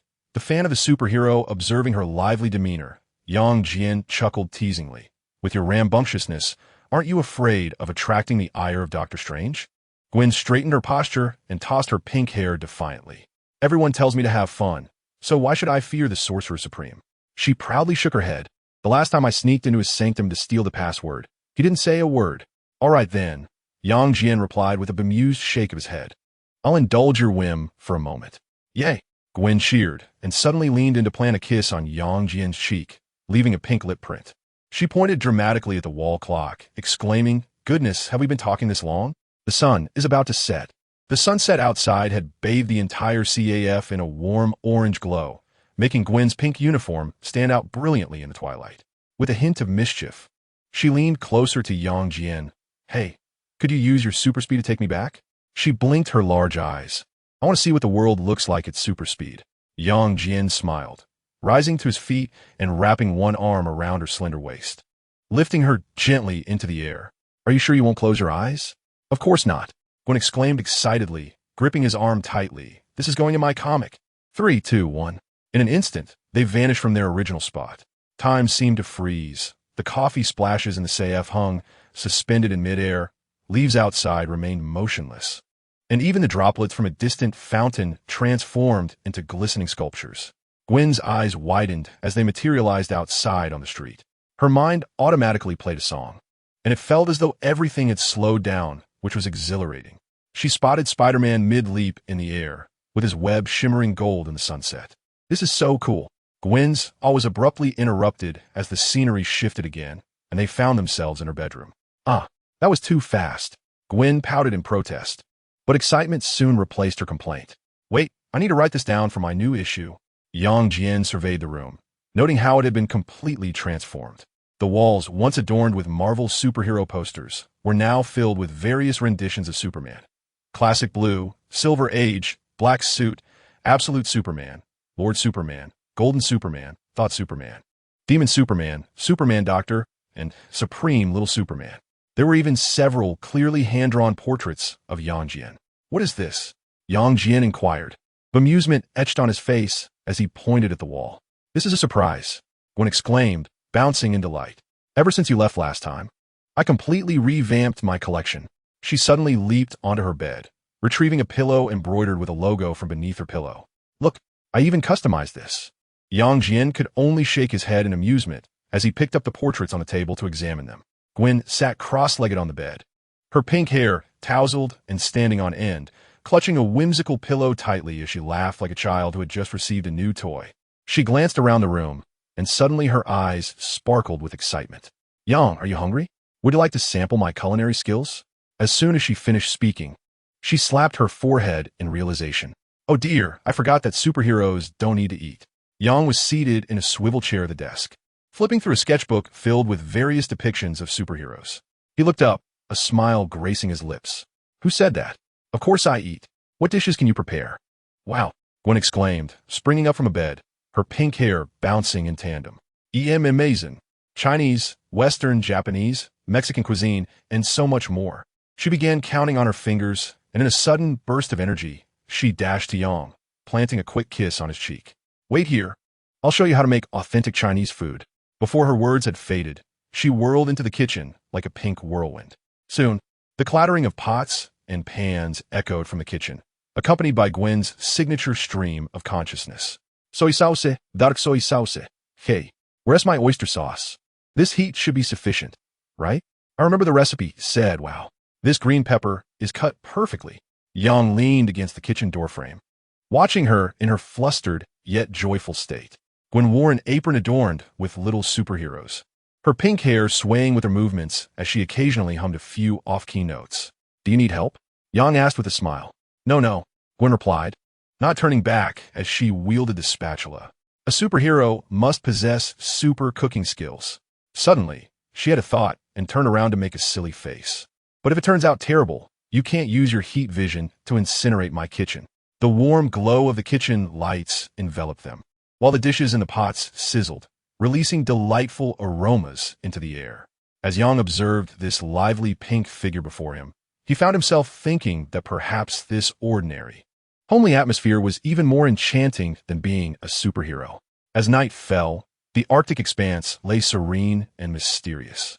Yang and Gwen were instantly transported thousands of kilometers away, sitting atop a thick layer of ice, with the spectacular auroras dancing above them. Wow! Gwen tilted her head back, her pink hair shifting colors beneath the shimmering lights. This is 100 times more beautiful than in the comics. She scooted closer to Yang, resting her head on his shoulder. I wish we could see this every day. Yang gently wrapped his arm around her shoulders, shaking his head with a smile. Who goes to the Arctic every day? Here, it's nothing but ice and snow. There isn't even a convenience store. But so beautiful. Gwen pouted defiantly, pointing at the swirling green ribbons in the sky. Look at that. Doesn't it resemble the fluorescent stripes on my new uniform? She suddenly pulled out her phone, exclaiming, wait, I must capture this for my wallpaper.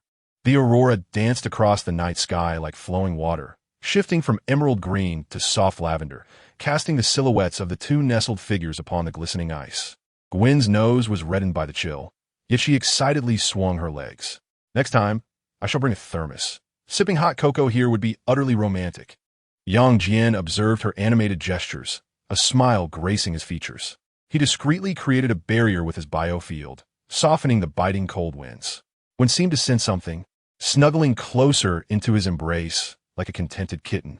Actually, Jian suddenly spoke, if you truly enjoy this, I shall bring you along next time. Gwen looked up sharply, her eyes sparkling. Really? Then it's settled. She extended her pinky, sealing the promise. Superheroes must not tell lies. Their fingers intertwined beneath the aurora. In the distance, the icebergs emitted faint cracking sounds, as if bearing witness to this moment. The aurora continued to swirl in the night sky as Jian glanced at the time, softly stating, it's getting late. We should return. Reluctantly, Gwen cast one last longing glance at the magnificent sky and nodded. All right, but you must bring me again next time. She wiggled her pinky, reminding him of their earlier promise. Jian smiled as he grasped her hand, and in the next moment, their figures vanished from the icy expanse. The aurora continued to dance in the Arctic night, as if the laughter and joy they shared moments ago had been merely a beautiful dream. Upon returning to Gwen's apartment, she shook off the non-existent snowflakes and, still captivated, said tonight was absolutely splendid. I must persuade the writer to include this experience in the new comic. As she spoke, she suddenly turned and embraced Jian, exclaiming, thank you for bringing me to see the aurora. Outside, the city sparkled with lights, starkly contrasting the tranquility of the Arctic. On this ordinary night, two extraordinary souls wove a unique memory together. Chapter 99. A child on the brink of death the next day. on a sun-drenched private island. Ding! With the crisp sound of clinking glasses, Jian and Gwen reclined leisurely on beach chairs, donning sunglasses and sipping juice adorned with little umbrellas. Jian wore a pair of beach shorts, while Gwen sported a pink bikini, topped off with a comical pineapple-shaped sun hat. Suddenly, Gwen shouted into the air, crunching her straw between her teeth. Just 10 meters ahead, several figures appeared out of thin air. She-Hulk still poised, as if typing. Spider-Woman Jessica looked bewildered, clutching a document, while Black Cat assumed a defensive combat stance. Peter Parker was the quickest to react.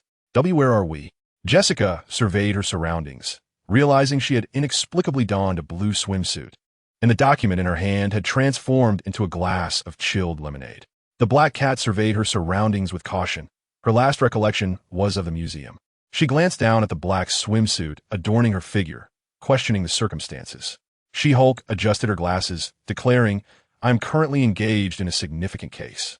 Suddenly, she was taken aback to discover her lawyer's attire had transformed into a blue bikini, her complexion growing even greener. Peter sighed, gesturing towards the distance. "I believe the answer lies over there." The four followed his gaze, spotting Gwen Stacy cheerfully waving at them. "Hello, superhero sightseeing group. Welcome to the arena of the Ultimate Hero Championship." Jian calmly sipped his juice, a glint of amusement flickering behind his sunglasses. The sun bathed the beach in warmth, and the waves gently caressed the shore. He understood that this absurd gathering had commenced. While the Avengers remained perplexed, several youthful figures materialized on the nearby beach. Kamala Khan, the marvelous girl, maintained her stance, utilizing her powers. Miles Morales, the young Spider-Man, found himself sprawled on the sand, having just attempted to swing, while Sam Alexander, the Nova, sat bewildered in a pile of sand. "Wow," Kamala exclaimed, her eyes widening as she realized she had inexplicably teleported from the streets of New York to a tropical island. "Is this a new training exercise?" She looked down at her swimsuit, which she had inexplicably donned, then gazed towards the relaxed figures of Jian and Gwen. "Who are those two over there?" Miles spat out the sand from his mouth, adjusting his mask. "I swear I was in Brooklyn just a second ago. At least we're in swimsuits." Sam, trying to make light of the situation, patted the sand off his body, suddenly noticing the Avengers in the distance. "Wait, is that She-Hulk? And Spider-Man?"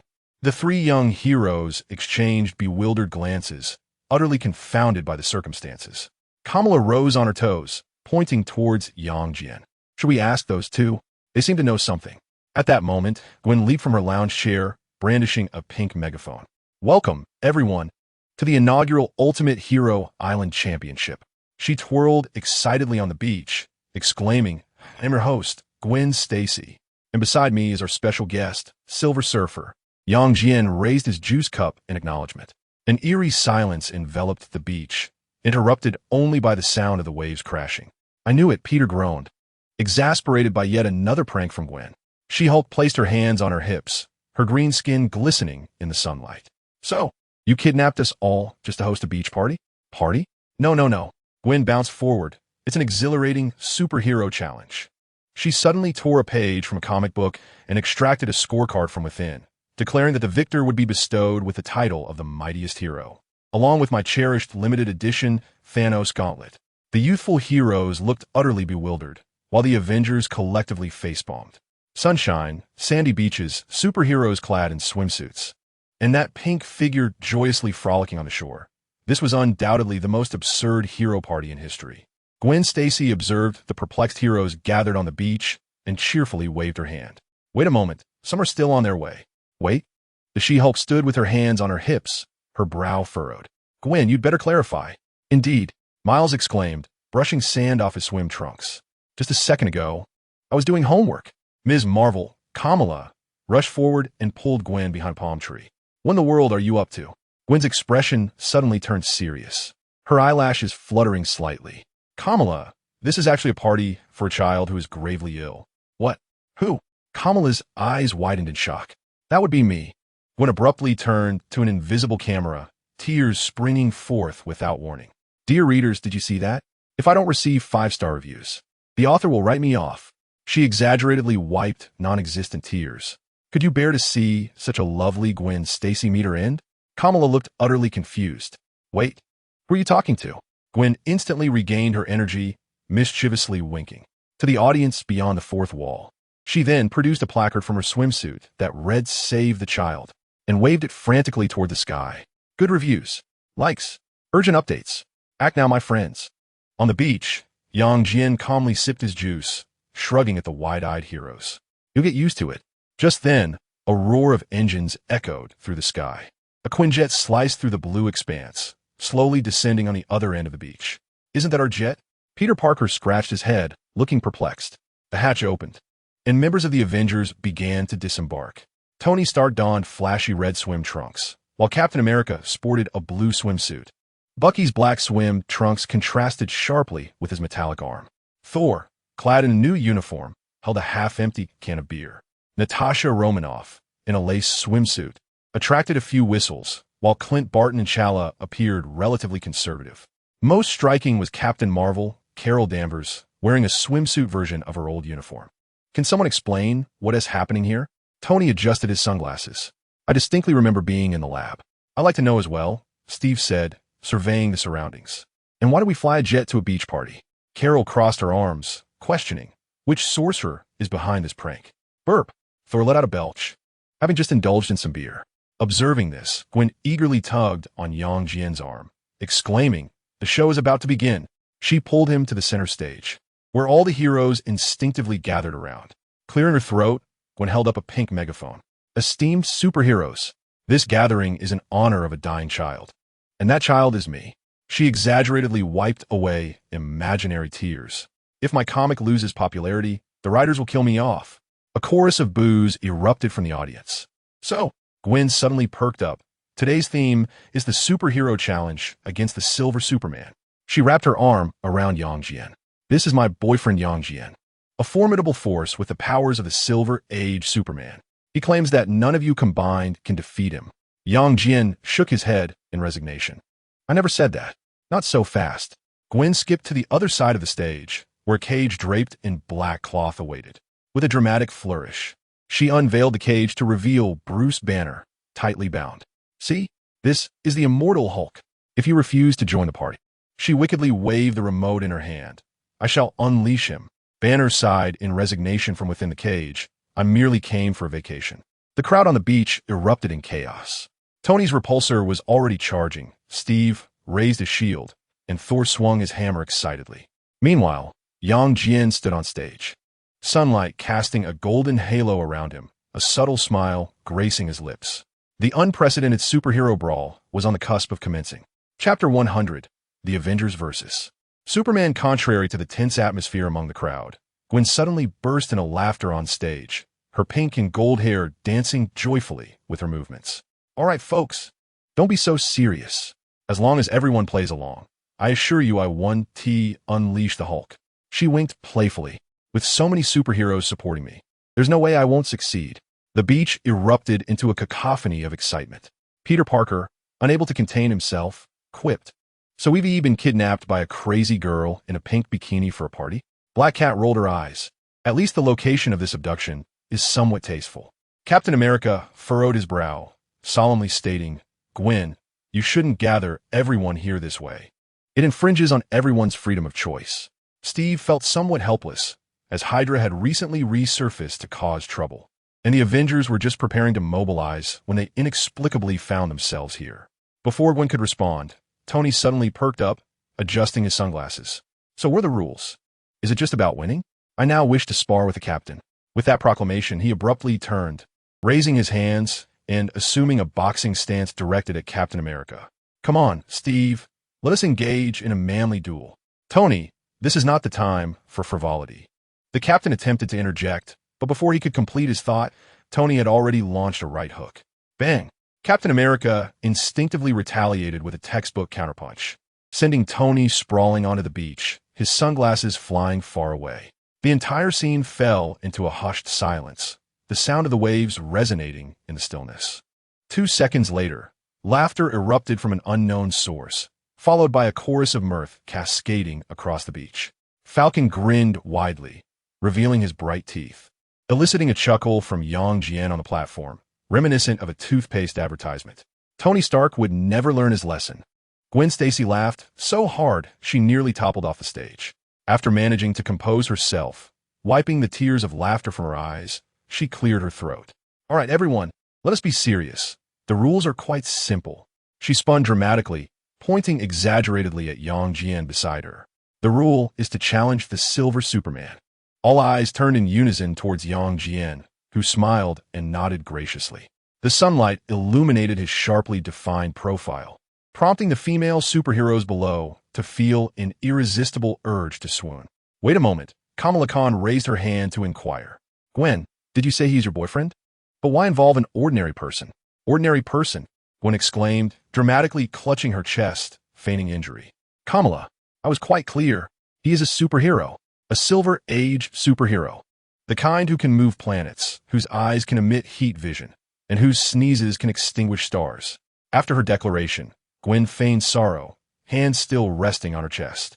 Black Panther T'Challa shook his head in exasperation. Gwen, while it may be amusing to refer to yourself as a comic book character, must you now employ comics to bamboozle us? At that moment, Jian stepped forward, his sculpted physique inciting an involuntary sense of inadequacy among the male superheroes. He gazed at the crowd and offered a subtle smile. She speaks the truth. As soon as the words left his lips, he began to levitate, his eyes suddenly igniting with a dangerous crimson glow. Then, with a resounding boom, two beams of searing heat vision erupted forth, instantly vaporizing a massive rock 50 meters away, leaving behind only a pool of bubbling magma. The shockwave sent several nearby heroes staggering backward, carving two charred lines into the sand. The beach fell into an eerie silence, save for the rhythmic crashing of the waves. The Silver Superman, without a doubt. Jian gently descended back to the earth, a faint smile gracing his lips, as if he had merely performed an inconsequential trick. All the heroes stood in stunned silence, eyes wide in disbelief. Tony rubbed his reddened chin as he clambered back up from the beach. I suddenly feel the need to reevaluate my life choices. Gwen leapt up triumphantly, the tiny star charms on her pink bikini jingling melodiously. So, who will be the first to challenge the Silver Superman? Out of nowhere, she produced a dazzling, golden trophy that sparkled in the sunlight. The victor shall earn the illustrious title of the mightiest hero in the Marvel Universe, along with my prized Thanos-themed instant noodle bowl. The sea breeze swept through, stirring tiny waves of sand. All the superheroes exchanged glances, collectively swallowing hard. Thor discreetly tucked his hammer behind him, while Captain Marvel gazed thoughtfully at Jian, her eyes glimmering with the fervor of impending battle. In the distance, Dr. Banner, bound within a cage, sighed. Why is it so difficult to simply enjoy a peaceful vacation? Gwen stood atop the stage, hands on her hips, her pink swimsuit gleaming in the sun. The rules are exceedingly simple. She pointed to Jian beside her. Whoever can defeat this Silver Superman at my side shall be the winner. As for the loser, she abruptly turned, dramatically gesturing towards the other side of the beach, will simply have to stay in the resting area. The crowd followed her finger, momentarily stunned. There, a luxurious vacation villa had appeared, and on the second-floor terrace, a few familiar figures could be seen leisurely sipping drinks. Who is that? Peter squinted. The resting area, Gwen exclaimed excitedly, dancing with glee. It has everything. Unlimited snacks, top-notch massage chairs, and even, she looked at the crowd, lowering her voice conspiratorially, beach volleyball. A buzz of excitement rippled through the beach. It sounds quite appealing. Losing comes with such perks? I might just throw the match. To be honest, I'm tempted to lose on purpose. Jian stood at the center of the stage, surveying the crowd with a confident smile. So, who will step up first? No sooner had he spoken than a beam of golden light descended from the heavens. Captain Marvel, her entire form radiant with energy, floated in midair. Let me give it a try. In the blink of an eye, her fists were charged with power. I heard you can move planets? Jian gently floated upwards, meeting Carol's gaze. Shall we make a wager? If you can make me move a single step, you win. Excellent. In an instant, Carol transformed into a streak of light, her energy erupting and illuminating the entire beach. Jian met her with a nonchalant punch. Boom! The two collided, golden light enveloping the area. Amid the thunderous explosion, all the heroes instinctively raised their hands to shield their eyes from the blinding radiance. When the light dissipated, it revealed Jian, unfazed, suspended in place. With just one hand, he had caught Carol's full-force strike, the sand beneath him showing not a single trace. Gwen, having produced popcorn from seemingly nowhere, cheered while munching. "Go, Carol. By the way, your swimsuit is truly stunning." On the second floor of the lounge, Tony, who had been invited in early, was reclining in a massage chair, observing the battle through the holographic projection provided by Jarvis. Jarvis, make a note of this. Never engage in combat with flying Kryptonians. Chapter 101. The battle persists. The entire beach fell into a profound silence, all heroes astonished by the scene before them. The so-called cosmic powerhouse, Captain Carol Danvers, unleashed an attack potent enough to obliterate an asteroid, yet was effortlessly caught by Jian. Not even a grain of sand beneath his feet was disturbed. "This is impossible." Kamala Khan, the biggest fan of Captain Marvel, covered her mouth with both hands, her eyes wide with disbelief. She had never witnessed her idol falter so dramatically in battle, akin to witnessing the collapse of a beloved icon. Unbelievable. On stage, Carol herself wore an expression of incredulity. She swiftly withdrew her fist, her golden hair swirling in the wake of energy. "Again," she shouted, her fists once more gathering resplendent cosmic energy. Jian smiled, not even exerting himself fully. The ensuing conflict resembled an absurd performance. Carol's lightning-fast assaults appeared to Jian as if played in slow motion. Each punch and kick effortlessly neutralized by him. He even had the leisure to switch hands, his demeanor reminiscent of a stroll in the park. "This is utterly ridiculous." Peter Parker, a.k.a. Spider-Man, felt his jaw drop to the sandy shore.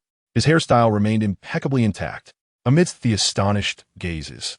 Jian's eyes suddenly glowed with a dangerous red light. Carol immediately understood, pushing her palms forward as brilliant cosmic energy collided with her searing heat vision in midair. Boom!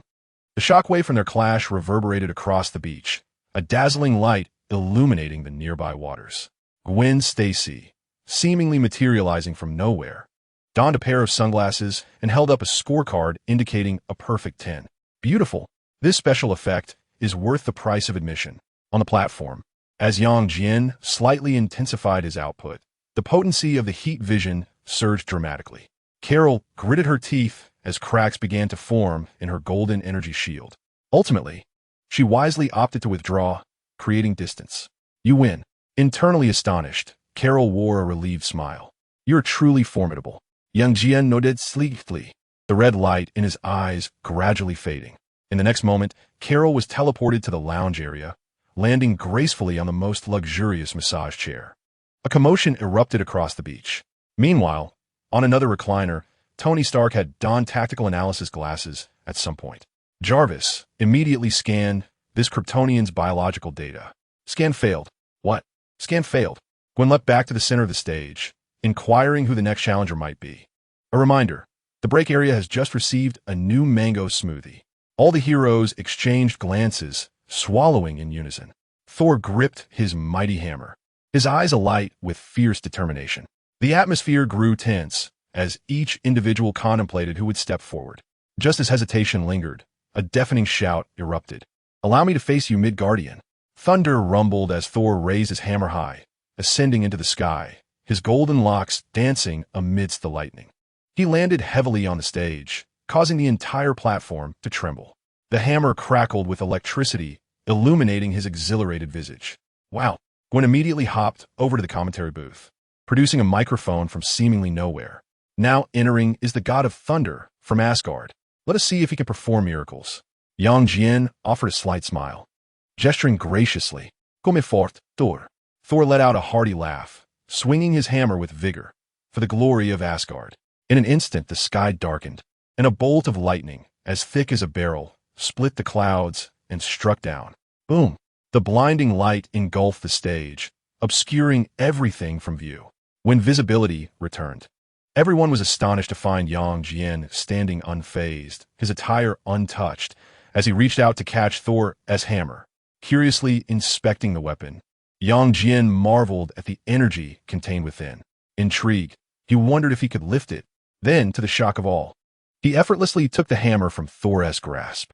"This is impossible." Thor's eyes widened. Only those deemed worthy could wield it. Indeed, it was quite heavy.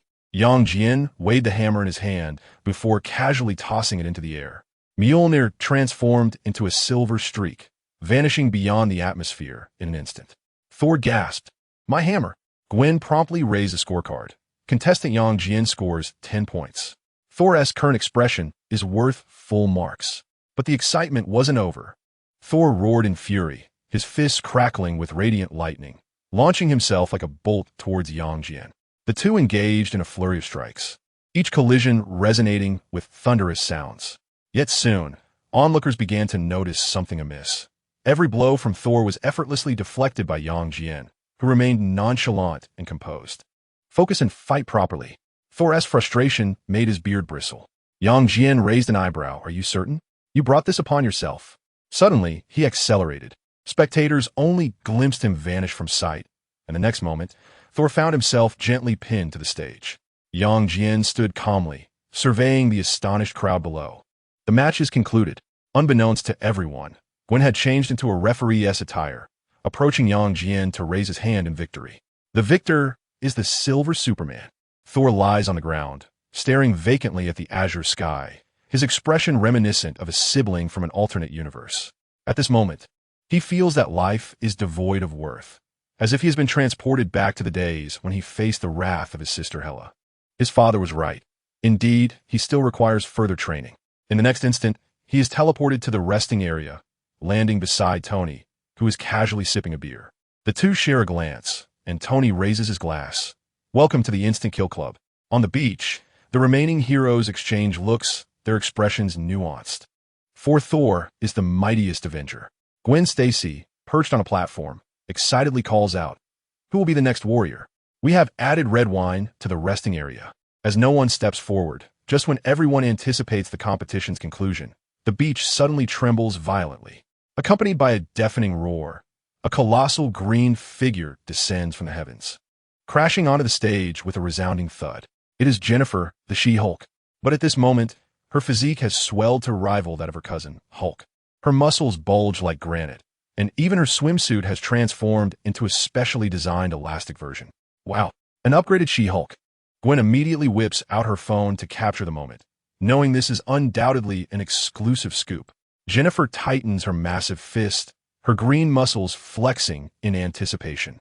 The previous warm-up match was insufficiently exhilarating.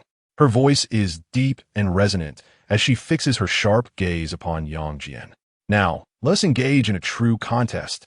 Yang Jian's eyes light up, finally revealing a look of intrigue. Let me see.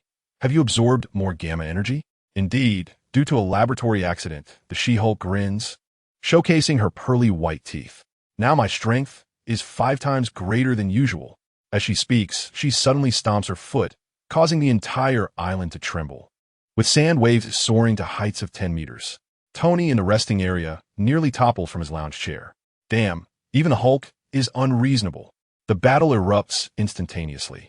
The She-Hulk's speed is astonishing. Her enormous fist strikes towards Yang Jian with a sonic boom. This time, Yang Jian does not retaliate directly. He intends to test the strength of the She-Hulk. He deftly sidesteps, the wind generated by her punch snapping a palm tree behind him in half. This alone is not sufficient. Yang Jian smiles and shakes his head, tentatively returning the punch. Boom! The shockwave instantly radiates outward, forcing onlookers to retreat, relying on their superpowers to maintain their footing. The clash of their two forces creates a massive crater in the beach. Gwen, having climbed to the lookout tower, passionately narrates with a megaphone, "Ladies and gentlemen, this is a moment that will be etched in history." Her words are drowned out by a series of thunderous collisions. The figures of She-Hulk and Yang Jian blurred with speed, each clash igniting miniature tremors. The waves surged skyward, propelled by shockwaves, only to cascade down like torrential rain. Astounding! The youthful heroes spectating stood in awe, their jaws agape. The astonished Kamala's phone slipped from her grasp, oblivious to her surroundings. Chapter 102. Lord of Gamma. The battle raged for a full 3 minutes before She-Hulk's onslaught began to wane. Yang Jian had been holding back, fearful that a moment's carelessness might send her crashing to the ground. She paused, gasping for breath, her swimsuit tattered, yet the fire of battle in her eyes remained undiminished. Exhilarating. Suddenly, a cunning smile graced her lips. "Superman, do you know the true nature of gamma energy?" Yang Jian tilted his head in confusion. She-Hulk beamed slightly, her entire form suddenly radiating a blinding green light, her physique swelling once more. Her muscle fibers writhed and reorganized like living entities, ultimately solidifying into a towering form exceeding 3 meters, her hair transforming into flames of green energy. She appeared as if the god of Gamma had descended, even more formidable than the Hulk himself. Now, the performance has only just begun. Her eyes, ablaze with green flames, bore into Jian, her voice echoing like thunder. The second round commenced. Jian raised an eyebrow, intrigued. It seemed I must adopt a more earnest approach. In his gaze, the long-dormant spirit of combat ignited. Whoosh! She-Hulk vanished in an instant, leaving the others bewildered as to her whereabouts.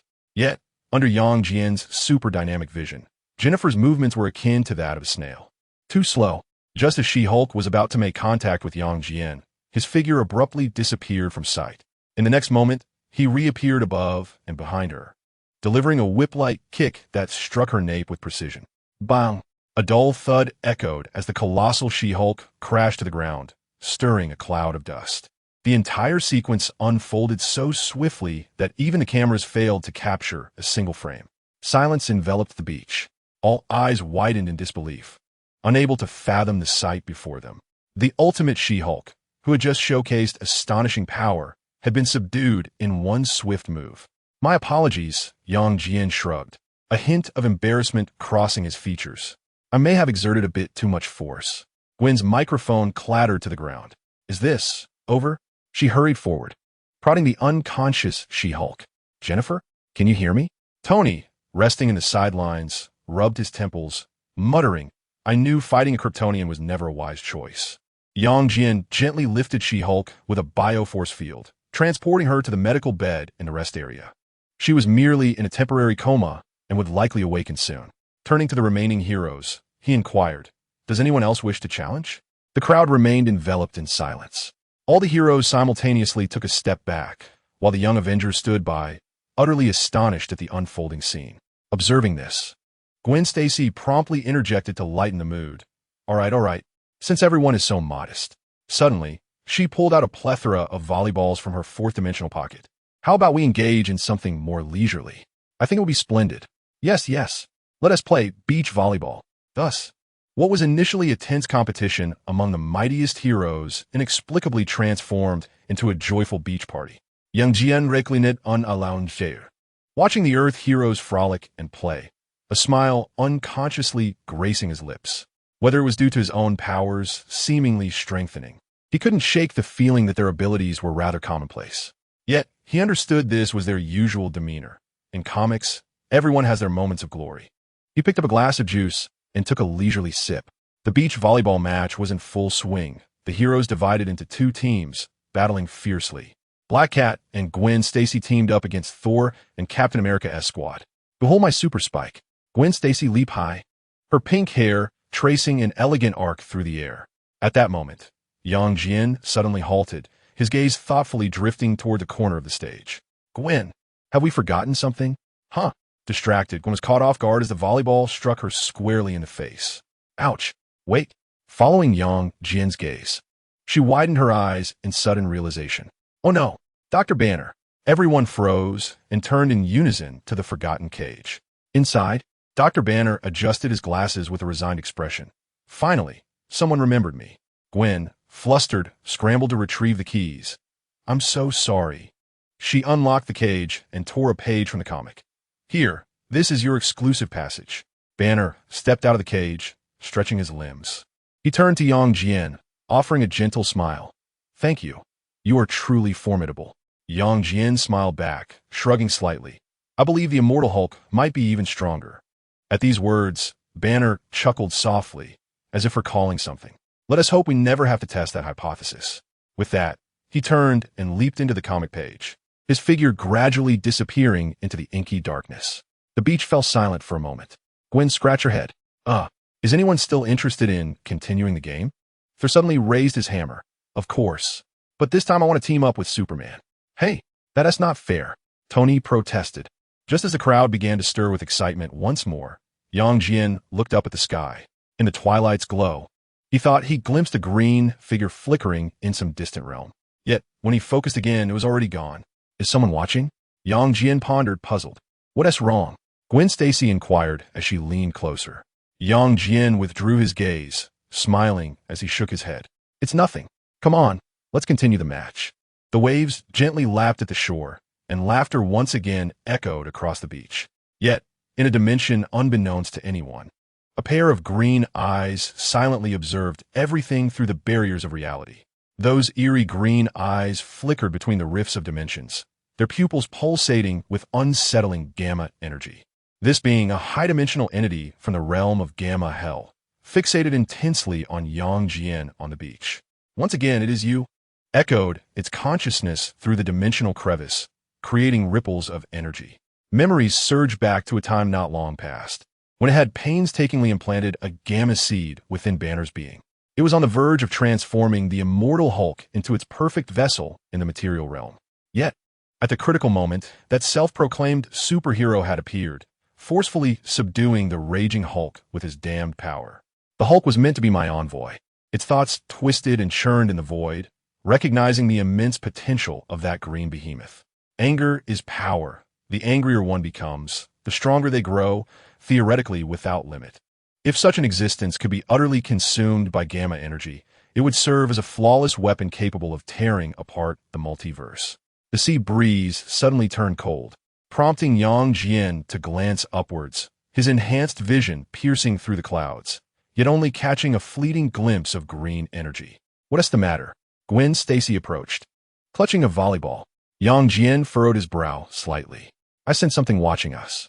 Just as he spoke, he abruptly paused, his magical perception detecting strange fluctuations emanating from the dimensional rift. The sound resembled a cacophony of countless Hulk roars layered upon one another, akin to the buzzing of a gamma-ray explosion.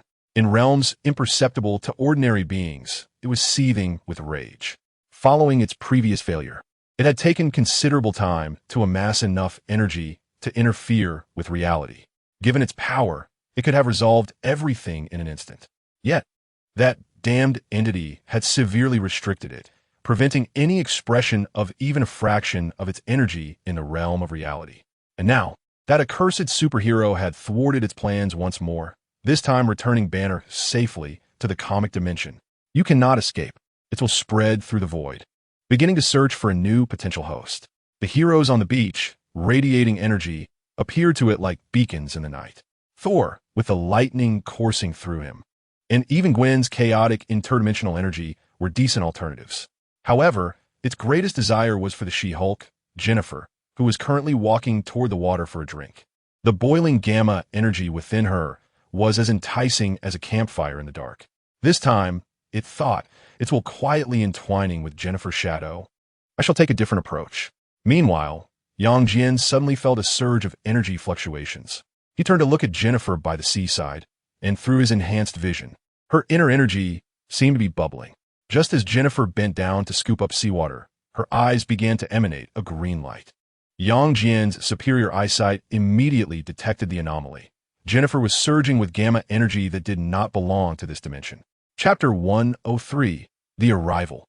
Jennifer, do not move. Yang Jian reacted swiftly, flashing to her side in an instant, but it was too late. The She-Hulk's body suddenly stiffened, her eyes no longer concealed, bursting forth with blinding green light.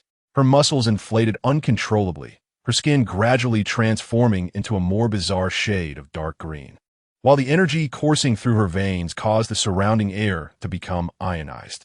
Superhuman. Her voice transformed into a multitude of echoes, as if countless voices were speaking simultaneously. This time, you cannot stop me. Yang Jian was momentarily stunned. He recalled that familiar sensation, akin to what resided within the Hulk.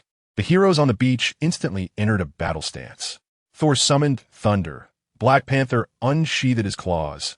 Carol glowed with golden light. And even Gwen pulled out her cartoon-themed laser gun. Everyone stepped back. Yang Jian levitated, his armor instantly enveloping him. This was not Jennifer. The She-Hulk's body continued to mutate, sharp bone spurs protruding from her back, and the green energy emanating from her eyes blazed like flames. She threw her head back and emitted a roar unlike any human, the shock wave severing the coconut palms on the island. At last, I have found the perfect vessel. The entity from Gamma Hell sneered through Jennifer's lips.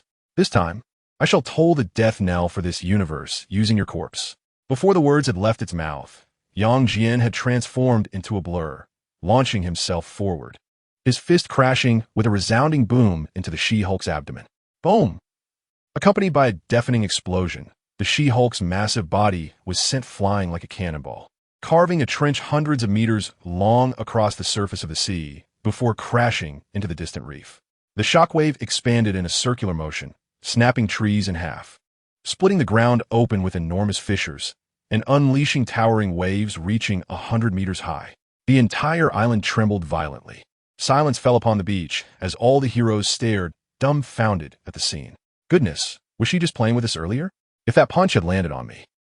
So, he was holding back all along. Captain America was the first to regain his composure. What on earth just happened? How could Jennifer transform like that?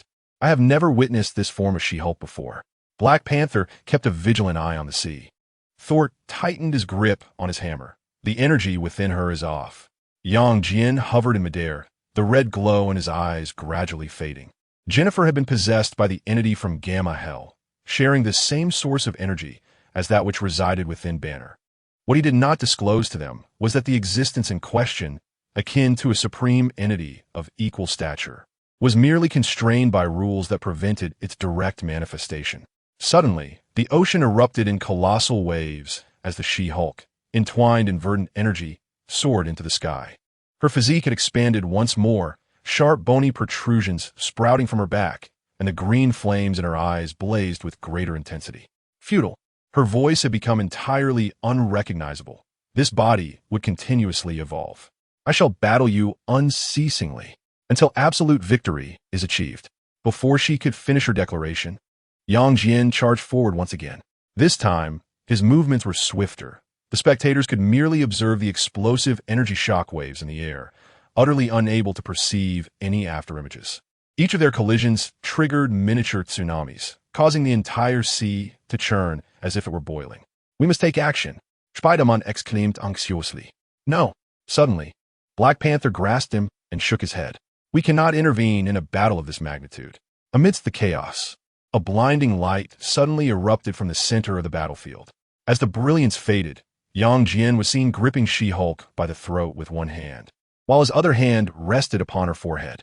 A golden energy formed intricate halos, enveloping both of them. Begone. Jian's voice was frigid. She-Hulk's body convulsed violently, a distorted green energy being forcibly expelled from her. This energy coalesced in the air into a blurred giant visage, emitting a reluctant howl. This is not over. Superman. As the last vestige of energy dissipated, Jennifer's form swiftly reverted to normal, plummeting helplessly toward the sea. Jian caught her, gently bringing her back to the shore. Were her true form to descend, Jian would certainly be unable to contend. However, she was merely a host who had not even tapped into her full potential. Thus, employing magic for her expulsion was rather straightforward. Is it over? Gwen cautiously inquired. Jian entrusted the unconscious Jennifer to the Avengers, then turned his gaze toward the gradually calming waters. Only temporarily, he withheld from the others the existence of the ruler of Gamma Hell, a supreme being of opposing origin. This battle may merely be the prelude to a far greater tempest. As the sun sank beneath the horizon, a weighty atmosphere enveloped the beach. Captain America supported the recently awakened, still somewhat feeble Jennifer, speaking gravely. We must take her back to the Avengers base for a thorough examination. Tony had donned his portable armor, his voice behind the mask carrying an unusual seriousness. Jarvis has prepared the medical bay, but we need to ascertain whether there are any residual gamma energies within her. Thor, hefting his hammer, furrowed his brow as he gazed at the now tranquil sea. Has that monster truly been completely expelled? For now, there is no cause for concern. Jian retracted his combat demeanor, his tone placid. The rules of the Gamma Hell would confine it for a considerable time. However, he glanced at Jennifer and suggested, I recommend that you closely monitor her gamma radiation levels. Gwenpool bounced over, still clad in that ridiculous swimsuit, but her tone was unexpectedly serious. The party's over. Remember to invite me next time. Suddenly, she magically produced a stack of business cards to distribute among the group. Here is my new account. Don't forget to follow me. Black Panther accepted a card. his lips twitching slightly. In this situation, you're still thinking about gaining followers? Life must go on. Gwenpool giggled as she turned to Yang Jian, right, darling? Yang Jian had already conjured a portal for them, the golden sparks particularly vivid against the twilight sky. Captain America glanced at Yang Jian and nodded. Everyone, prepare to return. Just as the Avengers began to cross through the portal, Jennifer suddenly turned back. Yang Jian, thank you, she said, her voice weak yet sincere. If it weren't for you, Yang, Jian merely nodded gently. Rest well. The last to leave, Captain America paused before the portal. What shall we do if that entity reappears? We'll cross that bridge when we come to it, Yang Jian replied, making no promises, for that was not his style. As the portal closed, only Yang Jian and Gwenpool remained on the beach. The waves gently lapped at the shore, as if the monumental battle had never transpired. So, Gwenpool kicked at the sand. What shall we do now? Clean up the beach ball? Yang Jian gazed at the rising moon and suddenly inquired. Did you truly mean it about wanting to be an internet sensation? Of course. Gwenpool's eyes sparkled. I've even thought of the first video content. 10 costume mistakes superheroes make. What do you think? Yang Jian couldn't help but laugh, ruffling her messy pink hair. Let us go. I'll treat you to ice cream.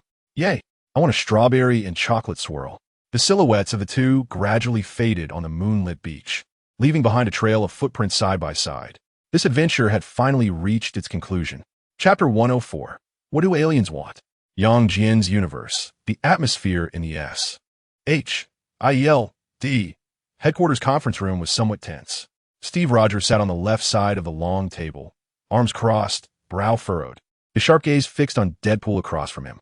Deadpool lounged with his legs crossed, the white lenses of his mask exaggeratedly wide, his fingers incessantly tapping on the table, creating a rhythmic noise. So, Captain, are you saying that during the last mission, you intentionally ignored my communications? Deadpool tilted his head, his tone dripping with exaggerated grievance. Do you know how many bullets I was hit with by those Hydra agents? A total of 43 bullets. 43. Do you have any idea how itchy it is when bullets strike the skin? Steve inhaled deeply, the veins at his temples pulsing slightly. Wait, I was disarming a bomb at the time. I had no time to listen to your complaints about itchy bullets. Oh, so that is your excuse? Deadpool suddenly slammed his hand on the table, rising dramatically to point at Captain America with an exaggerated tone. Do you have any idea that I even threw away my Mexican burrito to accommodate your tactics? That was slathered in double the hot sauce. For heaven's sake, I laughed. Steve could no longer contain himself and stood up, slamming his hand on the table. If you dare eat a burrito during the mission again, I will stuff my shield where the sun doesn't shine. Coughing slightly, Natasha timely cleared her throat, interrupting what was about to escalate into a verbal duel between Captain America and Deadpool. These two could bicker from dawn till dusk, an endless cycle. She rested her chin on her hand, lazily glancing at Coulson, who occupied the head seat, her tone tinged with a hint of exasperation. Phil, you mentioned someone else was coming. Who is it? Deadpool's attention was instantly diverted as he spun around to face Coulson, his mask's eyeholes sparkling with excitement. It can't be Tony Stark, can it? How could the Avengers be complete without him? Iron Man, billionaire, playboy, philanthropist, and that dashing little mustache. Shut up, Wade. Natasha shot him a cold glare. Coulson rubbed his temples, clearly worn down by Deadpool's antics, yet he maintained a professional smile and nodded.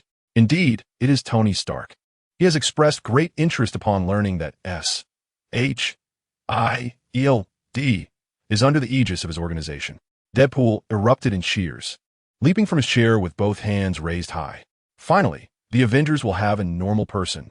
Aside from me. Steve rolled his eyes, muttering under his breath, if Tony is considered normal, then Hulk could be a ballet dancer. Laughter erupted among the group, but Coulson swiftly re-established the focus. Meanwhile, Hawkeye leaned against his chair, twirling a knife in his hand, his gaze thoughtfully scanning the empty seats. So it's just us then? He raised an eyebrow at Coulson, somewhat puzzled. What about Bruce? Where's Hulk? Don't tell me they've temporarily left the team again. Coulson adjusted his tie, his tone calm. Actually, Dr. Banner and Hulk are currently in retreat in the Himalayas. Retreat? Hawkeye nearly nicked his finger with his knife. Are you saying that the guy who could demolish half of New York when agitated is now meditating in the mountains? Natasha chuckled lightly, teasing. Sounds like a suggestion from a boss. Pretty much, Coulson nodded. A monk from the Himalayas contacted us, stating that Hulk's anger energy needs balancing, and the ancient energy field of the Himalayas can help him and Banner reach some form of consensus. Upon hearing this, Deadpool suddenly poked his head out from under the table. Wow, so Hulk is a Buddhist now? Should I refer to him as the Green Giant Dalai Lama next time we meet? Steve rubbed his temples, feeling as though he might burst. Wait, how on earth did you get under the table? It's simple, my invisibility skill is maxed out. Deadpool proudly made a hand gesture, then quickly withdrew it. Hawkeye sighed and set down his sword. Well, it appears this mission lacks the nuclear option for emergencies. We can't rely on Hulk to solve our problems every time. Steve remarked solemnly. Of course, Hawkeye shrugged. It's just a bit short on explosive theatrics. Just then, the communicator in the conference room crackled to life, and Maria Hill's voice resonated. Coulson, Stark has arrived. Finally, Natasha straightened slightly, spreading her hands. I hope he hasn't brought the physical form of Jarvis this time. Deadpool suddenly popped up from the other end of the table, excitement in his tone, or at least some snacks. At that moment, the door to the conference room slid open with a whoosh, and a languid voice drifted in. Let me guess, did I miss any thrilling parts? Everyone turned to look. Tony Stark, clad in his signature dark suit and sans tie, sauntered and holding a steaming cup of coffee. His gaze swept over the crowd, finally settling on Deadpool, an eyebrow arching slightly. Oh no, Deadpool had already launched himself across the room, arms wide open for an embrace. Tony, my good brother. Tony deftly sidestepped, causing Deadpool to crash into the wall. Keep your distance. Your costume looks as though it has been regurgitated by a rainbow pony, Tony said with a disdainful wrinkle of his nose, proceeding to sit down at the conference table. Deadpool slid down from the wall, undeterred, and rubbed his hands together with glee. I knew you would come. The Avengers are finally complete. Natasha exchanged glances with Coulson, her expression questioning his seriousness. Coulson chuckled awkwardly, deciding to get straight to the point. All right, now that everyone is here, let's begin. He pressed a button on the remote, and the holographic projection in the center of the table flickered to life, revealing a blurred satellite image. A bizarre spacecraft hovered over the Pacific Ocean. What is this? An extraterrestrial delivery service? Tony quipped, taking a sip of his coffee. Worse than that, Coulson replied, his expression grave. This is a Kree reconnaissance vessel. The conference room fell silent. Steve's expression darkened. Aliens have come to Earth. Not only that, Agent Hill interjected, we intercepted a coded transmission.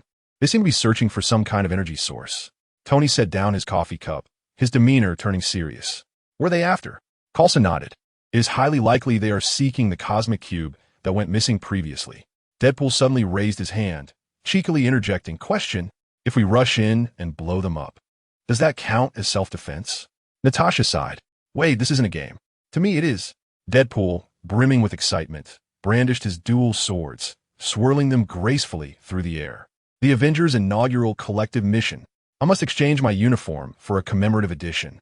Tony rubbed his temples, somewhat exasperated. Am I too late to back out? Steve rose, surveying the gathered heroes with resolute determination. Regardless of what the Kree desire, we cannot allow them to succeed. He glanced around, and without waiting for Coulson's command, exclaimed, Avengers, prepare for action. Deadpool immediately sprang up, eager to begin his antics. Finally, a chance to brawl. With a sigh, Tony stood as his nanotech armor enveloped him instantaneously. G-A-R-V-I-S. Prepare the new armor. We may be in for a long night. Natasha and Hawkeye exchanged knowing glances and rose in unison. Coulson observed this eclectic group of heroes with a wry smile. Good luck to you all. Outside the S.H.I.E.L.D base on the helipad, the Quinjet's engines hummed softly, stirring up fine dust from the ground. Maria Hill stood beside the boarding ladder, holding a datapad, her piercing gaze sweeping over the assembled Avengers. The mission briefing is straightforward. Just as she began, Deadpool bounced to her side, tilting his head inquisitively at the datapad. Wow, Agent Hill, what shade of lipstick are you wearing today? Did les femmes fatales red? He exaggeratedly blinked. Or, is this my cue to pull out my gun and finish you off in limited edition style? Chapter 105. The Kree Empire Hills. I twitched slightly, her fingers tightening around the datapad. Natasha sighed, exasperated. Wade, shut up. But I'm complimenting her. Deadpool shrugged, feeling unjustly accused. And honestly, Hill, your uniform is far too serious. Have you considered trying my designer?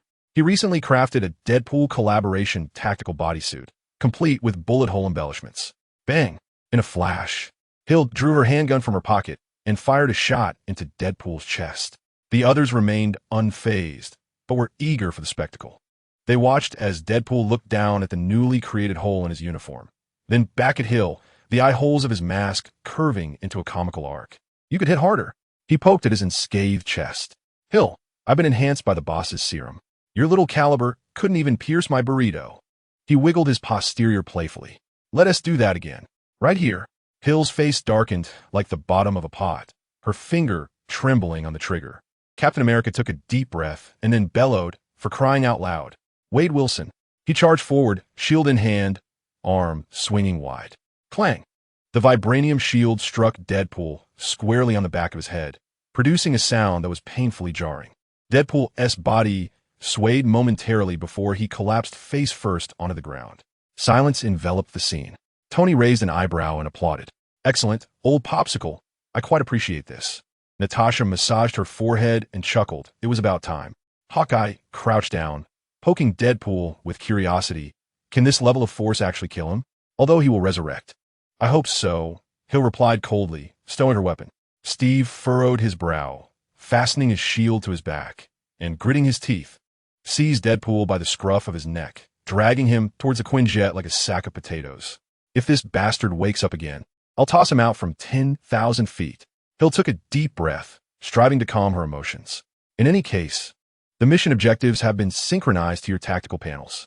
Maintain communication and do not mess this up. Tony patted her shoulder. Rest assured, the most unstable element is temporarily offline. He gestured towards Deadpool, who was being pulled into the cabin by Steve. Natasha and Hawkeye boarded the aircraft swiftly, while S.H.I.E.L.D. cast a final glance at everyone. Good luck to you all. As the hatch closed, the Quinjet ascended slowly. Inside the cabin, Deadpool was carelessly tossed into a corner while Steve continued grumbling as he adjusted his gloves. Pouring himself a glass of wine, Tony settled back leisurely. So, does anyone want to wager on how long it will take for Wade to wake up?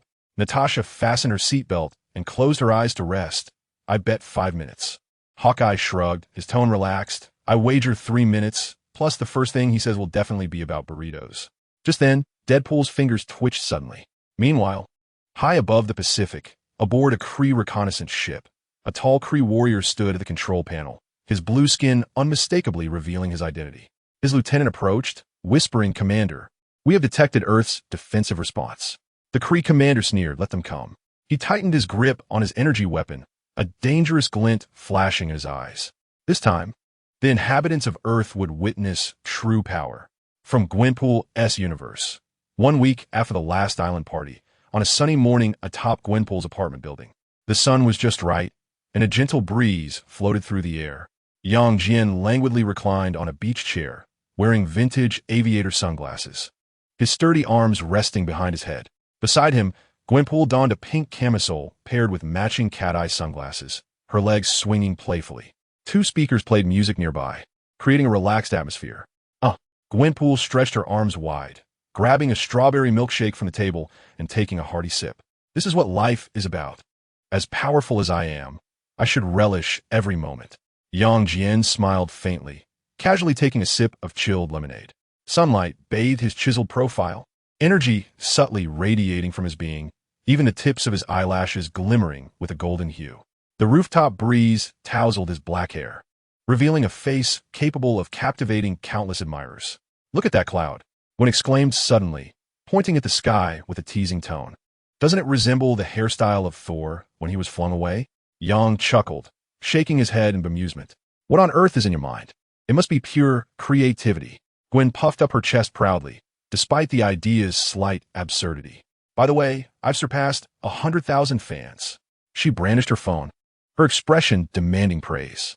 The latest episode on how to subdue villains with a frying pan has skyrocketed in likes. Young Smiled Werelier, preparing to respond when a voice from downstairs interrupted them. Hey up there, could you please refrain from throwing a party on the rooftop so early in the morning? Gwen sprang to her feet, leaning over the railing to shout back. This is called a morning sunbath. It's for health. She followed up with a playful grimace. Yang shook his head, unable to suppress the mirth in his eyes. He adjusted his sunglasses, relishing the warm sunlight penetrating every cell of his being. Ever since arriving in this universe, such tranquil moments were indeed rare. Speaking of which, dear, Gwen leaned closer, lowering her voice conspiratorially. I've heard of an incredible vacation planet where the beaches are rainbow-colored. Should we go? Yang decisively declined. Oh, Gwen elongated her tone, akin to a hamster robbed of its snacks. How about we go for hot pot? I know of a great new place. Her suggestion was abruptly cut off by the ringing of her phone.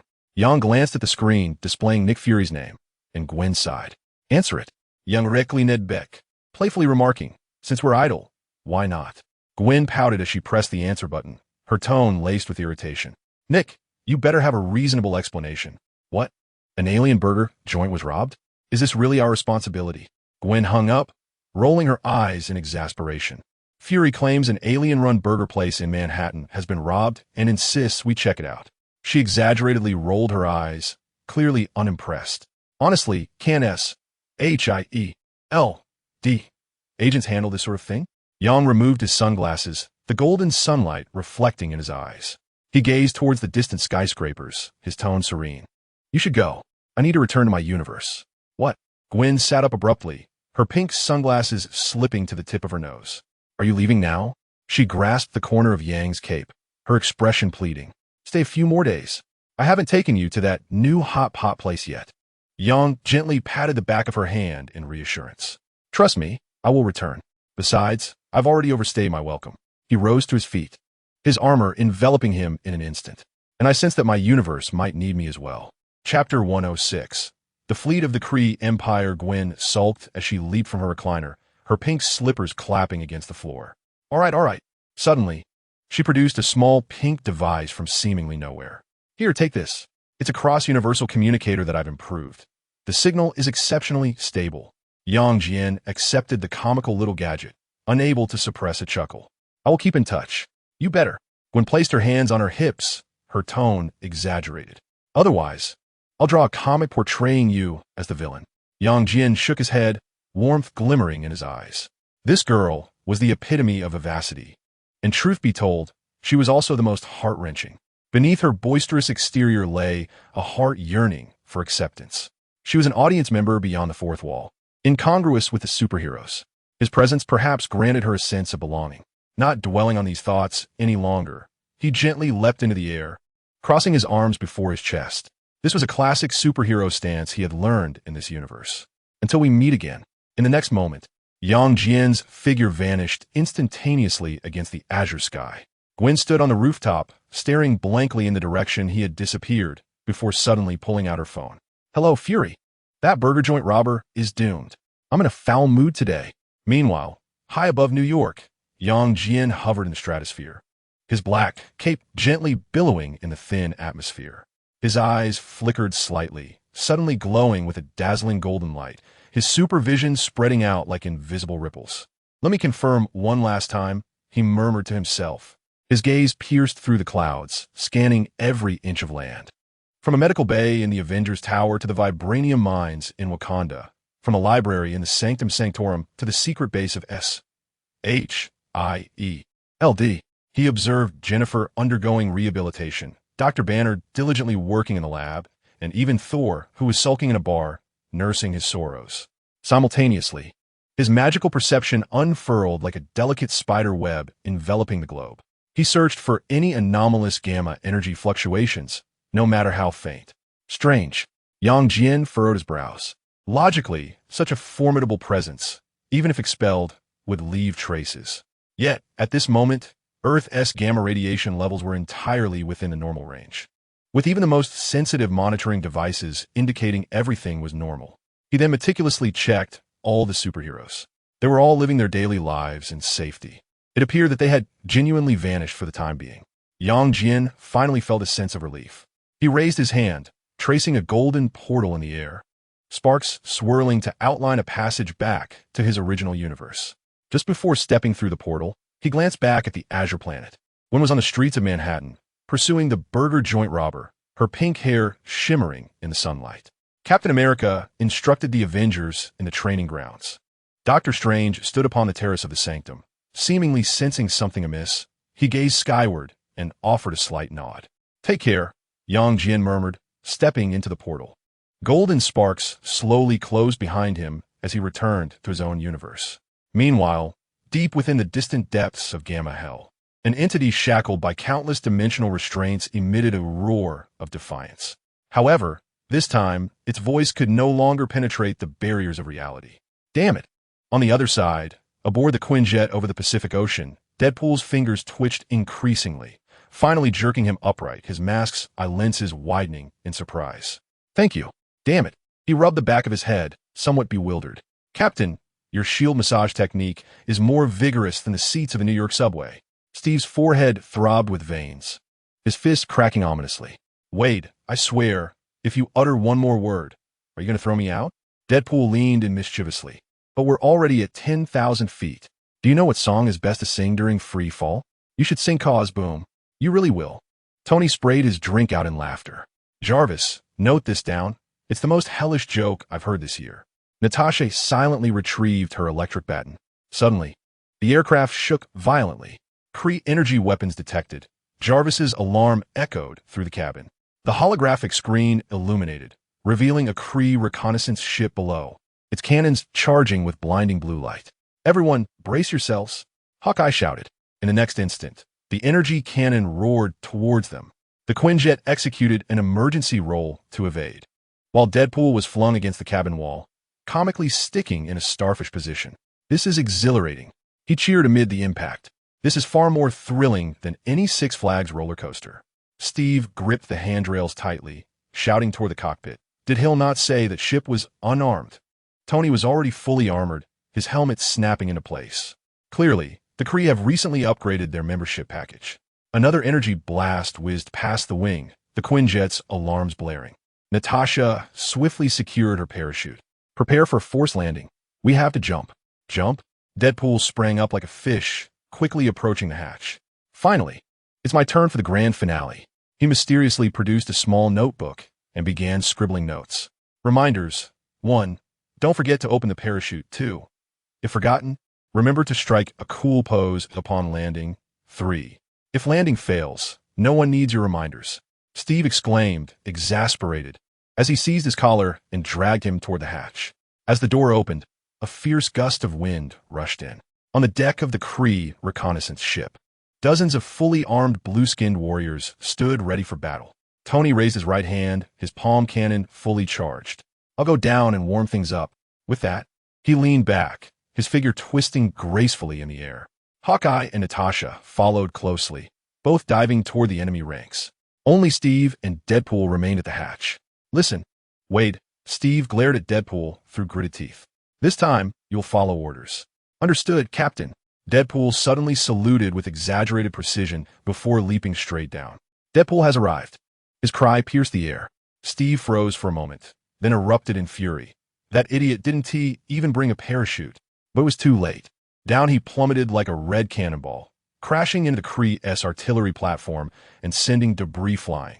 Amidst the smoke and dust, he staggered to his feet, brushing the dust off his uniform. Landing score, 98. 2 points deducted for crushing my favorite takeout.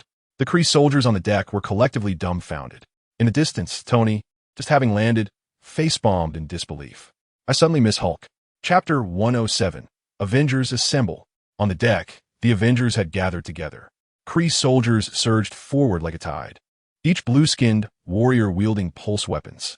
Their energy blades flickered ominously, surrounding the Avengers in a tight circle. The air hummed with high-voltage electricity, and the metal deck trembled beneath the weight of heavy military boots. Natasha and Hawkeye stood back to back, their long knives gleaming with a chilling light. The two blades were identical in shape. Even the reflection points on the edges matched. Clint, when did you steal my knife? Natasha raised an eyebrow.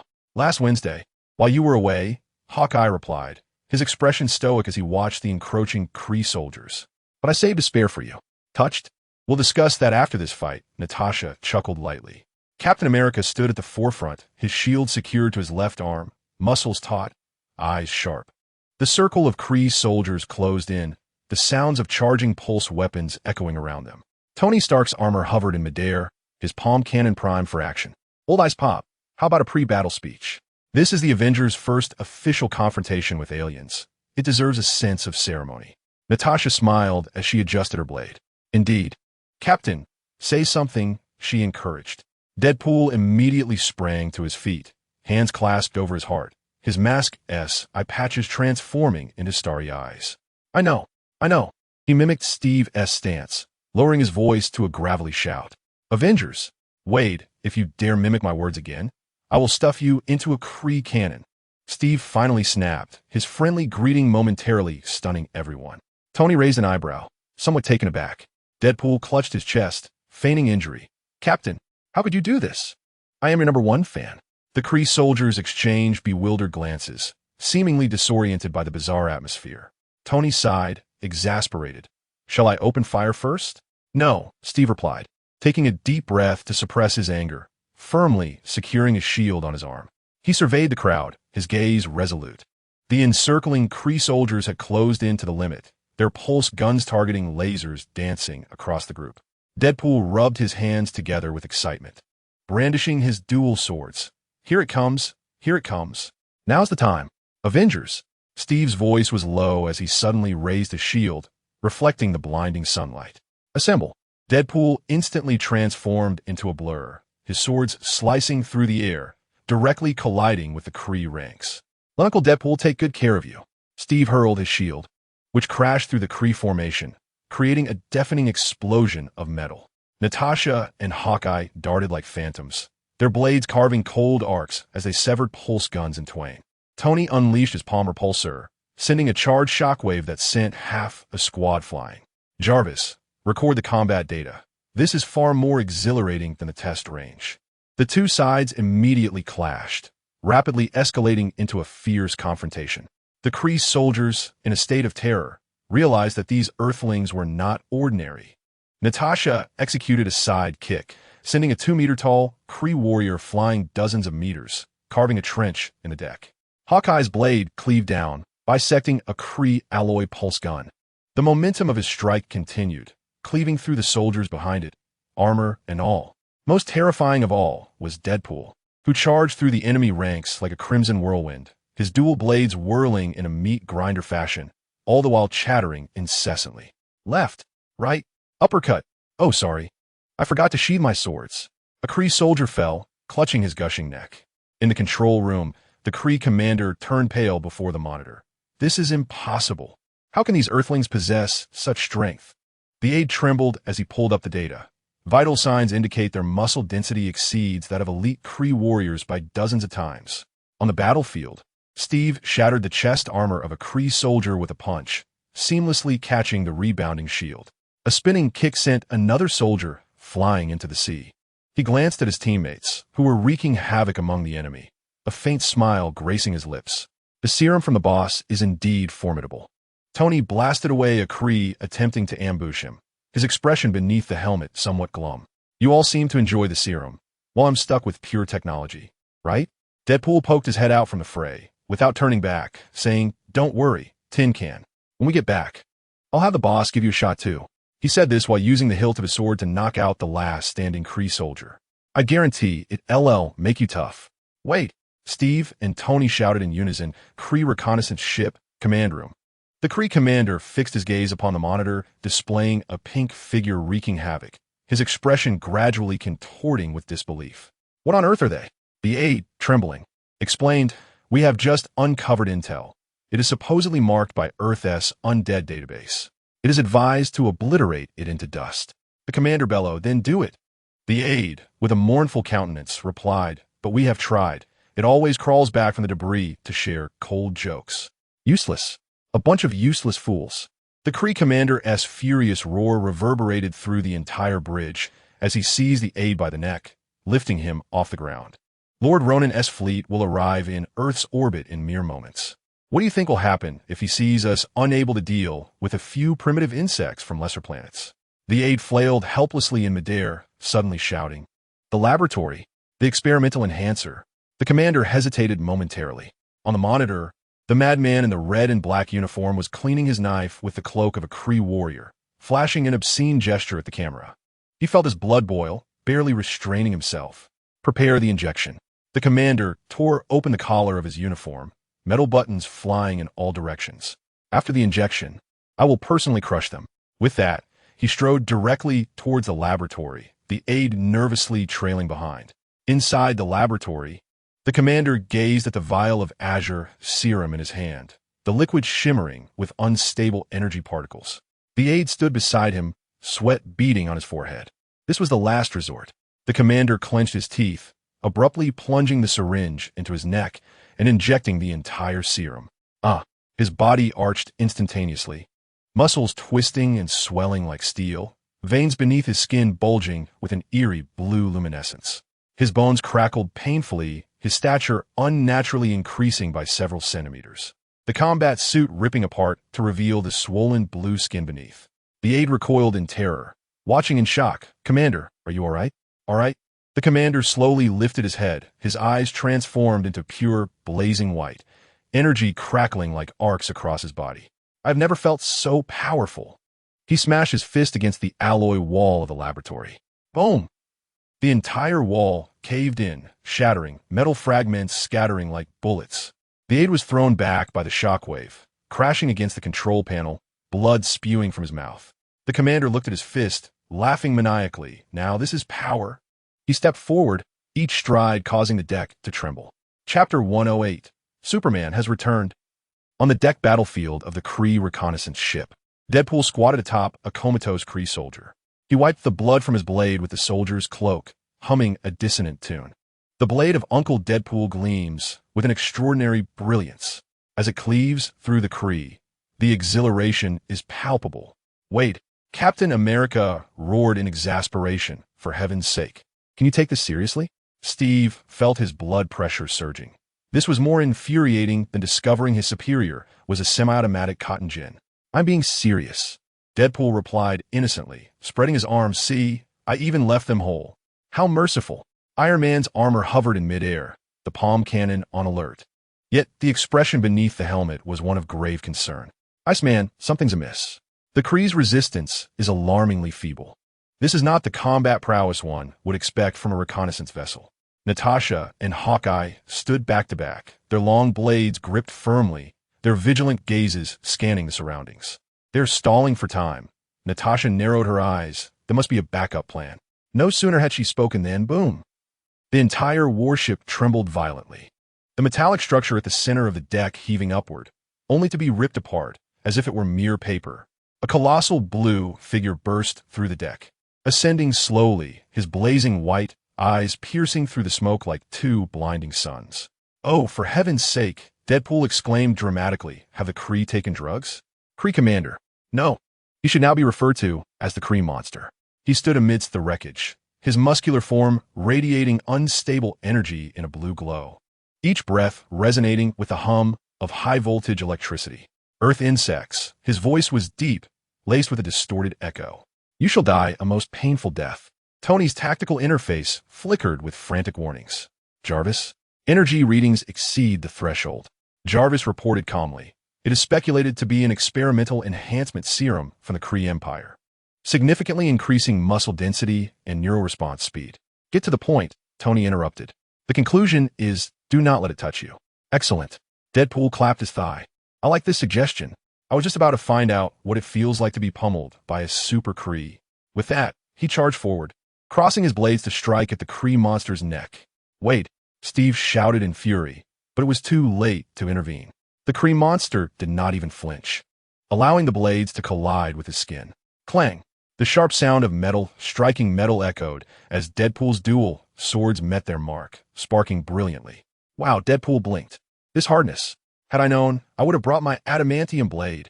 In the next moment, a massive blue fist came crashing down like a meteor. Boom! Deadpool was sent flying like a projectile, crashing through several layers of the deck, ultimately embedding himself in the engine compartment at the rear of the warship. Silence enveloped the scene. "Is he all right?" Hawkeye asked hesitantly. "He better be." Steve gritted his teeth, his shield firmly locked. The Kree monster slowly retracted his fist, his blazing white eyes honing in on the remaining Avengers. Next, Tony's palm cannon charged to its maximum power in an instant. "Avengers," Steve whispered urgently. "Tactical adjustment. Do not engage head-on."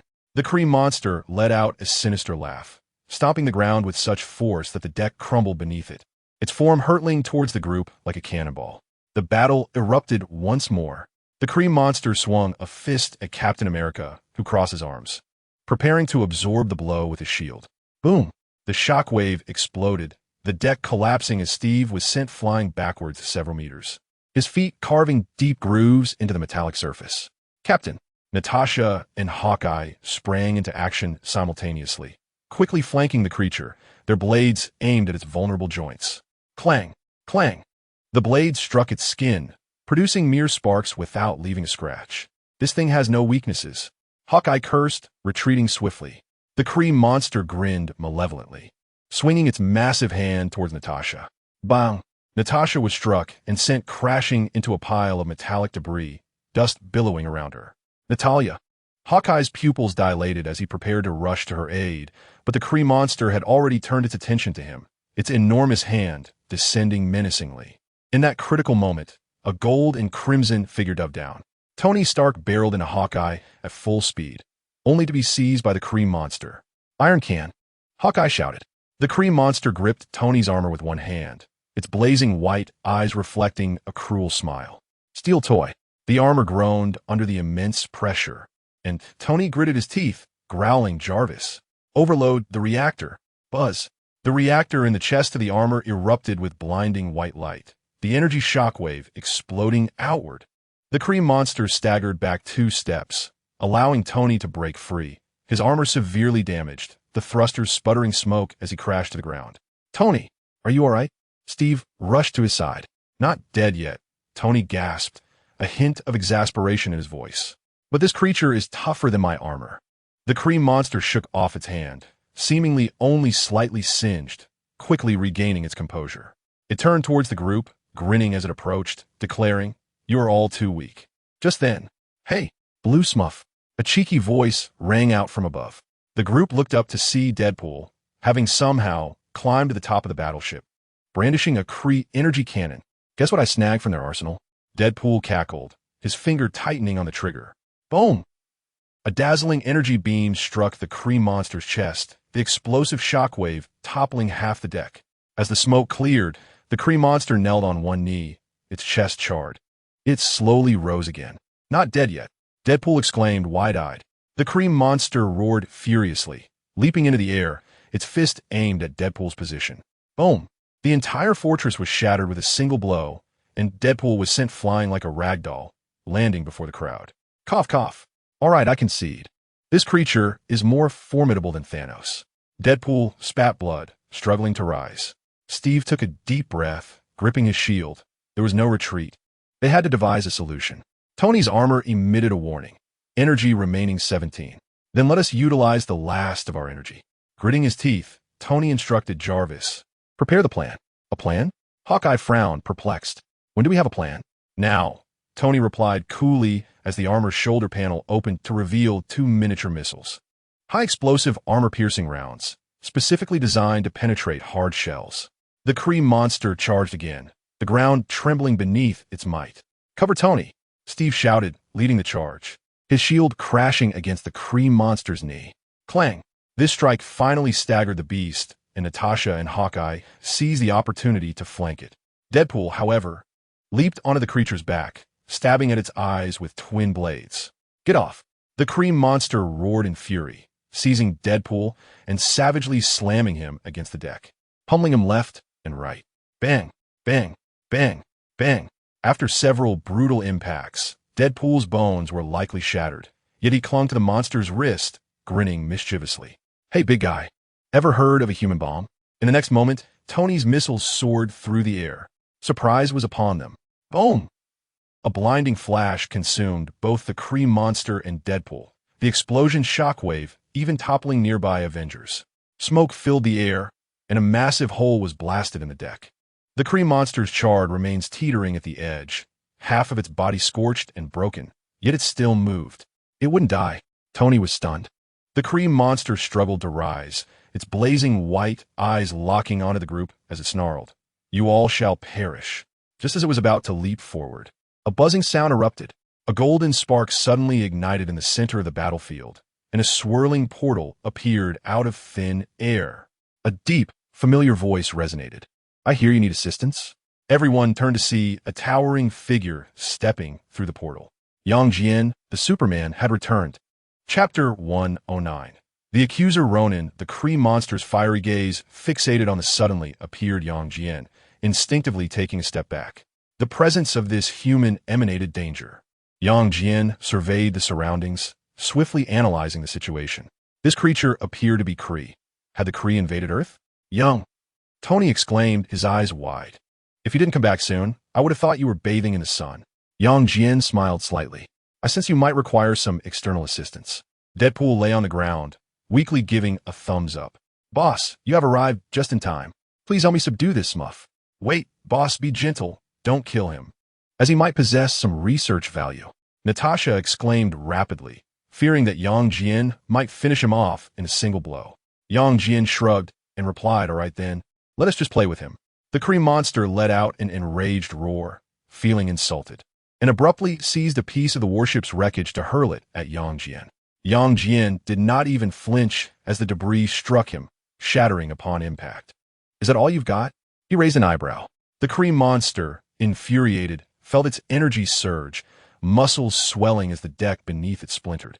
It charged at Yang Jian like a cannonball, its fist aimed at his face with a sonic boom. Bang! Yang Jian did not even need to retaliate. A biological force field intercepted the punch, creating a shockwave that violently rocked the entire warship.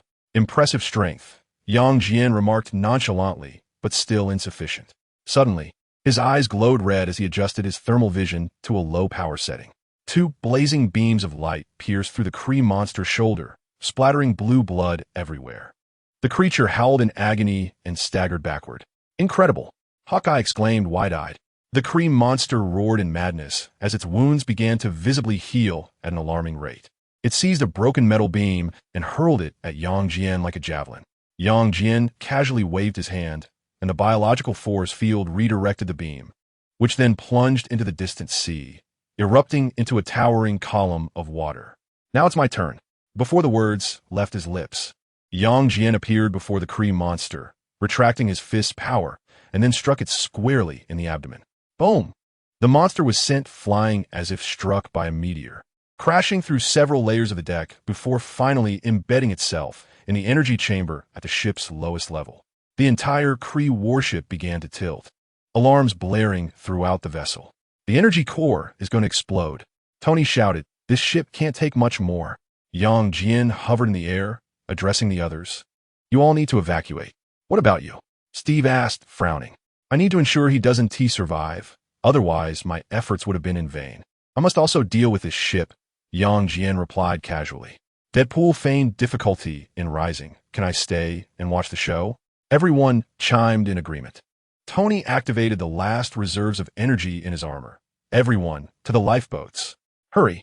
As the Avengers retreated to a safe distance, they witnessed Yang Jian fly into the depths of the warship. Moment a reçu une explosion S.H.I.E.L.D. The entire Kree warship erupted with a blinding white light from within, subsequently enveloped by a golden energy field that compressed and collapsed, finally transforming into a single point of light before vanishing into thin air. The sea returned to tranquility, as if the colossal vessel had never existed. Did the boss just annihilate the entire ship? Natasha asked in disbelief. Deadpool clapped enthusiastically, exclaiming, now that's what I call eco-friendly disposal. Suddenly, a figure descended from the sky. Yang Jian gracefully descended onto the lifeboat, still clutching the barely conscious Kree commander, who had returned to his original size. This fellow is still alive. I trust he piques your interest. Tony lifted his mask, revealing a weary smile. It is a pleasure to behold the Avengers, though you may not require my presence. Yang Jian shook his head, asking, do you still need to see my team? Tony replied, if it weren't for the overwhelming odds, I would genuinely like to hammer him. When did you return, boss? Steve inquired. Yang Jian glanced at him and shrugged. Just now. Deadpool immediately lunged forward, clinging to his leg. Boss, I beseech you to take me along. Yang Jian kicked him off, issuing a warning. Tony slumped at the edge of the lifeboat, sparks flickering from the damaged areas of his armor. He took a swig from his flask of whiskey, unable to restrain his sarcasm. So, what exactly are these blue smurfs? Kree? Which obscure corner of the galaxy did they emerge from? Natasha, polishing her blade. replied without looking up. According to S.H.I.E.L.D. files, they hail from an alien empire in the Andromeda Galaxy, with technology that surpasses Earth by at least several centuries. Wow. Deadpool suddenly sprang up, his eyes behind the mask widening dramatically. Finally, it is my turn to shine. He inexplicably produced a whiteboard adorned with doodles, wrapping it with a marker. Classmates, pay attention. Deadpool's cosmic class is now in session. The Kree Empire, headquartered on Hala, is renowned for its blue-skinned handsome warriors, interstellar battleships, and a disturbing propensity for genocide. He sketched a crooked blue stick figure on the whiteboard, labeling it with an average height of 2 meters and a muscle density 5 times that of humans. They are led by a being known as the Supreme Intelligence, resembling a brain suspended in nutrient fluid. Yes, quite literally. Deadpool illustrated a floating brain, adding a heart for embellishment. Hawkeye could not contain his disdain. Where did you learn all this? Comics. Haven't you read them? The others replied. What comics have such a storyline? Deadpool, with unwavering confidence, added, oh right. They also have a notable feature. He pointed at young Jian, exclaiming, Ronan the Accuser. Purple armor, colossal hammer, a terminal case of the midnight emo syndrome. His catchphrase is, I am the judgment. Everyone turned their gaze towards Yang Jian. Leaning against the ship's railing with his arms crossed, Yang Jian rolled his eyes at the remark. Deadpool mischievously inched closer. Am I right, boss? After a brief silence, Yang Jian confirmed, essentially correct. He nodded in acknowledgement, adding that since the reconnaissance ship had appeared, Ronan's main fleet was likely lurking at the outskirts of the solar system. Tony halted mid-sip. Wait, are you saying that the force we just defeated was merely the advance party? Yang Jian nodded. The Kree Empire excels in overwhelming tactics.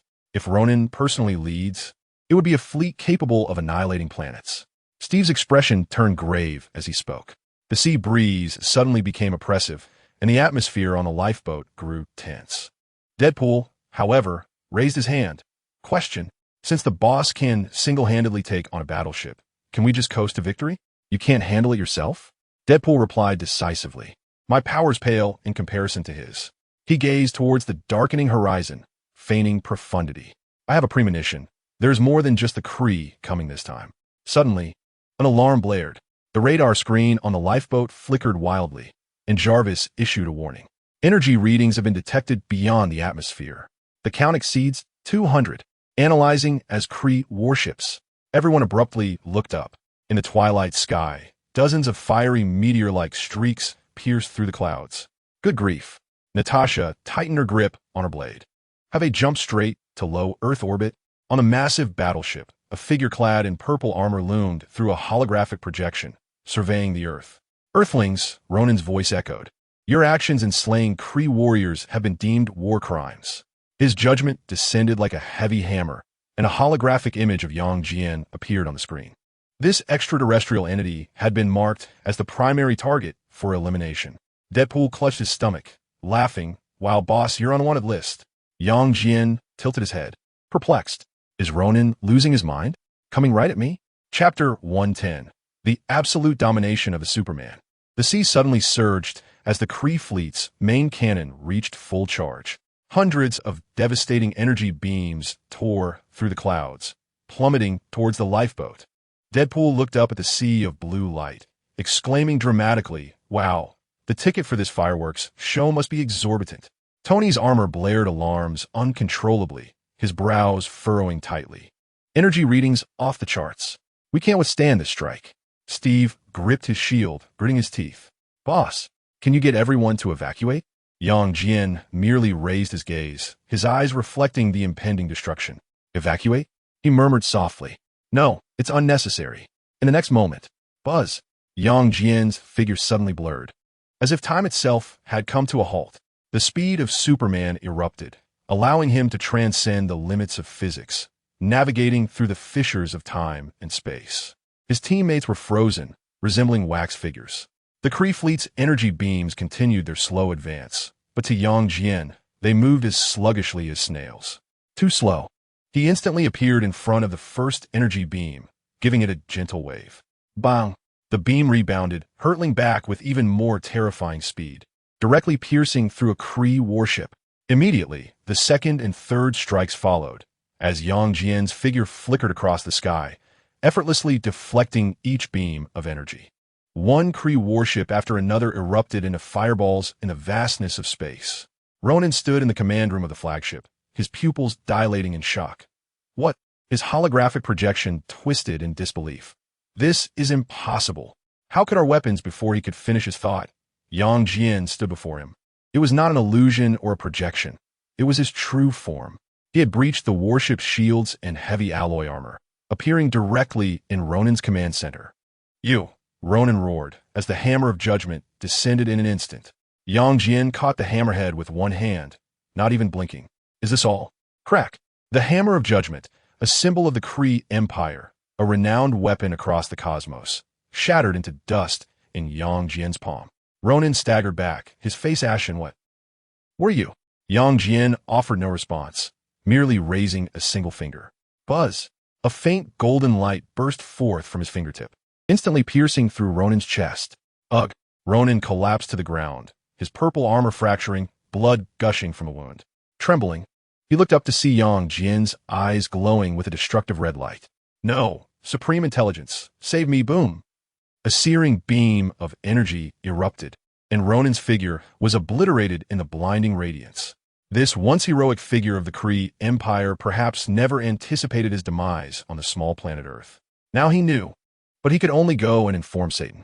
Meanwhile, Yang Jian's figure flickered once more, appearing in the engine rooms of every Kree warship.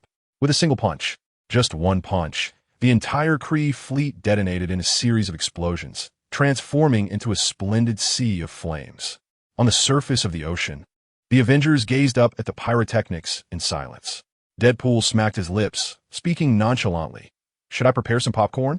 Tony's armor faceplate opened to reveal a dazed expression. Jarvis, what just happened? According to the scan, Mr. Yang Jian completed the following actions within 1 second. Deflected 259 energy blasts, breached the Kree flagship's shields, eliminated Ronan in an instant, and single-handedly destroyed the entire fleet. Thank you, I see that. Steve took a deep breath, slowly lowering his shield. So is it over? Before anyone else could respond, Yang Jian's figure had gracefully descended onto the lifeboat, his battle attire impeccably clean, as if he had merely taken a leisurely stroll. It is over, he said calmly. If the Kree Empire is wise, they will not return in the near future. Suddenly, Deadpool lunged and clung to his leg. Boss, are you still accepting little brothers? The kind that tells terrible jokes. Yang Jian, expressionless, effortlessly lifted him with one hand. Wade, be quiet. Natasha sheathed her sword, a rare smile gracing her features. It appears that Earth has acquired a true trump card. Tony raised his glass, revealing his signature confident smile. To Superman, the most formidable external force in history. Yang Jian shook his head, gazing at the gradually calming sea, and remarked softly, no. Given the nature of the Kree, this is merely the beginning. Natasha, deep in thought, suddenly inquired, Boss, why not seek them out directly? The group paused, turning their attention to Yang Jian, as they found her reasoning compelling. If their boss was indeed so powerful, the extraterrestrial beings should be made aware of what fear truly means. Yang Jian cast a casual glance at them, his tone relaxed. Because they do not merit my personal intervention, and besides, I have no intention of wandering through the cosmos. Only the Infinity Stones can truly captivate me, and I can wait for others to gather them on my behalf. The group responded, well said, quite reasonable. Meanwhile, in the depths of the universe, on the Kree home world of S.H.I.E.L.D, the colossal biocontainer of supreme intelligence trembled violently, with streams of data flashing madly. Upon detecting the annihilation of Ronan's fleet, the threat level was reassessed. Classification, surpassing Carol Danvers, insurmountable, incomprehensible. Initiate the final protocol, issuing a bounty across the universe, offering the highest reward in the galaxy for information regarding this individual. Back on Earth, Deadpool suddenly appeared at Yang Jian's feet, gesturing dramatically with both hands. Boss, from this day forth, you're the most dashing Superman in my eyes. More handsome than Henry Cavill. More formidable than Christopher Reeve. Tony frowned, interrupting with a wave of his hand. Hold on, who is Henry Cavill? Captain America immediately retorted. Wade, can you possibly speak in a way that normal people can understand? Natasha raised an eyebrow. What nonsense are you spouting now? Please, Deadpool jumped up, pointing at Jian. Don't you think he resembles that British actor who played Superman? The one who portrayed Geralt in The Witcher. Captain America looked bewildered at Hawkeye. What alien language is he speaking? Hawkeye shrugged, hesitating slightly. Perhaps he's gotten a bit loopy from being hit by the Kree. Jian couldn't help but laugh, waving his hand dismissively. All right, let's not compare me to him.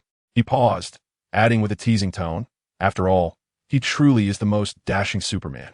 Deadpool suddenly turned to the void, winking at an imaginary camera. Dear audience, what do you think? Jian or Henry Cavill? Who deserves the red cape more? Send in your comments. Tony rolled his eyes, raising his hands in exasperation. He's talking to the air again. Natasha suddenly produced a stun baton. Needs some physical therapy? Deadpool turned again to the void, gesturing animatedly. Can you hear me, audience? This parallel universe lacks a grand Superman film. I suggest Disney hurry and acquire the rights. Tony's palm cannon began to charge. I'll count to 3. Wait. Deadpool suddenly became serious. I mean, boss. You are more handsome than all the Supermen in this parallel universe. He approached Jian with a somewhat unseemly demeanor, incessantly rubbing his hands together. Boss, could you possibly grant me an autograph? Just write it to your most loyal follower, Wade. Jian promptly seized him by the nape of his neck, lifting him up. I will count to 3. Either be silent, or I shall cast you into the sea. Deadpool immediately mimed a zipper over his mouth. Natasha chuckled softly at last. Pieces descended. Chapter 111. Which superhero is more dashing? Hawkeye, cradling his bow, suddenly furrowed his brow. Wait, how are we supposed to return? We can't row a lifeboat across the Pacific, can we? Tony rolled his eyes in exasperation. Clint, have you forgotten that we now have a human exoskeleton in our team capable of dismantling starships with bare hands? Everyone turned their gaze toward Jian. Oh right, almost forgot, we have a superhuman among us. Jian smiled lightly. Want to return? It's quite simple. He gently raised his hand, and a biological force field unfurled instantly, enveloping everyone in a shimmering, pale golden energy membrane. Are you ready? It might be a bit swift. The group collectively inquired. When you say swift, do you mean genuinely swift? Are you certain it's not as I imagine? Deadpool, brimming with excitement, leapt forward, wiggling his backside. Wait, I want a front row seat. This is far more exhilarating than the Disney light cycle. Just wait for it, Wade. Before his words had even settled, Jian activated his super speed, and ripples began to form around them as the very fabric of space twisted. Whoosh! The world abruptly froze. The droplets of water from the lifeboat hung suspended in midair. The wings of seagulls became silhouettes, and even the waves transformed into crystalline sculptures. The onlookers widened their eyes, beholding a world seemingly paused in time. Holy moly! Hawkeye's exclamation rang out clearly in the stillness of time. They were ascending. No. Jian was transporting them at an unimaginable velocity. The frozen harbor swept beneath their feet, and the streets of New York unfolded like a three-dimensional tapestry before their eyes. Beside an ice cream truck, a child's cone was on the verge of tumbling down. The advertisement screen in Times Square was frozen mid-pitch for a recruitment ad by Rebirth Technologies. In a distant alley, Spider-Man was suspended upside down, ensnaring a group of thugs with his web. Further afield, a young African-American man was pinned against a police car, both parties' expressions frozen at the moment before conflict erupted. They beheld the S.H.I.E.L.D. headquarters, the surrounding cars immobilized in time, and the planes that had halted mid-flight. In the next heartbeat, they collided into the S.H.I.E.L.D. headquarters. Bang! Time resumed its flow. The documents in Coulson's hands cascaded to the floor, and Hill's report came to an abrupt halt mid-sentence. The two stared wide-eyed at the sudden appearance of a group in the command center. The drenched Avengers from the lifeboat, the smirking Deadpool, and the startled boss. From Coulson, stammering in disbelief. Hill swiftly regained her professional demeanor, yet the twitching corner of her eye betrayed her astonishment. How did you suddenly appear? Jian's biofield adjusted automatically as he waved his hand nonchalantly. Just give me some a ride, carry on. Tony, with a mischievous grin, draped an arm over Coulson's shoulder. Phil, would you like to experience our superluminal delivery service? I guarantee it's 10 times faster than your beloved Laura. Natasha picked up the documents that Coulson had dropped and glanced at them. Threat assessment report on the Kree Empire? It seems you have already begun? Deadpool suddenly leaped in front of Hill, hands clasped behind his back. Hill, I think you're in need of a partner, but not me, rather the boss. Hill, expressionless, withdrew her stun baton. Just kidding. Deadpool instantly ducked behind Yang Jian. Boss, she's resorting to workplace violence. Laughter erupted in the command room. As Coulson bent down to retrieve the documents, he discreetly gave Yang Jian a thumbs up. Boss, that entrance was truly impressive. Tony, now holding a coffee cup, approached from the other side, casting a sidelong glance at Yang Jian. So, where have you been gallivanting lately? Helen said you vanished for a month. Yang Jian shrugged and smiled. I was exploring other worlds, taking a break. Oh really? Tony raised an eyebrow. Is this the daily life of a superhero? Vacationing in Paralleluniverses? He turned to Natasha, lamenting, I can barely manage a trip to Monaco, and this guy is traveling across dimensions. Deadpool chimed in, excitedly raising his hand. The boss took me to the 2149 zombie universe. Remember? He animatedly gestured. Zombie Captain America, Zombie Iron Man, Zombie Thor, and Zombie Black Widow. I've got to say, even as a zombie, she is still incredibly hot. Crash! Captain America, scowling, slammed Deadpool into the floor with a shield. Damn you, Deadpool. I should have stuffed your head in your own torso. Deadpool's muffled voice came from the floor. Captain, your punches are getting increasingly painful. Did the boss secretly give you enhanced serum? The others were unfazed, even as Hawkeye casually stepped over Deadpool to grab a cookie from Coulson's desk. Natasha raised an eyebrow at Yang Jian. Boss, the zombie universe? Is that for real? Yang Jian nodded slightly. Indeed, but the zombies led by Steve have been thoroughly incinerated. Captain America exclaimed, I was incinerated? Thank you, boss. Tony, intrigued, teased. So now you moonlight as a multiverse exterminator? Yang Jian regarded him with a relaxed expression. No, I merely took the opportunity to tidy up during my idle time. Tony pointed at Yang Jian and turned to the others, dramatically lamenting, ah yes, mister. Superhero, casually incinerating some zombies, just like how I casually build a time machine out of boredom. The group chuckled softly, and Yang Jian, smiling, waved his hand, all right? You all performed quite well this time. He surveyed the room, nodding in approval. Next time, consider upgrading the serum. Deadpool sprang up from the floor, the charred mark left by Natasha's stun baton still visible on his head. Woo! Long live the boss. I want the new version that can shoot laser beams. Hawkeye and Natasha exchanged knowing glances, their lips curling into a subtle smile. Captain America, deep in thought, rubbed his arm, fully aware of the enhancement effects of the previous serum, while the new version promised even greater power. Suddenly, Tony crossed his arms, a haughty expression on his face. I envy you all with your serum enhancements. I can only rely on this. He tapped his forehead confidently. $1 billion intellect. Yang Jian raised an eyebrow. Do you want one? No. Thank you, Tony waved dismissively, his tone surprisingly serious. Power that comes too easily can lead to complacency. He glanced at Yang Jian and chuckled. But if one day I truly need it, would you administer a dose? Deadpool interjected mischievously. Tony shrugged nonchalantly. Why not? I'm a scientist who keeps up with the times. Deadpool clicked his tongue, then exaggeratedly applauded. Fantastic. This is the Tony Stark I know, mortal, yet standing shoulder to shoulder with the divine. Tony paused, then grinned with satisfaction. Wow, I like that compliment. Jarvis, make a note of it for the next press conference. Meanwhile, Coulson timidly raised his hand, hesitating before sharing his thoughts. Boss, those Transformers have been on several missions recently, but few are capable of aerial combat. Should we consider an upgrade? Yang Jian nodded, recalling those fellows. It had been a while since he last saw the Autobots. He wondered if Bumblebee was bored. With that in mind, he turned to the group. Let us establish a plan. We can enhance them. I need to return now, but I'll check back next time. Coulson nodded and said nothing further as he led everyone deeper into the base. Once they had left, Deadpool suddenly addressed the air. Dear audience, did you see that? This is the daily life of heroes. The haughty tycoon, the fierce beauty, the old popsicle captain, and an extraordinary boss. Chapter 112, Daily Life at the Villa Long Island. New York. As Yang Jian approached the tree-lined path in front of the villa, he heard a series of rhythmic clacking sounds.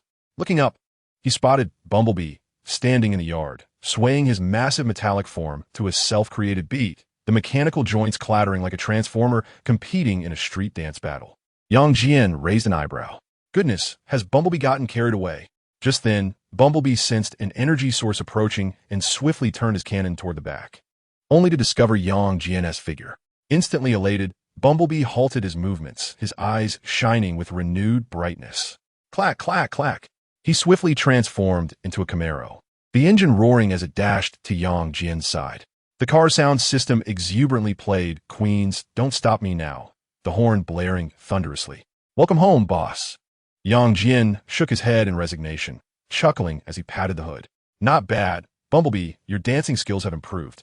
He scrutinized Bumblebee's chassis, tapping it twice. Next time, I'll install an invisibility device, so the neighbors won't keep complaining about my garage blasting music at midnight. Really? Bumblebee's radio frantically switched from symphonic to rock, then to nursery rhymes, ultimately blaring a line from a movie. You are the most generous carbon-based life form I have ever encountered. Yang Jian rolled his eyes. You've gotten accustomed to this, haven't you? The speaker's all fixed up, and you're still switching channels. Just as he was about to say more, the villa's door swung open. Wanda and Michaela stood at the threshold, one with fiery red hair and the other with sleek black locks. Wanda was still in her home slippers, clutching the Darkhold, evidently having rushed out of her study upon hearing the commotion. Michaela, draped in one of Yang Jian's shirts as a makeshift jacket, displayed her long, bare legs, clearly having just leaped off the sofa. The two froze for a second. Then their eyes lit up as they hurried down the steps. Look, who's back? Yang Jian opened his arms with a gentle smile. It's been a while. Did you not recognize me? Wanda stepped forward first, gently poking his chest with her finger. 1 month and 4 days. She lifted her chin, tears shimmering in her eyes. If you had been any later, we would have gone mad. Yang Jian raised an eyebrow, wondering who she learned that from. Michaela linked her arm with his from the other side, her sun-kissed skin adding to her allure. The Origin said you went for a stroll in a parallel universe. Next time, take us along. Yang Jian embraced them both as they walked into the house. To the dark universe, too? Absolutely. They chimed in unison. Wanda rubbed her watermelon against Yang Jian's arm, adding, I can turn the demons into bubble wrap. Michaela nodded. I'll take their memorial photos. Welcome home, sir. The voice of Origin echoed as the trio entered the villa. Inside, they settled on the sofa, engaging in light-hearted conversation. S.H.I.E.L.D emerged from the underground laboratory, clad in a white lab coat, a beaming smile on her face. You're back, Yang. Just in time. The newly developed nano-armor needs testers. She waved a syringe in hand. Who has first? Yang Jian pulled the two girls closer, waving at S.H.I.E.L.D with his other hand. Come here, be good. S.H.I.E.L.D raised an eyebrow, then picked up 4 glasses of red wine from the table. So, shall we celebrate someone finally remembering to come home? The sunset's golden rays streamed through the floor-to-ceiling windows, illuminating the luxurious living room of the villa. Yang Jian lounged lazily in the leather sofa, clutching a can of chilled beer. The television is broadcasting news of the Avengers repelling the Kree, with Tony Stark eloquently addressing the camera. The scene then shifts to the Avengers battling the Kree, capturing a moment where Yang Jian is conversing with them. He refrains from employing a biofield interference, rendering his presence inconsequential to the captured images. Yet again, you have stolen the spotlight. Wanda curls up on the opposite side of the sofa, her fingers deftly beckoning the remote, which floats in her grasp, instantly switching the television to a romantic comedy channel. Barefoot, with a loose home shirt revealing a glimpse of her fair waist, her red hair cascades casually over her shoulders. Yang Jian exhibits this demeanor each time he acts. S.H.I.E.L.D emerges from the kitchen, carrying a freshly cut fruit platter, having exchanged her white coat for comfortable loungewear, yet still exuding an air of competence. Currently, discussions on YouTube revolve around the unexpected presence of someone unfamiliar among the Avengers. Michaela, sprawled on the living room carpet engaged in yoga, turns her head to smile at the remark. Doesn't that make the Avengers seem rather embarrassed? Dressed in a sports tank top, a light sheen of sweat gracing her sun-kissed skin, her ponytail sways gently with her movements. Yang Jian chuckles and takes a sip of beer. They're accustomed to it. Wanda and Michaela exchange glances, and suddenly one flips over to sit on Yang Jian's lap, looking at him with feigned distress. So, where have you been vacationing across the universes? Didn't I mention? The dark dimension. Yang Jian replies nonchalantly, wrapping his arm around her waist, having eradicated several dark entities. Ah, this is delicious. S.H.I.E.L.D forks a piece of mango and feeds it to Yang Jian. Take me with you next time. I am quite intrigued by the biology of parallel universes. Michaela has completed her final yoga pose and agilely crawls over to rest her head on Yang Jian's shoulder. How about taking me along? I have yet to see the beaches of other universes. Wanda's eyes glimmer slightly. You two better not try to sneak away. Young Jian, observing the expectant gazes of the three women, smiles faintly. How about this? You can vote to decide the order. Whoever wins, I will take first. Wanda's eyes instantly brighten. Voting? Why not duel with magic? Wait. Michaela quickly raises her hand. I propose a cooking competition. The boss loves my Mexican burritos. S.H.I.E.L.D adjusts her glasses, feigning seriousness. According to past mission records, my research assistant's efficiency is an impressive 92. The three exchange glances, unable to suppress their laughter. Yang Jian leisurely sips his beer, fully understanding their intentions. Yet this matter is not urgent. No rush, not just yet. He gently taps each of their noses with his finger. I've only just returned. Surely I deserve a few days of rest? I'll take you on the next mission. Wanda pouts, but her magic honestly whisks away the beer came from his hand. She doesn't particularly wish to go. She simply wants to spend more time with Yang Jian. Then let us plan for next time. I want to visit an exceptionally fun universe. On the other side, Michaela released her ponytail, allowing her hair to cascade over her shoulders. And what about me? I long to venture into the realm of terror. As she spoke, her fingers playfully teased Yang Jian's chest. S.H.I.E.L.D chuckled softly, saying nothing, yet she was acutely aware that Yang Jian would surely not forget her. Chapter 113. The four of us time flowed gently, the night deepening into darkness. The crackling flames of the fireplace filled the room with warmth as Yang Jian lounged languidly on the sofa, surrounded by three women who curled up around him like cats. Wanda rested her head on his thigh, her red hair fanned out like a fiery halo. Michaela lay at the other end of the sofa, her bare feet occasionally brushing against his waist. S.H.I.E.L.D sat gracefully in an armchair, a teacup cradled in her hands, her gaze unwavering from him. Observing the three, Yang Jian felt a deep sense of contentment. With such companionship upon returning home, who would still wish to save the world? So, did you truly slay that malevolent spirit?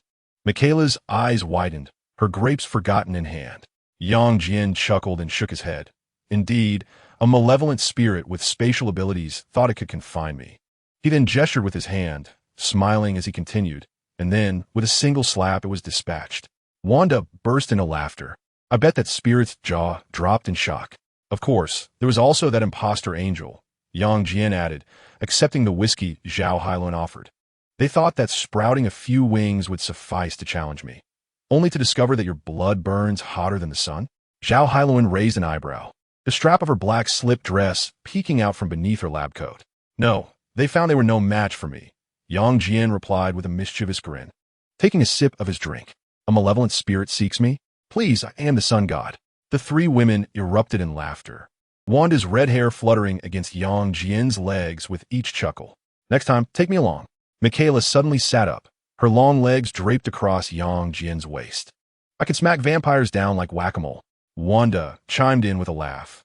I wish to meet otherworldly sorcerers to see whether their magic surpasses my chaotic spells.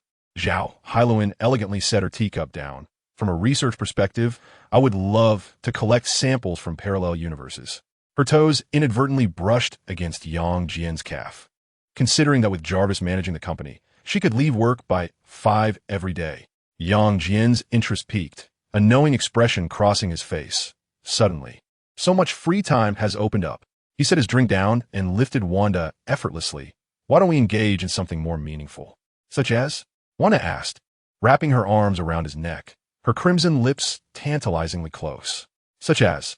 Suddenly, Yang Jian's figure blurred, enveloped in a biological force field that surrounded the three of them.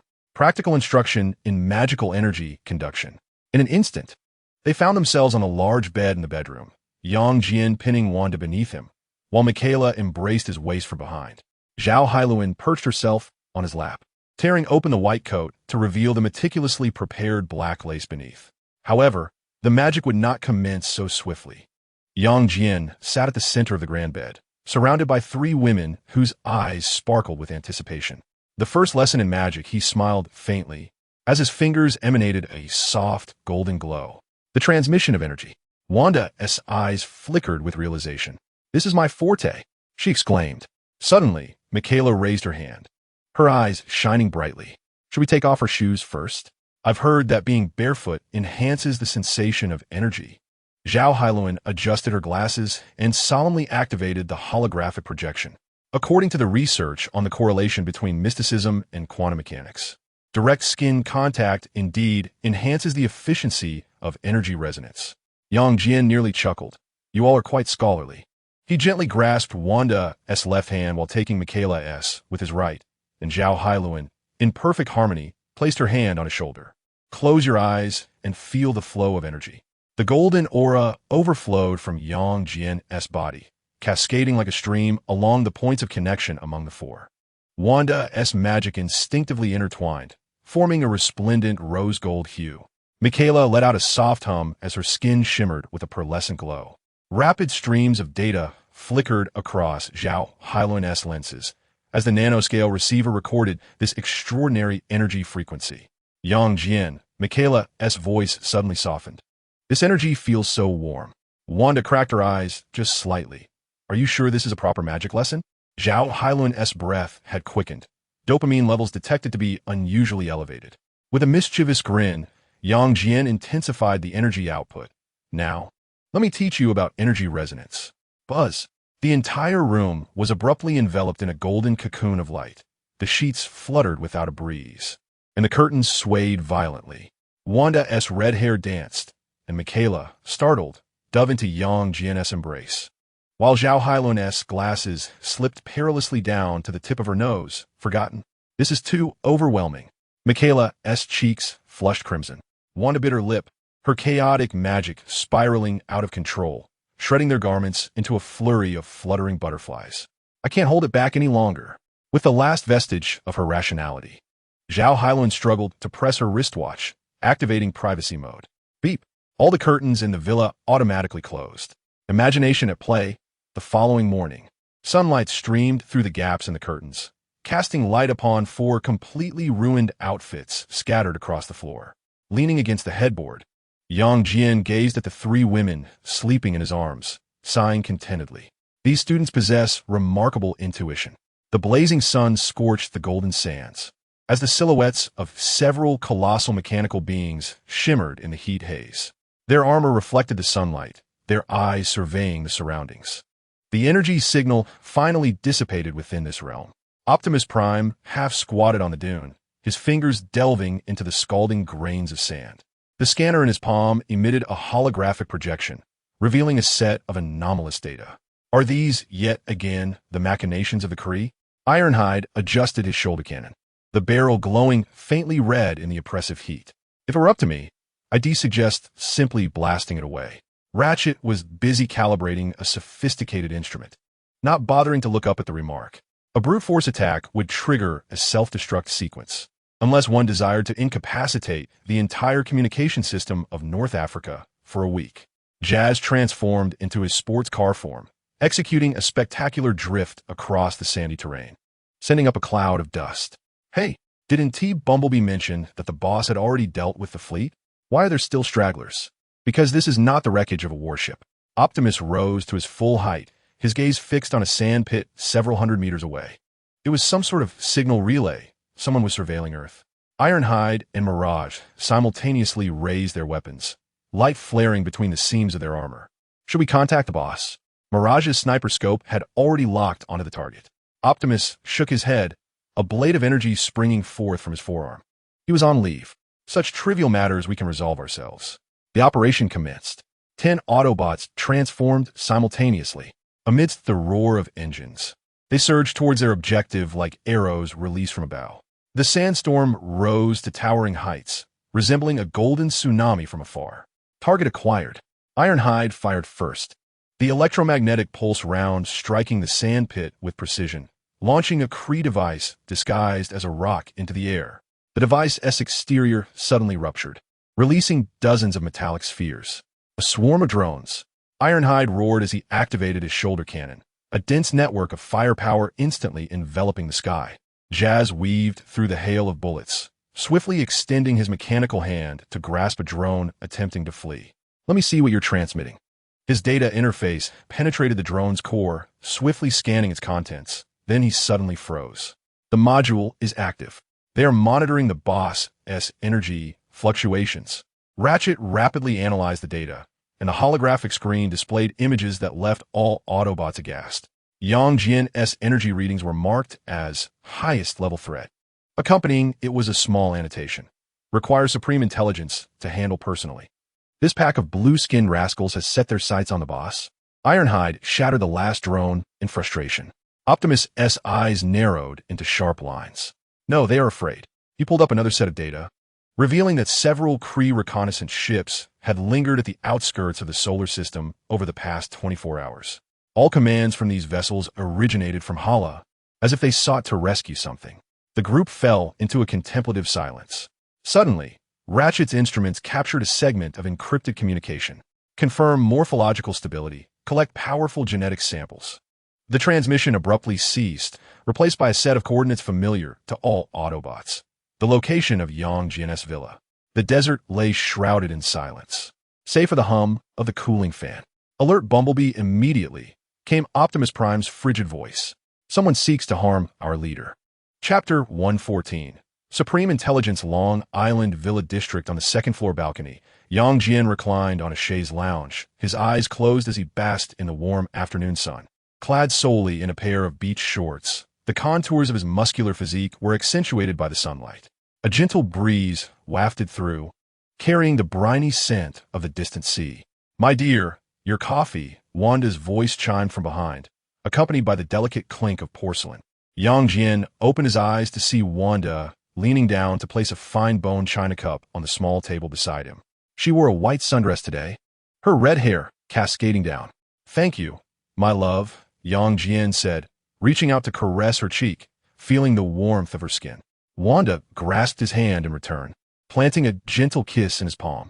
Michaela mentioned she craved seafood for dinner. "Helen and I are heading to the market. Is there anything special you desire?" As Jian prepared to respond, his brow furrowed slightly. His superhuman hearing had detected something unusual, far across the thousands of kilometers to the North African desert. The Autobots were engaged in a fervent discussion. "Confirmed, it's a Kree device. They're gathering data on our leader. Supreme Intelligence has issued direct orders." These fragmented dialogues transformed Jian's expression into one of intrigue. Wanda, perceptive as ever, noticed a shift. "Yang, what is it?" Jian did not answer immediately, instead continuing to eavesdrop.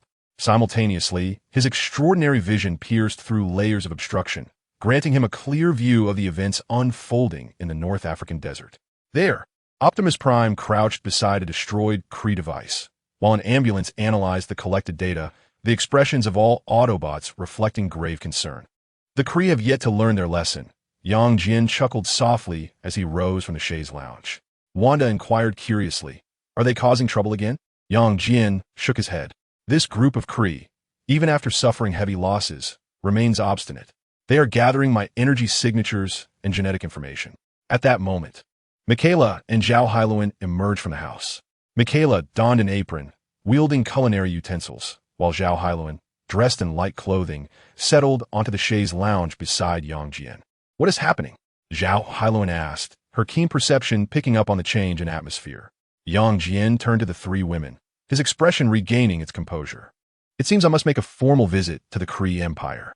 Zhao Hailuan picked up some sunscreen, applying it as she asked, "Is there anything we need to prepare?" "No need," Jian replied with a slight smile. "I'm Superman, not Tony Stark." As he spoke, he gently levitated, his black battle suit emerging from his skin like a living entity, enveloping him instantaneously. The dark cape unfurled behind him, billowing in the sunlight as if caught by an unseen breeze. Michaela adjusted the collar of his cloak with a gentle touch. "Please do not be too rough." "I shall endeavor to be gentle," Jian replied, planting a soft kiss upon her forehead. "Return before dinner." In the blink of an eye, his figure had vanished, leaving behind a ripple in the air. He soared towards the vastness of outer space, his velocity so immense that it transcended into a spatial leap. In less than a second, he found himself far beyond Earth's orbit. Before him, several Kree reconnaissance vessels lurked in the shadow of a colossal asteroid. Within the bridge, blue-skinned Kree officers nervously monitored an array of instruments. "Energy readings are stable," a technician reported. Suddenly, an alarm shattered the tranquility of the bridge. "Unidentified object approaching. Speed, my heavens." This is impossible. Before the captain could react, the entire warship trembled violently. On the monitor, a figure clad in a dark cloak hovered menacingly before the bow, his eyes glowing with a perilous red light. "Good morning, gentlemen." Yang Jian's voice pierced through the hull, echoing in each mind. "I believe you're lost. This is Earth's airspace." The Kree captain's complexion turned pale. "Fire. All weapons, fire." Dozens of laser cannons unleashed a blinding blue light, illuminating the dark void of space as if it were day. Energy beams converged on Yang Jian's location, resulting in a cataclysmic explosion. As the brilliance faded, the Kree were horrified to discover that the figure remained suspended, his cloak untouched by the chaos. "It is my turn," Yang Jian murmured softly. His eyes ignited with intensity, and twin beams of searing heat swept through the void. This was no longer a precise incision, but a thorough and destructive barrage. The outer shell of the Kree warship rapidly melted, and interior compartments erupted in succession. The screams resonated clearly through Yang Jian's extraordinary hearing, yet he felt no compassion. In less than 3 seconds, the once formidable warship had been reduced to a twisted mass of debris in space. Its crew turned to cinders. Yang Jian turned his attention to the remaining 2 vessels, which had commenced emergency jumps in a desperate bid to escape. Trying to flee? He mused with a slight smile. And in an instant, he vanished, reappearing before one of the ships, resting a hand upon its bow while tracing circles in the air. "Let us converse in your homeland." Space twisted and tore before him, forming a colossal wormhole. Yang Jian propelled the entire Kree warship into its depths, leaving the last reconnaissance vessel trembling in place. In synchronous orbit around Hala, space abruptly warped and ruptured. A Kree warship was forcibly ejected, bearing the imprint of Yang Jian's hand. Moments later, the figure in the black cloak gracefully emerged, hovering in the void as he gazed down upon the Kree homeworld. The defense systems of Hala immediately sprang into action. Hundreds of orbital cannons locked onto their target, and energy shield generators operated at full capacity, enveloping the entire planet in a blue force field. "Supreme Intelligence." Yang Jian's voice resonated across the entire planet. "I grant you 10 seconds to emerge and meet me. Otherwise, I shall dismantle your canister." Yet, no response came, and the surface remained eerily silent. Suddenly, the planetary defense array unleashed a barrage of fire. Dense beams of energy cascaded through the void like a reverse meteor shower, illuminating the dark expanse of space. Unflinching, Yang Jian allowed the assaults to be deflected by an invisible biofield just meters away from him. 10 seconds elapsed, yet the dome of the Supreme Council of S.H.I.E.L.D remained sealed. Then, a synthetic voice echoed within Yang Jian's mind. "Earthling, your arrogance will lead to your annihilation." Yang Jian chuckled. "Time's up."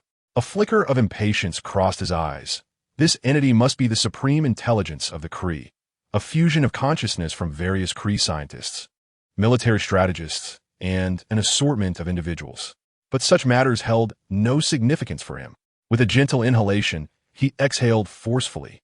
A frigid breath of ice instantly froze the entire orbital defense array. Crystalline formations, stretching thousands of meters, spread through space, transforming the artillery into lifeless ice sculptures. "Supreme Intelligence." Yang Jian's voice echoed across the planet. "When you sent agents to collect my genetic samples, you should have anticipated this day." The remnants of the planetary defense array continued to fire, dense energy beams illuminating the darkened expanse. Yang Jian's thermal gaze swept across the landscape like the scythe of death, reducing cities, military bases, and industrial zones to torrents of flames. The dome of the Supreme Council of S.H.I.E.L.D remained firmly shut. "It appears you have chosen silence." Yang Jian's voice was frigid. "Then let it be eternal." His figure abruptly vanished, reappearing on the surface of S.H.I.E.L.D, standing before the colossal edifice housing the Supreme Intelligence.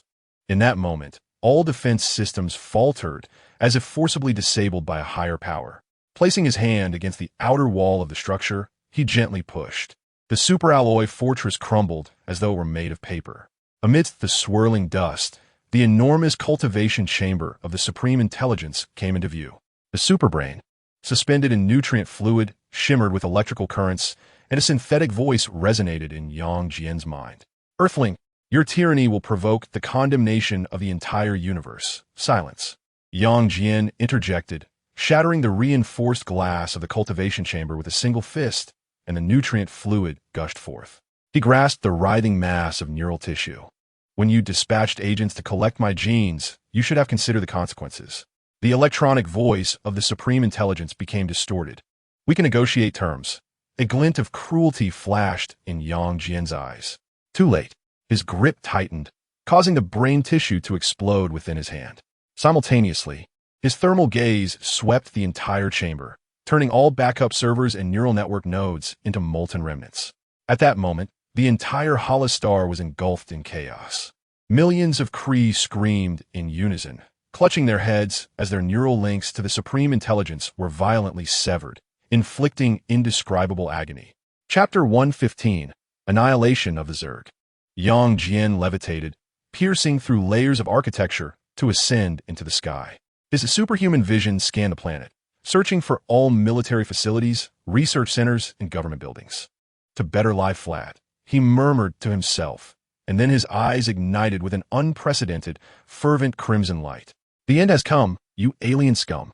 In the next instant, a flash, the scarlet radiance sliced through the heavens. The onslaught of a superhuman had commenced. In the ensuing moments, Holostar endured the most horrific calamity in its history. Yang Jian embodied the harbinger of death, leaving destruction in his wake. His thermal vision transformed the capital into a lake of lava, while his freezing breath encased the entire military-industrial zone in ice, and the shockwaves from his super speed razed the cities to the ground. As time passed, Holostar was left in utter ruin. Yang Jian had intended to obliterate the planet with a single punch, yet he refrained. He wanted this band of invaders to truly comprehend the taste of invasion. Soon, the last strategic weapons depot erupted under his thermal gaze, and Holostar was unrecognizable.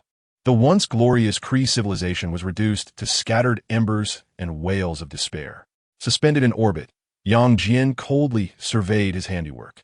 His black battle attire remained immaculate, and his dark cloak billowed in the void of space, seemingly without wind. Remember this day, Kree. His voice resonated across the shattered planet. This is your day of doom. With that, his eyes flared with crimson light, power maximized. A flash. The red beam struck the devastated planet. No explosion. No sound. The entire sphere was annihilated under extreme temperatures. The once great galactic empire of the Kree, from this day forth, was utterly extinguished. Yang Jian cast a glance, a subtle smile gracing his lips. In the next moment, his figure vanished, leaving behind an endless void of fear and silence in space. On the balcony of a long island villa, the fabric of space subtly warped. Yang Jian reappeared. His battle attire faded away, returning to a leisurely guise. The aroma of seafood wafted from the kitchen, where Wanda was laughing and preparing dinner with Michaela. Back already? Zhao Hailuan lifted her head from a reclined position, her keen eyes noting the residual crimson glow in Yang Jian's gaze. Is it resolved? Yang Jian picked up his cup of coffee, perfectly warmed, and took a sip. The Kree Empire will no longer exist. His tone was serene, as though he had merely taken a stroll, rather than single-handedly obliterating an interstellar civilization. Wanda poked her head from the kitchen. Just in time for dinner. I made your favorite lobster. A warm smile reappeared on Yang Jian's face. It smells wonderful. Wanda smiled sweetly, her hands never ceasing their movements. Observing her demeanor, Yang Jian felt a warm glow within.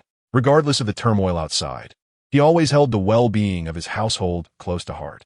As for the denizens of the Kree Empire, he could only attribute their fate to their own folly. He had always embraced a carefree existence, devoted to savoring life. Even his ventures into other worlds were approached with a playful spirit. Yet, he could not fathom why certain extraterrestrials fixated on Earth's trivialities. They frequently descended upon the planet, threatening its annihilation, or perhaps they believed it harbored some secret.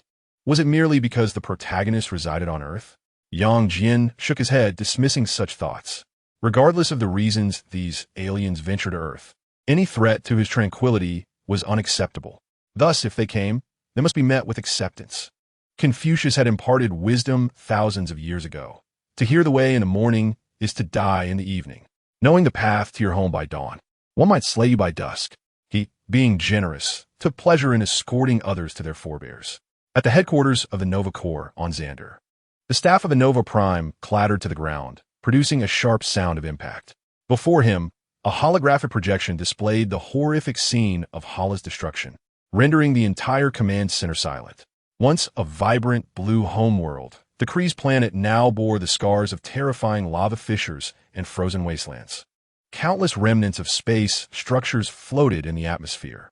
Then, under the beam of that shadowy figure, they vanished entirely. Is it confirmed? The voice of the Nova Prime trembled slightly. Multiple independent verifications, replied a pale-faced analyst. The core of the Kree Empire had been utterly obliterated within a minute, and the supreme intelligence had been eradicated. Behavioral analysis suggested the individual had acted with intent. If he wished, preliminary estimates indicated he could resolve matters within 10 seconds. Suddenly, a young high-ranking officer stood. Which civilization is this person from? Why did he initiate the attack? The Shi'ar Empire? The Skrulls? Or, no, it must be him alone. Nova Prime interrupted, calling up the final surveillance footage once more. In the blurred image, a figure clad in a black cloak hovered in the orbit of Hala, their eyes radiating destructive light. This individual resembled the Earthling recently sought by the Kree Empire. The command center fell into an eerie silence. These seasoned guardians wore expressions of unprecedented terror. Contact the Shi'ar Empire immediately. Nova Prime finally broke the silence. We must have allies, somewhere in deep space. On the fringes of a forgotten galaxy, Star-Lord Peter Quill listened to music through his headphones, using a broom as a microphone for an impromptu concert in the cockpit. Moving rhythmically, he slid and accidentally collided with the control panel, inadvertently pressing the ship-wide intercom button. The universe's sexiest man, Star-Lord, he exclaimed. Huh. Suddenly, the entire spacecraft reverberated with his off-key singing. Rocket Raccoon poked his furry head out from the engine room. For heaven's sake, I'm calibrating the thrusters. You nearly made me shove a wrench into the fuel line. That is art, Rocket, Star-Lord retorted with a flamboyant toss of his head, exuding confidence. You should be paying to hear me sing. Groot, seated in the co-pilot's seat munching on chips, simply stated, I am Groot. He indicated that Star-Lord's voice could resurrect Kree only for them to take their own lives. Drax solemnly translated, lifting 2 dumbbells in a bench press. At that moment, Gamora rolled her eyes as she entered. Can you all? Her sentence was abruptly cut off by a violent jolt. Boom! The spacecraft shook violently, and Star-Lord found himself tumbling into Gamora's arms. Alarms blared, and the music morphed into a jarring mechanical sound. Warning! Massive energy fluctuations detected. Rocket, exhibiting an agility unfitting for a raccoon, leapt onto the control panel. Good grief! This reading resembles the entire galaxy's energy being siphoned like juice. At the entrance, Mantis rushed in, cradling an alien succulent. I feel so hungry, but it's not my hunger. Star-Lord, frantically navigating the control panel, exclaimed, Everyone, fasten your seatbelts. Let us see what interrupted my Grammy moment. With a press of a button, the main screen illuminated. Instantly, all were rendered speechless. Drax's dumbbells clattered to his face. On the screen, billions of insectoid creatures surged forth from a rift in space, resembling a cosmic army of cockroaches. What is that? Star-Lord's lips trembled. Annihilation bugs. Rocket screamed, scrambling beneath the pilot's seat. Turn around. Turn around. I haven't purchased insurance yet. Gamora rolled her eyes and hoisted Rocket. You're a genetically modified raccoon. Which insurance company would cover you? I am Groot. Groot suddenly shouted, pointing at the scanner. Drax stroked his chin thoughtfully. He has a point. Those bugs seem to be heading towards the Kree Empire. Wait, what about the Kree Empire? Everyone froze, and Star-Lord hastily brought up the star map, discovering the area designated for the Kree Empire now marked as deactivated. He blinked. Has anyone updated the navigation system? Mantis, who was about to release an empathic signal, suddenly clutched her head, her expression pained. The bugs are having a party. They're so happy because the buffet has opened. Rocket finally emerged from beneath the chair, bellowing, Translate this. The Kree Empire's defenses are down. Now the entire universe is their seafood buffet. With a serious expression, Gamora swiftly ordered, We must warn Xander. Xander? Wait, I'm a captain, Star-Lord exclaimed, gripping the steering wheel as he corrected himself. We should directly confront the ones who annihilated the Kree Empire. That counts as after-sale service. The rocket is rapidly setting the jump coordinates. Everyone hold on tight. I intend to make this wretched vessel leap faster than Groot can spot a freebie. The spaceship is still violently shaking when Drax, seated elsewhere, suddenly raises his hand. I have a question. If we die, can my gym membership be transferred? We are not going to die. Star-Lord grits his teeth and activates the jump engine. But wait a moment. Rocket, have you checked the buffers? Rocket's ears perk up, his expression filled with alarm. You said you would check last time. I am Groot. Groot desperately covers his eyes. With a blinding flash of blue light, the ship hurtles into the jump portal in a near-suicidal manner, the cabin resonating with a cacophony of screams and Rocket's curses. If we survive, I swear I will shave you all bald. Chapter 116, My Beach. Earth Yang Jian's private villa beach. Gentle sunlight spills over the pristine sands, while the waves caress the shore, bringing with them a refreshing sea breeze. On the beach, four luxurious lounge chairs are arranged side by side, with Yang Jian lazily reclining in the middle. Dressed only in black swim trunks, his muscular physique glimmers subtly in the sunlight. Sporting sunglasses, he rests his arms behind his head, his chest rising and falling gently with each breath, basking in the warm rays. Beside him, Wanda, Michaela, and S.H.I.E.L.D each recline on their respective chairs, adorned in varied styles of bikinis, savoring this rare moment of leisure. Wanda's red hair cascades over her shoulders as she holds a chilled fruit juice in her hand. Bored, she playfully taps the cup's wall, occasionally summoning chaotic magic to dance within, forming a small red orb of light before casually crushing it.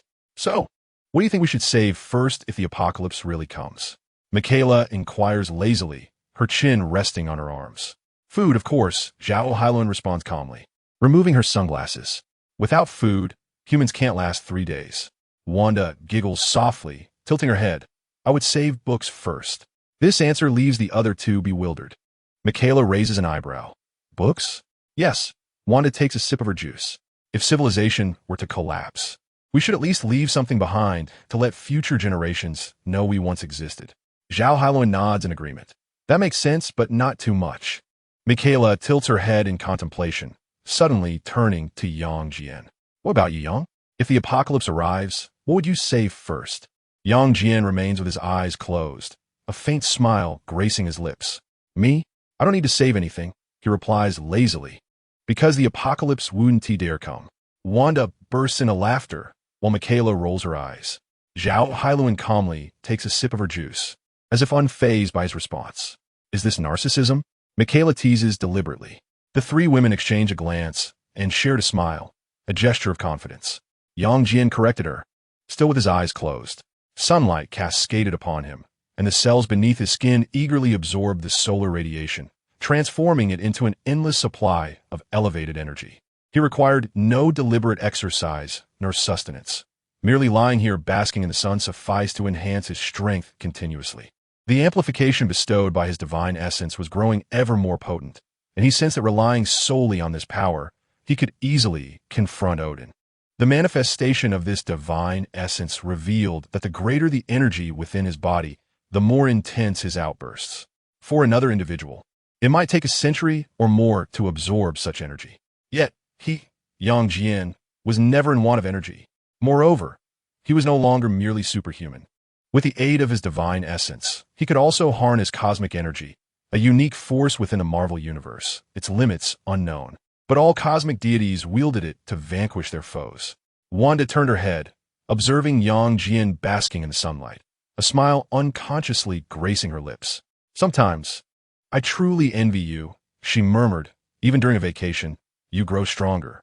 Yang Jian's lips curled slightly. You could try basking in the sun as well. Perhaps you might cultivate a version 20 of your chaos magic constitution. Wanda laughed, tossing a handful of sand at him. If only that were the case. I can only continuously refine my proficiency in chaos magic. The sand, once thrown, was halted mid-air by an invisible biofield, gently cascading to the ground. Michaela stretched lazily, flipped over to lie on her back, squinting up at the sky. Such days are truly delightful. No thoughts to ponder, no worries to bear. S.H.I.E.L.D nodded gently. Indeed, Yang Jian lazily uttered an agreement. The sounds of the waves, the whispers of the wind, and the distant calls of seabirds created an atmosphere of tranquility. However, if all remained undisturbed, it would soon be disrupted. As the group engaged in idle conversation, a brilliant burst of colorful light suddenly flashed across the sky, followed by a surge of intense energy. Boom! A radiant column of light descended upon the nearby beach, and, as the brilliance faded, two figures emerged before the group.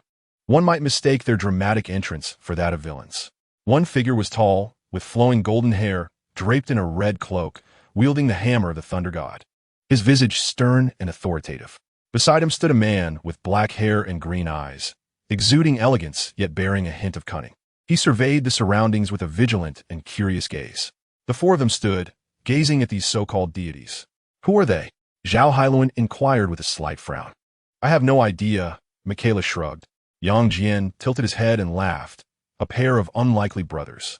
Upon hearing his voice, Thor turned to Yang Jian, a hearty smile illuminating his face. Young, long time no see. Yang Jian stepped forward, nodding with a smile. Thor, what brings you to Earth today?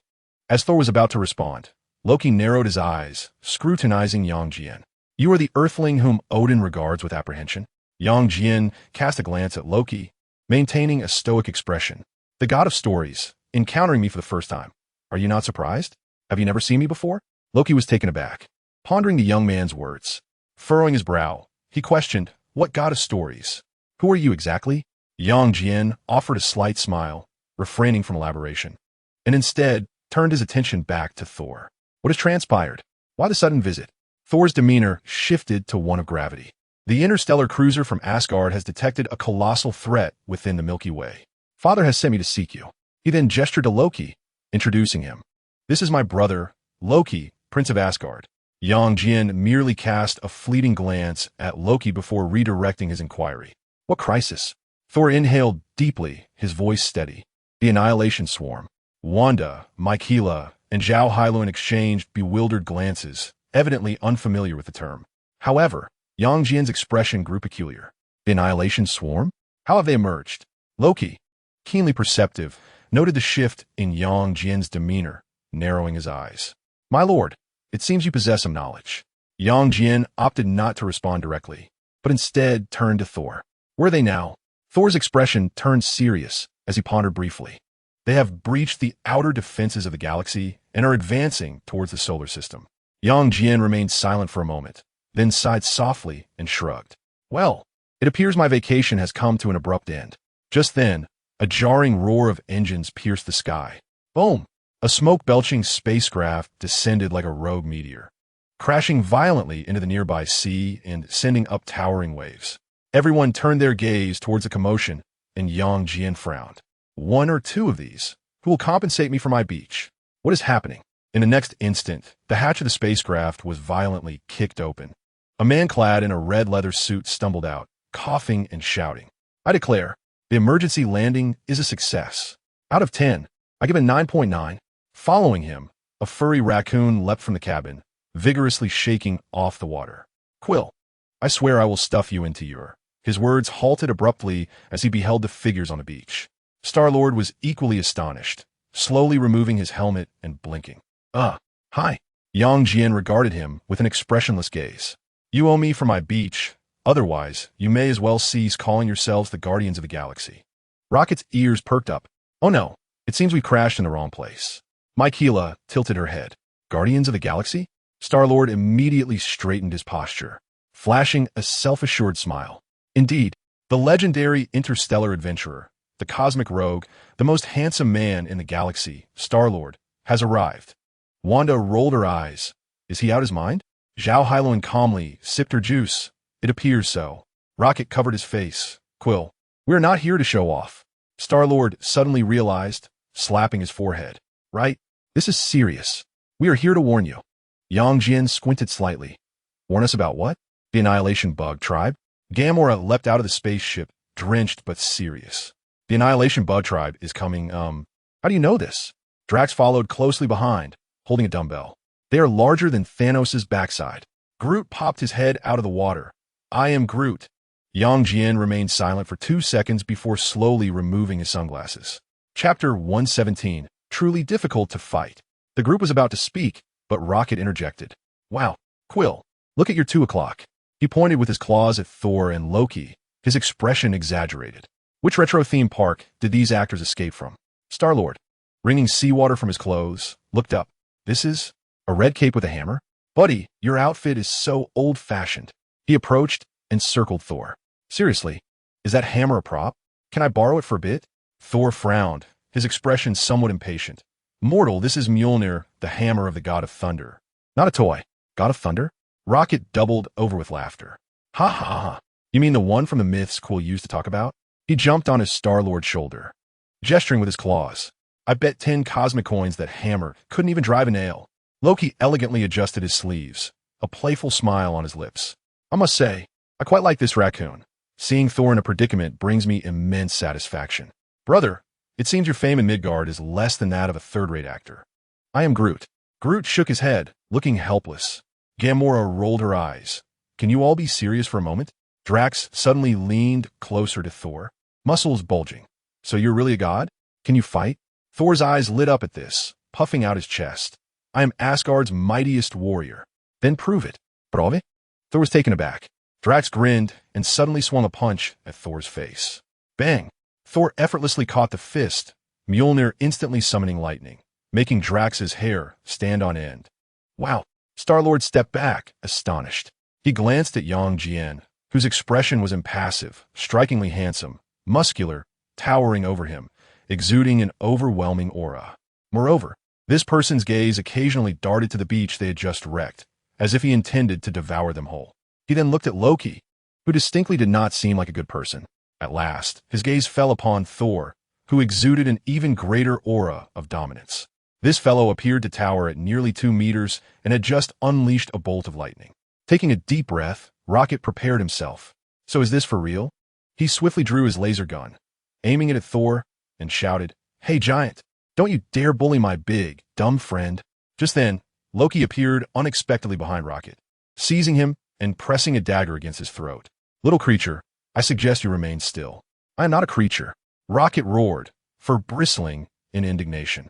The 3 women, Wanda, Michaela, and Zhao, could hardly suppress their laughter, with Michaela whispering to Zhao, they resemble a circus troupe. The atmosphere on the beach instantly transformed into a lively spectacle. Eventually, Loki released Rocket, deeming the little creature no threat. Rocket promptly retreated, squinting to scrutinize Thor and Loki, then scoffed derisively. Wow, who are these 2 fools? What era are we in that you still wear spandex? Retro fashion? Thor frowned, gripping Mjolnir tightly. Damn raccoon. Who are you calling a fool? Rocket immediately bristled. I'm not a raccoon. You are the raccoon. Your entire family consists of raccoons. He leapt up, pointing an accusing finger at Thor. And what do you intend to do with that hammer? Renovate your home? If you don't treat me with more respect, I swear I will use this thing to knock your head off. Thor couldn't help but chuckle, his fury transforming into a mocking grin. I am Thor Odinson, Prince of Asgard. Mortal, mind your words. Rocket rolled his eyes dismissively, retorting, Oh, a prince? My apologies, I thought you were a member of some medieval club. Star-Lord, doubled over with laughter nearby, exclaimed, Thor Odinson? Do you have a brother named Loki Odinson as well? Loki raised an eyebrow, a smirk gracing his lips as he elegantly adjusted his sleeves. As a matter of fact, yes. Star-Lord's laughter abruptly ceased. Wait, are you serious? Gamora facepalmed. Quill, shut up. Wanda, Michaela, and Zhao watched the commotion, unable to contain their amusement. Wanda even raised a hand to cover her mouth, her shoulders shaking slightly. Yang Jian, arms crossed, observed the scene with keen interest, showing no inclination to intervene. Rocket, undeterred, pressed on with his banter. So, are all you Asgardians this antiquated? He gestured towards Thor's cape and Loki's robe. Not even a holographic communicator?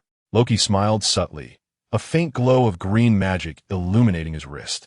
Instantly, the light coalesced into a miniature holographic projection, displaying the interstellar map of Asgard. Is this what you mean? Rocket exclaimed, Star-Lord's eyes widened in awe. Whoa, a magical holographic projector? Loki, with a look of pride, retracted the magic. Far more efficient than your technology. The rocket huffed indignantly. All flash and no substance. Thor, uninterested in further banter with Rocket, turned his attention to Yang Jian, his demeanor shifting to one of gravity. Yang, the Annihilation Swarm, is indeed formidable. They have consumed several star systems, leaving nothing in their wake. Yang Jian nodded, his expression calm. I am aware of their perilous nature. Loki, momentarily taken aback, squinted. You seem quite knowledgeable about them. Yang Jian cast a sidelong glance at him and smiled lightly. More than you might presume. god of stories. Nearby, Rocket interjected impatiently, hey, can we skip the riddles? What's the situation here? Gamora, unable to contain herself any longer, snapped, enough. This is neither the time nor the place for quarrels. Drax, arms crossed and serious, inquired. So, are we going to fight these bugs then? Groot nodded affirmatively. Groot.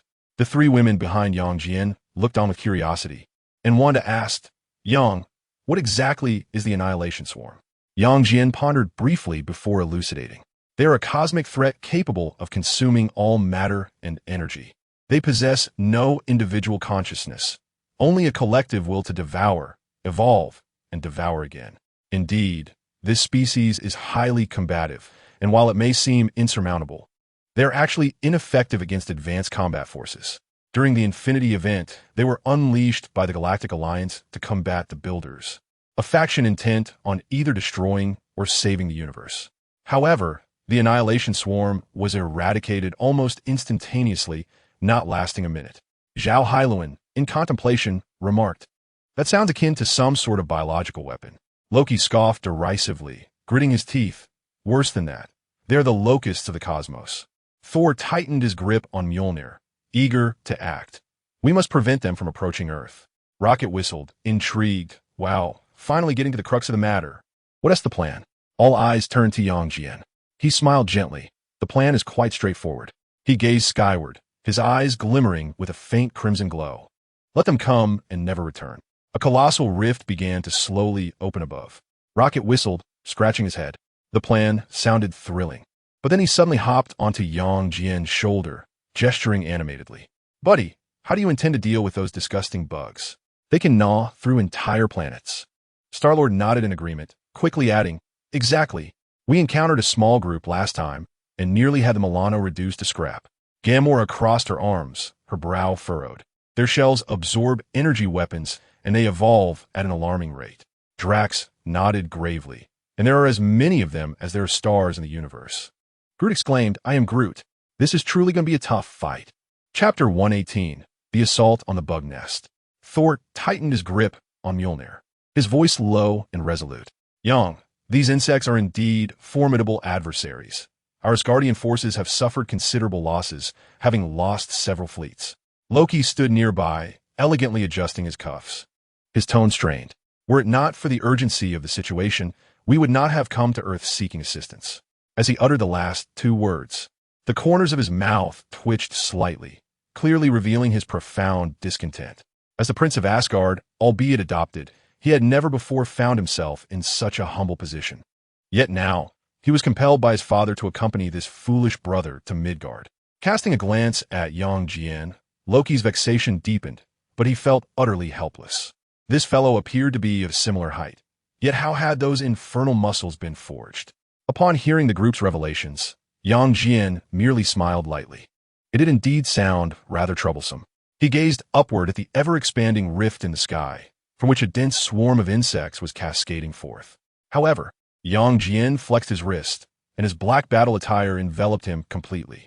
Dealing with them would prove quite simple. Rocket, somewhat incredulous, perked his ears. Simple? You dare call this simple? Jian did not respond, but began to levitate slowly. His eyes ignited with a blazing red light, the surrounding air warping due to the intense heat. First, he glanced skyward, a dangerous smile curling at the corners of his lips. Let them experience what it means to be roasted. No sooner had he spoken than his eyes erupted with an unprecedented beam of scorching light. This was no ordinary heat vision, but a superheated ray intensified by his internal energy. The thermal beam shot forth from his eyes, rapidly expanding in the air. In the next moment, two colossal pillars of light, each exceeding 10 meters in diameter, shot skyward, instantly piercing through the insect swarm. The annihilated insects did not even have time to emit a cry before they were vaporized. Wow! Rocket's eyes widened in astonishment, his voice trembling with excitement. What level of firepower is this?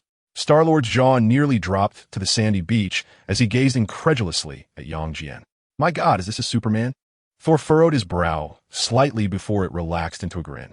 Huh, this is how it should be. Loki's elegant demeanor faltered. This is impossible. In the sky, Jian's thermal rays resembled the scythe of death, obliterating the insects in their wake.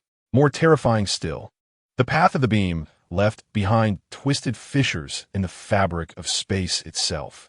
The three women stood upon the beach, Wanda unable to suppress her awe.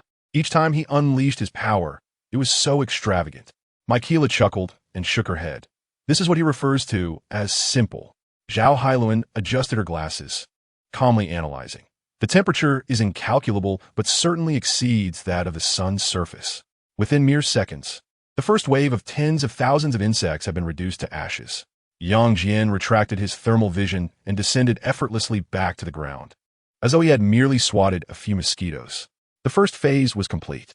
He clapped his hands, his tone relaxed as he gazed at the crowd. They should now realize that Earth is not a buffet. For this swarm of insects, Yang Jian had but one solution: total annihilation. This was the optimal strategy imparted by the superbrain. Indeed, it was time to unleash your extraordinary powers. Rocket turned sluggishly to his companions, suddenly feeling that their previous flight had been rather foolish. Star-Lord nodded blankly, beginning to sense that Earth might not be as feeble as they had imagined. Why had they fled from the insects across half the galaxy? Thor took a deep breath, his eyes shimmering with resolve. Yang, what is our next move? Yang Jian looked up at the fissure in the sky, still expanding, and his smile grew increasingly perilous. What comes next? We shall venture into their lair and impart a lesson on pest control they shall never forget. Upon hearing this, Rocket became immediately exhilarated, gripping Star-Lord's shoulder tightly. Wait, where did you just say we are going? The insect hive. Star-Lord's complexion turned a shade of green, as if he had heard something utterly absurd. Superman, this joke is far from amusing. Is this even human? Can a mere mortal like him undertake such a task? Yet Thor swung his hammer with enthusiasm. Finally, a proper battle plan. Loki discreetly stepped back, rolling his eyes.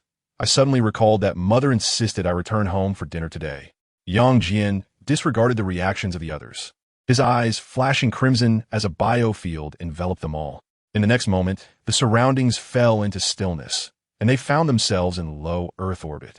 Let me see where they are. Yang Jian's voice resonated directly in everyone's minds through the vacuum. His super eyesight continuously scanned, extending infinitely through the cosmic void. Soon, he had locked onto the energy source of the insect swarm. He spoke directly. Rocket looked down at the expensive observational equipment beneath his feet, deliberately bouncing a couple of times. Wow, Stark Industries touchscreen? Impressive, truly responsive. Gamora suddenly pointed into the distance. Look, in space, at the breach burned through by Yang Jian. More insects were frantically emerging. Even more alarming, new patterns appeared on the exoskeletons of the newly emerged insects. They are evolving, Zhao Hailuan analyzed promptly. They are adapting to your energy frequency. A glimmer of intrigue flashed in Yang Jian's eyes. Fascinating. Thor swung his hammer. Allow me. Lightning coalesced around the hammer, and with a mighty swing, the power of thunder was hurled toward the swarm. However, the patterns on the insect exoskeletons lit up, swiftly absorbing the electrical energy. What? Thor was left speechless. Loki, lost in thought, threw a dagger toward the swarm. Come forth, and face the judgment of the god of trickery. Unfortunately, the dagger was devoured the instant it made contact. Damn it, they can even consume magic. Star-Lord was firing wildly. I told you we should have run away. The rocket fired while cursing. Shut up, Quill. Turn off your music. The crowd observed as Yang Jian curiously gazed at the swarm of insects, suddenly breaking into laughter. So, they can absorb energy, can they? Very well. It appeared a new strategy was in order. With arms crossed before his chest, the solar energy within him began to boil. The golden radiance beneath his skin intensified, culminating in the light of the sun god. A brilliance more dazzling than a stellar explosion erupted. All the insectoid creatures evaporated instantly in the blinding light, their evolved resistances unable to activate in time. Energy levels? This is impossible. Damn it, exclaimed Thor. This is at least akin to a supernova explosion. As the light faded, silence enveloped the cosmos. Yang Jian flexed his wrist, feeling no pressure. Now, it was time to pay a visit to their master brain. Having just pinpointed its location, he effortlessly tore open a rift in space with one hand while grasping Loki by the collar with the other. Don't rush off, god of stories. Don't you enjoy a spectacle? On the other side of the rift, a colossal nest composed of insect flesh became vaguely visible, with the central brain suspended, its diameter comparable to that of the moon, wielding a scepter. The onlookers were taken aback. Rocket gulped. I suddenly yearned for my cell. Jian was the first to step through the rift, his black cloak billowing in the tempest of the alternate dimension. Welcome to the Pest Extermination Center. Chapter 119. The cosmic control rod inside the insect nest, the space warped grotesquely, its fleshy walls undulating. As the guardians of the galaxy traversed the dimensional rift, they were struck by the repulsive sight before them. This place was truly revolting. Rocket's nostrils flared, his claws instinctively resting on the trigger. Should anything seem amiss, he would unleash a barrage for these creatures to reckon with. Though futile, the thought was comforting. Star-Lord walked cautiously, suddenly feeling his boots sink into a viscous, organic substance. I swear, I'm burning these shoes when I get back. Thor gripped his hammer tightly, the crackling electricity ready to strike at any moment. Where's the leader of the insects? Jian floated ahead, his cloak moving as if stirred by an unseen wind, resembling a deity of darkness. His superhuman vision penetrated the layers of flesh, locking onto the figure at the heart of the nest, wielding a scepter. Found it. The group felt a surge of excitement, just as they prepared to advance. Suddenly, the surrounding flesh walls constricted violently. Countless insects surged forth from the cavities. This time, their shells not only bore intricate patterns, but also shimmered with electric energy. Clearly, they had evolved capabilities to counter Thor. They learned quickly, S.H.I.E.L.D marveled, unable to contain her astonishment. Gamora remained expressionless, her twin blades drawn. There are far too many. Let me handle this. Jian took a deep breath, his chest visibly expanding. As he exhaled, a powerful gust erupted. The frigid breath of ice swept across the entire hive. In an instant, frost erupted wildly around Jian.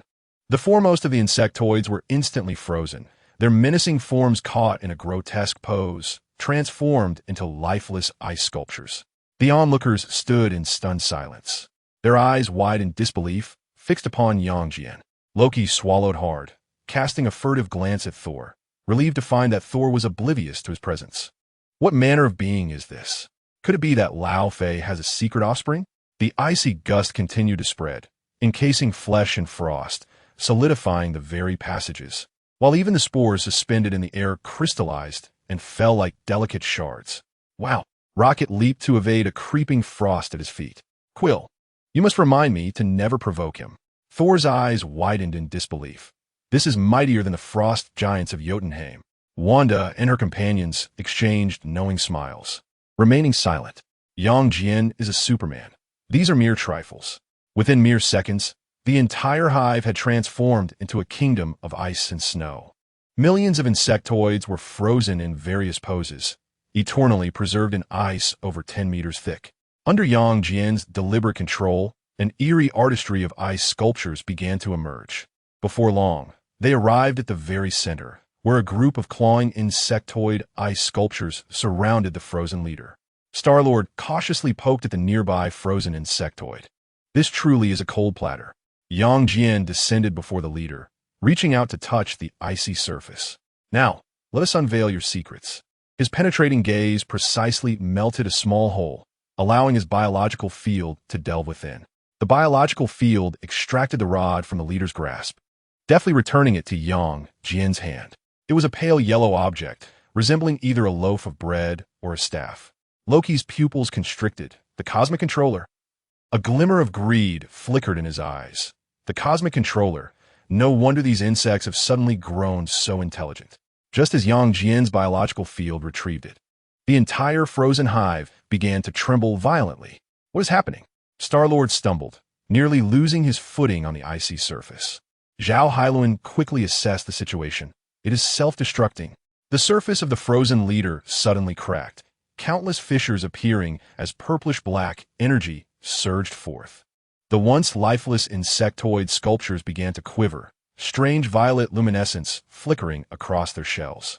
What in the world? They are absorbing antimatter energy to thaw. Rocket's cannon rapidly charged, ready for another round of that frozen feast. Yet Jian remained fixated on the rod in his hand, curiosity evident in his gaze. Why does it not react? Is it malfunctioning? Suddenly, a torrent of energy, 100 meters in diameter, erupted from the disintegrating leader.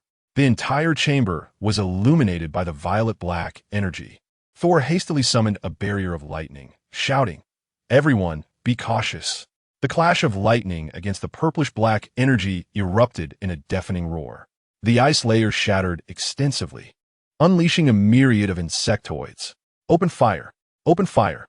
Star-Lord's twin guns spat flames, while Gamera's dual blades swirled into a green tempest, slicing down several advancing insectoids. Their exoskeletons had hardened. Drax roared as he tore one insectoid asunder. "Come on, taste this." Jian tossed the cosmic control rod to Wanda, commanding, "Guard it well." He instantly found himself amidst the densest swarm, his fists colliding with tremendous force. Boom! A colossal surge of energy erupted, vaporizing the thawed insectoids.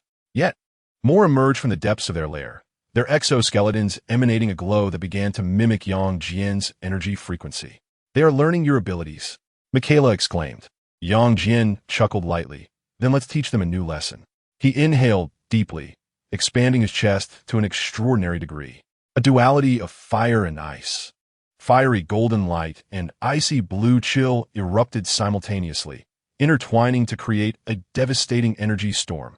The glow on the insectoids' exoskeletons overloaded instantaneously, the alternating onslaught of extreme heat and cold rendering them as fragile as glass, causing them to shatter. Thor, elated, seized the moment, raising his hammer.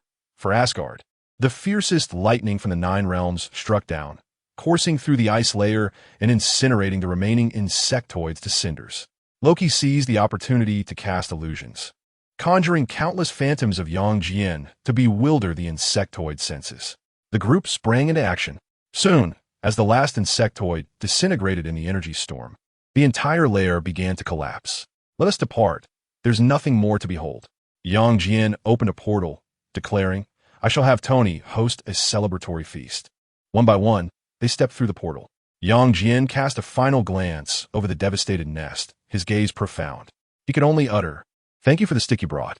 Shaking his head, he turned and stepped into the portal. On the terrace of Stark Tower, bathed in golden sunlight, the Avengers were invited to join the Guardians of the Galaxy for a grand celebration.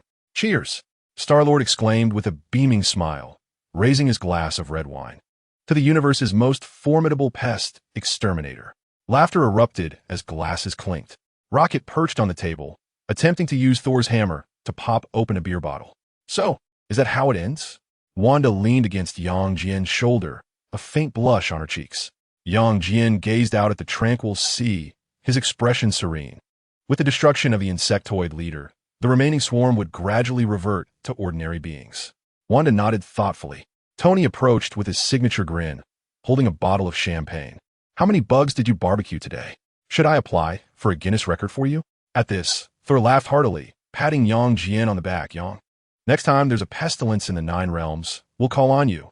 Loki elegantly sipped his drink, slowly raising his glass to Jian. Yang, though reluctant to admit it, performed splendidly. He smiled gently and clinked glasses with the others. By the poolside, Drax was teaching Groot to play water volleyball. Zhao Helen and Dr. Banner were engaged in a discussion regarding the Zerg samples. Meanwhile, Michaela was showing Gamora her modified motorcycle. "Hey, look at this." Rocket suddenly leapt onto the dining table, brandishing a miniature projector. The screen displayed an image of Jian simultaneously using heat vision and freezing breath during a battle, transformed into a meme. It even bore the caption today's special, "Ice and Fire." Laughter erupted among the group. Jian shook his head in exasperation, effortlessly lifting Rocket by the scruff. "Raccoon, your skills in stealth photography surpass your fighting abilities." "I'm not a raccoon." Time flowed gently as the sun dipped low in the sky. Sensing the ambience was just right, Tony snapped his fingers. The entire building suddenly illuminated with colorful lights, transforming the rooftop into an open-air dance floor. Star-Lord immediately activated his portable music player, and a familiar melody filled the air. Rocket promptly began dancing atop Groot's head, and the group joined in joyous song and dance. Even the typically aloof Gamora was pulled into a twirl by Star-Lord. Leaning against the railing, Jian observed the lively antics of his companions. Wanda wrapped her arms around his waist from behind, asking, "What are you thinking about?" He turned and gently kissed her forehead, replying, "We should choose a planet devoid of bugs for our next vacation." Chapter 120. The burden of invincibility. The sun lazily cast its rays upon the villa's balcony, where Jian reclined on a lounge chair, squinting with boredom. Being excessively powerful was not without its drawbacks. He sighed, raising a finger as a biofield lifted a glass of chilled lemonade and brought it to his lips. Slurp. Even drinking required no effort on his part. An invincible life felt too solitary, devoid of excitement. Beside him, Michaela, clad in a fitted sports tank top, practiced Tai Chi against the holographic projection generated by the origin. Her movements were fluid and graceful, her sun-kissed skin glimmering in the sunlight. Wild horse parts its mane. White crane spreads its wings. She earnestly mimicked the actions displayed in the projection, beads of sweat forming on her forehead as she recited imperfect Mandarin phrases. Young, do you think my posture is correct? She suddenly spun around, her long leg raised high, nearly kicking Wanda, who was sunbathing. Wanda lazily lifted her eyelids and casually waved, gently pressing Michaela's leg down. Kyla, you nearly made me experience what it means to have a white crane's talon. Jian chuckled, glancing at Michaela and commenting, your movements are decent, but the intent is too fierce. It looks less like Tai Chi and more like you're preparing to snap your opponent's neck. Michaela pouted, well, of course. I learned combat techniques from Natasha. I aim for both elegance and lethality. Wanda rolled over, two watermelons squished beneath her lounge chair. Bored to death. Ever since you obliterated the warships of the Kree Empire, not even a decent criminal dares to show their face. Jian shrugged. Is it my fault? He sighed in exasperation. The villains of this universe were far too honest. Ever since he had fully demonstrated his prowess, they had retreated into the shadows, only daring to engage in petty mischief, with even the threats of world destruction now absent. The Avengers were nearly at a loss for activities. But Jian found himself even more idle, spending his days basking in the sun, with nothing else to do. He had no desire to be a superhero. Rather, he found the world far too tranquil, almost uncharacteristic of the calamity-ridden Marvel Universe. Just then, the mechanical voice of S.H.I.E.L.D. broke the silence. Sir, would you like me to play the news for you? Perhaps there may be new threats on the horizon. Forget it. Jian waved his hand dismissively.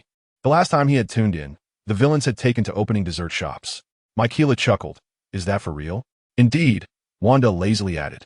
He even issued a statement saying that rather than being obliterated by Superman's punch, he would prefer to peacefully make tiramisu.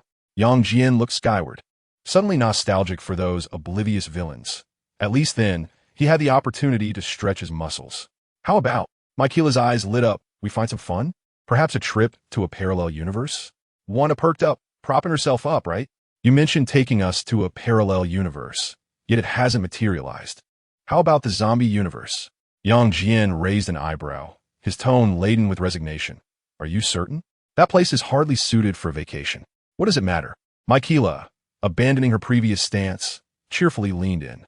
With you around, we can handle anything. Wanda also sat up, excitedly chiming in. Exactly, we can't remain in this tedium forever. Helen has gone to work. How about, Michaela continued with a grin, we find some amusement. Didn't we agree to draw lots to decide who goes first? Wanda echoed her enthusiasm, propping herself up further. Yes. Drawing lots. A wager is a wager. Jian gazed at the eager expressions of the two and smiled faintly. All right, since we have made a pact, let us adhere to the rules. He waved his hand, and a golden portal split the air, from which an exquisite drawing tool set emerged. A quaint wooden box containing two intricately carved lots. Regardless of the outcome, this is your choice. Jian said with a smile. Wanda and Michaela exchanged glances and nodded in unison. No problem. I'm certain I can go. Michaela reached first, drawing a lot from the wooden box, flipping it over to reveal stay. Ugh. She pouted, a hint of discontent in her voice. Wanda gleefully reached in, drawing the second lot. Go. Ha! It's me. Wanda cheered, raising her fist in triumph. Michaela placed her hands on her hips, her tone slightly disgruntled. Next time. I won T lose. Wanda wrapped her arms around her shoulders and smiled. Don't worry. Next time it will be your turn with Helen. Jian rose to his feet, his black attire silently enveloping him, and he reached out to tousle Michaela's hair. Everyone has their chance, so don't rush. Michaela huffed a couple of times, but couldn't help but smile. All right, just be careful and don't go too wild. Wanda, already brimming with excitement, activated her chaos magic. her red hair billowing without a breeze. Let's go. Which universe shall we visit this time? Zombies? Magic? Or perhaps cyberpunk? Yang Jian did not act immediately, but slowly closed his eyes. Wait for me a moment. His voice gradually softened. Wanda and Michaela exchanged curious glances as they observed Yang Jian, who had suddenly entered a state of stillness. His breathing became exceedingly slow, his chest scarcely rising and falling, as if he had transformed into a statue. Is he asleep? Michaela whispered, waving her hand in front of Yang Jian's eyes. Wanda's chaos magic flickered slightly. She sensed Yang Jian's consciousness drifting away. No, he was traveling in some manner. Deep within his consciousness, Yang Jian's soul floated in a vast expanse of space. Countless colorful bubbles gently drifted around him, each representing a complete universe. Not going to the usual place this time, his gaze traversed the densest cluster of bubbles. The core area of the Marvel multiverse he had explored several times. He also bypassed the brightest regions, which belonged to other cinematic universes, such as the world of Transformers, from which he had brought Michaela. What is this? Suddenly, a cluster of unfamiliar bubbles caught his attention. There were few in number, yet they radiated a distinctive glow, as if coated with a special filter. Yang Jian's soul drifted toward that area. As he drew closer, he noticed the unique lines flowing across the surfaces of these bubbles. Some resembled animated strokes, while others boasted exaggerated color saturation. What kind of anime world is this? Or perhaps a gaming universe? Curiously, he circled the largest bubble. Unfortunately, in his soul state, he could not utilize his supervision. Otherwise, he would have loved to see what kind of world lay within. Returning to the center of the bubble space, Yang Jian pondered. The core area belonged to the Marvel universe, while the bright regions represented other cinematic worlds. He gazed toward the newly discovered area, and a bold hypothesis emerged in his mind. No longer hesitating, his soul transformed into a streak of light, dashing straight toward the most radiant bubble within that realm. Chapter 121, 199999 in the next moment. New York? Again, New York? Yang Jian's soul stood on the familiar streets, unable to suppress a smirk. Yet, he soon noticed the differences.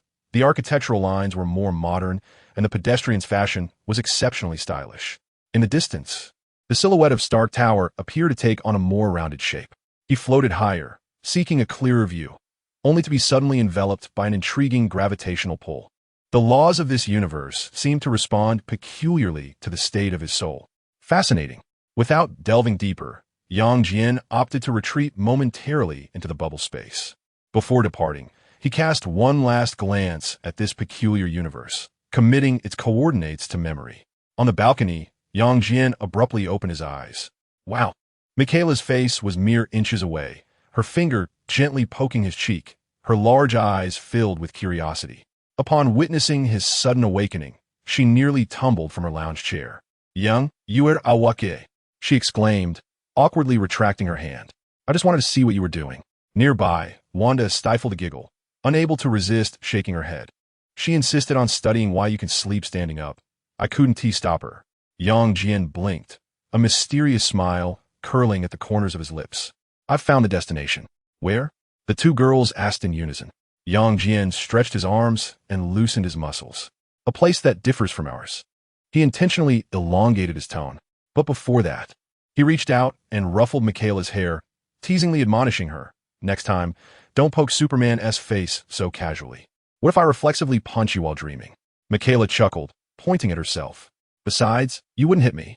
Wanda approached, already dressed in her battle attire. So, what kind of world is it? A glint of amusement flickered in Yang Jian's eyes. A universe with a completely different aesthetic. The sun lazily bathed the balcony in light, while a gentle breeze caressed the air. Wanda and Michaela stood before Yang Jian, their eyes brimming with anticipation and curiosity. Wait.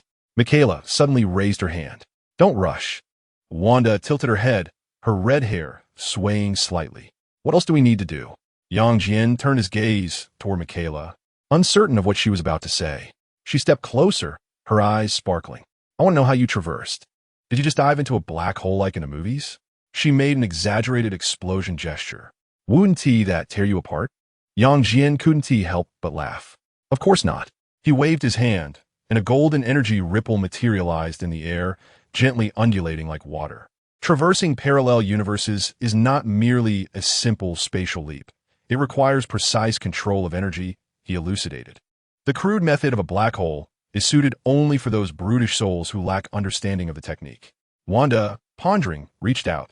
So, you tore open space directly? Close enough, Jian nodded, continuing, but more accurately, it involves locating the seams between two universes, and then. He raised his hand and gently swiped, causing a portal to abruptly tear open in the air, its edges shimmering with golden energy patterns.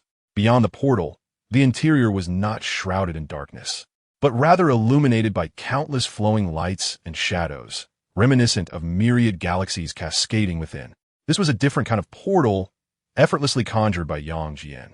Michaela's eyes widened in astonishment. Wow, this is infinitely cooler than a black hole. Indeed, Jian replied with a smile. A black hole merely crushes you, whereas this, he gestured towards the fissure, is a controllable passage. Wanda gazed intently into the rift, the energy of chaotic magic pulsating subtly, seemingly attempting to decipher the structure within. I can sense some resonance. Your chaotic magic inherently involves dimensional forces, Jian nodded. Thus, you are more attuned to this energy. Michaela blinked. What about me? I possess no magic. Will I be disassembled if I step inside? Jian affectionately ruffled her hair. Rest assured, I will envelop you in a biological force field, ensuring not a single strand of hair is lost. Wanda suddenly had a thought and squinted her eyes. Wait a moment. When you traversed alone before, did you ever consider comfort? Jian shrugged. I am immortal. Crossing in my corporeal form poses no issue. Michaela and Wanda simultaneously rolled their eyes. All right, Jian chuckled, extending his hand. Are you ready? Wanda took a deep breath and grasped Jian's hand. Let's go. Although Michaela felt a pang of reluctance, she waved her hand. Remember to bring me back a souvenir. Jian nodded, and the biological force field unfurled, enveloping him and Wanda in a shimmering, pale golden energy membrane. Hold tight. In the next instant, their figures blurred abruptly, vanishing into the rift. Michaela stood rooted in place, watching as the fissure slowly closed, ultimately disappearing without a trace. Next time, it will be my turn, she declared, her fist clenched in determination. In another universe, New York, the electronic billboards in Times Square were broadcasting news from Stark Industries. Suddenly, a blinding golden light erupted at the center of an intersection. Pedestrians gasped and recoiled, several office workers dropping their coffee cups with a clatter. What on earth is that? A new superhero trick? The golden portal slowly rotated, and Jian stepped forth first. The muscular contours beneath his black attire left several nearby, women momentarily breathless. One bespectacled lady even adjusted her glasses, swallowing hard. This physique is more perfect than the models in fitness magazines. Wanda followed closely, stepping through the portal. She curiously surveyed her surroundings, her magical senses radiating as she meticulously probed the energy fluctuations of this new world. The cosmic energy in the air is more vibrant here, yet structure seems simpler. She continued her observations. However, when her gaze fell upon the familiar chain store signs surrounding her, her expression of anticipation crumbled instantly. Not again, New York. I had hoped to at least glimpse some extraterrestrial architecture. A faint golden light glimmered in Jian's eyes as his enhanced vision penetrated through countless buildings. Let me see what world this is. Soon, he discovered the desired information. He beheld Tony Stark witness the S.H.I.E.L.D. triskelion and spotted the young Peter Parker returning home, evidently still untransformed into Spider-Man at this juncture. Jian smiled faintly. Indeed, it was the cinematic universe, positioned within the timeline of 2012, on the eve of the Battle of New York. This was another parallel universe. Jian turned to Wanda and elucidated. It closely resembles our world, albeit with certain discrepancies. Wanda tilted her head, inquiring, what do you mean? You may regard it as a simplified version of our universe. Jian replied with a smile. The cinematic universe is indeed a simplified rendition, with many superheroes absent. It is not inaccurate to label it as such. Wanda pondered this and nodded thoughtfully. So what shall we do next? After a moment of contemplation, Jian suggested, let us meander through New York. Wanda shrugged. Very well. She linked her arm with Jian's and said, then let us proceed. The onlookers parted to create a path, watching as this extraordinary pair ambled away. A few young individuals discreetly raised their phones to capture the moment, only to find that their lenses could not focus on the couple S features. Jian's biological field automatically interfered with electronic devices, preventing anyone from capturing their precise images. They strolled down Fifth Avenue, with Wanda curiously observing the storefronts. "It truly resembles our world," she remarked, pointing to a confectionery shop that bore a striking similarity in decor. Chapter 122. The Man of Steel and the Scarlet, which Jian stood at the edge of Times Square, hand in hand with Wanda. The sun shone brightly over New York in 2012, the air infused with the aroma of hot dogs and a carefree joy. In the distance, Star Tower had recently topped out, devoid of its iconic signage. Of course, that would become the Avengers Tower. It was remarkably akin to our world. Wanda inhaled deeply, feeling a sense of novelty envelop her. Her chaos magic thrived in this universe, exhibiting no signs of discomfort. Jian donned a simple black t-shirt and cargo pants. Having stowed away his dark combat attire, his super hearing captured a myriad of information from this realm. According to my perception, Tony Stark is currently investigating upgrades for his armor, while S.H.I.E.L.D. continues its clandestine operations. The Avengers, he paused, a subtle smile forming, had not yet even been conceptualized. But that would soon change. The impending Battle of New York was just on the horizon, marking a particularly fortuitous time. The Earth was remarkably secure. There were hardly any significant events, and the Avengers had not yet been established. Wanda's eyes sparkled upon hearing this. This meant they could relish a date entirely free from the interference of superheroes. She swiftly linked her arm with Jian's, her smile radiant. "Today, you are my very own superhero." Jian smiled and nodded, offering no rebuttal. They strolled along Fifth Avenue, where Wanda's attention was swiftly captured by a French pâtisserie. The macaroon tower displayed in the window appeared exquisite, but a long queue had already formed at the entrance. Limited edition, rose-flavored macaroons, with a purchase limit of 2 per person. Wanda read aloud the notice posted outside, her lips pouting in disappointment. "At least an hour's wait." Jian gently squeezed her palm, a flicker of crimson light igniting in his eyes. In the next moment, his super speed activated, transforming the world around him into slow motion.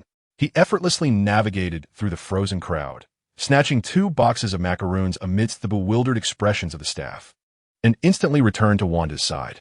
"Behold, no worries." He presented her with a delicate pink box, the entire endeavor taking less than half a second. Wanda blinked, glancing at the dessert box that had suddenly appeared in her hands, then at the oblivious queue surrounding them, unable to suppress a laugh. "Is this considered cheating?" "This is merely a judicious use of ability." Jian raised an eyebrow with a smile, accepting the shopping bag from her hand. "Shall we find a place to savor them?" Wanda nodded eagerly. Jian ruffled her hair, and, in an instant, they vanished from their spot. They found an empty bench in Bryant Park. No sooner had they sat down than Wanda eagerly opened the box, revealing the rose-colored macaroons neatly arranged inside, emanating a sweet aroma. She picked one up and held it to Jian's mouth.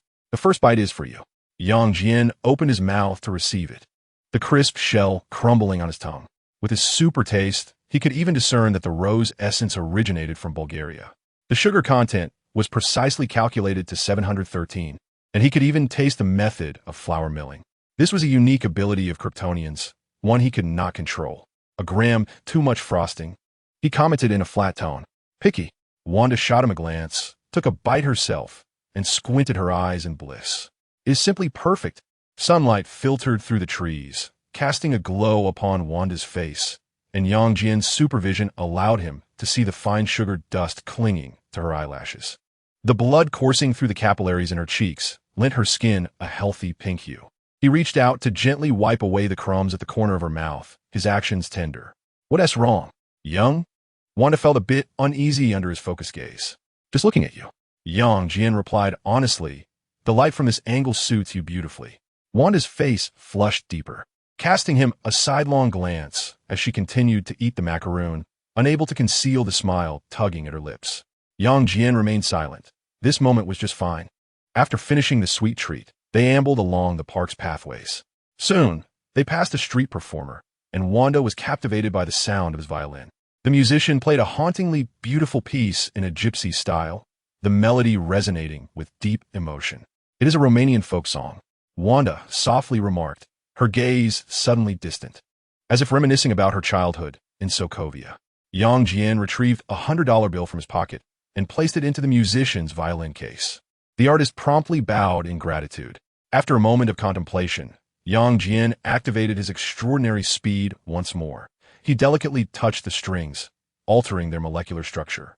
The artist, perplexed by the change, played again, only to discover that the sound had transformed into something much clearer and more melodious, with its tonal quality elevated by several degrees. "What did you do?" Wanda inquired softly, having noticed Jian's recent action. "Nothing much, just a slight adjustment in the arrangement," Jian shrugged. "Now it can produce a purer sound." The musician gazed in astonishment at his violin before immersing himself more deeply in his performance. This time, he selected an upbeat piece, and several passers-by began to dance along to the music. Wanda twirled with Jian, her laughter growing ever more joyful. As they continued their stroll, they passed a vintage photo studio, and Wanda suddenly found herself unable to move. The display of old-fashioned cameras in the window reminded her of similar objects she had seen in Sokovia during her childhood. "Shall we take a photo?" Jian asked. The interior of the studio exuded a nostalgic warmth, run by an elderly woman with round glasses. She warmly invited them to stand before a backdrop painted with a New York skyline. "Come a bit closer, dear," the woman directed through the viewfinder. "Yes, just like that." "Wait." Suddenly, she lowered her camera, astonished, adjusting her glasses. "You are glowing?" Jian and Wanda exchanged a glance, noticing a faint halo surrounding them. "It's just a special sunscreen," Wanda quickly improvised. The elderly woman remained skeptical, but lifted her camera nonetheless. Just as the shutter clicked, Jian adjusted the light refraction, causing the halo to momentarily vanish. Upon receiving the photograph, Wanda couldn't help but laugh. They appeared completely normal in the picture. Yet Jian's eyes reflected an unnatural golden sheen under the flash. "My eyes are like this," Jian sighed. Shaking his head, "They always reveal themselves in bright light." "I like it." Wanda carefully tucked the photo into her bag. "This is our little secret." Exiting the photo studio, dusk had begun to settle in.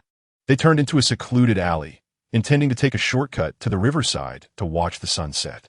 The alley was deserted, save for a few pigeons pecking at breadcrumbs on the ground. "Did you enjoy today?" Jian asked, gently tucking a stray strand of her red hair behind her ear. "Yes," Wanda nodded, suddenly rising on her toes to plant a kiss on his cheek. "Thank you for bringing me here." Chapter 123.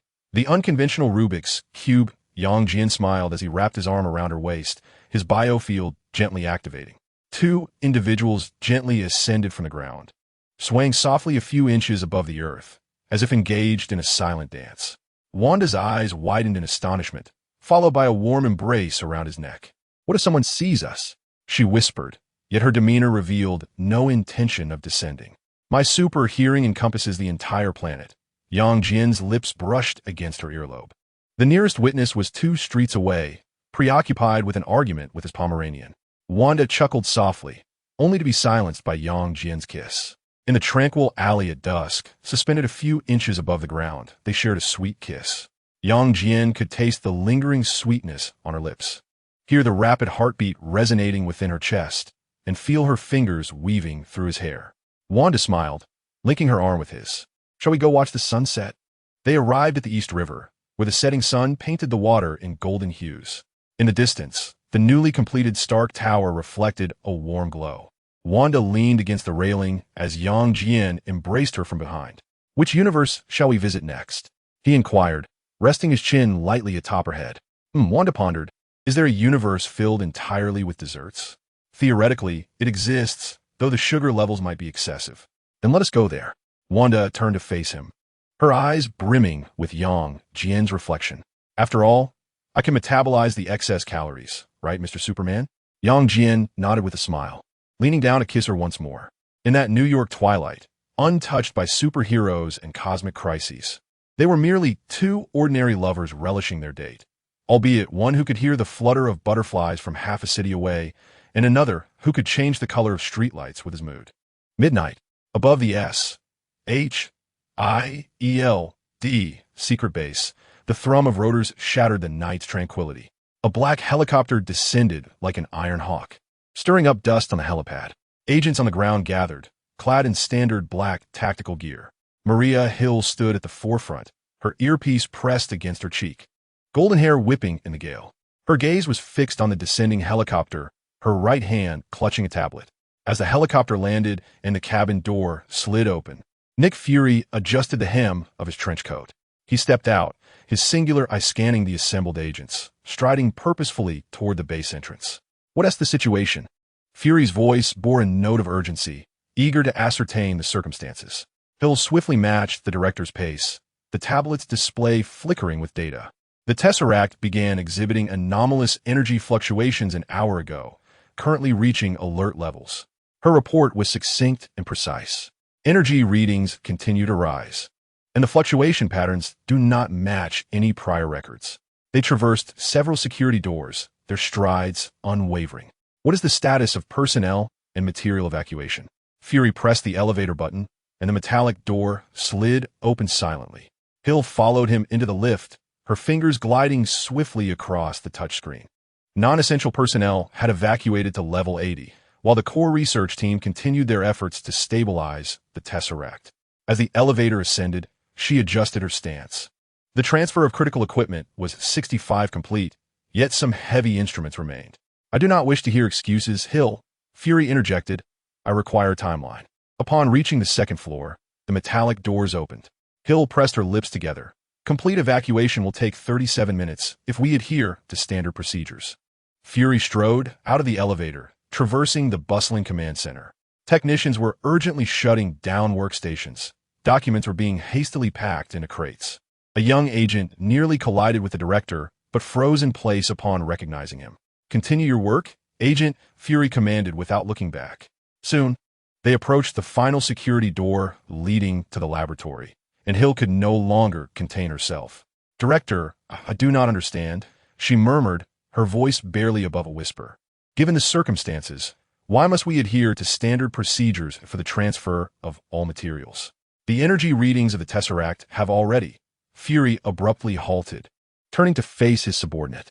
The cacophony of the command center seemed to suspend in that instant. "As long as the apocalypse has not truly arrived, we must maintain our way of life and order, Agent. That is what we are sworn to protect." Fury's single eye locked onto Hill's, his voice resolute. Hill opened her mouth, ultimately settling for a nod. She understood her superior all too well. For Fury, procedures were not merely protocols, but the final bastion between civilization and chaos. The security door slid open before them, and the blue light from the laboratory surged forth. The Tesseract floated at the center of the apparatus, its energy pulsating like a living entity. Fury moved swiftly closer, his gaze fixed upon the azure cube, his expression inscrutable. "Notify the council," he finally spoke. "We may need to initiate the Avengers Protocol." Hill paused, her fingers hovering over the communicator. She understood the weight of his words. "Yes, sir," she replied, pressing the communication button, her voice regaining its professional calm. "Execute immediately." The laboratory's blue light continued to radiate as Nick Fury stepped into the center. He stood before the apparatus, observing the cube within. The Tesseract emitted an unstable glow, akin to a creature stirring from years of slumber. "What's the situation?" Fury's voice was grave. Professor Selvig approached, his fingers tapping rapidly on the keyboard. "Initially, we discovered the Tesseract beginning to operate autonomously. Its energy curve stable, as if meticulously calculated." His tone was a mix of excitement and underlying unease. "But the issue is that it is entirely uncontrollable." "Simply, get to the point, Professor," Fury interrupted. "It is acting on its own." Selvig nodded after speaking, as if the descriptor could not be more apparent. Fury's singular eye narrowed slightly, his expression unwavering. "I do as I please?" He repeated slowly, as if he had just heard a jest. "Indeed," Selvig exclaimed suddenly, animatedly gesturing with the tool in his hand. "It draws energy from the cosmos. It requires no external power, as if it has suddenly developed its own will." A voice emerged from above. Fury looked up to see Hawkeye rising from the shadow of the second-floor pipes. The agent landed gracefully on the laboratory floor, his tactical boots barely making sound. "How long have you been up there?" Fury inquired. "Long enough to discern the temperament of this blue box." Hawkeye approached, his gaze never wavering from the cosmic cube. "It does not appear to be releasing energy at random, sir. I sense it is attempting something." Fury furrowed his brow. Could the cosmic cube truly act autonomously? Clarify, he commanded, bewildered. Hawkeye tilted his head, as if organizing his thoughts. As Selvig mentioned, it has developed its own will. And I believe this will might involve. He paused, transporting someone from somewhere else. Or opening a doorway. Furious single, I shifted toward the pulsating cube. As the director of S.H.I.E.L.D, he had witnessed enough supernatural phenomena, but an artifact capable of independent thought? That transcended his comfort zone. Transporting someone from another location? Fury echoed slowly, his mind rapidly evaluating the potentiality and threat level of this hypothesis. Hawkeye was about to nod when suddenly, a low-frequency hum resonated from deep within the cube, akin to the awakening of an ancient beast. The laboratory floor began to tremble, and the instruments on the table jumped and fell. Everyone retreat, Selvig shouted as he lunged toward the main control panel. Energy readings are off the charts. Chapter 124. Let us first observe the drama before everyone. The cube's radiance surged abruptly, shifting from a deep blue to a blinding white. Fury had to raise his hand to shield his eyes, remnants of the cube's violent pulsations lingering in his vision. The entire facility began to shake violently, as if it were on the brink of collapse. Evacuate. Immediate evacuation. Fury's voice rose above the blaring alarms as he propelled the nearest researchers toward the exit. Hawkeye had drawn his bow taut, a specially crafted arrow aimed at the cube, though he himself was uncertain of its efficacy. Yet Selvig stood strangely still, his glasses reflecting the cube's brilliance. So beautiful, the professor murmured, it is establishing a quantum tunnel. No sooner had he spoken than a beam of blue energy erupted from the center of the cube, piercing through the laboratory ceiling. Concrete debris rained down, the alarms sound sharp and piercing. Fury observed something seemingly coalescing within the energy beam, a humanoid silhouette beginning to take form. His finger had already pressed the communicator. All units, red alert. We might have. However, his words were abruptly cut short as the energy beam suddenly constricted, akin to the retreating tide. Following a fleeting silence, a shockwave emanated from the Tesseract's core, toppling every unsecured object within the laboratory. Moments later, Fury struggled to rise from the ground, and he beheld a tall figure standing before him. The individual wielded an intricately designed scepter, and their golden-green armor signified their uniqueness. "Allow me to introduce myself," the newcomer said, inclining slightly with an elegant tone. "I am Loki, from the realm of the gods. I presume you have been anticipating my arrival?" His smile was both graceful and perilous, the gem atop his scepter glimmering with a blue light reminiscent of the cosmic cube. The laboratory alarms continued to blare, yet at that moment, all attention was fixated on the sudden appearance of this deity. Fury's singular eye narrowed slightly, his hand discreetly moving towards the firearm at his waist. He did not require Selvig's instruments to sense that the true peril was merely beginning. In a prestigious hotel, the night sky of New York unfolded beyond the floor-to-ceiling windows, resembling a black satin canvas adorned with diamonds. Wanda stood quietly before the window, her curious gaze surveying the expanse below. From their lofty height, the city's lights resembled an unending sea of stars. "It's hard to fathom that this world is so similar to ours," Wanda mused. "These buildings, these lights, they surpass even our New York in splendor." Jian stood behind her, his hands casually tucked into his pockets. To him, the city was not merely a F.A.O.D of opulence. He could perceive the weary employees burning the midnight oil in Wall Street's banking offices, the homeless curled up in sleeping bags within alleyways, and even the evening news broadcast emanating from an apartment in Queens. Every detail was as vivid as if viewed through a microscope. Prosperous it may be, yet it harbors its share of tribulations. Wanda was about to turn and inquire about his cryptic remark when she suddenly noticed Jian's body stiffening momentarily. His pupils constricted, and a nearly imperceptible golden glimmer flickered in his eyes. "What is it?" She turned to face him, her expression laden with curiosity. Jian's demeanor shifted from concentrated to one of anticipatory delight. "Nothing, just a bit of amusement," he replied, his gaze penetrating the hotel's walls, directed towards an unseen point in the distance. "What amusement?" Wanda furrowed her brow, her intrigue deepening. Jian did not respond immediately. His superhuman vision functioned like the most precise telescope, penetrating layer upon layer of obstruction. It locked onto an underground passage where a modified black pickup truck sped through with alarming velocity. On the truck bed, a blond man crouched to maintain his balance, gripping a staff that emanated a radiant blue glow. Even from a distance, Jian could discern the man's pale skin, his cunning smile, and the distinctly extraterrestrial golden-green armor he wore. It was Loki, the very same Loki with whom they had recently fought just days prior. Yet, this was not the same Loki. This was the version from this cinematic universe.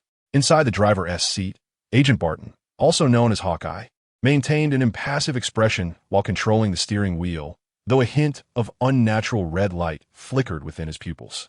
It was evident that he was under some form of control. In the passenger seat, Professor Selvig was anxiously calibrating some kind of device, his lips moving incessantly. "I didn't expect it to commence so swiftly," Jian murmured, his gaze momentarily shifting.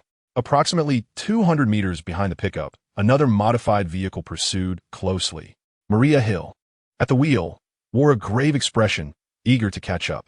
Her lips were pressed tightly together as she pressed the accelerator fervently. Wanda waved her hand in front of his eyes, Yang. Wanda calling Superman. "Apologies, dear." He chuckled, taking her hand and seamlessly adjusting to the situation. A captivating chase was unfolding in the underground passageway. A self-proclaimed god had stolen something from S.H.I.E.L.D. and was fleeing with a controlled Hawkeye and a scientist, while Agent Hill pursued closely behind. Wanda raised an eyebrow, puzzled. "Controlled? My control?" "Indeed, it's the effect of that staff," Jian affirmed. "The blue energy is quite distinct from the crimson of your chaos magic."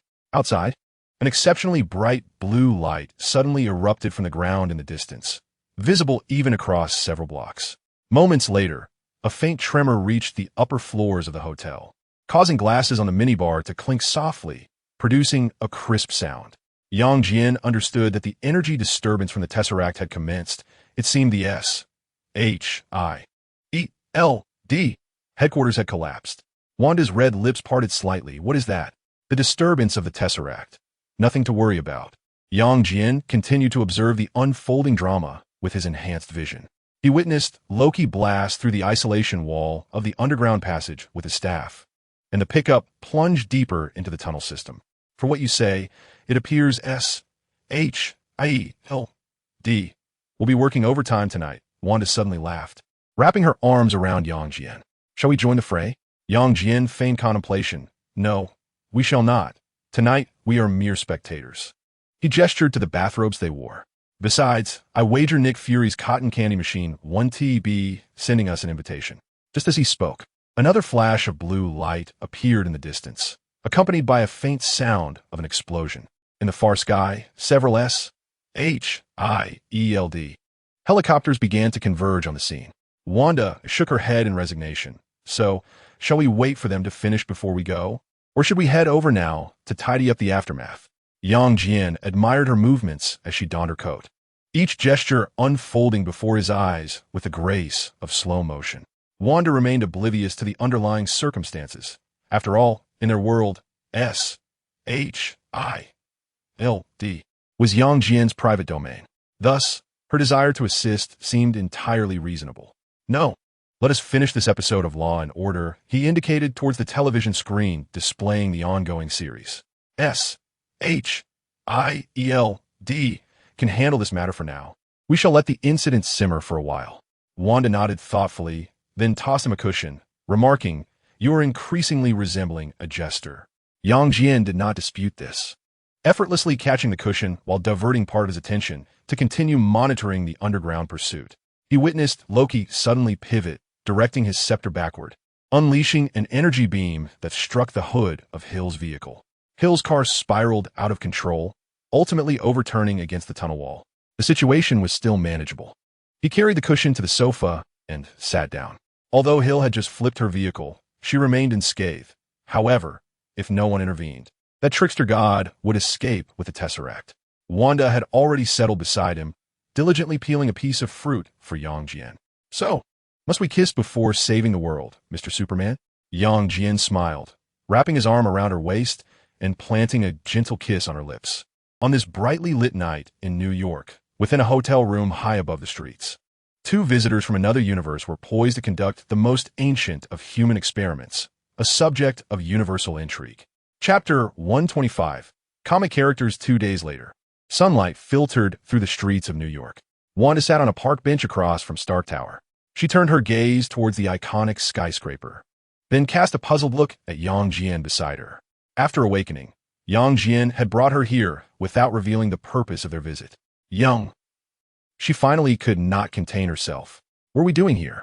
She pointed at the glass and steel structure, which, as New York's new landmark, was undoubtedly a must-see for every tourist. Don't we have Stark Tower in our world? Is the coffee here particularly exceptional? Or, she seemed to ponder something, suddenly lowering her voice and leaning closer. Is this universe's Tony Stark exceptionally handsome, attracting other beauties? Jian's lips twitched. Wanda, what are you imagining? His supervision allowed him to clearly observe the scene in the laboratory atop the skyscraper. There, Professor Selvig had just arrived at the top floor with Loki. Indeed, the time had now approached the eve of the New York battle. The narrative of S.H.I.E.L.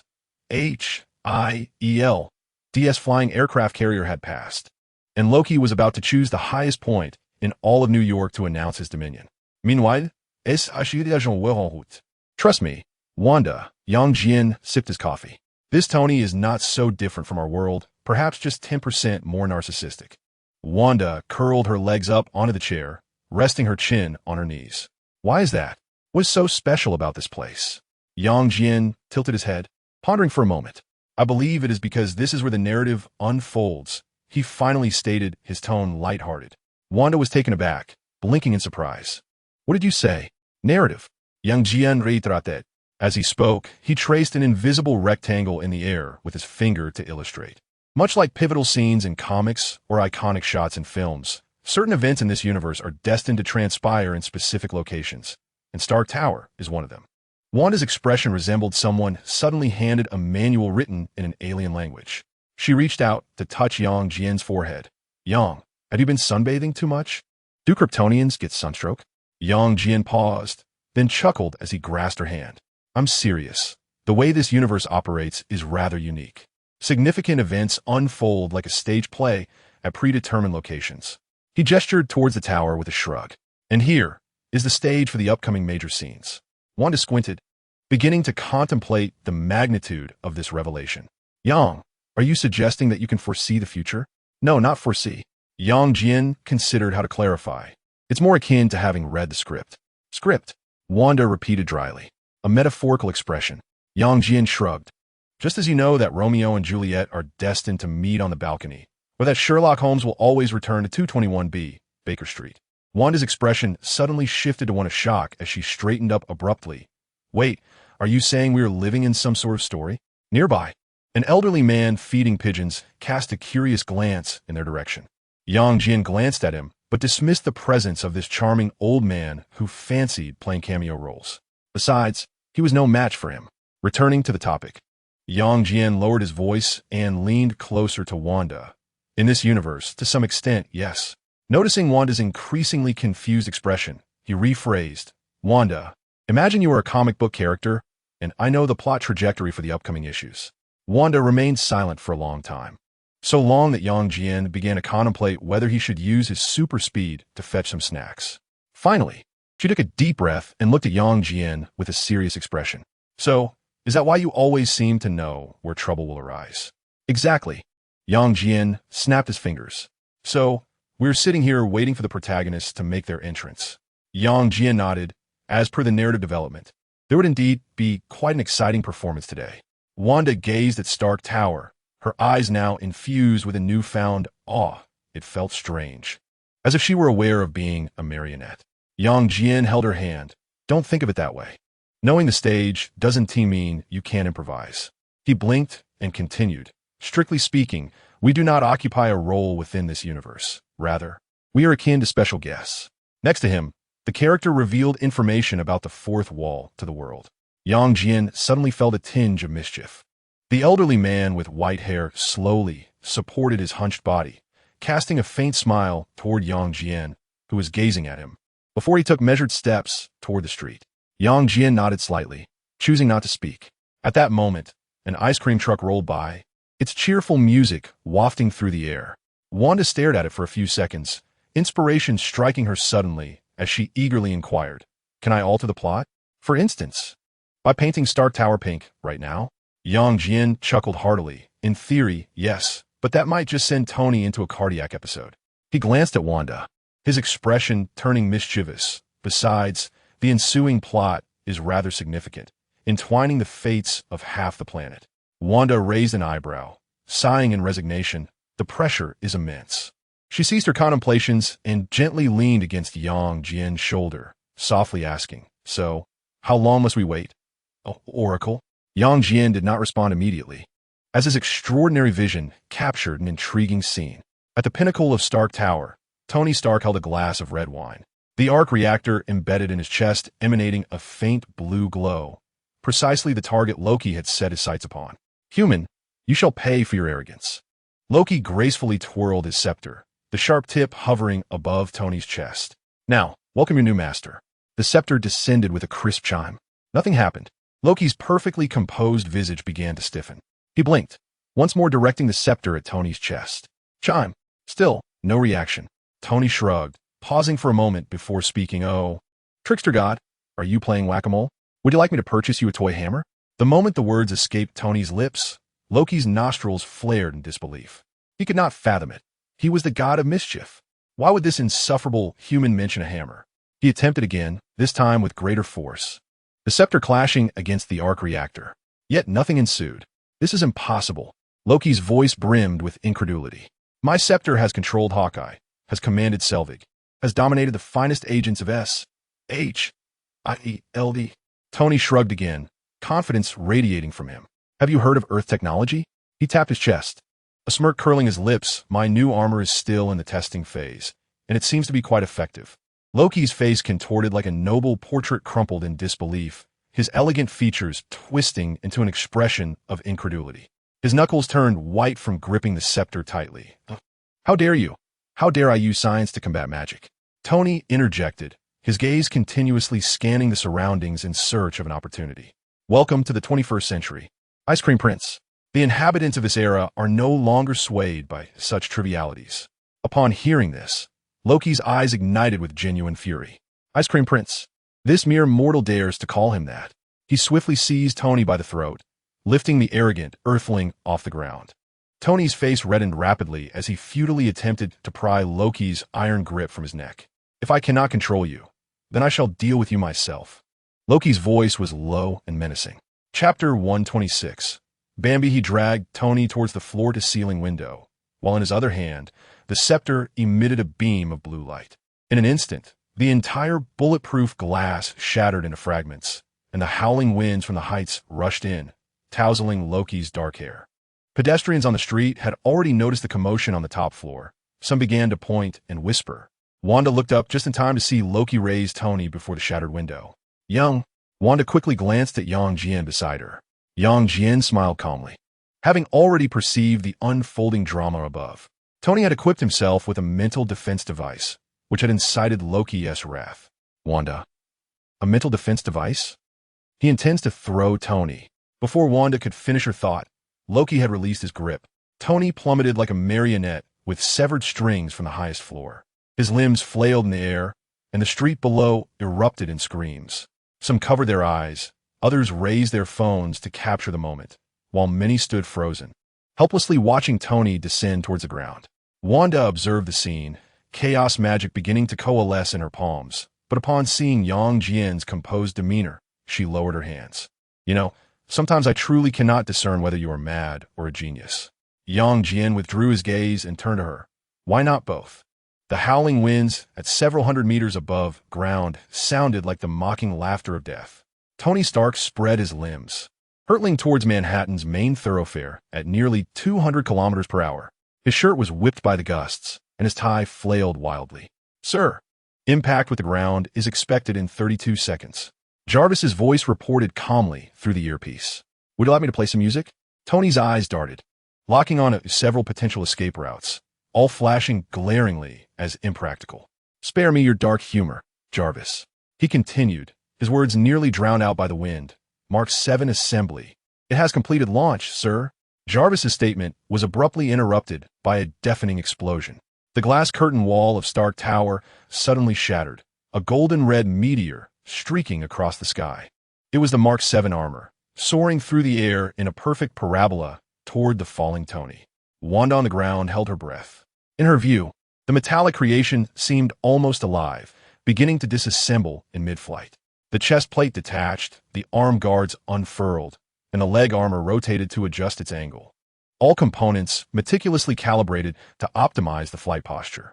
"Wow," Wanda exclaimed softly, "this is fancier than my chaos magic." Jian offered no reply. His superhuman vision discerned every detail. The frequency of the miniature thrusters within the armor, the subtle deformation of the metallic shell in the air. Such was the unique aesthetic of technology. He smiled slightly. Indeed, Tony had a flair for the dramatic. 200 meters. The distance between the armor and Tony rapidly diminished. Tony had already assumed his position in midair, arms extended forward and legs apart. The docking procedure commenced. Jarvis's voice suddenly grew urgent. "Please maintain the standard position, sir." 100 meters. The first armor component, the chest plate, and the back thruster assembly collided with Tony's torso in the next moment. The magnetic attraction activated instantaneously, the minute interfaces meshing perfectly. Tony grunted at the impact, yet his arms immediately regained mobility. "Let's dance, darling," he rasped. 50 meters. The arm guards encircled him from either side, disassembling and reconfiguring upon contact with Tony's arms. The materials swiftly began to cascade along his limbs. The leg armor surged from below, separating and then closing in like mechanical pedals enveloping Tony's legs. The hydraulic system emitted a melodious charging sound as the foot thrusters began their pre-ignition. The crowd on the ground erupted into waves of screams. Some began to pray. Others raised their phones to capture the moment. Many merely gaped, watching the figure plummeting as it gradually became enveloped in the golden red armor. 20 meters. The final component commenced its embrace. The faceplate clamped down onto Tony's head in a nearly brutal fashion. At the instant it sealed, a holographic interface illuminated, presenting dozens of system status windows before Tony's eyes. All systems online. Thruster power at 100. "Then let us," Tony exclaimed as both his hands and feet erupted with dazzling jets of airflow, launching him into the sky. At a perilous altitude of less than 10 meters from the ground, the golden red armor abruptly altered its trajectory, transitioning from a vertical descent to a near horizontal sharp turn. The flames from the thrusters carved a scorching trail through the air. Pedestrians on the street were swept by the gust, their garments billowing as they gasped in astonishment. Tony's rear thrusters nearly grazed the ground, prompting the nearest individuals instinctively to raise their hands in defense. Just as he was about to collide with a passerby, he sharply ascended, nearly plunging vertically into the sky. "Excellent, we did it!" Tony's jubilant shout resonated through the external speakers, echoing across the expanse. The ground erupted with thunderous applause and whistles. A group of children jumped and shouted Iron Man, but their voices were drowned out by the roar of the thrusters. Wanda gazed at the golden red light ascending once more into the sky, finally comprehending Jian's fascination with the spectacle. Admittedly, it was indeed quite impressive. Jian nodded, yet his gaze shifted to the pinnacle of Stark Tower. Loki remained at the shattered window, his scepter trembling slightly in his grasp. Even from such a distance, Jian could discern the incredulous expression on the deity's visage. It appeared that someone was witnessing the might of earthly technology for the first time. A smile graced Jian's lips as he felt little surprise at Loki's reaction. As a god of Asgard, it was only natural for him to regard his adversaries with disdain. High above, Tony executed a flamboyant barrel roll before hovering a few meters in front of Loki. Subsequently, his mask retracted, revealing his signature roguish grin. "So, how's it going, Bambi? Care for another go? This time, you might want to try throwing me a bit higher." Loki's ire flared at these words, and he immediately raised his scepter. The scepter glowed with a perilous blue light, and his lips moved silently, seemingly uttering curses at this unpredictable Midgardian. Meanwhile, the sky in the distance began to warp as Selvig's device finally activated. A colossal rift was forming within the clouds, pulsating with a blue luminescence that did not belong to this planet. Outside on the street, Jian squinted. He understood that the main event was about to commence. Wanda also turned her gaze to the sky, where the blue portal was slowly unfurling. Are we truly just spectators? For the moment, Jian replied with a subtle nod. His voice low. Tony requires this battle. The world must witness humanity's ability to confront deities on its own. He paused, a mysterious smile playing on his lips.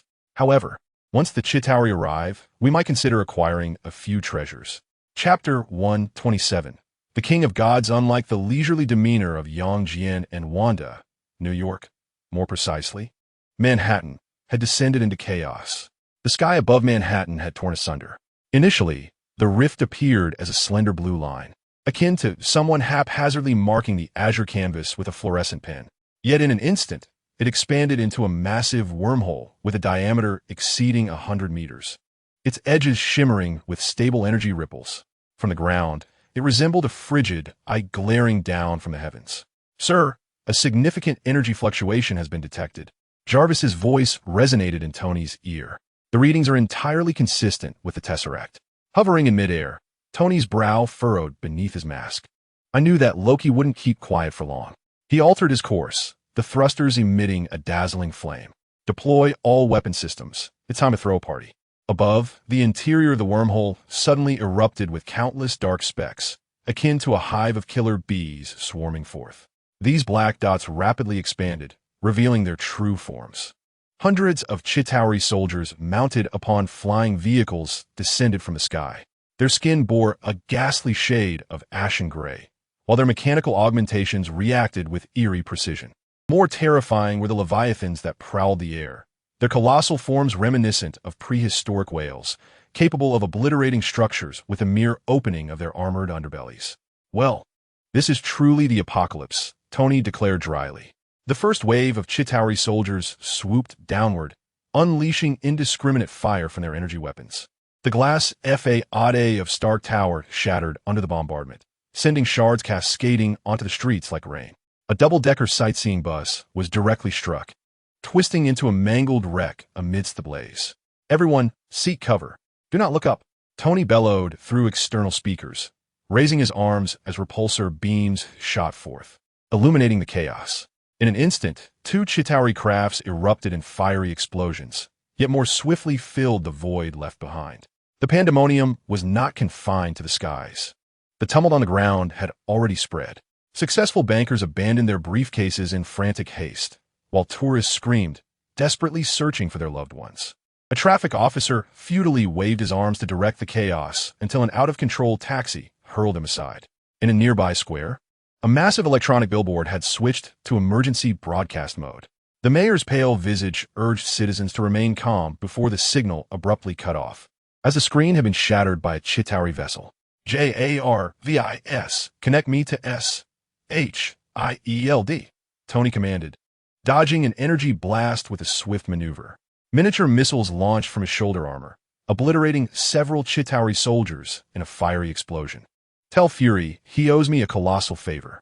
Connection established, though the signal is unstable, Jarvis replied. Additionally, Mr. Thor is approaching the battlefield. Tony glanced back to witness a bolt of lightning cleave through the stormy clouds, revealing the god of thunder descending with Mjolnir in hand. The hammer, crackling with thunderous energy, reduced one Leviathan to cinders with a single blow. His crimson cape billowed in the smoke, his roar drowning out the cacophony of explosions. Loki, cease this madness. Atop Star Tower, Loki heard the call. A confident smile graced his lips as the blue light of his scepter flared. With a graceful wave of his hand, more Chitauri soldiers poured forth from the wormhole. It is too late, brother. His voice echoed across the battlefield through some arcane magic. The mortals must learn to revere the gods. Just as Tony prepared to retort, a Leviathan suddenly crashed into him from the side. He jerked upward, but the creature's tail grazed his armor, sending him spinning through the air.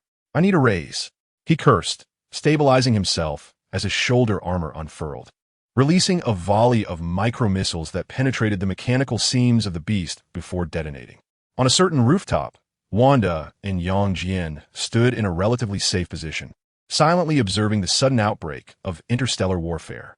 After a moment of hesitation, Wanda spoke. Are we truly not going to intervene? Jian did not respond immediately.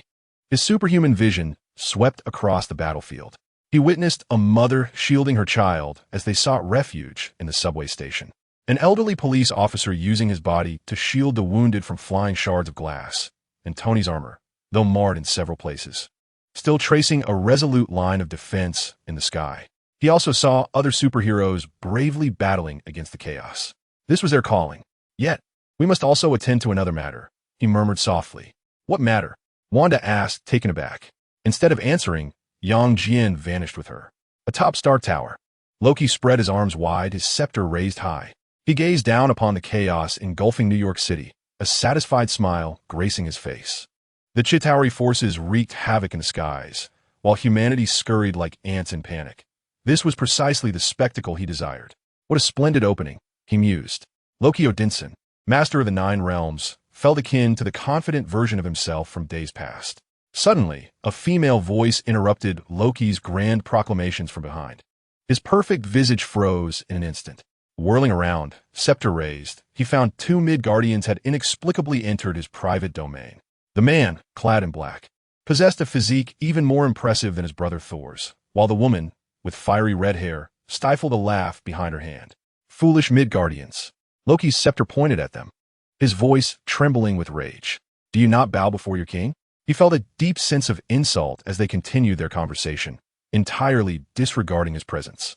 Not only confident, but also rather narcissistic, the man in black remarked nonchalantly. Wanda chuckled softly in agreement.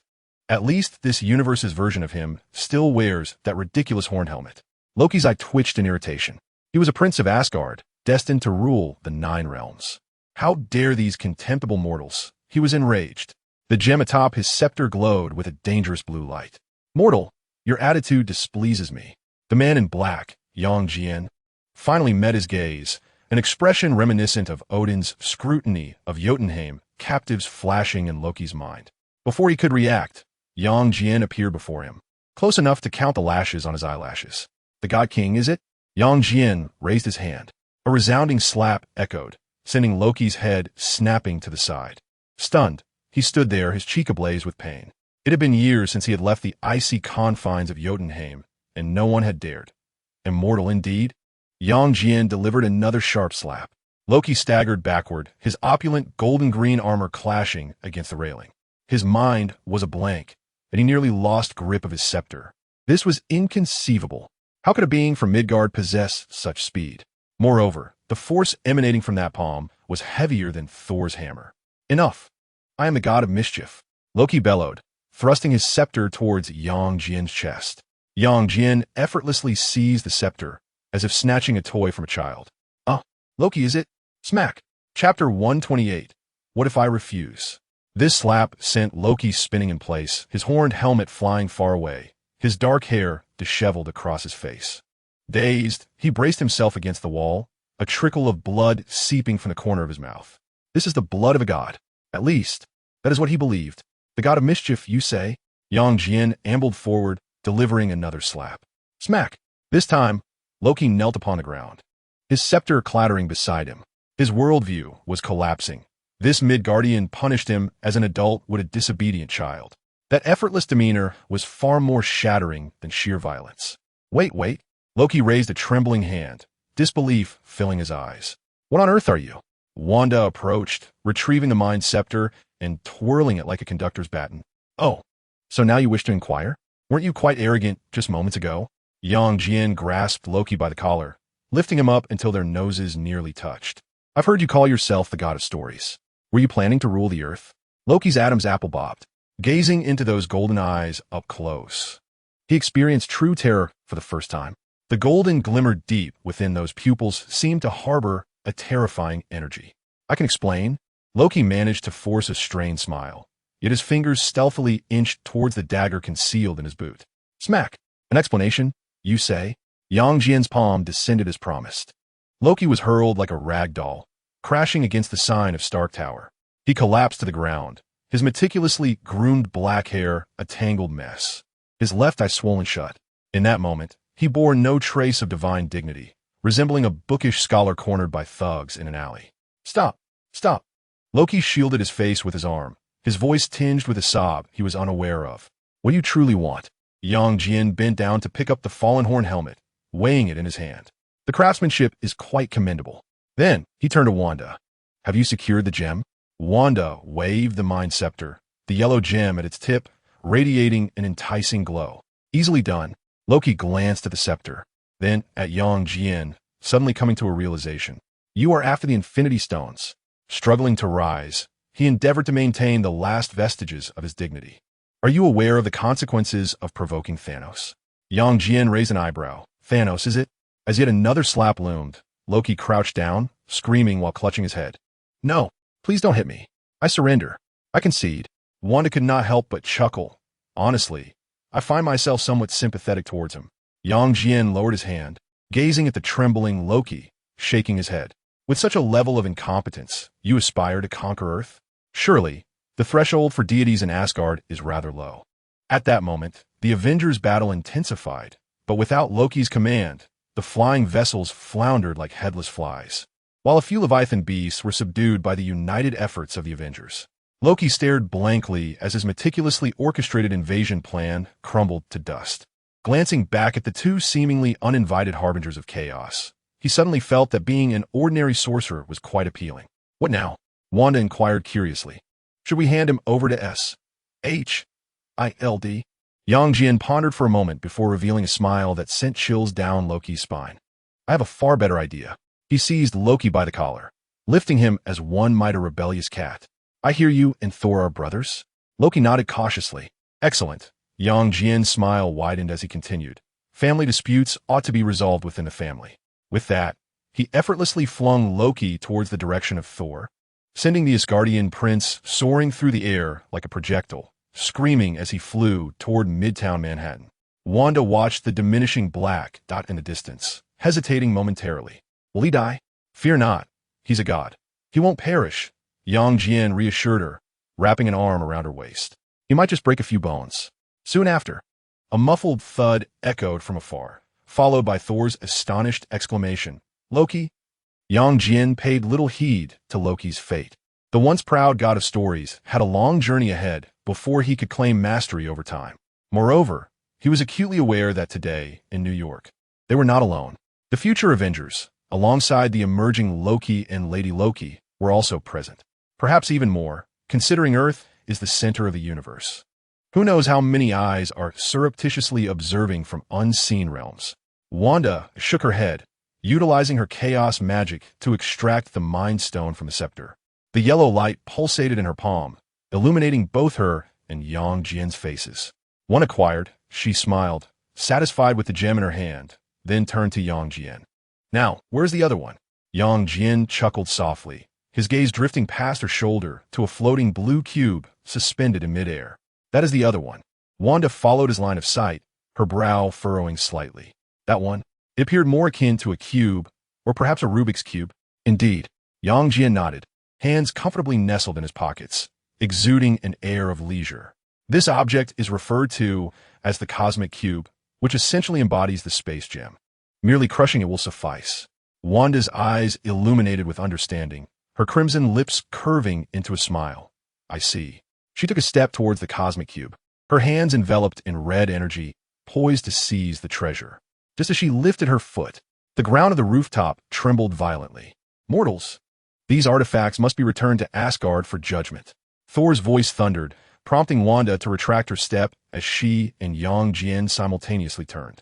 The original Avengers, all present, formed a semicircular encirclement behind them. Iron Man's visor clicked shut, palms directed at them.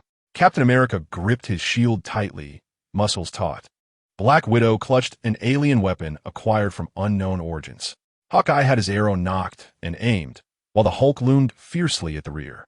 And Thor, he was unceremoniously discarding a battered Loki to the ground, Mjolnir in hand, summoning lightning. Tony's visor suddenly retracted, countering Thor's earlier assertion. Wait a moment, wielding a hammer. Shouldn't this object remain on Earth? After all, it is the property of this planet. This is a cosmic artifact. Midgardians lack the capacity to safeguard it. Thor, his brow furrowed, retorted gravely. No, it must be returned to Asgard. Gentlemen, Captain America stepped forward, lowering his shield slightly. Regardless of what this object is, it should be surrendered to the proper authorities, if you please. Trust me, A few meters away, Wanda stood beside Yang Jian, inquiring with a relaxed tone. Yang, is this a different experience? It seems the personalities of individuals vary across universes. Yang Jian remained silent, his gaze sweeping over these familiar yet foreign faces. In his universe, they were his subordinates or friends. Yet here, they constituted a newly formed team, rife with internal discord. Captain America fixed his gaze on Yang Jian. Thor had already mentioned this individual could best Loki, surely not to be underestimated. Friend, I shall repeat myself. Please step back and allow us to handle that blue cube. Yang Jian offered a slight smile, meeting Captain America's gaze. What if I refuse? Chapter 129. The shocking Avengers. The air instantly became charged with tension. The expressions of the Avengers collectively shifted. Thor's brow furrowed. Tony's armor surged with power once more, and Dr. Banner's muscles began to tense. Captain America's right hand tightened behind his shield, his tone grave. Are you serious? Yang Jian maintained his faint smile, raising an eyebrow in mockery, a pinnacle of derision. Enough! Thor was the first to erupt, raising his mighty hammer as dark clouds rapidly gathered above Stark Tower. I care not who you are. The price for offending Asgard is unforgivable. Tony's thrusters erupted with flames, propelling him swiftly into the sky. JARVIS. Activate all non-lethal weapon systems. The Hulk had completed his transformation, pounding his chest with a deafening roar. Hulk! 3 simultaneous attacks ensued. Thor descended from above, wielding his hammer with the might of thunder. Tony unleashed his thrusters, palms outstretched, charging directly at Yang Jian's chest. Hulk's massive form barreled forth like a green tank, his fist poised to deliver a blow of catastrophic force to Yang Jian's head. Yet, regrettably, all of this unfolded at a pace that felt akin to stop-motion animation beneath Yang Jian's superspeed. He even found himself leisurely contemplating which attack to address first. Thor's hammer, imbued with divine magic, seemed formidable. Tony's impact could be disregarded. Hulk's brute strength, however, warranted consideration. Nonetheless, he chose to first impart a lesson to Thor. For the two brothers ought to stand united. In the next moment, Yang Jian effortlessly lifted his left hand, precisely grasping the head of S.H.I.E.L.D.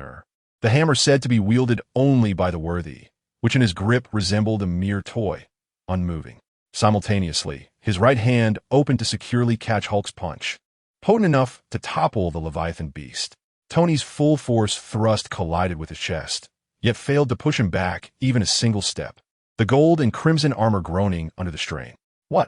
Thor's expression mirrored one witnessing the premature arrival of Ragnarok. He attempted to retract his hammer, but S.H.I.E.L.D. seemed to have taken root in Yang Jian's grasp. Hulk's furious roar shifted to a perplexed mumble as he blinked at his easily deflected fist. Tony's visor retracted, revealing a face of sheer astonishment. JARVIS. Tell me this isn't real. Yang Jian even had the leisure to tilt his head slightly, his gaze traversing the battlefield to lock on a Captain America who was poised to launch a flank attack. That look, calm, discerning, laced with a hint of warning, rendered the battle-hardened super soldier momentarily frozen in place. He felt as though he were the Flash, caught in Superman's gaze. Absurd and surreal. In that instant, Captain America's tactical mind reached an unbelievable conclusion. This man had anticipated every one of my movements. On the ground, Loki strained to prop himself up, his left eye swollen, nearly shut, yet he endeavored to survey the battlefield. Then he witnessed Thor's hammer being caught with one hand, and in the next moment, he felt an involuntary twitch at the corner of his mouth.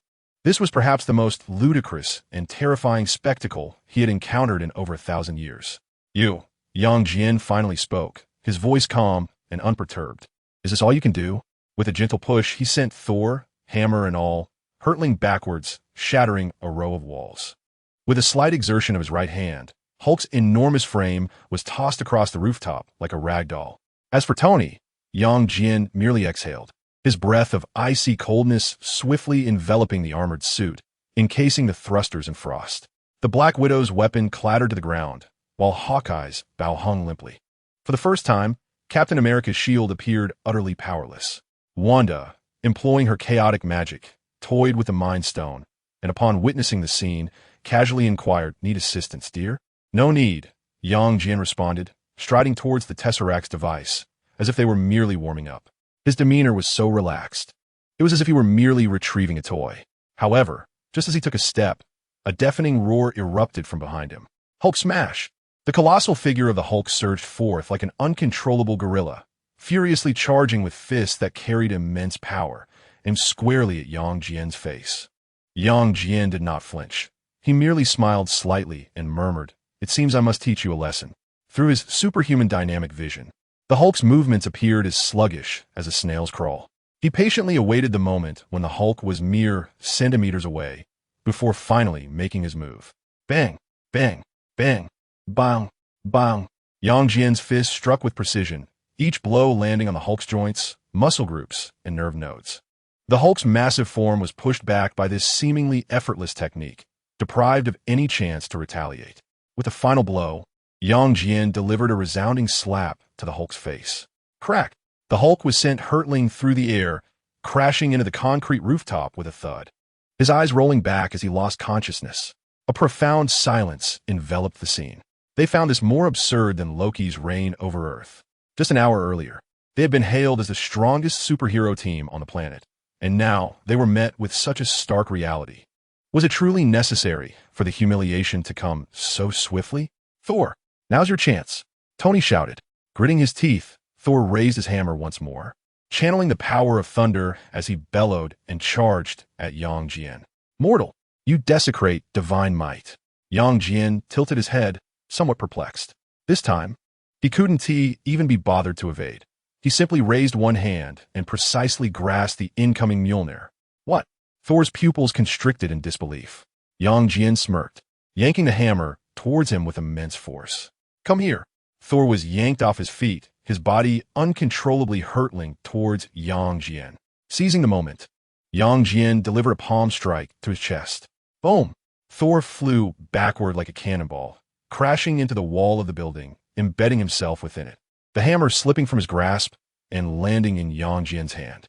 Once again, the atmosphere fell into silence. Loki's eyes widened, mouth agape, his breath suspended. Tony stared in astonishment, disbelief etched on his face. Captain America's hand trembled slightly as he gripped his shield. This is impossible. Thor struggled to extricate himself from the wall, his voice hoarse.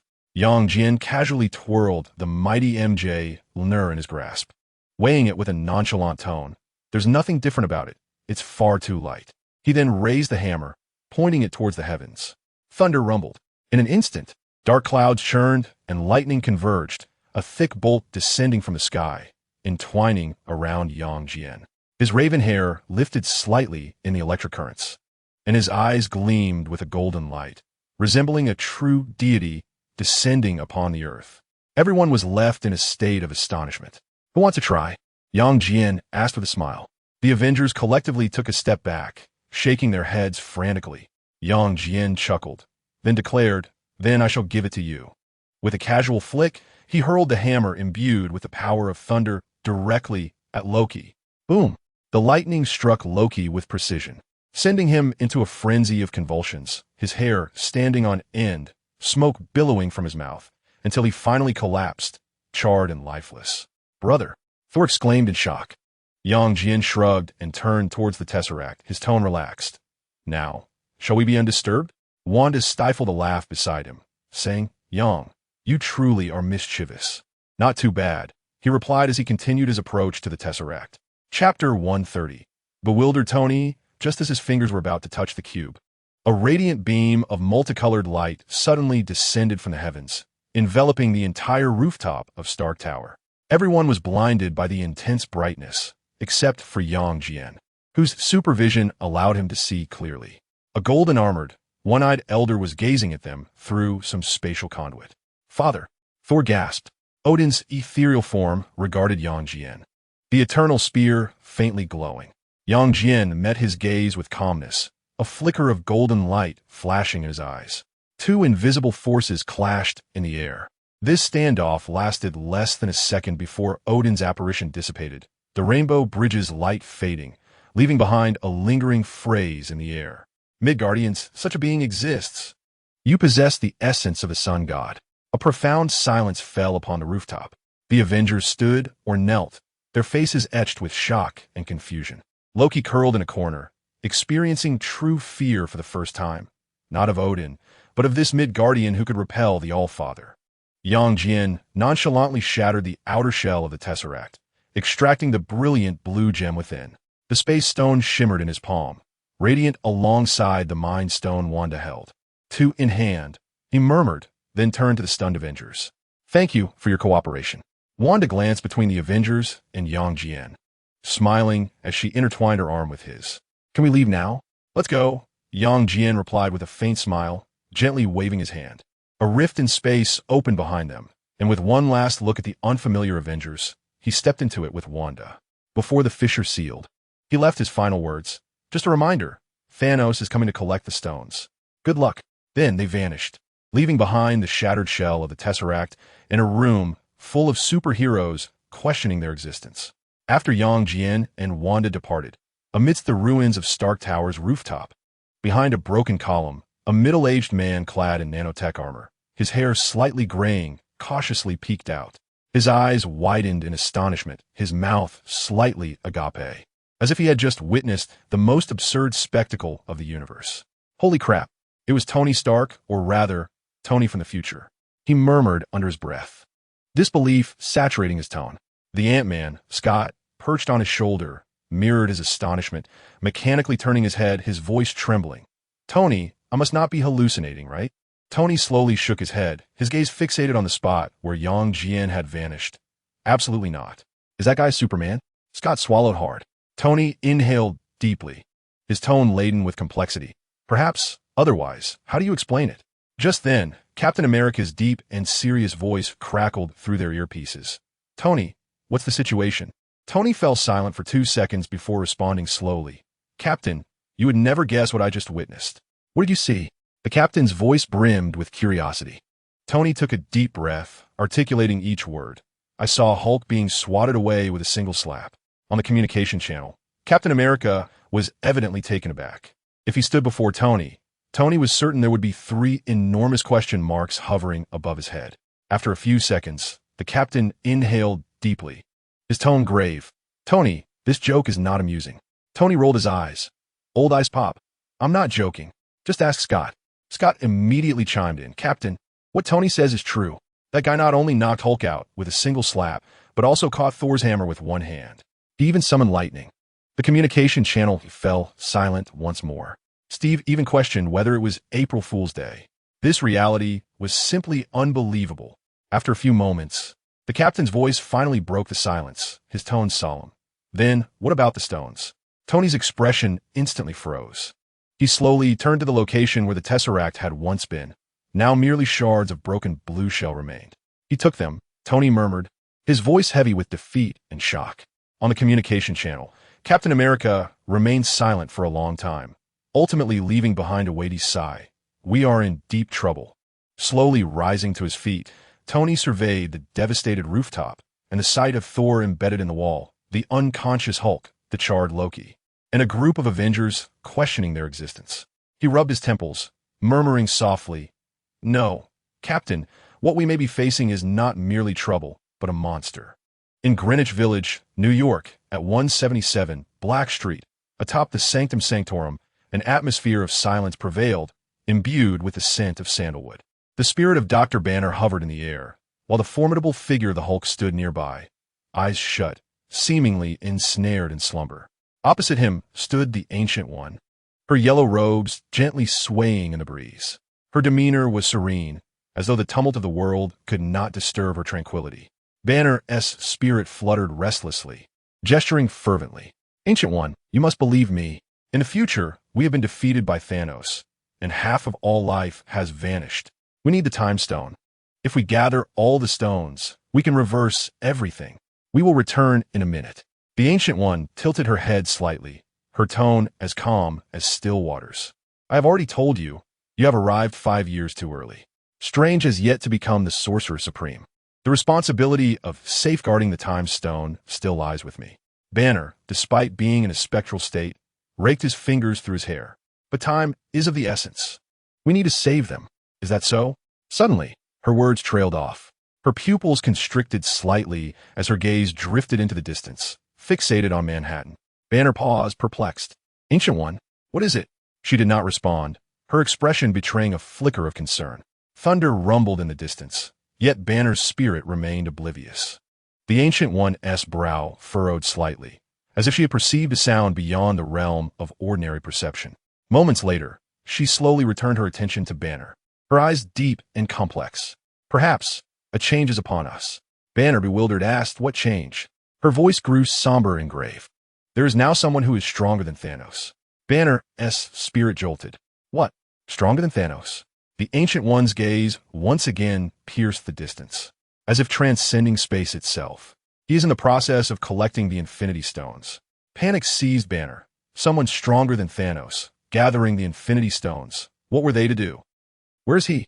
The Ancient One remained silent for a moment before gently turning, facing the upper sanctum with a tone that was calm, yet tinged with curiosity. He may be arriving shortly. Chapter 131. The Scarlet Witch, Sorcerer Supreme outside the sanctum. The once tranquil street suddenly warped. Jian and Wanda appeared silently. Wanda gazed upward at the ancient edifice of the sanctum, her red lips curving into a smile. Is this the place?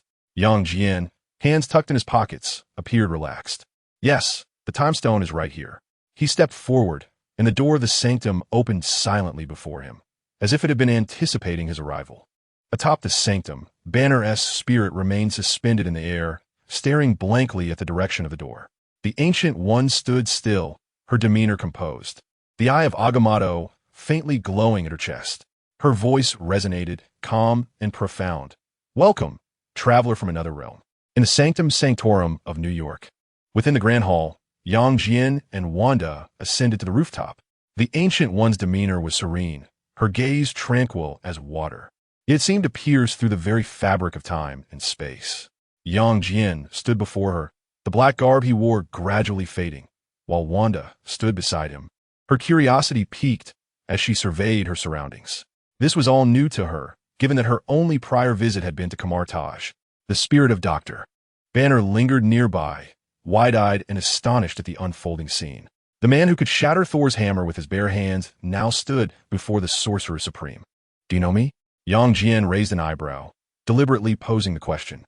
He found the Ancient One's calmness somewhat unexpected from their very first encounter. She had chosen to speak in riddles.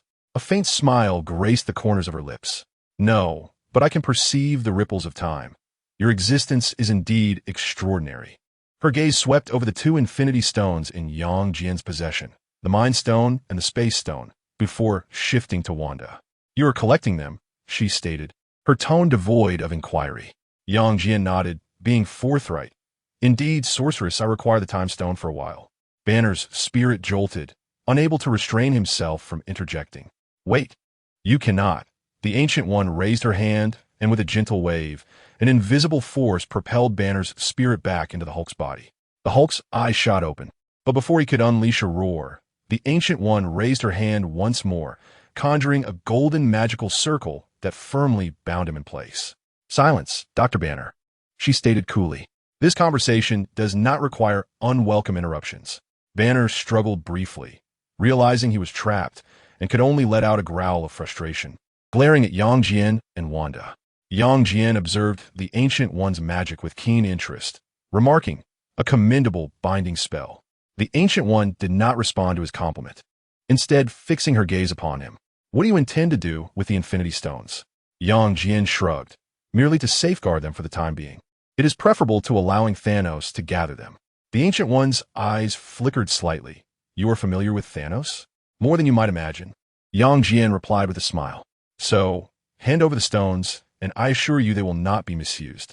The Ancient One fell silent for a moment, then slowly shook her head. The power of the Infinity Stones is far too perilous. I cannot relinquish them lightly. With a sigh, Jian immediately got into character. I had anticipated such a response. Finally, an opportunity to battle the Ancient One. He then turned to Wanda. Shall I engage, or will you? Wanda smiled gently, her chaotic magic surging dramatically. I shall take this chance to test the prowess of the Ancient One. The Ancient One's expression finally grew serious. She clasped her hands together, and a golden magical circle unfurled beneath her feet, the runes of the Book of S.H.I.E.L.D swirling around her. Then let me witness the abilities of this visitor from another realm. In the Sanctum Sanctorum of New York, the battle was on the verge of erupting. Wanda's scarlet magic surged like flames as she extended her arms, transforming chaotic sorcery into countless crimson chains that lunged toward the Ancient One. With a sharp gaze, the Ancient One summoned a golden magic circle that spun before her, forming a barrier that repelled the chaotic chains entirely. Yet in the next moment, boom! Wanda's magic suddenly altered course, striking from all directions simultaneously. The Ancient One hastily formed seals, and the mirror dimension unfolded in an instant, causing the entire Sanctum's hall to bend and contort, its walls reassembling like building blocks in an attempt to ensnare Wanda. The mirror dimension? I can wield that too. Wanda chuckled lightly, her left hand clenched tightly. Crack! The entire mirror dimension was forcefully crushed by her might. The Ancient One's pupils constricted. This Wanda from another universe had a command over reality distortion that exceeded her expectations. Quite an impressive trick. Wanda's red hair danced without wind, her eyes glimmering with a dangerous light. But she was still far from finished. She pressed her palms together, and the chaotic magic erupted like a tsunami. The entire sanctum began to tremble, ancient stones cascading down as though even this magical sanctuary could not withstand her power. The Ancient One's expression finally shifted. The eye of Agamotto on her chest glowed green as the power of the Time Stone activated. Time reversal. But in that fleeting moment of temporal rewind, Jian suddenly moved. His figure was so swift that even the Ancient One could not react in time, as he pressed down on the eye of Agamotto. "This is cheating, sorcerer," he remarked indifferently, golden light swirling in his eyes. The Ancient One was horrified to discover that the power of the Time Stone was being forcefully pushed back by Jian. Jian wasted no words. A powerful surge of magic surged into the eye of Agamotto, instantly terminating the time loop. Subsequently, Jian vanished from the battlefield in an instant. The Ancient One was momentarily taken aback, but quickly summoned her magic to confront the already advancing Wanda. Wanda's chaotic magic clashed fiercely with the Ancient One's mystic arts in the air, scarlet and golden energies intertwining, shaking the entire sanctum. The Ancient One formed seals with her hands, and a golden magic shield intercepted Wanda's magical onslaught. She raised an eyebrow, a glimmer of surprise flashing in her eyes. This Wanda's power could indeed contend with her own. Wanda's red hair billowed amidst the magical turbulence, a confident smile gracing her lips. "Shall we continue, sorceress?" The Ancient One did not respond immediately. Her gaze drifted past Wanda to the supremely self-assured Jian standing nearby. That man merely observed quietly. Yet the Ancient One sensed that the energy within him far surpassed what met the eye. If this girl can battle me to a standstill, then he... With this thought, the Ancient One abruptly withdrew, the golden magic circle gradually dissipating. "That is enough," she spoke calmly, reaching for the eye of Agamotto at her chest. "You have one." Wanda was taken aback as her chaotic magic gradually receded. Just like that, the Ancient One smiled slightly. "I am neither your enemy nor an ally of Thanos. If you can stop him." She extended the eye of Agamotto towards Wanda, continuing, "The Time Stone is entrusted to your safekeeping." Banner's eyes widened in shock as he rushed forward. "Wait, Master Strange, you cannot do this. Who exactly are they?" Suddenly, Jian materialized before him, one hand pressed firmly against his green chest, effortlessly halting his advance. Chapter 132, Hulk's Reckoning. "Calm down, big guy." Jian wore a half-smile, gazing at Banner with a burgeoning idea. "Unless you wish to experience a fate akin to Loki's?" Banner froze, an unsettling chill creeping over him. "What fate?" Jian did not respond. Instead, he seized Banner's ankle with sudden force. Bang, bang, bang, bang. In the ensuing 10 seconds, Banner endured the most absurd nightmare of his life. Jian flung him about like a rag doll, smashing him left and right. The ceiling crumbled, the floor gave way, and each impact echoed with a resounding thud, leaving him no chance for resistance. How is this possible? Banner's thoughts nearly halted. Thanos never dispatched Hulk this easily. Finally, with a casual flick, Jian discarded him onto the ground. Banner lay amidst the rubble, his green skin coated in dust, his gaze vacant, as if his entire worldview had shattered. Jian crouched beside him, a cheerful glimmer in his eyes. "Care for another round?" Banner shook his head vigorously. "No more. No more." Never again. Wanda accepted the eye of Agamotto, gently extracting the time stone, its emerald radiance illuminating her face. 3 stones acquired. Ancient One stood nearby, her expression complex. I hope you truly can bring an end to this. Jian rose, nodding towards her. Rest assured, Master. It will be far more thorough than you can imagine. Banner feebly raised his hand. Wait, you've taken the stones. What about the Avengers of this timeline? Thanos will still. Jian shot him a glance, suddenly smiling. Fear not, should Thanos dare to come. A dangerous golden glint flashed in his eyes. I will ensure his fate is even worse than Loki's. Banner was taken aback, lowering his hand, lying amidst the debris, staring at the sky, murmuring, What on earth have I witnessed? His gaze was blank, as if his entire understanding of reality had crumbled. What in the world is happening? Jian approached him, hands in his pockets, his tone casual. Come on, Banner, let us move on to the next destination. Banner blinked, tilting his head to look at him. What next destination? Where else could you possibly want to go? Jian shrugged, his tone indifferent. To your timeline, of course. Where else would we go? Banner's pupils dilated sharply as realization struck him, and he sat up abruptly. You know our plan. You want the remaining Infinity Stones? Jian smiled faintly. Indeed, you guessed correctly, but there are no rewards. Banner's expression froze entirely. He opened his mouth, only to find himself at a loss for words. It's over. It's all over. If Jian truly ventured into their timeline and seized the remaining gems, what would they have left to rescue those obliterated by Thanos' snap? Wouldn't the efforts of Tony, Steve, Hawkeye, and Natasha have been in vain? He bowed his head, fists clenched, his voice hoarse. What shall we do? Without the gems, how can we bring back those who have vanished? His tone was steeped in despair and collapse, even beginning to question his existence. Why was he subjected to such circumstances? Jian observed his demeanor, chuckling softly as he shook his head. If I do not go, you will be even more saddened. Banner suddenly lifted his gaze. What? Master Gu stood nearby, her brow furrowed, evidently intrigued by Jian's words. Wanda, arms crossed, bore a slight knowing smile. She had long since realized that Jian had seen through everything. Banner was utterly bewildered. He struggled to rise, his voice trembling. What do you mean? Why will my sadness increase if you do not go? Is Thanos returning?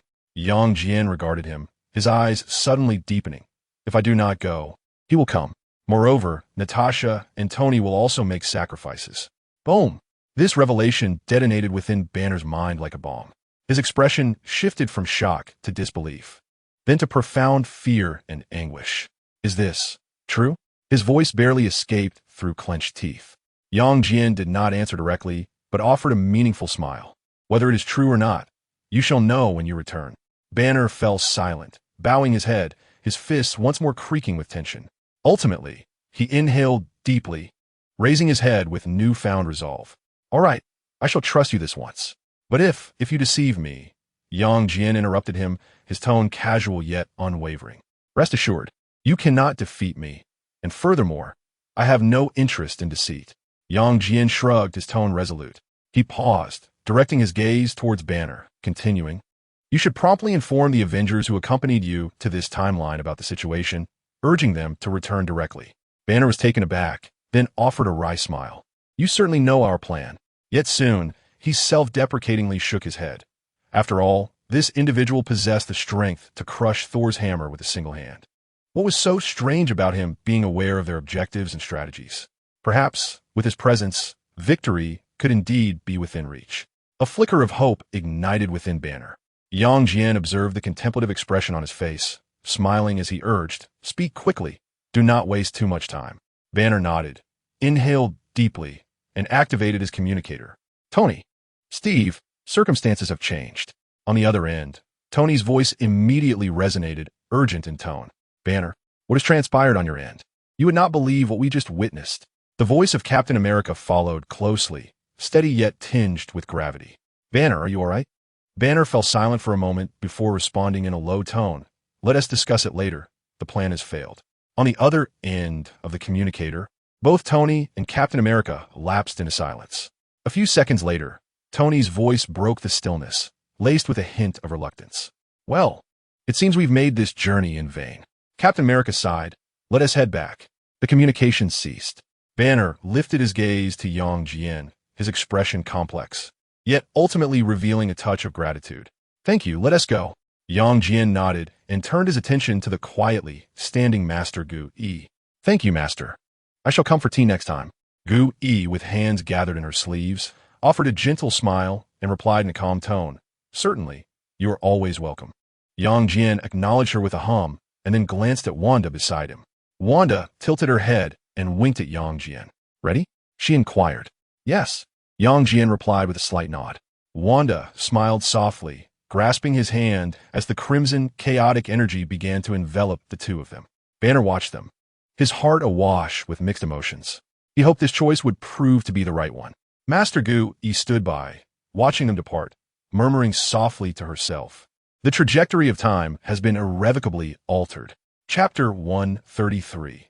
The Avengers. As the powerful energy enveloped the trio, Banner felt a momentary blur, and everything around him transformed into a vibrant, shimmering tunnel.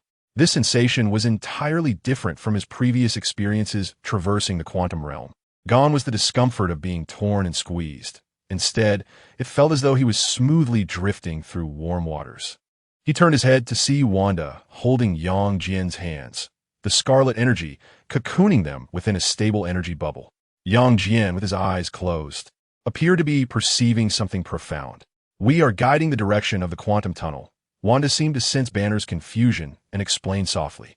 "This ensures we return precisely to the moment you departed, not a second off." Banner opened his mouth, but ultimately swallowed his astonishment.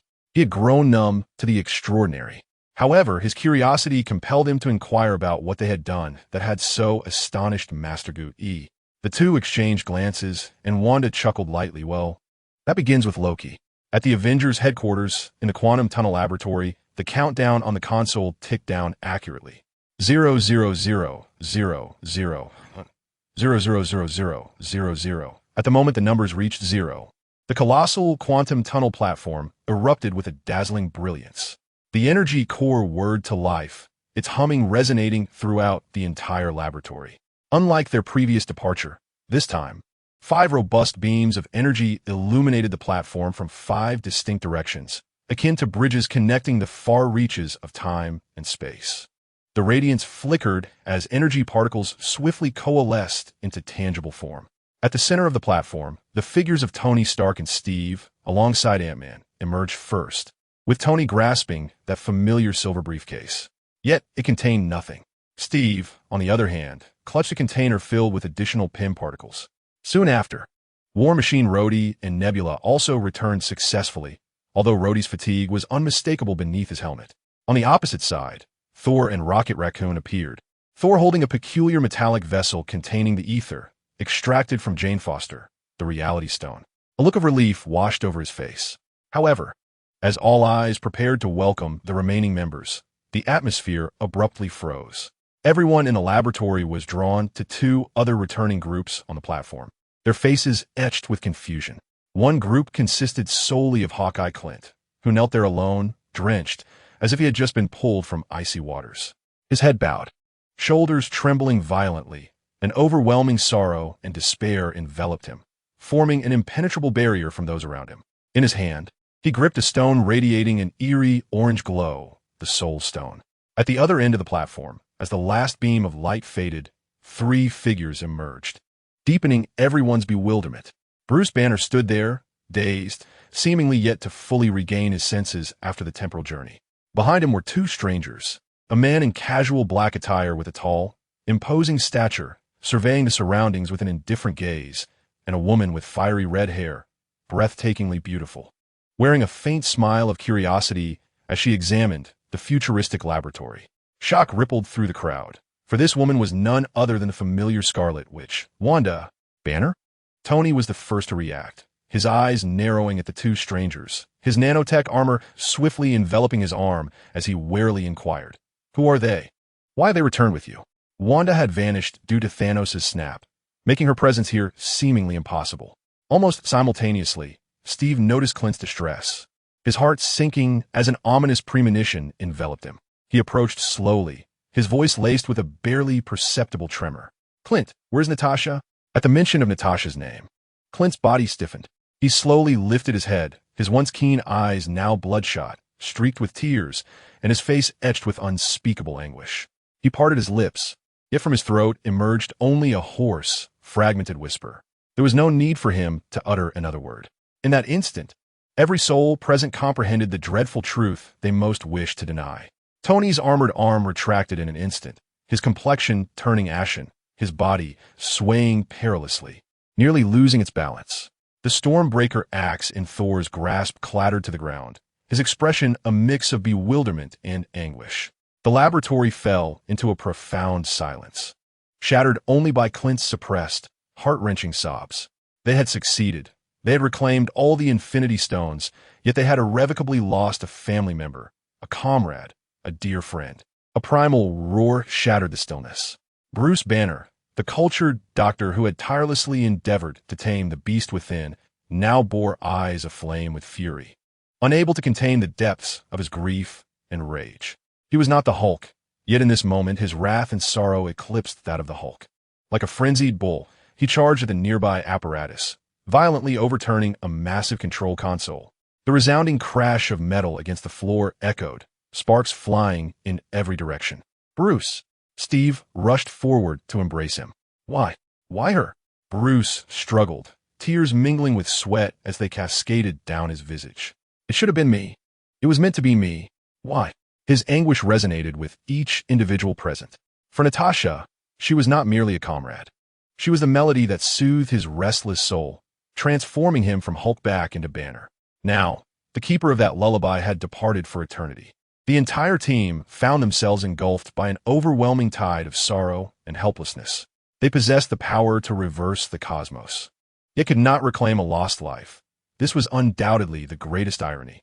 As everyone languished in their despair, Banner's gaze suddenly fixed upon a figure standing aloofly behind the crowd.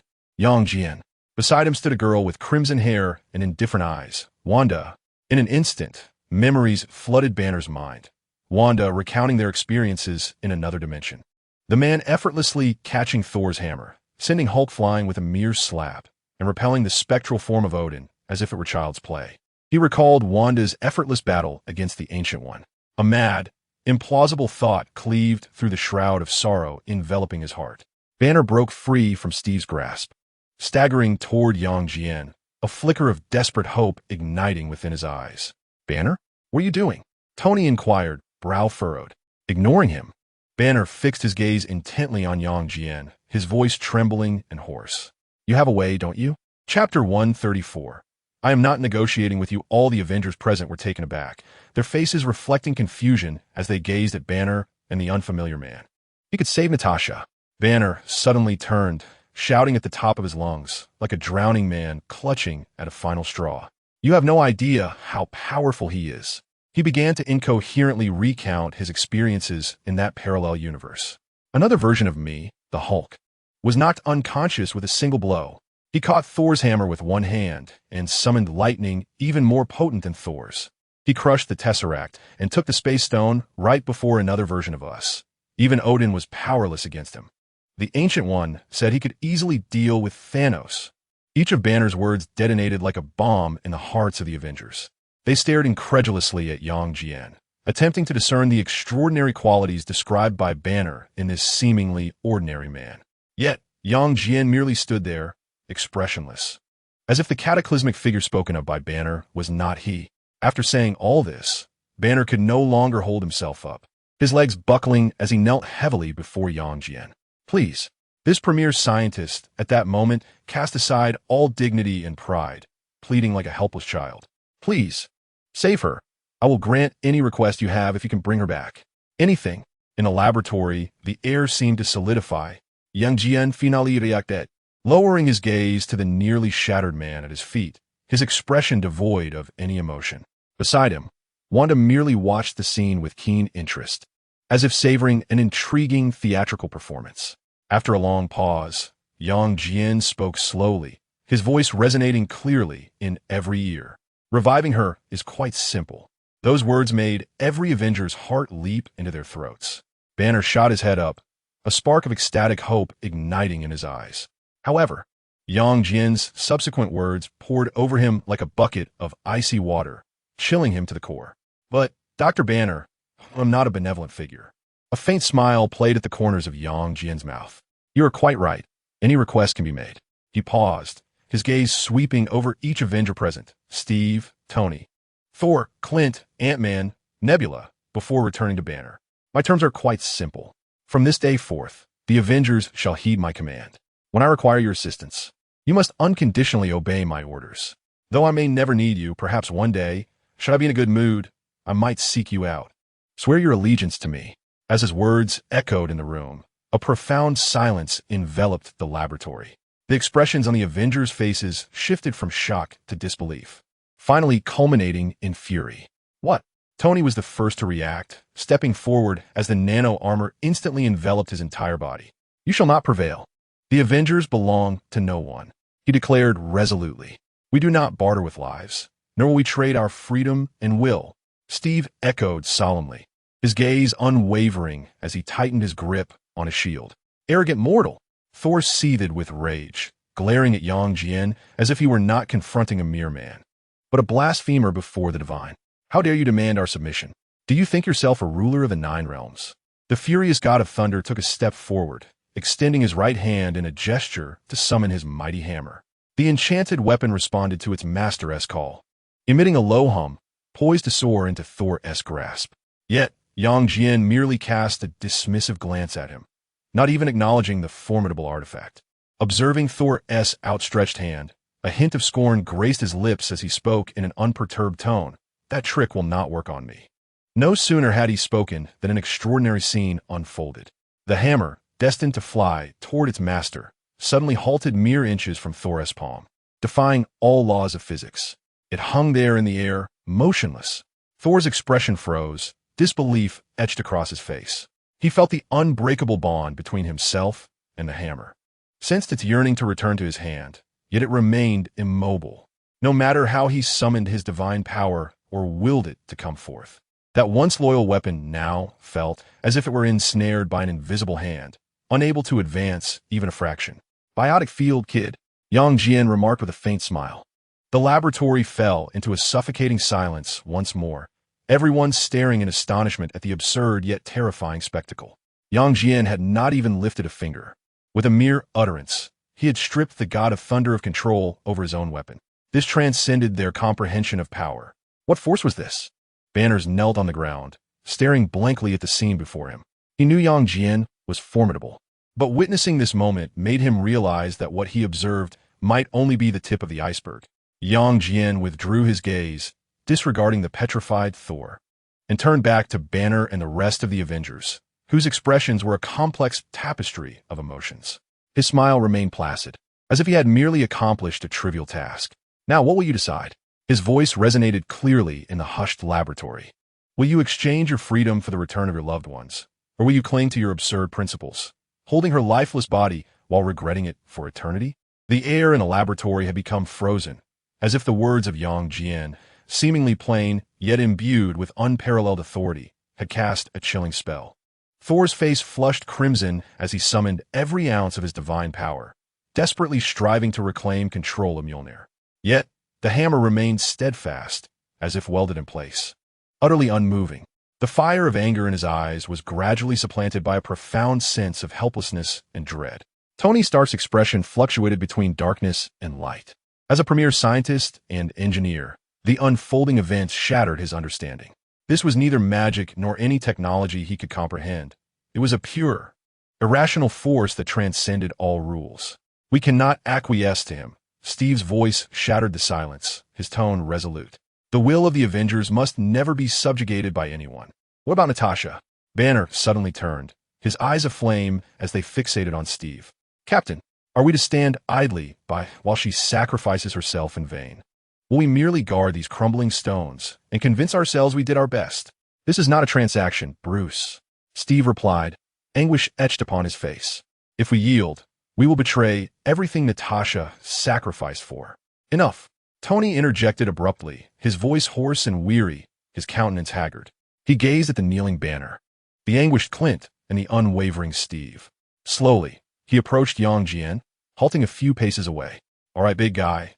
Tony inhaled deeply, forcing himself to regain composure. You claim you can save her, Banner asserts you can deal with Thanos. While I cannot fathom how Thanos could return from death, you may as well share your plan with us. We must ascertain whether we are submitting to a deity or a madman. Tony endeavored to reclaim a modicum of agency through negotiation, a tactic in which he excelled. However, Jian merely chuckled softly. Stark, you are mistaken, he articulated slowly. I am not negotiating with you. I am presenting you with a choice. As for the plan, Jian extended a finger, gently shaking it. My plan is beyond your comprehension, nor is it necessary for you to understand it. You need only nod or shake your head. Such utter disdain and disregard ignited in Tony a fury and impotence greater than any direct assault. His pride in his intellect and eloquence felt trivial in the presence of this being. Tony found himself at a loss for words. Chapter 135. What qualifies you to negotiate terms? At that moment, Captain America, who had remained silent, suddenly moved. He did not attack. Instead, he positioned his shield behind him and stepped before Jian. No anger remained in his gaze, only determination and solemnity. Sir, Steve's voice was low. I am unaware of your origins or the extent of your powers. However, the Avengers exist to safeguard freedom. We are prepared to sacrifice everything to save the world. Yet we shall never barter away our souls. He paused momentarily, gazing sincerely into Jian's eyes. If you truly possess the power to rescue Natasha, I beseech you, as a fellow human and warrior, to assist us. We are willing to pay any price, save for our will. His words resonated with moral conviction and strength, echoing profoundly. Every individual present, even the anguished Clint, lifted their heads, a glimmer of respect flickering in their eyes. This is their Captain America. However, upon hearing this, Jian's expression remained unchanged. Are you jesting? He tilted his head, as if he had encountered something amusing. Price? He repeated, extending his hand to swiftly and deftly flick Steve's shield. A sharp metallic resonance pierced the air. Steve staggered back 2 steps, horrified to discover a distinct, inwardly concave fingerprint marred his nearly indestructible vibranium shield. How could this be? This shield had withstood Thor's mighty hammer, endured the onslaught of Chitauri energy blasts, and even faced Thanos head-on without sustaining any damage. And now, it bore a dent from a mere flick of his finger. Jian withdrew his finger and remarked with indifference, "What qualifications do you possess to discuss price with me?" Steve stood frozen, his mind blank.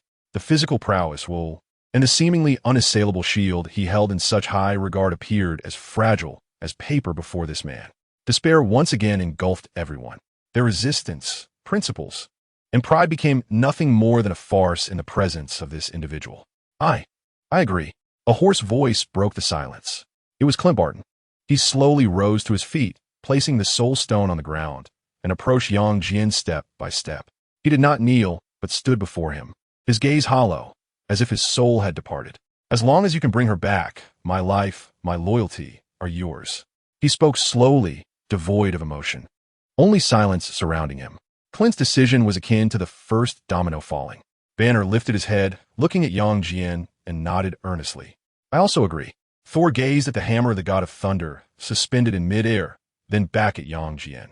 His tightly clenched fist gradually relaxed, ultimately allowing his arm to fall in resignation. Though proud, he was not foolish. Even Odin, the All-Father, was helpless against this being. All his resistance was futile. Now, only Tony and Steve remained. Tony observed his comrades as they each made their choices. He closed his eyes and took a deep breath.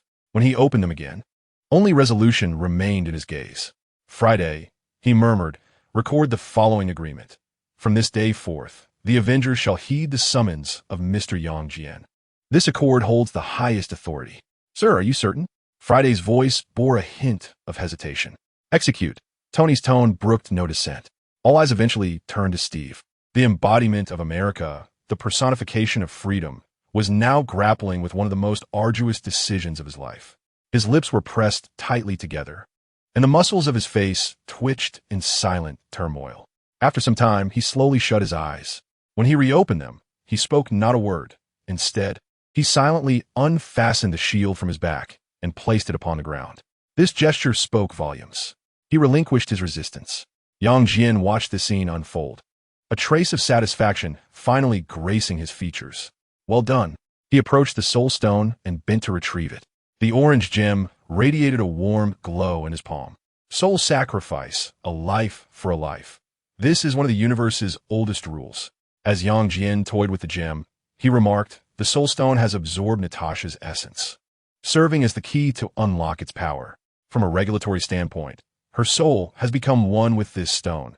There truly is no simple way to retrieve her. This statement plunged the hopes of those who had just ignited into despair once more. However, Yang Jian swiftly shifted his tone. But I do have another method. What method? Banner inquired eagerly, feeling as though he had grasped a lifeline. Yang Jian did not respond directly. Instead, his gaze turned toward Clint. Tell me the precise quantum coordinates of the time point you visited on Vormer. Coordinates? Clint was taken aback, but then a fierce survival instinct ignited in his eyes. Yes, I have the coordinates. On my device. He dashed to the control panel, frantically manipulating the controls to extract a complex array of temporal and spatial data. The others looked on in confusion, unable to comprehend Yang Jian's intent in seeking a coordinate from the past. Was he suggesting time travel? Tony's mind raced, quickly grasping the potential implications. Yang Jian merely smiled enigmatically. He extended his hand, and the green time stone materialized in his palm, exuding an aura of mystery. Upon witnessing this gem, everyone held their breath, believing Yang Jian intended to harness the power of the time stone to reverse the events that transpired on Vormer. Yet, just as they all thought this, Yang Jian retracted the time stone. With a flash of green light, the gem vanished. Wanda, who had been standing nearby, could not suppress her voice of confusion. She could not comprehend why Yang Jian chose to forsake the most direct and effective tool. What could this possibly mean? Banner's heart sank once more, while the other Avengers gazed at him with puzzled expressions. Yang Jian, meeting their bewildered stares, offered a faint smile. Today, I shall unveil a new ability for you. A new ability? Wanda's curiosity was piqued. She was aware of Yang Jian's formidable strength, yet his capabilities seemed boundless. The other Avengers exchanged glances, utterly perplexed by the enigma of this man. Yang Jian smiled gently. The time has come. It is noteworthy that Superman once boasted an impressive feat after the tragic loss of his beloved Lois Lane. The heartbroken Superman did not rely on any artifacts to resurrect her. Instead, he harnessed his own power, soaring into outer space and flying around the Earth at speeds exceeding that of light countless times, thereby reversing the flow of time itself. As a being endowed with a more potent Silver Superman template, Yang Jian had every reason to believe he could accomplish a similar feat. Chapter 136. Traversing Time. He had long sought an opportunity to attempt this, and now, the moment was ripe. Steady yourselves, he instructed everyone, before his body began to defy the laws of physics and slowly levitate. In the next instant, he transformed into a golden streak of light, piercing through the ceiling of the Avengers' headquarters. Following that, at a speed imperceptible to the naked eye, he surged towards the heavens. Where has he gone? Scott exclaimed in astonishment. Tony immediately commanded, Friday, track his location. Utilize all satellites. Sir, tracking failed. Friday's voice was tinged with unprecedented shock. The target surpassed the first cosmic speed, the second cosmic speed, and the third cosmic speed within 0.001 seconds. He has left the solar system. No, he is returning. What? The revelation left everyone stunned, their scalps prickling with disbelief. At that moment, Yang Jian found himself amidst the chilling silence of outer space. He glanced back at the cerulean planet, a glimmer of excitement flashing in his eyes. Let us commence. Taking a deep breath, he tensed his body and began his wild, superluminal orbit around the Earth. 1 circuit, 2 circuits, 10 circuits, 100 circuits. His speed escalated to an extreme, so rapid that not even light could keep pace with his retreating figure. From the perspective of space, a golden meteor was orbiting the Earth at an astonishing speed, creating a dazzling and ever-accelerating halo. Soon, a peculiar phenomenon unfolded.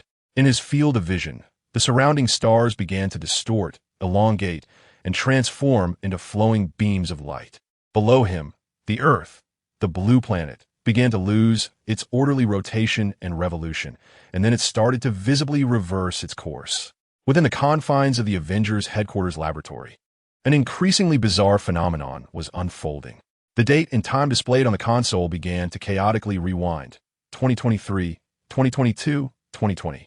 The electronic clock on the wall, with its hour, minute, and second hands, spun counterclockwise at an astonishing speed. My heavens! Tony gazed at the rapidly regressing years on the screen, murmuring in disbelief. He was not traversing space. He was reversing time. By sheer force of will, he was causing the very fabric of time on Earth to flow backward. The onlookers were left utterly astounded by this miraculous spectacle. This was beyond mere strength. It was creation itself. It was divine retribution, a realm unfathomable to mere mortals. Meanwhile, at the heart of this temporal maelstrom, Jian's super-intellect was calculating at billions of iterations per second, precisely locking onto the time-space coordinates provided by Clint. Found it. A glimmer of brilliance flickered in his eyes as he abruptly ceased his aerial maneuvering, propelling himself like a guided missile, tearing through space and hurtling toward the designated moment in the past. The year was 2014 on the desolate planet Vormer, cold and silent. At the edge of a precipice, Clint and Natasha were locked in a fierce standoff, embroiled in a heated debate over who would make the ultimate sacrifice. "Let go of me," Natasha exclaimed, kicking Clint away as she clung to the cliff's edge, her gaze resolute and serene. "No, Natasha," Clint shouted, reaching out desperately to grasp her. In the very instant Natasha prepared to release her grip, exchanging her life for the soul stone, a golden beam of light pierced the darkness. Descending from above with blinding speed, the light moved so swiftly that even time and space seemed to freeze. In Clint's horrified gaze, the golden light deftly swept past the cliff's edge, whisking Natasha away a mere thousandth of a second before she would have let go. Then, without a moment's pause, the golden light tore through the sky and vanished without a trace. All transpired in the blink of an eye. Clint's outstretched hand remained suspended in midair, the cliff now devoid of anyone. He doubted his own senses, questioning whether he had merely imagined the scene. Back at the Avengers headquarters, the laboratory's time displays returned to normal. Just as everyone remained in a state of profound shock, a golden figure materialized at the center of the platform, as if he had never left. In his arms, he cradled a bewildered woman in a black combat suit, her red hair framing a face filled with confusion. It was Natasha. "Is this the headquarters?" Natasha surveyed her familiar surroundings, taking in the astonished faces around her, her mind a blank slate. "Wasn't I on Vormer?" "Natasha." Clint was the first to regain his composure, erupting into a joyous, tearful shout. He rushed forward, enveloping Natasha in a tight embrace, fearing that this was merely a dream. Tony, Steve, Thor, and Banner gathered around, their faces illuminated with excitement and disbelief as they gazed at their comrade, returned from the abyss. They had triumphed, not by their own hands, but through a man whose methods transcended their comprehension. Jian gently set Natasha down, observing the poignant reunion before him, a serene smile gracing his lips. He approached the still petrified Thor and with a casual gesture summoned the mighty Mjolnir, which had been hovering midair, into his grasp. Weighing it in his hand, he tossed it back to Thor as effortlessly as one might discard a stick. "Enough." Jian clapped his hands, shattering the bliss of reunion. "Family, I have brought you back." His gaze swept over everyone present. "Now, it is time to fulfill your oaths." His unadorned words resonated in the quiet laboratory like a final decree. The Avengers, once the proudest and most formidable heroes on Earth, stood in solemn silence. They beheld Natasha, tightly embraced by Clint, her face still reflecting the bewilderment of rebirth. Their eyes then fell upon the man who appeared indifferent, as if he had merely accomplished a trivial task, stirring a tumult of emotions within them. There was humiliation, resentment, but above all, a profound reverence and fear for his absolute power. "We understand." Steve, the soul of the team, ultimately broke the silence. He picked up the shield, marked with fingerprints, and slung it over his shoulder once more. This gesture no longer symbolized resistance, but rather the acceptance of responsibility. Regardless of what lay ahead, he remained Captain America. Though his allegiance had shifted, Tony Stark regarded Jian with a deep gaze, his mouth opening as if to speak, but ultimately, it transformed into a complex sigh. He gestured for everyone to settle down. An unusual atmosphere enveloped the team. They had prevailed, rescued Natasha, and gathered all the Infinity Stones. Yet they had forfeited the most precious thing of all, their freedom. They were no longer independent heroes fighting for themselves and the world. They now had a leader to whom they must submit unconditionally. Chapter 137. A snap of the fingers, Tony stepped forward, striving to infuse his tone with the essence of equality rather than that of a subordinate reporting. "How shall we address you?"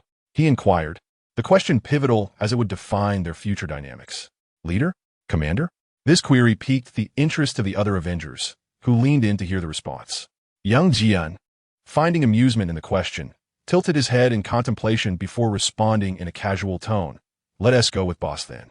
"Boss." Tony was momentarily taken aback. This address carried an unmistakable aura of modern commerce, starkly contrasting with the regal divine titles he had envisioned. "Indeed." Yang Jian nodded, a subtle smile gracing his lips. "In my universe, you all refer to me in the same manner." "Your universe?" Steve keenly seized upon the key phrase, his eyes wide with astonishment. The significance of this statement was no less profound than any display of divine power Yang Jian had previously exhibited. Yang Jian, as if discussing an ordinary matter, nodded and gestured towards Wanda, who had been quietly standing nearby. "Allow me to formally introduce her." His tone softened slightly. "This is Wanda, my girlfriend. We both hail from another parallel universe." It was only then that the group turned their attention to the red-haired woman, who exuded a formidable presence throughout.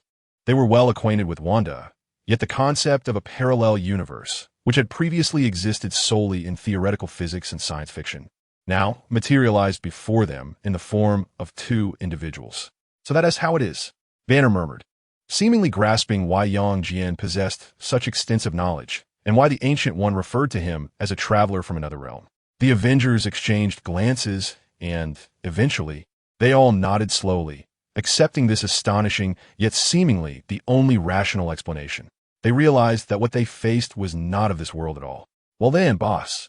Tony struggled to articulate this title, taking a deep breath to steer the conversation back to their core objective. "So, now that Natasha has returned, what about the half of the universe's life, those who vanished with a snap? What shall we do?" Our initial purpose in traversing time and space was to rescue them. As soon as he finished speaking, all eyes turned once more to Yang Jian. The joy of reunion was supplanted by a heavier sense of mission. Indeed, they had yet to succeed. The universe remained fragmented. "We must save them," Steve declared solemnly, his gaze unwavering. Yang Jian observed the sense of responsibility etched on their faces and smiled slightly, his tone light. "Since you are all inclined to heed my guidance now, such a trivial matter can be easily resolved." With that, he opened his palm, conjuring 5 radiant infinity stones seemingly out of thin air. Space-time, mind, reality, soul. His gaze then shifted to the cosmic cube, for which Rhodes had retrieved the Power Stone. "Hand me the remaining one." Without hesitation, the group promptly placed the Soul Stone into Yang Jian's hands. In that moment, the 6 infinity stones finally converged. They hovered silently above Yang Jian's palm, their mingling energy field causing the surrounding space to begin to warp slightly. It was as if the universe itself trembled in response to the gathering of this power. Then, Yang Jian turned his gaze towards Tony. "All right, bring forth the gauntlet you have prepared." Upon hearing this, both Tony and Banner's pupils dilated in shock. "How do you know?" Banner questioned in confusion. They had secretly designed and crafted a nano-infinity gauntlet to harness the power of the 6 infinity stones, a matter known only to a select few core members. Yet, Yang Jian, a being from another world, was intimately aware of such intricate details. Yang Jian merely smiled and replied in a tone of nonchalance, "I know everything." This declaration shattered the last vestige of hope within the Avengers. Before this man, they held no secrets. Tony shook his head with a wry smile and commanded Friday, bring forth the nano-infinity gauntlet. Moments later, a mechanical arm delivered a gauntlet, strikingly designed in the Iron Man style, yet noticeably more substantial and complex in its crimson and gold hue. Without hesitation, Yang Jian donned the gauntlet on his left hand. All present held their breath, anxiously observing his subsequent actions. Yang Jian took the purple power stone and gently pressed it against the knuckle of the gauntlet. A surge of primal energy instantaneously coursed into the gauntlet, racing up his arm and into his body. However, as this force entered Yang Jian, it vanished without a trace, like a cow sinking into the sea, causing not even the slightest ripple. His expression remained unchanged. Next came the blue space stone, the red reality stone, the orange soul stone, the green time stone, and finally, the yellow mind stone. With each stone embedded, a distinct and vast energy, representative of some primordial cosmic principle. Search forth. The energy readings in the laboratory had long since exceeded their limits, and various instruments began to spark under the strain of the released energy. The Avengers were compelled to activate their protective measures to barely withstand the tempest of energy at its center. Yet at the eye of the storm, Jian merely reveled in the experience. When the final Mind Stone was set in place, all 6 stones ignited in resplendent brilliance. An unprecedented, ineffable sense of power flooded every cell of Jian's being. He felt as though he had merged with the universe itself, with the past, present, and future all within his grasp. Life, death, reality, and illusion hinged upon his slightest thought. He could hear the birth of nebulae at the universe's edge, and witness the singularity of time's inception erupting in a cataclysm. He was the universe, and the universe was him. Yet, his formidable will and absolute physique allowed him to master this power flawlessly, showing no signs of backlash. He lifted his head, gazing at the faces before him, filled with anticipation and concern. He raised the left hand, capable of determining the fate of the universe. Then, under the gaze of all, he snapped his fingers. A crisp sound echoed, a sharp crack. There was no earth-shattering explosion, no cataclysmic shockwave. Instead, a gentle, golden light emanated from the glove, sweeping across the entire globe in an instant, then spreading throughout the cosmos. The power of the Infinity Stones was manifesting. Chapter 138, The Scrolls. Time seemed to stand still at that moment. 1 second, 2 seconds, 3 seconds, nothing happened. Just as a flicker of doubt and unease began to rise in the hearts of the onlookers, Tony's communicator suddenly crackled to life with Pepper's voice, filled with a mix of tears and elation. "Tony, can you hear me? They're back. Everyone is back." Immediately, Clint's phone erupted with ringing. It was his wife. Across the world, exclamations of astonishment began to resonate. Countless particles coalesced, reforming into familiar silhouettes. Those agents and staff who had turned to ashes 5 years ago were returning. Through the shattered windows, they could see countless people and vehicles materializing on the streets of distant cities. The entire world, as if pressed on pause, suddenly resumed with double the volume and vitality. They had succeeded. They had truly triumphed. Thank you, boss," Banner exclaimed first, gazing at Jian with boundless gratitude in his eyes. "Thank you," Steve and Tony echoed in unison. Thor, Clint, Natasha, everyone cast appreciative glances toward Jian. They watched their comrades resurrecting, observed the world outside revitalizing, as joyful tears blurred their vision.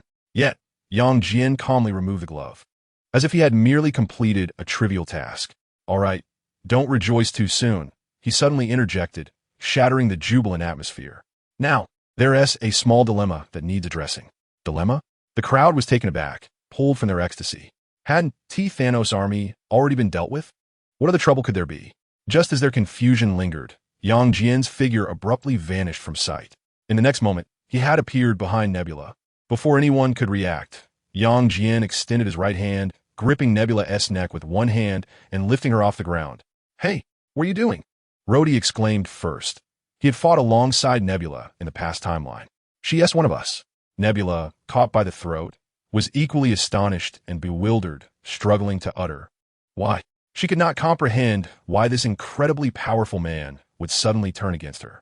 She believed she had shown no signs of betrayal throughout the mission. Jian disregarded the protests of others and brought Nebula before him, a glimmer of cold amusement flickering in his eyes. "One of her own?" he murmured softly, then turned his gaze to the others. "Are you certain she is the ally you believe her to be?" The crowd was momentarily taken aback. "She has been replaced," Jian stated matter-of-factly. "The one standing before you is the Nebula of 2014, the daughter still fiercely loyal to Thanos." "What?" This revelation struck like a thunderclap in the minds of all present. Rhodey was particularly stunned, unable to fathom that the companion who had returned with him was an imposter. The 2014 Nebula, grasped by the throat, felt the last veil of her disguise dissipate, replaced by resentment and shock. "How did you discover this?" she stammered. Her plan had been flawless, leveraging the interconnected memories of 2 nebulas to seamlessly replace her future self, undetected even by that very self. How had this person seen through it? Jian merely smiled slightly and uttered 2 words. "You guess." Before the words had fully left his lips, a crimson light flickered in his eyes. With a swift motion, A precise heat vision pierced through the head of the 2014 nebula. She did not have time to utter a scream. Her body slumped lifelessly, her life force extinguished in an instant. Jian casually discarded her corpse onto the ground, as if disposing of mere refuse. The laboratory fell into a profound silence once more. Everyone was taken aback by this sudden turn of events and Jian's unflinching, ruthless method. Their expressions darkened considerably. So, Tony's lips felt parched, and he quickly grasped the gravity of the situation. She intended to transport the 2014 Thanos to our era. Correct? Correct. Jian nodded, his tone flat. With the quantum tunnel, she could adjust the coordinates at any time and initiate the transfer. A chill coursed through the crowd. They had nearly triggered a second crisis with Thanos due to an insider. This time, Thanos would descend armed with knowledge of the future and even greater preparation. The consequences were unimaginable. Damn it, Thor exclaimed, punching the wall in anger. Just moments ago, they had reveled in victory, oblivious to the scythe of destruction hovering over them. Well, now that the most pressing issue has been resolved, Jian clapped his hands together. But then, he smiled again, casting a knowing glance at another person. However, before we celebrate, there remains one final task, to cleanse this place of the infiltrating aliens. The group stared in confusion, exchanging uncertain glances. Were there any aliens? Jian's gaze gradually fell upon the war machine, James Rhodes.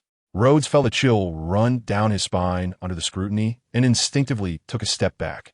What are you staring at? Jian's lips curled into a faint smile. It's time for your true form to reveal itself. Skrull. Me? Rhodes instinctively pointed to himself.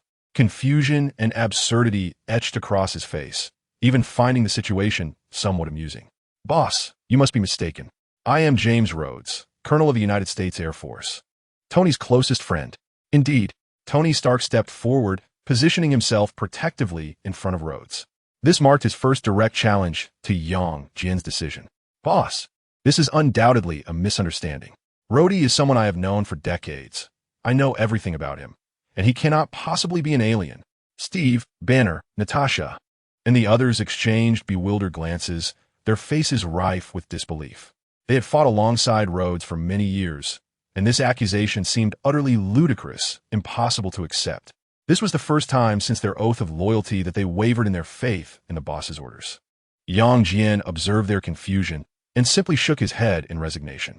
Your bond is commendable, he said flatly, but your perceptual abilities are, quite frankly, primitive. He offered no further explanation, for he understood that to those who only believed what they could see, words would be futile. He turned his attention back to Rhodes, his pupils igniting once more with two needle-like red points of light. However, this time, the intensity was tempered, radiating a gentler warmth. With a swift motion, a slender beam of heat, no thicker than a common finger, shot toward Rhodes's shoulder with remarkable precision. Watch out, Tony exclaimed, his nanotech armor immediately shielding Rhodes. Yet, the beam penetrated Tony's armor effortlessly, entering Rhodes's body without inflicting any physical harm.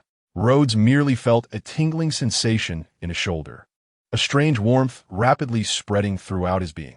Then, before the horrified eyes of all present, a terrifying transformation unfolded. Chapter 139, Divine Perception. Rhodes's body began to tremble violently, his skin rippling like waves, and his features contorting grotesquely. The war machine's armor creaked under the strain of his internal transformation, pieces of armor starting to fall away. A shriek, unlike any human sound, escaped his throat.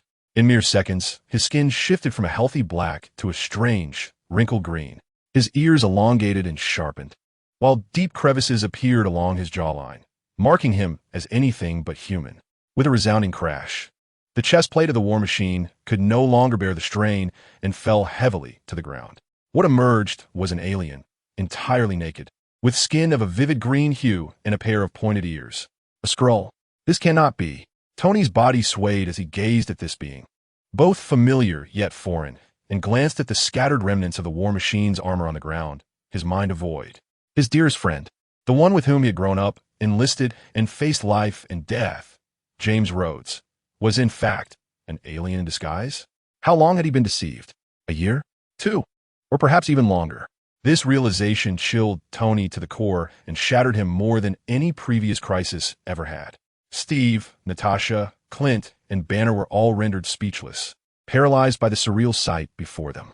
They stared blankly at the scroll, writhing in agony on the ground, unable to utter a word. The scroll seemed to comprehend that its cover was blown, gazing at Jian with eyes filled with divine terror. "Who are you? How did you discover me?" It shrieked in a blend of scroll and English. "Discover you?" Jian slowly walked past it, too indifferent to spare it another glance.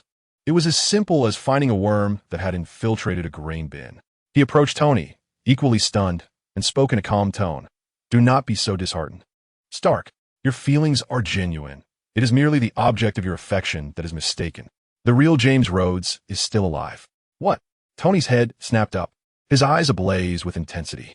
"Where is he?" Jian did not respond, instead turning to the crumpled scroll, asking mildly, "Did you say it yourself? Or shall I assist you in recalling it?" The scroll trembled under Jian's gaze, abandoning any pretense, and began to divulge everything like bamboo shoots tumbling from basket. His name was Glai, a fabricated name, an operative planted by Nick Fury within the Avengers. However, a faction of radical Skrulls, led by a young leader named Gravik, had staged a rebellion, seeking to secretly invade Earth. He had been captured by Gravik and forced to replace the real Rhodes, lurking beside Tony to siphon various secrets from the Avengers and Earth.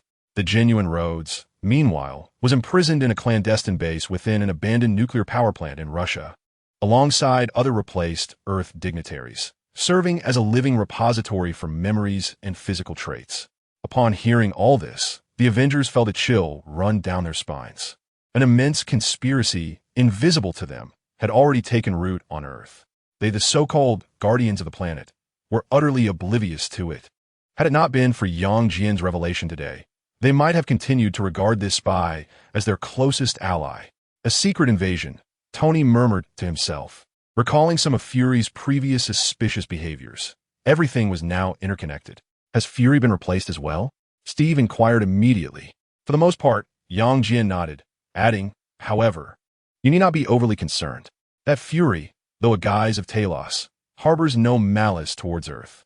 The true Fury is currently traversing the cosmos, establishing a celestial defense network for you. My recommendation is to eliminate all of them, regardless of intent."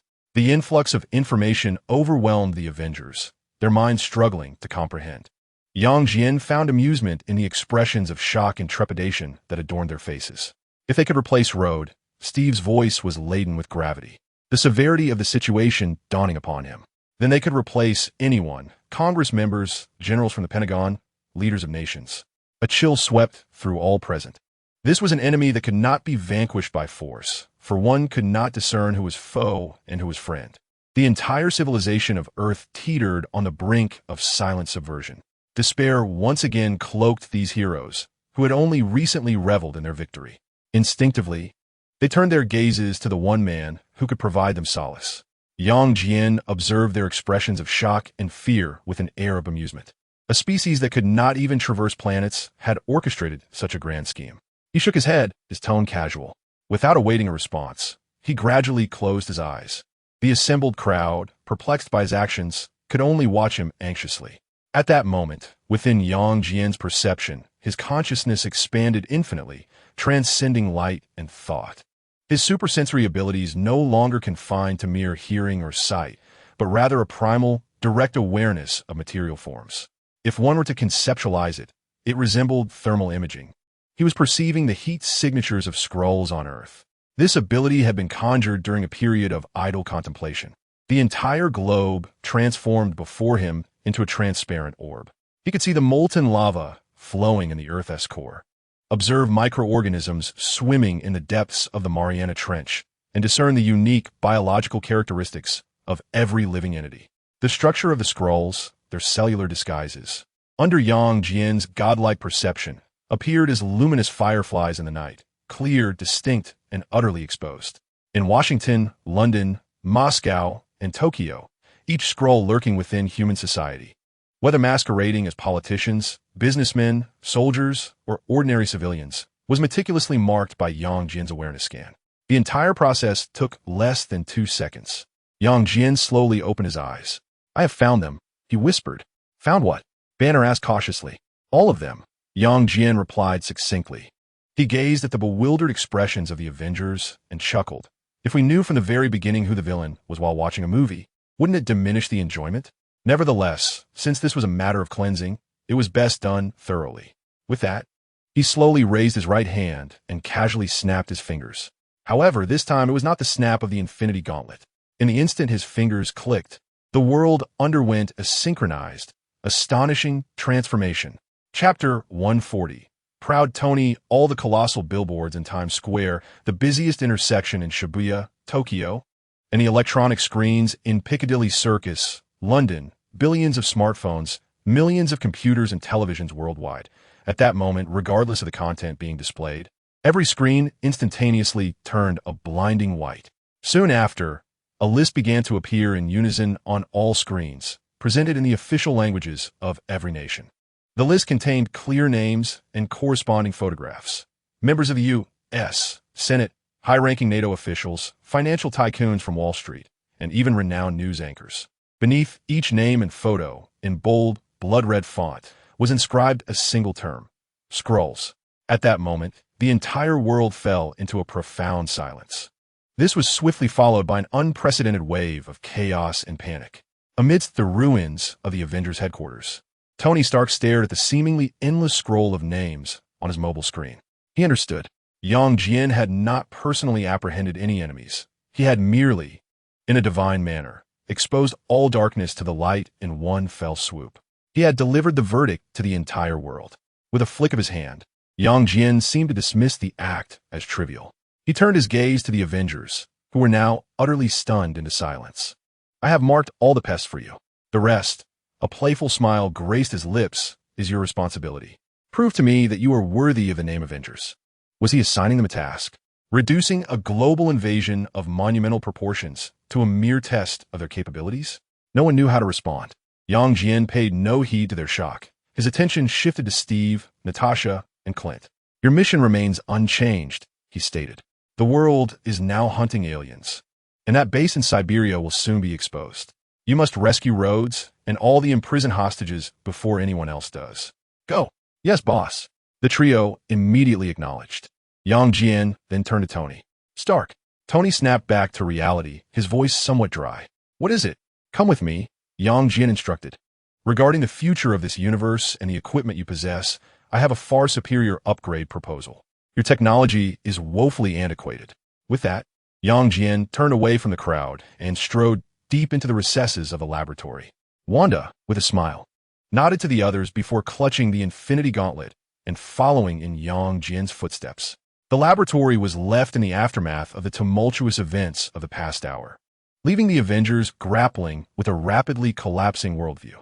They exchanged glances, and in each other's eyes, they discerned a shared sentiment of bewilderment.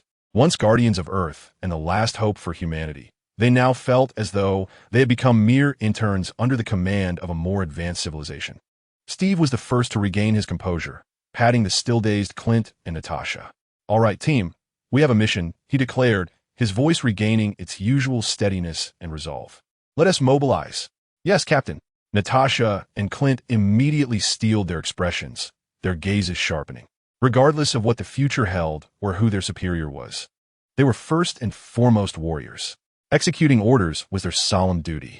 Meanwhile, Banner and Thor exchanged glances, observing the trembling scrawl on the floor and the chaos surrounding them. So, are we now security and janitorial staff? Thor scratched his thick beard, his tone laced with uncertainty. Banner sighed and adjusted his glasses. I suppose so, Thor. And I suggest we take this seriously. With that, he gazed in the direction where Yang Jian and Wanda had vanished, his eyes filled with awe. For he understood that the fate of the universe had irrevocably slipped from their grasp, now firmly held in the hands of that man. The operations at the Avengers headquarters proceeded with methodical precision. Steve, Natasha, and Clint boarded the Quinjet, armed with the precise coordinates provided by Yang Jian, en route to Siberia for a hostage rescue mission. Meanwhile, Banner dutifully assumed the role of a temporary foreman, directing the remaining operational robots in the cleanup of the scene. Thor stood like a sentry, idly guarding the tightly bound and trembling Skrull. On another front, Tony Stark led Yang Jian and Wanda through several intact security doors into his personal laboratory, the most esteemed and deepest chamber of the base. This space was a stark contrast to the outside chaos, maintaining a pristine and awe-inspiring technological ambience. The holographic control panels, countless armor components, and hovering mechanical arms all showcase the extraordinary intellect of its owner. Rocket Raccoon, unable to contain his curiosity, slipped away from Thor and, upon entering the laboratory, excitedly darted around before deftly leaping onto Tony's shoulder. "Look, the inventor has returned to the lab." Rocket tapped Tony's neck with his tiny paw, then turned to the leisurely young Jian. "Greetings, towering boss. What thrilling endeavors shall we embark upon now? Shall we construct a planetary bomb, or perhaps devise an antimatter cannon?" His suggestions were imbued with a wild flair. Tony Stark, ignoring the fidgeting raccoon upon his shoulder, directed his gaze towards Yang Jian. Though he had internally embraced his new identity, a hint of the inescapable pride characteristic of a genius lingered in his tone. "All right, boss. This is now my domain. You summoned us here. What shall we do next?" Yang Jian surveyed the laboratory, a testament to Earth's pinnacle of technological advancement, ultimately fixing his gaze upon the display case housing the Mark Series armors, a subtle smile gracing his lips. "Did I not just mention?" he remarked. "A slight upgrade for your armor." Upon hearing this, Tony Stark instinctively straightened his posture, for this struck at the very core of his pride and expertise. "Boss." Tony's tone turned grave. "While I concede that you are formidable in the realm of technology, I must assert my confidence in my armor." He gestured towards his temple. "My brain is the most potent weapon. It was with it that I constructed the arc reactor in that cave, created new elements at home, and even unraveled the mysteries of time. My nanotech armor is already the pinnacle of individual combat equipment on this planet." His words resonated with unwavering confidence, a testament not merely to arrogance, but to the fortitude forged in the crucible of saving the world. Chapter 141. Kryptonian Armor. Yang Jian observed Tony's demeanor without retort, instead nodding in agreement. "I recognize your strength, Stark. Your intellect is indeed exceptional, even among the myriad Earths across countless universes." This affirmation elicited a slight softening of Tony's expression. However, Yang Jian's subsequent words left him momentarily speechless. "Yet, your genius is constrained by the limitations of your era." "Constrained by the limitations of my era?" Tony furrowed his brow, perplexed. "Are you familiar with Krypton?" Yang Jian inquired. Tony sighed, adopting a tone of world weariness. "Of course. You're Superman, right? Though it sounds rather absurd, after witnessing someone fly in reverse time, even if you claim to be God himself. I might just ponder whether to believe." Yang Jian chucklet. "It matters not. You may even call me Gabriel if you wish. But what do you mean by being constrained by the era?" Tony pressed, his genius curiosity fully piqued. Before Yang Jian could respond, Wanda, seemingly struck by a thought, looked at Yang Jian and softly inquired, "Yang, are you referring to your armor?" "Indeed," Yang Jian affirmed with a nod of approval, then turned his attention back to Tony. "That is the crux of the matter." With a smile, he asked, "Are you familiar with Kryptonian armor?" "Kryptonian armor?" Tony was momentarily taken aback. This term was one he had only encountered within the pages of comic books. In his recollection, beings akin to Superman had no need for battle armor. Yang Jian offered no further explanation, merely smiling faintly as a thought crossed his mind. In the next instant, a suit of battle armor, exuding an aura of coldness and lethal intent, materialized before him. Initially, it appeared as a deep pool of liquid metal, which then, as if imbued with life, swiftly enveloped Yang Jian's entire form. Rather than forming a smooth surface, it disassembled into numerous intricately patterned plates reminiscent of some extraterrestrial beetle's exoskeleton. These plates interlocked flawlessly, adhering closely to one another. Ultimately, this assembly culminated in a heavy combat armor imbued with a sense of martial elegance and biomechanical sophistication. The armor radiated a somber metallic sheen, devoid of any superfluous embellishments, and certainly lacking the insignia that Tony had envisioned. Each joint and plate appeared to be meticulously crafted for optimal lethality. A fierce yet sleek helmet silently encased Yang Jian's head, activating the protective shield instantaneously. This armor bore an uncanny resemblance to that worn by Fiora, the Kryptonian lieutenant who had posed considerable challenges for Superman in the film Man of Steel, emanating an oppressive aura that was almost suffocating. Both Tony and Rocket stood in stunned silence, particularly Tony, who, as a leading expert in armor design, was profoundly struck by the unique design philosophy of this suit. His own creations prioritized aerodynamics, aesthetics, and functionality, while the one before him sought the essence of pure, une du traité de combat. However, he was reluctant to concede. Nanotech armor. He cleared his throat, feigning composure. My Mark 85 is equally advanced. This liquid metal application. My research has matured significantly. Observing Tony's stubborn demeanor, Yang Jian shook his head. The crux lies not in that. The visor silently retracted, revealing his unperturbed expression. He raised an arm clad in dark armor and addressed Tony. My armor differs fundamentally from yours. Yours is centered around you, Tony Stark. It serves as a formidable weapon platform, a protective shell, its limits dictated by your reaction speed and physical endurance. In contrast, my armor, Yang Jian's tone took on a playful nuance, is centered on the armor itself. Once donned, even an ordinary individual devoid of any abilities or enhancements, frail in constitution, can fight like a true Kryptonian warrior. What? Tony was utterly astonished, struggling to grasp the implications of this statement. This is impossible. What about the law of conservation of energy? How could an ordinary person withstand such a level of force and impact? Their body would be torn to shreds. Rocket, equally animated, flailed his claws in agreement. Exactly. Unless this armor contains a star as its energy source. Moreover, it can entirely negate all counterforces. Yang Jian gazed appreciatively at the rocket. This raccoon was only partially correct.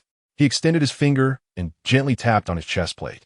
In an instant, a holographic projection materialized before the three of them, revealing a dizzyingly intricate schematic of the suit's internal structure. The power system of this armor does not stem from a singular energy core like an arc reactor. Yang Jian pointed to an area on the diagram that resembled a miniature universe, explaining, it is a compact biological engine capable of drawing energy directly from the surrounding environment, even from subspace dimensions, and then converting it into the force field required by Kryptonians. This force field serves not only as a source of offense and defense, but also as a perfect protective layer for its master, capable of counteracting accelerations and counterforces exceeding 999. As for the defense system, Yang Jian continued, it is not merely about robust materials. The armor itself is a symbiotic entity. It can sense threats, anticipate them, and generate energy shields of corresponding properties. Additionally, it possesses self-repair and evolutionary capabilities, theoretically, as long as the power engine remains operational. It is indestructible. Tony and Rocket stared at the holographic schematic in awe, their minds racing to comprehend these technological theories that transcended their understanding. Subspace energy absorption? Biological force fields? Evolutionary armor? This was no longer a matter of technological disparity. It was a manifestation of entirely different civilizational dimensions. Tony's pride in his nanotechnology seemed as primitive as a caveman's stone axe when faced with a plasma-cutting gun. Thus, Tony's voice came out hoarse as he looked at Yang Jian, his eyes filled with the fervor and frustration of a scientist confronting ultimate truth. Are you suggesting that this suit is essentially a portable Kryptonian soldier manufacturing device?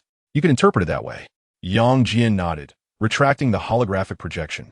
He removed the armor, which once again transformed into a pool of liquid metal before vanishing into thin air.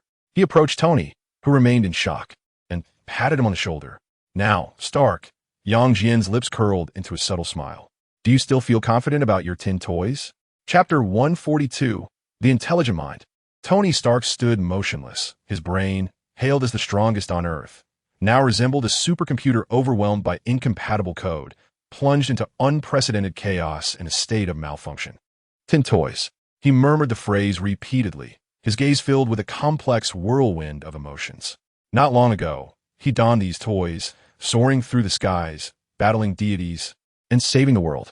They were his greatest pride, the embodiment of his identity as Iron Man. Yet now, this pride had been utterly shattered by the nonchalant manner of the man before him. The laboratory was enveloped in an eerie silence. Wanda merely smiled as she observed the scene, taking pleasure in witnessing Yang Jian employ his utterly unreasonable prowess to crush those arrogant prodigies, which brought her an inexplicable delight. The stillness was shattered by the exuberant Rocket Raccoon perched on Tony's shoulder.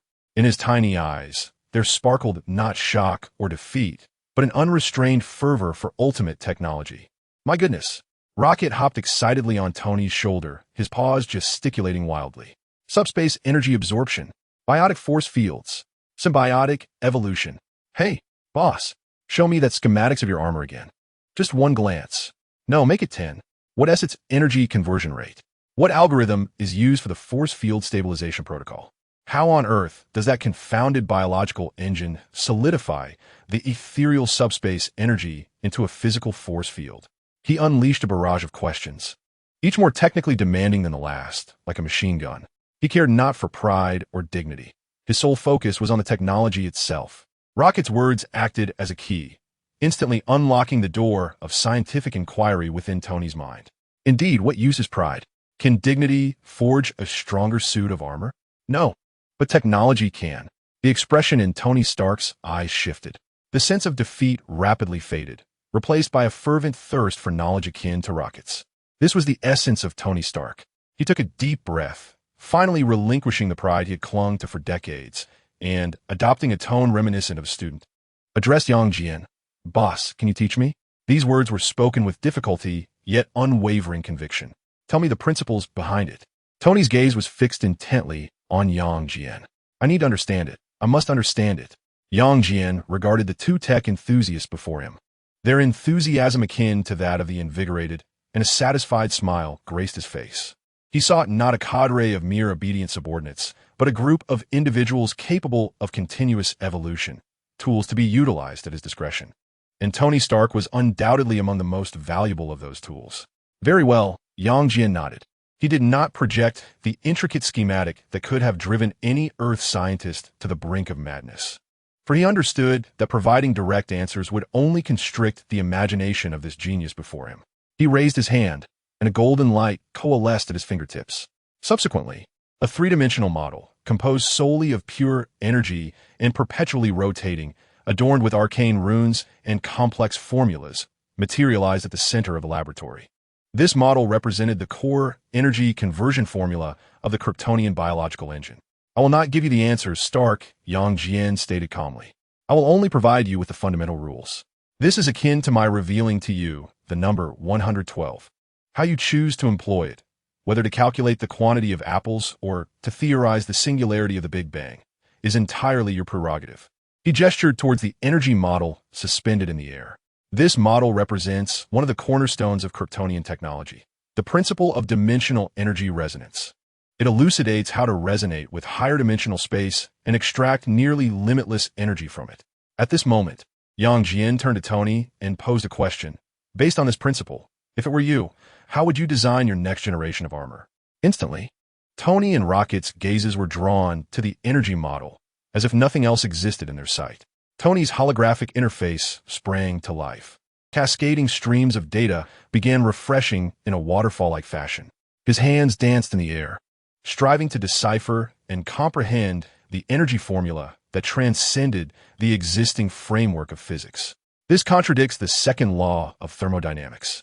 Tony murmured to himself, drawing energy from higher dimensions without producing an increase in entropy. Its energy flows unidirectionally. How is that possible? Unless it simultaneously transfers the entropy of this universe to another dimension. Rocket leapt from Tony's shoulder, bounding around the model, its electronic eye scanning and analyzing at high speed. No. Look at this curvature. It is not transferring entropy. It is resetting. In the very moment it draws energy, it resets the causality of a small segment of space. My heavens, this is something only a deity could accomplish. The resetting of causality. Tony's eyes began to gleam with increasing brightness, as if he had grasped a fleeting inspiration. I understand. It is not a machine. It is an anchor that connects our three-dimensional universe to higher dimensions. The arc reactor provides the initial anchoring energy. Once the link is established, energy will flow ceaselessly. But what about the force field? How was the force field generated? Rocket inquired. It is not generated. It is transformed. Tony exclaimed excitedly, rushing to the holographic screen, his hands wildly gesturing as a new design sketch began to rapidly take shape. The very material of the armor serves as the medium for the force field. The reason Kryptonians can harness such strength is that their biological cells function as miniature energy converters and force field generators. And this armor is an artificial, exponentially more efficient external Kryptonian cell. It bestows ordinary individuals not just with strength, but with the qualification to bear and wield that strength.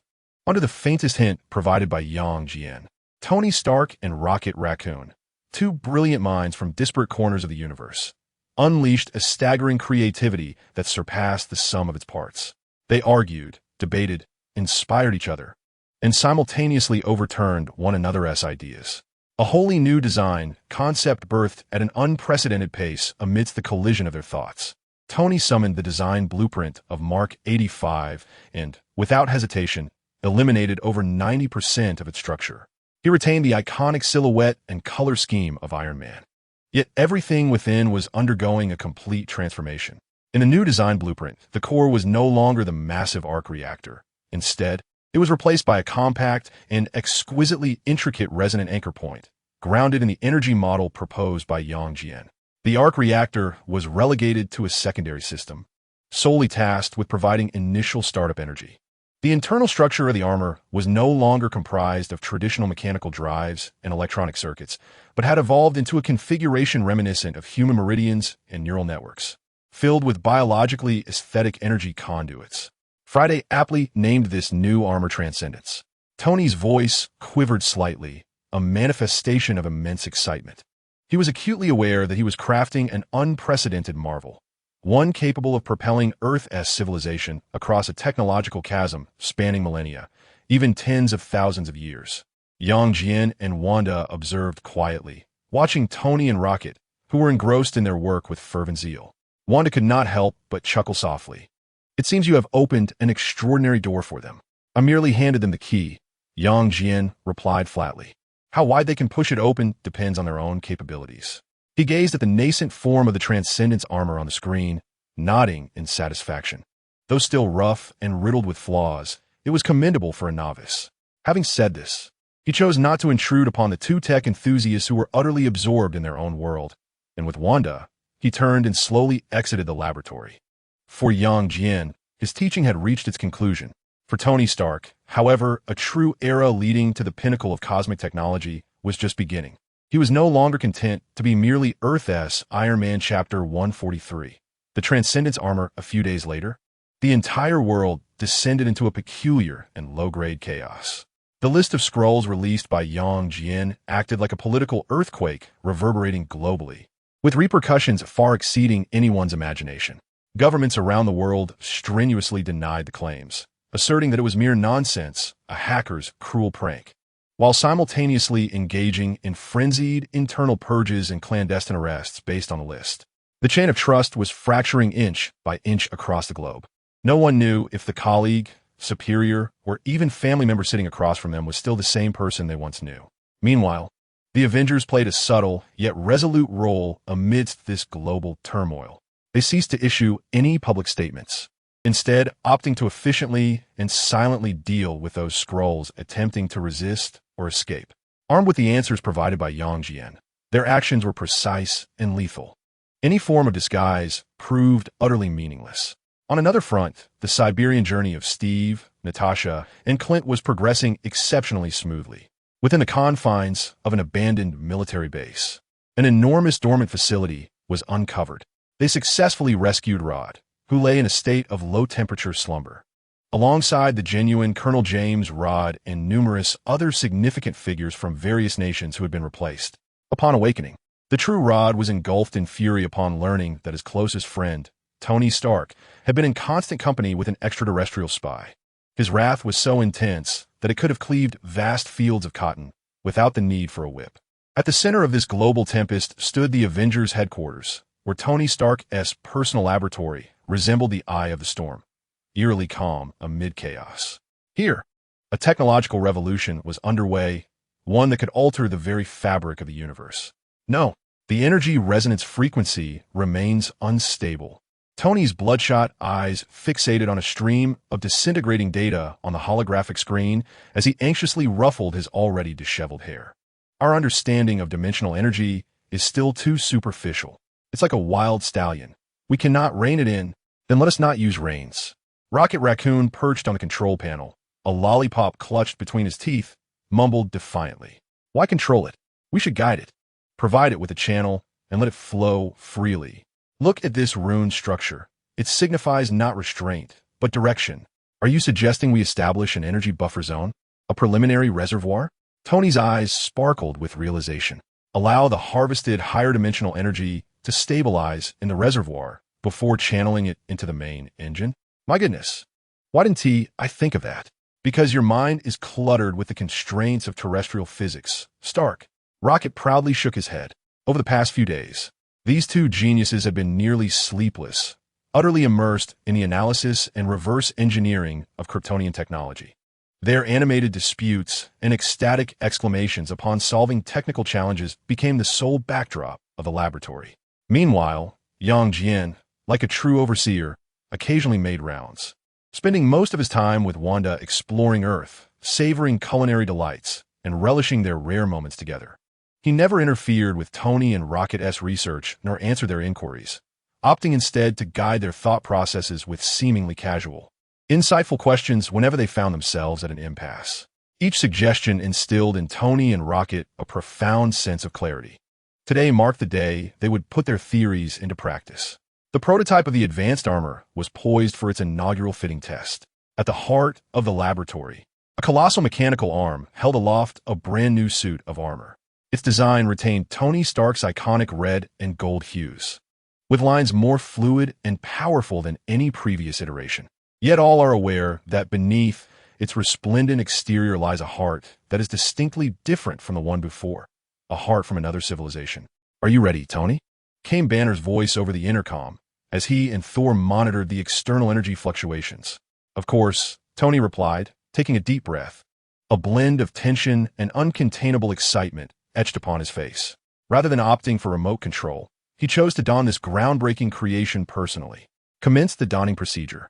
At Tony's command, the chest plate of the armor gradually opened, revealing its intricate internal architecture. He stepped inside, and the armor swiftly closed around him. "Welcome to the Beyond System. Driver physiological scan complete, connecting.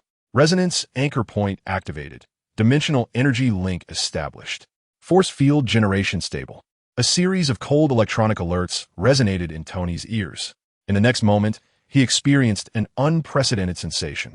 This was not the familiar feeling of a mere interface between man and machine, but rather a profound fusion. He felt as if he were no longer a person encased in metal, but that every cell within him resonated with the armor itself. A gentle yet boundless power surged from every corner of the suit into his being.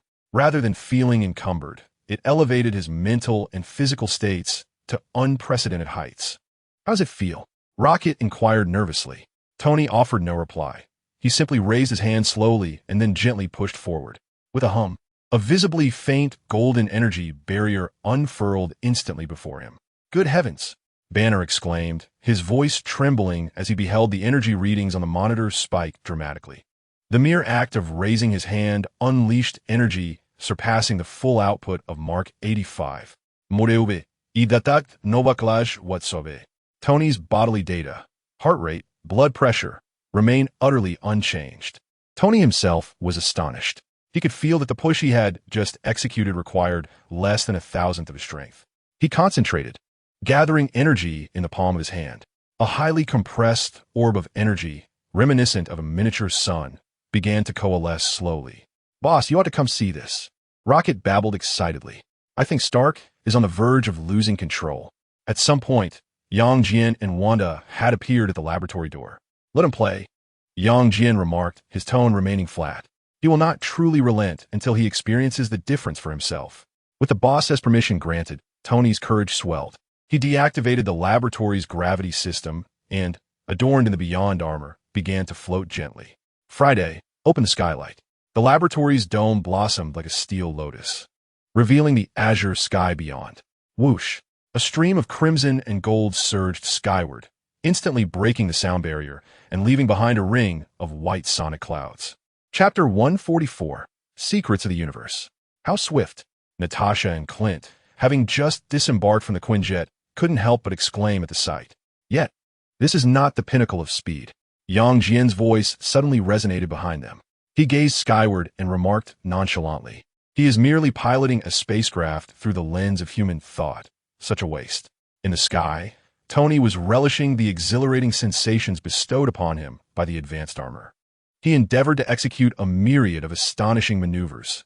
Instant acceleration, sudden hovering, sharp 90-degree turns, all flowing seamlessly without the slightest hint of inertia. The force field enveloped him perfectly, rendering him oblivious to any gravitational burden. He even soared beyond the atmosphere, reaching low Earth orbit, gazing down at the enchanting blue planet below. A surge of ambition filled his heart. Once upon a time, he relied on the Iron Man suit to reach such heights. Now, he accomplished it in a mere second. Is this what it feels like to be a god? He mused. However, just as he prepared to return to Earth, Yang Jian's voice unexpectedly echoed within his helmet. Have you had enough fun, Stark? Startled, Tony exclaimed, How can you connect to my comms? I don't need to connect to your communications. Yang Jian replied with a hint of amusement. I am simply conversing with you, just as I am now. Tony was taken aback, realizing this was a form of telepathy, especially since the Infinity Stones were still in Yang Jian's possession. All right, boss. What are your instructions? He asked, adopting a more submissive tone. In my eyes, your test is a failure. Yang Jian's words were blunt. A failure? Tony protested. My recent speed reached at least 35 Mach, and that was within the atmosphere. Is that not sufficient? I am not referring to speed, Yang Jian clarified. I am speaking of your combat style. You are still relying on energy beams and lasers, primitive concepts. You have reduced a Kryptonian suit to merely a faster and sturdier Iron Man armor. What should I do then? Tony asked humbly. Feel it with your heart, Stark. Allow yourself to sense the force field flowing through the suit, Yang Jian guided. It is not merely a tool. It is an extension of your body. Why must you transform it into energy spheres before hurling them? Why not attack directly with the force field itself? The force field itself? Tony was somewhat perplexed. Imagine, Stark. Envision a meteor before you. You do not need to shatter it with your fists. A mere thought will suffice. A singular thought distorted the spatial force field surrounding the meteorite, compressing and tearing it apart. Tony closed his eyes, guided by Yang Jian, and endeavored to perceive the invisible force field enveloping him. He extended his hand towards a derelict satellite floating in orbit not far away. He envisioned it. He imagined the force field surrounding the satellite transforming, under his will, into an invisible giant hand. Then with a squeeze, creak, under Tony's astonished gaze, the metallic satellite, roughly the size of a small car, was crushed by an unseen force into a mere clump of scrap metal, akin to a squash soda can. Staring blankly at his hand, he realized the true purpose of this suit of armor. He understood that what Yang Jian had imparted to him was not merely a technique, but a paradigm of thought, a philosophy of combat belonging to a higher dimensional civilization. He was no longer just a pilot. He was the armor itself. The armor became an extension of his power. Tony, piloting the transcendent armor, gently descended upon the Avengers base. As he emerged from the suit, the previous excitement and pride had vanished, replaced by an unprecedented gravity and humility. I understand, he said to Yang Jian, his gaze profoundly serious. Yang Jian nodded in satisfaction. Excellent. He surveyed the surroundings, observing the rejuvenated spirits of the Avengers. Now that the minor troubles on Earth have been largely resolved, you should refine the details of the armor. I have a secret to share with you. After all, this universe is not solely inhabited by humanity. His gaze pierced through the atmosphere, reaching the profound, dark expanse of the cosmos. It is time for you to become acquainted with the darkness of this universe. The others were momentarily taken aback, looking at Yang Jian with confusion, yet they posed no further questions, silently making their way to the Avengers base. A few hours later, within Tony Stark's personal laboratory, the atmosphere was electric. On the holographic screen, the new design of the transcendent armor was being perfected and optimized at an astonishing pace. Thanks to the collaboration between Tony and Rocket, every detail, every energy circuit shimmered with brilliance and inspiration. This was their first encounter with the threshold of the divine realm. Soon, the final set of data streams for energy stability tests displayed a flawless green, and Tony and Rocket simultaneously erupted in triumphant cheers. We did it! Tony slumped into a chair, feeling as though he had endured 100 intense battles, yet his spirits soared with unprecedented exhilaration. Not just success, Rocket exclaimed, clutching a tablet displaying the latest simulation data of the transcendent armor. his little claws trembling with excitement. According to theoretical calculations, the regular energy output of this new armor is 1,300 times that of Mark 85. Moreover, its defensive field can withstand blows from the Hulk. My heavens! Stark, we have once again conjured a monster. A long-lost sense of pride illuminated Tony's face. This was distinct from his previous confidence. It was the elation of a student whose flawless submission has been acknowledged by a teacher. Instinctively, he glanced towards the entrance of a laboratory. Though that man was absent, he was acutely aware that everything transpiring here was under his watchful gaze. At that moment, Jian and Wanda appeared in the center of the lab, as if by teleportation, silently materializing before them. It seems your progress is commendable. Jian observed the design schematics on the screen, his tone neutral, rendering it impossible to discern whether he was offering praise or criticism. Commendable is an understatement, boss, Tony exclaimed, springing from his chair like an eager child eager to showcase a new toy, fervently detailing their achievements. We have resolved the stability issue of dimensional energy resonance. We designed a pre-buffer fluid field to channel energy before it enters the main engine. I am aware. Jian gently raised his hand, interrupting Tony's exuberance. I can see that. With those words, Tony's enthusiasm instantly waned. He then remembered that before this man, any display of pride was superfluous. Very well, Stark. Jian's expression grew more serious. Since you have grasped the fundamentals of harnessing true energy, as opposed to the inefficient chemical and nuclear energy of your planet, his gaze deepened, as if penetrating the laboratory ceiling, breaching the Earth's atmosphere, and gazing into the endless void of the cosmos.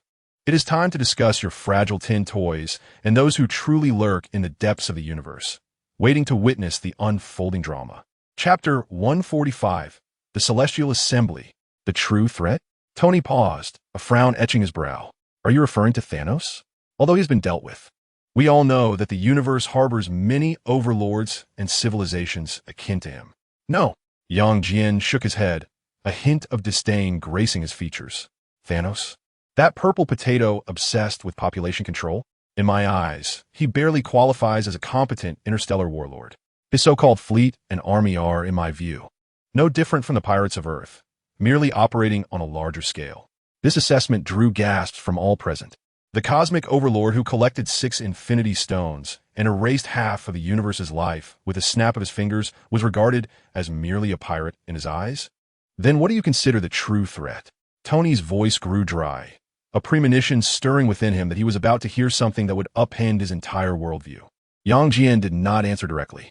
He merely waved his hand lightly. The infinity stones ignited with brilliance, and the entire holographic system of the laboratory was instantly commandeered by him. The surrounding walls, ceiling, and floor vanished, transforming into an expansive, boundless starry sky. They appeared to be situated on the bridge of a spaceship, enveloped by countless celestial bodies. Before discussing threats, it was imperative to comprehend the nature of the world in which they resided. Jian's voice echoed through the tranquil cosmos. With a gentle gesture of his finger in the air, a colossal, three-dimensional model of the 6 infinity stones materialized before them. Do you believe these are the most formidable weapons in the universe? He inquired. Are they not? Rocket interjected, unable to contain himself. They are. Jian affirmed with a nod, then shook his head. However, they transcend mere weaponry. They are the embers of creation, the tangible embodiment of the 6 fundamental core concepts from the singularity of the Big Bang. They represent the very laws of the universe. And what do you think could possess the power to create such laws? This question rendered Tony and Banner, who had just returned from dealing with external matters, momentarily speechless. The existence capable of creating laws? Wasn't that akin to the primordial deity from myth? Jian paid no mind to their astonished expressions. He waved his hand once more, and the star map rapidly shifted, ultimately locking onto a seemingly empty void of darkness. Then, an image was projected. It was an unfathomably immense figure, indescribable by mere words. Taller than mountains and broader than continents, it stood silently in the cosmos, its form resembling a complex idol composed of stars and energy. Its body was inscribed with arcane, swirling golden patterns, exuding an aura of majesty, antiquity, and an icy indifference towards lesser beings. The Celestial Assembly. Tony gasped, feeling his breath catch in his throat at the sight of this towering figure. "What is this being?" "They possess many names," Jian replied in a calm tone. "The Celestial Assembly, the Sowers, the Judgers, you may perceive them as the gardeners of the universe. They create life, sow civilizations, and then return to reap and judge once those civilizations have matured." "Reap?" Steve's voice, tinged with unease, interjected, having just returned from Siberia and catching the tail end of the conversation. "Indeed, reap." Jian's gaze shifted toward the model of the beautiful blue planet beneath their feet. "Just like this planet you stand upon, Earth and humanity itself. Do you believe the emergence of humanity was a mere accident of evolution? No, humanity was designed. The purpose of this design was to provide sustenance for the birth of a greater life." Jian extended his hand and gently touched the model of Earth. Instantly, the model became transparent, revealing its internal structure. At the very core, a curled figure, radiating terrifying energy like an unborn child, was vividly presented before all. A celestial infant slumbering at the heart of the Earth. "My God," Tony murmured, pointing at the golden fetus. "Is Earth not merely a planet?" Natasha's voice trembled. "Is it an egg?" Such a vivid metaphor. Jian nodded. "When a number of intelligent life forms and the spiritual energy on Earth reach a certain threshold, this slumbering child will awaken and hatch. This process is referred to as the manifestation of the divine." He paused, revealing the most brutal truth. "The result of this hatching is that this planet, along with everything upon it, including you, will be instantaneously disintegrated, becoming the first source of energy for its birth." A profound silence enveloped the laboratory, a long and suffocating stillness. In that moment, the Avengers' worldview was ruthlessly shattered. They had devoted their lives to combating aliens, malevolent organizations, and cosmic tyrants, exhausting all efforts to protect Earth, only to find that what they guarded was merely a ticking time bomb, ready to explode and obliterate them. It was the most absurd and darkest joke in the universe. "When will it manifest?" Steve asked with great difficulty. "Originally, it would have taken several hundred years," Jian replied. "However, a slight change has occurred." His gaze swept over the assembly. "In your efforts to confront Thanos, you gathered the stones. I help you restore those erased lives with a snap of my fingers. That snap, in an instant, allowed trillions of lives in the universe to return. This immense surge of life energy has greatly accelerated the hatching process of all divine eggs."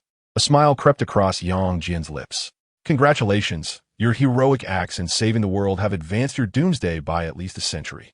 The countdown to the divine manifestation could reach zero at any moment."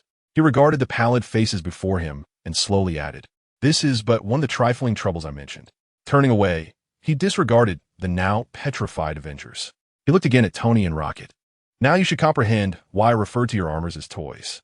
Your adversaries are not merely armored soldiers, but the very deities who create planets and judge civilizations." Tony and Rocket stared blankly at the design schematics of the armor they had just taken such pride in. In this moment, what they once considered a miraculous creation now appeared utterly insignificant and laughable. "I have a new task for you," Jian declared, his voice resonating like an oracle in their ears. "Based on Kryptonian technology, abandon your pitiful physics. What you must design is not a suit of armor, but a divine vessel capable of safely and precisely intervening in the process of divine manifestation, extracting and guiding all the creative energy from that nascent divine entity." Chapter 146, Strive with all your might inside the laboratory. An eerie stillness enveloped the air. Tony Stark, Rocket, Banner, and the recently arrived Steve and Natasha stood transfixed, their gazes fixed upon the holographic screen, displaying a harrowing simulation of the divine being's emergence, alongside the audacious task assigned by Jian, the creation of a vessel for the gods.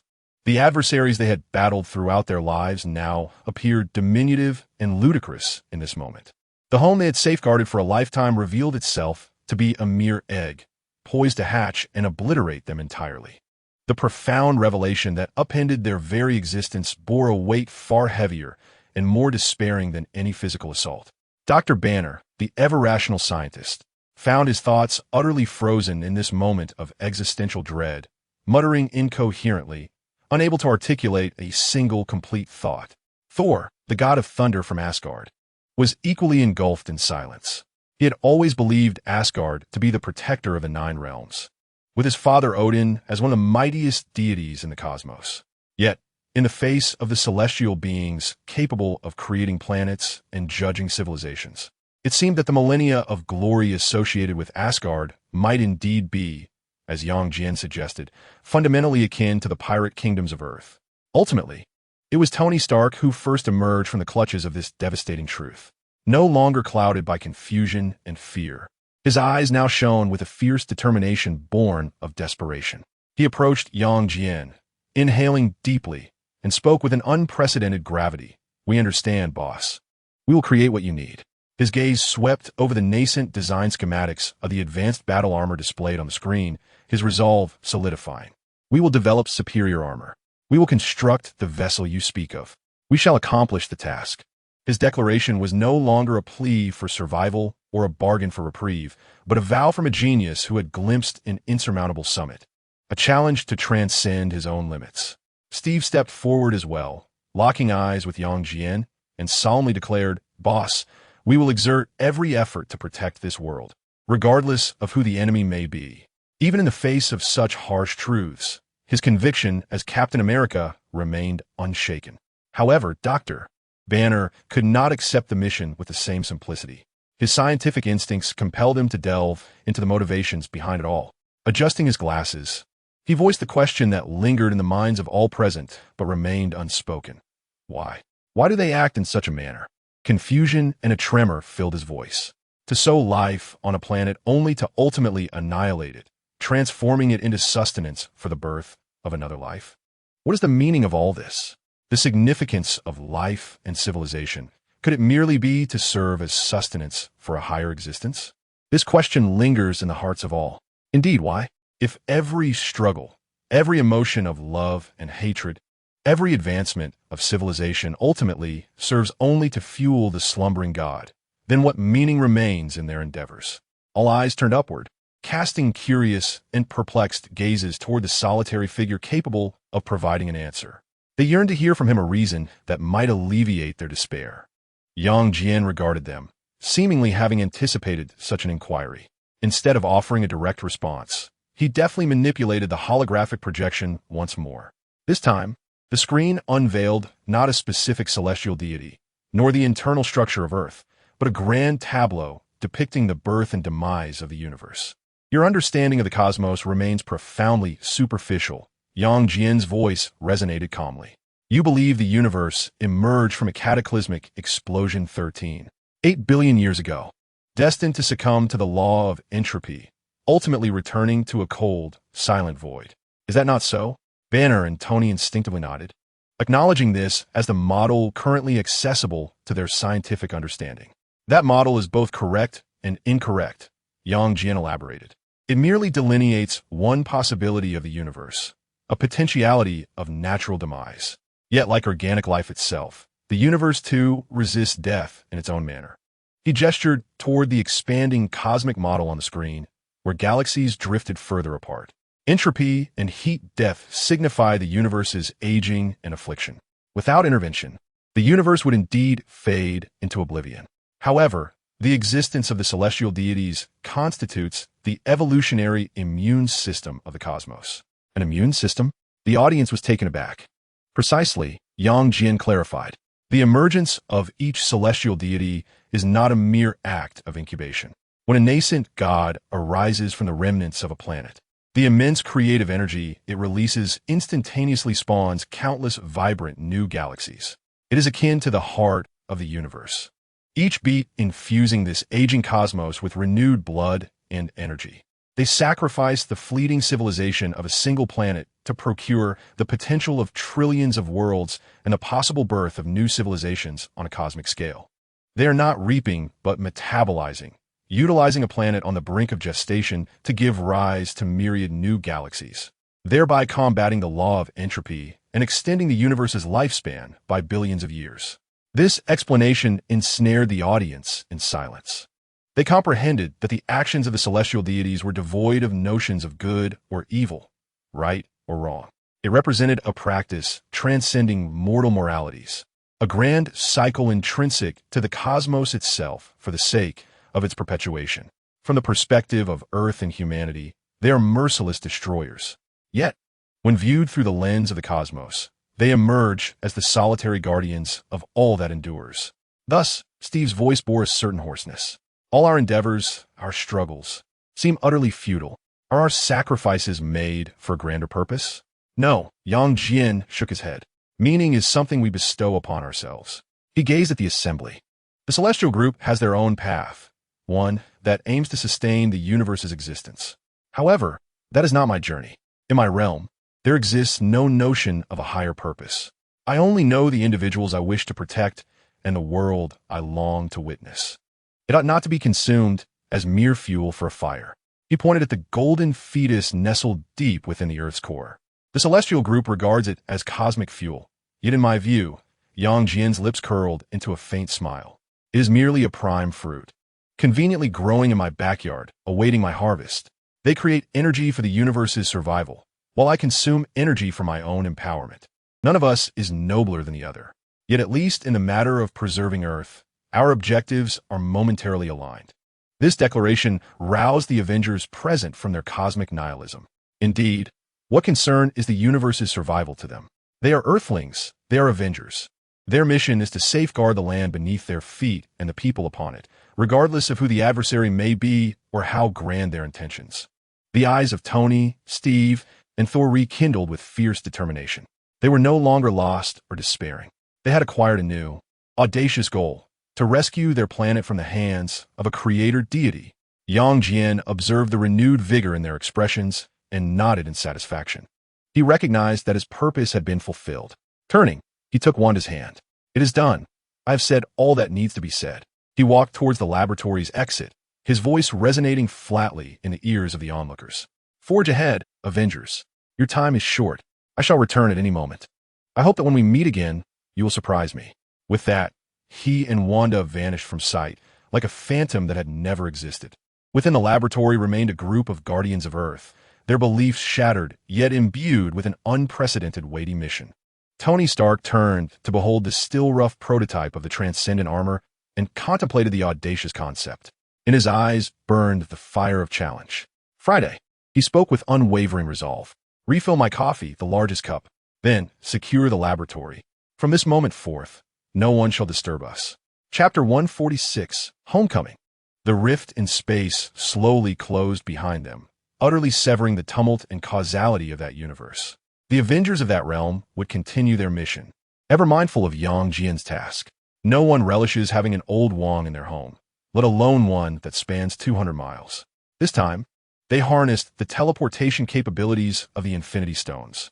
Jian traversed the bizarre and vibrant multidimensional passage with Wanda by his side. Unlike the swift journey they had undertaken, this return was imbued with a sense of tranquility. Wanda, curious, reached out to touch the shimmering screens woven from the pure laws of time and space, which were radiant walls of energy. She sensed the profound power contained within, a vast force that, while rooted in her chaotic magic, was distinctly different. "Honestly, young," Wanda murmured, nestled against him as they glided through the rapidly passing lights, bubbles of light representing parallel universes. "Sometimes I truly feel as if we are two deities strolling through our own backyard, occasionally wandering into the neighbor's vegetable garden to see how their crops are faring." This metaphor elicited a laugh from Jian. "A rather apt comparison," he replied. "That universe is akin to a flourishing vegetable patch. The Avengers are like the crops. Though their variety is limited and they may not be exceptionally robust, they are certainly diligent in their growth." And, Wanda added, "the gardeners seem somewhat neglectful." "They are not neglectful. Rather, they adhere to an excessively rigid cultivation manual," Jian countered, shaking his head with a hint of skepticism in his eyes. "They care only for the final yield, never pondering the sensations and potential of the vegetables themselves." Wanda rested her head on his shoulder, feeling the steady, powerful rhythm of his heartbeat. "And what of you, dear master?" she teased, her tone laced with mischief. "You, the intruder in the vegetable garden, are merely observing the crops, are you not?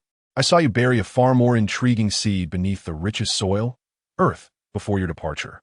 She referred to the Kryptonian technology and the concept of the divine vessel that Jian had entrusted to Tony Stark. Yang Jian lowered his gaze and placed a gentle kiss on her forehead. Indeed, he replied, a hint of self-evidence in his voice. I never engage in unprofitable ventures. Although that patch of vegetables may be barren, the quality of that divine fruit is quite remarkable. It would be a waste to harvest it directly. Instead, it is better to teach those diligent crops how to fertilize and irrigate themselves, allowing them to nurture the fruit to be larger and more succulent. When the day comes for the harvest, his eyes glimmered with a predatory desire. I shall return to reap my bounty. Wanda chuckled softly, delighting in Yang Jian's unabashed dominance, viewing all existence as sustenance. This engendered within her an unparalleled sense of safety and exhilaration. You truly are a complete scoundrel. She uttered these words, yet her arms around his neck tightened even more. Is that so? I could be even worse. Would you care to test that? Here lies the cosmic passage. In the vast expanse of the infinite cosmic corridor, the silhouettes of the two were enveloped in a golden radiance, accelerating instantaneously towards a familiar cosmic coordinate marked by an energy fluctuation. Yang Jian's objective was quite straightforward. He intended to absorb the powers of the celestial group, thereby diminishing the time required for his own enhancement and hastening his growth. However, this transformation would not transpire swiftly, for the Godslayer armor was not easily crafted. Regardless of how feeble the celestial group might be, they still represented individuals of a singularly cosmic caliber. Unless Tony were as astute as depicted in the comics, he might indeed achieve such a feat. After all, in the comics, Tony possessed an array of armors, including the anti-Phoenix armor, anti-Magneto armor, anti-Hulk armor, and even anti-Tony armor. On the balcony, a gentle breeze caressed the air. Michaela languidly reclined on a chaise lounge, fiddling with a mechanical toy she had casually pilfered from Tony Stark's laboratory, the sunlight bestowing a healthy sun-kissed hue to her skin. Ever since Yang Jian and Wanda departed, the world seemed to have lost its allure. Absent were the cataclysmic battles, the exhilarating adventures across the cosmos. Her days had become so monotonous that it left her feeling somewhat anxious.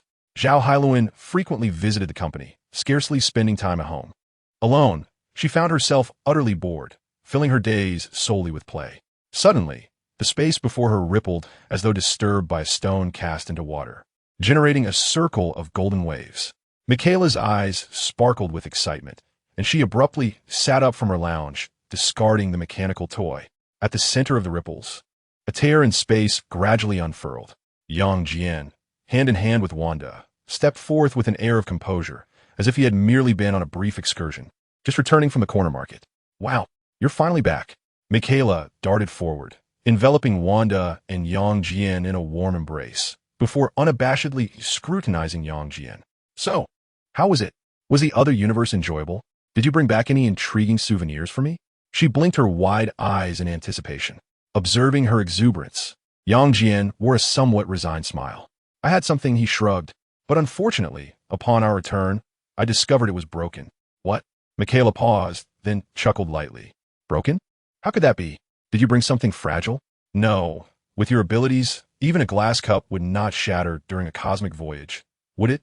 Wanda looked at Yang Jian with a hint of confusion as well. She too was curious about what gift Yang Jian intended for Michaela, yet she had not seen him carry anything else throughout their journey. Are you referring to the Infinity Stones? Wanda softly inquired. The only thing she could conceive were those artifacts brought back from another universe, several stones imbued with the power of creation. Did we not retrieve them all? Wasn't the Power Stone intended as a mere plaything for Michaela? Infinity Stones? Upon hearing this term, Michaela's eyes sparkled with intrigue. Is it akin to that cosmic cube? The very blue block you had carelessly left at home, which I appropriated as a power bank. In her understanding, that blue cube, capable of bestowing unlimited energy upon her phone, was already an extraordinary treasure. Now, it seemed from Wanda's tone that they had returned with an entire set. Yang Jian observed the curious expressions on their faces and smiled faintly. Indeed, it is precisely that sort of object, he affirmed with a nod. However, regrettably, the moment I returned to this universe, I sensed something amiss. Chapter 147. The ineffectiveness of the Infinity Stones. As he spoke, he slowly raised his left hand. With a mere thought, the red and gold nanoglove that had once held 6 Infinity Stones and snapped its fingers to determine the fate of trillions of lives materialized in his grasp. However, When Michaela and Wanda discerned the spectacle upon the glove, their expressions abruptly froze. On that glove, 6 recesses were indeed embedded with stones of various hues. Yet, they were devoid of luster. The purple power stone no longer exuded the ferocious energy that seemed poised to devour all. Instead, it had transformed into an unremarkable purple crystal, its hue even somewhat murky. The green time stone lacked the mysterious aura of reversing the fabric of time and instead resembled an ordinary, unpolished green jade. The blue space stone, the red reality stone, the orange soul stone, and the yellow mind stone were no exceptions. They had all lost their radiance and energetic vibrations, lying quietly on the glove like the most mundane stones displayed in a jewelry store. "What is happening?" Michaela exclaimed in shock, pointing at the glove. "No way. Have they lost their power?" Wanda's brow furrowed tightly. She extended her hand, attempting to perceive the energy of the glove through her chaos magic. But all she received in return was an overwhelming silence. She could sense the physical forms of the stones were intact. Yet the vast energies they once harbored, those that represented the fundamental rules of the universe, had vanished without a trace, as if they had never existed at all. Indeed, they have ceased to function. Jian confirmed their suspicions. He removed the glove from his hand and casually tossed it onto the table, where it clattered like an ordinary iron glove. "It appears my hypothesis was correct." There was no hint of disappointment or dismay in Jian's tone.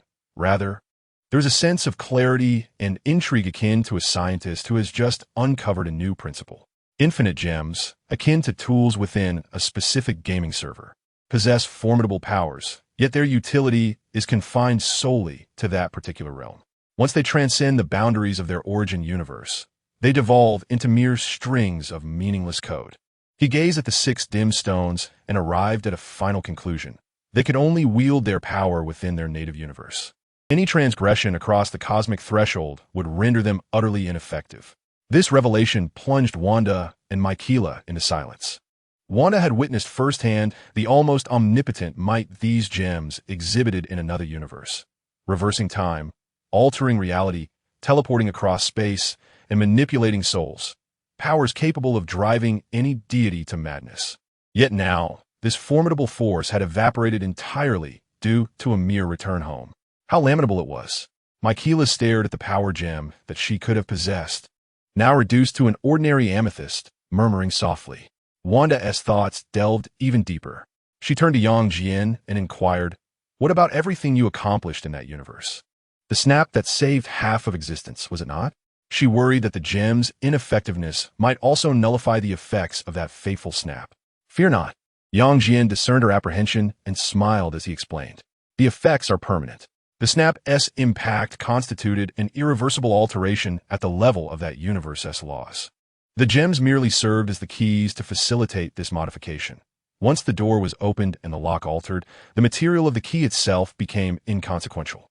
Upon hearing this clarification, Wanda breathed a sigh of relief. However, it also elucidated another matter. Jian's gaze swept over the 6 useless stones, his tone laced with a subtle mockery. The Avengers of that universe, their time heist plan, had been predicated from the outset on a fundamentally flawed and presumptive basis. If they had traversed incorrectly, not reaching their intended universe, but rather another, and subsequently returned with the 6 gems only to attempt the snap at their temporal juncture, they would find themselves with nothing more than a collection of beautiful stones. Their vision and perspective had ultimately been constrained by the confines of their minuscule universe. Indeed, should they err in their cosmic journey, the infinite gems would prove utterly useless. Naturally, such a narrative could only unfold within the realm of fiction. This discourse prompted Wanda and Michaela to exchange glances, each perceiving a flicker of concern in the other's eyes. They could scarcely fathom the despair that would engulf the Avengers of that universe had Jian not intervened, after enduring all those sacrifices, to ultimately discover they had returned with a mere assortment of worthless stones. "So, does this mean our journey was in vain?" Michaela queried, a hint of reluctance in her voice. "How could it possibly be deemed a wasted endeavor?" Jian replied with a smile, shaking his head. He approached the balcony, gazing into the distance at the bustling metropolis of his universe, a glimmer of scheming light flickering in his eyes. The true memento was not these worthless stones. Rather, It resided in the seed I had sown in the garden of another universe, and the fruit of that universe, which I had confirmed with my own eyes, possessed the flavor I sought. Wanda immediately grasped what he referred to. The celestial group, she murmured. Indiet, young Jian no dead. The Infinity Stones, after all, were mere external artifacts. While they were convenient, their limitations were too great, and they adhered strictly to the universe's rules. My ambition is to transcend those rules. Absorbing the entire creative energy of a nascent celestial undoubtedly presents an enticing shortcut. He turned to face Michaela, who still appeared somewhat bewildered. Thus, the true memento is the recipe that empowers me to grow stronger, along with the universe I have already reserved, where the ingredients are being meticulously cultivated. As for these stones, he casually picked up the dim soul stone, weighed it in his hand, and then stored it away in the system's space. Let it be regarded as a few unique pebbles collected during this journey. This action elicited laughter from both Wanda and Michaela. Indeed, what was considered a cosmic treasure by others, in his eyes, became no different from stones by the roadside once it lost its utility. Such was the confidence born from absolute power. All right, let us cease discussing such distant matters. Young Jian stretched lazily, concluding this academic discourse on the Infinity Stones. Chapter 148. The Secret War. S.H.I.E.L.D. High base deep beneath the Nevada desert, a vast underground base, large enough to accommodate a small city, operated with an efficiency far exceeding external imagination. This was S.H.I.E.L.D's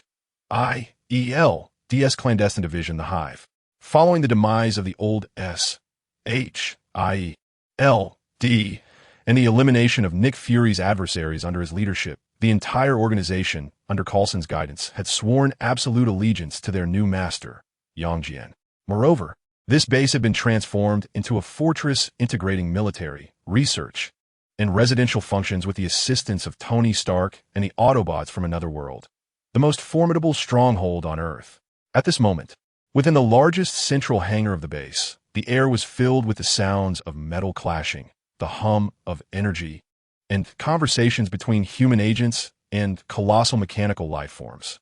Optimus Prime, I have received a report for this mission.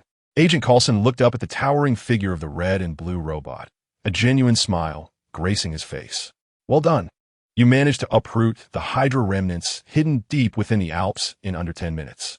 Optimus Prime, the illustrious leader of the Autobots hailing from Cybertron, responded with a calm yet resonant voice imbued with wisdom. This is our duty, Agent Coulson. To execute the will of our master and to eliminate any threats that seek to disrupt peace is our sole mission. His physique appeared more robust and fluid than it had in their own universe. Beneath the classic red and blue paint lay a new metal glimmering with a dark silver sheen. This was the vibranium alloy composite armor developed by Tony Stark after receiving a hint of technology from Yang Jian. Its strength and energy conductivity surpassed that of any known material on Earth by several magnitudes. A mission? I see it merely as a warm-up, bellowed Ironhide, adorned in black and bristling with weaponry, as he wiped down the cannon on his arm with a massive mechanical cloth. Those Hydra scraps are not even worthy to scratch my new armor. I haven't even felt what it's like to be hit by a bullet. That is because you have reduced all your enemies to mere dust. Ironhide, replied Ratchet, the ambulance painted in hues of white and red. As he scanned Ironhide's armor data with a precision instrument extending from his arm, muttering incessantly. I have checked your armor feedback. The damage rate is 0.001, and that is only because you accidentally scraped off a patch of paint during your transformation. I have always stated that the new bodies bestowed upon us by our master and Mr. Stark are not to be squandered. Hey, Doc, you can't expect a weapons expert to concern himself with paint. Ironhide shrugged indifferently, his massive metal shoulder rising slightly. On the other side of the hangar, the atmosphere was far more jubilant. The slightly smaller Bumblebee was surrounded by a group of young agents. This is absolutely awesome, exclaimed an enthusiastic young male agent. Bumblebee's electronic eye twinkled with joy, and his radio instantly erupted with a lively electronic dance tune, accompanied by a clear, synthesized voice declaring, I am Iron Man. This elicited hearty laughter from the surrounding agents. Coulson gazed upon this heartwarming scene of humans and Transformers in close camaraderie, his heart brimming with emotion. He would never forget how, just months prior, their master Yang Jian had brought these magnificent beings to them in a manner akin to a deity. They had wandered the Earth in a parallel world, and it was Yang Jian who had offered them a choice. Submit to me, and I shall grant you a new homeland and the hope of vengeance. Faced with that godlike figure, Optimus Prime and his Autobots chose to yield. Thus, Yang Jian tore through the fabric of space, transporting them from their hunted universe to this new realm. Yang Jian provided them with a new home, while Tony Stark and S.H.I.E.L.D.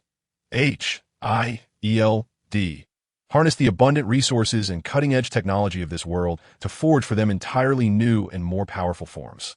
In exchange, these formidable and loyal mechanical beings have become the most steadfast executors of their master's will, the most faithful guardians of Earth. Optimus Prime. Coulson retracted his thoughts, his expression growing noticeably serious. Gather everyone, he commanded. Besides a mission report, there is another, far more critical matter that requires your assistance. Optimus Prime's azure eyes flickered momentarily as he promptly summoned the active core members, Ironhide, Ratchet, Bumblebee, and others, through internal communication. Moments later, several towering Autobots encircled Coulson, forming an imposing steel jungle. They stood silently, exuding an air of absolute obedience characteristic of soldiers, awaiting orders. Coulson activated the holographic projection on his wrist, revealing a world map before them, with several capital cities illuminated by ominous red dots. This is troublesome. Coulson's tone was grave. Since the Master consolidated S.H.I.E.L.D, eliminating Nick Fury and Hydra's influence while asserting absolute control over the global supernatural order, the overt conflicts among super beings on the surface had indeed vanished. However, the undercurrents of unrest had never ceased. Governments around the world have begun to perceive our betrayal. They cannot tolerate the existence of a world police that transcends their authority and remains beyond their control. Recently, according to our intelligence, several major powers, led by the United States and Russia, are clandestinely forming an anti-superhuman alliance. They're sharing technology and consolidating military strength, with motives that are all too clear. Ironhide scoffed, producing a derisive metallic sound. With their outdated equipment, they couldn't even best Hydra, and now they wish to defy the Master? Are they so keen on dismantling their own nations? Their resistance, indeed, holds no significance for the Master, Coulson remarked. The Master barely deigns to acknowledge them. Yet, our duty is to eliminate all potential trouble for the Master, no matter how trivial they may seem. The Master's desire is to establish a realm of absolute peace and stability on Earth.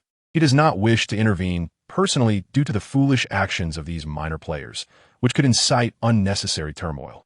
Thus, this dirty work falls to us. Of course, Yang Jian had never uttered such words. These were merely Coulson's fabrications. However, Yang Jian did not intervene, as he generally deemed such matters beneath his concern. As a top-tier agent, a penchant for coarse language was an essential skill. His assertions were merely aimed at crafting a more favorable living environment for Yang Jian. This is the mission of S.H.I.E.L.D. All benefits are directed towards the Master and the existence of S.H.I.E.L.D. Coulson lifted his gaze to Optimus Prime and uttered the challenging words, "We need you to go undercover. We require you to disguise yourselves as specific models of vehicles and infiltrate the ranks of the Alliance's core members. Optimus Prime, your target is the President's vehicle. Air Force One, Ironhide, your target is the personal vehicle of the Russian Minister of Defense. Bumblebee, your objective is the sports car of a hawkish congressman who has been inciting division within the legislature." Coulson meticulously outlined the details of the mission. Contrary to the hesitations or confusion he had anticipated, Chapter 149, Infiltration commenced. The moment his words fell, Optimus Prime stepped forward, his colossal metallic form casting a heavy shadow. His deep voice bore no trace of uncertainty. Understood, a single word that epitomized absolute obedience. His gaze fixed on Coulson as he continued. Please provide all details regarding the targets, operational routes, and social habits. The Autobots shall ensure the mission's completion, neutralizing any threats to the boss's order if necessary. His response was so crisp and decisive that it momentarily took Coulson aback. Soon, he comprehended the reality. These Autobots had already positioned themselves as soldiers of the boss. For a soldier, executing orders is the sole duty, devoid of any questioning or hesitation. Excellent. Coulson exhaled in relief and transmitted a set of encrypted data to Optimus. Just then, another large door in the laboratory slid open, revealing Tony Stark, yawning and holding a cup of coffee. Clearly, he had just concluded an intensive research session. Oh, everyone's here. Tony raised an eyebrow upon seeing the towering Autobots. How's the new alloy I designed for you? Is it resilient enough? Are Hydra's projectiles merely tickling you? More than just a tickle, Stark, Ironhide replied in his booming voice. I didn't even feel a thing. That's good to hear. Tony nodded with satisfaction, confident in his creation. He glanced at the mission briefing projected by Coulson and quickly grasped the gist. Do you need technical support? He inquired. I can design a more sophisticated cloaking system for you and an electronic warfare module that can seamlessly infiltrate all their communication devices. That would be splendid, Coulson immediately replied. Tony sipped his coffee, his gaze sweeping over the remnants of Hydra's weaponry seized in battle. Send me all those broken new parts, he said, his eyes sparkling with the enthusiasm of a tech enthusiast encountering new toys. I will examine them thoroughly to see what new gadgets Hydra has unearthed from the cosmic debris. Optimus nodded slightly to Tony in gratitude, then turned to face all his Autobots. Autobots! His charismatic voice resonated throughout the hangar. We have a new mission. Transform. Let S move. Yes, leader. Accompanied by a series of exhilarating metallic transformations, Optimus Prime metamorphosed into a formidable Peterbilt 389 truck, while the ironclad exterior transformed into a sleek black pickup. Bumblebee, in turn, became a striking yellow Chevrolet Camaro. Each vehicle, imbued with an aura of futuristic technology, illuminated its headlights, and the engines emitted a deep, resonant growl. Swiftly, they surged out of the hangar, racing towards the Earth, seamlessly integrating into the human realm. They would become shadows, poised as swords lurking within the centers of power, ever ready to sever the tendrils of any emerging threat for their master. Standing side by side, Tony and Coulson observed their departing figures. At times, it feels surreal. Phil, Tony suddenly broke the silence. What are we truly doing? Upholding young Jian S.H.I.E.L.D? I am uncertain. Tony, Coulson replied, his gaze drifting over the empty hangar, his expression complex. All I know is that since the boss's arrival, I have felt revived. The specter of global warfare has receded, and alien fleets no longer dare to approach the solar system with ease. He turned to Tony, offering a faint smile. Perhaps we are not safeguarding the dominion of superhuman. We are merely preserving a world that has become better with the emergence of divinity. Coulson's attention shifted from the large screen, where green dots representing Autobots raced towards global targets at breathtaking speeds. He straightened his suit, his demeanor returning to its characteristic professionalism and competence. He turned to the communications officer behind him and issued clear commands. Engage the InSight satellite system for continuous 24-hour monitoring of all targets. I need to be aware of their every breath and heartbeat. Deploy the drone fleet to stand by at the periphery of the target zones, ready for electronic suppression and physical isolation. Yes, sir. The entire Hive base functioned like an intricate war machine, operating with remarkable efficiency. All departments were providing top-tier technical and informational support for the Autobots' unprecedented covert operation against the global leadership. Meanwhile, the protagonists of this tempest had silently arrived at their designated posts. Washington, D.C. The White House, a glossy black Chevrolet Camaro, rested quietly in the private garage of a hawkish senator. Its striking design captivated the senator's son, who had circled it several times, eyes filled with yearning. This senator was one of the most fervent proponents of the anti-superhuman alliance. Unbeknownst to him, his prideful vehicle was discreetly recording every encrypted phone call made in his study with its blue eyes. In Moscow, the Kremlin, a formidable black heavy-duty pickup truck, newly procured for military use, has been assigned to the Russian Minister of Defense as his official vehicle. Its defensive capabilities are said to withstand direct rocket attacks. The minister is exceedingly pleased with this muscular steel fortress, often convening within its confines with colleagues to deliberate on strategies to dismantle the new deity looming over the S.H.I.E.L.D. Bureau. Unbeknownst to him, every word uttered is meticulously transmitted in real time to the Hive's database from the very seat upon which he rests. At Andrews Air Force Base, a Peterbilt heavy truck, designated as the ground transport vehicle for Air Force One, has just completed its handover ceremony. Its massive and powerful frame has garnered admiration from the Secret Service agents responsible for security, who deem it the most reliable mobile command center on the ground. In a matter of hours, the President of the United States will embark on a journey to Camp David aboard this vehicle to attend a highly classified meeting. The agenda revolves around the activation of the God S.H.I.E.L.D. space-based kinetic weapon system, poised for a potentially devastating surgical strike against the headquarters of the S.H.I.E.L.D. Bureau when deemed necessary. These automotive beings, steel warriors from another realm, have silently transformed into swords of Damocles, suspended above the pinnacle of global power. They awaiting the opportune moment, anticipating a command from their master. Chapter 150. Secret War 2 on the other side. Jian luxuriates in the rare and familial tranquility of his villa. He no longer contemplates the grand themes surrounding the God group or the future of the universe. In this moment, he is merely an ordinary man who has just returned home from a long journey. He feels the warmth and familiar scent emanating from Wanda and Michaela, as well as Zhao Hailuan. This sensation softens and warms his heart, which has grown somewhat rational due to his super intellect. Deep within, he understands that all his endeavors, whether conquering or safeguarding, consuming or creating, ultimately serve to protect the precious simplicity of the everyday life before him. He has seized the S.H.I.E.L.D. Bureau, summoned the automotive beings, befriended Tony Stark, and consolidated the global supernatural order with absolute power. Much like a meticulous gardener who erects the sturdiest fences to shield his garden from the tempest beyond. As for the covetous entities lurking outside the garden, those self-important cosmic empires, a cold smile curls at the corners of Yang Jian's lips. They will soon learn that sometimes the greatest danger is not the storms outside the garden, but the seemingly leisurely gardener within it. He resolved to temporarily disregard the encroaching guests, preferring instead to observe the state of the garden he had meticulously cultivated, now under the care of the stewards. 200 meters beneath the Alpine Mountains lay the Prometheus Bastion, the highest command center of the anti-superhuman global alliance. The cold alloy walls severed any connection to the outside world. At the enormous circular conference table sat a cadre of individuals wielding the utmost authority on this planet, the President of the United States, the hawkish Russian General Ivan Petrovich from the Ministry of Defense, the divisive Senator Robert Kelly from the U.S. Congress, and the top security advisors from the United Kingdom, France, and Germany. Their faces bore an amalgamation of fear, anger, and a gambler's reckless fervor. "Gentlemen, we can no longer afford to wait," Senator Kelly exclaimed, fervently gesticulating, his spittle splattering the table. That so-called boss and the private army of the S.H.I.E.L.D. have become a sharpened blade, gradually eroding our nation's sovereignty and our free will. We have become puppets of an unknown entity.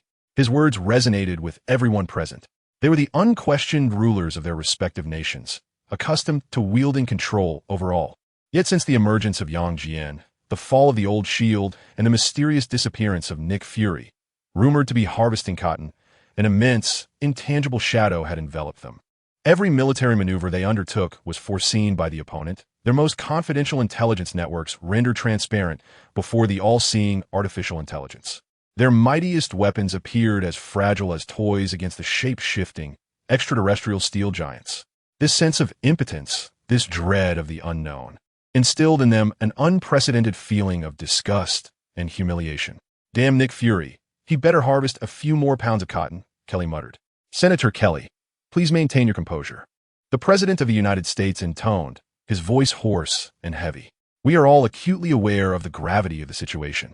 Our intelligence agencies cannot even ascertain the true identity of that boss. He is like a specter. Our sole advantage lies in his apparent arrogance. He seems disinclined to personally attend to our petty maneuvers. This is our opportunity." General Ivan pounded his fist on the table, producing a dull thud.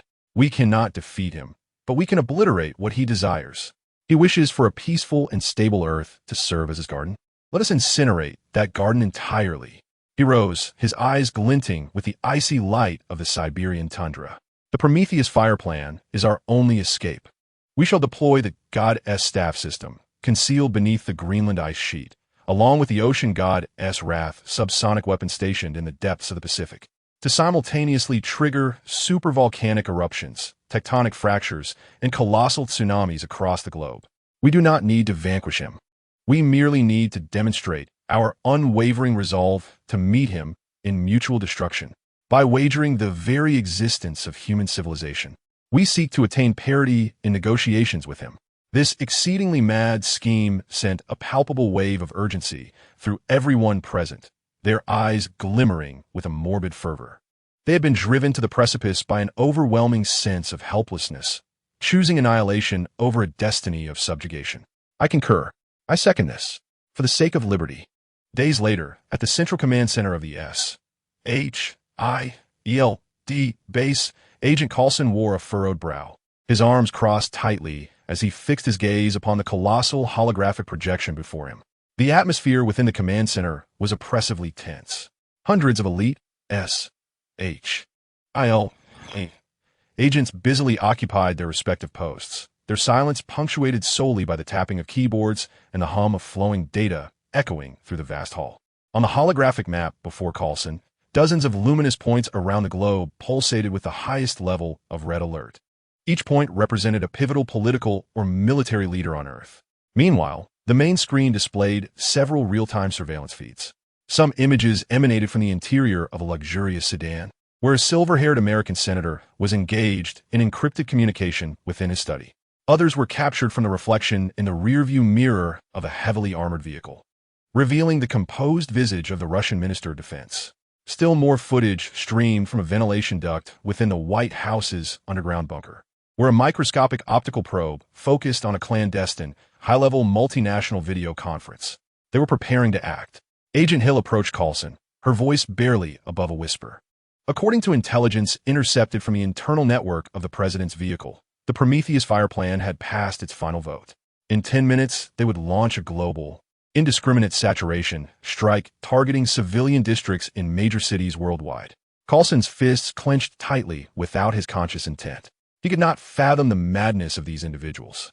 To rebel against a deity who had never harmed them, but instead had ushered in an unprecedented era of peace for the Earth. They were willing to drag all of human civilization into the grave alongside them. They believed that orchestrating a global catastrophe would compel the master to inherit a chaotic mess, thus forcing him to relinquish his dominion over Earth. Coulson's voice was laced with icy detachment. They were gravely mistaken, beyond all reason. Chapter 151. The Secret War 3. He recalled Captain America, the one who once sacrificed everything, even his life, to uphold world peace. Yet now he understood that before absolute power and a higher order, there lay an entirely different reality. The pitiable freedom of humanity, precariously established upon a fragile balance, is indeed trivial. Does the boss have any instructions? Hill inquired. Coulson shook his head. None. The boss never concerns himself with such trivialities. His sole will is the maintenance of Earth stability. Coulson turned to face all the agents in the command center. And we, his voice resonated through the broadcast system, permeating every corner of the base, are the executors of his will. The boss has bestowed upon us the power to obliterate all, not for us to hesitate or retreat. He raised his hand, glancing at the timer on his wrist. All units, pay attention. At that moment, his gaze became as cold as ancient ice. Operation codename, Clean Sweep. 1 second before the target presses the button, I want to see all red alerts transformed into blue, symbolizing safety. Commence action. Washington, D.C., Camp David. Underground Strategic Command Center. The American president's face bore a fevered hue reminiscent of impending doom. He stood before the red button capable of determining the fates of billions across the globe, addressing the other coalition members in a video conference with his final oration. We may fail. Our civilization may regress. Yet history shall remember us. Remember our courage to raise the sword of rebellion against false gods for the freedom of humanity. Gentlemen, for freedom. Having spoken, he raised his hand high, poised to press the button. However, just as his finger was about to make contact with its surface, boom! A deep metallic roar erupted from behind him. Everyone turned in terror. There, the armored vehicle, intended to remain in the underground garage as the presidential transport, had burst through the thick 10-meter alloy blast door and appeared in the conference room. No, it was no longer merely an armored vehicle. Before the wide-eyed assembly, the truck's front and cabin underwent an intricate and fluid transformation, defying the laws of physics. Metal twisted and reformed. Gears roared and engaged. In mere seconds, a towering, powerful, and imposing crimson and blue robot stood before them. Optimus Prime, the leader of the Autobots. His azure eyes radiated a cold, emotionless light as he looked down upon the diminutive earthly rulers, no larger than ants. In the name of the boss, Optimus Prime's resonant voice echoed through the broadcast system, reverberating throughout the S.H.I.E.L.D. command center. Your rebellion ends here. He did not even lift a finger. He merely stood there, exuding a terrifying energy derived from his new form. Intertwined with Kryptonian technology, which rendered everyone present weak-kneed and unsteady. The president's hand, reaching for the button, froze mid-air, trembling violently, yet could advance not an inch. In Moscow, at the Ministry of Defense, in a secret office, the Russian Minister of Defense had just concluded a secure communication with Camp David, his face bearing a tragic solemnity reminiscent of a chilling autumn breeze. He rose, preparing to head to the underground launch silos. However, outside the immense floor-to-ceiling window of his office, an enormous shadow was suddenly cast. He looked up in astonishment to see his black armored vehicle, parked in the square below, had transformed into a menacing black robot, adorned with grotesque weaponry and exuding a palpable aura of menace. Ironhide, bang! Ironhide had no intention of using the door. Instead, he smashed through the wall of the Ministry of Defense with his colossal metal fist, reaching in. Like plucking a chick, he seized the astonished Minister of Defense from his office. The minister, gripped by Ironhide's enormous palm, trembled in terror. You are fortunate, Ironhide's cold, resonant voice echoed in his ear, akin to the whisper of death. Across the globe, at that very moment, similar coups, imbued with an aesthetic of steel and violence, were unfolding synchronously in numerous centers of power. The British Prime Minister was seized beneath his desk at number 10, Downing Street, by a colossal mechanical hand emerging from the floor. The French President's envoy was cornered in a secret meeting room at the Lycée Palace by a Citroën that had suddenly transformed to block the exit. That hawkish American senator found himself bound like a dumpling by his beloved new Camaro in the garage of his Beverly Hills mansion. The automotive guardians, once protectors of peace, had, in this moment, morphed into the most ruthless enforcers of their master's will. Their actions were precise, efficient, and imbued with overwhelming power. Meanwhile, outside these centers of authority, countless secret strongholds, military bases, and intelligence centers belonging to the Anti-Superhuman Alliance were simultaneously subjected to a thunderous assault from the S.H.I.E.L.D. agency. Squads equipped with the most advanced weaponry descended like phantoms from the heavens, launching simultaneous attacks on all targeted locations. Their operations bore no hint of negotiation or warning. Breach the door. Flashbang. Target eliminated. Control all data. The entire process unfolded like a meticulously orchestrated surgical operation directed by a supercomputer. Within a mere 10 minutes, a vast coalition, secretly formed by some of the world's most powerful nations with plans to upend the global order, was quietly and completely eradicated on a physical level. S.H.I.E.L.D. headquarters, Central Command Center, Coulson gazed intently at the holographic map before him. The multitude of flickering red dots, each signifying the highest threats, transformed into blue, indicating those that had been neutralized, one after another within mere minutes. Soon, the last red dot extinguished, and a brief cheer erupted throughout the command center, only to swiftly dissolve into an absolute silence once more. The mission was accomplished. A crisis potent enough to instigate a third world war, even a nuclear conflict, had been decisively quelled amidst their light-hearted banter. On Coulson's face, there was no trace of triumphant joy. Only the unique weariness and satisfaction that comes after completing a grim yet profoundly significant task. He understood that the world would never again hear any substantial dissent against the boss. Turning away, he approached the enormous floor-to-ceiling window in his office, perpetually shrouded in darkness. He knew that beyond the glass lay the watchful eyes of the boss. Adjusting his tie, he stood erect and spoke in a tone befitting a report, calm and composed. Boss, all threats have been eradicated. No one in the world dares to oppose you any longer. Chapter 153.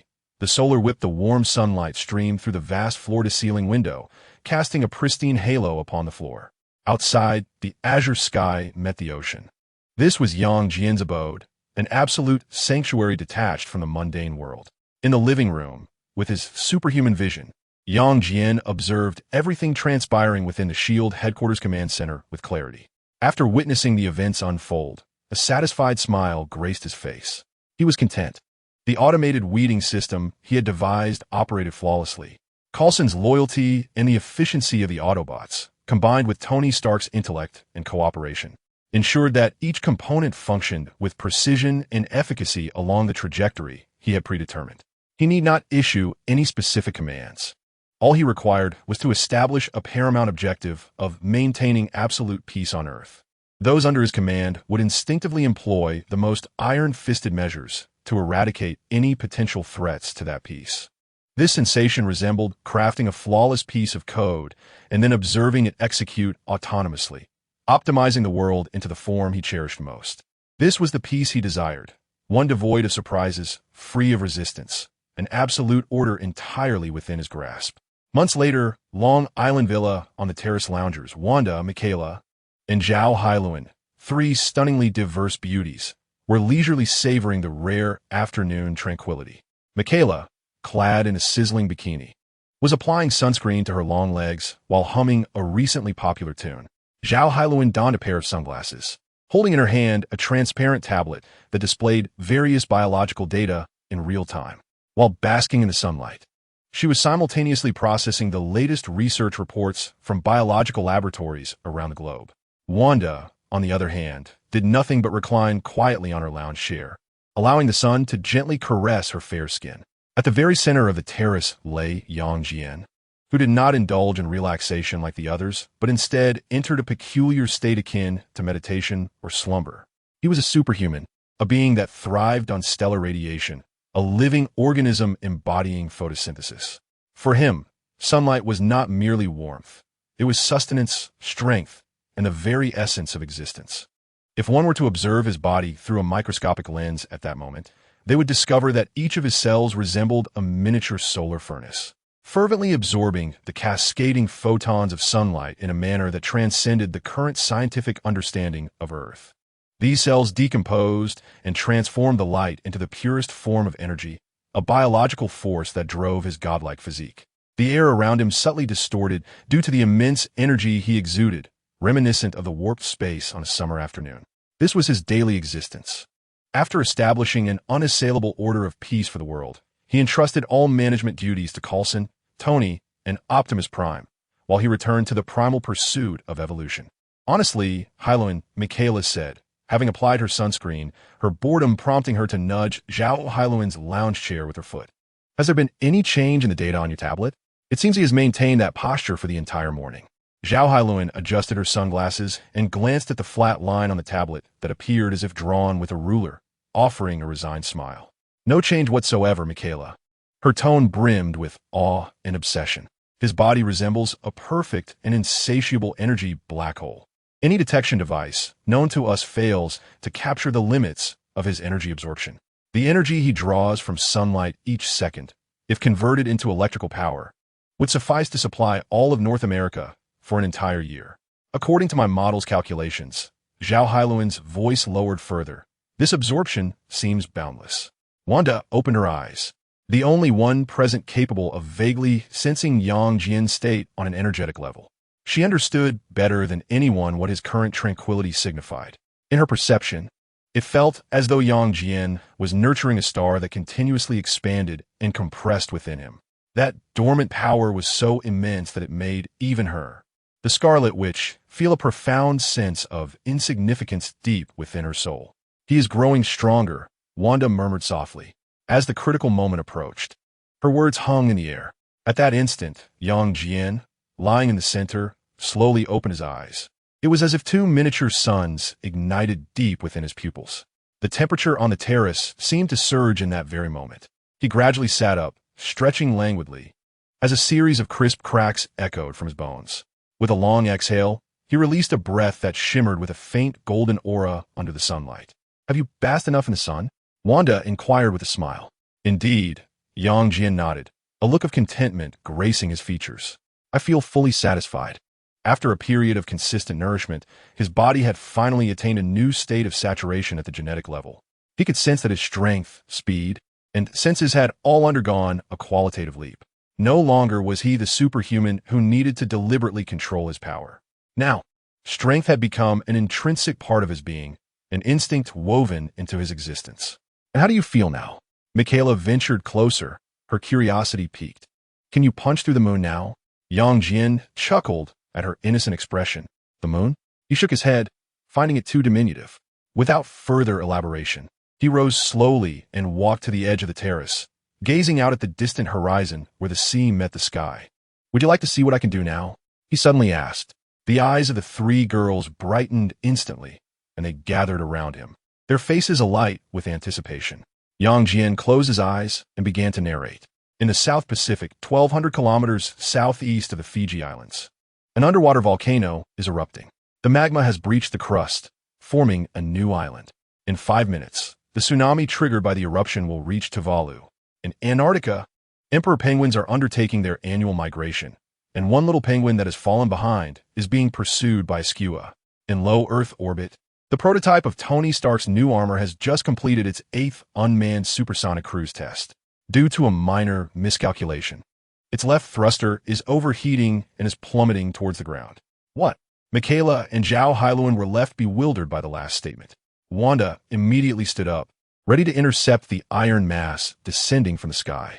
However, Jian merely raised his hand and gently placed it on her shoulder. "Do not be anxious," he reassured her, still with his eyes closed, his tone as calm as if discussing a trivial matter.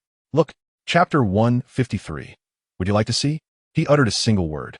Then, under the astonished gaze of the three girls, Jian slowly lifted his right hand, aiming it at the azure sky above.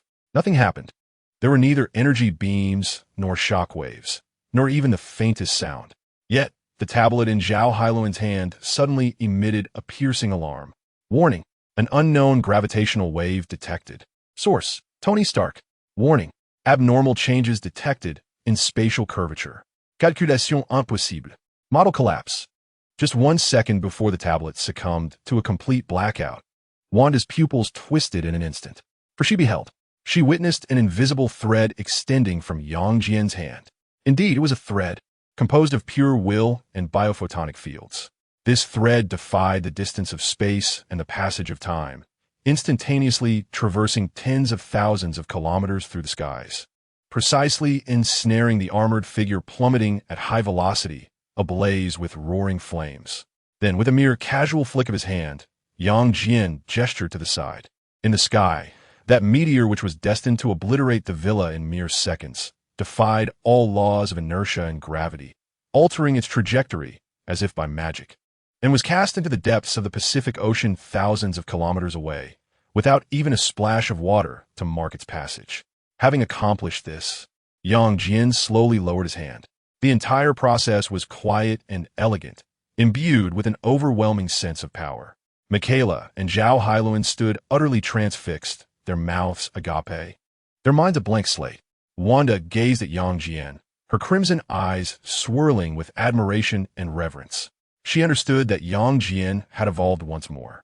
No longer did he require heat vision to incinerate or fist to strike. His will, his force field, could now directly interfere with the very fabric of physical laws. However, this was but the beginning. What had just transpired was merely an appetizer. Jian opened his eyes, focusing on the blazing star billions of kilometers away. "I previously stated that I was satiated."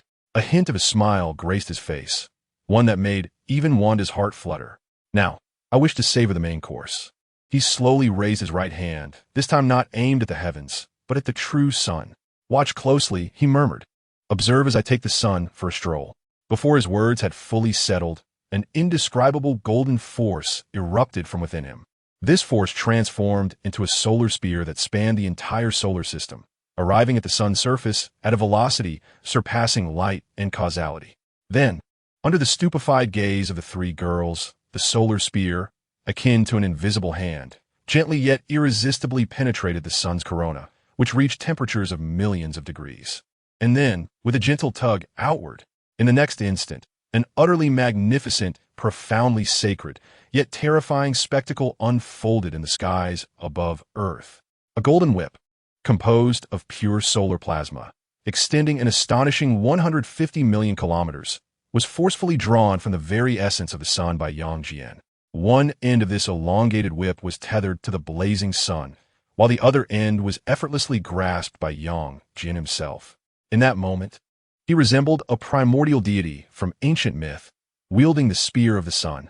The waters of the Pacific Ocean began to boil under the radiance of this unadulterated solar energy, while the Earth's magnetic field emitted a lament of overwhelming strain. Yet, all the energy was perfectly confined within the whip by Yang Jian's unwavering will, without a single scintilla of leakage.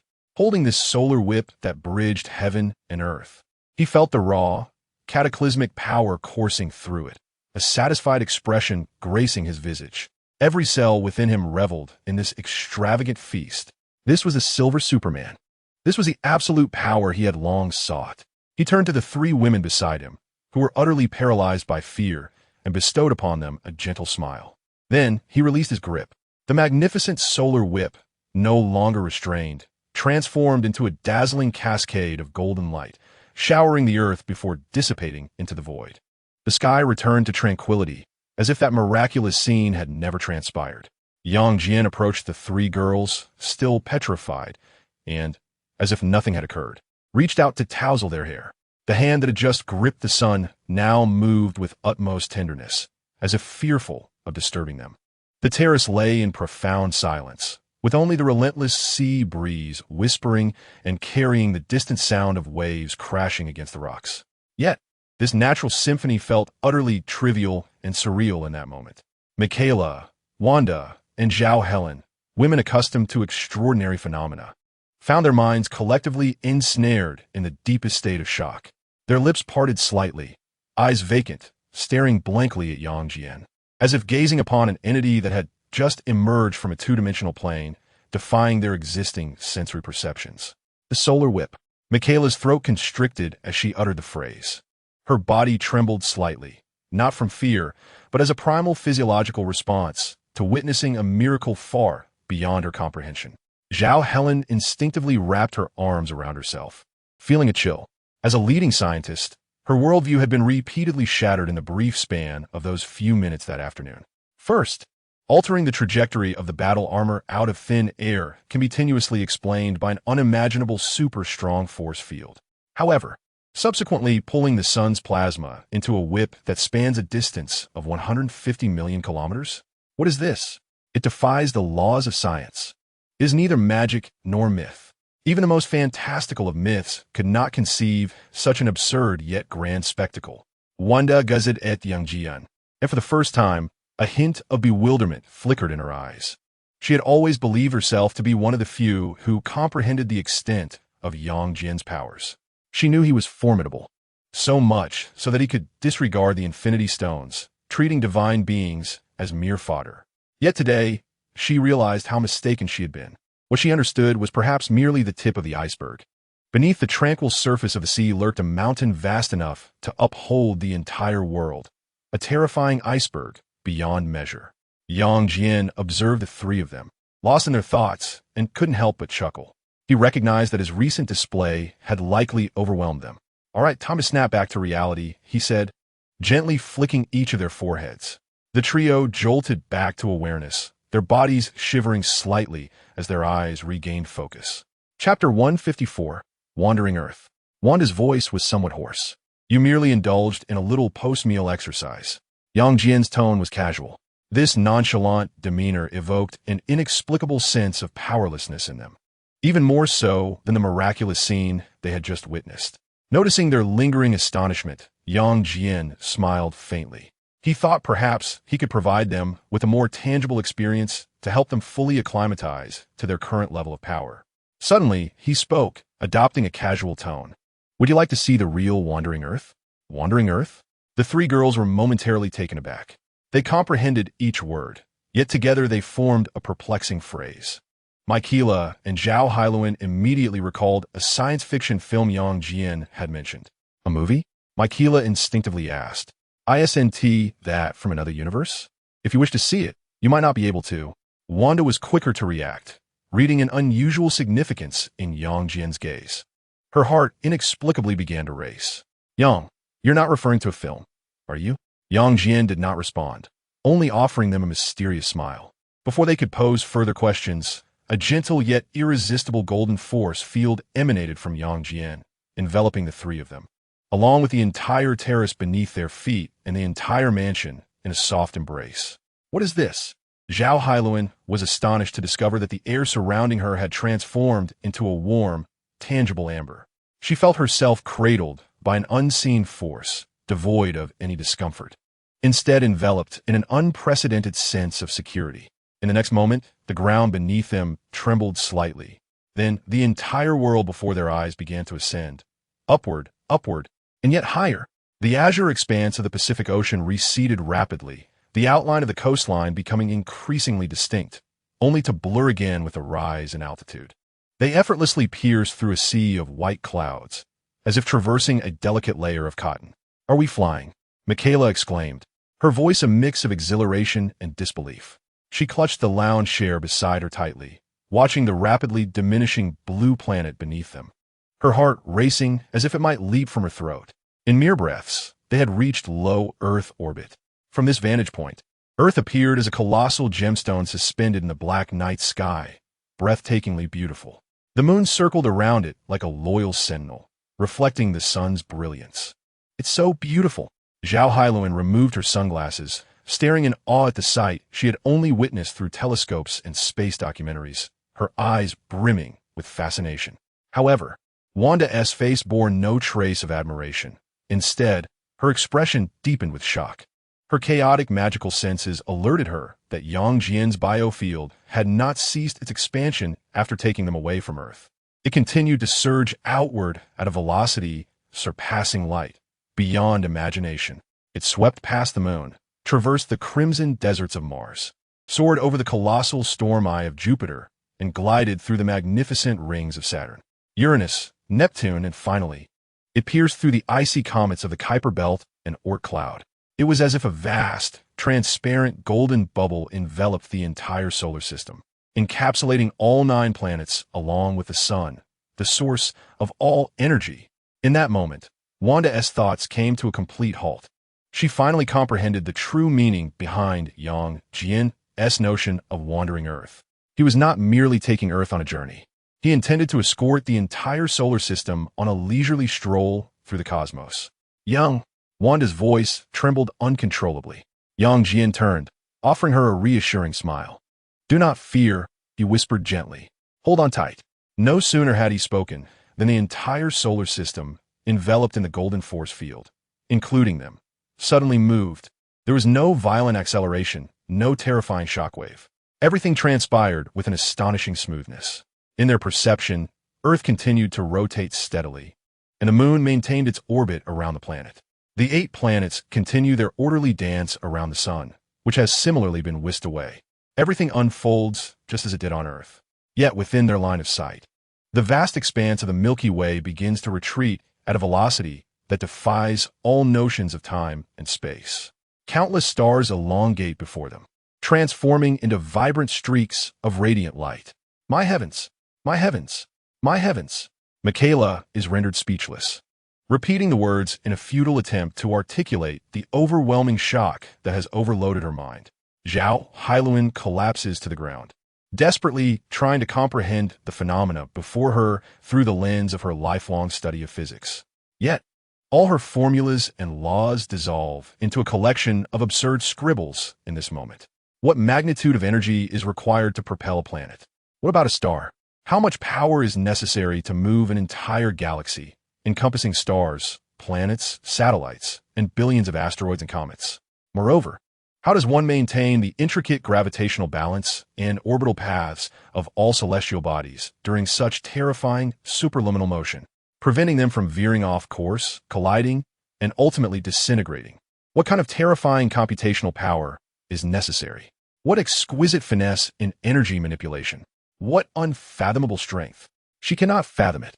She surrenders her thoughts, for she realizes she is witnessing a genuine miracle, a marvel so profound that it would leave all self-proclaimed deities in the universe utterly humbled. They find themselves aboard a cosmic sightseeing vessel, with the solar system as its hull, beholding the grandeur of the universe from an unprecedented perspective. They glide past the ethereal pillars of creation, where dust and gas are nurturing new stars. They traverse the breathtaking Horsehead Nebula, its dark red cosmic dust magnificently illuminated by the stars behind it. They even witness the Andromeda and Milky Way galaxies voraciously merging. Here, time loses its significance. Space is whimsically distorted and folded. uncertain of how long has passed. Perhaps an instant, perhaps eons, when the three girls, having transitioned from sheer astonishment to a state of numbness. Hear Yang Jian's voice once more. All right, we've seen enough of the scenery. It's time to return home for lunch. No sooner had the words left his lips than the rapidly retreating celestial backdrop abruptly halted, then began to rewind at an even swifter pace. Ultimately, after a barely perceptible tremor, all returned to tranquility.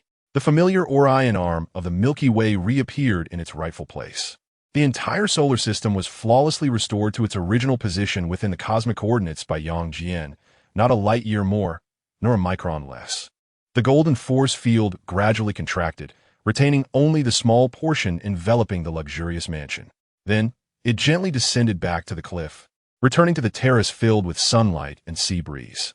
Everything was precisely as it had been when they departed, as if the recent cosmic journey spanning millions of light years had merely been an extravagant illusion. Yang Jian released the force field, a serene smile gracing his face. He approached the three girls, still petrified, and, as if nothing had transpired, extended his hand to tousle their hair. All right, he said with a light-hearted tone after the exercise. I suppose we must be hungry. Let's go for lunch. Chapter 155, Eternity. Silence enveloped the terrace. Only the sea breeze tirelessly whispered, carrying the distant sound of waves crashing against the rocks. Yet this natural symphony seemed trivial and surreal in that moment. Michaela, Wanda, and S.H.I.E.L.D, three women accustomed to extraordinary phenomena, found their minds collectively ensnared in the deepest state of paralysis. Their lips parted slightly, eyes vacant, staring blankly at Yang Jian, as if confronting a being that had just emerged from a two-dimensional plane beyond the grasp of their senses. If the Yang Jian who wielded the whip of the sun was a myth, what was the Yang Jian who had just taken the entire solar system for a stroll through the cosmos? Was he the very essence of concept, the embodiment of physical laws? They could not fathom it. Their minds, their understanding, their imagination appeared starkly barren and pale in the face of the miraculous feat that had traversed millions of light years. It was only when Yang Jian uttered the mundane invitation to lunch that the three girls were finally jolted back to reality. Their bodies quivered as their gaze regained focus. Lunch? Michaela instinctively squeezed out the word from her throat. Her body still trembled, not from fear, but as a primal response of a living being witnessing a miracle far beyond its comprehension. Her worldview had been relentlessly shattered countless times within those fleeting moments. Now, the very man who had orchestrated that marvel was inviting them to lunch. The sheer contrast ignited a near conflagration in her mind. S.H.I.E.L.D instinctively grasped the railing beside her, feeling her legs weaken. As a leading scientist, her life's pursuit had been to explore and understand the truths of the universe. Just moments ago, Yang Jian revealed to her that when power reaches a certain critical point, the so-called truths and rules can be manipulated and arranged like mere toys. This realization struck her as both the greatest shock in the world and the most lethal temptation. She gazed at Yang Jian, her eyes alight with obsession and fervor.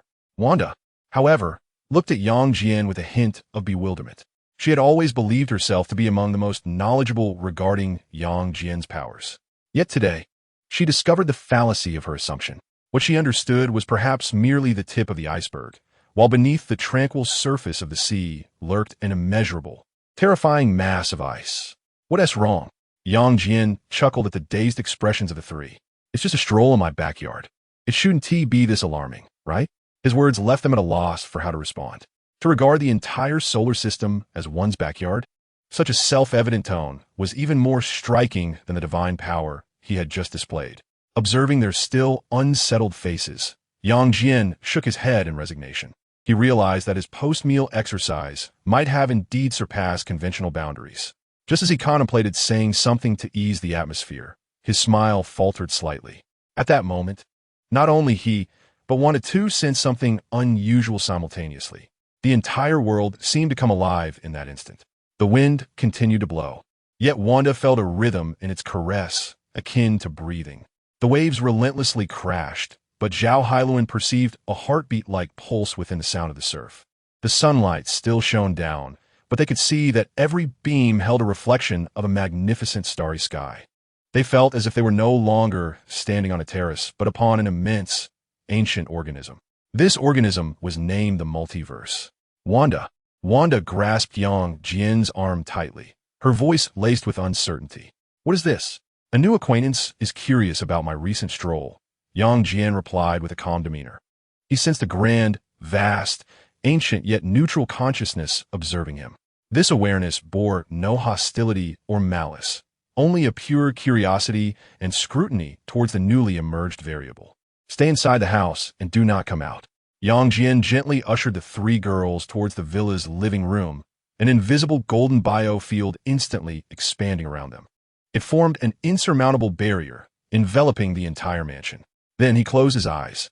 His body remained still, yet in that moment, his consciousness transcended the confines of his physical form, transcending the dimensions of the physical realm. One enters a conceptual space that eludes description by any language. Here, there exists no up or down, no passage of time.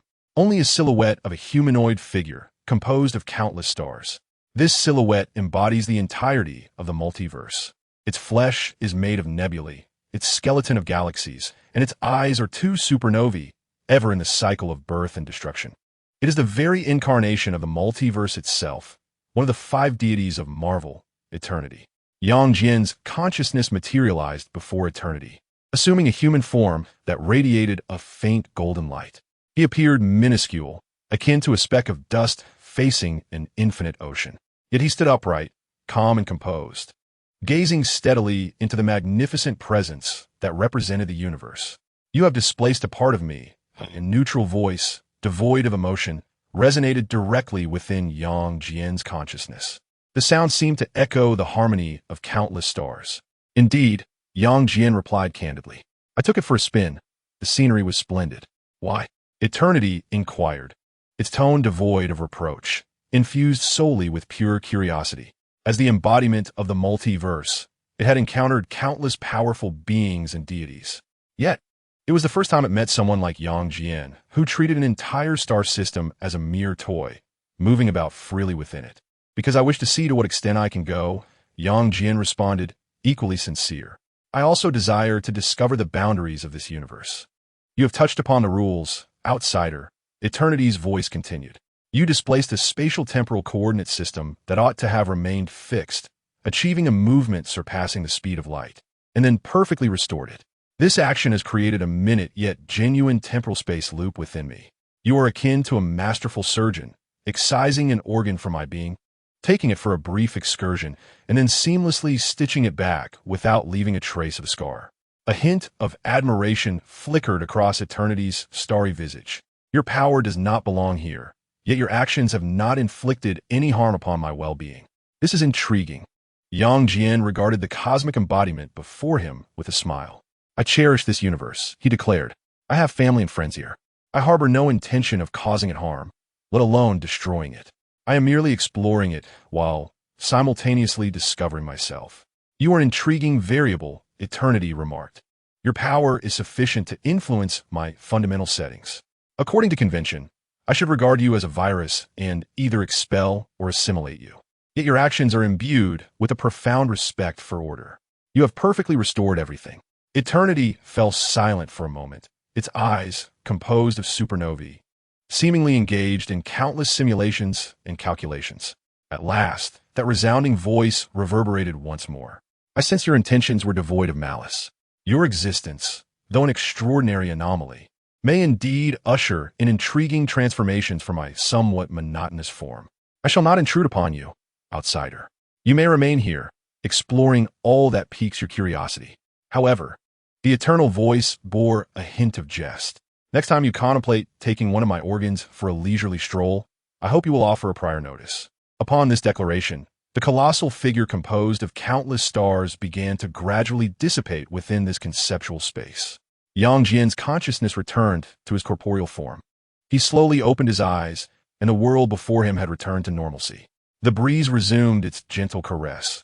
The waves continued their rhythmic embrace, and the sun shone with its familiar warmth, as if the recent amicable discourse had merely been an ephemeral dream. He dispelled the force field enveloping the villa and turned back toward the terrace. Wanda, Michaela, and Jian immediately gathered around him, their faces etched with worry and anxiety. Yang, are you all right? What was that just now? Who did you meet? Jian gazed at their concerned expressions, a tender smile gracing his lips. He extended his hand, as if nothing had transpired, and affectionately tousled their hair once more. I'm fine, he replied with a smile. It was merely the landlord of the multiverse, who, noticing my earlier commotion, came to remind me to keep the noise down during future renovations. Now, nothing shall disturb us. Let us proceed to lunch. Chapter 156. Having reached this point, let us dine. This statement finally jolted the three girls from the cosmic shock they had just experienced. However, returning to reality did not imply an immediate acceptance of it.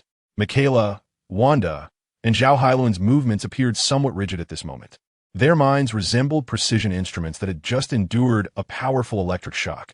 Although successfully rebooted, each operational process was laden with delays and dissonance. Lunch. This suggestion, which had seemed remarkably normal and warm just moments ago, now resonated with a surreal absurdity. An entity that had recently grasped the sun and propelled an entire galaxy for a stroll through the cosmos, and engaged in a cordial dialogue with the very will of the universe, was now inviting them to partake in a meal. Their senses and cognitions were undergoing an unprecedented rupture and reconfiguration. I'm not very hungry, Michaela instinctively murmured, lightly touching her flat abdomen, her voice barely more than a whisper. She felt as though her stomach, along with all her internal organs, remained ensconced in that recent cosmic promenade spanning millions of light years. Unable to keep pace with her body's return, Jian adjusted her non-existent glasses perched upon her nose, a subconscious gesture manifesting during her contemplation. She gazed at Jian, her eyes brimming with the fervor and reverence of scientists encountering the ultimate truth. In hushed tones, she murmured, the gravitational constant, spatial curvature, the relativity of time.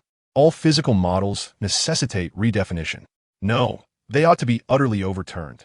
The entirety of our existing science merely scratches the surface, akin to studying the bacterial ecology of pores on the skin of a colossal organism. Only Wanda, after the initial shock, looked into Jian's gentle, smiling eyes. The faint awe stemming from their disparity in power gradually yielded to a more profound affection.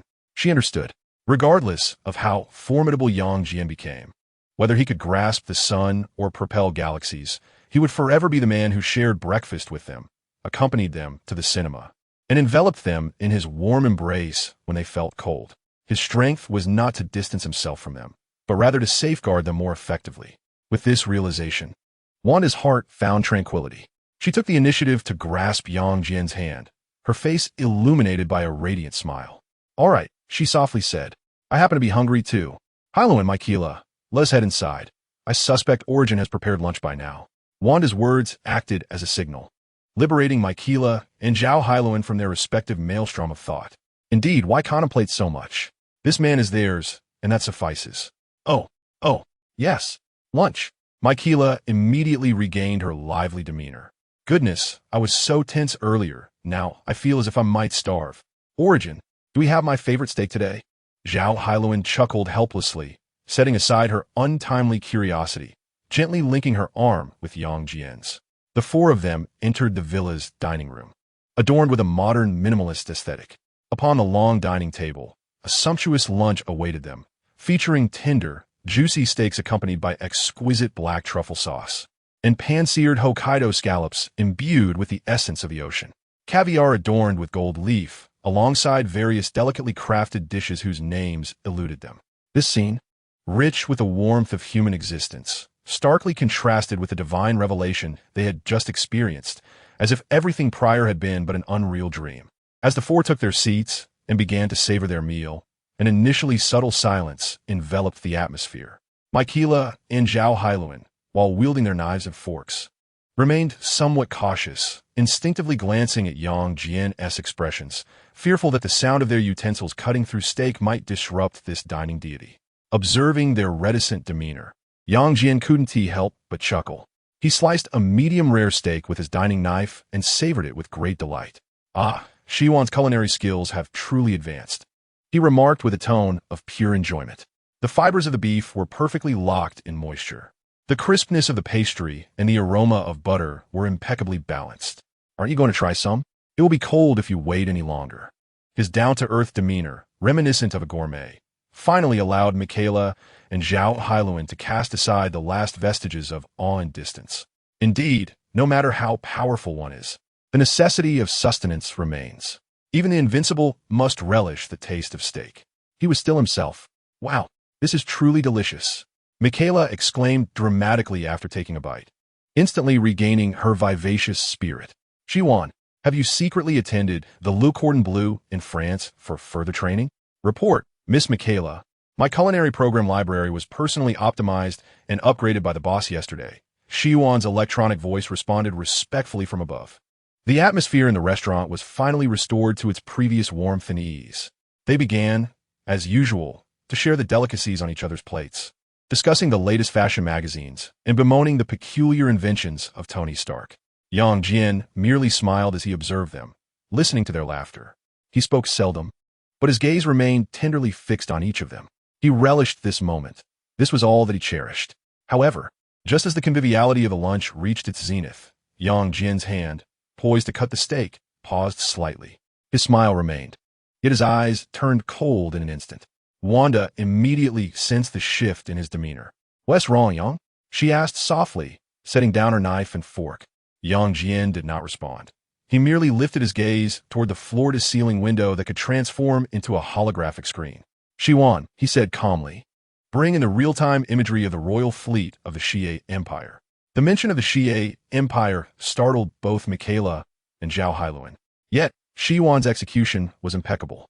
In the next moment, the enormous window transformed into a stunning ultra-high-definition screen. Displayed was the icy, desolate Kuiper belt at the edge of the solar system. A massive fleet, capable of obscuring the sky, had just completed its final spatial fold, revealing its magnificent yet aggressive visage. The warships, resembling elegant raptors, shimmered in gold and blue, exuding an air of haughty superiority.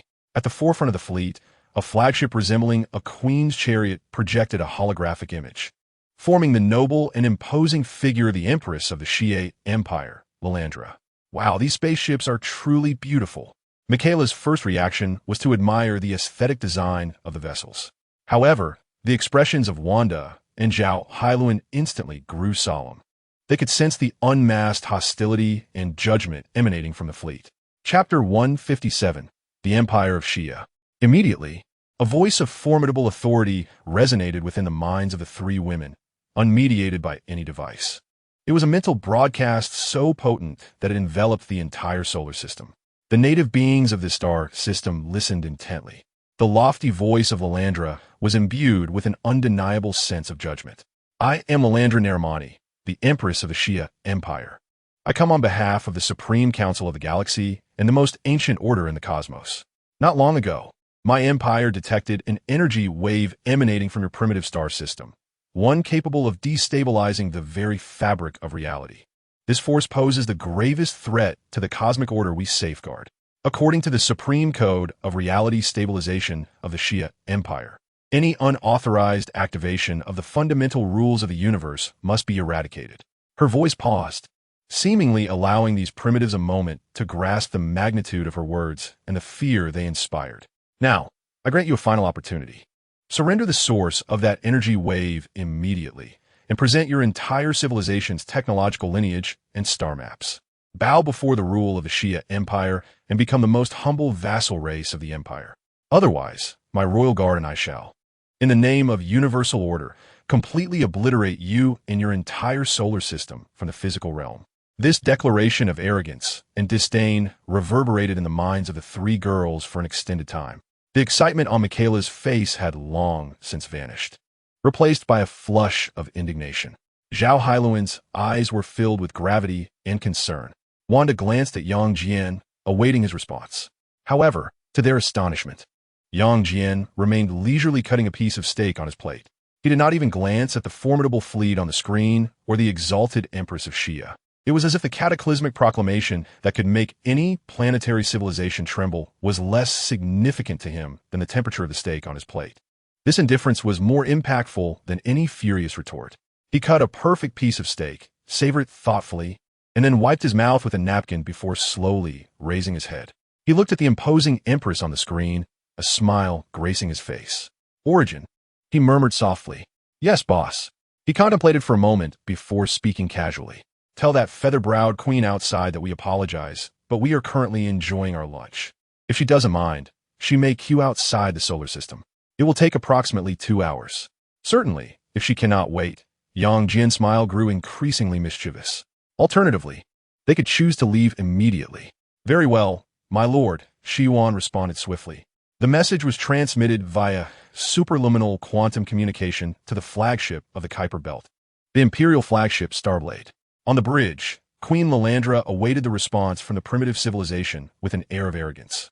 However, in the next moment, her chief communications officer displayed a visage akin to encountering a specter. Your Majesty, we have received a response. The officer's voice trembled. Speak, Lilandra commanded with an imposing tone. The officer swallowed hard and recited the message sent by S.H.I.E.L.D verbatim. The response stated that they were enjoying their lunch, and, if it were not an inconvenience, they could wait outside the solar system for approximately 2 hours. Alternatively, they could choose to leave immediately. As the final word echoed in the air, an oppressive silence enveloped the bridge.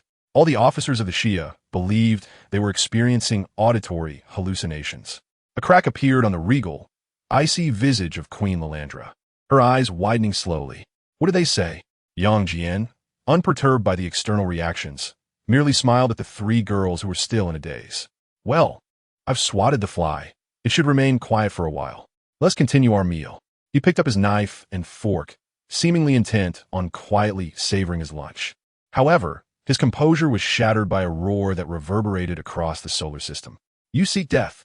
The anguished roar of Queen Lilandra, distorted by extreme fury, echoed within the minds of those present. Immediately, the colossal S.H.I.E.L.D fleet on the screen illuminated with a cataclysmic glow from all its warships and cannons, signaling impending destruction. It appeared she was not inclined to wait. Jian finally set down his knife and fork, his face still adorned with a smile, yet devoid of warmth. He rose slowly, not even approaching the window, but instead turned his back to the starry sky that was about to be engulfed in annihilation.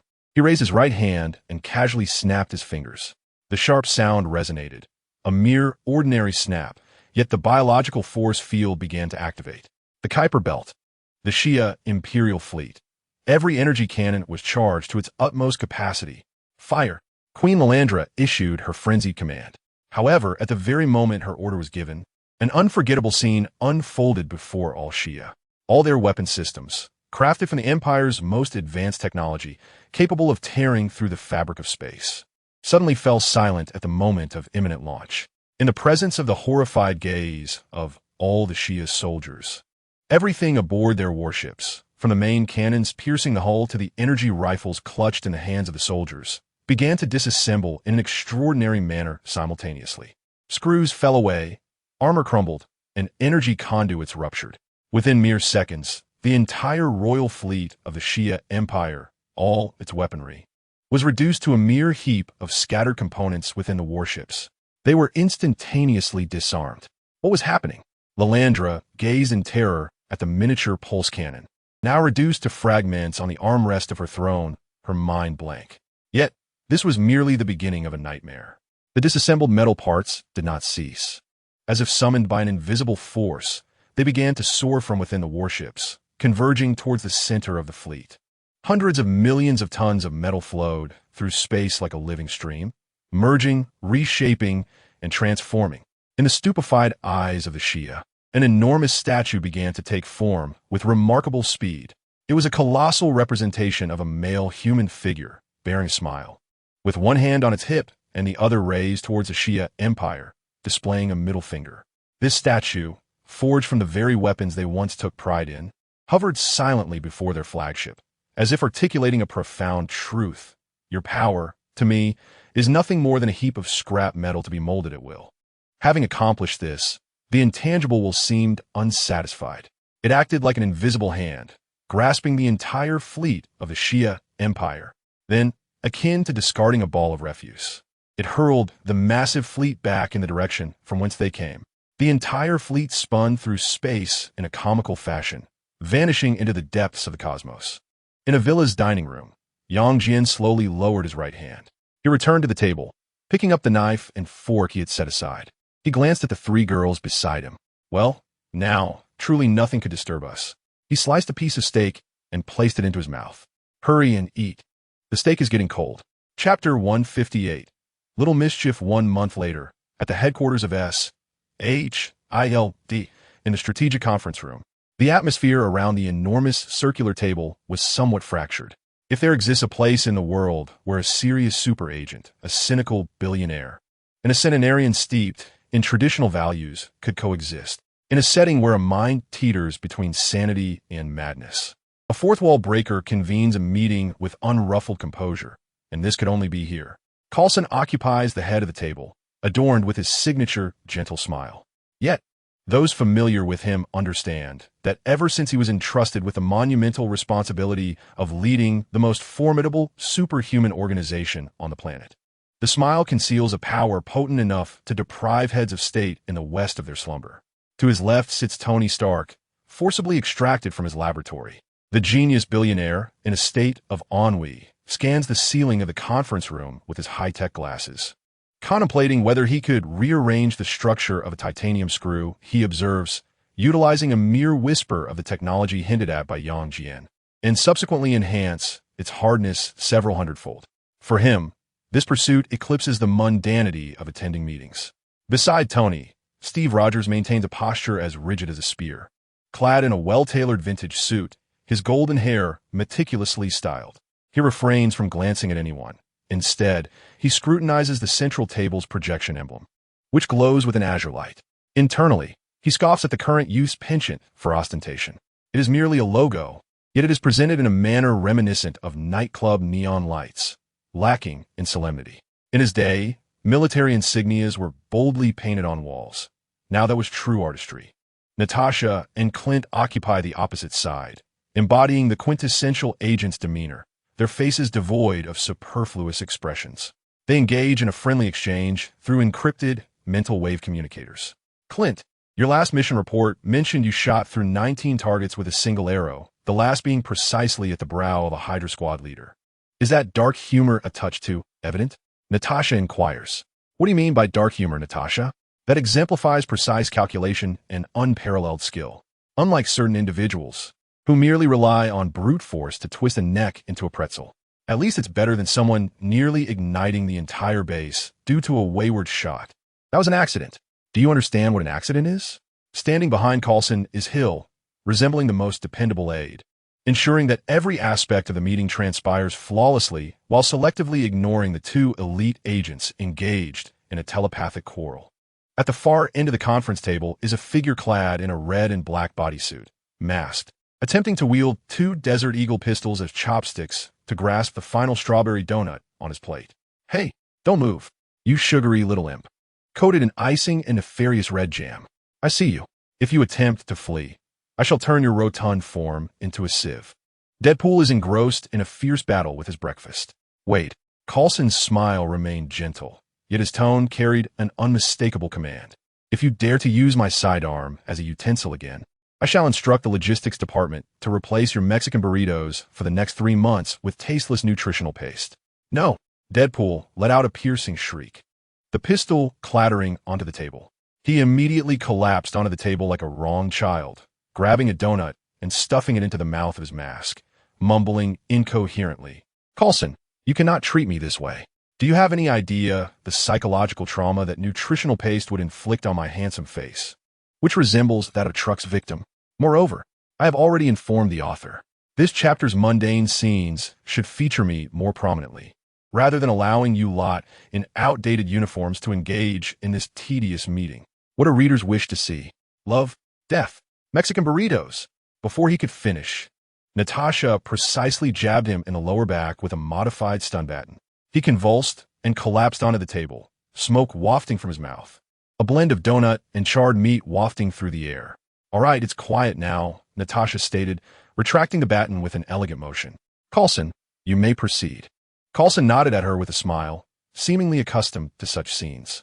He lightly tapped the table, and the holographic projection instantly switched to display a video captured by numerous surveillance cameras and pedestrian smartphones. In the footage, a man adorned in a red and blue suit was engaged in an intense battle with a colossal, lizard-like creature covered in green scales and dragging a thick tail across the Brooklyn Bridge. The red and blue figure shot resilient webs, darting between the bridge's cables at high speed, evading attacks while attempting to ensnare the monster. He was none other than the recently renowned vigilante of New York City, Spider-Man. Indeed, he was the infamous Failure Man. The massive lizard creature exhibited astonishing strength and speed, effortlessly toppling cars, its sharp claws leaving deep scratches on the steel surface of the bridge. Just yesterday, New York City experienced the most severe superhuman conflict in nearly a month. Coulson's tone grew serious. The location, Brooklyn Bridge. One party is the vigilante who calls himself Spider-Man, while the other remains an unidentified genetic anomaly, temporarily dubbed Lizard Doctor.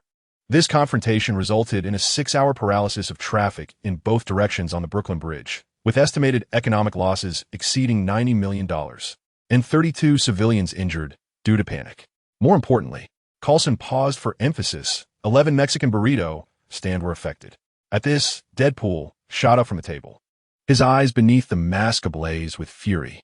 That green, sewer-born monstrosity. He's as good as dead. Absolutely dead. He is declaring war on all the aficionados of Mexican burritos around the globe.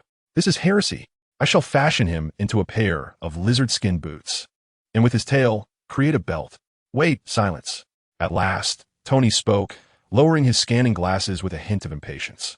An adult in pajamas bouncing around, and a genetically mutated giant lizard. Phil, is it truly necessary for us all to convene for this? Such a level of trouble could easily be resolved by sending Optimus Prime or Ironhide out for a stroll.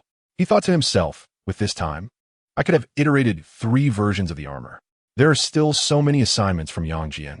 Who has the time to manage the petty brawls of these street thugs? The crux of the issue does not lie in their strength, Tony. Coulson retrieved the detailed profiles of the two. We have confirmed the identity of that Spider-Man.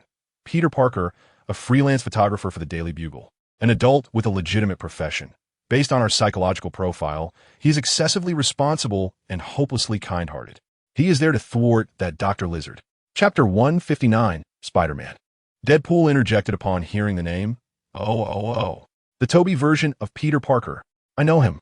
We even played cards together. That guy has the worst poker face. Every time he loses, he uses his webbing to stick my money away. Hey, author, I like this plot. Can you arrange for us to meet? I want to discuss rent issues in other universes. No one paid attention to his nonsensical ramblings. At this moment, Steve finally spoke, clearing his throat.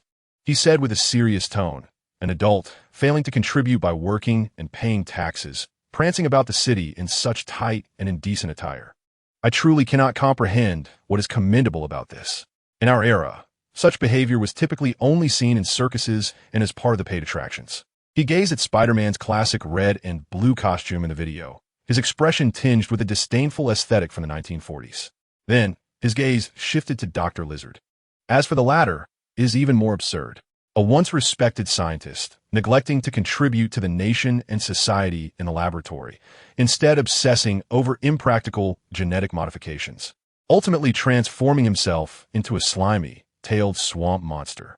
Steve shook his head, summarizing in a tone of disappointment. What a nonsensical, clownish farce devoid of any sense of honor. He paused, his expression suddenly sharpened as he turned to Coulson.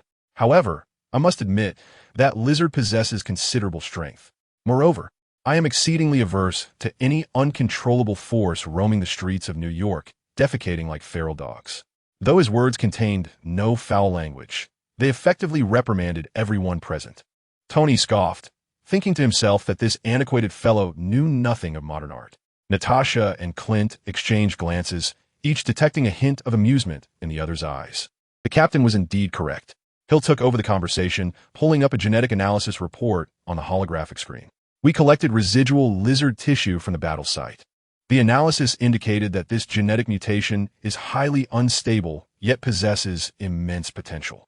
Additionally, we detected an anomalous genetic fragment within. Oscorp? Tony immediately surmised the origin. Aside from Norman Osborn, I cannot conceive of anyone else who would be so intrigued by such cross-species gene therapy. Indeed, Coulson nodded. According to intelligence from the Autobots, Oscorp has been clandestinely conducting human experiments.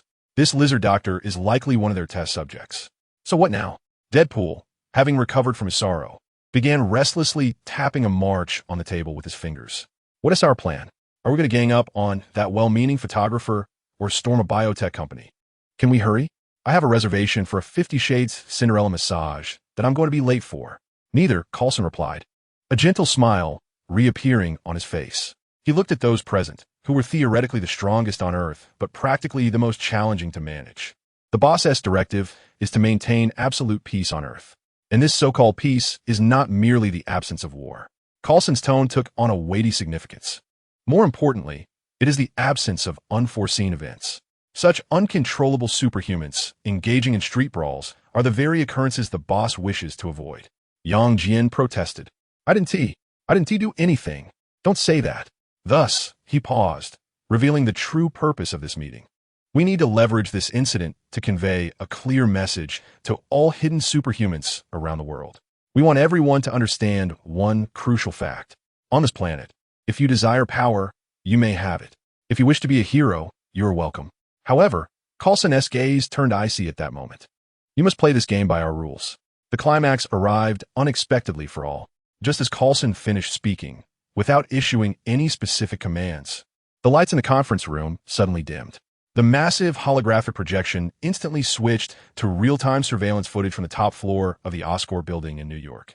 In the brightly lit vast laboratory, a lizard man was wildly destroying various instruments, emitting beastly roars as if searching for something. Meanwhile, Spider-Man, dragging an injured leg, was hiding behind a workbench, continually using his webs to harass and restrain him. Dr. John, wake up. Think of your family. Peter's voice was filled with urgency. Family? Doctor. Lizard's movements momentarily faltered, a flicker of internal struggle crossing his eyes, only to be swiftly overshadowed by a more feral instinct. With a thunderous roar, his massive tail lashed out like a steel whip, sweeping towards the lab table where Peter was concealed. Peter's spider sense blared in frantic warning. Yet his injured leg hampered any chance of effective evasion. Just as the formidable tail was poised to reduce both Peter and the entire table to a mere pulp, a resounding metallic roar reverberated from the far end of the laboratory. The floor-to-ceiling window, crafted from specialized bulletproof glass, shattered inward as though struck by an invisible cannonball. A colossal, jet-black robot, bristling with weaponry, strode through the shattered opening. It was ironclad. What manner of creature is this? Dr. Lizard's beastly mind recoiled in terror, while Spider-Man stood in stunned silence. Ironclad paid no heed to the two bewildered figures. He merely raised his right arm, aiming it at the still-raging Dr. Lizard, and intoned in a deep, resonant voice, how noisy. In the next instant, a blue-white beam of freezing energy erupted from his cannon. Dr. Lizard barely had time to emit a scream before his form was encased in a thick layer of ice, transforming him into a lifelike ice sculpture. The entire sequence unfolded with a fluidity that exuded overwhelming power. Peter Parker gazed in awe at the spectacle, his mouth agape beneath his mask. He struggled to comprehend why a robot had seemingly descended from the heavens. While he remained in a daze, Ironclad's crimson eyes shifted towards him. You. The insect clad in red and blue pajamas, Ironclad's voice bore no emotion. You're under arrest for the illegal use of personal flight devices, engaging in dangerous combat in a public space, and for indirectly causing the closure of 11 taco stands. Agent Coulson wishes to speak with you. Without granting Peter a moment to resist, Ironclad extended his immense metallic hand, seizing Spider-Man as one might catch a mere insect.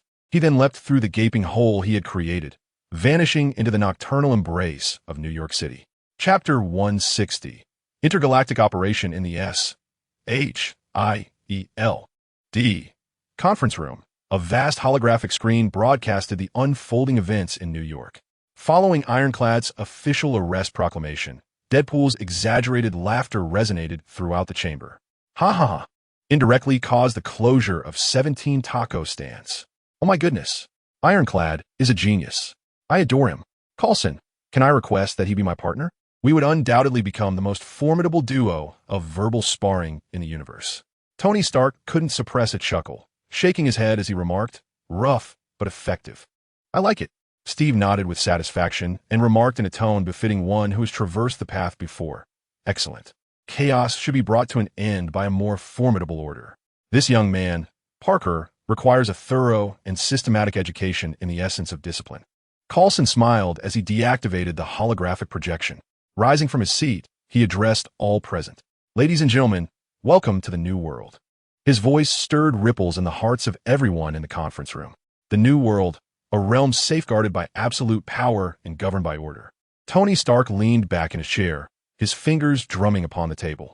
He pondered that while this new world was indeed efficient and secure, it also bore a certain tedium. He felt akin to a craftsman confined to a pen, tasked with developing new toys. Though his needs were met and his power immense, something vital seemed lacking.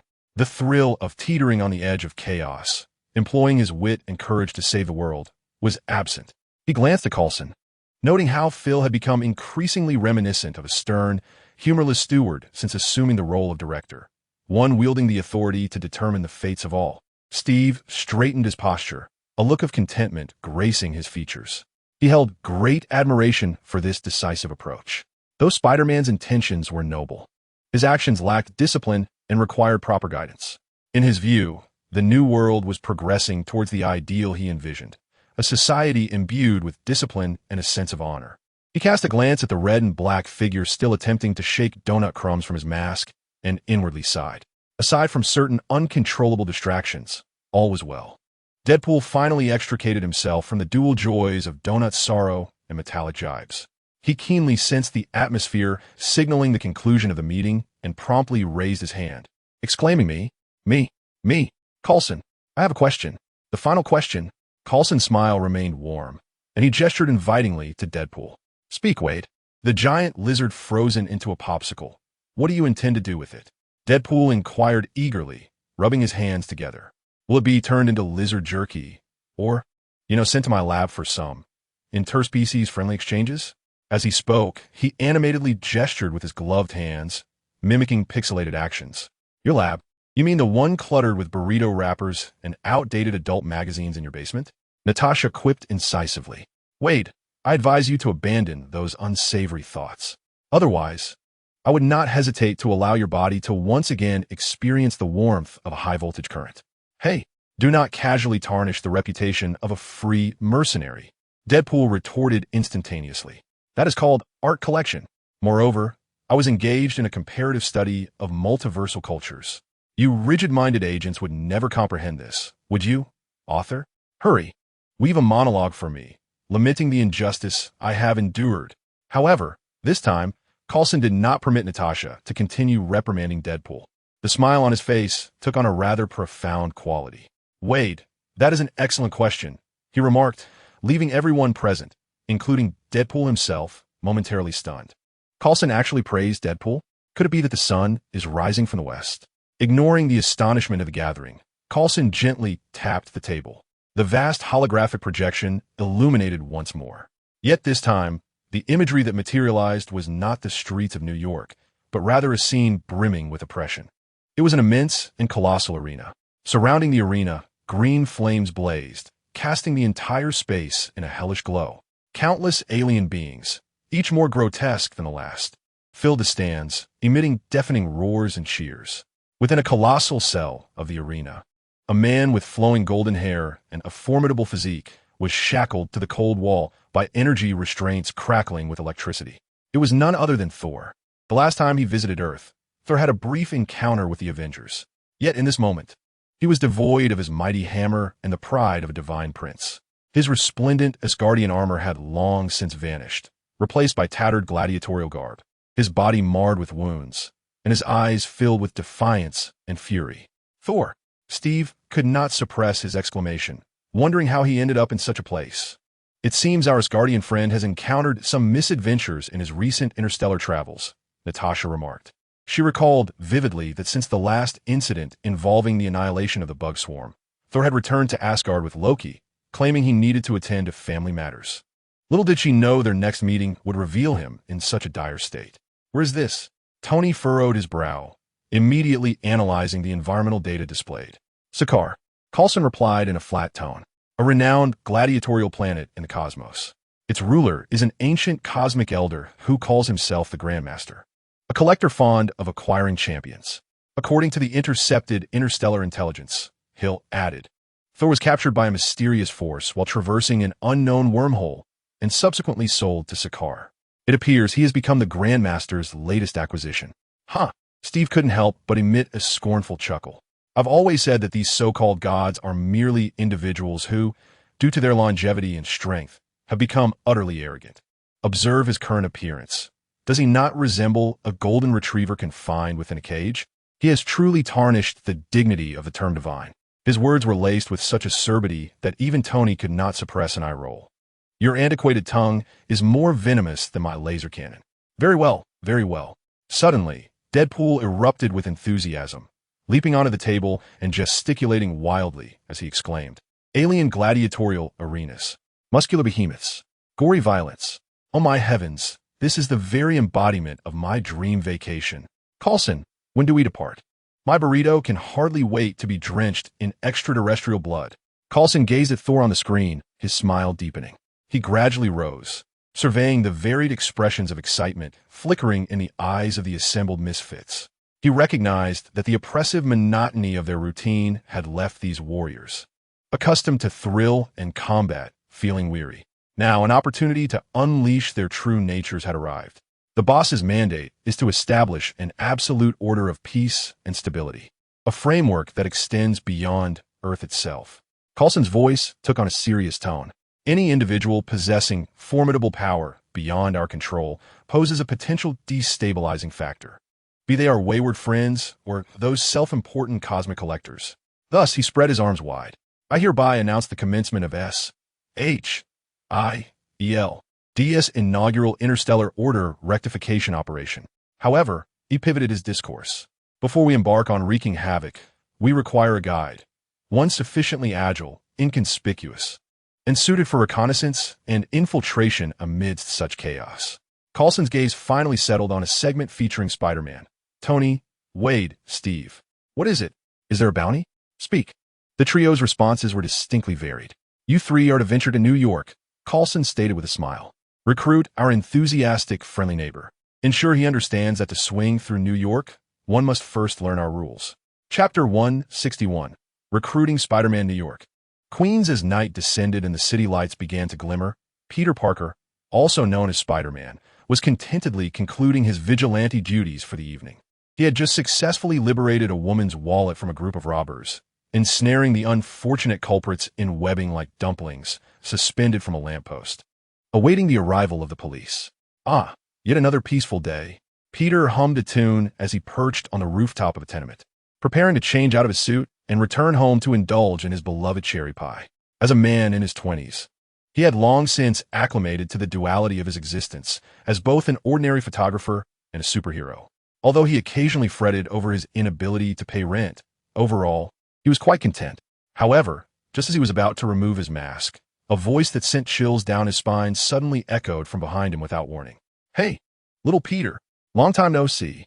That red and blue spandex suit of yours is still so enticing that it makes one want to call the authorities. Peter's body went rigid, his spider sense failing to issue a warning in time. In terror, he turned around to find a figure clad in a similarly red and black spandex suit, wielding two samurai swords and wearing a comically absurd mask. This peculiar individual was perched with one leg crossed on a water tower behind him, nonchalantly munching on a half-eaten burrito. It was Deadpool. Who are you? How did you get here? Peter immediately assumed a combat stance, warily inquiring. Me? I'm your super friendly frenemy, Deadpool mumbled while chewing on his burrito. Weren't we just dancing in a Gundam in that game called Fortnite last week? Have you forgotten? Oh right, that was you, but not quite you. It was that younger, more loquacious little Dutch spider. Ugh, you Spider-Men really confuse me, being a face-blind person. Seriously, Toby, have you paid your rent recently? Peter Parker was utterly perplexed. What was he talking about? Who was this little Dutch spider? What Toby? Rent? Was this man deranged? Listen, friend. Peter attempted to soften his tone, not wanting to engage in a confrontation with someone who appeared to be somewhat unhinged. I don't know what you're talking about. You must have mistaken me for someone else. Mistaken you? Impossible. Deadpool leaped down from the water tower, closing in on Peter, dramatically sniffing at his suit in an exaggerated manner. I can smell it. That scent. A blend of adolescent hormones, cheap laundry detergent, and a lingering affection for Mary Jane. Damn, that sweet, nice guy aroma. It's definitely you. Hey, back off. Peter felt utterly uncomfortable, instinctively taking a step back from the bizarre antics. Don't be shy. Little spider. Deadpool suddenly wrapped an arm around Peter's shoulders, adopting an overly familiar demeanor. Our boss has taken a liking to you. He wants to invite you to our company for some team building. We offer great benefits, including housing, meals, and a 13th month bonus. Plus, all the female colleagues are stunning. What do you say? Tempted? Peter felt as though he was on the verge of losing his mind. He swore he would rather face 10 lizards than endure another second with this lunatic. Just as he prepared to use his webbing to completely seal this man's mouth, a voice, dripping with irreverence, resonated from the rooftop of a nearby building.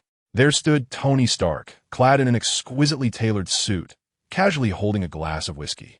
His resplendent red and gold nanotech armor unfolded like flowing water from a device on his wrist, swiftly enveloping half of his body, exuding an air of advanced technology. Wade, I must say, your recruitment methods remain uniquely distinctive, imbued with an aesthetic reminiscent of performance art, Tony remarked. Immediately following, another voice, laced with authority and a hint of disdain, interjected, "Enough, Wade. Stow away your nauseating antics. Do not tarnish the reputation of S.H.I.E.L.D, Steve, clad in his iconic star-spangled uniform and brandishing his shield, appeared on the other side.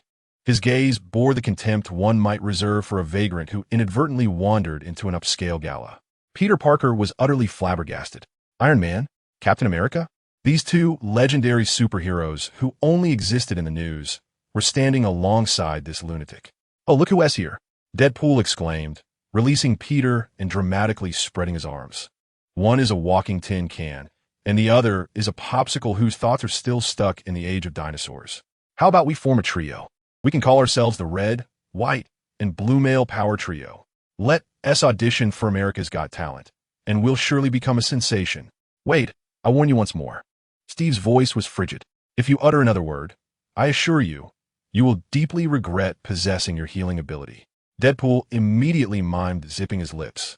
Tony disregarded their banter and approached Peter, scrutinizing his somewhat outdated homemade suit, a smirk playing on his lips. Peter Parker, right? The photographer for the Daily Bugle. I must say, your web formula is quite intriguing. Its tensile strength rivals that of the carbon nanotubes I developed in my early days. However, your sense of aesthetics leaves much to be desired. Did you cut this suit from your aunt's old curtains? Peter's face flushed crimson beneath his mask. Just as he prepared to retort, Steve approached as well.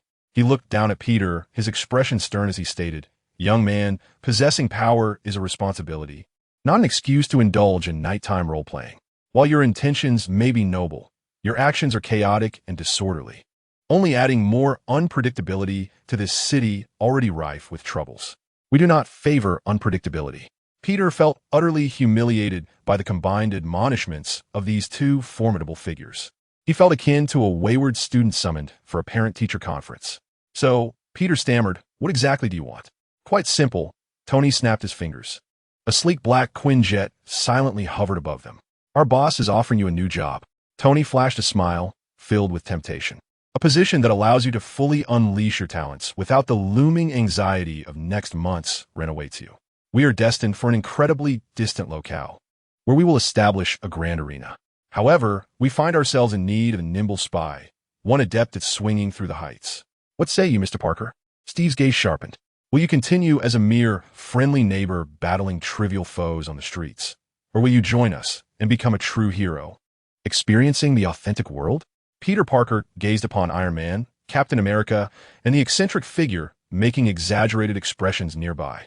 His eyes drifted to the imposing Quinjet above, and he realized he had little choice but to acquiesce.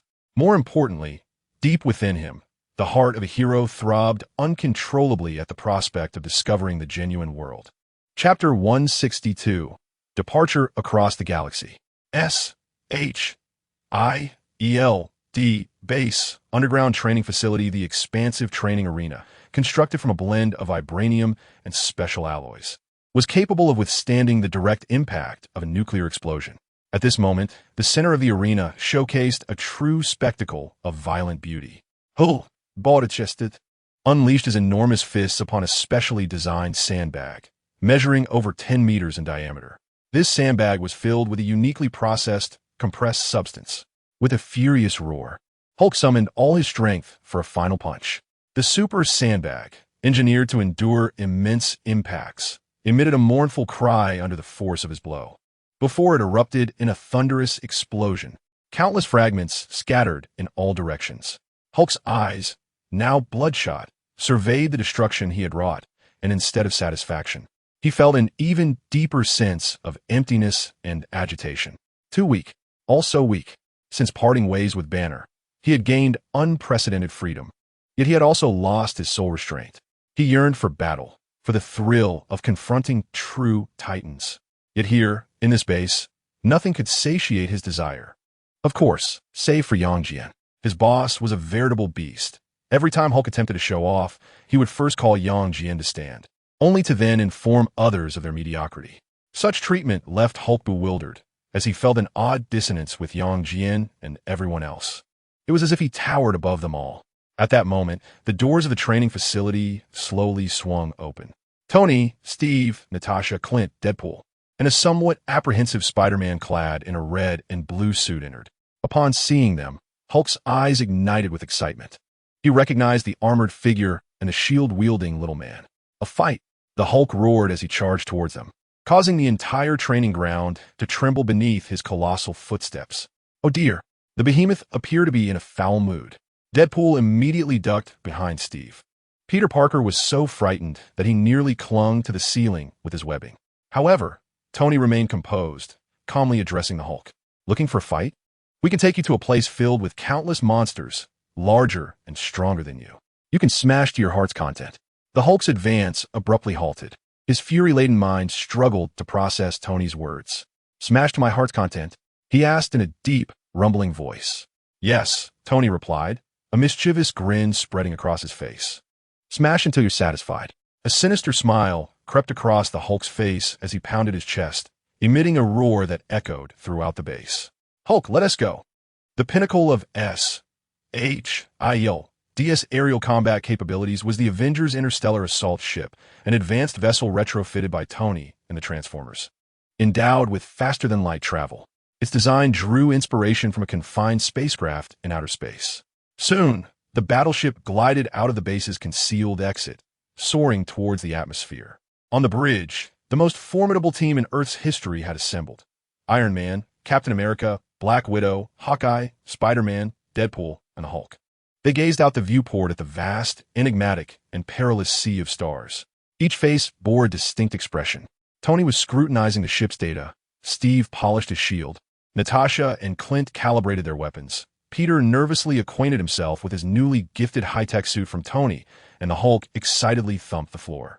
Suddenly, Deadpool shattered the silence, turning to address the air as if speaking to an audience. Hey, to the viewers over there, and to the author who's typing away. Did you see this lineup? This spectacle? The budget for our intergalactic team-building episode is clearly substantial. So, prepare your popcorn and burritos. He raised his dual pistols high, exerting every ounce of strength to unleash a howl that resonated throughout the bridge. Sakaar, you pitiful, pallet-like backside. Your Deadpool is coming. Deadpool's unexpected, fourth-wall-breaking monologue instantly transformed the atmosphere on the bridge from readiness to one of amusement.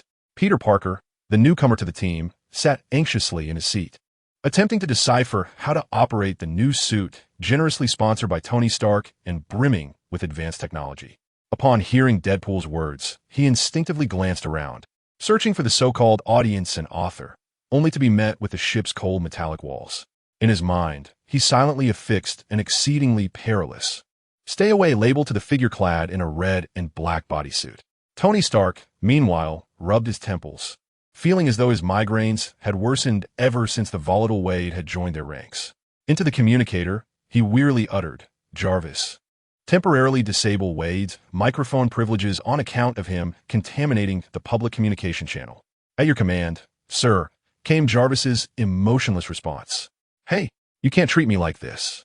"Ding dong," Deadpool exclaimed, realizing that his words had become mere lip movements, and he promptly dashed to Tony's side, jabbing a finger at him. "This is a suppression of free speech. This is tyranny. I shall file a complaint with the boss." "Oh, wait. It seems the boss doesn't concern himself with this drivel. Then I shall lodge a complaint with the readers. Did you see that? This nefarious capitalist has deprived a charming and delightful anti-hero of his right to deliver an acceptance speech. Steve observed the scene before him, akin to a farcical spectacle, his face betraying genuine disdain. He truly could not fathom why the boss would allow such a psychologically questionable individual to join their elite team, which represented the pinnacle of Earth's might. To him, Wade's mere presence was the utmost affront to the term elite. He even found himself reminiscing about the German adversaries of the 40s. At least, despite their malevolence, they possessed a semblance of sanity. Natasha and Clint, however, had long since grown accustomed to this absurdity. They merely shifted their seats slightly away from Deadpool. For them, ignoring Wade was the optimal solution, without exception. Hulk, on the other hand, exhibited no interest in the unfolding drama. He lay against the porthole, his face nearly pressed against the reinforced glass, gazing curiously at the profound, inky cosmos beyond. His eyes sparkled with childlike wonder as he beheld distant twinkling stars and resplendent nebulae, sights he had never witnessed on Earth. The stars are so tiny, he rumbled in awe.